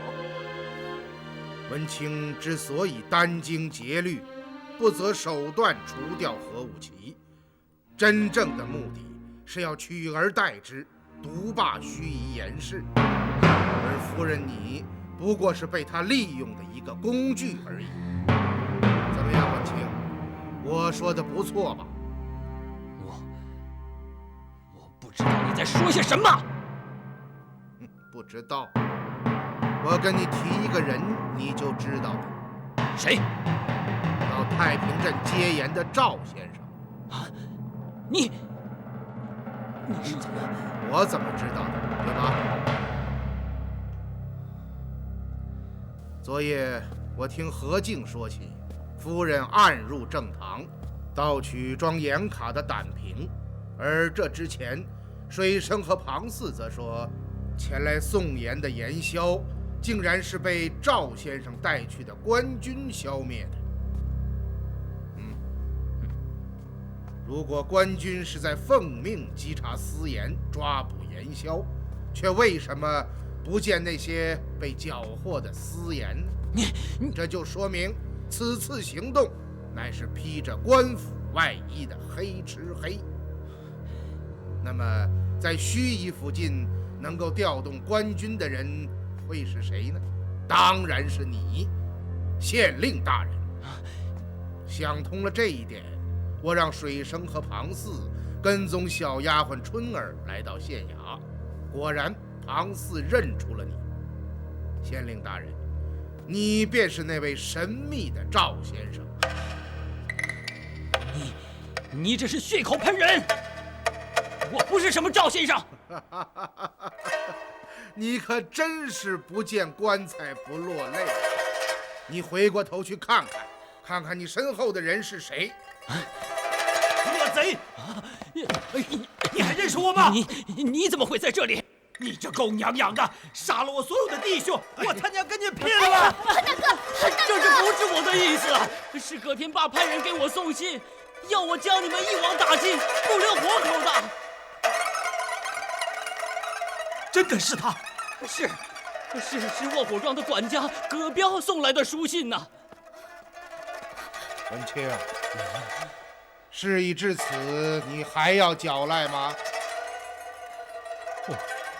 你说，我都说。怀先生说的是，我之所以要除掉何武奇，就是想独霸虚以掩饰啊。李锤，夫人，老爷，把他扶下去。是。慢点。曾太啊，你给他看看吧。是。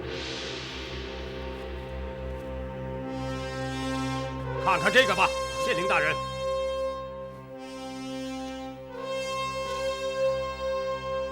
啊！哼！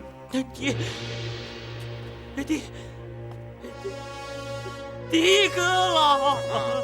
没想到吧？啊！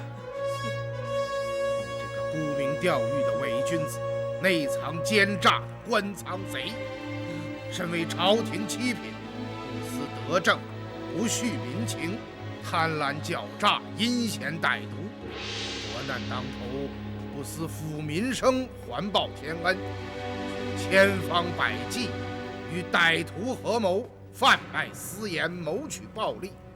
更有甚者，身为一方父母，竟视治下百姓的生命如草芥，为一己私利随意格杀，居然无丝毫愧意，真是枉披了这一张人皮。文清，今日你将此案的来龙去脉交代清楚，还字罢了。如若谎言欺诈，必实就虚。本阁当堂就要秉圣意，明公刑，要你粉身碎骨。阁老饶命，犯官一定实话实说。好吧，起来说话。是。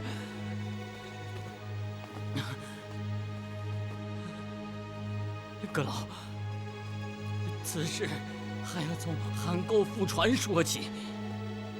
说吧。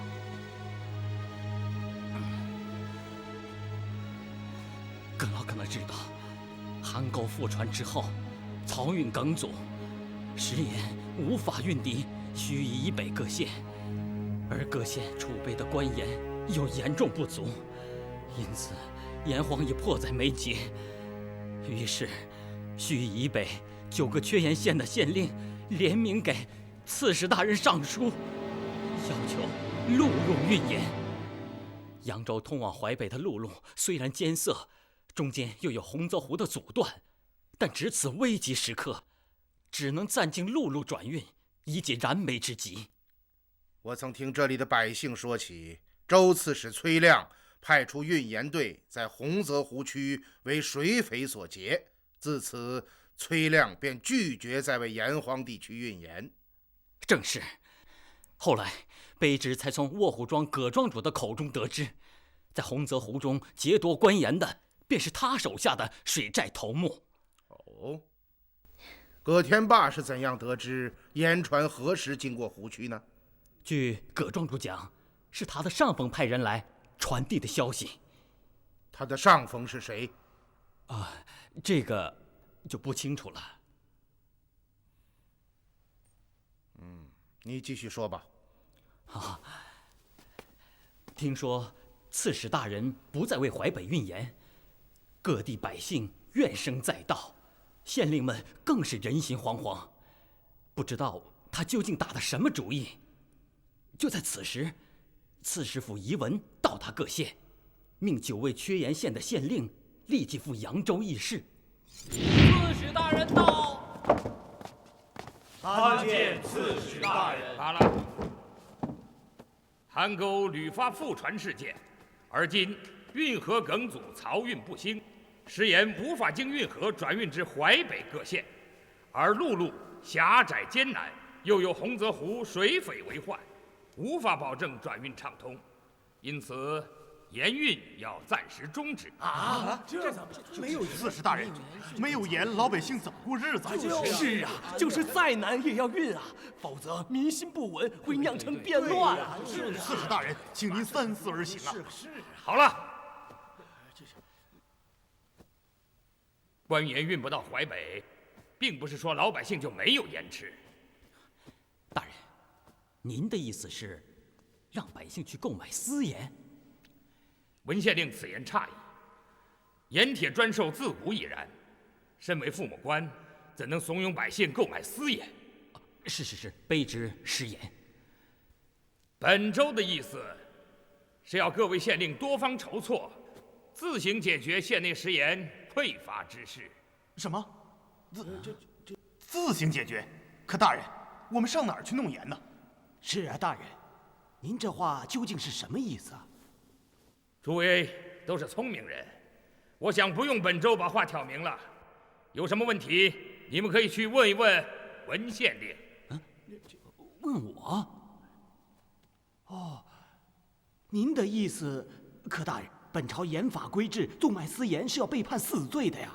是哪个要你去纵卖私盐了？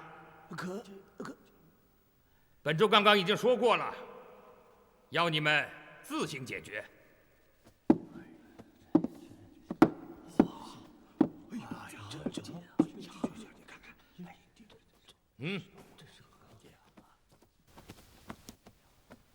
这500两黄金是诸位大人的辛苦费，今后淮北的盐市就全仗各位了。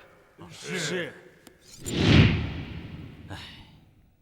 当时9位县令早就明白了，其实刺史大人就是要我们睁一只眼闭一只眼，纵放私盐买卖。恩师，又被你说中了。果然，从扬州回到盱眙不到1个月，官盐售罄，整个淮北地方爆发了盐荒。可盐荒爆发后不到10天，各地便迅速涌现出很多像何武奇那样的盐商。这些人似乎早做好了准备，他们从秘密渠道购进大批私盐，然后以高价售给百姓。早就做好了准备，这是什么意思？意思就是，这些盐商们绝不是在各地盐荒爆发后才去筹措私盐，而是有人早已在暗中组织妥当，安排盐商们到预定地点购盐，而后将盐囤起，只待官盐售罄，盐荒爆发，他们立即将早已准备好的高价盐售出，以谋取暴利。是这样。后来我通过各种渠道明察暗访，终于搞清楚了，整个淮北地方的所有私盐都是由洪泽湖畔的卧虎庄发放的。在盐荒之前，卧虎庄不知从什么渠道囤进了大量私盐，而后在各地寻找具有实力的投机盐商进行合作。他们给盐商发放一种特制的提盐铁卡，卡上注明食盐数量，盐商必须在一定时间内将盐提走，这样卧虎庄神不知鬼不觉地便将私盐发售到淮北各地。当时看着何武奇在盱眙城中高价售盐，赚取暴利，真可说得上是日进斗金呐！我这心中是又恨又妒，一直盘算着想个什么办法取而代之。而取代何武奇最关键的一步，就是设法与卧虎庄的人取得联系，博得他们的信任。真是天助我也，机会就在此时来到了。什么机会？当时犯官通过线报得知，有一批盐枭从海陵盐场运来了5、6担私盐，准备发售。于是犯官便率领手下衙役在半路设伏，擒盐枭，缴私盐，并亲自跑到卧虎庄，将俘获的10几名盐枭和五六担私盐，亲手交给了庄主葛天霸。当时，葛天霸要独揽淮北盐市，最怕的就是有盐枭将外盐运进盱眙。因此，我这招投石问路，正好是投其所好。葛天霸对我非常信任，当天晚上就将我邀至后花厅饮宴。酒至半酣，我便向他提起想取代何武奇，掌握盱眙的私盐买卖。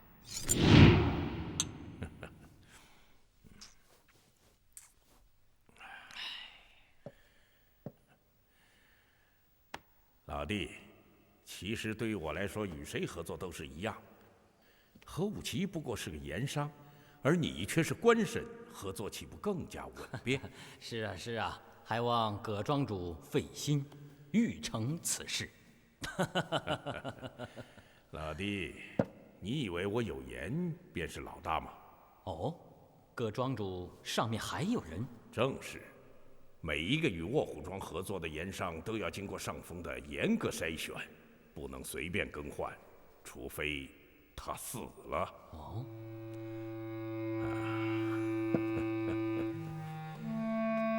我现在的处境非常尴尬，一切都受制于上峰，毫无主权呢。首先，所有前来买盐的商人，都是将钱先存入红通贵坊。再拿着贵坊开具的凭信前来提盐，我们卧虎庄根本见不到一文现钱。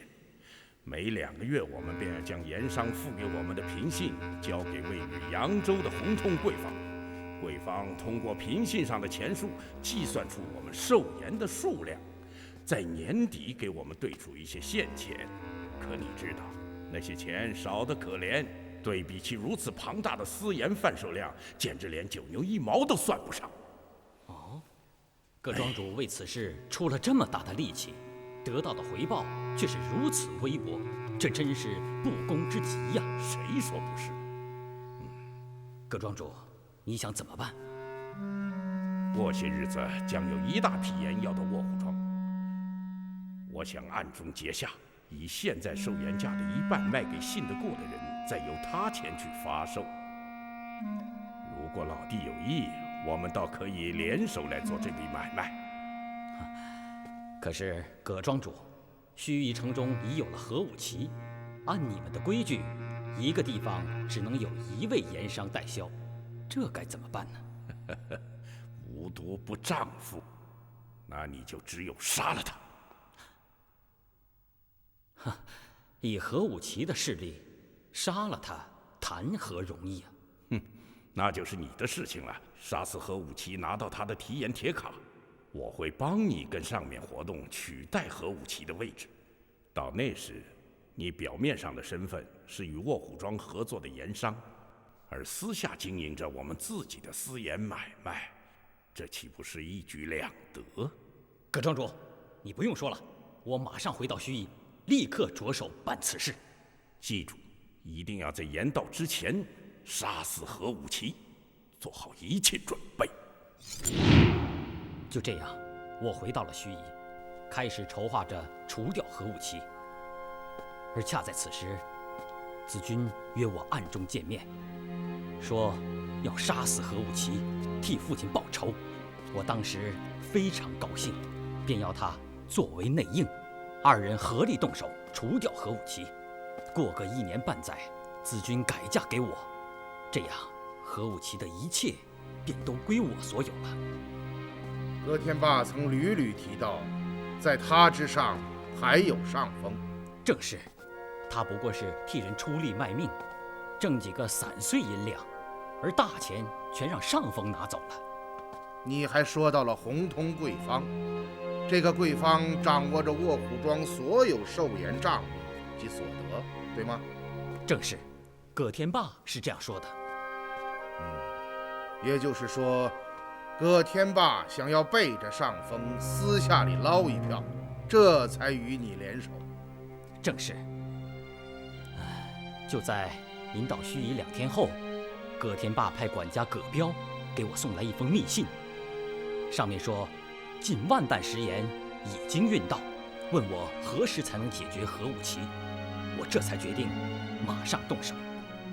哦，我说你为什么如此急于下手除去核武器，原来是这个原因。葛庄主在信中还说，那些压盐而来的盐枭是他的眼中钉、肉中刺，要借犯官之手将他们一网打尽，永绝后患。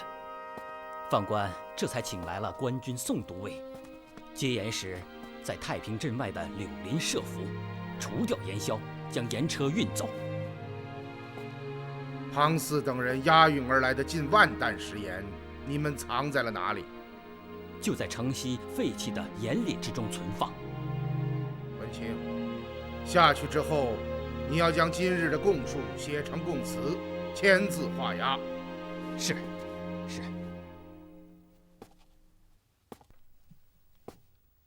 水生啊，小青，你们还有什么要问的吗？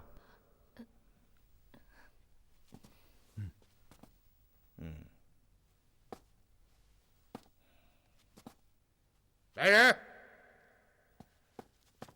大人，将文清关在后园之中，派卫士严加看管，任何人不得接近。是，请大人放心。走。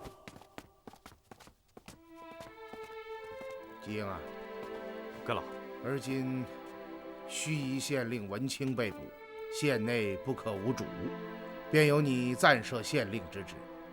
是，多承阁老信任。有几件事你要立刻办。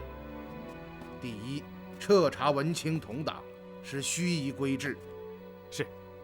第二，关闭何家盐号，查盐号账目，按照文清所说，率人到城西的废盐林中，将那近万担官盐提出，授予城内另外3家合法盐商，命他们按照长平盐价发售给盱眙百姓。是。第三，立即组织县内所有人力物力，准备为盱眙以北的另外8个盐荒县运盐。是，卑职立刻去办。沈涛，在，你马上率处置使卫队护送鲁县令到任。是。鲁县令请。老爷，彭川醒了。哦，走去看看。哎。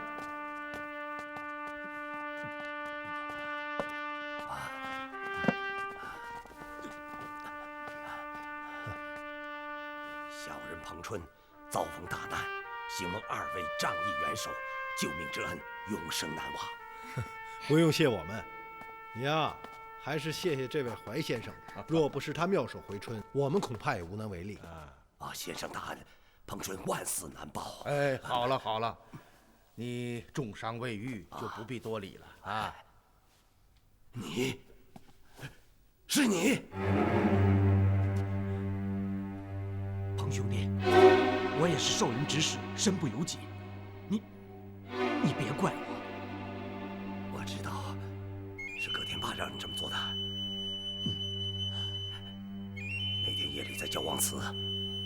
你们刚走不到1个时辰，葛彪便率领10几名庄丁赶来了。他们，葛彪兄弟，我在这儿。葛彪，你这是要做什么？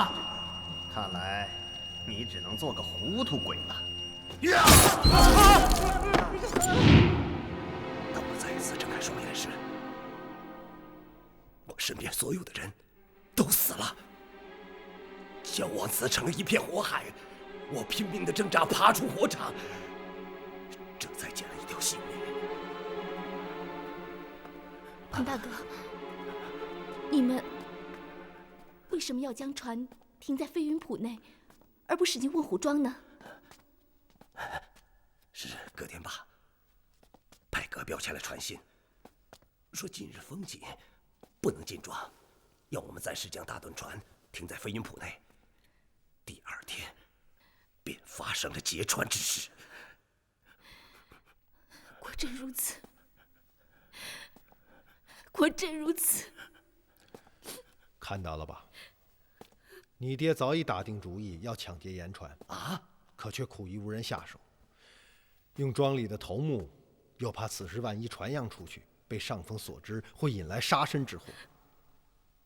而就在此时，我们带着庞四来到了卧虎庄，你爹立刻相中了他。第一，庞四是盐枭，与卧虎庄是死对头；第二，他暗中与文清约定，在接盐的同时除掉庞四等人。如此一来，事情就演变成庞四率领盐枭抢劫大趸船，夺走食盐，在太平镇外被缉私的官军所杀，食盐充公。这样，即使事情暴露，被上峰察知，也是官府与盐枭之间的事情，牵扯不到他的身上。而食盐既已充公，上峰也就无可奈何了，他便可与文清暗度陈仓，神不知鬼不觉地将抢来的食盐暗地卖掉，以获取暴利。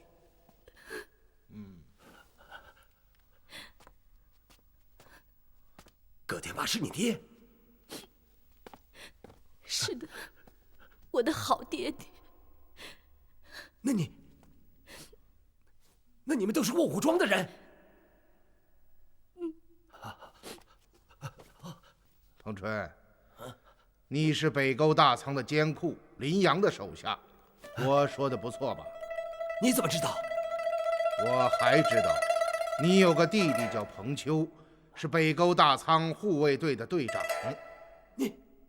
你去过北沟大仓？我们第一次见面是10几天前的一个深夜，在北沟大仓的码头前，你正指挥属下将最后一批官盐运上快船。你怎么会知道这件事情？你究竟是什么人？我的名字你可能听说过，狄仁杰。啊，你就是朝廷派来查案的出指使狄仁杰？正是。你重伤未愈，我并不想惊吓于你，只是想让你知道一件事情：北沟大仓已被官军攻破，你的弟弟彭秋在押，现在你已经是孤家寡人了。我之所以告诉你这些，就是想让你明白，而今你的老巢已破，上司林阳失踪，把你交到卧虎庄，葛天霸定会毫不犹豫地将你杀死灭口。因此，你已经无路可退，只有乖乖地与我们合作，才有一线生机。是。如果我所料不错，你们北沟大仓和卧虎庄拥有同一个上峰，是吗？正是。你们的上峰是谁？铁手团。铁手团，正是。也就是说，邗沟覆船一案是铁手团一手策划的。是的。事到如今，小的就实话实说了，求大人网开一面，饶小的性命。只要你将此案的详情如实道来，这一点我可以保证。大人可能有所不知，铁手团在江湖上势力极大，他们的首领被尊称为宗主。我们北沟大仓的总管林阳，便是铁手团的属下。哦，林阳是铁手团的人。正是。刚刚大人说的对极了，邗沟覆船之事，便是由铁手团一手策划的。小人和兄弟彭秋本是绿林道上有名的横点，就是强盗。2年前，林阳拿着铁手团的金蛇令找到我，说是宗主要他与我联络，共同经营起北沟大仓。当时小人不明白，为什么要建起那样一座大仓里，还要豢养近1000名水鬼。但铁手团宗主一言九鼎，林阳对小人也是礼敬有加，因此小人并未多问，便随林阳同赴北沟招募水鬼，建起了大仓。大约过了半年，小人才从林阳的口中得知，原来铁手团是要向到经邗沟北上运盐的江淮盐铁转运使的盐船下手。这个计划具体是如何操作的，那是上峰的事儿，小人不知道，只知道整个计划分为几个部分。哦，哪几个部分？首先，想要腰截盐船，必须要知道船队出发和到达的时间，因此，每当江淮盐铁转运使的船队出发时，我们北沟大仓就会接到漕运衙门传来的信息，告知我们船队何时出发，何时到达邗沟。你说的是扬州漕运衙门？正是。我们接到信息后，便立刻飞鸽传书到总堂，将此事禀告宗主。几天之后，铁手团第2号杀手虎云便会率领一干水鬼来到北沟大仓进行准备。准备完毕，便由小人派快船将其送至指定地点埋伏。只待运盐船队进入伏击圈，虎云便立刻率麾下水鬼潜入水中，将所有盐船凿漏。盐船漏水失去平衡，自然会触到暗礁。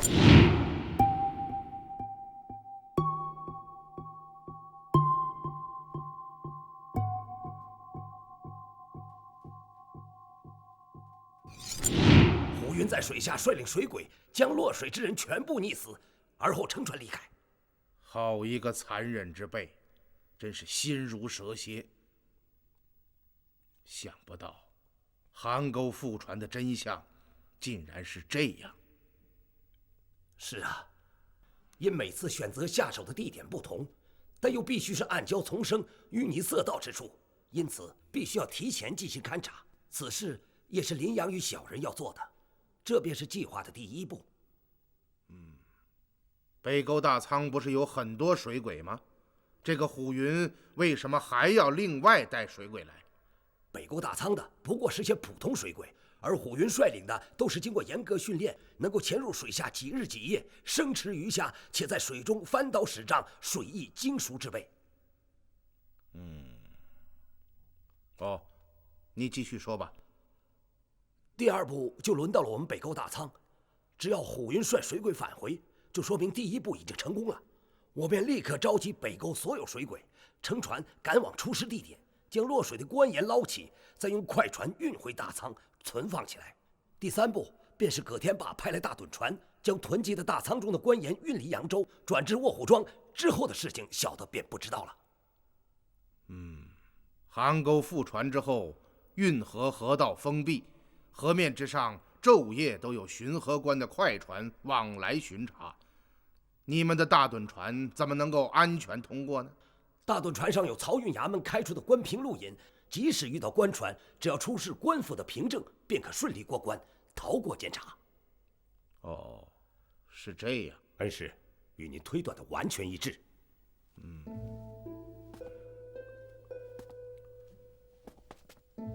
明白了，全明白了。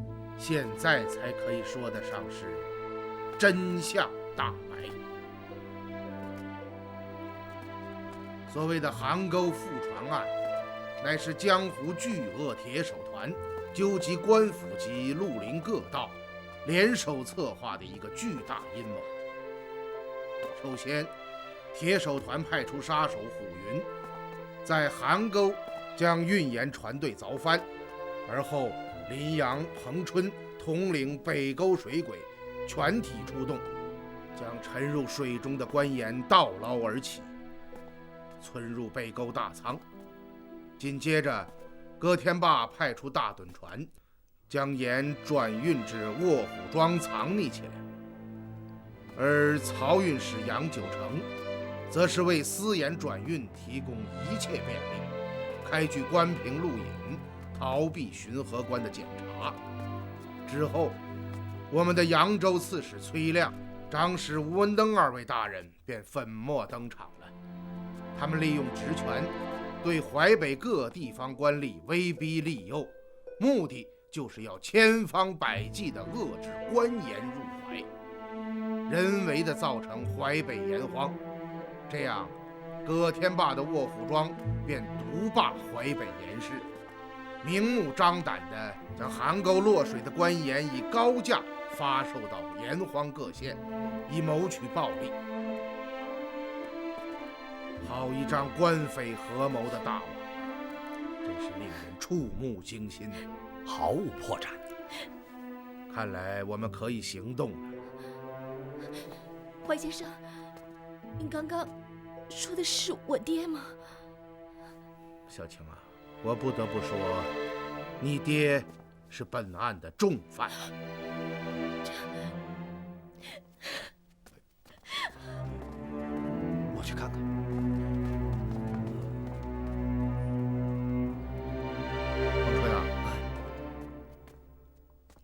你知道红通贵方吗？红通贵方？没听说过。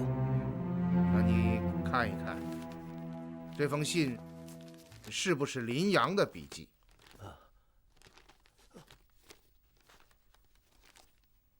正是，这是我临行前的亲笔写下的。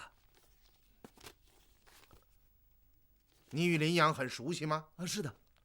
他究竟是什么身份？是官府中人吗？好像不是。林阳的行踪很诡秘，可以说来无影去无踪。他并不常在北沟大仓，我也说不好他的真实身份究竟是什么。据你弟弟彭秋和北沟的护卫形容，他中等身材，面色黝黑，大眼睛，一部络腮胡须，是吗？是的。不过，你要说什么？小人总怀疑那不是林阳的真面目。你这是何意啊？有一次他深夜来到北沟，清晨小人去见他，发现他坐在铜镜前，正在往脸颊上粘胡须。你是说他的胡须是假的？应该是。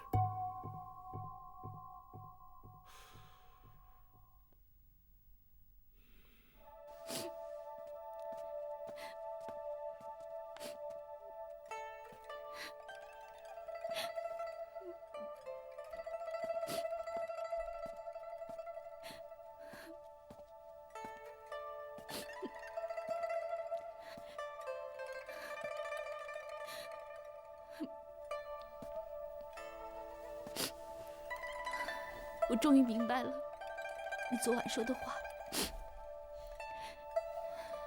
这位怀先生是朝廷大员，他来是要对付我爹的。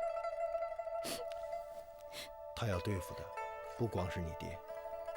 刚刚你听到了，你爹参与的是一桩震动朝野的大案，他们把朝廷运给老百姓的平价官盐抢走，再以高价卖给没盐吃的百姓。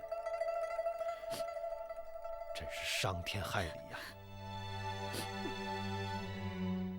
小青，我们一路行来，当地百姓的惨状你都看到，真是可怜啊！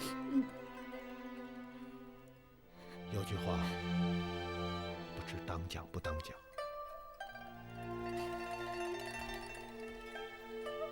有什么话，你就说吧。如果说摧毁卧虎庄能够拯救淮北地区饱受啖食之苦的百姓，你会怎么选择？那我爹呢？我爹怎么办？我能理解，父女连心，这是人之常情。你会帮助他们消灭卧虎庄吗？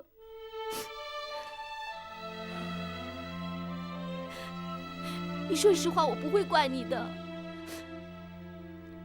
说句实在话，于理，我现在就想赶回卧虎庄，除掉这群危害百姓的败类。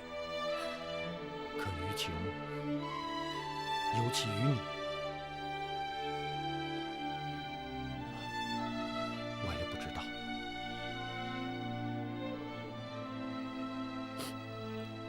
但从现在起，我绝不会再帮助你爹做任何事情。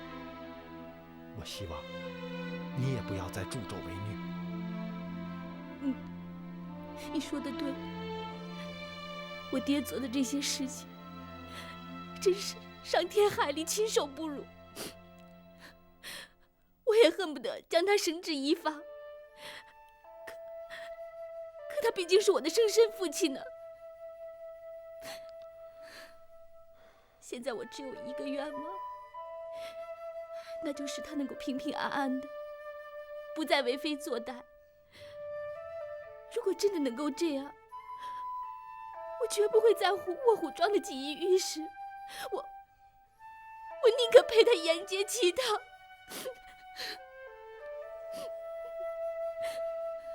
好了，不说这些了。我看你暂时先不要回卧虎庄了。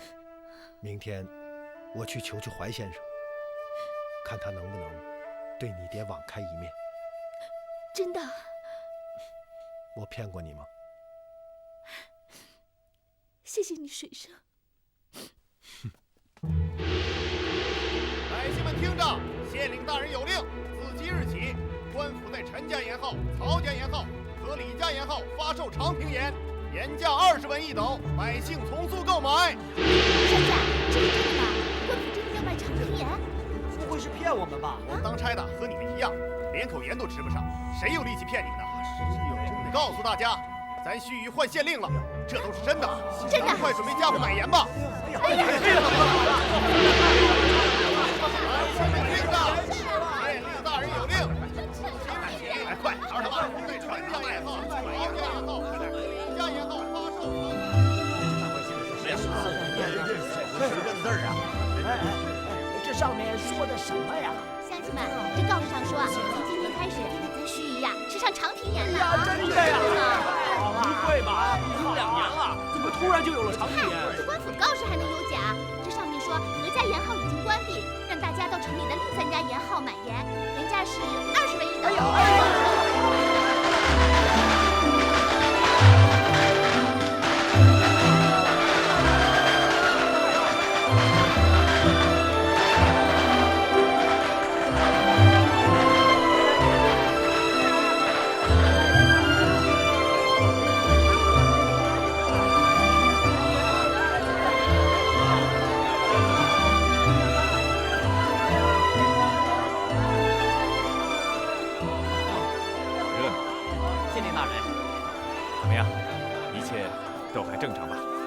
正常，打上午开门到现在，我们一直没停过手。大人，断盐2年了，须臾百姓饱受啖食之苦。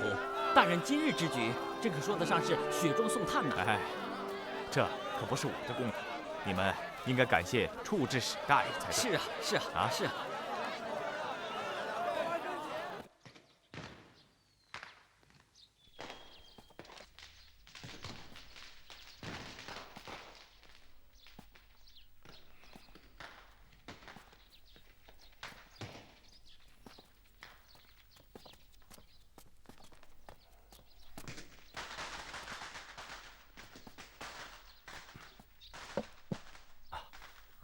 恩师，您在想什么？我在想，这个铁手团的宗主究竟是个什么样的人？他号召江湖势力为其所用，这一点不难理解。可他竟然能够将扬州的3位最高行政长官全部买通，替他为奴，这实在是有些不可思议呀。不错，扬州刺史、长史都是封疆大吏，上马管军，下马管民，却甘愿被这些江湖人物驱使，这确实有些奇怪。今日通过审讯文清，我们确定了洪通贵方对卧虎庄和葛天霸具有实际控制权，而据彭春交代，卧虎庄的上峰是铁手团，那么洪通贵方与铁手团之间有着什么样的关系呢？您认为这2者之间会有关联？这是必然的，双方都对葛天霸具有控制权，一个是账目上，另一个则是刑责上，二者怎么可能毫无关联呢？还有，彭春刚刚提到了林阳易容化妆之事，此事也甚为蹊跷。难道我们在北沟大仓搜查时忽略了什么？此事刚刚学生也在想，如果彭春之言属实，那么林阳现在很有可能仍然混迹在北沟大仓那些俘虏当中。你是说，林阳听说官军攻破大仓，便将伪装私去，混在守卫之中？有这种可能性。此事我还要再好好想一想。阁老，看看我们的县令大人，真是春风满面。阁老，来，您听到鞭炮声了吗？听到了。这是全城百姓自发的庆贺，终于盼来了朝廷的长平官盐呐。是是啊，食盐之事牵扯了千家万户的心，百姓们过了2年淡食的日子，今日终于再一次吃到了官盐，他们怎么能不欣喜？怎能不庆贺啊？今日官府的平盐令一发，立时举城震动，百姓们从4面8方赶到3家盐号购盐，那情景真是热烈呀！这才叫造福一方，解民倒悬呐！阁老，卑职发自肺腑地说一句，您是盱眙老百姓的救命恩人呐！哎，如果所有的官吏都能够恪尽职守，以民生为己任，就不需要我这个救命恩人了。我真希望能够不做这样的救命恩人。大人说的是。而今这里的老百姓吃到了平价的官盐，可尚有盱眙以北8个盐荒县的百姓们仍处在水深火热之中。现在邗沟覆船一案已真相大白，我看我们不能再等了，必须马上行动起来。恩师，我们该怎么做？引蛇出洞。引蛇出洞？正是。你们想一想，邗沟覆船案的核心是什么？盐。一语中的。也就是说，只要我们找到了盐，那就是击中了他们最疼的地方。你想，他们还能坐得住吗？有道理。那么，盐在什么地方呢？卧虎庄，葛天霸的手里。不错。因此，下面我们要做的就是攻破卧虎庄，找到藏匿于庄内的大批官盐，引幕后元凶跳出来，再将他们一网打尽。你们随我来。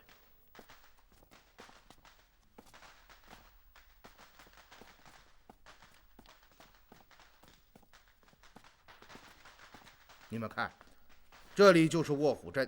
曾泰，你连夜乘官船赶回扬州，召集大队卫士，马上出发，赶到卧虎镇以东40里外的焦王祠安营。焦王祠？据袁方和庞四所说，焦王祠山高林密，有利于大军隐蔽。明白了。 5日后，我会带着袁方、吉英和这里所有的卫士，赶赴卧虎镇与你会合。是，恩师。学生马上回去准备。记住，此事要绝对保密，不可被崔亮等人察觉。恩师放心。吉英啊，大人，上次你说到，曾经看过李汉大人留下的那封密信，是吗？ 正是，能背下来吗？卑职只看过1遍，可能无法全篇背下，但我想，宁贤妹也许可以。好极了，你马上去找他，将那封信中涉及的所有受贿的扬州官吏全部写下来。好，卑职马上去办。此事对于我们来说非常重要，一定要做好。 请阁老放心。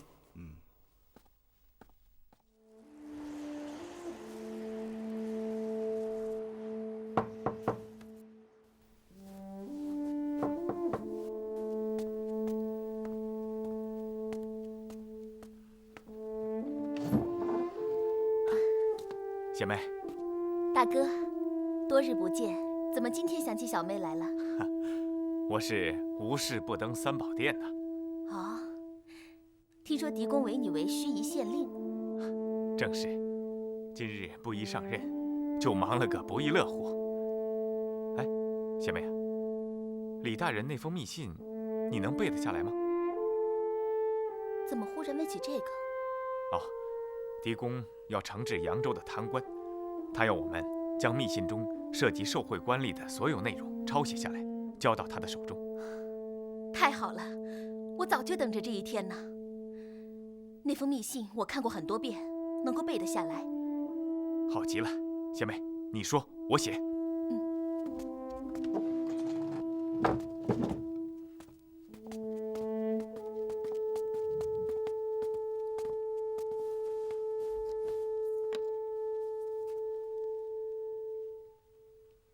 崔亮，白银50万两。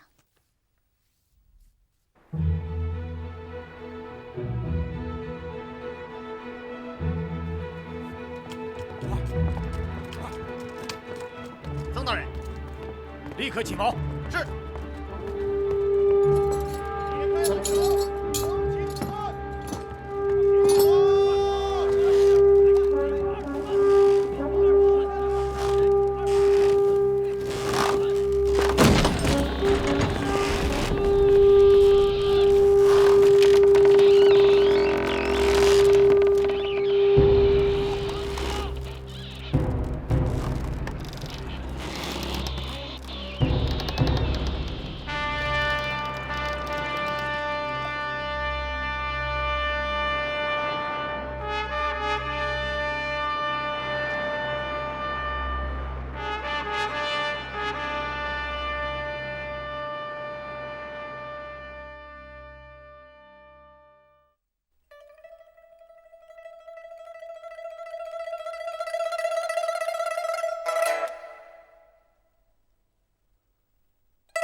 就是这里。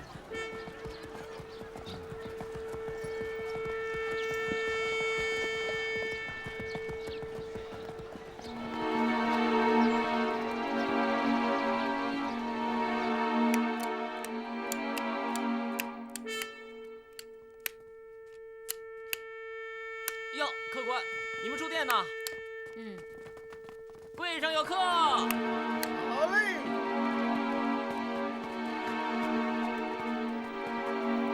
几位客官，你们是要住店吗？小二哥，向你打听个人。哟，姑娘，您又回来了？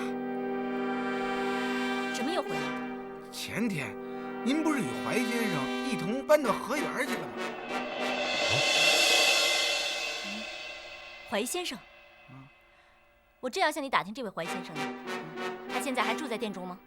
你们不都住在河源吗？怀先生怎么会在这儿啊？怀先生今天早晨出去了，说是要来你的店里，我这才找了过来。哦，是这么回事儿。可他老人家没来啊。那就算了吧。我是外地人，这里路不熟，怕找不到回去的路。你再跟我说说河源怎么走？啊，您呐，出大门往东走，走个5、6里地，再向北就到了。哦，多谢。哦，对了，小二哥，我来了几位朋友，要住在你的店里，你帮我开几间上房。好嘞。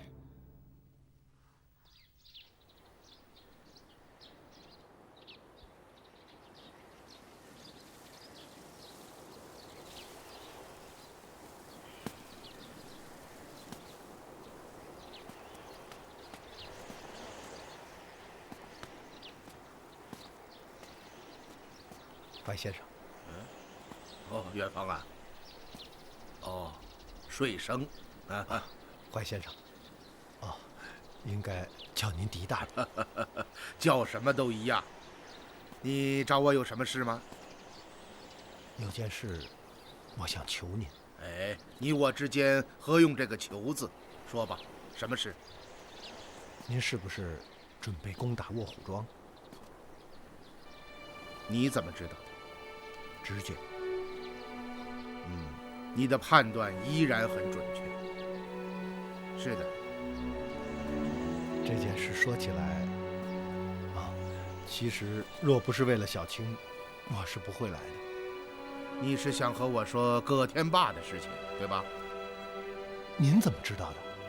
这是我的专长。说吧，你想要我怎么样？大人，能不能求您对葛天霸网开一面？我明白你的意思，可水生啊，你知道葛天霸血债累累，罪大恶极，可以说是死有余辜。但是我知道，如果没有小青，我可能将永远的失去你。对于这样的人，我怎么能够拒绝呢？好吧，我答应你对葛天霸网开一面。真的？但是他的生死却并不取决于我。哦，那取决于谁？他自己。大人，这是什么意思？意思就是，如果他能向朝廷投诚，并协助我们抓捕幕后元凶，我狄仁杰在此担保，定会对其网开一面。然而，如果他继续负隅顽抗，那就只有死路一条。因此我说，他的生死并不取决于我。我懂了，大人。我和小青明日就赶回卧虎庄，劝说葛天霸向朝廷投诚。不，你们现在回去定会打草惊蛇，暴露官军的行动计划。水生啊，我看这样吧，5日之后，你2人与我同到卧虎庄，你们面见葛天霸，将我的意思对他讲明，而我呢，命官军暂不攻击，等候你们的结果。太好了，大人，真是谢谢您。我想到那时大兵压境，他想不投降也不可能了。你很聪明，明白了我的意思。那我将此事告诉小青。去吧。啊。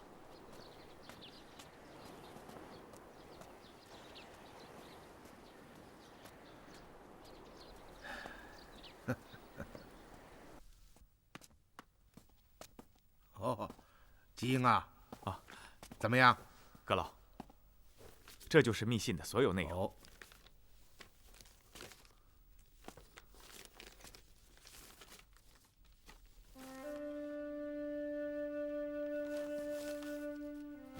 非常好，你们辛苦了。这都是我们应该做的。怎么，又要去勤劳公事啊？笨鸟先飞嘛，基英脑筋愚钝，还是勤谨些好，至少不会耽误公事。基英啊，你不笨，你的脑筋好使得很呐！谢阁老夸奖，那我就先去了。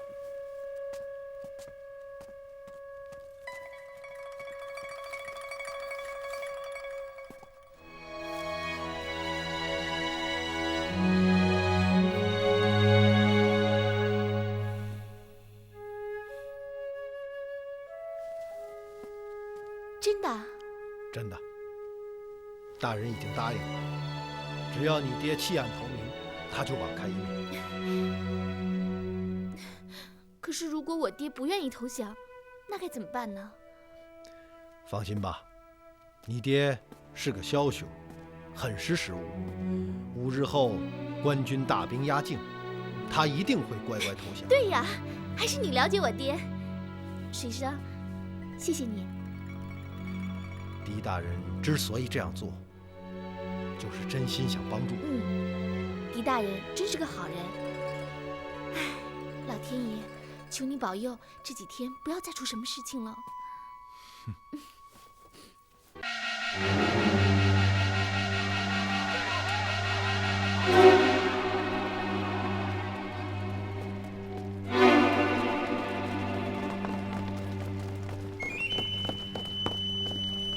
宗主，葛天霸率卧虎中全体头目恭迎宗主。恭迎宗主。葛庄主免礼，众位免礼。谢宗主。谢宗主。葛庄主，从北沟大仓运出的近10000担食盐，在卧虎庄附近被劫，这是怎么回事啊？回宗主，大趸船在飞云浦内被人劫持，船上的人全部遇难，食盐也被抢走了。而今，属下已派人前往调查。有什么结果吗？日前接到回报，劫船者似乎是以庞氏为首的严枭。严枭敢劫卧虎庄的盐船？这可真是天下奇闻。是，是属下疏于防范。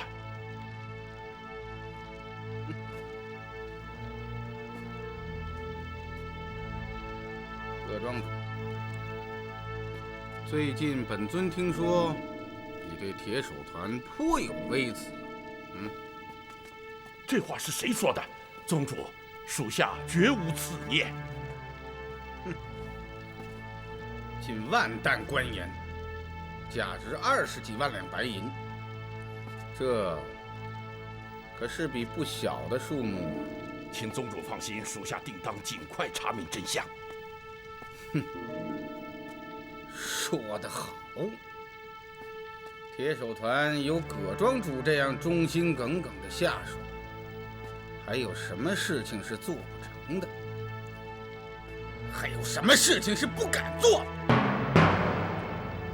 雇佣盐枭抢劫趸船，私劫官府，侵吞公盐，杀人灭口。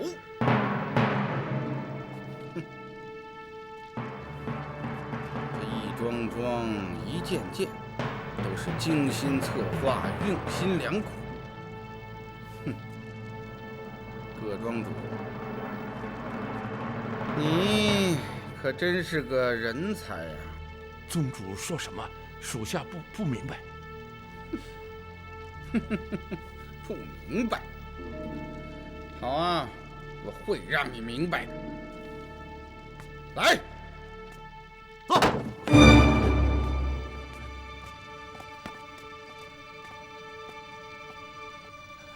认识他吗？认识，他是卧虎庄的头目邓通。邓通啊，你说一说吧。大哥，别怪小弟，是你不仁在先，小弟这才不义。说，宗主，数日前的一个晚上，我在葛天霸的房外听到了他与葛彪的对话，是他命盐枭劫了大趸船上的盐。而且他还给盐枭提供车辆，将上万担食盐运往盱眙，然后交到了官府的手上，然后他借刀杀人，将盐枭杀死灭口。这一切都是小的亲眼所见。这狗贼，给我住口！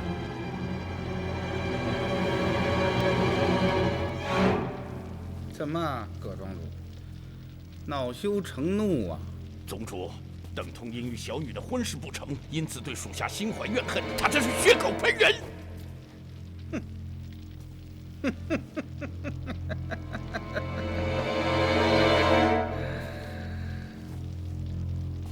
宗主，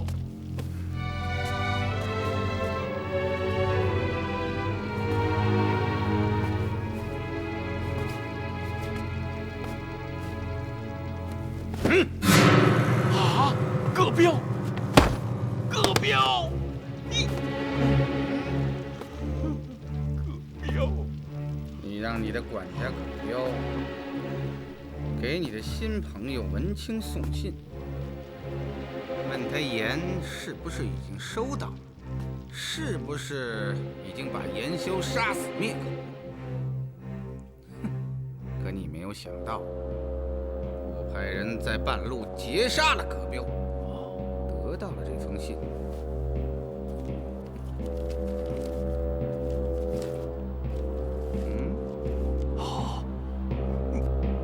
这可是你的亲笔信呐，葛庄主。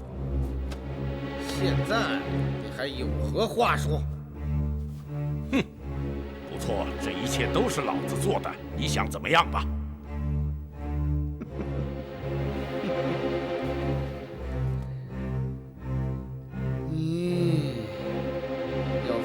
代价，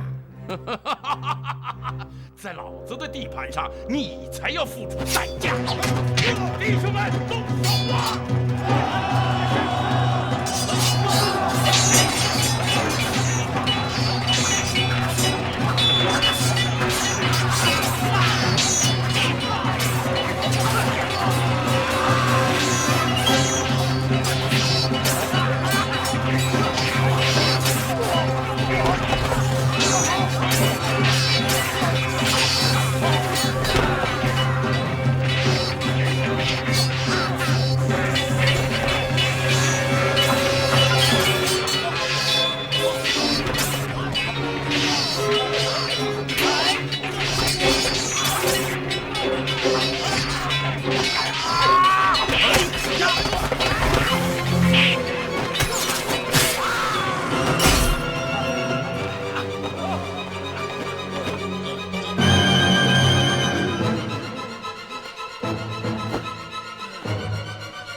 下武器者，一概免死。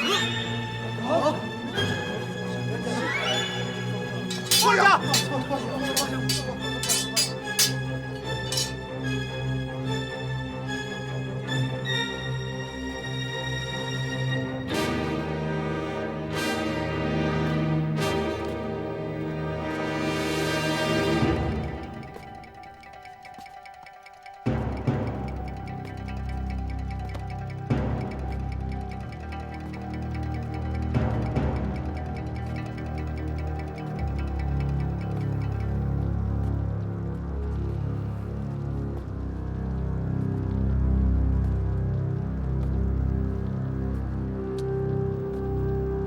一个不留。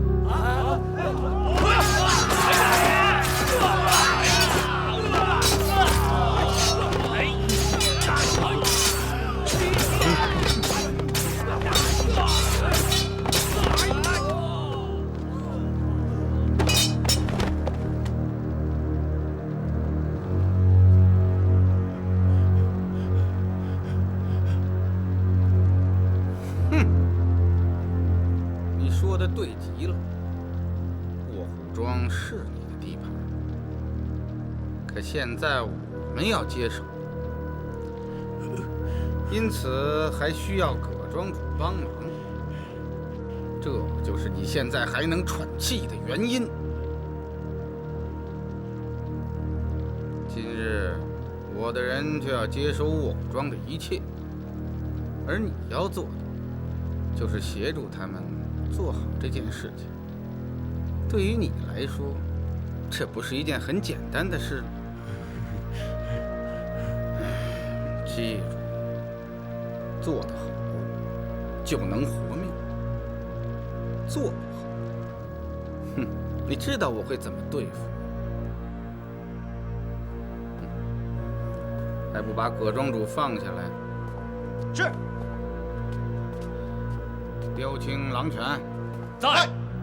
你二人持我铁手令，立刻出发，前往各地召集各堂口的弟兄到卧虎庄集合，务必于3日内赶到。是。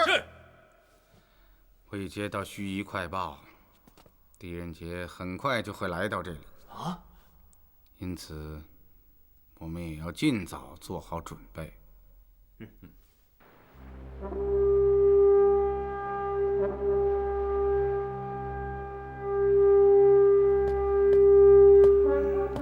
曾大人，我们现在已经出了盱眙县境吧？正是。传令，将楼船停靠在岸。是。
史生，哎，这件真漂亮，给我看看。这件是哪儿来的？是狄大人给我的，说是我的东西。你从前一定是个厉害的家伙。虽然我还想不起真正的我究竟是什么样子，做过什么，但我隐隐感觉到，那个我一定是非常麻烦的人。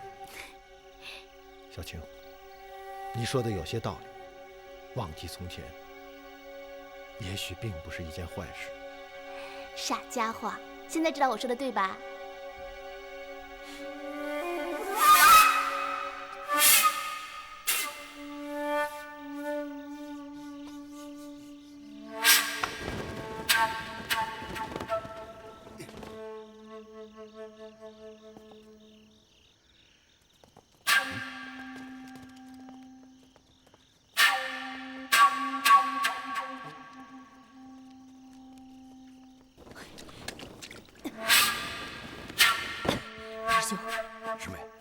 怎么样，找到狄仁杰了吗？他在后园第一进院中居住。你有什么发现？我看见了李元芳。啊？什么？嘘！你是说李元芳？嗯，正是。可我在运河上亲眼看到他与客船一起被烧成了灰烬，怎么可能没有死呢？师妹，你看清楚了？绝对没错，就是他。啊！最为奇怪的是，我的孪生妹妹小青，竟然和李元芳在一起。什么？这真是让我百思不得其解。你妹妹和他在一起？嗯，难怪今天早晨电火机认错了人。小青怎么会和李元芳混在一起？这究竟是怎么回事？大师兄，你先回客栈，我再去探查一番。一定要小心呐。嗯。啊，姐姐，嘘，先把门关上。姐姐，我想死你了！你怎么知道我在这里啊？我是听通衢客栈的伙计说起的。哦，是这样。小青啊，刚刚我看到你和一个男人在一起，他是谁呀？他是水生。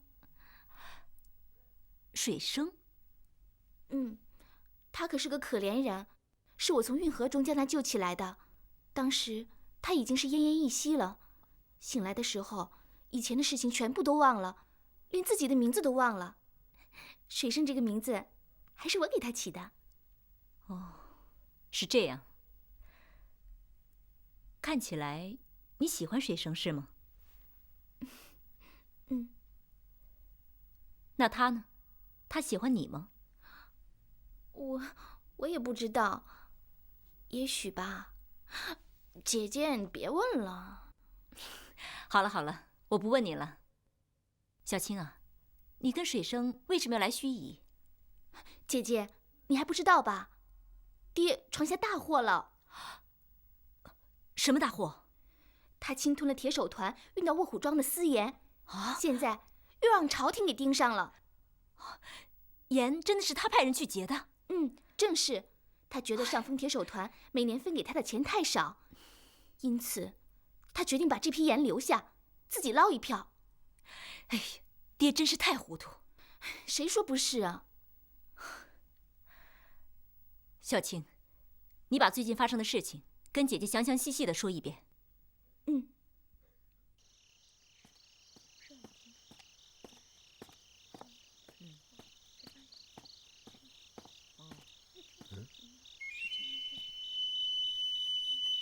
小青，你没事吧？啊，没事，水生。你在和谁说话？我在自言自语。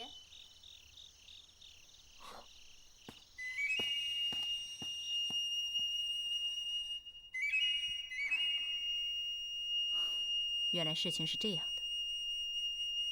姐姐，你为什么要来盱眙呀？哦，我和几位朋友来办点事情。哦，小青啊，明天早上你到通衢客栈的天字1号房来找我，咱们姐妹两个再好好聊一聊。好，记住，不能告诉别人。姐姐，你为什么总是神神秘秘的？姐姐办的是秘密的事情，所以呀，不能让别人知道。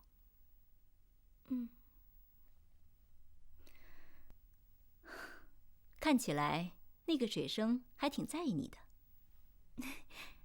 他对我非常好。好了，姐姐要先回去了。记住，明天早上到通衢客栈。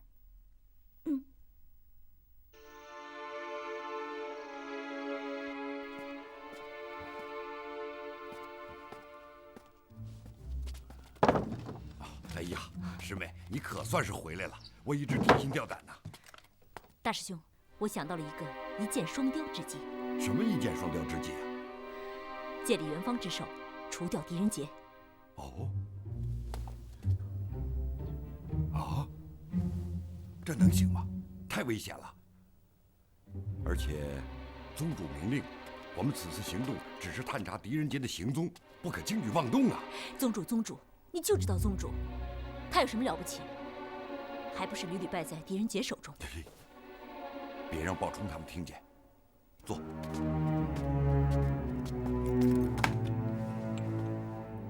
大师兄，你还没看出来，宗主早就不信任你我了。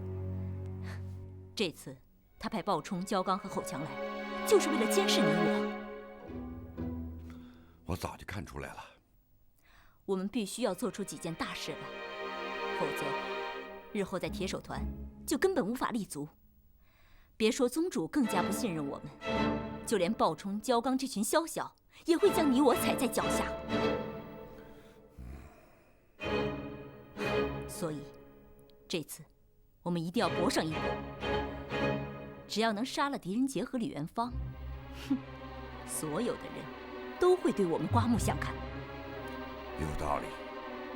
说吧，你想怎么做？大师兄，你在丹炉中炼成的那种吃下之后能假死闭气的药丸还有吗？你说的是散魂丹？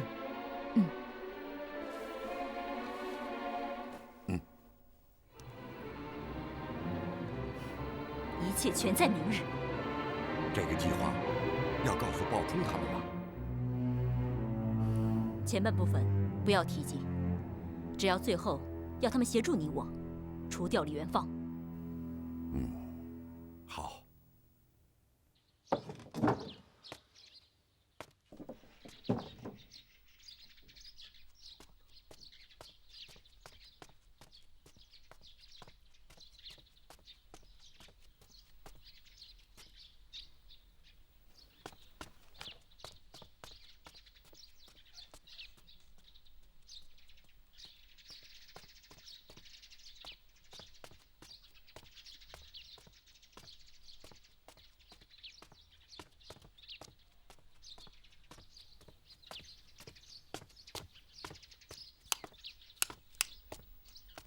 哎呦，姑娘，您来了。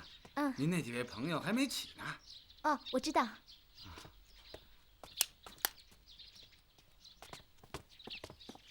云姑，这么早就出去了？哦。好。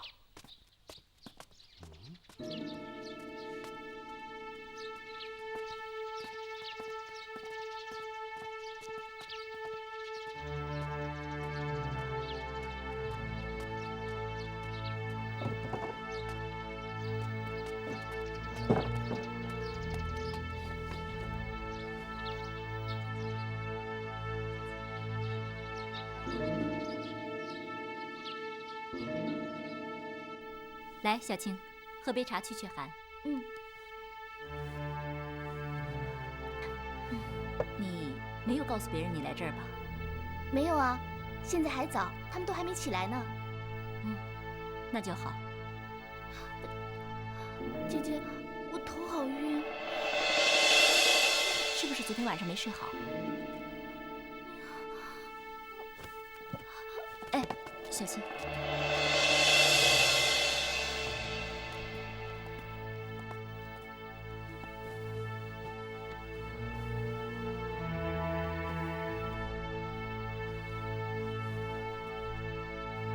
好妹妹，你先睡会儿，姐姐出去办点事儿。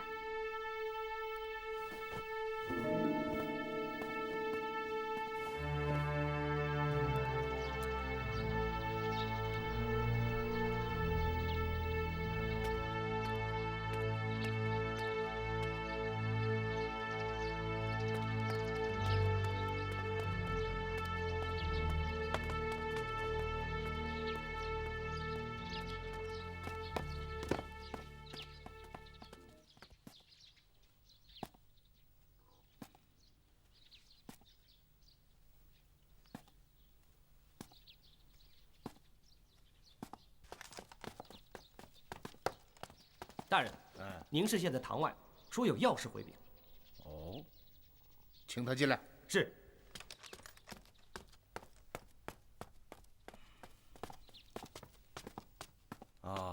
妾身见过大人。好，夫人不必多礼。谢大人。不知夫人有何紧急之事要面见本阁呀？大人，有许多事情，妾身一直藏在心中，未敢言讲。然昨夜妾身辗转反侧，难以入睡。想起王夫李汉之死，想起最近发生的许多事情，妾身不能再沉默了。这才下定决心前来面见大人，道出事情的原委。究竟有什么事情让夫人如此难于启齿啊？此事千头万绪，真的不知该怎样讲。不要着急，慢慢的讲啊。那我就从迎宾驿，我与元芳和鲁大哥见面说起吧。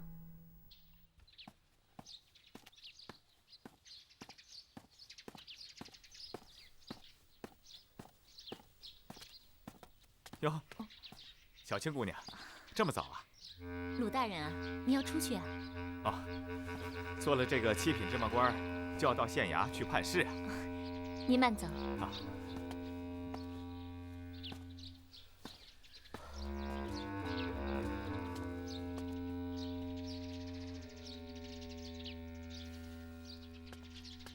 那件事我来安排。过几天我们就要回卧虎庄了，到时候你跟我们一起吧。好，我知道。那就这么定了。啊，小青姑娘来了。哦，小青，这么早就出去了？啊，我到园子里转转。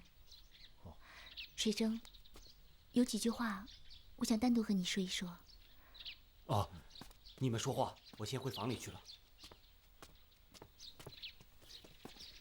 小青，你今天怎么这么奇怪啊？啊，好像哪儿有些不大对劲儿。水生，我有一种不祥的预感。什么预感？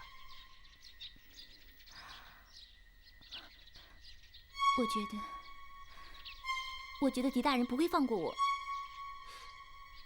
你这是什么意思？他一定会想方设法除掉我的。你胡说什么？真是疑心生暗鬼。昨天我把狄大人说的话都对你讲过了，你想一想，他对你爹都能网开一面，怎么可能要除掉你呢？知人知面不知心。你无凭无据，胡乱猜疑，这岂不是辜负了狄大人的一片真心啊？刚刚我经过狄大人的房间，听到了他和他手下说话。他都说了什么？他说，小青是葛天霸之女，留在身边早晚是个祸害，一定要下手除去。但是，千万不能让元芳知道。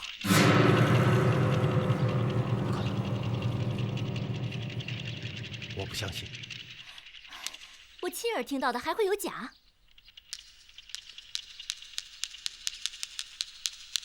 我还是不信，我去问问大人。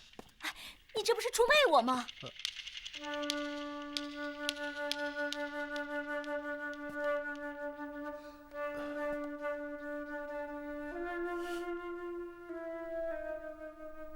事情就是这样的。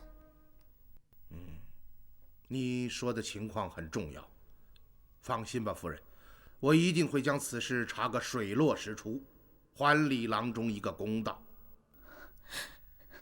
谢大人做主。夫人请起。那妾身就告辞了。好。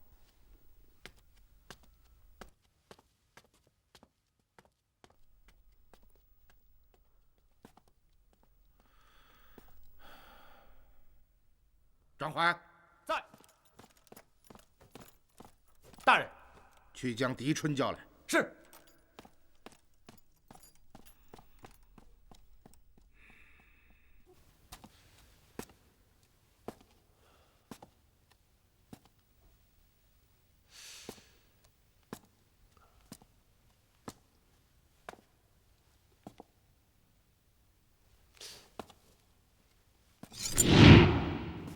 如果没有小青，我可能将永远的失去你。对于这样的人，我怎么能够拒绝呢？好吧，我答应你对葛天霸网开一面。真的？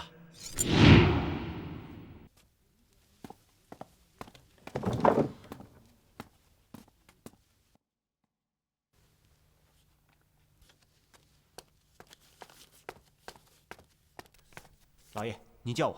啊。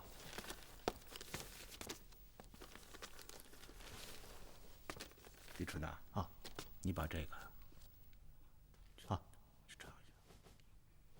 哦，听明白了吗？明白了。事关者大，绝不可玩忽懈怠。您放心吧，一有消息，马上飞鸽传书向我禀告。是。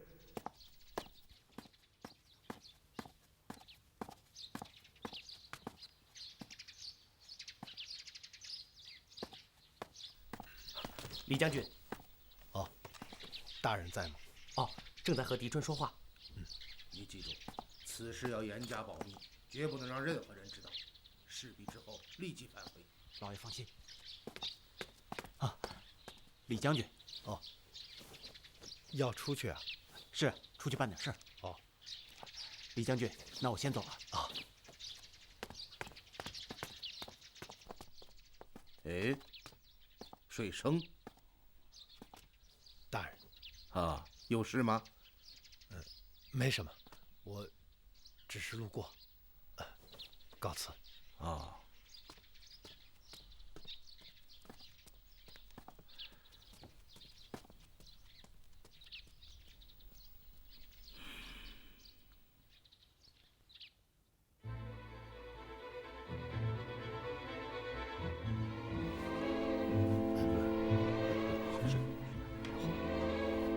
一起行。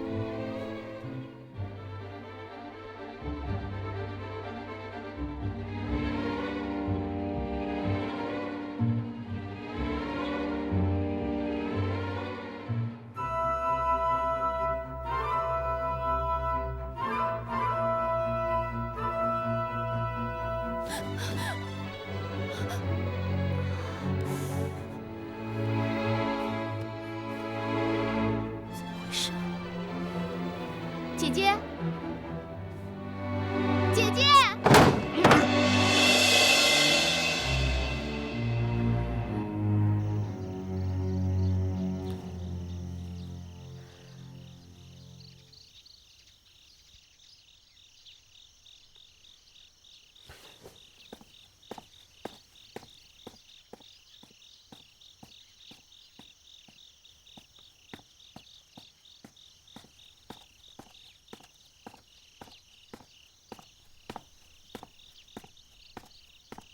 李将军，还是叫我水生吧。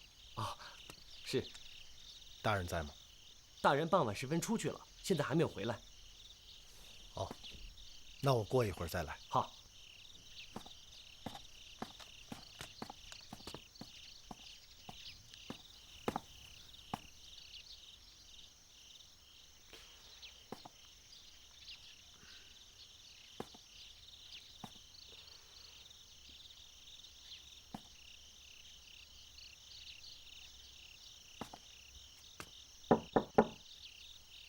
小青，我有话对你说。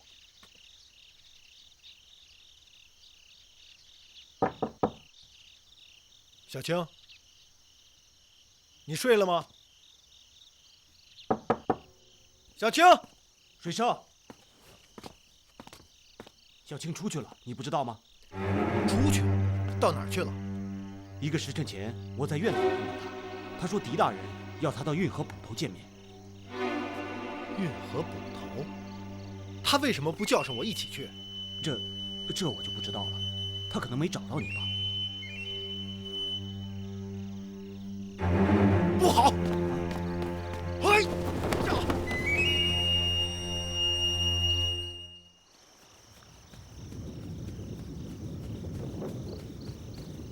小青！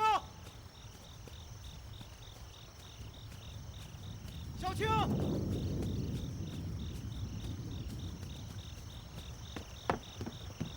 小青！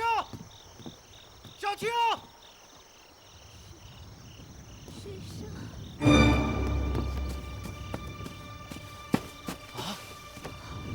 小青，小青，小青，你醒醒！小青，小青，我是水生，是水生啊！水生，你来了。小青，小青，你要挺住啊！我带你去疗伤，去疗伤。不，没有了，没有了。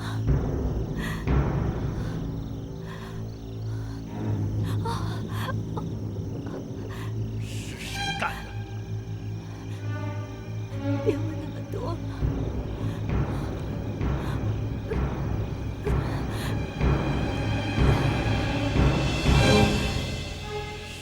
狄仁杰。我早就说过，他不会放过我的。先生，你答应我，要好好照顾自己。小青，小青，小青，小青。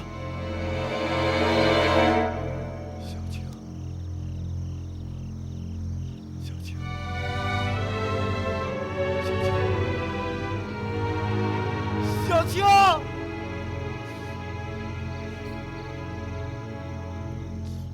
小青，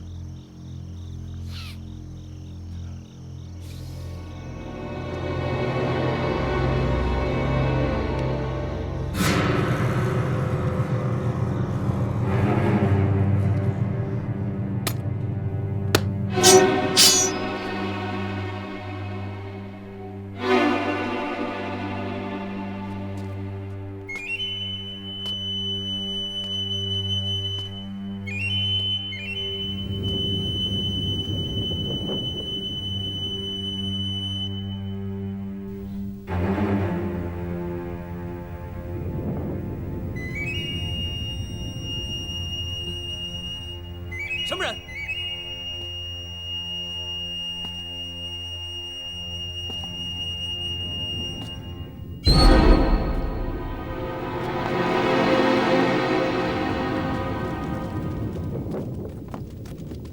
李将军。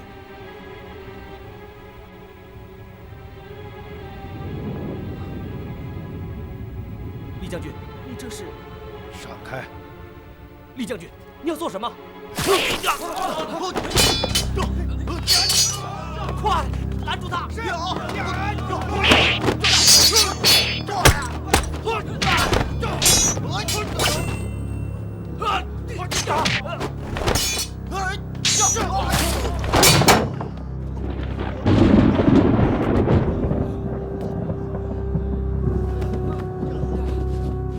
水生，李将军，你这是做什么？什么要杀小青？你说什么？为什么？你冷静一下，把事情的原委告诉我。从现在开始，我不会再相信你的话。杀了小青，杀了我最好的朋友，要为此付出代价。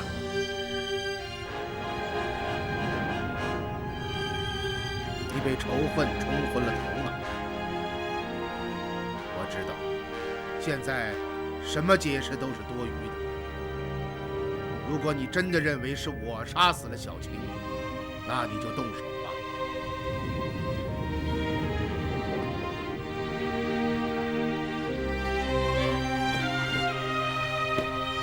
李将军，不能伤害大人呢，否则你会后悔一辈子的。大人，快跑！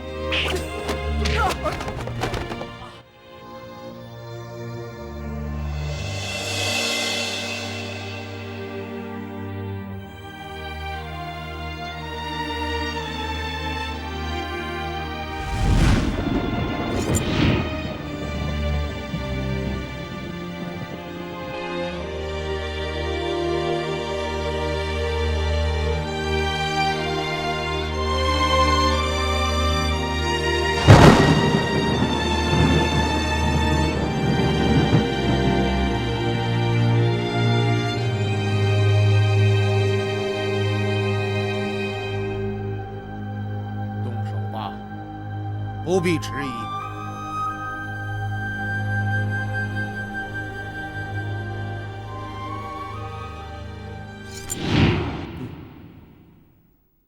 记得我？好吧，我答应你对葛天霸网开一面。真的？啊，元芳啊，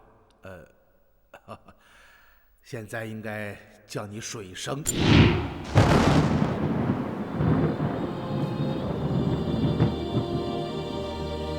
为什么？为什么我下不了手？因为我是你的朋友。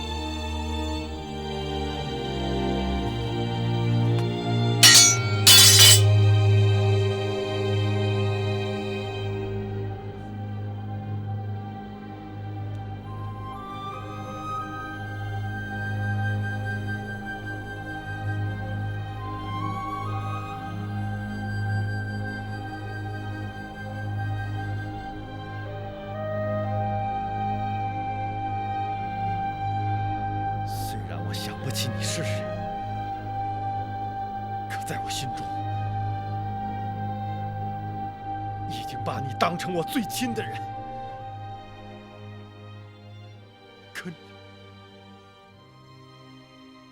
可你为什么要杀死小青？为什么？我没有杀死小青，到目前为止，我还不知道究竟发生了什么事。我不信。我不相信，你骗我！元芳，元芳，水生，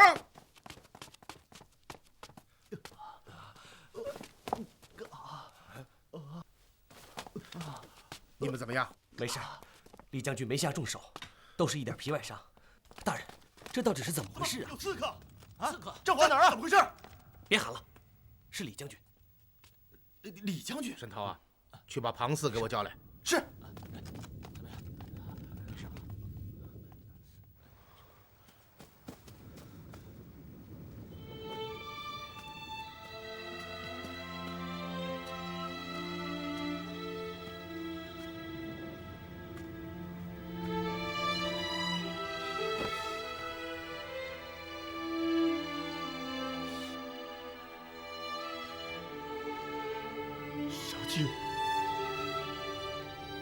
说没用，我下不了手。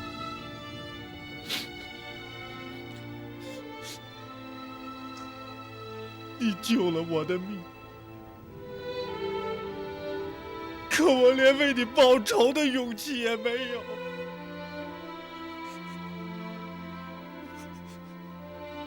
我没用。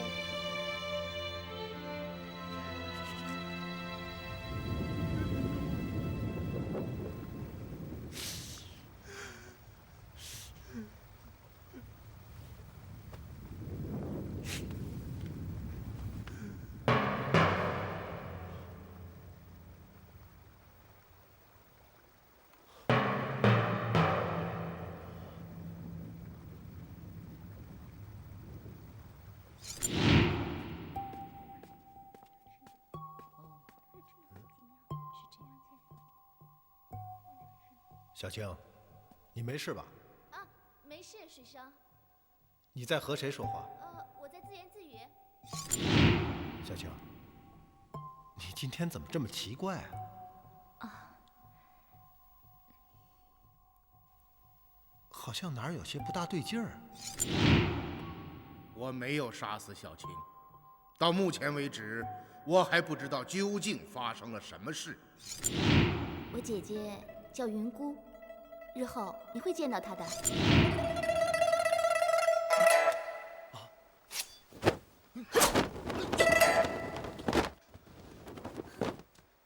你不是小青。说对了，我是她姐姐，云姑。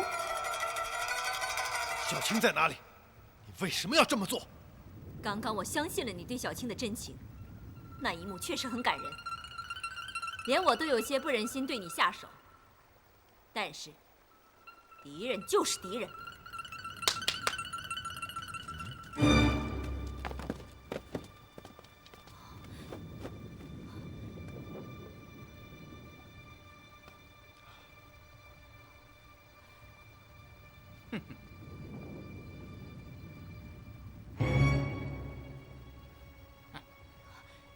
大师兄，不是你一个人来吗？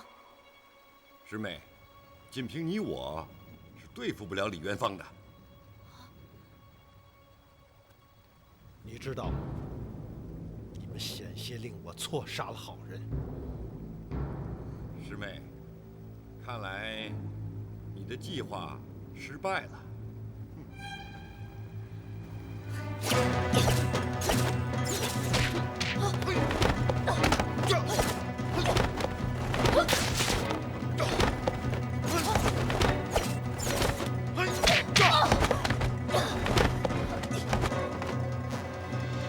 大师兄，你们在做什么？大家一起上，杀了他！师妹，俗话说得好，逢强智取。你的计划失败了，现在该看我们的了。宝钏，李元芳，你看看那只小船上是什么人？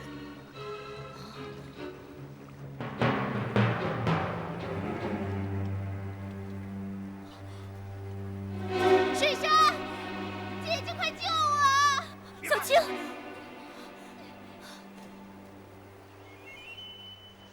我真没想到，出卖我的人竟然会是你！师妹错了，我们铁手团的宗旨就是为达目的不择手段，没有人情亲情。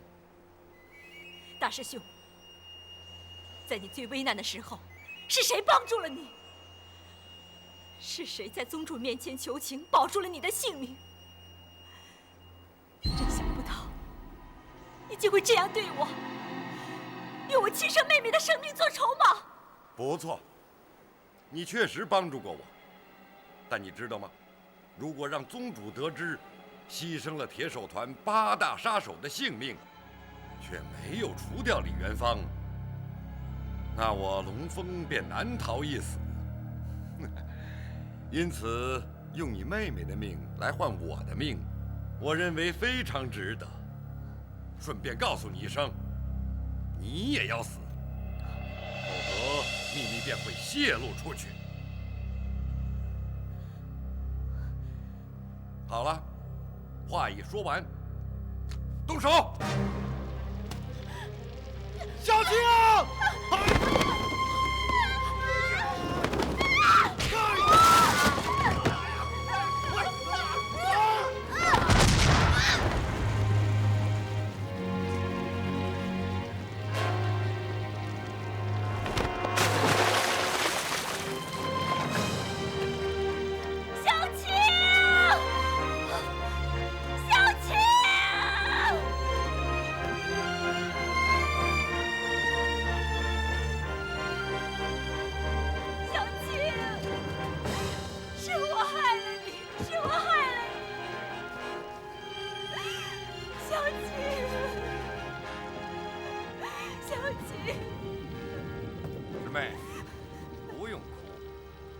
马上就要和他见面了。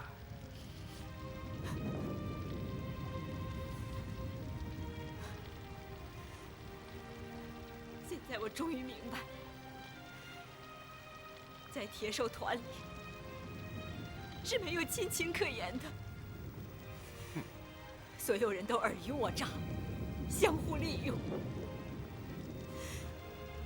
我真后悔没有早看清你们的真面目。这说明你还太年轻，太不自量力。你以为我龙峰真的会听你一个小丫头的话？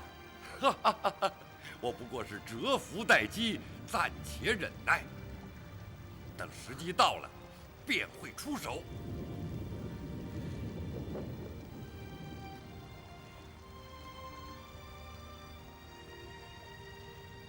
龙峰，我就是变成厉鬼，也不会放过你。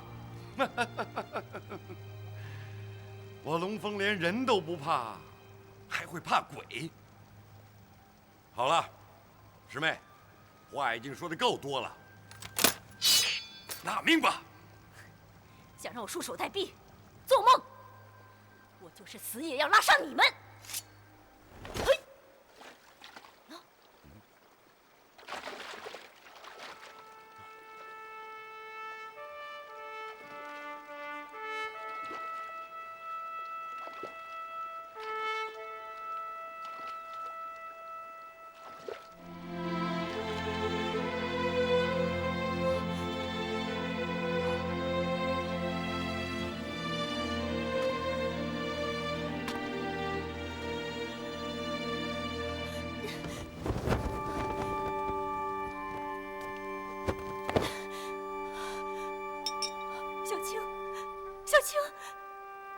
青，小青，小青，你抱好他。小青，小青，快跑！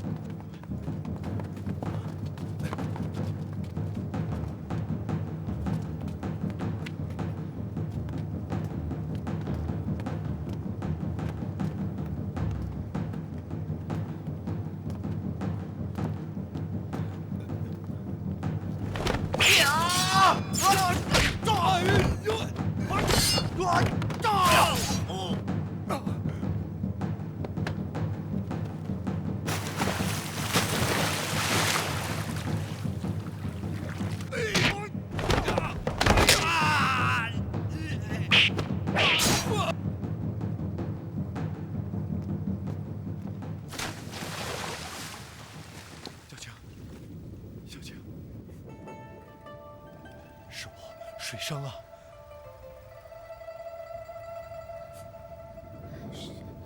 水生，是，我是水生。别忘了，你答应我的，就我爹，像对我一样对我姐。我答应你。小青，是姐姐害了你。你不要伤心，我知道你不是故意的，千万不要再做坏事了。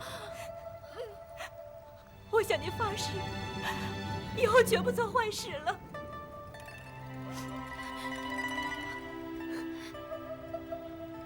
水生，你笑一个给我看看。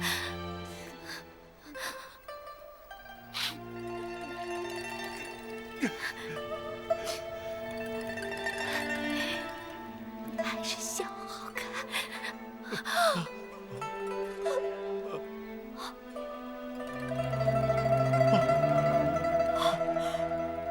小青，小青，小小青，小青，小青。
水生，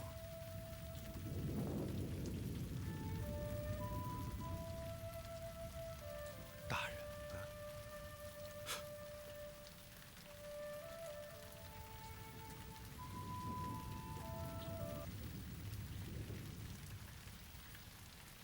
大人，我回来了。自洛阳别后，大人一切安好吗？远方，大人，远方，大人。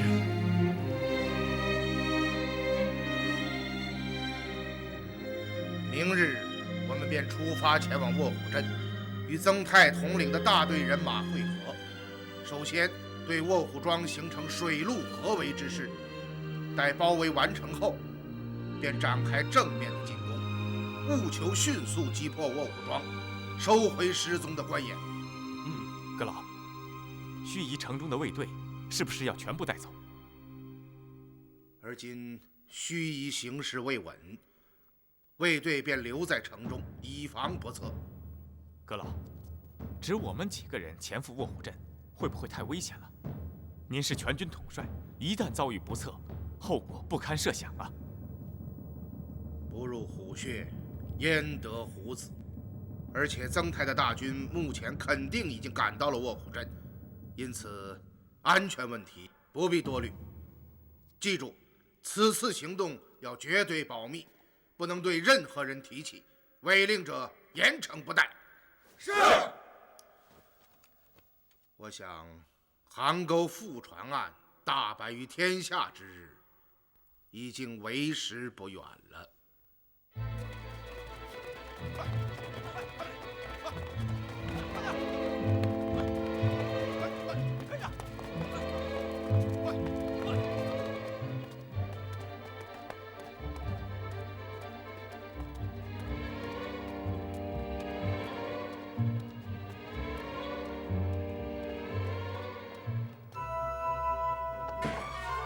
庄主，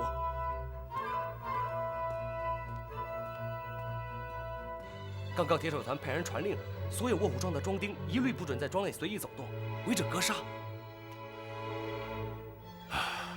成者王侯，败者贼。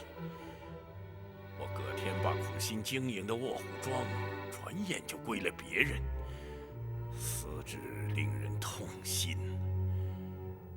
唉，当初悔不听小青之言。照办吧。是。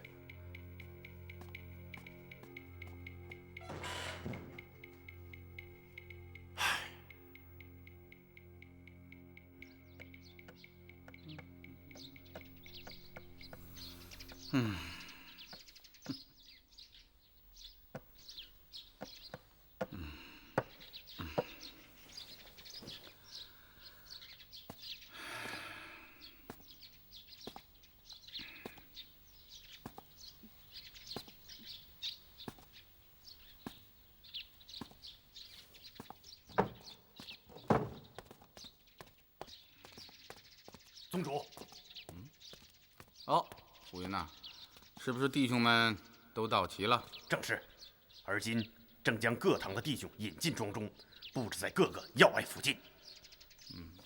非常好。哎，对了，龙峰和云姑有消息吗？还没有。怪了，不应该呀。按时间推算，他们早该回来了。也许是遇到什么变故吧。记住，只要他们回来，立刻下手将云姑拿下。是，属下明白。葛天霸和他手下的庄丁有什么异动吗？属下已将葛天霸及卧虎庄的所有庄丁集中到西边的大院中居住，有人昼夜监视他们。非常好。狄仁杰一心要将我们一网打尽，可他没有想到，我们早就在这儿为他掘下了坟墓。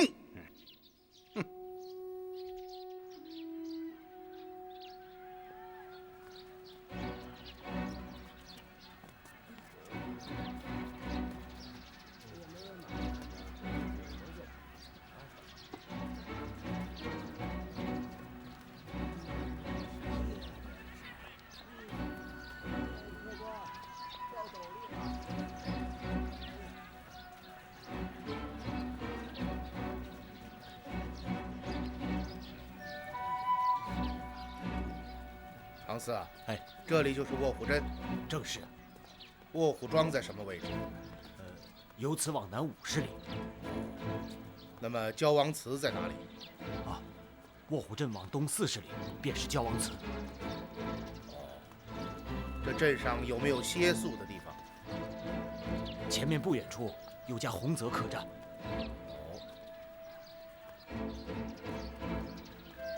吉英啊，先生，而今曾太必率大军在焦王祠安扎，你与庞四马上赶到那里，要曾太在今夜子时率军进入卧虎镇与我会合。是。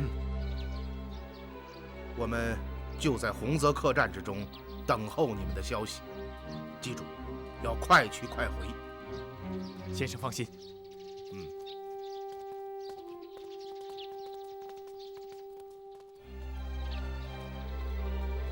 走吧。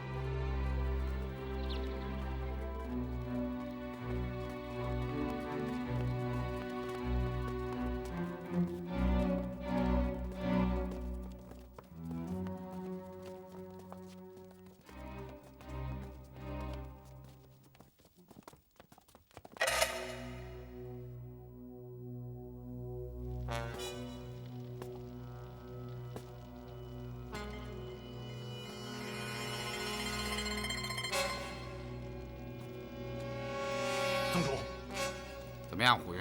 卧虎镇上的细作传来消息，狄仁杰已经到达，现在住在洪泽客栈中。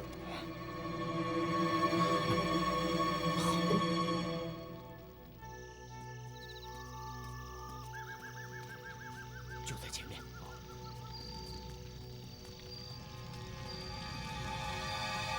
就是这儿。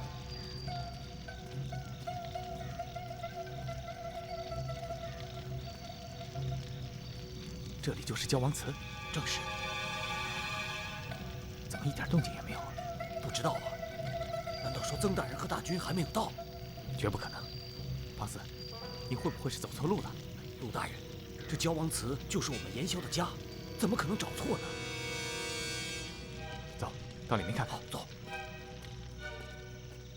曾大人，曾大人，曾大人，你们在吗？曾大人，曾大人，你们在吗？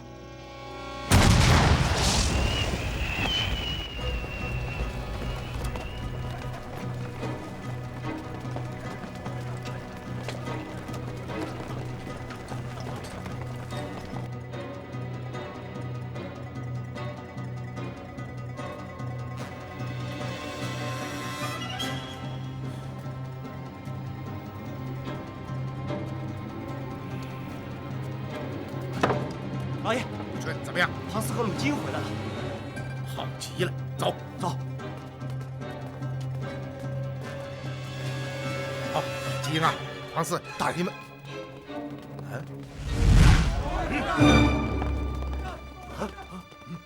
怎么样，狄大人？没想到吧？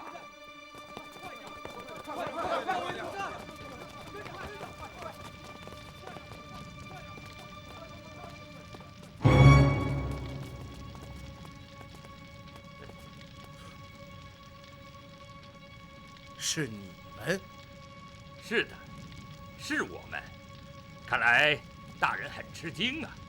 哼，真想不到，欲置我们于死地而后快的狄大人，今天竟会成为我们的阶下囚，这可真是大快人心呐！啊！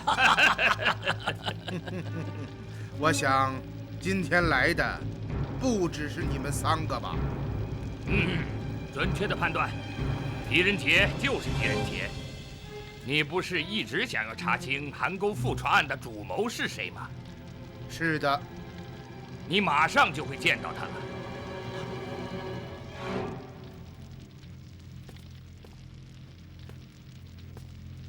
宗主。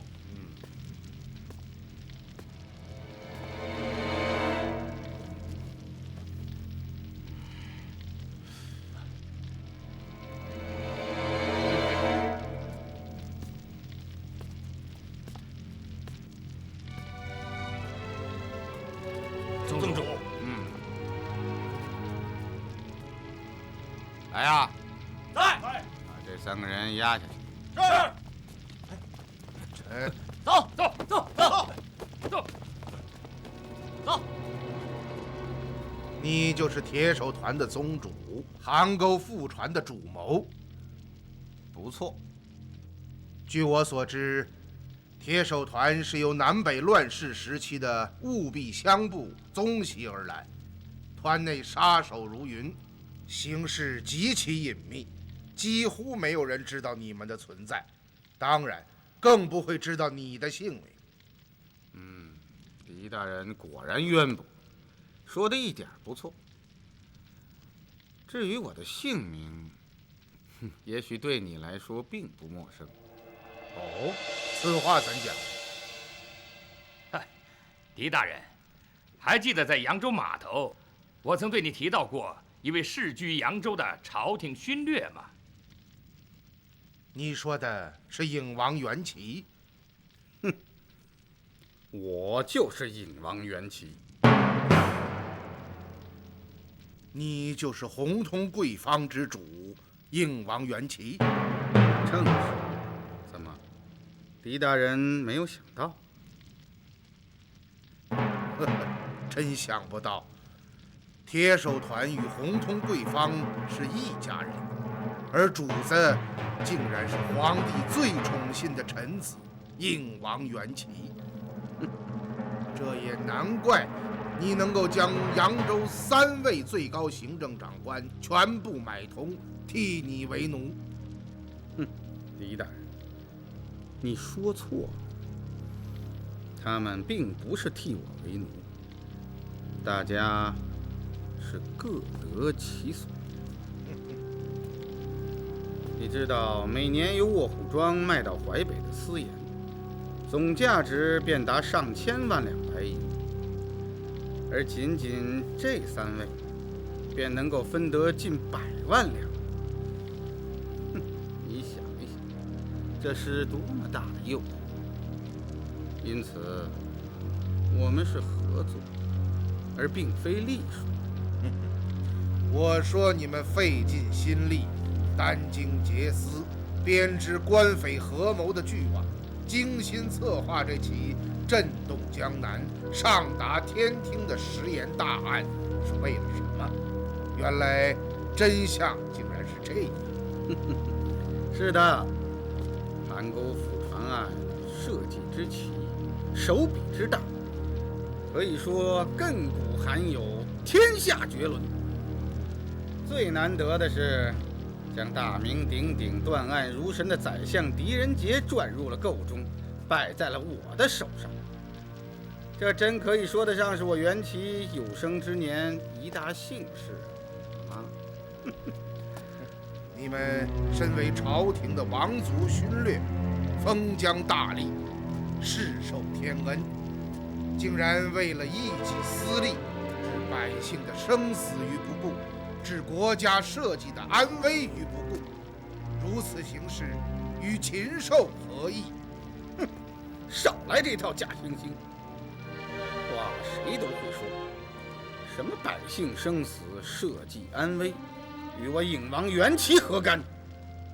哼，我要的只是利益，只要能给我利益，哪怕要牺牲我亲生父母，我也在所不惜。汉高祖刘邦曾要项羽烹煮其腹之后，分他一杯羹。由此可见，成大事者绝不能有妇人之仁。只可惜呀，你这等视民生如草芥、残忍凶暴之辈，是成不了大事的。哼，狄大人可真是一张利口。不管我能否成其大事，至少现在落在了我的手中，这一点你不能否认吧？狄某身为处置大使，奉圣谕提调江淮，杀了我就等于是向朝廷宣战，这一点你想过吗？看起来狄大人对自己现在的处境还是不太明白。哦，那我倒是想听一听。好啊，这样，我来给你讲个故事。我洗耳恭听。处置使狄仁杰大人为查韩沟复传一案，到卧虎庄微服私访，却被庄主葛天霸识破了身份，诱入庄中杀死。扬州刺史崔亮得到密报，率官军赶到，剿灭了卧虎庄，找到了你的尸体。这样一来，所有真相便都随着你的死而淹没。皇帝只能得到一份发自扬州的牒文，上面说狄大人因公殉职，韩沟复传案再次搁置。于是，一切照旧，淮北仍然是我们的天下。真是个如意的算盘，但你忽略了一点：江淮督察使曾泰已率卫队来到了这里。我的的哥老，你快醒醒吧！你以为你的卫队真的会来？什么意思？你的好学生曾泰已经在返回扬州的路途当中被我铁手团截获，你的卫队不会来了。你们怎么会知道曾泰返回扬州？又是怎么知道我来到了卧虎镇呢？这一点你马上就要知道。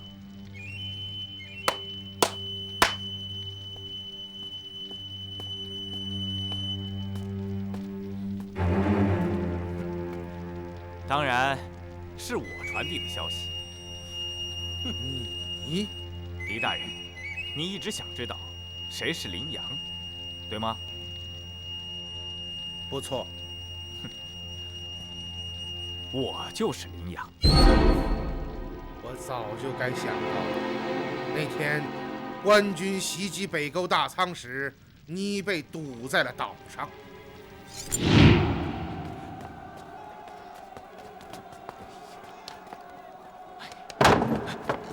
大哥，官军打来了！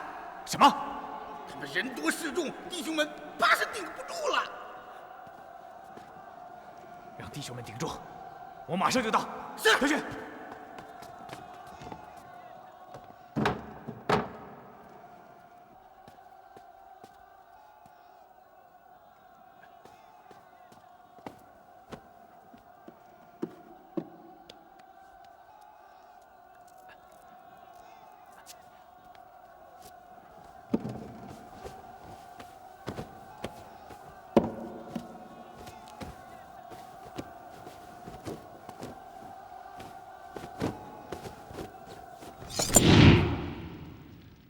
事情是这样的吧？一点不错。当时我的心中非常忐忑，不知能否骗过你那双眼睛。然而李元芳的死讯帮了我大忙，你伤痛之下未及细查，我也由此蒙混过关。2天后的夜里，宗主银夜潜入处置室行辕，找到了我。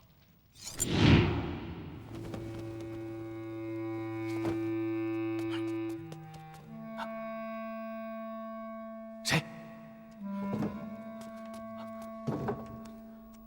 宗主。怎么样？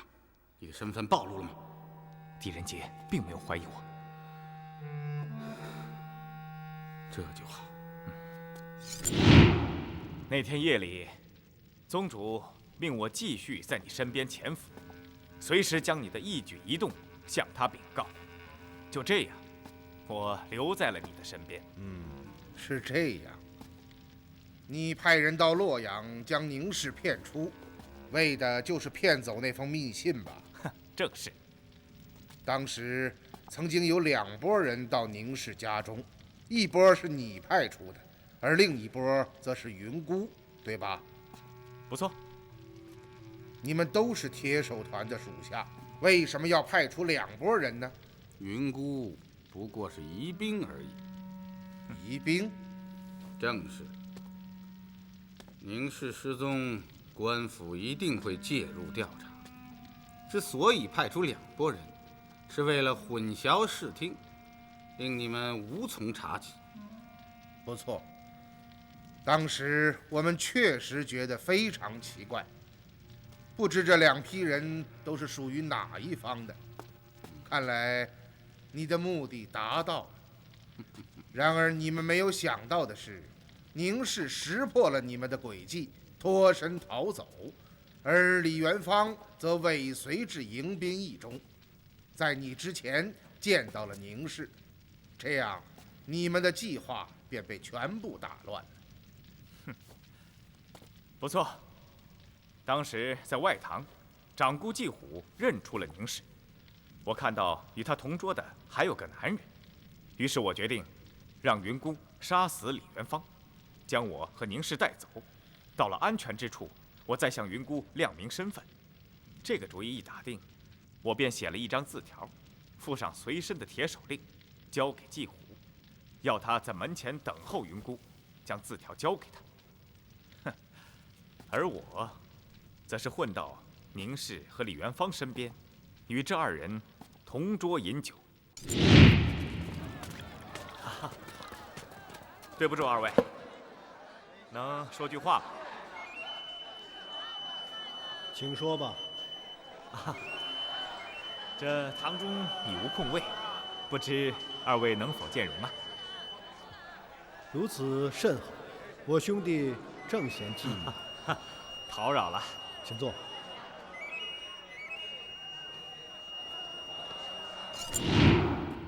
李元芳的言谈举止，对韩沟复传的关切，令我感到他绝非常人。于是，我故意说了一些他们关心的话题，引起这二人的注意，拖延时间，等待云姑的到来。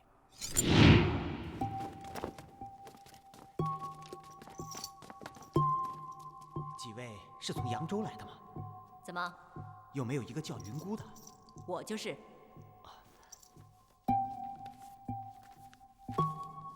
铁手令。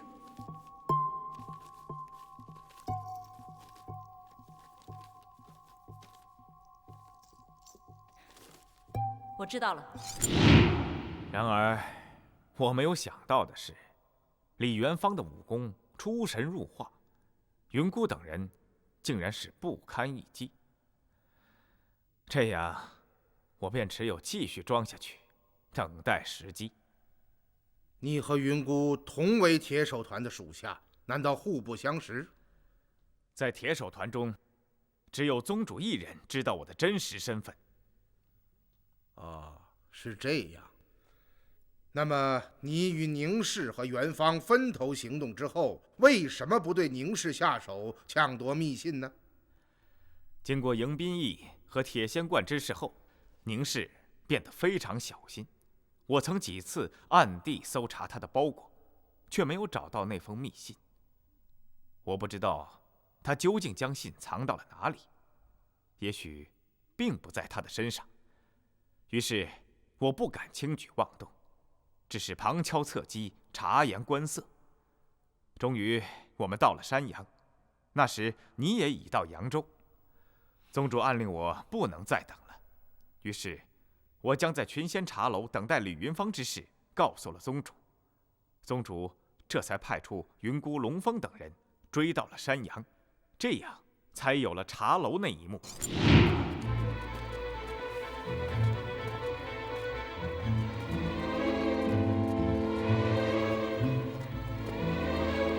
哎呀！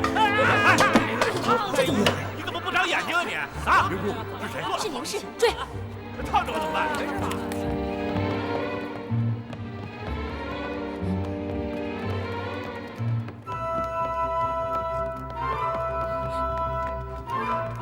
你们看看老子是谁？密信在我手里，有种来抓我呀！啊！宁氏，我追他。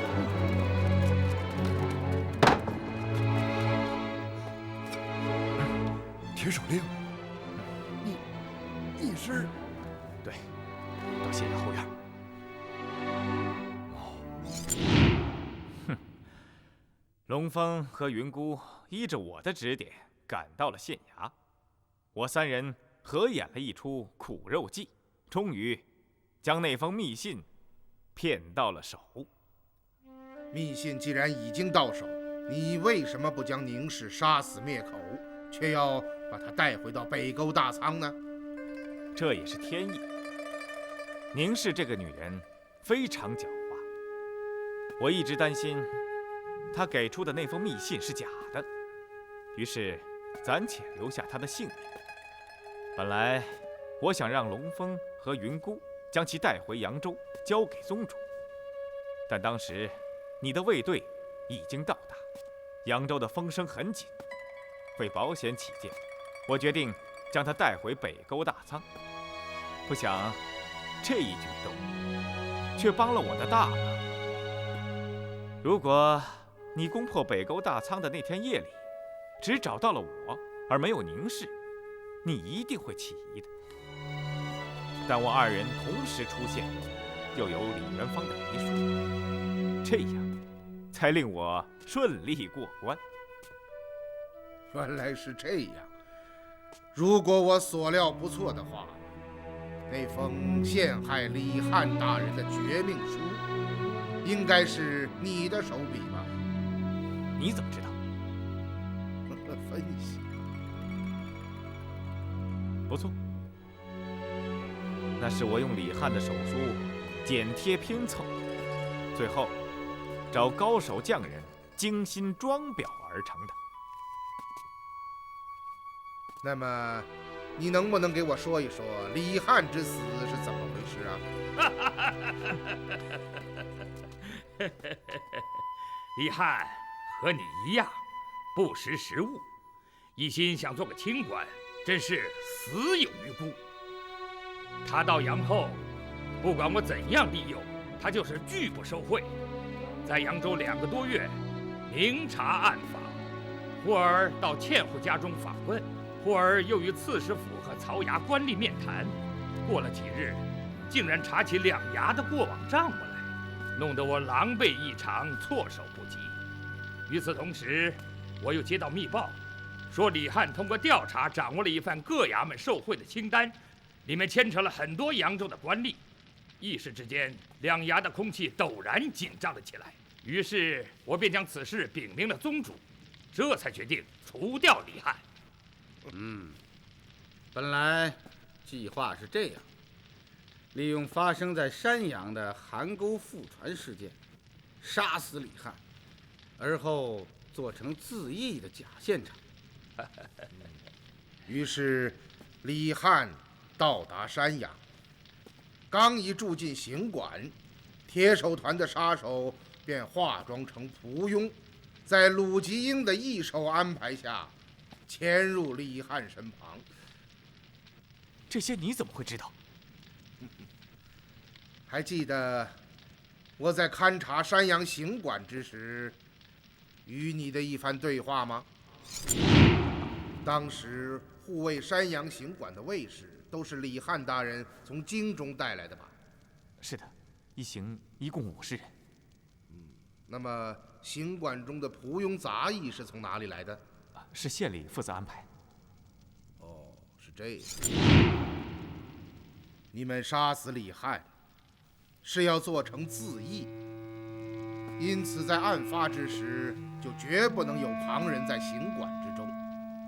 而李汉身为钦差，他的住所定有卫士严密保护，杀手们即使能够进去，也一定会被李汉发现，这就不可能无声无息地将他除掉，更不可能从容地做出自缢的现场。既然如此，要怎样才能神不知鬼不觉地杀死李汉，做出假现场呢？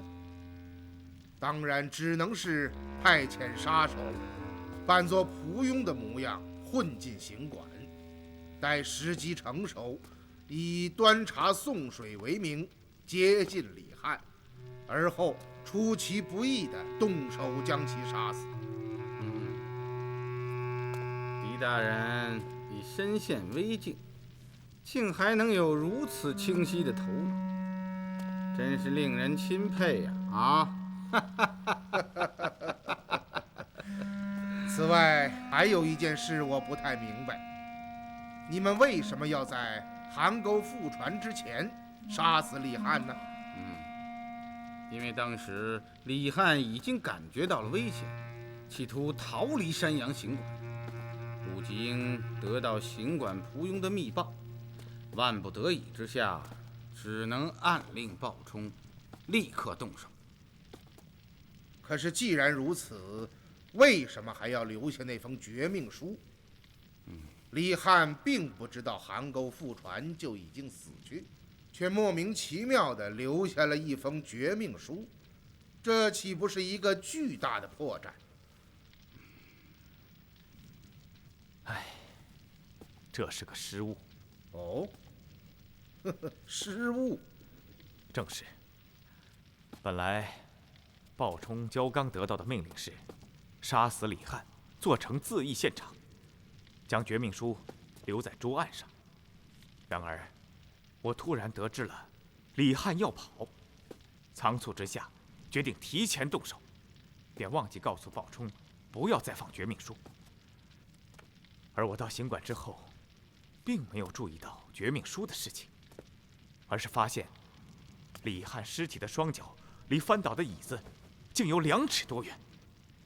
这一惊不小，我正在想解决之法，外面响起了脚步声。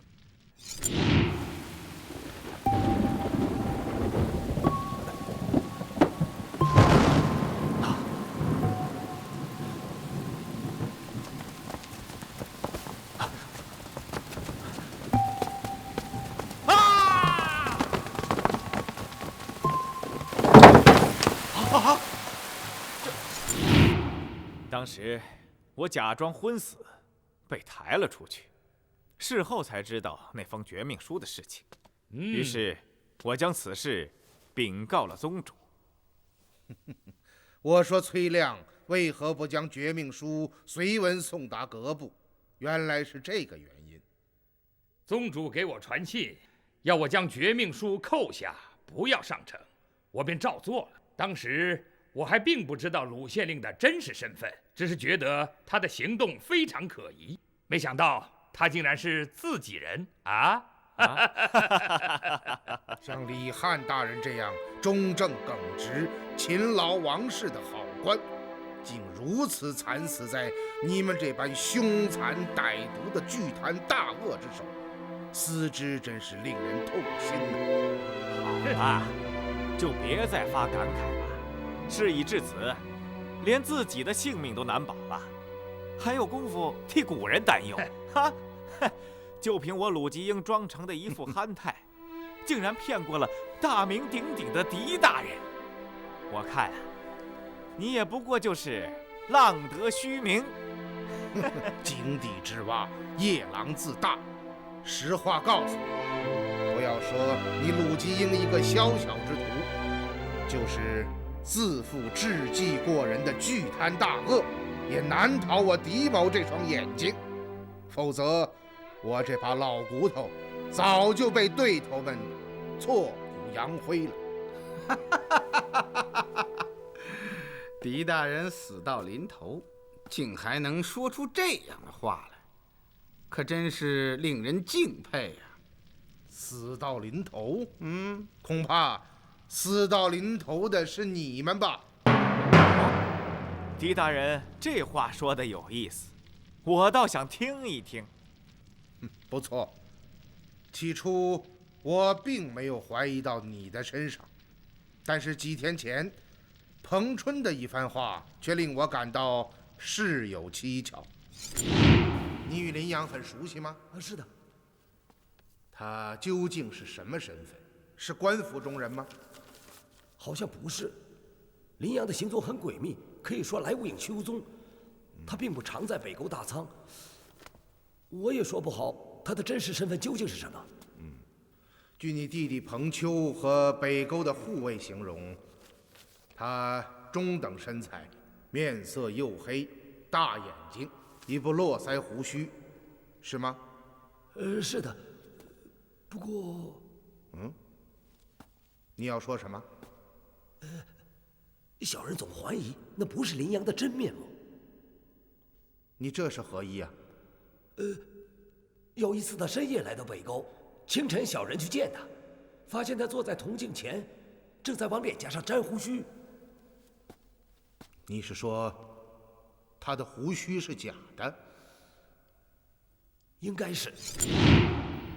从那时起，我开始怀疑你就是林阳。是吗？你可能不知道，你写给卧虎庄庄主葛天霸的信落在了李元芳手中。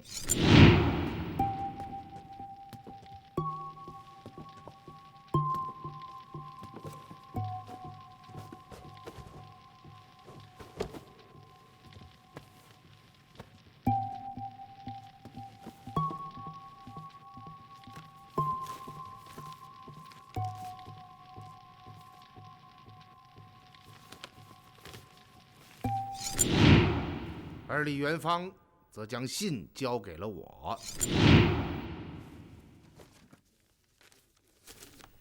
这封信对你们来说也许有些用处。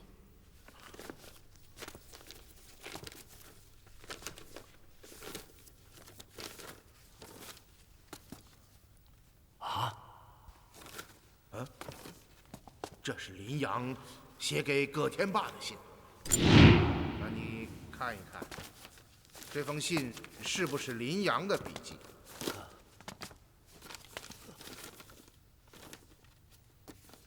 正是，这是我临行前他亲笔写下的。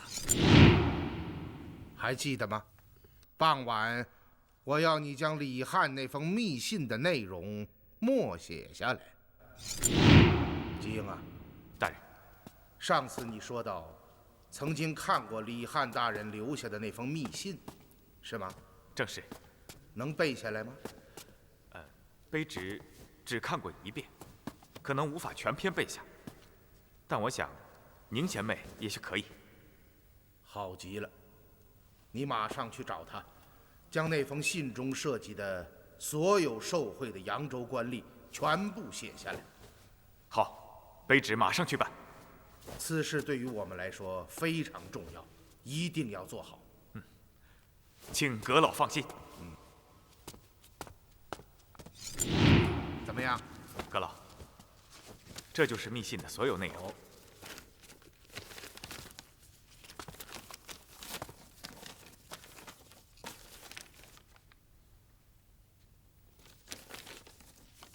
非常好啊！你们辛苦了。这都是我们应该做的。怎么，又要去勤劳公事啊？笨鸟先飞嘛，姬英脑筋愚钝，还是勤谨些好，至少不会耽误公事。姬英啊，你不笨，你的脑筋好使得很呐！啊，谢阁老夸奖。那我就先去了。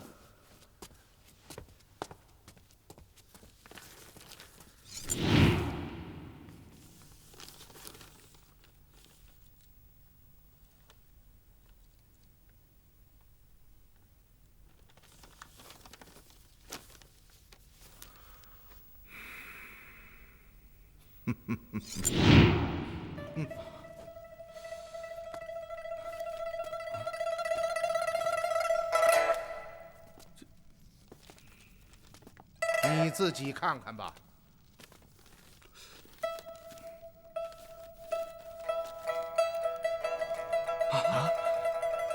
从那时起，我已经确定你就是林阳，而恰在此时，宁氏找到了我。妾身见过大人。夫人不必多礼。谢大人。不知夫人有何紧急之事要面见本阁呀？大人，有许多事情，妾身一直藏在心中，未敢言讲。然昨夜妾身辗转反侧，难以入睡。想起王夫李翰之死，想起最近发生的许多事情，妾身不能再沉默了。这才下定决心前来面见大人，道出事情的原委。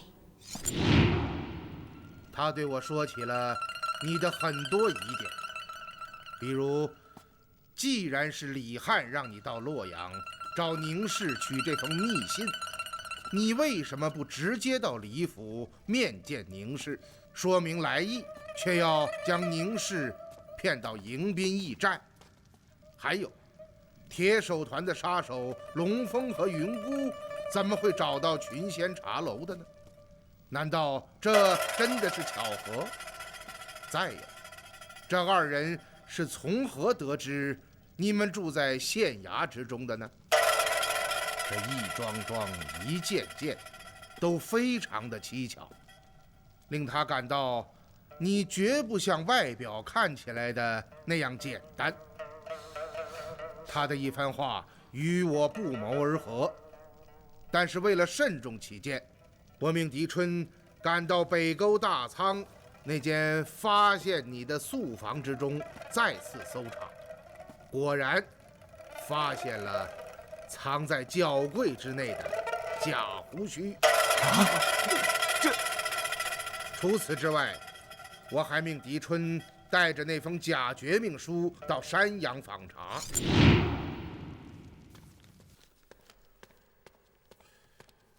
老爷，您叫我。啊。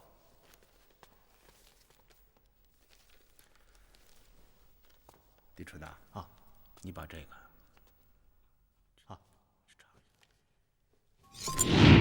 果然，在山阳的文笔轩找到了装裱此信的师傅。他告诉狄春，是一个叫林阳的人花重金请他做的。此事一明，一切便都真相大白。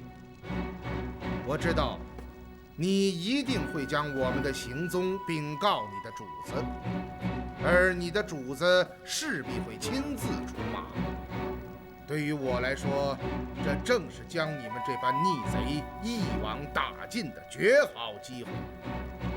于是，我故意早早地将要攻击卧虎庄之事告诉你，并当着你的面派曾泰赶回扬州搬兵。然而，你们可能没有想到，大楼船驶出山阳之后，曾泰便弃舟登岸，取陆路转回扬州。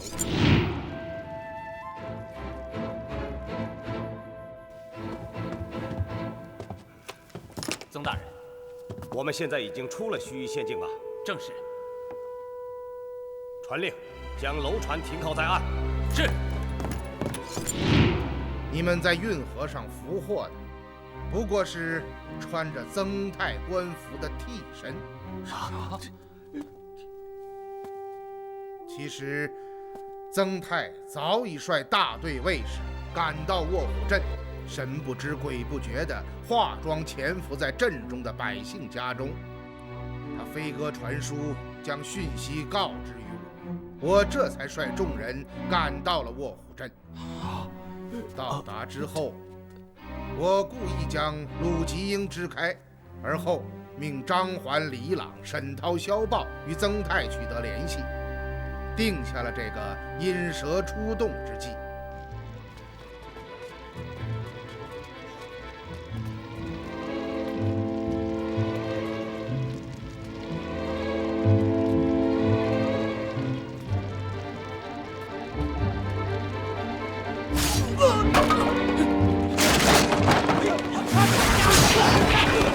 而今，尔等已被团团包围，你们的末日到了。哼，你这是痴人说梦，我是想拖延时间。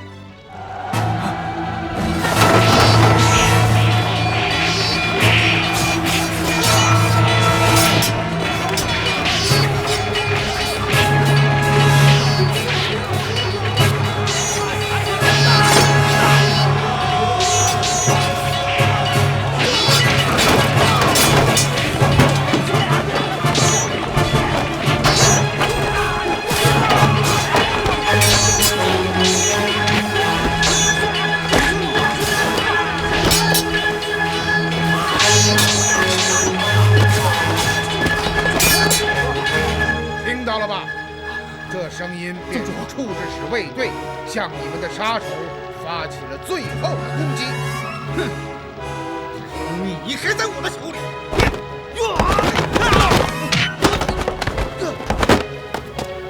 是你！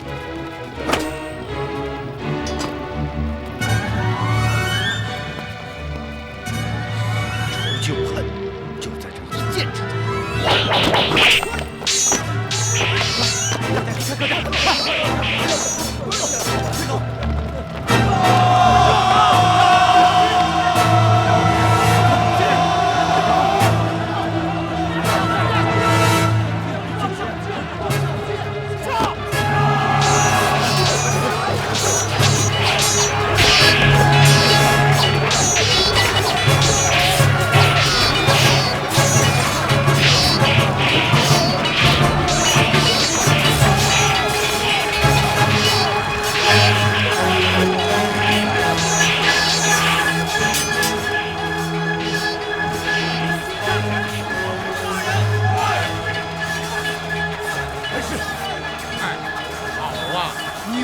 好啊，真是一切按计划进行，终于将这一帮恶贼一网打尽了。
结束战斗。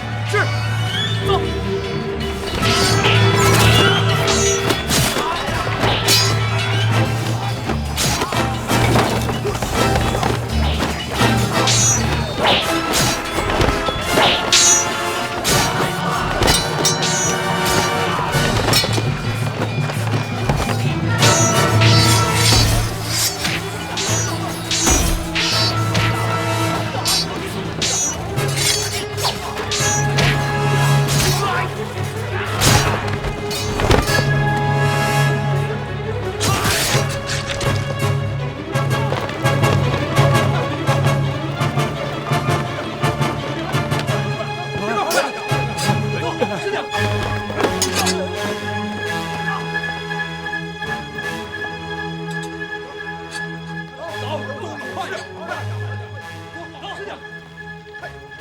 众军听着，立刻发兵卧虎庄。是。嘿，呀！弟兄们，动手！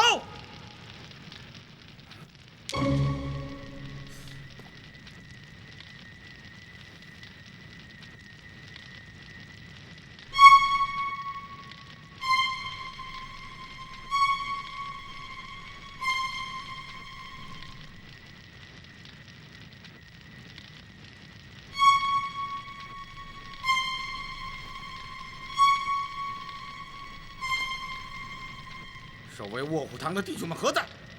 立刻现身！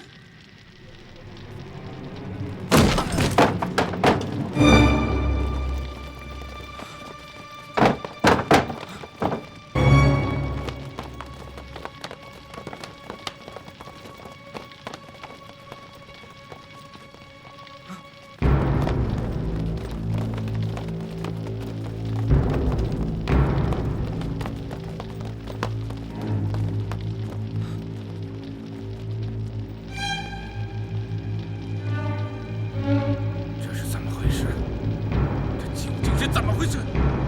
让我来告诉你吧。螳螂捕蝉，黄雀在后。就在你们到卧虎镇去的同时，云姑回到了庄中，救出了葛天霸和一众庄丁，并引风可言大人的大军进入庄中，全歼了你的属下。现在你是孤家寡人了。哼！你胡说！你胡说！云姑是我的属下，她不会背叛我，绝对不会背叛我。你别做梦了！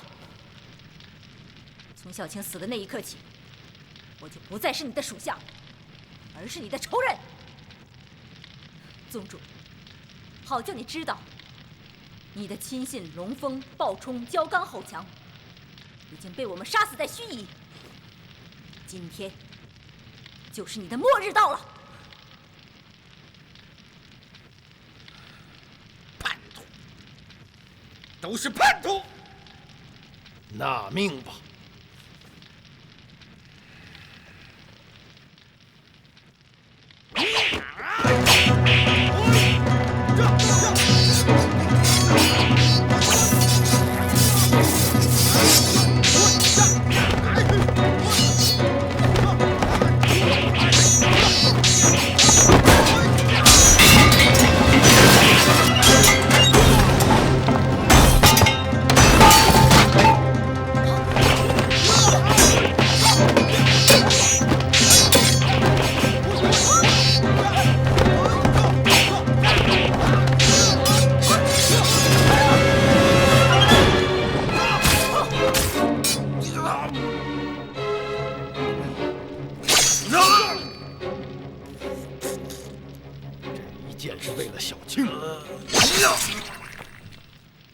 这一剑是为你多年卖命得到的回报。我是宗主，我才是宗主。这一剑是为了韩沟死难的将士们，为了那些饱受残害的淮北百姓。呀！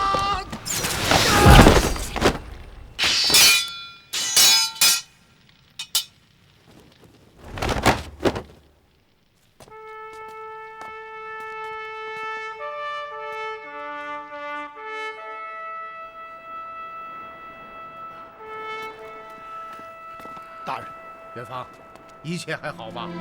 元气已死，铁手团属下除被杀者外，全部投降。好，你辛苦了。葛天霸来。狄大人，葛天霸自知罪无可患，今日特来大人面前领死。你虽身犯重罪，但关键时刻协助大军攻破卧虎庄，又主动将邗沟副船失踪的官盐献出，并装上趸船，足见投诚之意。本阁依前言，特免尔死罪，准居盱眙城中。谢大人不杀之恩。自即日起，遣散卧虎庄所有家丁，卧虎庄充公。谢大人，你还是谢谢死去的小青吧。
而今元凶受首，逆回成秦，此圣上圣福教化之功也。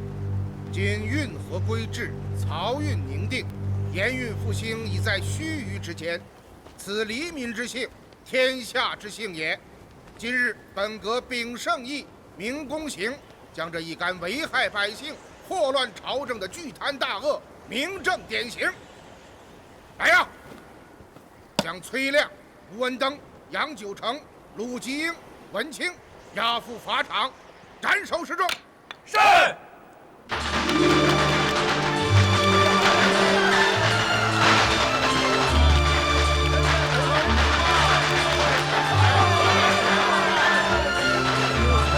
大家都起来吧，起来吧！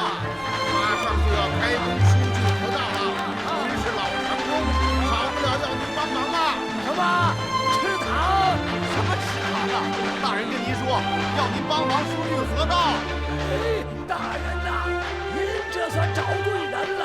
就冲着您这句话，我捉老虎就是将这把老骨头扔在这渠上，也绝不后悔。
狄仁杰顿首，前蒙圣恩，擢为江南道处置大使，查韩沟覆船一案。今真相已明，大案结陈。扬州勋略引王元祁，劫匪为凶，收买官府，合谋邀劫朝廷盐船，抢夺官盐，令运河梗阻，漕运不兴，淮北无盐，民生凋敝，实为恶中之首。今已伏诛。山阳令鲁吉英，扬州刺史崔亮，长史吴文登，漕运使杨九成，盱眙县令文清，立职之变，与元祁官匪共谋，情疏可恶，经三司推事，坐实其罪，就地正法，明正典刑。卧虎庄庄主葛天霸，虽与之共谋，私受官盐，然事后反正，协助官军攻破壁垒，消灭逆党，寻回失踪官盐。且其次女雅卿全力营救检校千牛卫大将军李元芳，终未破盐案，以身殉难，情实可嘉。臣上体天恩，量刑取士，从轻发落，使与其长女共居盱眙。工部水部郎中李翰，勤劳王室，清正耿直，志虑忠纯，因揭露巨贪黎著，为歹人所害，情实堪悯。因请四为吏部尚书，今金子光禄大夫，决同前例，恩养其家。上臣同封入部，不续再奏。今邗沟渠道疏浚，运河畅通，漕运如旧，淮北盐市再归王化，此实乃圣上之德，备于万民，臣不生欣喜之至。因上表具奏，臣狄仁杰再拜顿首。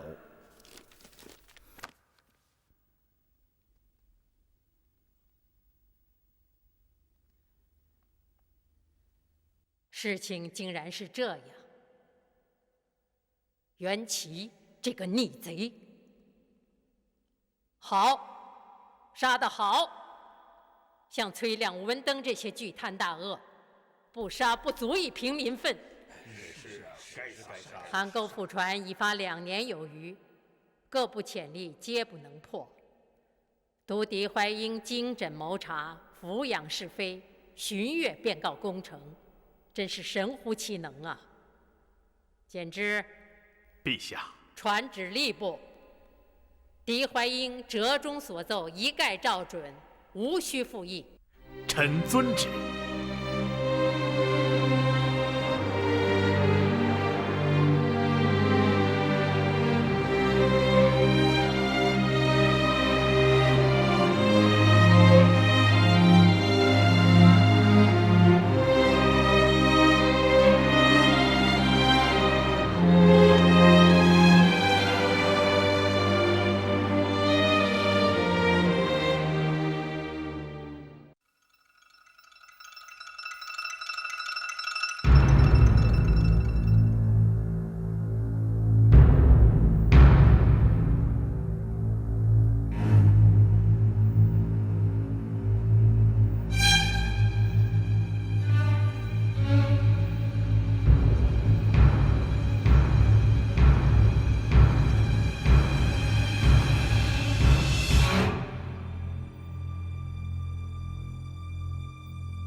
请订阅频道，帮我们留言、按赞、分享。